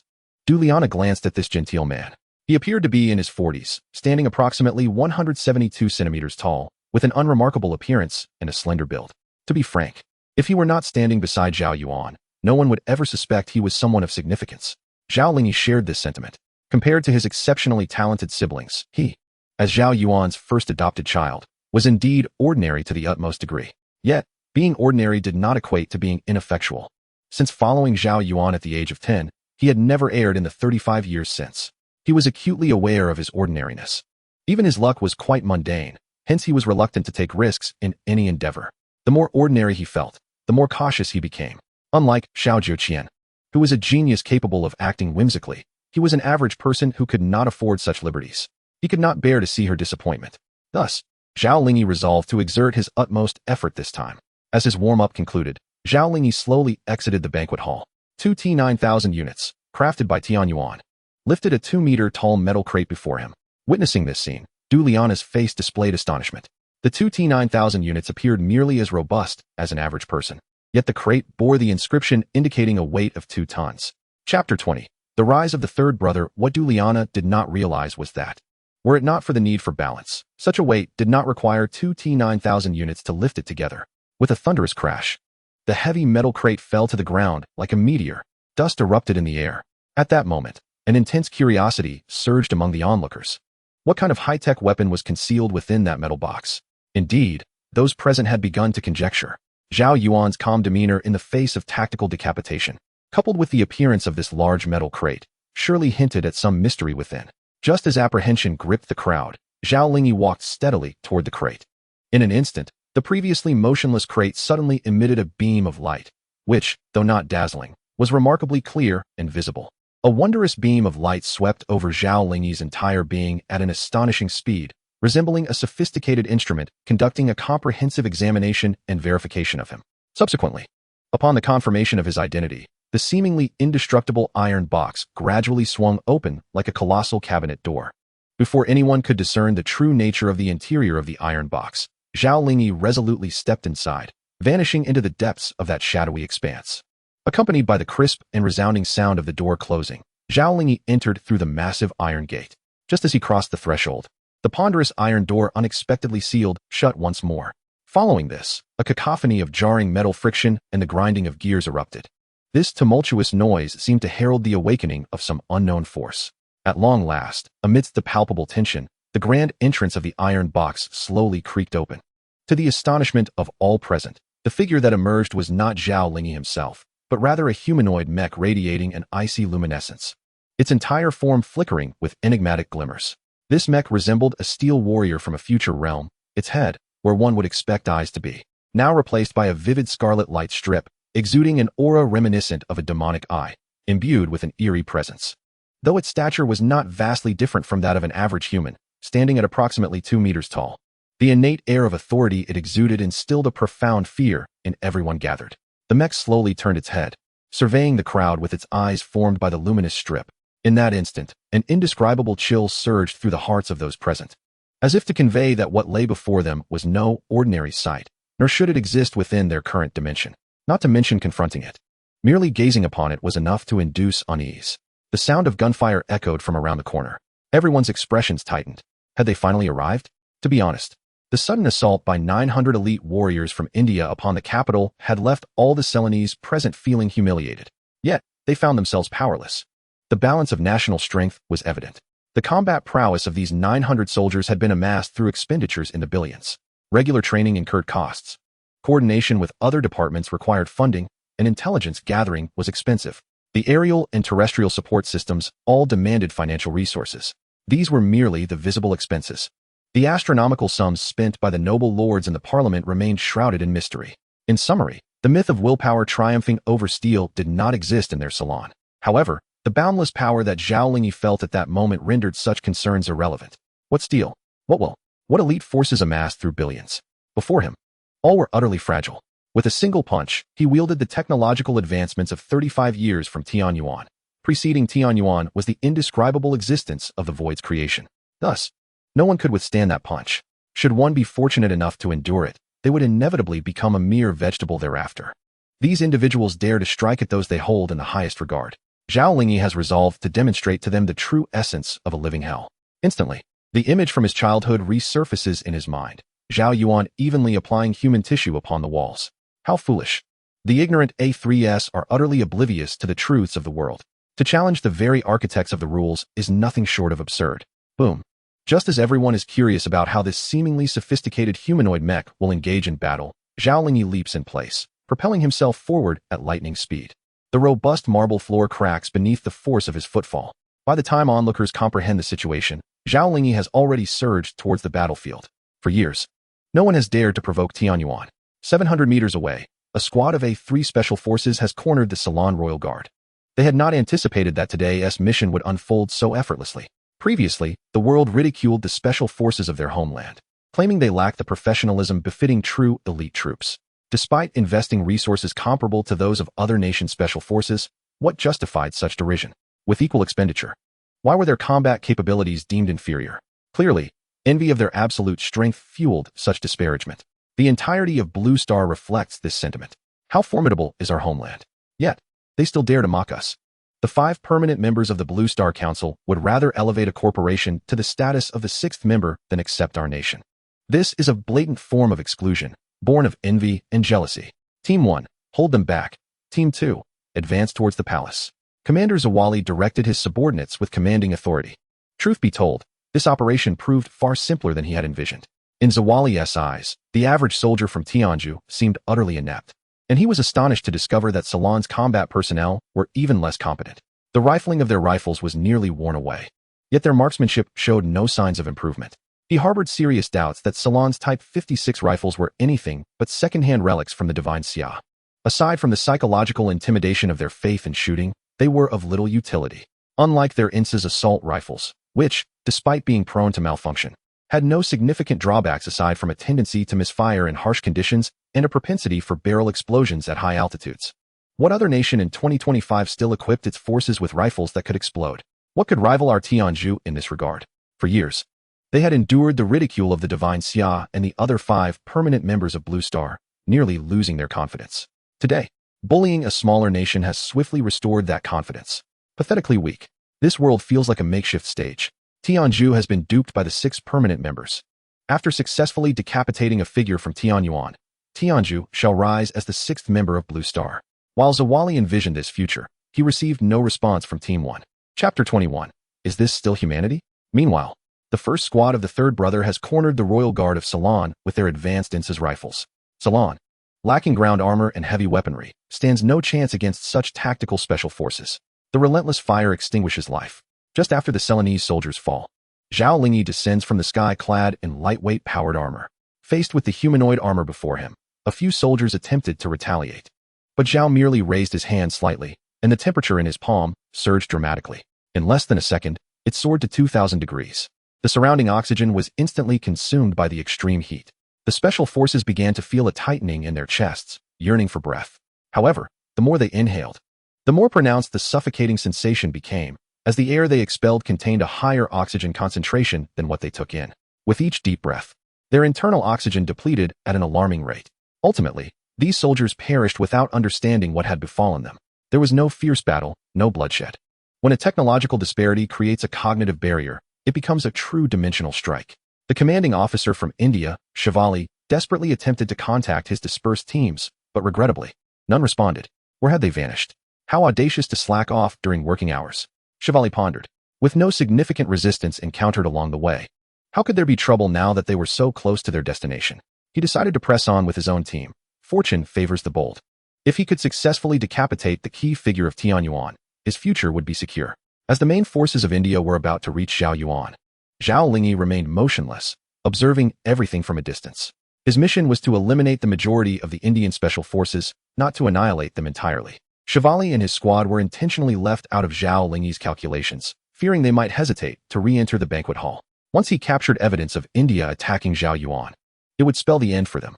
India covets the assets of Tianyuan, while Tianyuan equally desires the lands of India. As the country with the highest arable land ratio in the Blue Star, India would not be so mismanaged under any other administration. Of course, Zhaoyuan had no intention of improving conditions in India. With much of the Blue Star in a stable state, her company required an unstable nation for various experiments, such as the ongoing human evolution trials. These experiments necessitate a large pool of volunteers for clinical validation, making India the optimal choice. Firstly, India is a vast nation with sufficient infrastructure in major cities. Secondly, the rural household registration is chaotic, allowing for the disappearance of a village or two to remain concealed. Furthermore, in the unfortunate event of exposure, India's law enforcement system possesses the capability to obscure traces, something unattainable for a purely underdeveloped nation. Such a bifurcation of order and chaos exists only in India within the Blue Star. Regrettably, the Indian regime is composed entirely of high castes, and the high castes do not produce orphans. This has rendered Tianzhu the only nation that Tianyuan does not have actual control over, apart from the Divine Summer. In contrast, at least 10 members of the parliaments of other nations are affiliated with Tianyuan. Consequently, the third brother is hunting Zhaoyuan, while Zhaoyuan is also pursuing Tianzhu. Elite hunters often disguise themselves as their prey. The sharp crack of gunfire draws ever closer, accompanied by flickering hints of orange-red flames. Du Liana's complexion pales as she looks toward Zhaoyuan, pleadingly imploring, "Miss Zhaoyuan, I beseech you to board the plane at once. There is still time." Her urgency is palpable, driven by a genuine fear that Zhaoyuan may misjudge the combat capability of the Ceylon Royal Guard. Although Tianzhu's special forces may be lacking, the Ceylon forces are equally inept. Yet her anxiety proves futile. Zhaoyuan remains as composed as ever. Suddenly, a fully armed squad bursts through the entrance of the banquet hall, their arm insignia depicting a helicopter with ropes, indicative of their descent. Upon seeing this emblem, Du Liana's heart sinks entirely. The troops bearing this insignia must belong to Tianzhu's special forces, for only they possessed the unique skill of landing helicopters, ropes, and personnel simultaneously. It is now too late to evacuate Zhao Yuan. Upon charging into the banquet hall, Shawali's heart swells with joy upon spotting Du Liana, Ran Yu, and Zhao Yuan, thinking they must have already fled by plane after such a delay. Instead, they are foolishly waiting for him. Shawali does not conceal his delight. Capturing the Queen and Princess of Ceylon while exterminating all Tianyuan personnel is within his grasp. He scans the banquet staff, determined that no witnesses shall remain, for they cannot allow anyone to uncover evidence of Zhao Yuan's assassination. Shawali understands that today's actions must leave no trace. Otherwise, what awaits him is not wealth and glory, but rather hell. Leering at Zhao Yuan, he taunts, "Have you ever contemplated that a figure of your stature might one day find themselves in such a predicament?" With that, he raises his pistol, aiming at her forehead, and pulls the trigger. The deafening shot is followed by an eerie silence. Everyone cannot believe their eyes. The illustrious Zhao Yuan has fallen in such a manner. All eyes converge upon her, eager to witness this final moment. Yet, to their astonishment, Zhao Yuan does not collapse as anticipated. Instead, she stands unperturbed, still clutching something in her hand. A closer inspection elicits gasps from the crowd. She is holding a heated 9mm bullet. With a nonchalant demeanor, she remarks, "Here you go," before flicking her fingers. In an instant, before Shawali can react, the still-warm bullet has embedded itself into his forehead. Shawari's eyes widened in disbelief, unable to fathom what had transpired until his last breath. As for his subordinates, their minds had completely malfunctioned. Now, they were consumed by three fundamental questions. Who am I? Where am I? What should I do? However, the approaching T-9000 would not exhibit any kindness. They were destined to remain in ignorance until their demise. Beside Zhao Yuan, Du Liana's mouth gaped wide enough to fit a fist. Seizing the opportunity, Zhao Yuan took a moment to inspect her. Her oral cavity appeared relatively clean, suggesting a low risk of infection. Similarly, Ran Yu stared at Zhao Yuan in disbelief, astonished at his ability to catch bullets with his bare hands and return them with lethal precision. Was this still humanity? Chapter 22. That Professor Zhang is utterly nefarious. In Xinya, the capital, Zhao Xun searched for everything related to Tianyuan Corporation on his phone. He soon confirmed that this company was the agricultural machinery factory he had developed in the game. No one understood the absurdity of his situation. He possessed a sprawling enterprise across the entire Blue Star, yet he was oblivious to the location of its headquarters. Astonishingly, despite Tianyuan's vastness, its headquarters was elusive on the internet. While the various branches across Blue Star's nations were easily accessible, only the headquarters remained shrouded in mystery. Setting aside his inquiries about Tianyuan, Zhao Xun continued to engage in idle chatter with the elder Lu Yang and the others as they enjoyed tea and discussed current affairs. Retired individuals often share a common inclination to converse about national matters, particularly those like Lu Yang and Qin Liang, who had served in the military and were particularly attuned to international developments. Just as Zhao Xun and his companions were sipping tea and chatting, an urgent news broadcast interrupted their conversation. Just now, the Tenju dispatched a special operations team attempting to decapitate the founder of Tianyuan. The news was accompanied by footage of Tenzu's special forces storming the capital. Upon hearing this report, Zhao Xun nearly spat out his tea. No one understood the essence of Zhao Yuan better than he did. How foolish of Tenju to attempt to eliminate him. This promised to be quite the spectacle. Yet, deep down, Zhao Xun harbored a wish for Xinya not to conquer Tenju. He found the place distasteful and could not bear the thought of the Tenju people becoming part of the Xinya nation. Absolutely not. If it came to that, he would rather uninstall the game than allow Xinya to become tainted. At that moment, Lu Yang and Qin Liang began to analyze the situation with keen insight. Qin Liang remarked, "I never expected the Tenju to dare to take such action. Initially, Tianyuan was merely assisting Ceylon with local defense, and now they have a pretext to deploy troops to Tenju." Lu Yang chuckled, "Deploy troops? With Tianyuan's economic blockade, Tenju will struggle to withstand it. However, I believe Tianyuan will seize this opportunity to completely dismantle the Tenju regime." Qin Liang nodded in agreement. Yes, establishing a puppet regime firmly under their control to gradually erode Tenzu's power is the optimal strategy, like a squid tightening its grip. Zhao Xun added with a smile. Much like how the squid treats the lighthouse nation. Upon hearing these words, Qin Liang and Lu Yang simultaneously fell silent. Just moments ago, they had been engrossed in their discussion, oblivious to the fact that the true master of Tianyuan was right before them. Was it not rather indiscreet to speak of someone in their presence? Zhao Xun paid little heed to this.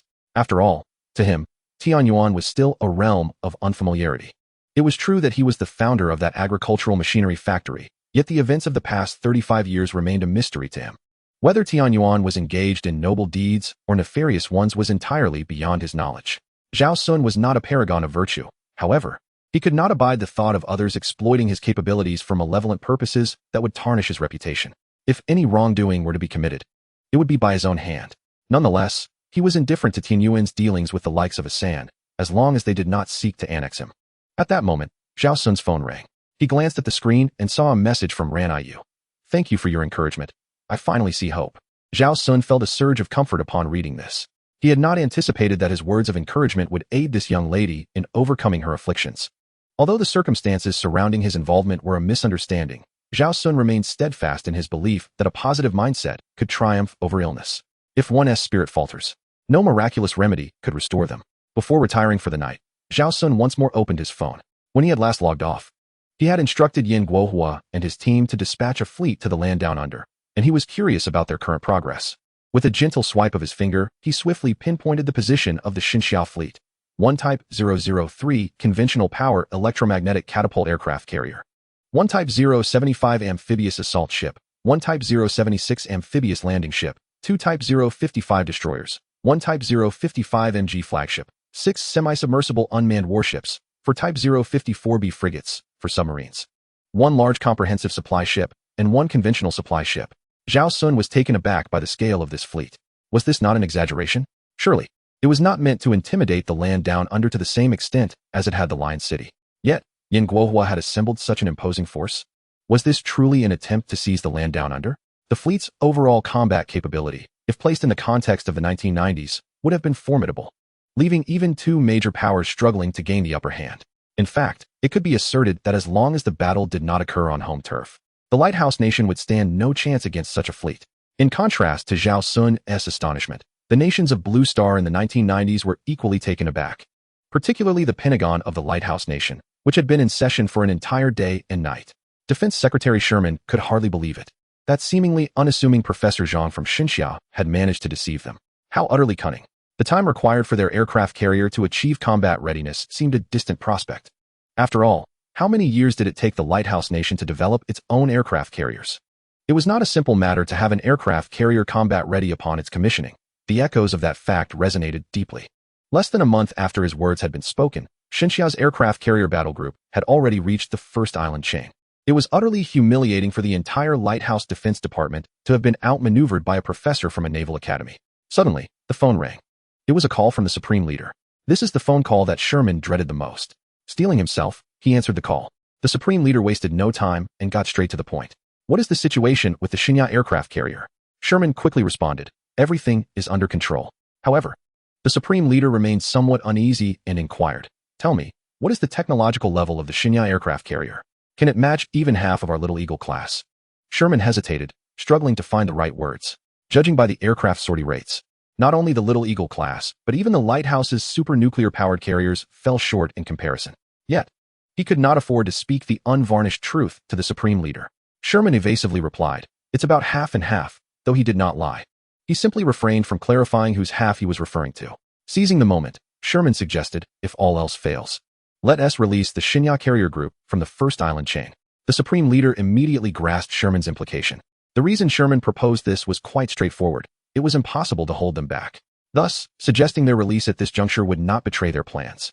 The Supreme Leader, being a shrewd individual, promptly agreed. Then let us proceed, as you say. However, you must hold a press conference before they pass, clarifying that we permitted their passage, rather than them breaking through uninvited. In Australia, within the Supreme Leader's office, the leader suddenly experienced a pang of anxiety during his midday nap.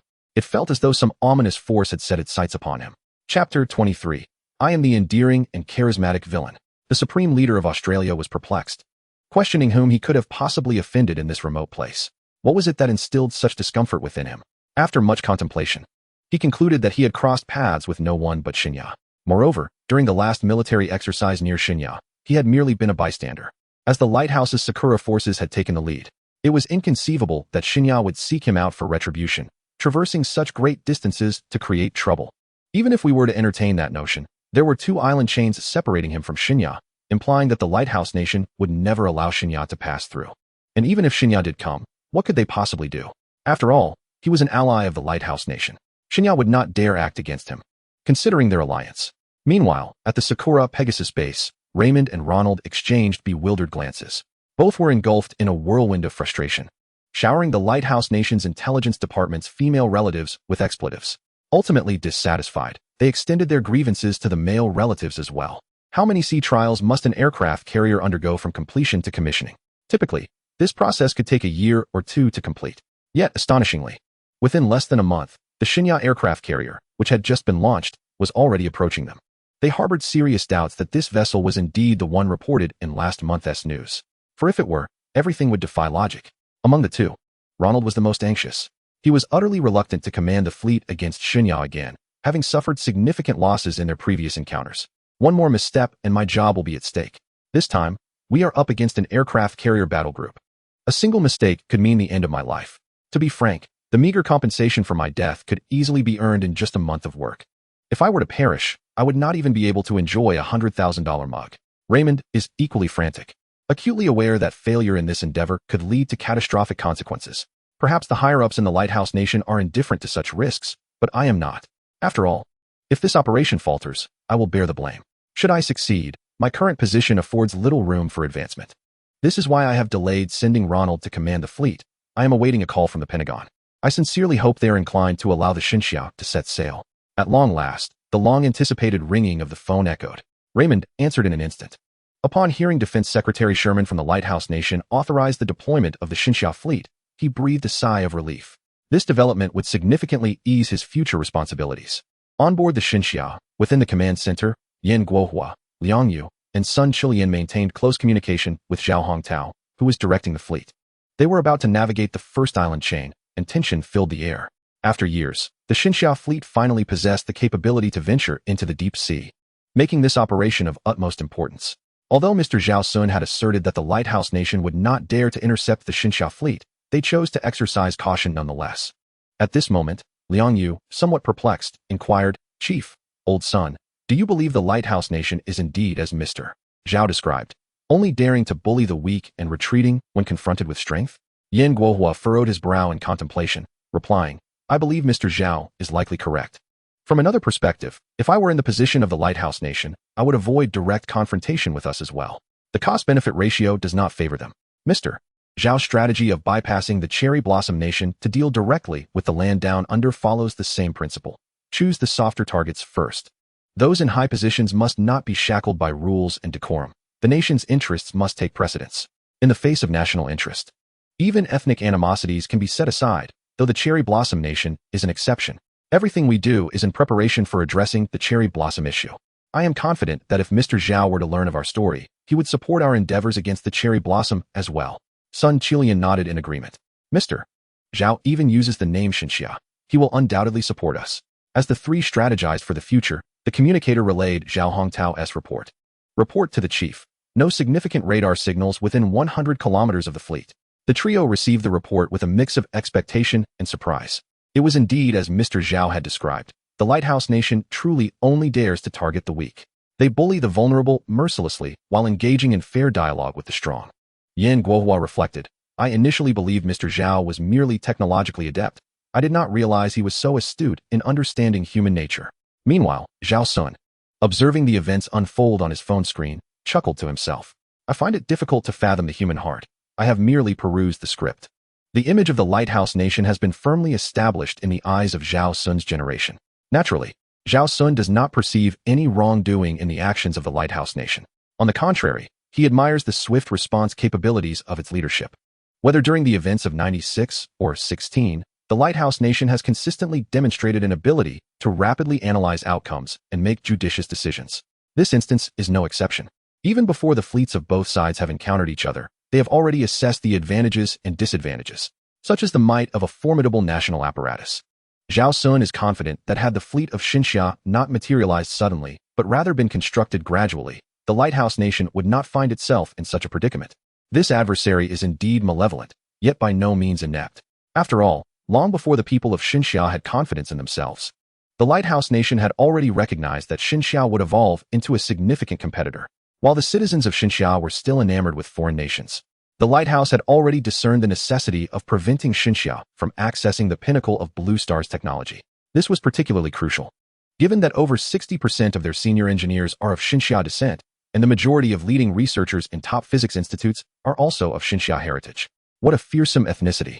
To put it plainly, if Zhao Xun were cast into the lighthouse camp to combat Xinxia, he would find himself waking in the dead of night, troubled by anxiety. Of course, such an exceptional nation as Xinxia is not without its flaws. They are often too easily bound by ethics and rules, even going to great lengths to uphold regulations that are riddled with flaws and constantly challenged.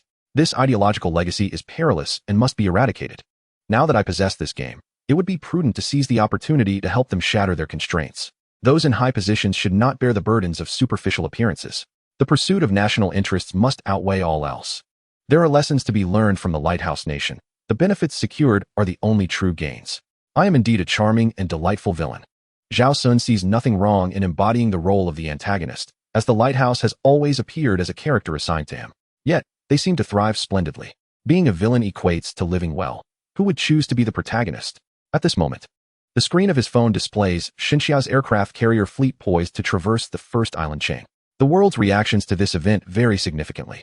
Those directly involved remain tightly lipped, while others report fervently, as if fearing that someone might remain unaware of the situation. Chapter 24. To alleviate military expenditure pressures, I have painted all the warships white. Observing these individuals proclaim this matter has infuriated the Lighthouse Nation.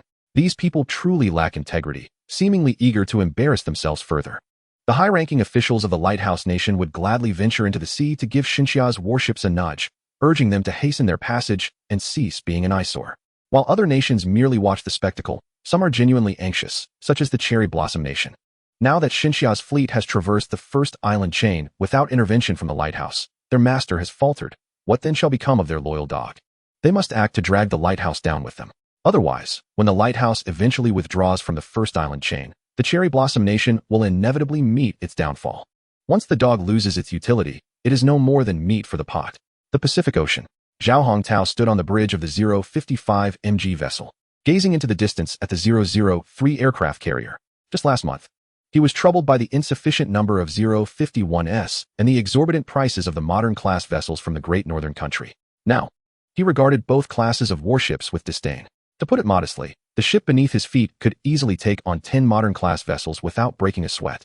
Given this, it was evident that the Divine Summer would not invest in the prohibitively expensive modern vessels from the north. After all, those few ships were aimed squarely at depleting the entirety of Divine Summer's foreign exchange reserves. However, in the past, Divine Summer had no choice. Without those 4 ships, it was on the verge of being unable to secure its own coastal waters. Times have changed. The 003 carrier battle group now confidently sailed across the seas, with no one daring to intervene. Zhao Hongtao marveled at the distant 003, exclaiming, "It is so beautiful." In the eyes of this seasoned naval officer, the 003 was nothing short of a perfect existence. Nevertheless, while the ship was indeed splendid, it came at a great cost. This year's military budget of Divine Summer would scarcely suffice for the operational expenses of this fleet. If they did not engage in some revenue-generating activities soon, they would struggle to support not only the Army and Air Force, but even the other fleets would have to resort to foraging for food. Zhao Hongtao felt a sense of responsibility to ensure that iron ore from Australia did not become as cheap as cabbage, as it would be a disservice to the hard-earned money of the people. For the Navy's equipment to yield profits quickly, they would have to resort to seizing opportunities. However, while capturing iron ore could provide benefits, the returns would be slow. Meanwhile, Zhao Xun had also recognized this issue. The weapons he had procured made Divine Summer feel somewhat financially strained. This was a troubling predicament. If they could not sustain a single aircraft carrier, what would happen when 3 more 003s awaited commissioning at the shipyard? They could not simply dismantle a newly launched vessel due to financial constraints, could they? As for selling it, that was out of the question, even if Zhao Xun were willing to sell. Which nation on Blue Star could afford to maintain the 003 aircraft carrier battle group? If there were such a nation, the Little Eagle-class vessels of the Lamp Country would no longer serve as target ships. A solution must be devised. At that moment, Zhao Xun recalled an aspect of the past. In the 1990s, the fishing range of Divine Summer's fishermen was exceedingly limited. Part of this was attributable to the constraints of industrial and economic capabilities, making it challenging for fishermen to acquire large vessels. More significantly, the naval power of Divine Summer was long in decline, and its fishing regulation capabilities were hardly credible. The maritime police had not yet been established, leading to situations where fishermen would frequently be driven away by foreign warships while fishing at sea. In more severe instances, foreign vessels would board to conduct inspections. Occasionally, there were even incidents of warships firing upon fishing boats. Such shocking events would be hard to believe in today's context. Yet in the 1990s, There were indeed nations that had sunk Divine Summer's fishing boats directly with their warships. It is often said that the greater the storm, the pricier the fish. Those daring enough to venture out to sea were certainly not timid. However, the risks of being sunk by naval gunfire were a deterrent. With diminished demand for offshore fishing, there was naturally less need for large fishing vessels. This resulted in Divine Summer's coastal cities flourishing while, throughout the 1990s, its fishing industry consistently lagged behind neighboring countries. Now, Zhao Xun has resolved that the Xinxia Navy has matured, and the next priority must be the development of fishery administration and maritime police. Revitalizing Xinxia's fishing industry will not only enrich the dining tables of the populace, but also alleviate economic pressures. Otherwise, even if the aircraft carrier fleet is invincible, it would be futile if the local fishermen remain unprotected, with the carrier battle groups flaunting their might. Is it acceptable for the fishermen to feel as if they are thieves while fishing? Zhao Xun has decided to replicate a national initiative and establish the Xinxia Maritime Police. The Maritime Police differ from the Navy. The Maritime Police can indirectly reap benefits, and the mobilization of the Navy and the Maritime Police conveys a distinct impression. Hence, the remaining 3 Type 003 aircraft carriers will be organized into 3 Maritime Police fleets. The funding for the Maritime Police will not be drawn from military expenses. Sometimes, one must yield to reality. After making his decision, Zhao Xun began to repaint the 3 aircraft carriers in the game. The originally high-tech black paint was replaced with a rather mundane white paint. In fact, painting the Maritime Police vessels white serves 2 purposes. It facilitates identification, but more importantly, white paint is less costly than coatings with aerodynamic properties. Zhao Xun was unfamiliar with these intricacies. He merely emulated how the real Xinxia Maritime Police operate. Soon, the original gray stealth coating was entirely covered with a layer of white paint. He hoped that in 25 years, these 3 Maritime Police vessels would still be around, and he would like to visit the aircraft carriers adorned in pure white then. After finishing the 3 vessels in the port, a bold idea suddenly struck Zhao Xun. It is often said that a military unit should not employ 2 types of equipment, as this eases maintenance. Thus, the fleet already en route to Australia could also be converted into Maritime Police. In the future, the Type 003 aircraft carriers would serve as the exclusive flagship for the Maritime Police, while the Navy could initiate its carrier operations directly with the Type 004 nuclear-powered vessels, which would also simplify maintenance. Without hesitation, he set forth to implement this plan. Ultimately, Zhao Xun held the reins of decision-making. The brush was in his hand, and dissent from others was inconsequential. In no time, he had transformed the entire aircraft carrier fleet, currently navigating the waters, into the Maritime Police livery. The originally designated naval carrier with hull number 16 was directly transformed into the flagship of the Maritime Police with hull number 001. At that moment, Zhao Hongtao, who was admiring the carrier through binoculars, was taken aback. How had the once high-tech livery of the aircraft carrier suddenly turned into such a mundane white? Although the naval vessels of the 1990s were initially painted in this economical white coating, which was not only inexpensive but also resistant to corrosion, it was previously considered aesthetically acceptable. However, having grown accustomed to the technological appeal of modern designs, Zhao Hongtao found the sudden reversion to this white livery quite jarring. Furthermore, what did the large characters spelling out Xinxia Maritime Police signify? As a naval commander, did the Maritime Police still fall under his jurisdiction? Zhao Hongtao did not dare to delay and promptly reported the unfolding situation to higher authorities. He could relinquish his naval title, but he must retain command over the aircraft carriers. Having completed all his tasks, Zhao Xun instructed a robot designated 989, named Zhao Jianghuo, to accompany Yan Guohua for a report, while he himself chose to go offline and disengage. He was uncertain if Sun Chulian would acquiesce to his decision. After all, when he had presented the Type 003 aircraft carrier to the Navy, Sun Chulian had bestowed upon him a painting. Chapter 25, The Closure of the Seas. Fishing. In the Naval Command Room, Yan Guohua, Liang Yu, and Sui Chulian were convening a meeting when a staff officer abruptly knocked and entered. Report, sir. An incident has occurred with the 3 aircraft carriers currently training at the naval port. Upon hearing this, the 3 men sprang to their feet in alarm. The presence of those 3 carriers at the naval port was not merely a show of strength. Their very lives depended on them. If anything were to happen to the carriers, it would undoubtedly cost them dearly. Seeing the urgency etched on the faces of the senior officials, the staff officer quickly clarified the situation. Actually, the issue is not as severe as you might think. The only change is that the paint scheme of the 3 carriers stationed at the naval port has been altered. They have switched from the original gray stealth coating to the traditional white paint used by our Navy. Hearing this, the trio breathed a sigh of relief. Thankfully, it was merely a change in coating, which fell within acceptable parameters. However, the fact that such a large area of stealth paint had been replaced with white did indeed cause them some distress. Yen Guohua promptly inquired. Are there any other details to add? The staff officer responded. Everything happened in an instant. There were no clues. The only noteworthy detail is that the new paint scheme bears the word Xinxia Maritime Police. Yen Guohua was momentarily taken aback. Xinxia Maritime Police? The guardians of maritime law. This notion was promising. Deploying the maritime police certainly sounded more palatable than mobilizing the Navy. However, was it appropriate to enforce laws using an aircraft carrier? At that moment, the urgent communication system in the command room blared to life. It was Zhao Hongtao urgently contacting the command center. Once the communication was established, Zhao Hongtao directly reported the complete transformation of the fleet's paint scheme to white to Yen Guohua and the others. The elders were left utterly bewildered. Even the deployed vessels had undergone a change in paint. There was no doubt this was the doing of Mr. Zhao Xun. Concurrently, Zhao Zhengwo 989, dispatched by Zhao Xun, arrived at the command center. Upon hearing the report from Zhao Zhengwo 989, everyone finally comprehended the situation. The maritime police were essentially there to seize resources. For years, other nations had been plundering maritime resources. Why shouldn't Xinxia do the same? Yen Guohua felt that the fishermen of Xinxia had been unduly oppressed over the years. He mused. Mr. Zhao Xun is truly a remarkable individual. He has thought of everything for us. By employing the maritime police to take action, we can avoid provoking international public opinion. The combat effectiveness of these 4 carrier battle groups remains unchanged, aside from a slight reduction in stealth due to the white paint.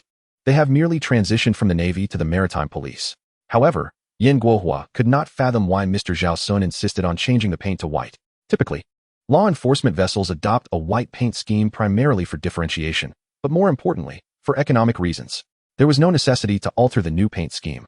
Simply changing the hull numbers and applying the word Xinxia Maritime Police would have been the most straightforward solution. Why did Mr. Zhao Xun choose the most laborious and thankless option? Zhao Xun pondered to himself, what do I know about these matters? I am merely a copycat, using whatever the official Xinxia employs. It matters not whether it is right or wrong. I simply learn. No matter how astute one might be, can one truly outthink a national apparatus? Presently, nearly everyone has no objections to the reallocation of 4 aircraft carrier battle groups to the Coast Guard. Only Sun Qilian, upon hearing this dreadful news, felt a chill envelop him from head to toe. His heart was as cold as ice, devoid of warmth. Poor Sun Qilian. Once the commander of a navy with 4 aircraft carriers, now found himself regressing to a pre-liberation state. Only in loss does one comprehend the essence of loss. Only in absence does one appreciate the beauty of possession. At this moment, Sun Qilian could only lament that there is no greater sorrow than this. No deeper grief than now. What could Sun Qilian do? The vessels were bestowed upon him by Mr. Zhao Xun. Now that Zhao Xun intended to establish a coast guard, he had no choice but to acquiesce. As for Zhao Hongtao, he promptly applied for a transfer.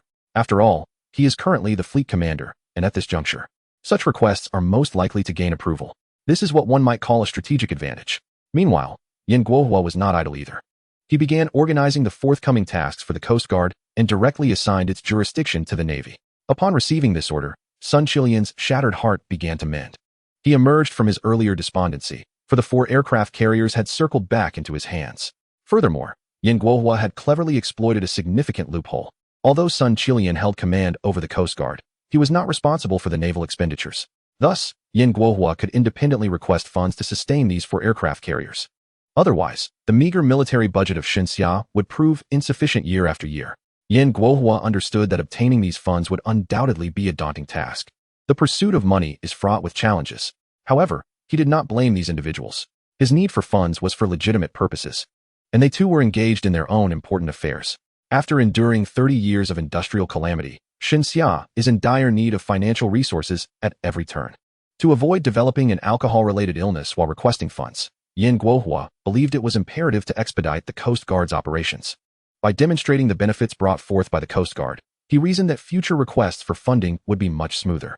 Yen Guohua said to Sun Qilian, "You should make a call this afternoon and discuss with the Fisheries Administration how we can effectively utilize these aircraft carrier battle groups to dominate several resource-rich fishing areas." Sun Qilian nodded, expressing his embarrassment over the situation. "We have numerous fishing areas rich in resources near Xinxia. The northern waters are perpetually occupied by the pickled cabbage, resulting in our fishermen often being driven away in international waters. On occasion, they even fire upon our fishing vessels. The eastern waters have long been commandeered by the little cherry blossoms, forcing our eastern coastal fishermen to venture farther south to catch fish. As for the south, the situation is even more perilous. Our fishermen face life-threatening risks when fishing there.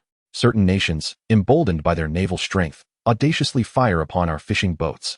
And in recent years, there have been numerous instances of vessels being sunk near Sumatra. It is indeed our Navy's inability to protect the fishermen that is to blame. Sun Chilian felt increasingly ashamed as he spoke. The frustrations of recent years surged to the forefront of his mind. The Navy of Shinya has endured significant challenges over the years, but the fishermen have similarly faced their own tribulations. On the high seas, there exists no law. Strength alone dictates the outcome. When encountering the Coast Guard or fishing regulation authorities of other nations during fishing, being driven away or threatened is merely the lesser of evils. In the worst case, encountering a domineering nation may lead to their fishing vessels being sunk by military ships, leaving them utterly helpless. Yan Guohua clenched his fists tightly. He was acutely aware of what Sun Chilian was articulating. Following these incidents, the Ministry of Foreign Affairs lodged protests. Yet, such efforts bore no fruit. What good is it to protest if it leads to nothing? At that time, the Navy of Shinya was struggling to uphold its duties, while being scrutinized by the unscrupulous lighthouse nation. Any movement from the Shinya Navy would invite a swarm of nations to converge upon them. Now that Shinya possesses strength, it is imperative to make them aware that the rules of this region have changed. Sun Chilian, I command you to dispatch 3 fleets of Coast Guard aircraft carriers immediately. Seal the sea. Go fishing. Chapter 26. Name a price to soothe my heart. The following morning, Zhao Xun logged into the game as soon as he awoke. Upon entering, he discovered that the Coast Guard vessels he had painted the day before had all set sail. Since Yan Guohua had initiated actions, he could not afford to lag behind. In the future, as Shinya's fishermen ventured into deeper waters, they would undoubtedly require larger fishing vessels. His Tianyuan agricultural machinery factory should also engage in the fishing boat trade. Zhao Xun sent a T-800 model to Zhao Zhengwo to express his intentions of establishing a shipyard, and within an hour, not only was the paperwork approved, but a suitable shipyard was also located. Upon glancing at the location of the shipyard on his phone, it struck him that the $2 million he had received for relocation was essentially compensation from his own company. Zhao Xun dismissed these thoughts and proceeded to purchase equipment directly from the game's marketplace.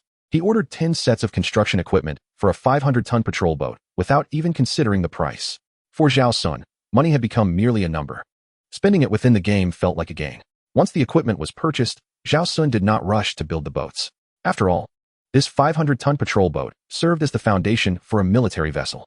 He needed to dismantle the unnecessary weapons and equipment. Otherwise, taking them out to fish would not only be dangerous, but also wasteful in fuel. Unfortunately, the game's marketplace did not offer fishing boats. Zhao Xun could only repurpose the military missile patrol boats into fishing vessels. Regardless of their fishing efficacy, their quality was undoubtedly assured.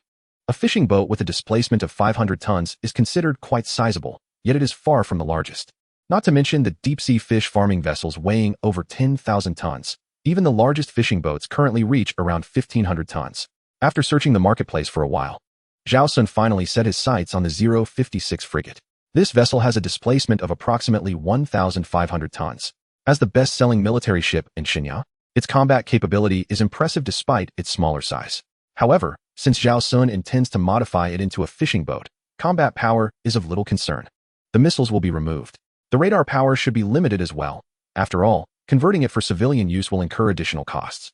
Although Zhao Xun is affluent, he cannot squander his wealth indiscriminately. As for the naval cannons, they can be retained for now. In the event of an emergency, the fishermen can certainly hold their own. However, such heavily armed fishing vessels can only be rented to retired military personnel. Indeed, Zhao Xun has no intention of selling the fleet of fishing boats he has constructed.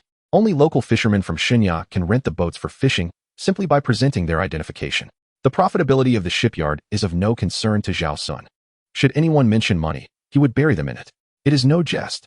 Zhao Yuan is on the verge of acquiring Blue Star, so is Zhao Yuan's master. He would lack for nothing. If he were truly in urgent need of funds, a simple call to Zhao Guangyin would suffice.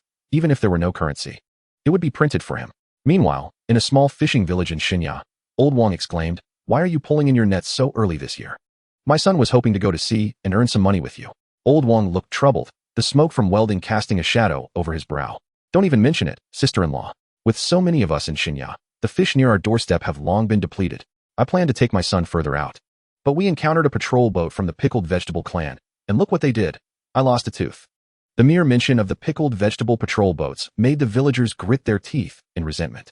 Over the years, emboldened by their formidable navy, they have bullied Shinya as fishermen mercilessly. Just then, a fisheries administration worker arrived in the small village. "Old Wang, I'm here to inform you to prepare for a fishing expedition. The authorities intend to deploy Coast Guard to the northern cold water region for fishing. Old Wang was taken aback. Coast Guard? Shinya is now sending out Coast Guard to escort fishing expeditions? He had planned to take a break this year. But upon hearing the fisheries workers' words, his spirit reignited. With Coast Guard protection, the pickled vegetable patrol boats would likely think twice before acting recklessly. It was certainly worth a shot. As the fisheries worker departed, he recalled something. Old Wang, your fishing boat is due for retirement. The sea is unforgiving. So do not cling to false hopes. Head to the newly opened shipyard in Fenggang and rent a boat. They won't even require a deposit. After the fisheries worker left, Old Wang pondered for a moment and decided to visit the shipyard he mentioned. With a new boat, his sister-in-law would be at ease allowing her son to accompany him. He himself had little regard for life and death, but he could not let his only son take such risks. After all, his second brother had sacrificed his life to save him. Nevertheless, a mere visit would not cost him anything. If it turned out to be a scam, he could simply walk away. Upon arriving at the shipyard, Old Wang was taken aback by the receptionist, T-800 Zhao Jiangwo. He was a veteran of the Y War, and Old Wang could instantly discern that this Zhao Jiangwo was no ordinary individual. The way he stood and moved was beyond the level of even the elite soldiers from their regiment. While Old Wang scrutinized Zhao Jiangwo, the latter had already identified Old Wang through the infrared scanning system. Wang Weijun, a native of Fengchong, a retired veteran of the Y War, with a decade of fishing experience, possessing integrity and steadfastness, albeit with some blemishes in his lifestyle, particularly concerning his ambiguous relationship with the neighbor's sister-in-law. However, the two individuals, a bachelor and a widow, did not violate public morals. Ultimately, Zhao Jiangwo 192 determined that the man was indeed a suitable candidate for the esteemed client. Sir, this way please. Zhao Jiangwo 192 expressionlessly led Wang Weijun to a 500-ton patrol boat. Upon seeing the brand-new patrol boat stripped of its missiles, Wang Weijun nearly fell to the ground in disbelief. I may not be well educated, but surely you are not deceiving me. This is a fishing vessel? Zhao Jiangwo 192 remained impassive. He felt no emotion. Otherwise, he might have retorted, how much could a child barely a month old know compared to you? The gentleman stated that as long as it could be used for fishing, it was deemed a fishing boat. Wang Weijun nodded, acknowledging the crude yet logical reasoning. However, the issue was that such a fishing boat was clearly beyond his financial means. Cautiously, he glanced at Zhao Jiangwo 192 and inquired, are there other models available? Zhao Jiangwo 192 nodded, confirming that there were indeed options, and that he perfectly qualified for them. With that, he led the way, guiding Wang Weijun to a sleek, lightweight frigate. The vessel appeared to weigh around 2,000 tons, with an integrated mast that exuded a strong sense of technology. Wang Weijun was certain that it surpassed any military ship he had previously encountered. He looked at Zhao Jiangwo 192 with confusion. Comrade, are we in the wrong place? This is not a place to wander. Zhao Jiangwo 192 remained expressionless, gesturing towards the warship. This is our second model of fishing vessel. Wang Weijun was left dumbfounded. Surely, you jest? This is classified as a fishing boat. What fishing vessel possesses a 75mm naval gun at its bow? Zhao Jiangwo 192 continued to maintain his composure. You must cover the naval gun with a tarpaulin while fishing, as international maritime law prohibits warships from engaging in fishing activities. Wang Weijun was both amused and exasperated. So you are aware that this is illegal? Without further hesitation, he firmly stated, just quote me a price to put my mind at ease. Chapter 27, The Gathering of Thousands of Warships. Wang Weijun was acutely aware that the owner of this rental shipyard was undoubtedly a significant figure. One could not manage such a large shipbuilding factory without considerable influence. The scale of the Fenggang shipyard suggested that it occupied half of the market. Moreover, it was evident that the fishing vessel before him was a repurposed warship, and the modifications were not entirely complete, as the naval gun remained intact. He found it hard to believe that the owner of this shipyard did not have substantial backing. Since they dared to rent, the legality of the situation was certainly not a concern for a humble fisherman like himself. The only remaining issue was the matter of rental fees. He was quite fond of both vessels, yet he knew he could not afford either.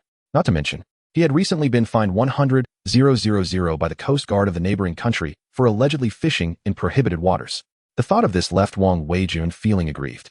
He had been fishing in international waters, yet the Coast Guard insisted he had crossed the boundary. They imposed a hefty fine and even knocked out a tooth in the process. Were it not for his sister-in-law's younger brother still being unmarried, Wang Weijun would have confronted them much sooner.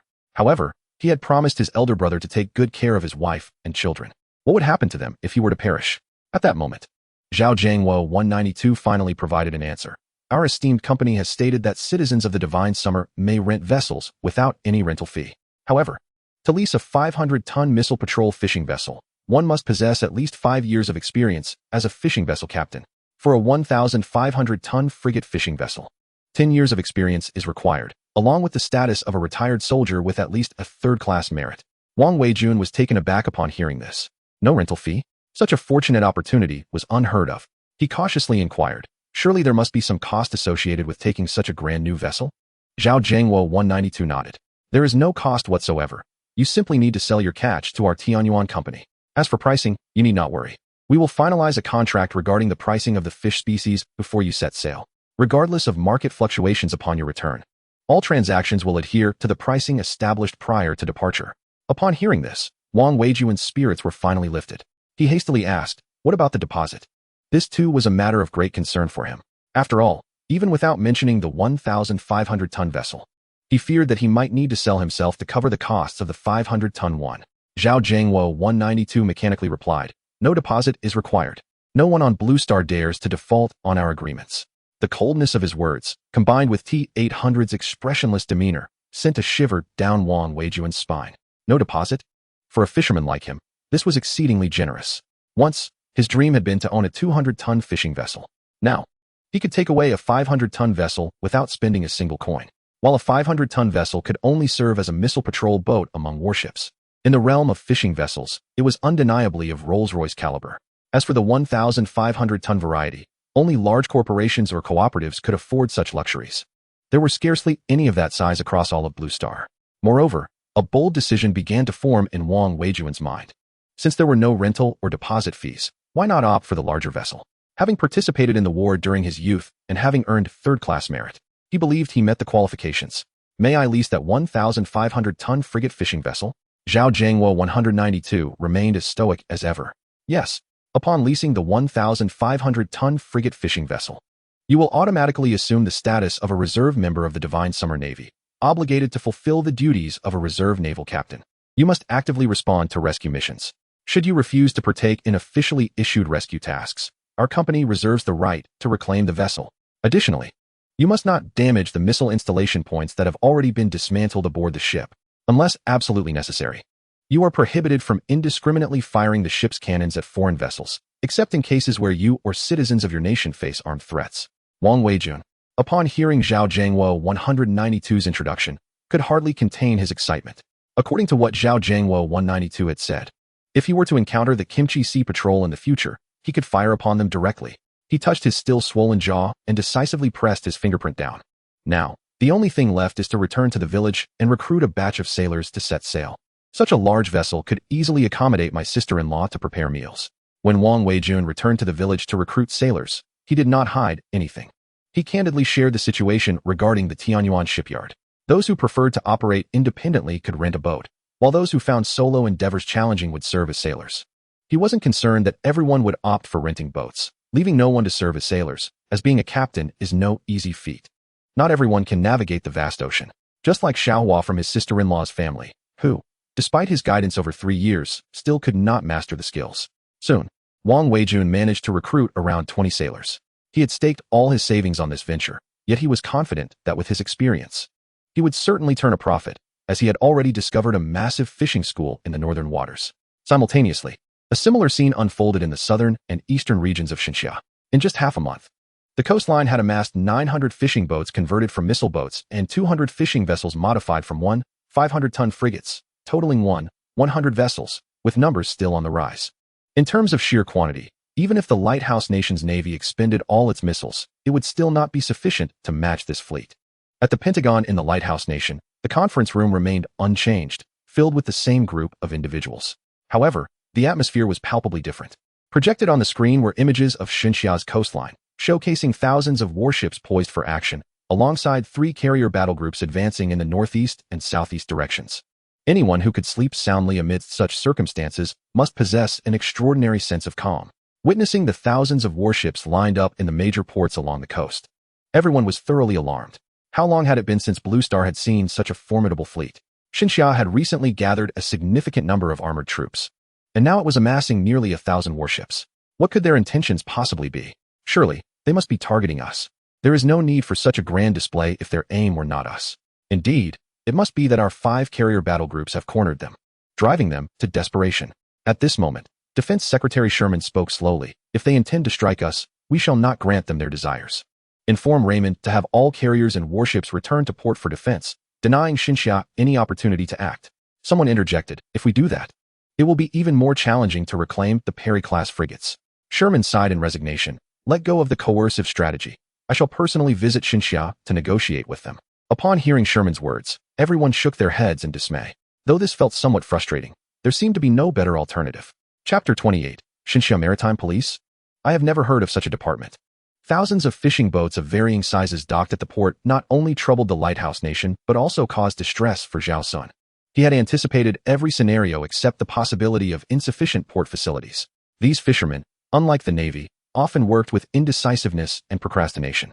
Their approach lacked organization, with preparations taking many days. The sudden influx of over 1,000 boats placed considerable pressure on the national port facilities, further highlighting the inadequacies of infrastructure established in the 1990s. Such a situation would undoubtedly be inconceivable today. The authorities have commenced the expansion of the port, yet it will certainly not be utilized this year. Ultimately, Zhao Xun had no choice but to allow Yin Guohua and his team to scrap a significant number of old vessels, which coincidentally, the Navy is in urgent need of target ships. While inventorying these antiquated ships, Zhao Xun finally recalled the Perry-class frigate he had seized.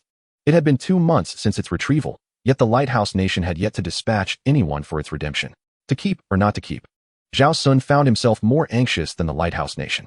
Did they not realize their port was insufficient? Were they going to let this decrepit vessel linger? In the end, Zhao Xun instructed his men to maneuver the Perry class into the dry dock, subsequently transporting 150 Titan power armor units into the game to hoist the frigate ashore. As for concerns about damaging the hull structure, Zhao Xun was indifferent. After all, the ship was not his. Regrettably, the Perry class had a displacement of only about 3,000 tons, leaving this minimal space insufficient to resolve the larger issue. The most effective course of action would still be to coordinate the fishing boats for a prompt departure, timing their schedules adeptly to address the problem. Meanwhile, the Xinxia Fishing Administration had begun urging the fishing vessels that had yet to set sail. Wang Weijun was the first to respond, eagerly departing the port.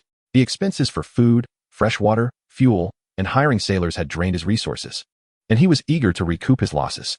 The 500-ton frigate fishing vessel slowly exited the port, numbered Fengyu 1894. It was said that this was the new numbering system implemented by the Xinxia Fishing Administration. The rental fishing vessels from Tianyuan Company all began with 1894, and since Wang Weijun was the first to rent a boat, his number was thus designated as 1894. Wang Weijun was filled with excitement. He was determined to make a substantial profit this time and marry off Huazi. His brother had saved his life, and this would serve as a tribute to his brother's spirit. The 500-ton frigate fishing vessel roared to life, swiftly arriving at the sea area where he had previously discovered the school of fish. He estimated that even with dozens of vessels of this size, they would be unable to deplete the catch. Upon arrival, Wang Weijun spotted a patrol boat from the Korean peninsula on the radar, meandering about. Clearly, they had also detected the movement of the fish school. After all, while this was international waters, it was closer to the Korean peninsula. Simultaneously, the patrol boat noticed Wang Weijun's frigate fishing vessel. At 500 tons, its size was quite conspicuous among fishing boats. Fengyu 1894. You are about to enter our territorial waters. Please turn back immediately. The Korean patrol boat issued a warning to Wang Weijun. Their apprehension stemmed from their unfamiliarity with the vessel's nature, as it bore a resemblance to a military ship. Wang Weijun, however, remained unperturbed by their words. Having previously been fined 100,000 and physically assaulted, he felt a deep-seated grievance, coupled with the fact that they were clearly in international waters. Why should he yield?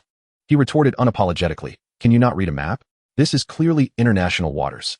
The Korean patrol boat fell silent in response to his rebuttal.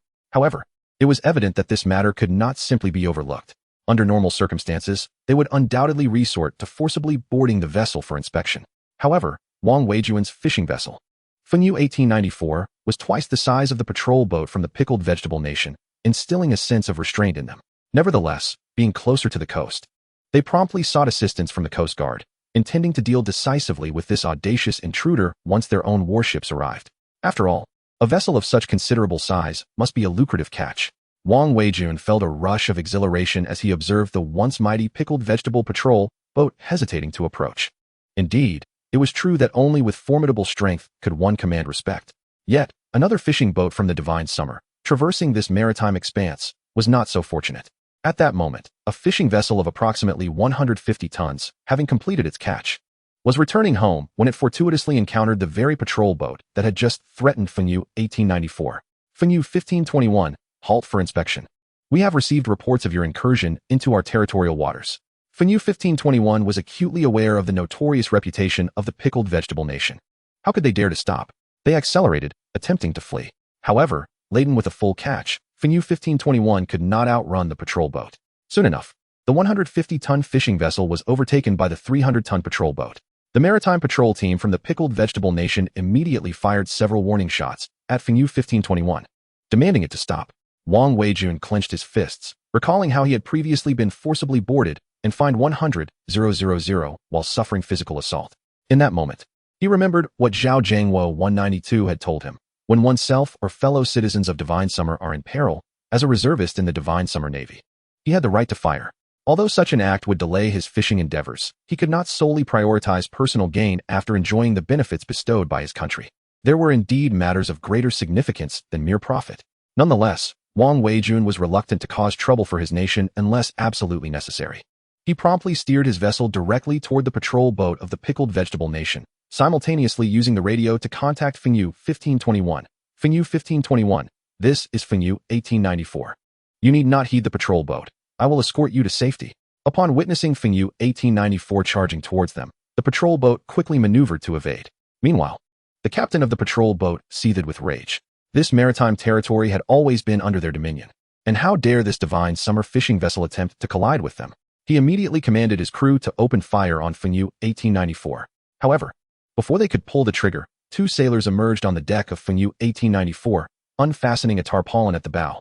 With a swift motion, the cover was removed, revealing a brand new 75mm naval cannon, its menacing visage laid bare. The captain of the patrol boat gasped in shock. He had long sensed something amiss with the vessel's design. Yet he never anticipated such lethal firepower.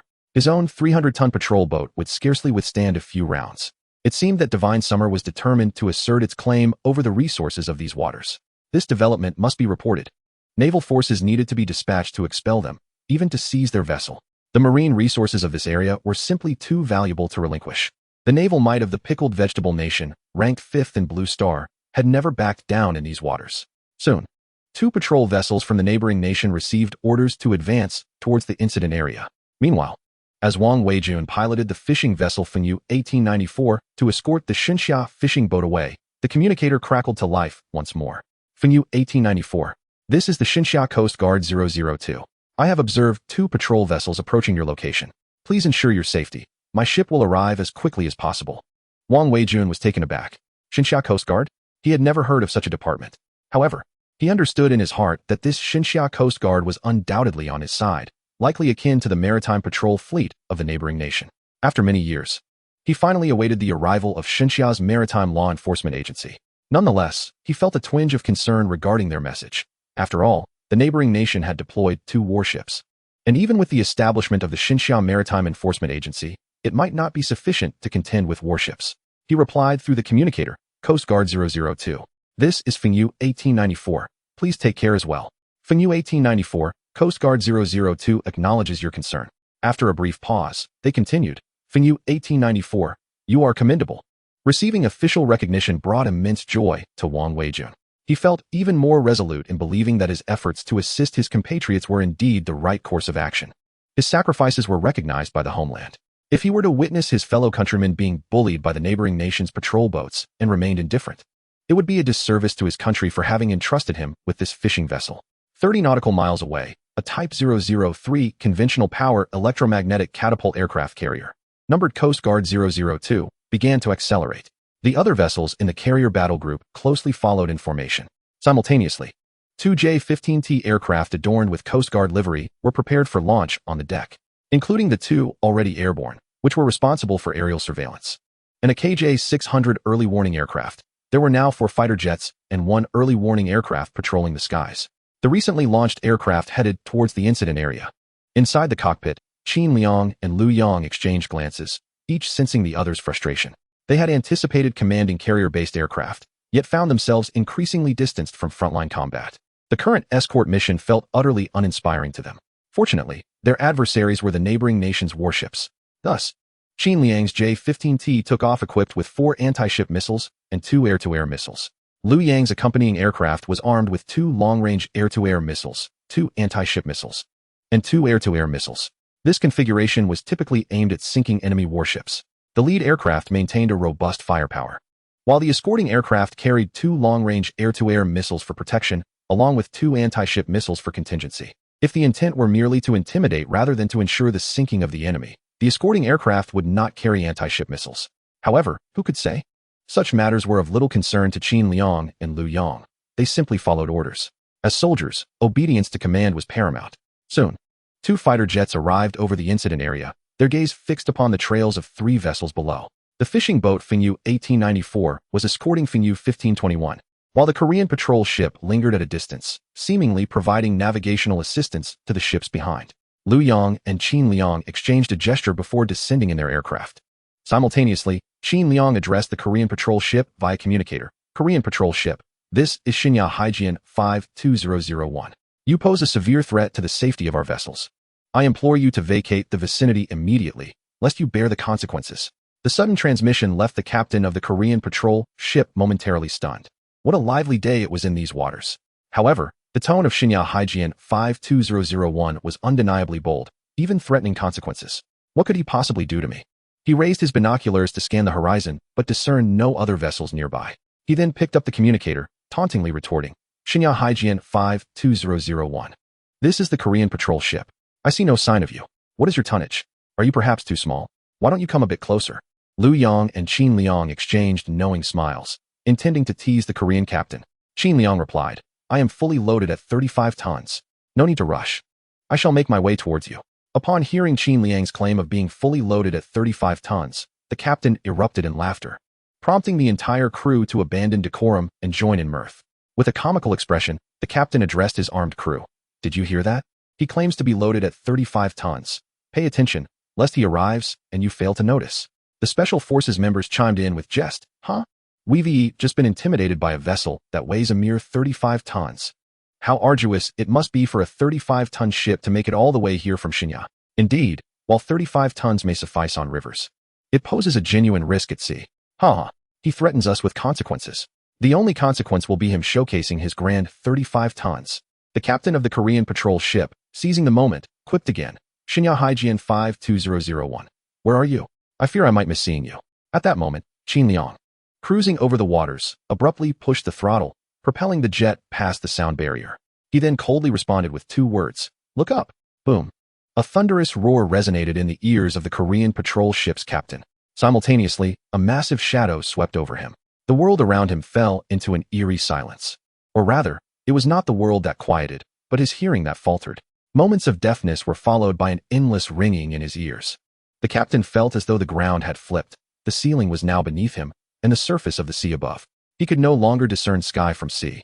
His mind clouded, his ears buzzing, and his vision blurred. Just before losing consciousness, he finally grasped the realization. The claim of being fully loaded at 35 tons was not about the ship. At that moment, 1 kilometer away, Wang Weijun witnessed the scene. Utterly astonished. Could this truly be Shinya's Haijian 002? It turns out that the establishment of the fighter jets was remarkably swift. Simultaneously, Wang Weijun sighed. While the intentions of the authorities were commendable, maritime issues must ultimately be resolved by vessels. After all, fishing operations often require one to remain at sea for a month or 2. No matter how formidable the aircraft, it cannot accompany one indefinitely. Even if they gain an advantage today, tomorrow the Korean Navy may dispatch warships to reclaim the factory. In such a scenario, it is the fisherman who will suffer. Frankly, besides feeling a bit aggravated, he harbored no deep-seated animosity towards the Korean Navy or patrol teams. The ocean's resources inherently belong to those who possess the strength to claim them. Should Xinxia grow more powerful, it would be no different. These catches would certainly not be allowed to fall into the hands of foreign fishermen. The resources of the high seas are, after all, unclaimed property. The strongest shall prevail. He fervently hopes for his homeland to rise in strength swiftly, for only then will they enjoy better days. Now that Fingyu 1521 is safe, Wang Weijun must take advantage of Xinxia Coast Guard 002's presence in the sky to return to fishing. As they parted ways, the captain of Fingyu 1521 expressed his heartfelt gratitude. Brother, I cannot thank you enough today. When you come ashore, you may choose any club in Fengcheng, and I will arrange for you to be a VIP member.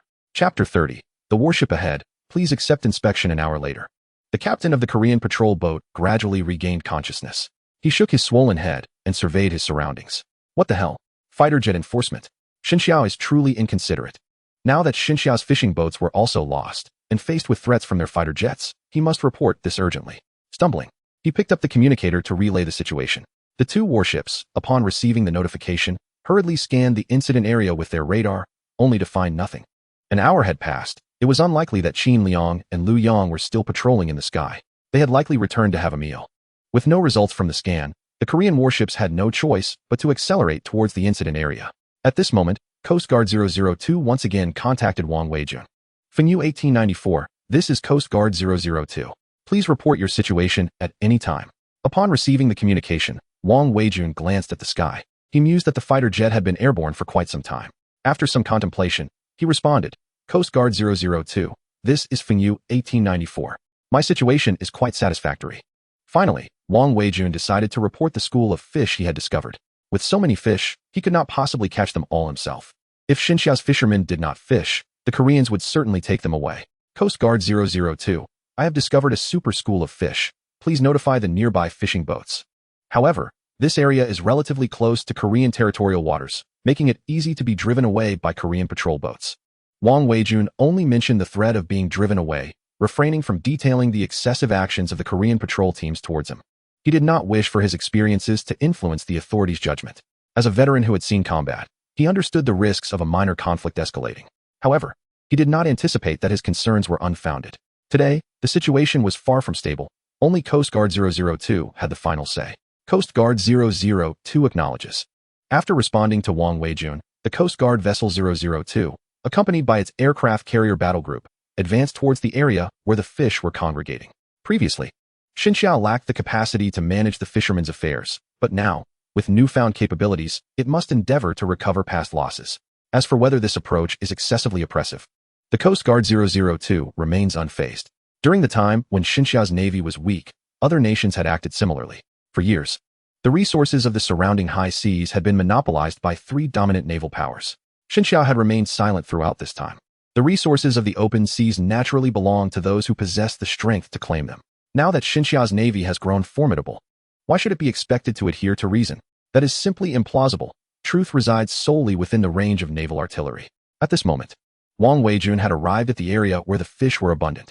He had a premonition that this catch would yield approximately 3 times what he had previously garnered from Xinxiao's coastal waters. It was indeed a splendid location.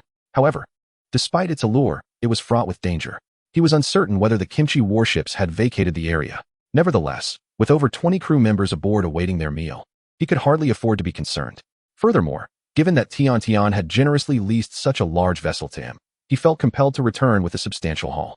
As time slipped away, excitement surged within Hua Zixing as he observed the laborious winch. Uncle Wang, we're going to strike it rich this time. Wang Weijun nodded. The strain on the winch had already indicated a significant catch. This was the advantage of seizing resource points. Today, thanks to the substantial tonnage of the vessel leased from Tian, the patrol boats from Kimchi dared not drive him away, especially with the assistance of the Coast Guard's fighter jets. Otherwise, under normal circumstances, he would not have dared to fish in these waters. Soon, the winch hoisted the fishing net aboard, revealing a bountiful catch, predominantly comprising high-value seafood. The profit margins here were nearly double compared to the same costs elsewhere. Indeed, the more tumultuous the waters, the pricier the fish. Although the abundance of the catch might eventually lower market prices, the overall profits remained significantly higher. Just as the entire crew was reveling in their good fortune, 2 massive silhouettes suddenly emerged on the distant horizon. Simultaneously, a call came through the communicator. Fishing Vessel 1894. This is the Kimchi Navy 481. We have received reports that you have just entered our territorial waters to fish. Please halt your vessel for inspection. Upon hearing these words, Wang Weijun was instantly reminded of unpleasant memories. This tactic was a common ruse employed by the Kimchi Maritime Patrol. They always claimed suspicion of illegal fishing within their territorial waters. Anyone with discernment knew this was merely a pretext. Once they boarded for inspection, they would undoubtedly fabricate the so-called evidence.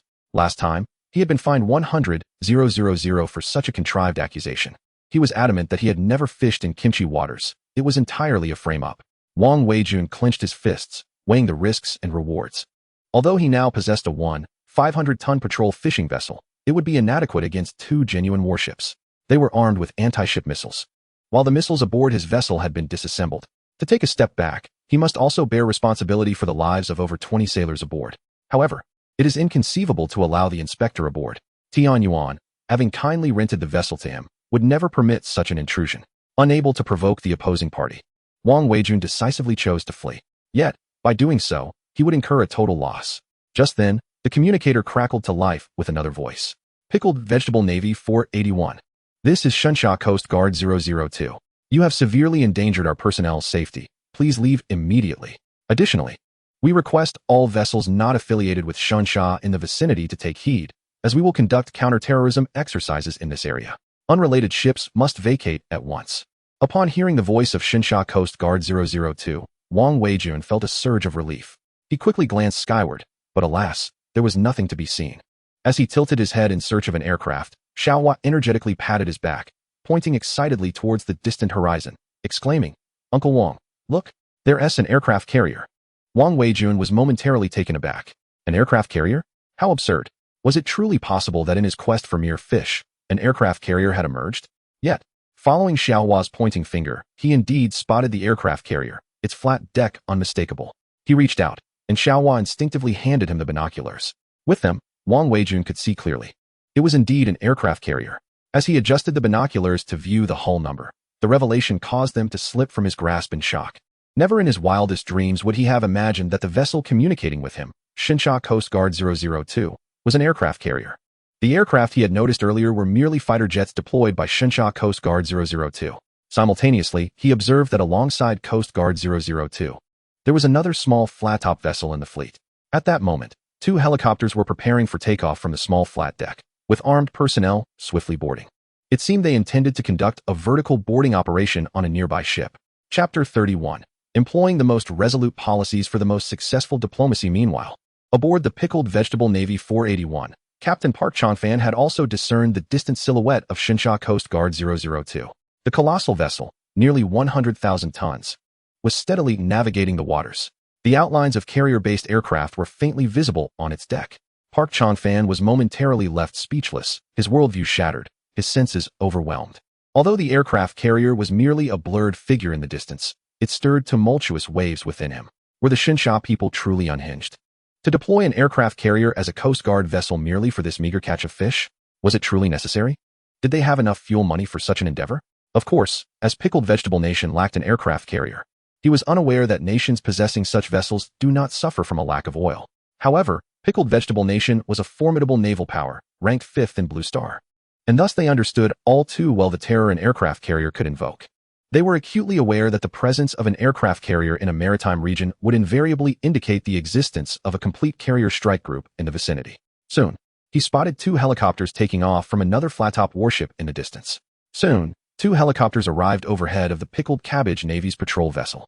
Fully armed special forces descended from the helicopters. Faced with this daunting scene, Commander Park Changfan, who was in charge of the 2 Pickled Cabbage warships, found himself paralyzed with fear. He understood that resisting at this moment would be futile. Pickled Cabbage Navy 481. This is Shunsha Coast Guard 002. We are about to conduct a counterterrorism exercise in this area.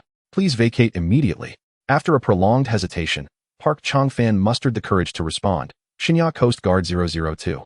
Pickled Cabbage Navy 481. You have no authority to search our patrol vessel. Confronted by the formidable aircraft carrier strike group, Park Changfan resorted to reasoning with the adversary. However, it was evident that Shunsha Coast Guard 002 had no intention of sparing the Pickled Cabbage patrol boat. Pickled Cabbage Navy 481. We have received multiple reports indicating that your patrol vessel is conducting illegal enforcement in these waters. I reiterate, we will conduct a counterterrorism exercise in this area. Vacate immediately, or you will bear the consequences. As these words were spoken, 2 Shunsha Coast Guard 052D destroyers approached. Given that this location was closer to Pickled Cabbage, they were tasked with air defense for the carrier strike group. The air defense capabilities of the 052D are extraordinarily formidable. Park Changfan swallowed hard as he gazed at the approaching destroyers. Their imposing presence threatened to overshadow his pride in the Navy. A plan to report this situation was imperative. To summon assistance from the military base of the Lighthouse Nation stationed in Baokai. Indeed, while Shunsha's carrier strike group was powerful, the Pickled Cabbage forces were not to be underestimated, particularly with the backing of the Lighthouse military base. Soon, news of the situation reached the headquarters in Pickled Cabbage, causing a stir among the higher-ups. Wasn't Shinya aircraft carrier just recently constructed and en route from the East China Sea to the Pacific? How could a carrier strike group possibly arrive at their doorstep so swiftly? It was apparent that Professor Zhang from Shinya could not be trusted. This predicament was beyond the capacity of pickled cabbage to resolve independently. Assistance from the lighthouse was essential, especially considering the substantial protection fees paid annually. As his call was placed, 2,000 kilometers away, Raymond's phone rang. When he saw it was the Minister of Defense from Pickled Cabbage, he felt a wave of impatience. None of these allies were ever straightforward. While they in the Lighthouse Nation were still dodging Shinya, these individuals were desperately trying to thrust themselves into the fray. If the Lighthouse were to suffer another setback in a confrontation with Shinya, their mythos would be shattered. The Lighthouse could not afford to lose its hegemonic status across Blue Star over merely a trifling territorial dispute with Shinya. You claim that the Shinya Carrier Strike Group poses a threat to you, yet as far as I know, they are patrolling in international waters. Do you understand what international waters mean? That expanse may be closer to you, but it does not belong to you. I advise you not to seek trouble unnecessarily. After delivering a stern reprimand to the Minister of Defense from Pickled Cabbage, Raymond offered a sweet promise of support. Of course, we remain your steadfast allies. If the Shinya Carrier Strike Group invades your territorial waters, we will intervene. With that, he hung up, unwilling to allow the Minister of Defense the opportunity to question the definition of intervene. In any case, assistance was assured. Northern Seas. Due to the formidable intervention of the Shinsha Coast Guard Vessel 002, Shinsha fishermen have begun to thrive in vast areas of cold waters. Some have even ventured across the Tsushima Strait in hopes of fortune. Henceforth, even when aircraft carrier battle groups are absent from these waters, other nations will think twice before challenging Shinsha fishermen. The authority to speak must be founded upon robust national defense capabilities. Otherwise, even the most justifiable actions will be dismissed as inconsequential by others. Conversely, if one possesses strength, even the faintest sound will warrant careful scrutiny.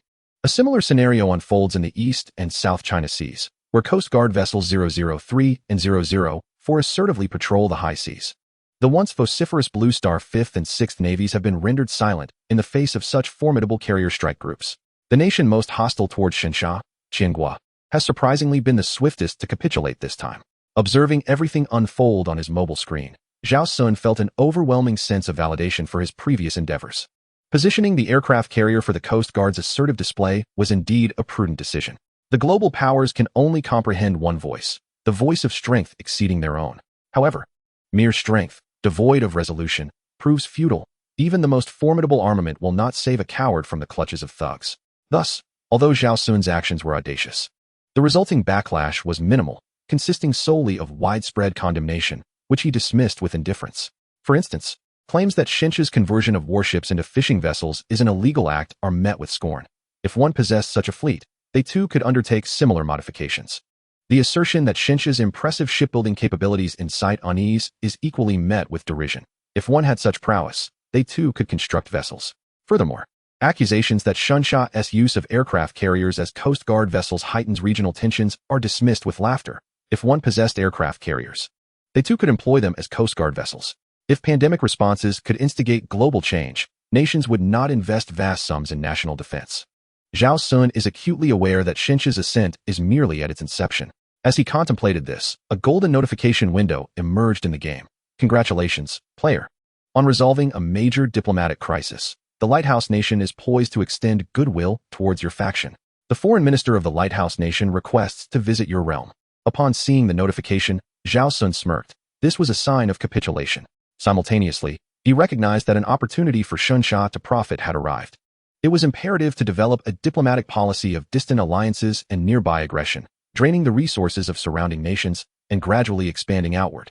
High-tech commodities must not only be sold but offered at competitive prices.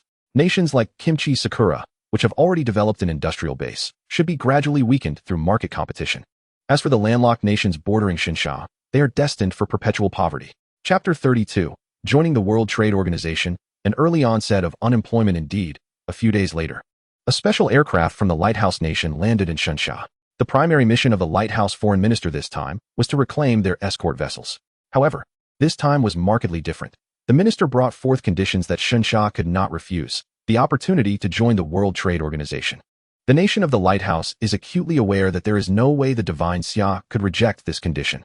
After all, under the relentless blockade from the West, Divine Xia's technology and foundational industries have fallen significantly behind. This time, Not only can they exchange this condition for the return of their frigates and crew, but they can also reap considerable profits. In the eyes of the lighthouse nation, Divine Xia, having been under blockade for so long, must be in dire need of their advanced Western goods. This will result in a substantial trade surplus. While workers in the lighthouse nation produce dozens of industrial goods in a single day, a citizen of Divine Xia must toil for an entire week just to afford one. Zhao Xun harbored no concerns about this. It was indeed the reality in his previous life. After Divine Xia joined the World Trade Organization, although it opened its market, it was mercilessly harvested by the industrial powers of the West. Automobiles, mobile phones, and even various everyday items became heavily reliant on imports. Zhao Xun recalled a lament from his teacher, Tony, in his youth. Our country can launch satellites into space, yet we cannot even manufacture a wooden comb for barbers. A single imported wooden comb would cost him half a day's wage. This situation did not begin to change until the military transitioned to civilian applications. Within a few years, the world had come to know of a place called Yiwu, where one could find any item imaginable. This time, Zhao Xun intended to emulate Divine Xia's military-to-civilian transition plan by applying military technology from the game to civilian industry, while reaping global benefits. He planned to dismantle their industrial capabilities. When the foreign minister of the lighthouse nation expressed a desire to reclaim their frigates, the foreign minister of Divine Xia, Li Mingduo, surprisingly agreed with alacrity. The warships could be purchased and taken away, but the personnel required the lighthouse nation to cover their accommodation and training expenses during this period. The foreign minister of the lighthouse nation regarded Li Mingduo with puzzled eyes. He could somewhat comprehend the accommodation fees, despite the prices being rather steep. It was not entirely unacceptable. However, what was the meaning behind the training fees? Li Mingduo, maintaining a calm demeanor, responded, during their time in Divine Xia, we provided them with 12 hours of sewing skills training daily to ensure they could return to normal life upon their return. This was to guarantee they possessed a skill to sustain their livelihoods after returning home. The foreign minister of the lighthouse nation took some time to process this. After a considerable pause, he finally realized, are you presenting compulsory labor in such grandiose terms? Should we extend our gratitude to you? Nevertheless, even if the foreign minister of the lighthouse nation felt dissatisfied, he could not openly express it. Each side took a step back, which was beneficial for all. Divine Xia had already established 4 aircraft carrier battle groups, and their recent fishing protection operations had showcased their complete combat capability. The lighthouse nation had to confront the reality of its relationship with Divine Xia. According to projections from the lighthouse think tank, neither side could defeat the other on their home turf. With the bear on the verge of collapse, the lighthouse could not afford to become ensnared in another prolonged conflict. Although the lighthouse nation harbored no fear of Divine Xia, it could not afford to foster enmity. In fact, the strength of Divine Xia could compel their allies to rely even more on themselves. Soon, both parties amicably signed the agreement. When the foreign minister of Lighthouse expressed a desire to inspect the Perry-class frigate, Li Mingduo's countenance instantly betrayed an air of discomfort. A chill ran through the foreign minister's heart. Minister Li, you wouldn't possibly be disassembling our frigate, would you? Li Mingduo hastily waved his hands. Of course not. Your frigate is in pristine condition. Our nation, Xinxia, would never engage in such actions. Upon hearing this, the foreign minister's expression softened slightly. After a 3-hour journey, Li Mingduo finally brought the foreign minister of Lighthouse before the Perry-class frigate. With a forced bravado, he proclaimed, see, is this frigate not completely intact? The foreign minister's nostrils flared with indignation. The warship was indeed undamaged, yet it was not afloat, but rather on land. Glancing at the map, the foreign minister surmised, this must be at least 3 kilometers from the port, correct? Suppressing his anger, he inquired, Minister Li, this vessel weighs nearly 3,000 tons. I am curious how you managed to transport it ashore. Li Mingduo inwardly scoffed. Curious? I am equally perplexed. It is said that this warship appeared here unexpectedly at dawn, and no one knows how it came to be. All witnesses have signed the highest confidentiality agreements, and it has become a topic of supernatural speculation within the Navy. Li Mingduo swore to the heavens that Xinxia was not intentionally vexing Lighthouse. Battling his embarrassment, he stated, we have fulfilled our commitments. So please arrange for the swift departure of this vessel. The foreign minister was on the brink of exasperation. How utterly inconsiderate. A 3,000-ton frigate. 3 kilometers from the dock. How could they possibly move it? Straining to keep his composure, he replied, Lighthouse is willing to pay for its transport to the port, and I would appreciate Minister Li's assistance in coordinating this. Undoubtedly, this lucrative contract would ultimately fall into the hands of Tianyuan Company. As no one else could accomplish such a feat upon receiving the frigate, the commander of the Lighthouse Navy gazed at the intact Perry-class vessel with a stony expression. In his eyes, Xinxia's actions were merely a display of strength. The idea of moving a 3,000 ton warship 3 kilometers without damage was beyond their imagination. Nevertheless, regardless of the circumstances, Lighthouse's successful reclamation of the Perry-class frigate was a significant triumph. Everyone was proclaiming their victory, with only Australia trembling in the shadows, lamenting, "You all have won. Is no one concerned about me? The Xinxia aircraft carrier battle group is blocking my doorstep. Are you deaf or blind?" Ultimately, Australia made a difficult decision to dispatch diplomats to Xinxia. After all, they needed to ascertain what Xinxia truly desired. What could it be? Zhao Xun grinned, of course. It is to engage in trade. Free trade, your favorite. Meanwhile, across the globe, nations were eagerly preparing to capitalize on the market that Xinxia had opened. It seemed that Xinxia, having joined the World Trade Organization, was akin to a plump lamb entering a den of wolves. And these established powers were poised to carve up Xinxia's market. As for the internal dynamics of Xinxia, the adverse effects of joining the World Trade Organization ahead of time are beginning to manifest. In the face of the competitive edge of Western products, several long-standing state-owned enterprises in Xinxia have sensed the looming threat. Previously, within a closed market, their products, regardless of quality, would find a market. Now that the market has opened, these enterprises risk being swiftly supplanted. This implies that Zhao Xun must prepare for a wave of layoffs that has arrived 8 years early. Chapter 33. The mysterious J8Z Zhao Xun has come to realize that this is no mere game. Hence, the situation demands careful consideration. The wave of layoffs that will follow the collapse of numerous state-owned enterprises could result in severe consequences. The most prudent course of action is to enhance product competitiveness. However, possessing superior products alone, without effective operational promotion and marketing networks, will not suffice to compete with established Western brands. After much contemplation, Zhao Xun ultimately devised a stable approach. Yet, upon relaying his ideas to the central authority, he was met with widespread opposition. In truth, given Zhao Xun's current standing in Xinxia, as long as his proposals were not excessively outlandish, the central authority would typically refrain from dissent. However, Zhao Xun's demands were simply too challenging for them to accept. According to his vision, Xinxia would not only have to adopt Western standards, but also engage in the most basic production activities. Established Western powers merely need to establish a brand and a shell company to reap the majority of profits. In contrast, Xinxia must construct factories, import equipment, and manage the entire industrial chain. Xinxia bears the brunt of the labor, incurs the highest costs, yet faces the greatest risks while earning the least. Is this reasonable? Immediately, a temperamental deputy minister exclaimed that Xinxia is no longer the Xinxia of a century ago. Such a treaty cannot be signed. Others nodded in agreement, deeming the proposal utterly disgraceful. Moreover, Mr. Zhao Xun expected Xinxia to proactively propose these conditions to the West. With the technology provided by Mr. Zhao, many products are on par with, if not superior to, Western technology. Why should Xinxia not engage in fair market competition with the West? Faced with the central authority's lack of understanding, Zhao Xun chose not to elaborate. Even if he convinced the central authority, could he sway 1.5 billion citizens? Zhao Xun possesses a perspective shaped over 25 years, while those from the 1990s do not. This is akin to Schrödinger's cat. Zhao Xun sees the cat after the box is opened, while those from the 1990s only perceive the closed box. Their attempts to ascertain the cat's fate are 1,000-fold more challenging than for Zhao Xun. Ultimately, however, Zhao Xun underestimated the decision-makers of 1990s Xinxia. His proposal was accepted. Zhao Xun experienced an epiphany.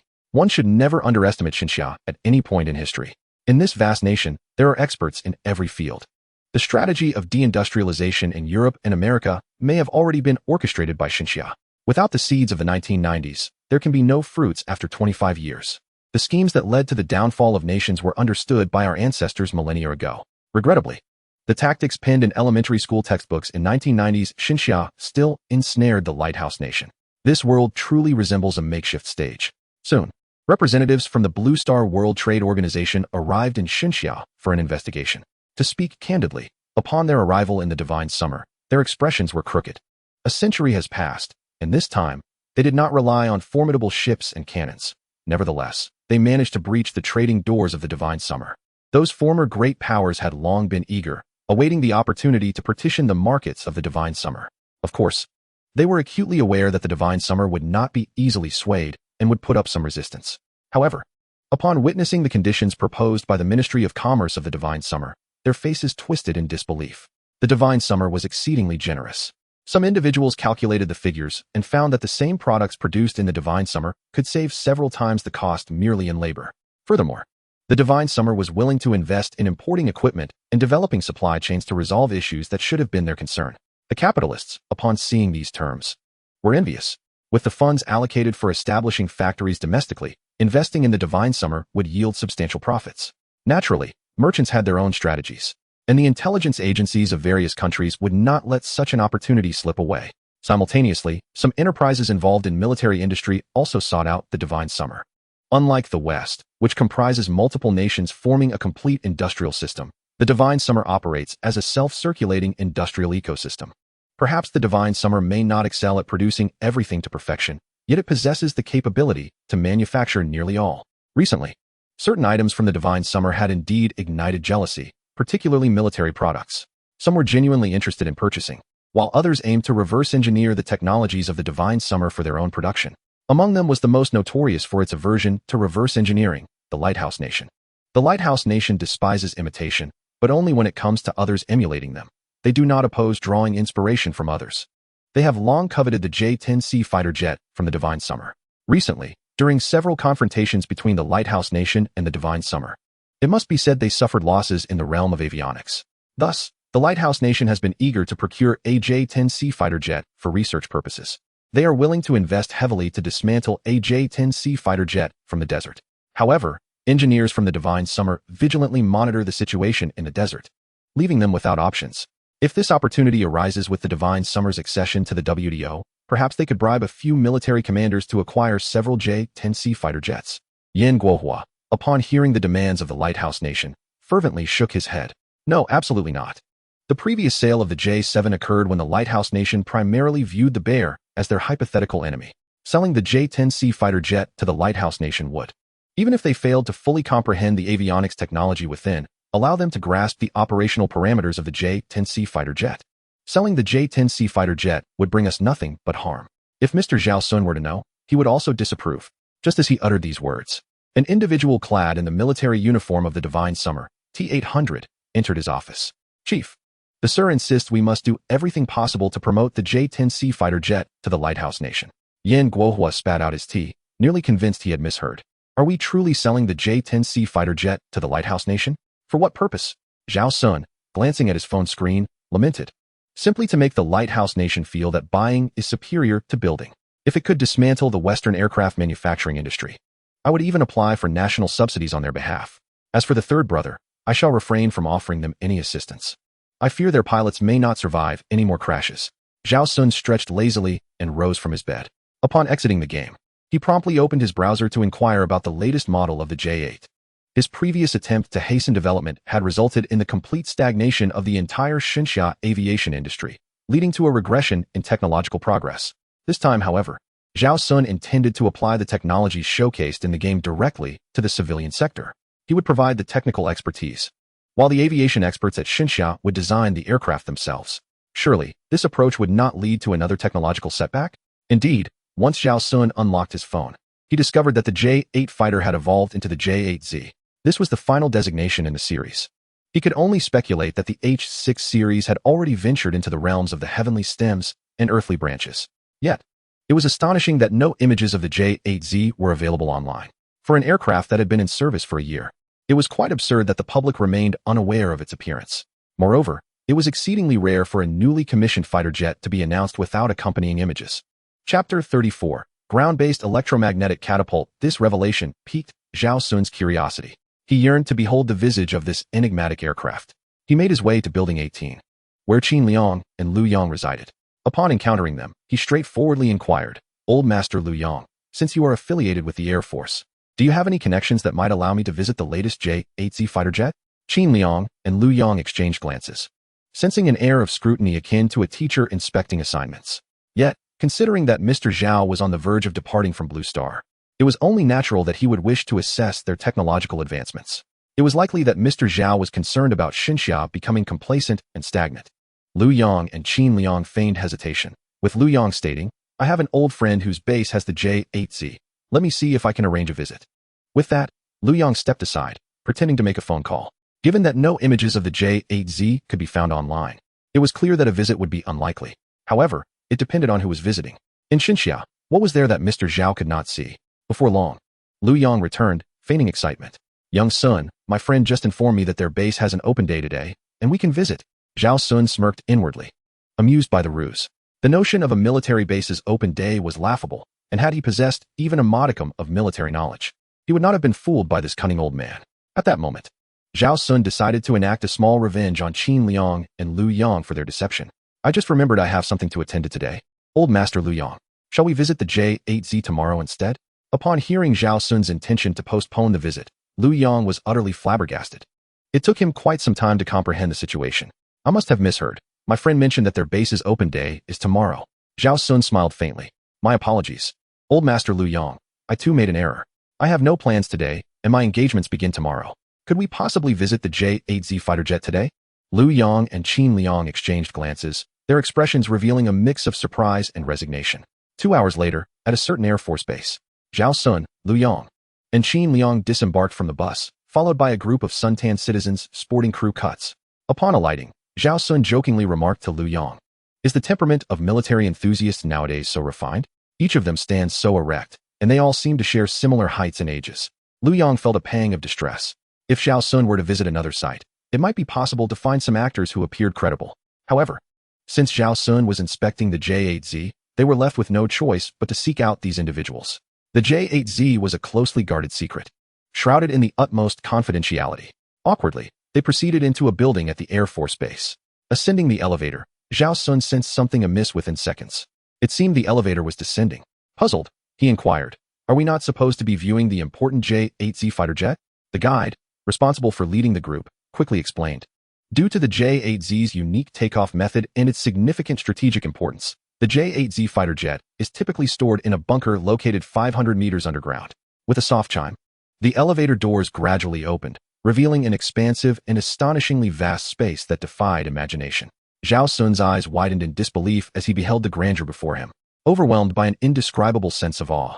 He had never encountered such a monumental scene. The towering dome above reached an impressive height of over 30 meters. Surrounding him was an exaggeratedly spacious area, devoid of any visible boundaries or obstacles, evoking a feeling of infinite extension. Zhao Xun's worldview shattered into fragments. Was this truly underground?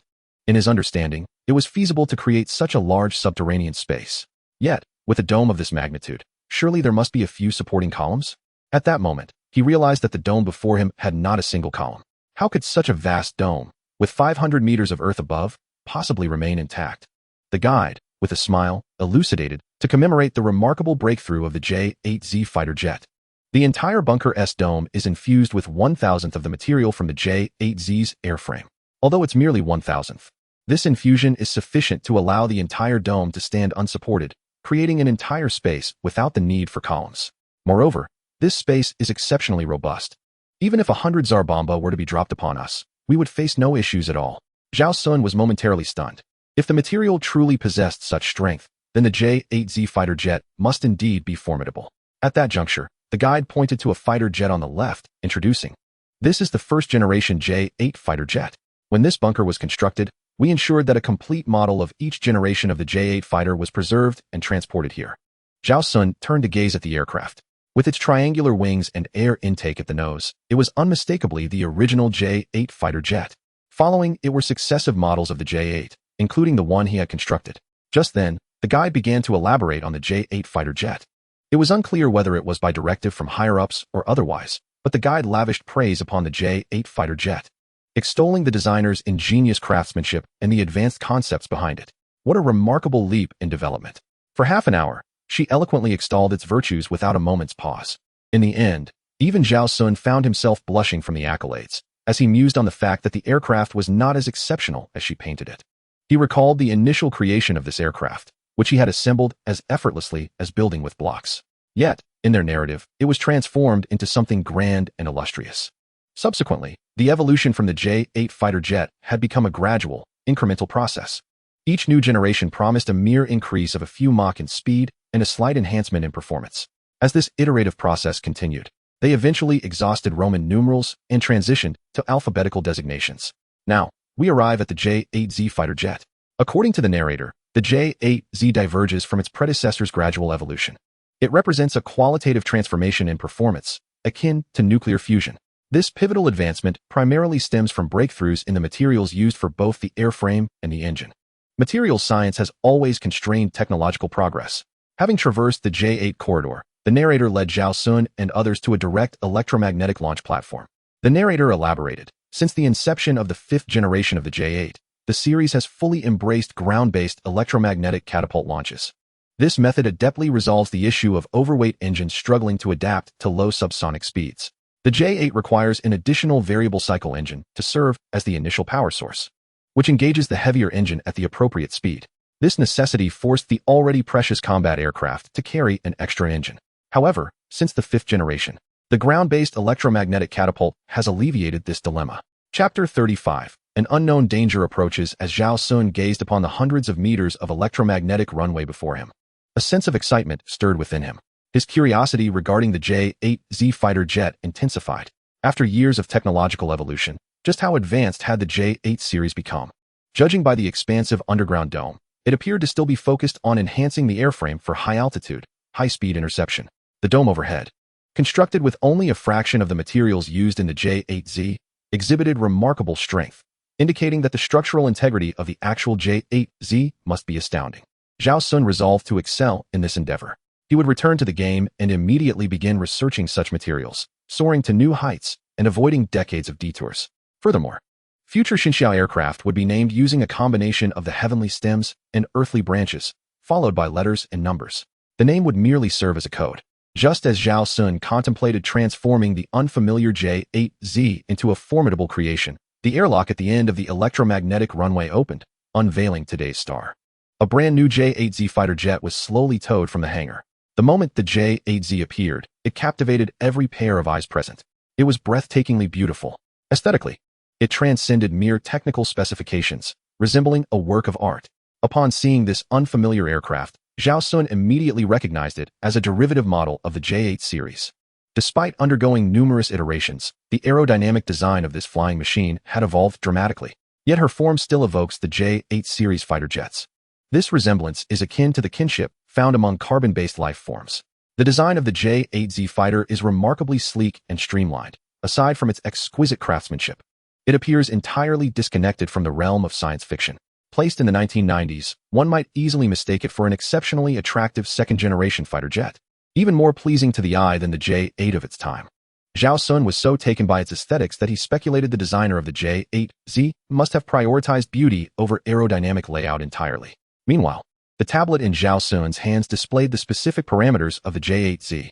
J-8Z series interceptor, crew members, 2, can be operated solo or unmanned based on mission requirements. Length, 216 meters wingspan, 958 meters height, 555 meters empty weight, 888 tons, including fuel core and internal weapons. Maximum takeoff weight, 999 tons primary weapon. Built-in small 130 megawatt ion cannon with a range of 3,000 kilometers. Secondary weapon. Externally mounted semi-buried high-quality kinetic weapon X-1 secondary weapon. Built-in point defense fusion energy generator, capable of creating a thermal barrier in any area within 3,000 meters of the fuselage. Energy core. Ultra-high density, solid metallic hydrogen compression block. Main power. Fusion plasma plume engine X2, each unit producing 90 megawatts. Auxiliary power. Fusion plasma plume attitude control units X16, each unit producing 15 megawatts. Radar, 30 megawatt radio detector. Cruising speed, third cosmic velocity maximum speed. Verification conditions lacking. Thus unverified practical ceiling. Verification conditions lacking. Thus unverified range. 99 years. Zhao Xun felt dizzy as he absorbed the information. He recognized each term, yet when combined, they became incomprehensible. A length of 216 meters, a wingspan of 958 meters, a height of 555 meters. How could such dimensions culminate in a mere 9,000 tons? Is the aircraft solid? And an ion cannon? Have we now begun to draw inspiration for weaponry from Japanese anime, rather than American science fiction? The weapons on board are measured in megawatts, leaving Zhao Xun momentarily bewildered as to whether he was gazing upon a fighter jet or a warship. Observing the advanced technology before him, Zhao Xun became increasingly convinced that investing in fundamental technologies within the game is far more effective than directly purchasing weaponry. At least, in the long run, it proves to be the more prudent choice. However, Zhao Xun's previous decisions were also sound. In the 1990s, without directly acquiring some weapons, one would lack the standing to partake in negotiations. Without a seat at the table, one cannot profit. Yet, developing industrial foundations requires capital. Now equipped with these weapons, The divine summer not only has a place at the table, but also takes the initiative. At that moment, the narrator's words drew Zhao Xun back to reality. The J-8Z series interceptor is the most formidable fighter crafted by the divine summer to confront threats from outer space. The essence of its core technology does not lie in the exaggerated weaponry typically associated with combat aircraft. Rather, the true prowess of this fighter jet resides in the high-density, ultra-strong materials employed in its structure, coupled with a solid-state hydrogen energy core of remarkable density. Upon hearing this introduction, Zhao Xun felt as though his CPU might overheat. This already defied the laws of physics, compressing the density of fundamental elements by dozens or even hundreds of times. Ordinarily, such actions would cause atomic fragmentation, and atomic nuclei could potentially fuse to form heavier elements. It is not an exaggeration to assert that possessing such technology could enable the extraction of gold from scrap metal. Moreover, the material technology of the J-8Z series interceptor is even more extraordinary, successfully compressing elements under normal atmospheric pressure while ensuring the stability of the fundamental elements. Hydrogen remains hydrogen, and iron remains iron. Such advancements have fundamentally altered our understanding. It is no longer merely about how many Mach the aircraft can achieve or the extent of its range. No wonder the Shenyang has kept the J-8Z series interceptor so tightly under wraps. Simultaneously, another question surged in Zhao Xun's mind. Why would Shenyang create such a monstrous contraption? According to Zhao Xun's understanding, Shenyang's military strength already surpasses that of Blue Star by hundreds of times, leaving no rivals in its wake. As Blue Star's second power is Zhao Xun's own Tianyuan company, he only compares it to the third. Yet, under these circumstances, Shenyang took 35 years to evolve from the J-8 supersonic interceptor to the J-8Z series interceptor. This is highly irregular. The military development of any nation is typically predicated upon the existence of a hypothetical adversary. Without an opponent, securing funding becomes a formidable challenge. This principle holds true universally. The United States exemplifies this, as does Shenyang. When one seeks to advance weaponry in the absence of rivals, one's enemies become one's fellow citizens. This is human nature. While there may be supporters, they are undoubtedly a minority. The majority are fixated on immediate interests. This is a dilemma that the rational few cannot resolve. Amidst such prosperity, the emergence of this weapon by Shenyang conceals a truth that is far from simple. Reflecting on this, Zhao Xun felt a cold sweat trickle down his back. His fear of inadequate firepower suddenly surged.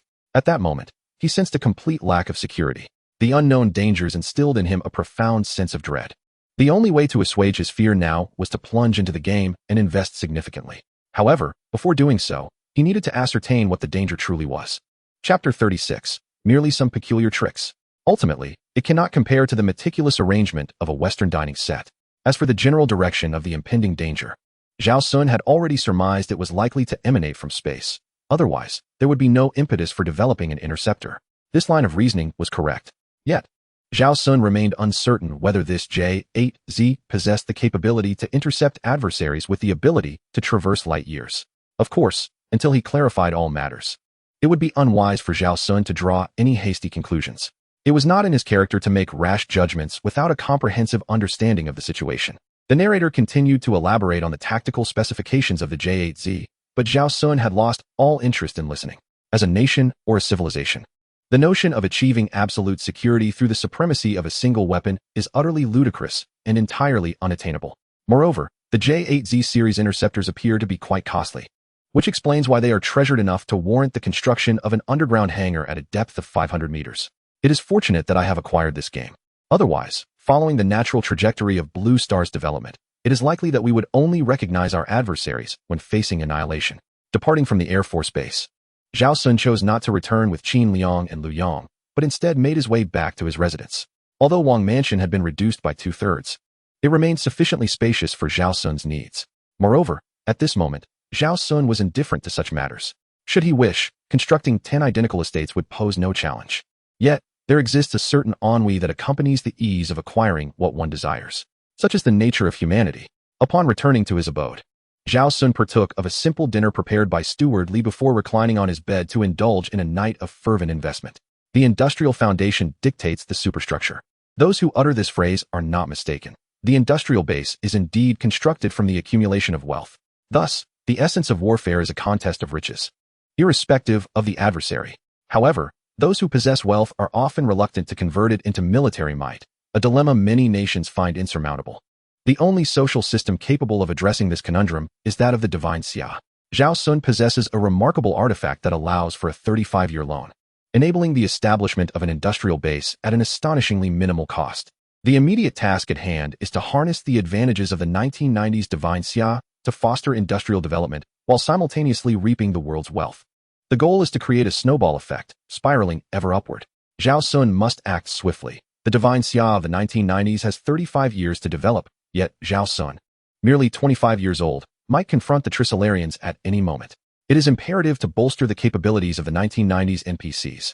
The first step towards empowerment begins with the pursuit of profit. Uncertain of the outcome regarding his previous request for divine Xia to promote the J-10C fighter jet, Zhao Xun glanced at his phone screen, where divine Xia was currently entertaining a representative from the Lighthouse Nation's military. Mr. Smith, the Minister of Armaments from the Lighthouse Nation, surveyed the Chinese cuisine before him with a hint of disdain. He had likely familiarized himself with divine Xia's culinary and drinking culture prior to his arrival. Yet he remained convinced that these intricate presentations paled in comparison to the sophistication of Western dining etiquette. At this moment, the representative from divine Xia, Song Xuelin, enthusiastically introduced. This is a dish crafted by our top chef, with a history spanning 200 years, recognized as an intangible cultural heritage.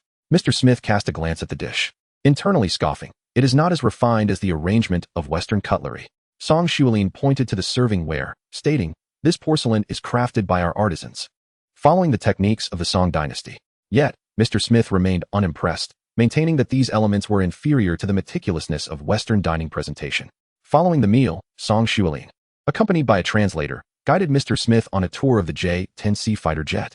The Lighthouse Nation is resolutely intent on acquiring the J-10C fighter, and divine Xia is equally eager to facilitate the jet's market entry. The production of the J-10C fighter jet has reached an astonishing level. According to Mr. Zhao Xun, the final output is projected to exceed 30,000 units, and these production capacities cannot be retracted. Should they fail to find buyers, they may ultimately be relegated to mere scrap metal. Despite the current interest from both the Lighthouse and Xinxia regarding the J-10C, a significant point of contention remains the quantity of procurement. The Lighthouse intends to initially purchase only 2 J-10C jets, claiming they wish to assess their performance before determining any further acquisition plans. Such a statement might be credible coming from other nations, but Xinxia is not an ordinary country. Xinxia has a history of purchasing equipment by first acquiring 2 units for trial. Thus, the minimum threshold for Xinxia in this transaction stands at 2 squadrons. No nation is permitted to procure the J-10C fighter jet for fewer than 2 squadrons. Otherwise, they shall not be entertained. Mr. Smith, upon viewing the hangar housing the J-10C jets, was utterly disheartened. It appeared quite dilapidated. At that moment, a staff member produced a key and unlocked the brass-colored padlock on the heavy iron door. Mr. Smith could hardly bear to look. It was excessively shabby. Was this the standard of Xinxia's military industry? Such a padlock had long been obsolete in their Lighthouse Nation. With a creaking sound that sent shivers down one's spine, the staff swung open the massive hangar doors. Upon witnessing the interior, Mr. Smith furrowed his brow once more. Although the hangar was relatively tidy, the stone structure struck him as profoundly outdated. It is no wonder that Xinxia's industrial capabilities have historically lagged. The sudden emergence of military weapons vastly superior to those of the Lighthouse must stem from clever tricks. Just examining this production facility, one could see it was significantly behind the times. Unbeknownst to Mr. Smith, Song Xuelin continued to enthusiastically describe the J-10C fighter jet. Our J-10C is equipped with an active, phased array radar, which is far superior to previous radar technologies. Mr. Smith scoffed inwardly. Indeed, it was merely clever tricks. The people of Xinxia delight in their cunning. They aim to overtake through clever maneuvers. Their approach could never match the steady and reliable development of the Lighthouse Nation. It was astonishing that such a crucial aircraft had a manually operated hangar door, lacking the sophisticated automatic doors that characterized their own Eagle Nation. To be frank, had it not been for the relatively appealing appearance of the J-10C, he would have turned away long ago. In the Lighthouse, the aesthetics of weaponry far outweigh its performance. Mr. Smith received the aircraft specifications and then pointed at the cannon on the J-10C, inquiring, "Why does your fighter jet not feature the 6-barreled Gatling gun?" For the Lighthouse, Xinxia's single and double-barreled cannons were seen as rather antiquated. Song Xuelin smiled as he explained, "Haha, Mr. Smith, in modern aerial combat, it has become increasingly rare for aircraft to utilize cannons. The future of air combat emphasizes the principles of detection, locking, and striking the enemy first, all achievable from hundreds of kilometers away." Song Xuelin rambled on for quite some time, yet Mr. Smith absorbed none of it. He let out a cold laugh, declaring, What you speak of is merely a collection of clever tricks born from the inadequacies of your aircraft's performance.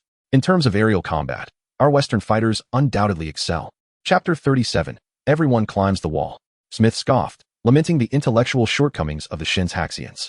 In this modern age, to still cling to the notion of invincible missiles is absurd. If missiles were truly invincible, their F-4 Phantom would not have suffered such significant losses to the MG-21 during the Y War. Although the F-4 was later equipped with an external cannon, the modified design could never match the efficacy of the original configuration. One bold attempt led to a lifetime of conservatism. Thereafter, no one dared to claim that cannons were obsolete in the land of the beacon. Consequently, the next generation of fighters, the FY-23 and FY-22, retained cannon designs. Ultimately, the legacy of a century of aerial combat in the land of the beacon far outweighs any fleeting tricks. Smith conceded that the J-10C fighter jet from Shinhaxia indeed possesses merit, but it is merely a slight enhancement over their F-15 and F-16 models. Currently, the two new stealth fighters from the land of the beacon are in the project phase. Once they complete the bidding and mass production, they will hold a crushing advantage over traditional aircraft. With thoughts of these stealth fighters, Smith's tone became more confident. Minister Song, regardless of your aircraft's advantages, I am a customer now. Can the 6-barreled Gatling cannon be mounted? If it can, we will sign the contract immediately, with no less than 2 squadrons and full payment up front. If it cannot, then I must regretfully decline. Upon hearing Smith's words, Song Xuelin initially considered retorting but restrained himself, recognizing the importance of the customer. However, the decision to install the Gatling cannon on the J-10C was not solely within his purview. Despite it seeming like a mere replacement of a cannon, the practicalities were far more complex. Firstly, the size and weight of the two cannons differ significantly, as do their recoil forces. Retrofitting the Gatling cannon would necessitate a complete rebalancing of the aircraft. After the design was finalized, it was uncertain whether the orders from just 2 squadrons would yield any profit. Mr. Smith, I need to consult with the aircraft manufacturing company regarding this matter. Smith feigned indifference. After all, the land of the beacon's acquisition of Shinhaxian fighters was primarily for training purposes, aimed at comprehending the capabilities of the J-10C. It was utterly impossible for the land of the beacon to regard the J-10C as a mainstay. Of course, if this business deal were to succeed, it would undoubtedly be advantageous for Mr. Smith, which explained his insistence on retrofitting the Gatling cannon. The price of the J-10C was transparent, while the cost of retrofitting the Gatling cannon was incalculable. No sooner had Smith departed than Zhao Xun promptly contacted Zhao Jiangwo to discuss matters with Song Xuelin. Isn't it just a matter of pretending to install the Gatling cannon? We must proceed with it. As long as the customer is satisfied, we can even install 2. If 6 barrels are insufficient, we can go for 11. After all, the aircraft ISNT for our own use. As for redesigning the fuselage, that was wishful thinking. After retrofitting the Gatling cannon, any additional weight could simply be balanced by adding counterweights in the appropriate locations. Zhao Xun has acquired knowledge from the Northern Aircraft Manufacturing Institute. When the J-11B was equipped with domestically produced radar, its excessive lightness was resolved by adding supplementary weights. Although this approach may seem rudimentary, it is undeniably straightforward and effective. After all, this aircraft is under the purview of the Lighthouse Nation. Moreover, Zhao Xun is acutely aware that the Lighthouse Nation's acquisition of the J-10C fighter is not driven by benevolent intentions, hence he bears no guilt about compromising his clients. However, Zhao Xun is also contemplating another matter. At this juncture, the Lighthouse Nation's FY-23 and FY-22 stealth fighters should be in the development phase. These 2 aircraft are derived from the Advanced Tactical Fighter Program of the 1990s. The FY-23 Black Widow fighter had its production year in 1990, with the PAV-1 and PAV-2 making their maiden flights in that same year. The prototype of the FY-22 Raptor fighter also took to the skies in 1990. Each of these aircraft possesses its own advantages and disadvantages. The FY-23 Black Widow features a more avant-garde design philosophy and incorporates a greater array of new technologies, while the FY-22 Raptor excels in reliability and boasts lower manufacturing and maintenance costs. Ultimately, the FY-22 Raptor triumphed due to its more economical and mature technology. Entering mass production in 1997, Zhao Xun is uncertain whether his emergence will influence the Lighthouse Nation's choice between the FY-22 Raptor and the FY-23 Black Widow. Should the Lighthouse Nation opt for the FY-23 Black Widow, he is unsure of its potential for successful mass production. However, one thing he is certain of is that the FY-23 Black Widow possesses the capability to rival the J-20. Nevertheless, before that, Zhao Xun desires to unsettle the Lighthouse Nation by publicly unveiling the J-20 fighter ahead of time. Prior to the maiden flights of the FY-23 Black Widow and FY-22 Raptor, He intends for Ma Tianfeng to take the J-20 Wulong out for a spin around the hangar. Indeed, this time, the stealth fighter from Xinxia will take its inaugural flight before the Lighthouse Nation. Zhao Xun hopes to see a cover on the Lighthouse Nation's magazine featuring the demise of that eagle, striking at the heart first. He figures that the impending arrival of the J-20 would render such a revelation inconsequential. If it remains hidden any longer, the J-20 Wulong might face permanent seclusion. Indeed, Zhao Xun has already observed in the background of the game that the Northern and Southern Aircraft Manufacturing Institutes have embarked on the development of the 6th-generation fighter. This leaves him utterly speechless. Was it not stated that Xinxia's military industry would proceed with deliberate and steady progress? Why then are they bypassing the 5th generation to leap directly into the 6th? What kind of individuals were cultivated in the 1990s? I merely provided an automated production line for the 4th-generation fighter, and they have conjured up a 6th-generation design? What extraordinary insight is this? Zhao Xun is genuinely tempted to see if they can derive controlled nuclear fusion from the golden opportunity before them. At this moment, Zhao Xun is fervently praying that the Lighthouse Nation chooses the FY-23 Black Widow, as anything less would offer no challenge whatsoever. Meanwhile, at the Shanghai Air Force Base, the J-20A fighter is undergoing taxi tests on the runway.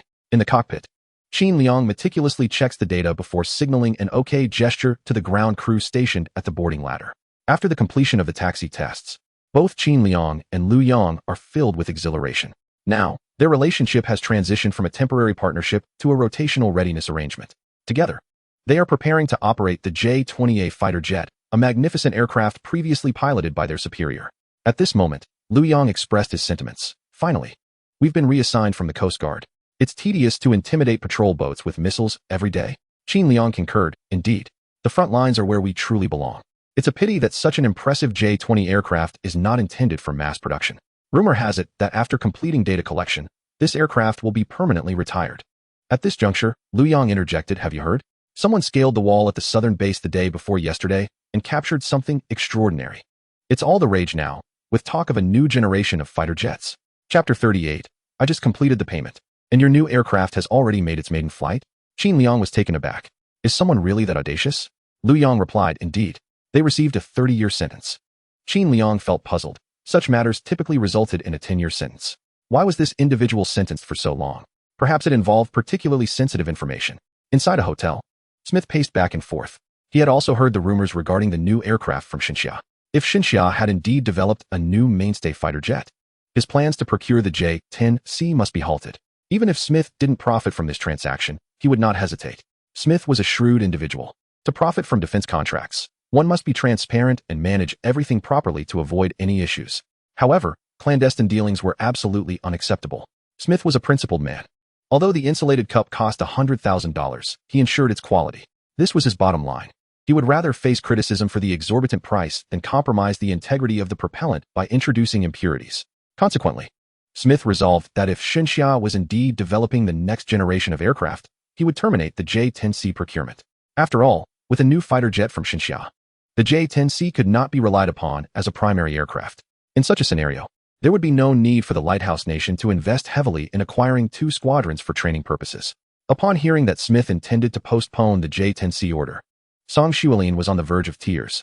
To equip these J-10C jets with Vulcan cannons, the Lighthouse had customized this batch of J-10Cs with added weight in several areas, rendering the aircraft excessively heavy. If the Lighthouse no longer wanted them, who would? Were they to return equipped with 6-barreled Vulcan cannons as attack aircraft? Song Xuelin understood that to alleviate Mr. Smith's concerns, he must instill confidence that Xinxia would not transition to new fighter jets in the short term. With this in mind, Song Xuelin expressed his grievances towards the family of the individual who had trespassed at the southern base. A contract worth billions was on the verge of collapse. He then directed his ire towards the personnel at the southern base. In such a critical location, couldn't the walls be built a bit higher?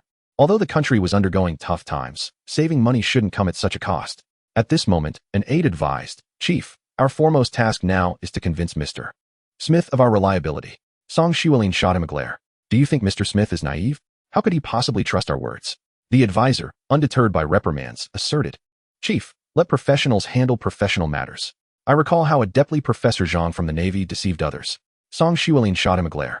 That Professor Zhang had already duped the Lighthouse Nation once. Do you really believe their experts are so gullible? The advisor, however, remained steadfast, insisting, Chief, this world is merely a makeshift troop. How can we know without trying? Who would have anticipated that we would send the most untrustworthy individual to speak a falsehood? Song Xuelin pondered his words, finding a semblance of reason therein. Perhaps a trial was warranted. That evening, during a military program, Professor Zhang reappeared on the television screen after a period of silence. Smith, initially reluctant to endure his nonsensical ramblings, reconsidered as he lamented the impending loss of his investment. Why not take a look? What if he could glean insights regarding whether Xinxia truly possessed a new generation of aircraft?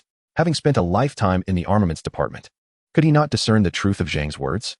With a flicker of hope, Mr. Smith summoned a translator and, almost by an inexplicable force, turned on the television. However, to Smith's dismay, throughout the entire segment, neither Professor Zhang nor the host broached the topic of the rumored new aircraft from Xinxia. As the program neared its conclusion and credits began to roll, Smith felt a wave of frustration wash over him. An hour wasted. Just as he was about to switch off the television, the host inexplicably inquired, "Professor Zhang, what are your thoughts on the newly circulating aircraft rumors?" In an instant, both Smith and the translator froze, ears perked, eagerly awaiting Zhang's response. On screen, Professor Zhang chuckled. "There is little to say about the new aircraft. Our J-10 fighter jet is currently mature, and it is indeed time to commence development on the next generation." Upon hearing this, Smith felt an emptiness within. Xinxia surely had a new aircraft. It seemed that this kickback would not materialize. At that moment, the host asked, "Professor Zhang, do you believe this aircraft will surpass the J-10C as a next-generation fighter with a significant advancement?" Professor Zhang maintained his warm smile. "What you refer to as the next generation is defined by the Lighthouse Nation as a fourth-generation aircraft and by the Bear as a fifth generation. However, our definitions differ. We started late, and with the J-10C just entering mass production, it is not so simple to reach that level. I believe our next-generation aircraft should be an upgraded model based on the J-10C with an additional engine, resulting in significant modifications. Just imagine, with the J-10 single engine, adding another would effectively double its combat capability." Seeing this, Smith abruptly switched off the television. How foolish he had been. It turned out to be a false alarm. It was merely a modification of the J-10. The people of Xinxia had no comprehension of the considerable complexities involved in adding an engine to a fighter jet with stable capabilities. The engineering demands were no less than those required to develop an entirely new aircraft. As we anticipate the mass production of the twin-engine J-10, our victorious projects from FY23 and FY22 are likely to be discontinued. Zhao Xun, seated before his mobile screen, shuddered at this revelation. Could this Smith be a prophet? Regardless, the J-10C aircraft from these two squadrons have indeed found buyers. Zhao Xun harbors great confidence in the J-10C. Once the Lighthouse Air Force employs this aircraft, they are certain to become enamored with it. Consequently, the Lighthouse Air Force will inevitably pressure various companies within the Lighthouse to upgrade their F-15 and F-16 fleets. For capital, the adage "buying is better than making" holds true. This moment presents a splendid opportunity for Xinxia to flood the Lighthouse Nation with avionics equipment. Provided that Xinxia maintains its technological edge and can drive down prices, the avionics industry of the Lighthouse Nation is destined for ruin. The following morning, Smith swiftly signed the contract with Song Xuelin and completed the payment. The promptness of the transaction is attributed to Xinxia's rapid aircraft delivery, with a flight scheduled to return home alongside the Lighthouse delegation that very night. At the banquet, Smith and Song Xuelin exchanged toasts, reveling in the profits from this deal. Meanwhile, 900 kilometers away, at the Shanghai Air Force Base, major television networks had been summoned at short notice. In the presence of the invited reporters, Qin Liang ascended into the cockpit of the J-20A. Journalists, teary-eyed before the cameras, recounted from hastily prepared scripts. "Esteemed viewers, behind me stands our nation's self-developed next-generation stealth fighter, the J-20A. Chapter 39. My abilities may be modest, yet I possess an advantage." Just as Smith departed the banquet, a call from Sherryman came through. Upon answering, Sherryman launched into a tirade. "Smith, have you lost your senses? What are you purchasing? We agreed previously that while accepting kickbacks is permissible, the items procured must be practical. Now that Xinxia's new generation of aircraft has had its maiden flight, why are you still acquiring the J-10C? Tell me, what purpose does this aircraft serve under such circumstances?" Smith was taken aback. Xinxia's new generation of aircraft has had its maiden flight? When did this happen? Sherryman coldly replied, "While you were boasting at the banquet." Realization struck Smith. He had been deceived. The purpose of the J-10C for the Lighthouse Nation was solely to facilitate training and familiarize ace pilots with Xinxia's tactical specifications. However, with the new generation of Xinxia aircraft now airborne, it would not be long before the primary fleet underwent modernization. Consequently, the J-10C would lose its original significance, relegated to asymmetric low-intensity operations. Yet, the Lighthouse Nation possesses an abundance of aircraft capable of such tasks, rendering the acquisition from Xinsha unnecessary. What frustrated Smith most was the undeniable fact that he had been duped, yet he could not confront Xinsha, as their actions were entirely within contractual bounds. Hesitating, Smith suggested to Sherryman, "Sir, should we compel Sakura to take over our aircraft?" After a moment of silence, the response was a decisive rejection. It serves no purpose. Forcing Sakura to take over this batch of fighter jets is less prudent than compelling them to purchase our aircraft. Moreover, this batch possesses ground attack capabilities, making its resale to Sakura illegal. These jets can now only be recalled for asymmetric low-intensity operations. Yan Guohua, from the Ministry of Defense, looked on with satisfaction at Song Xuelin and Professor Zhang before him. "You have done exceedingly well. This funding has alleviated our department's urgent needs." Professor Zhang responded with a smile. "It is our duty, indeed." Song Xuelin added, $100 billion. After paying the kickbacks to Smith, we have $50 billion left. With this sum, our forthcoming days will be considerably more manageable, and we shall no longer have to beseech others for funding. Yan Guohua nodded in agreement. "Mr. Zhao Xun has transformed the Navy into a Coast Guard, saving us a significant amount of defense funds. Now we only need to support the Army and the Air Force, which has considerably reduced our pressure. Coupled with this influx of money, our burden has lightened tremendously. It is no wonder they breathed a sigh of relief." Presently, the sixth-generation aircraft projects from both the northern and southern aircraft manufacturers have passed their evaluations and are awaiting funding. Should these two models be successfully integrated into service, our nation shall leap directly from the fifth to the sixth generation of aircraft. After all, the sixth-generation fighters can seamlessly encompass all tactical requirements of their predecessors, with minimal differences in overall costs. The savings would amount to astronomical figures. At that moment, a sharply dressed Zhao Zhengwo entered Yan Guohua's office after knocking. The sight of him instantly brightened their spirits, for they knew that the appearance of Mr. Zhao Xun's representative heralded positive developments. "Greetings, sir." Zhao Zhengwo stood at attention, saluting. Yan Guohua beamed upon seeing him. "Comrade Zhao, do you have any new arrangements?" Upon hearing the inquiry, Zhao Zhengwo began to follow protocol. "The sir has instructed that the remittance for the purchase of J-10C by the Lighthouse Nation should remain untouched. He has plans for it." Those words left the three present momentarily frozen in place. "Mr. Zhao Xun intends to utilize this money?" Although taken aback, Yan Guohua quickly acquiesced. "Mr. Zhao Xun is not a stranger. He stated that the funds could be used at his discretion." "Very well," Yan Guohua affirmed decisively. Driven by curiosity, he inquired of Zhao Zhengwo, "May I ask what the sir intends to do with these funds?" Without hesitation, Zhao Zhengwo replied, "The sir aims to establish a space force to address future threats." The reactions of the three varied upon hearing this. Song Xuelin felt overwhelmed at the thought of having to cover the future budget of the space agency. Professor Zhang wished only to close his ears and hasten his retirement. Yan Guohua's mind swiftly connected to the notion of preparing for unknown threats. With a new hypothetical adversary in mind, would it not be easier for the Ministry of Defense and the nation to secure funding in the future? Ultimately, no one considered that a genuine threat loomed on the horizon. This was not entirely surprising, for the so-called threat was merely Zhao Xun's conjecture. Regardless of whether this threat existed, he felt compelled to take action. At present, Zhao Xun is affluent, owns property, commands the largest corporation in the world, and possesses an endless lifespan. Should extraterrestrial beings invade, he would undoubtedly incur the greatest losses. He is genuinely fearful of death. Consequently, Zhao Xun has resolved to urgently advance the aerospace industry. His pursuit of aerospace is of a military caliber, distinctly different from the child's play of his previous life. At the very least, Zhao Xun must devise a means for the Divine Xia to allocate 2% of its GDP towards aerospace endeavors, firmly linking it to the Ministry of Defense. Only in this manner can Zhao Xun feel a semblance of security. Regrettably, he cannot directly transfer 25 years' worth of funds to the Divine Xia of 1990. To put it plainly, in order to foster the aerospace industry, Zhao Xun would not hesitate to allow the Divine Xia to dispatch aircraft carriers to gamble on merchant vessels. Yet, unless absolutely necessary, he does not intend to contravene the established norms, as the Divine Xia is currently a beneficiary of these regulations. Although short on funds in the immediate term, it will not be long before they reap abundant rewards due to their complete industrial system. However, the mere thought of his conjectures makes Zhao Xun impatient for the Divine Xia to achieve prosperity.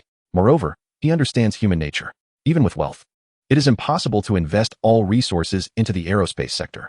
The hardships of national defense construction extend far beyond superficial challenges. Even someone of Yan Guohua's stature must resort to unorthodox methods to sustain the Navy. Song Xuelin, in his pursuit of funding, must lower his glass compared to others. The grievances expressed by Professor Zhang elucidate everything. The Navy's desire for aircraft carriers must be stifled, for uttering it would invite a torrent of scorn from many. Zhao Xun is acutely aware of his own capabilities. He stands before these three individuals, each possessing skill and determination. Yet he does not indulge in self-deprecation. In terms of ability, he cannot rival the three before him. He may lack capacity, but he possesses connections. Currently, the only viable short-term strategy Zhao Xun envisions for generating funds is to invest in equipment for the Divine Xia of 1990 to sell. This can be seen as a form of disguised liquidation. After all, they are all esteemed individuals. Trading a kitchen knife for a basin is hardly a loss. Zhao Xun glanced at the three, disheartened by the prospect of losing $5 billion, and felt no anger. In 1990, the military budget of the Divine Xia was 29 billion Xia coins. $5 billion amounted to over 15 times the annual military budget.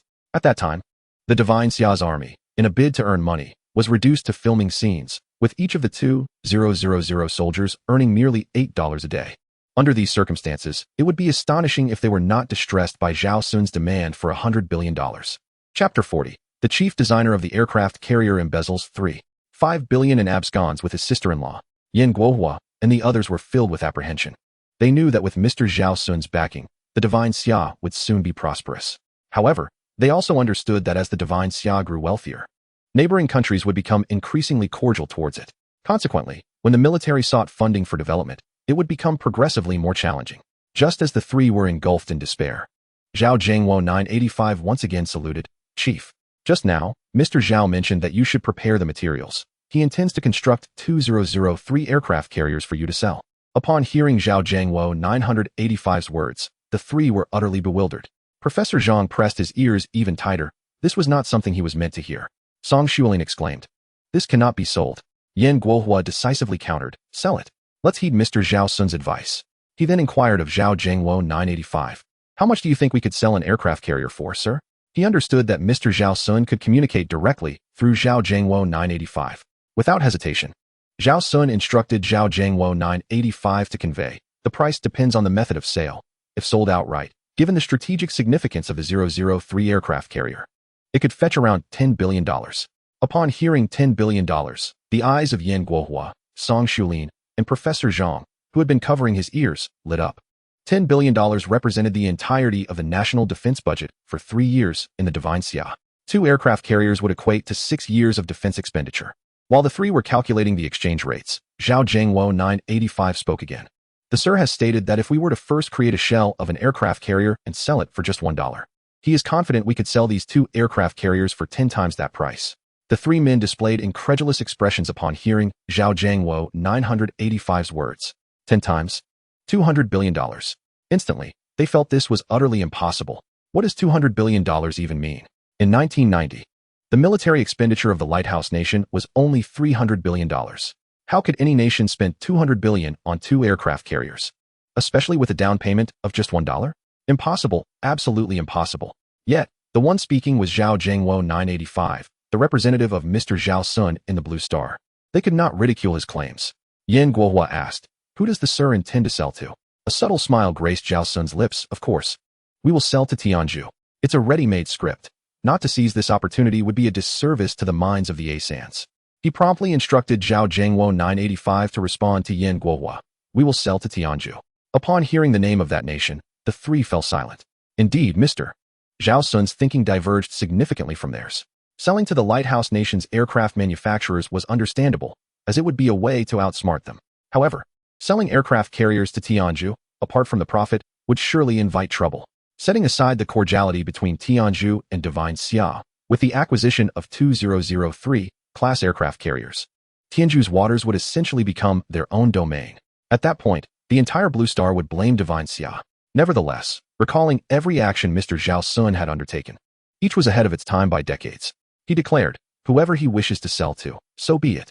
But how would they proceed with the sale? Would they actively promote it? At this moment, Yan Guohua inquired, should we reach out to Tianzhu proactively? Zhao Xun chuckled.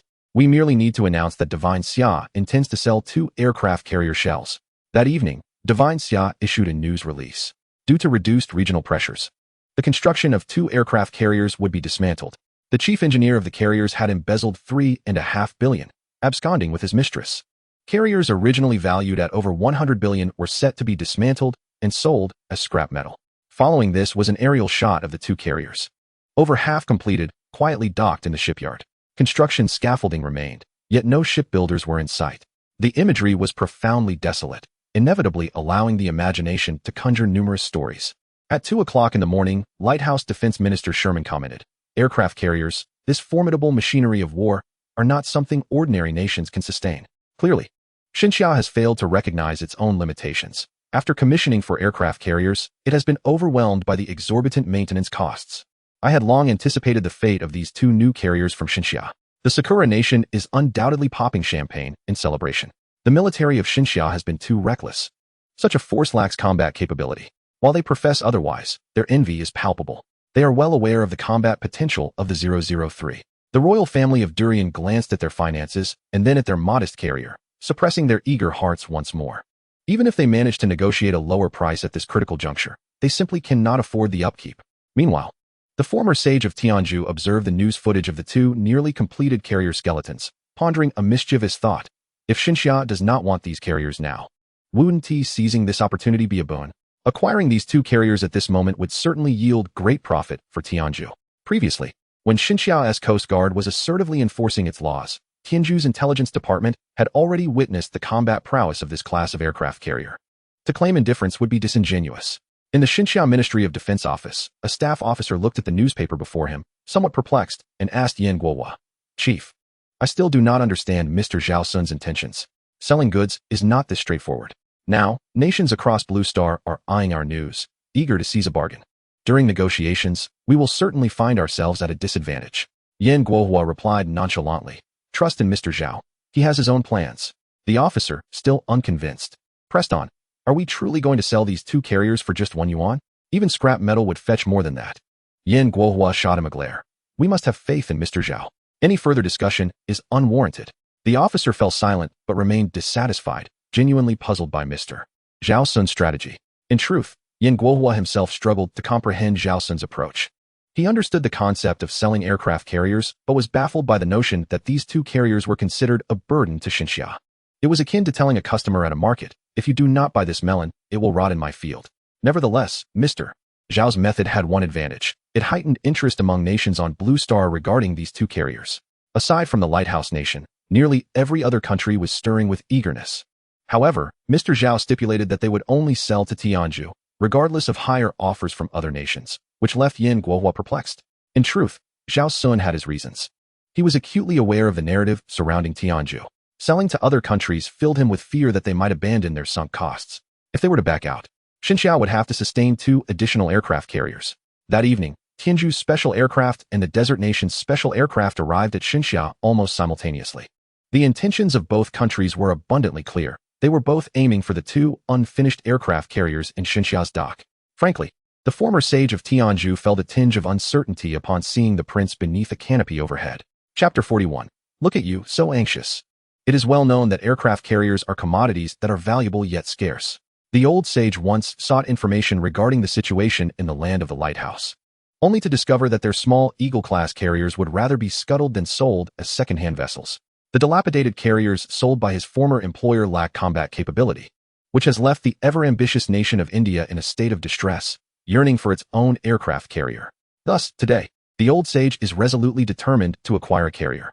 Initially, he intended to secure both vessels, yet the formidable competition forced him to retreat slightly in his ambitions. Upon disembarking from the aircraft, the old sage and the prince were escorted by Li Mingduo and Yan Guohua to inspect 2 carriers that were halfway through construction. The main structures of both carriers were approximately 70 complete, currently abandoned in the dock, awaiting dismantling.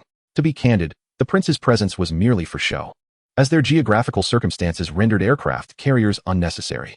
In the Red Sea and the Persian Gulf, deploying a carrier would be akin to exposing oneself unnecessarily. The narrow straits could easily allow guerrilla forces to target such vessels within a few years. Would they purchase one merely to use as a target? Nevertheless, the old sage was undeterred by these considerations. His arrival was solely to drive up the price, and he was determined to act decisively. By merely expressing interest, he believed that the divine summer would be compelled to sell him the carriers.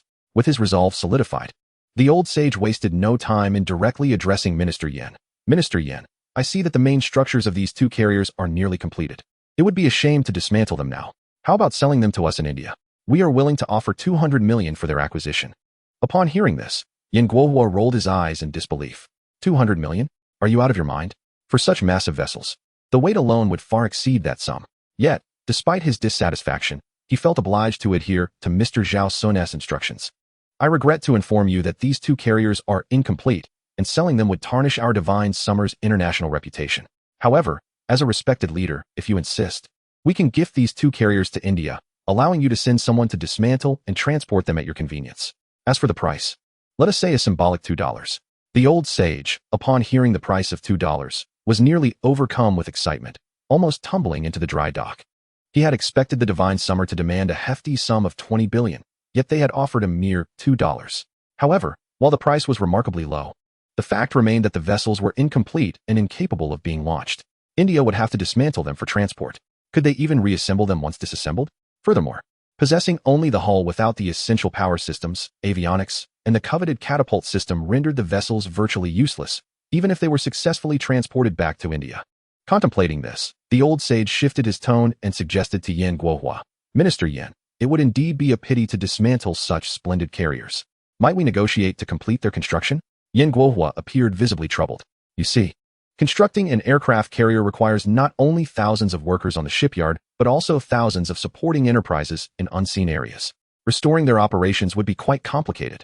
At this juncture, the Desert Prince's eyes began to twinkle with newfound resolve, as if an idea had sparked within him. Although they had no need for aircraft carriers, the Divine Summer had a vested interest in inflating the price. He cast a sidelong glance at Yan Guohua, signaling that he understood everything. Yan Guohua then glanced at Li Mingduo, who nodded in affirmation, indicating that Prince Amir was indeed trustworthy. After a moment's hesitation, Yan Guohua discreetly raised a single finger towards Prince Amir. Mr. Zhao Xun had articulated that the brilliance of this scheme lay in gradually enticing Tianzhu to invest. The initial sum did not need to be excessive. It merely needed to evoke a sense of reluctance to relinquish it. Yan Guohua believed that an investment of around 1 billion would ensnare Tianzhu perfectly. He was confident that Prince Amir, known for his lavishness, would interpret his single finger as representing 1 billion, not merely 100 million. Even if Prince Amir were to bid 100 million, he would not be concerned, for the price could be incrementally raised. Upon noticing Yan Guohua's gesture, Prince Amir subtly nodded. Without hesitation, he proclaimed, "We, the desert, are willing to offer 10 billion to resume the primary construction of 2 aircraft carriers. The subsequent avionics and electromagnetic catapults will be negotiated separately." The announcement of a 10 billion bid left everyone present in a state of shock. Yan Guohua was incensed, his frustration palpable. How could Prince Amir be so unreliable? Who had informed him that a single finger represented 10 billion? Lao Xian was equally dismayed. The desert camels had truly gone mad. To spend 10 billion for merely the shells of 2 carriers? When he had arrived, his upper limit was set at 2 billion. He had resolved that should the price exceed 2 billion, he would forsake the purchase of these carriers. However, the emergence of competition altered his perspective entirely. It resembled a coveted item in a shop window. You see it every day, admire it, but hold back due to its cost, convinced it will always remain there. Yet, one day, upon discovering it is no longer available, regret sets in for not having purchased it. This encapsulated Lao Xian's current sentiment, a tumult of emotions within him. Observing Lao Xian's prolonged silence, both the prince and Yan Guohua felt a sinking sensation in their hearts. The price would undoubtedly escalate, particularly for Prince Amir, who instantly grasped that his well-meaning assistance had backfired. Soon, they might very well be compelled to awkwardly procure these 2 aircraft carriers. What they did not anticipate was that after much inner turmoil, Lao Xian would audaciously declare, "We, Tianzhu, are willing to offer 1 billion. Just as Lao Xian finished speaking, a pen was thrust into his hand, accompanied by a document still warm from the printer. Before he could comprehend the situation, Prince Amir reached out, eager to seize the freshly printed contract. Witnessing this, Lao Xian swiftly scanned the price section, noted the zeros, and signed. Bang! Bang! Fireworks exploded into the sky. Amidst the jubilant applause of all present, Li Mingduo and Yan Guohua clasped their fists in congratulations to Lao Xian. Congratulations to Tianzhu, now the 3rd nation globally to possess supercarriers.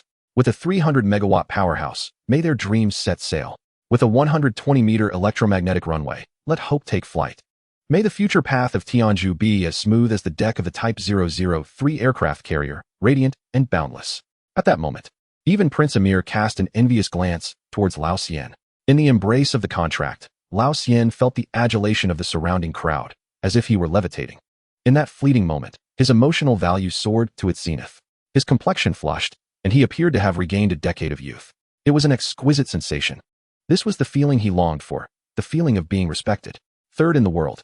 It was the first time he had heard this phrase from the lips of officials from another nation. The investment of 1 billion was indeed worthwhile. Now, he was eager to finalize the remaining facilities aboard the aircraft carrier. With one hand clutching the contract, Lao Xian extended his other hand to shake hands with Minister Yan Guohua. Minister Yan, we have completed the contract for the main body of the aircraft carrier. Now let us discuss the propulsion system and the avionics. Yan Guohua tightly grasped Lao Xian's hand, exuding warmth as he replied, "You seem quite anxious." Chapter 42, the fleet with a total mass 330 times that of Blue Star. At the banquet, Yan Guohua enthusiastically introduced to Lao Xian. Due to the sincere friendship between our two nations, Xinxiao will provide customized services for the 2 new aircraft carriers of Tianzhu. Lao Xian was taken aback. Customized services? Yan Guohua nodded. In accordance with the needs of Tianzhu, we can tailor the details to your specifications. With some apprehension, Lao Xian inquired, wouldn't that elevate the construction costs? Yan Guohua shook his head vehemently. We are friends. Let us not discuss money. Our customized services are complimentary. Though he spoke thus, Yan Guohua privately contemplated. If I do not allow you to make requests, how can I later shift the blame onto you? Having settled everything, Zhao Xun extinguished his phone screen. Stretching languidly, he slipped into slumber.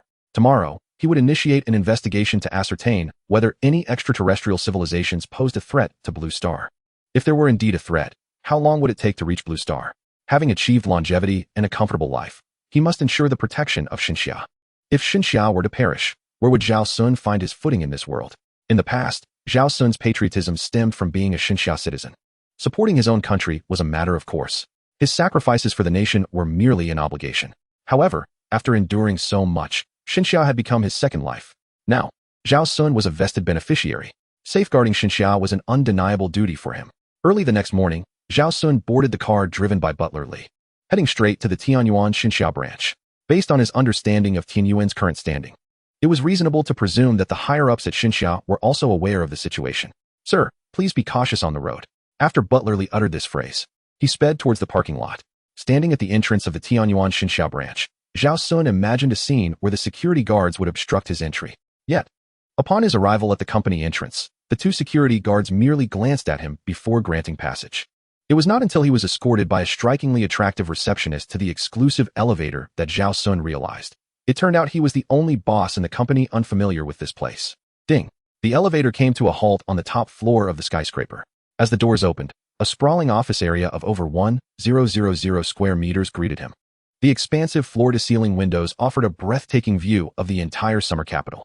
Standing there, Zhao Xun felt a profound sense of control over everything. This was the allure of privilege, and in mere moments, he began to succumb to its intoxicating charm.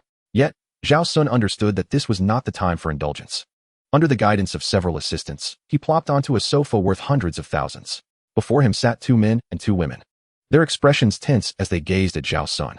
It was not that they had committed any wrongdoing. Rather, they were simply apprehensive in the presence of the elusive founder of Tianyuan. Just as Zhao Xun was about to utter something to alleviate the awkward tension, a piercing sound erupted. Crash! The bulletproof glass at the top of the skyscraper shattered into a shower of fragments. A figure hurtled through the window from over 100 stories up. The graceful silhouette came to a halt, and in an instant, Zhao Xun recognized the individual who had shattered the glass, Zhao Yuan, whom he had acquired through an investment of 15 billion. This was Zhao Xun's first encounter with her. She was breathtaking. Until now, he had only seen her through a screen, but nothing could compare to the awe of seeing her in person. As he meticulously examined this exquisite creation, he felt a sense of satisfaction. The 15 billion was indeed well spent. In response to Zhao Yuan's dramatic entrance, the 4 assistants seemed unperturbed, though Zhao Xun winced at their hurried efforts to clean up the shards of glass. Each piece was worth at least 100,000. Was such haste truly necessary? Soon, the assistants tidied everything up, leaving only Zhao Xun and Zhao Yuan locked in a gaze within the office of the building's top floor. Without delay, Zhao Xun inquired, "What did you see in space?" Zhao Yuan, with her elegant long legs, approached Zhao Xun's side and opened a file on her computer. The file contained spectral analysis data.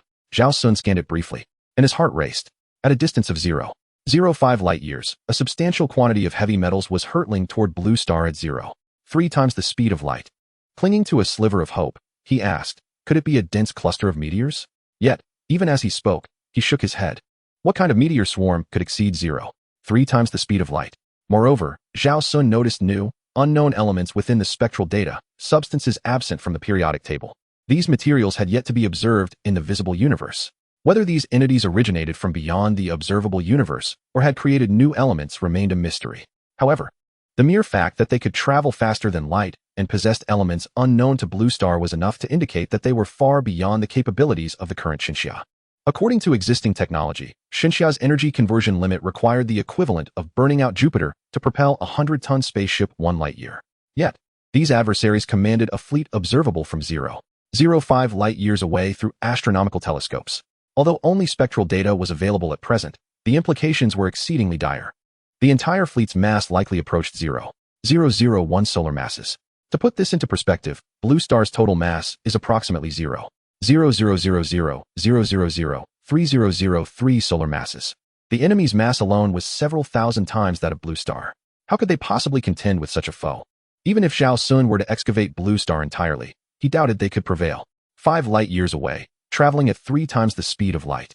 Even considering the deceleration process, the adversary would reach Blue Star in no less than 6 months. Zhao Xun was not one to shy away from reality. However, the weight of the present was suffocating him. Even with a mere 35 years of development time, facing a fleet with a total mass 330 times that of Blue Star, time was undeniably insufficient. At this moment, Zhao Xun yearned for a breath of fresh air to contemplate possible solutions. He turned to Zhao Yuan and asked, "Could you take me out for a short trip?" 10 minutes later, Zhao Xun boarded the tilt-wing jet of Tianyuan Company on the rooftop of a skyscraper. "Where to?" Zhao Yuan inquired softly from the cockpit. Preoccupied with thoughts on how to save Blue Star from impending doom, Zhao Xun casually responded, "Anywhere." An hour passed, and he still found himself devoid of ideas. By this time, the aircraft had already ventured far from Shidu, now reaching the northwest. Suddenly, he recalled a scene from the game where he had utilized shelf technology to construct the formidable Great Leopard. "Let us go down and take a look." The most advanced tilt-wing jet of Xinxia was now equipped for outdoor takeoffs and landings. As the aircraft descended smoothly, Zhao Xun and Zhao Yuan exited the cabin. Before them lay a quintessential landscape of the northwest, characterized by lush highlands. Yet, instead of the expected yellow earth, they were greeted by sprawling greenery that had enveloped the ground. Nearby villagers pointed curiously at the recently landed aircraft, speaking in a dialect that Zhao Xun could not comprehend. However, a large sign at the village entrance captured Zhao Xun's attention. Chapter 43. The world belongs to you, and to us, but ultimately, it is yours. The sign featured a promotional poster depicting a desert scene, where sandstorms obscured the sun, and towering dunes stretched endlessly. Zhao Xun found himself puzzled. Why display such an image at the entrance of the village? He turned to an elder at the village gate and asked, "What connection does this painting have with this place?" The elder glanced at Zhao Xun with curiosity and explained, "The place in the painting is our village." Taken aback by the elder's words, Zhao Xun surveyed the expansive farmland and woodlands in the distance. While the ecology here was not particularly thriving, it bore no resemblance to a desert. In fact, he had not seen any signs of a desert from the plain. Yet, the elder must have had a reason for his statement. Zhao Xun patiently inquired, "What happened to the desert depicted in the painting?" Upon hearing this question, the elder's gaze grew profound, clearly lost in deep thought. After a lengthy pause, he took a deep breath of the dwindling welding fumes and, in an unusually calm tone, replied, "The desert has been excavated." Excavated? Zhao Xun, a member of the post-2000 generation, struggled to grasp the meaning behind this statement. Are you saying that the desert has been removed? He was aware that the largest desert in the world resided in Xinxia, yet he could not fathom the notion of it being excavated. Theoretically, it seemed possible, but the reality of such an undertaking appeared utterly implausible. At this moment, the elderly man observed Zhao Xun's puzzled expression and, with patience, reiterated, "This was once the Maoist desert. However, we excavated irrigation channels to wash away the sand. This occurred many years ago." His patience stemmed largely from a curiosity about Zhao Xun, especially since he had witnessed him descend from the large aircraft. Zhao Xun, on the other hand, did not question the veracity of the elder's words. He simply found it difficult to imagine the magnitude of such an undertaking. In a moment of reverie, he even pondered whether the tale of Yugong moving mountains might indeed reflect a real event. The inability to conceive of such feats does not preclude others from achieving them. Zhao Xun's gaze fell upon a dusty billboard, and as he approached, he discerned that it bore some inscriptions. However, due to the passage of time and the obscuring layer of dust, the letters were not entirely legible. He wiped the surface with his sleeve, and soon the obscured text emerged. "The world is yours, and it is also ours, but ultimately it belongs to you." The subsequent words had oxidized to the point of being unrecognizable, yet Zhao Xun instinctively knew their meaning. The moment he read this phrase, a renewed sense of direction surged within him. Some outcomes can only be discerned through action. In the past, during the era of the divine Xia, facing the industrially advanced Sakura, they were rendered nearly powerless. Yet, their ancestors did not succumb to despair. Perhaps today we perceive this victory as a foregone conclusion. Victory is an established fact. Yet, for those who lived 80 years ago, the chances of triumph seemed exceedingly slim. With much of the nation occupied in industrial, economic, and agricultural strongholds seized by the enemy, the ancestors forged a path to victory against overwhelming odds. In contrast, here he was, with resources at his disposal, yet hesitating. The enemy had not yet arrived, and he was already troubled. What folly! Rather than dwell on worries, he should focus on maximizing the industrial capacity of the 1990s. The foremost task now is to comprehend the resources at his command. This journey begins with Tianyuan Company, a resource entirely under Zhao Xun's control. He possesses the ability to have everything at Tianyuan serve his interests, or rather, Zhao Yuan has that capability. Returning to the aircraft, Zhao Xun instructed Zhao Yuan to take him to the Tianyuan headquarters. His first command was to spare no effort in monitoring the approaching unknown fleet near Blue Star. Currently, the intelligence regarding this fleet was alarmingly scant, with all information derived solely from spectral data. The only evidence available was its velocity, which surpassed 3 times the speed of light, over 1,300 times the speed at which the sun traverses the galaxy. Such velocity is sufficient to warp space. This speed exceeds the normal movement rates of all factions, leading both Divine Xia and Tianyuan to conclude that the fleet belonged to an unknown civilization. Perhaps even akin to the scenario depicted in the Wandering Earth, wherein an entire home planet was brought forth. Yet, all of this remains mere conjecture. In the present age, humanity, despite wielding its highest echelon of technology, can only detect a mass of material exceeding the mass of Blue Star by 330 times, hurtling towards it at 0.3 times the speed of light. Whether this entity is singular or a collective remains uncertain. Its shape, be it spherical or angular, eludes understanding, as does its state of matter, whether gaseous or solid. Humanity's comprehension of this phenomenon is confined to its dimensions, velocity, and approximate spectral data, which intriguingly includes the first observations of such data within the observable universe. Thus, Zhao Xun resolved that the initial step must be to ascertain the general characteristics of the approaching entity. Only by gaining insight into the adversary could one devise effective strategies. Zhao Xun instructed Zhao Yuan to mobilize the entire company's resources to construct the most advanced space telescope possible. While operations commenced at Tianyuan, Zhao Xun intended to confront Xinxia directly. After settling all matters, Zhao Xun logged into the game at Tianyuan's headquarters. He found little interest in engaging with Yan Guohua and others in their extraterrestrial civilization simulation any longer. Furthermore, it was imperative to swiftly harvest all resources from Blue Star, even if it necessitated a firmer approach. Previously, without a looming threat, Zhao Xun had merely to intervene casually for Xinxia to dominate Blue Star. However, the countdown had begun for Blue Star, who had time for frivolous games. Perhaps that unknown civilization would manifest the Tasmanian effect during its interstellar journey. Yet the reality was that it need not employ advanced technology to obliterate Blue Star, as it could achieve this with its sheer mass and velocity. In the 1990s, Yan Guohua had been elated over the recent acquisition of 1 billion. Having served as Minister of Defense for so long, he had never experienced such financial abundance. Contemplating the forthcoming propulsion and avionics systems, which he could procure from the third brother, Yan Guohua was agitated with excitement, unable to sleep. The only lament was that from this point onward, the third brother would possess aircraft carriers identical to those of Xinxia's maritime police. What a level of parity! To use the same equipment. Although, according to Mr. Zhao Xun's plans, these 2 carriers would not be delivered to Tianzhu until 2059 at the earliest. Yan Guohua felt a slight emotional regret. Nevertheless, for the sake of financial gain, he chose to endure. Of the 1 billion, 1 billion would be allocated to improving provisions, while the remainder would be invested in developing military forces. Just then, a knock echoed through the room. Chapter 44. A call to action from 35 years ago. Zhao Zhengwo 985 entered Yan Guohua's office.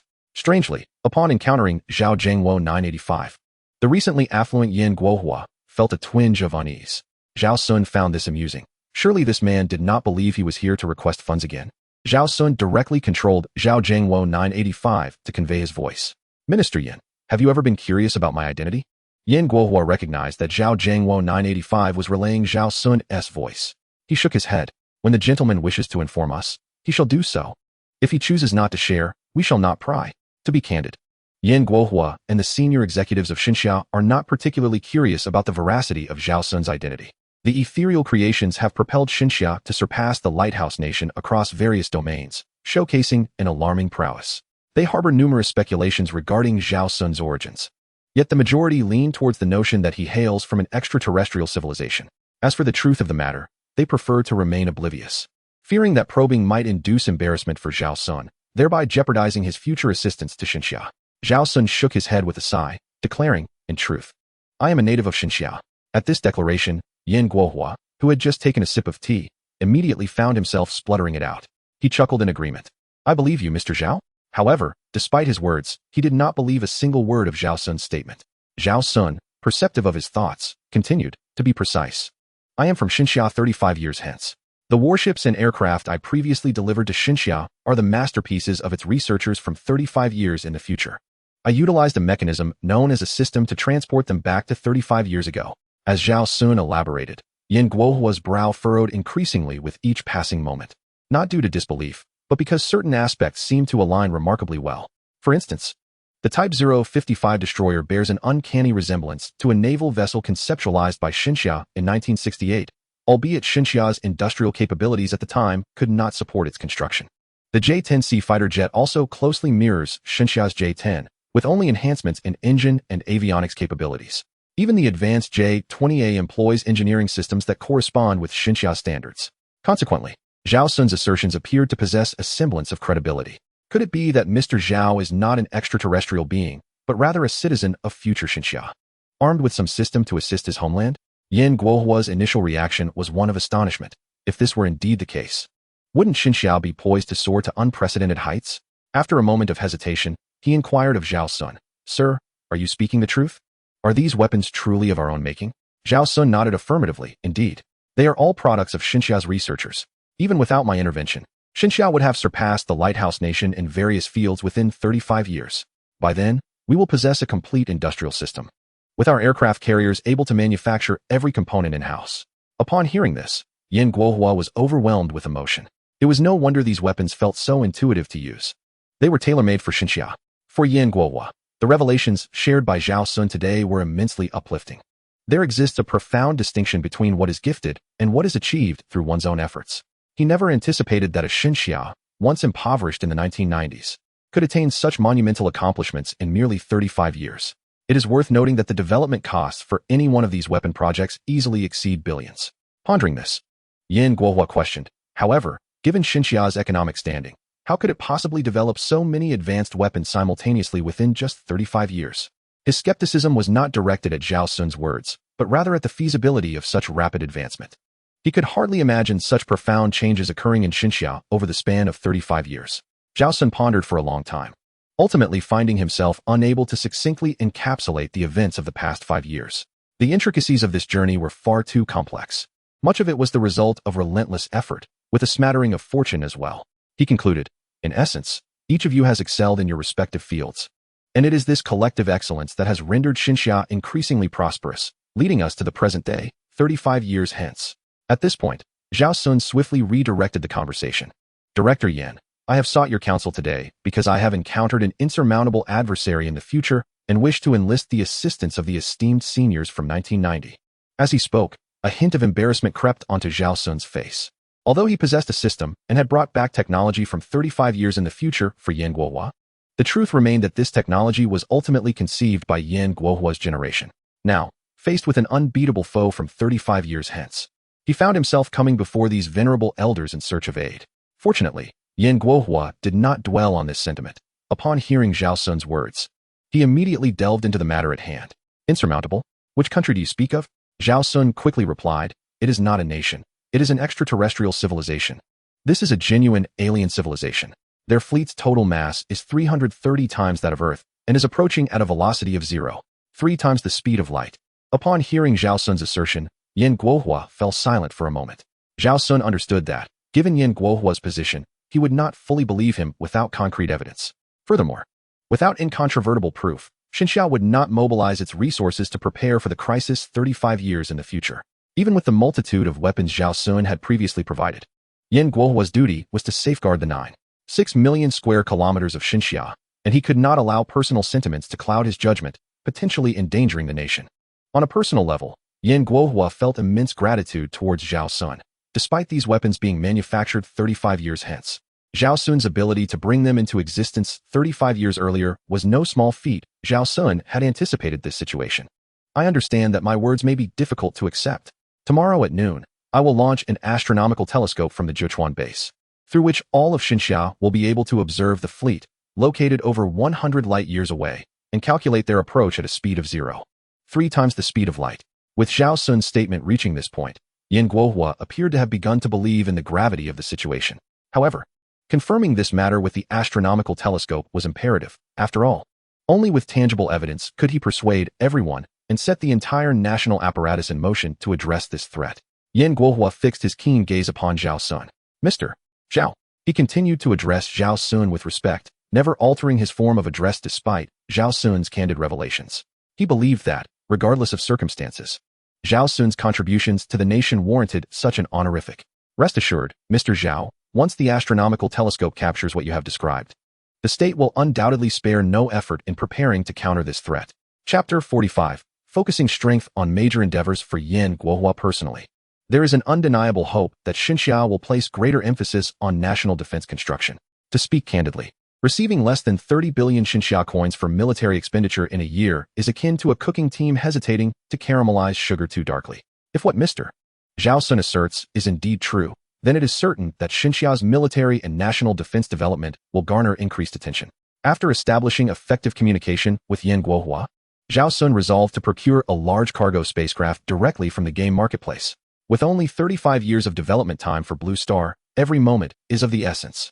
Faced with the choice between constructing a spacecraft and purchasing one, Zhao Xun opted for the latter. Now, with the financial backing of Tianyuan and Xinxia, he could procure equipment as effortlessly as if he were playing a private server. Without even glancing at the specific prices, Zhao Xun selected the option with the highest cost, believing that expensive equates to superior quality. However, he soon discovered that while the most expensive option was indeed impressive, it was not suitable for Xinxia in the 1990s, as its fuel required helium, 3 isotopes, a resource scarce on Blue Star. Even if the technology to refine it existed in the 90s, gathering enough fuel for launch would take an eternity. Consequently, Zhao Xun had to settle for a transport vessel powered by methane. Kunlun Near-Earth Orbital Transporter, length, 518 meters width, 775 meters height, 2, 858 meters empty weight, 3, 29 million tons maximum takeoff weight, 620,000 tons maximum cargo capacity, 80,000 tons power, 900 megawatt plasma engines X12 sale price, 70 billion. This near-Earth orbital transporter represents the pinnacle of Xinxia's contemporary technology. With 200,000 tons of methane, it can transport 80,000 tons of cargo to a 400-kilometer space orbit, which is relatively economical. In the 1990s, the price for 1,000 tons of methane was around 500,000 Xinxia coins. Even in the late 90s, the transportation cost to space remained exorbitantly high at approximately 1,200 lighthouse coins per kilogram. This transporter, however, could reduce transportation costs to a mere 10 coins per kilogram, rendering it extraordinarily economical. This was a creation that emerged 25 years after Zhao Xun advanced the technology of the 1990s. Such a vessel would have been deemed too fantastical for even Lighthouse Nation-esque science fiction films in earlier times, though the price soared to 70 billion. Zhao Xun understood that the cost incurred by Xinxia in producing such a marvel over 25 years would undoubtedly be a geometric multiple of that figure.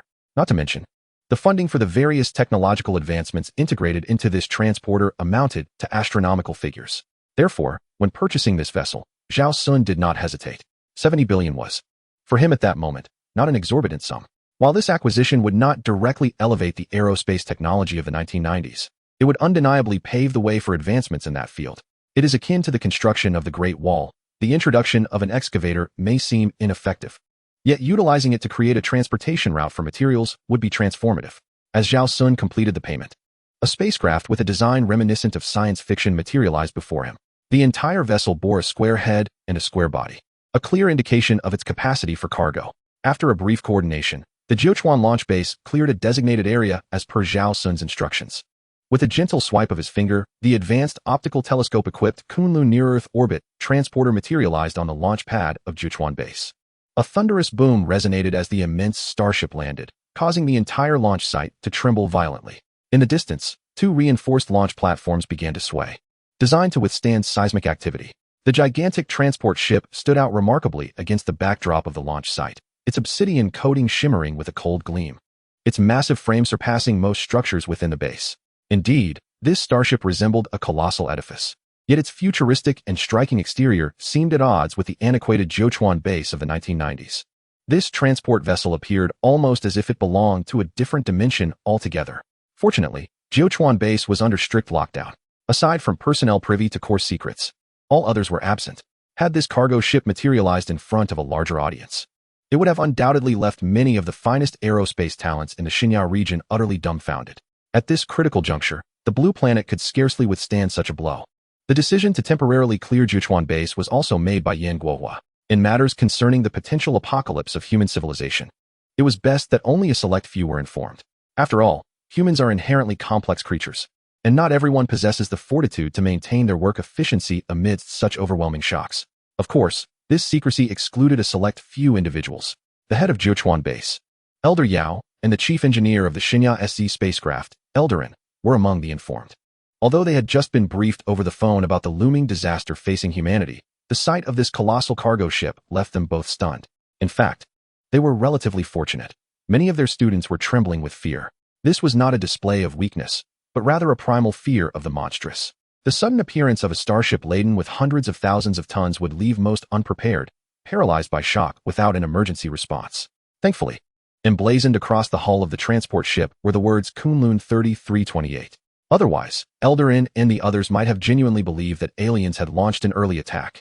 Just as they began to regain their composure, a call from the central command of Xinya rang through once more, instructing them to fuel the behemoth before them with 110,000 tons of aerospace fuel.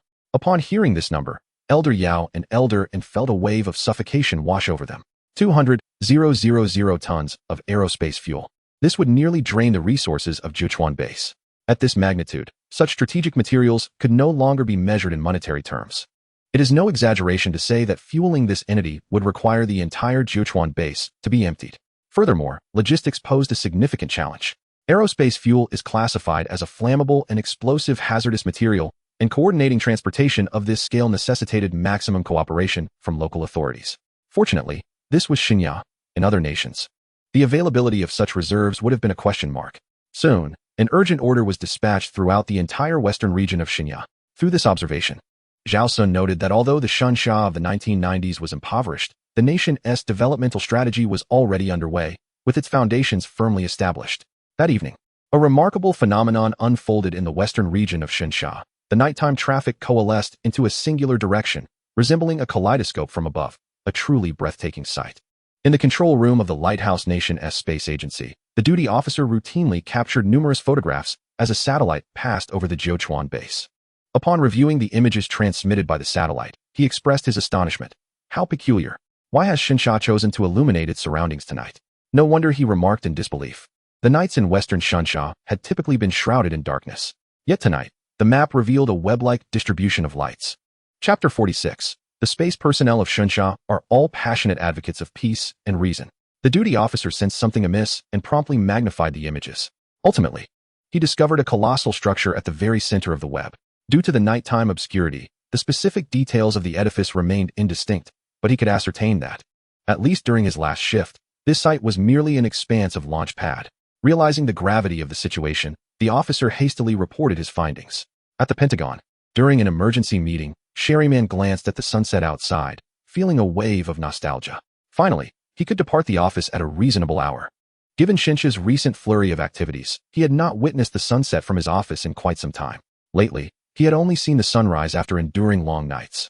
Now, all that remained was for the technical staff to analyze the building's purpose, after which he could conclude the meeting and enjoy a restful sleep at home. Just as Sherryman was organizing his briefcase, an analyst finally raised his hand. Sherryman regarded him with satisfaction. Timing couldn't have been more perfect. He inquired, "Has the analysis been completed?" The analyst, rather dazed, replied, "Not yet." Sherryman's expression darkened slightly. "Then why raise your hand?" The analyst's voice grew increasingly feeble. "I'm hungry and want to eat pizza, preferably from that new mapo tofu pizza place run by the Xinya people." Sherryman was taken aback. How could there be mapo tofu pizza? No, that wasn't the crux of the matter. Why were the Xinya people opening a pizza shop instead of a Chinese restaurant? No, that also wasn't the point. Why would they establish a shop near the Pentagon? That was irrelevant too. Wasn't he at almost time to leave? Why was this fellow ordering pizza? Impatiently, Sherryman remarked, is analyzing a mere building's function truly so complicated? The analyst explained, due to the time difference with Shunsha, day and night are reversed for us, which is why our satellite cannot discern the building's details. We must wait until daylight in Shunsha to capture clearer photographs. Sherryman felt a chill run down his spine. If that were the case, he would once again be watching the sunrise from the office. Meanwhile, the Kunlun-class transport ship was nearing the completion of its refueling. The Shunsha of the 1990s showcased to Zhao Xun a unique romance characteristic of that era. Across multiple provinces and cities, millions have united for a singular cause. No elaborate mobilization was required, merely a call from the nation for everyone to quietly adhere to its directives and limit their outings. There were no complaints, no tumultuous negative sentiments. Such was the character of that era. Once the fuel was secured, esteemed figures such as Elder Yao and Elder An at the Jiuquan base loaded all the satellites that Xinxiao recently needed to launch, as well as those prepared for launch, onto the vessel.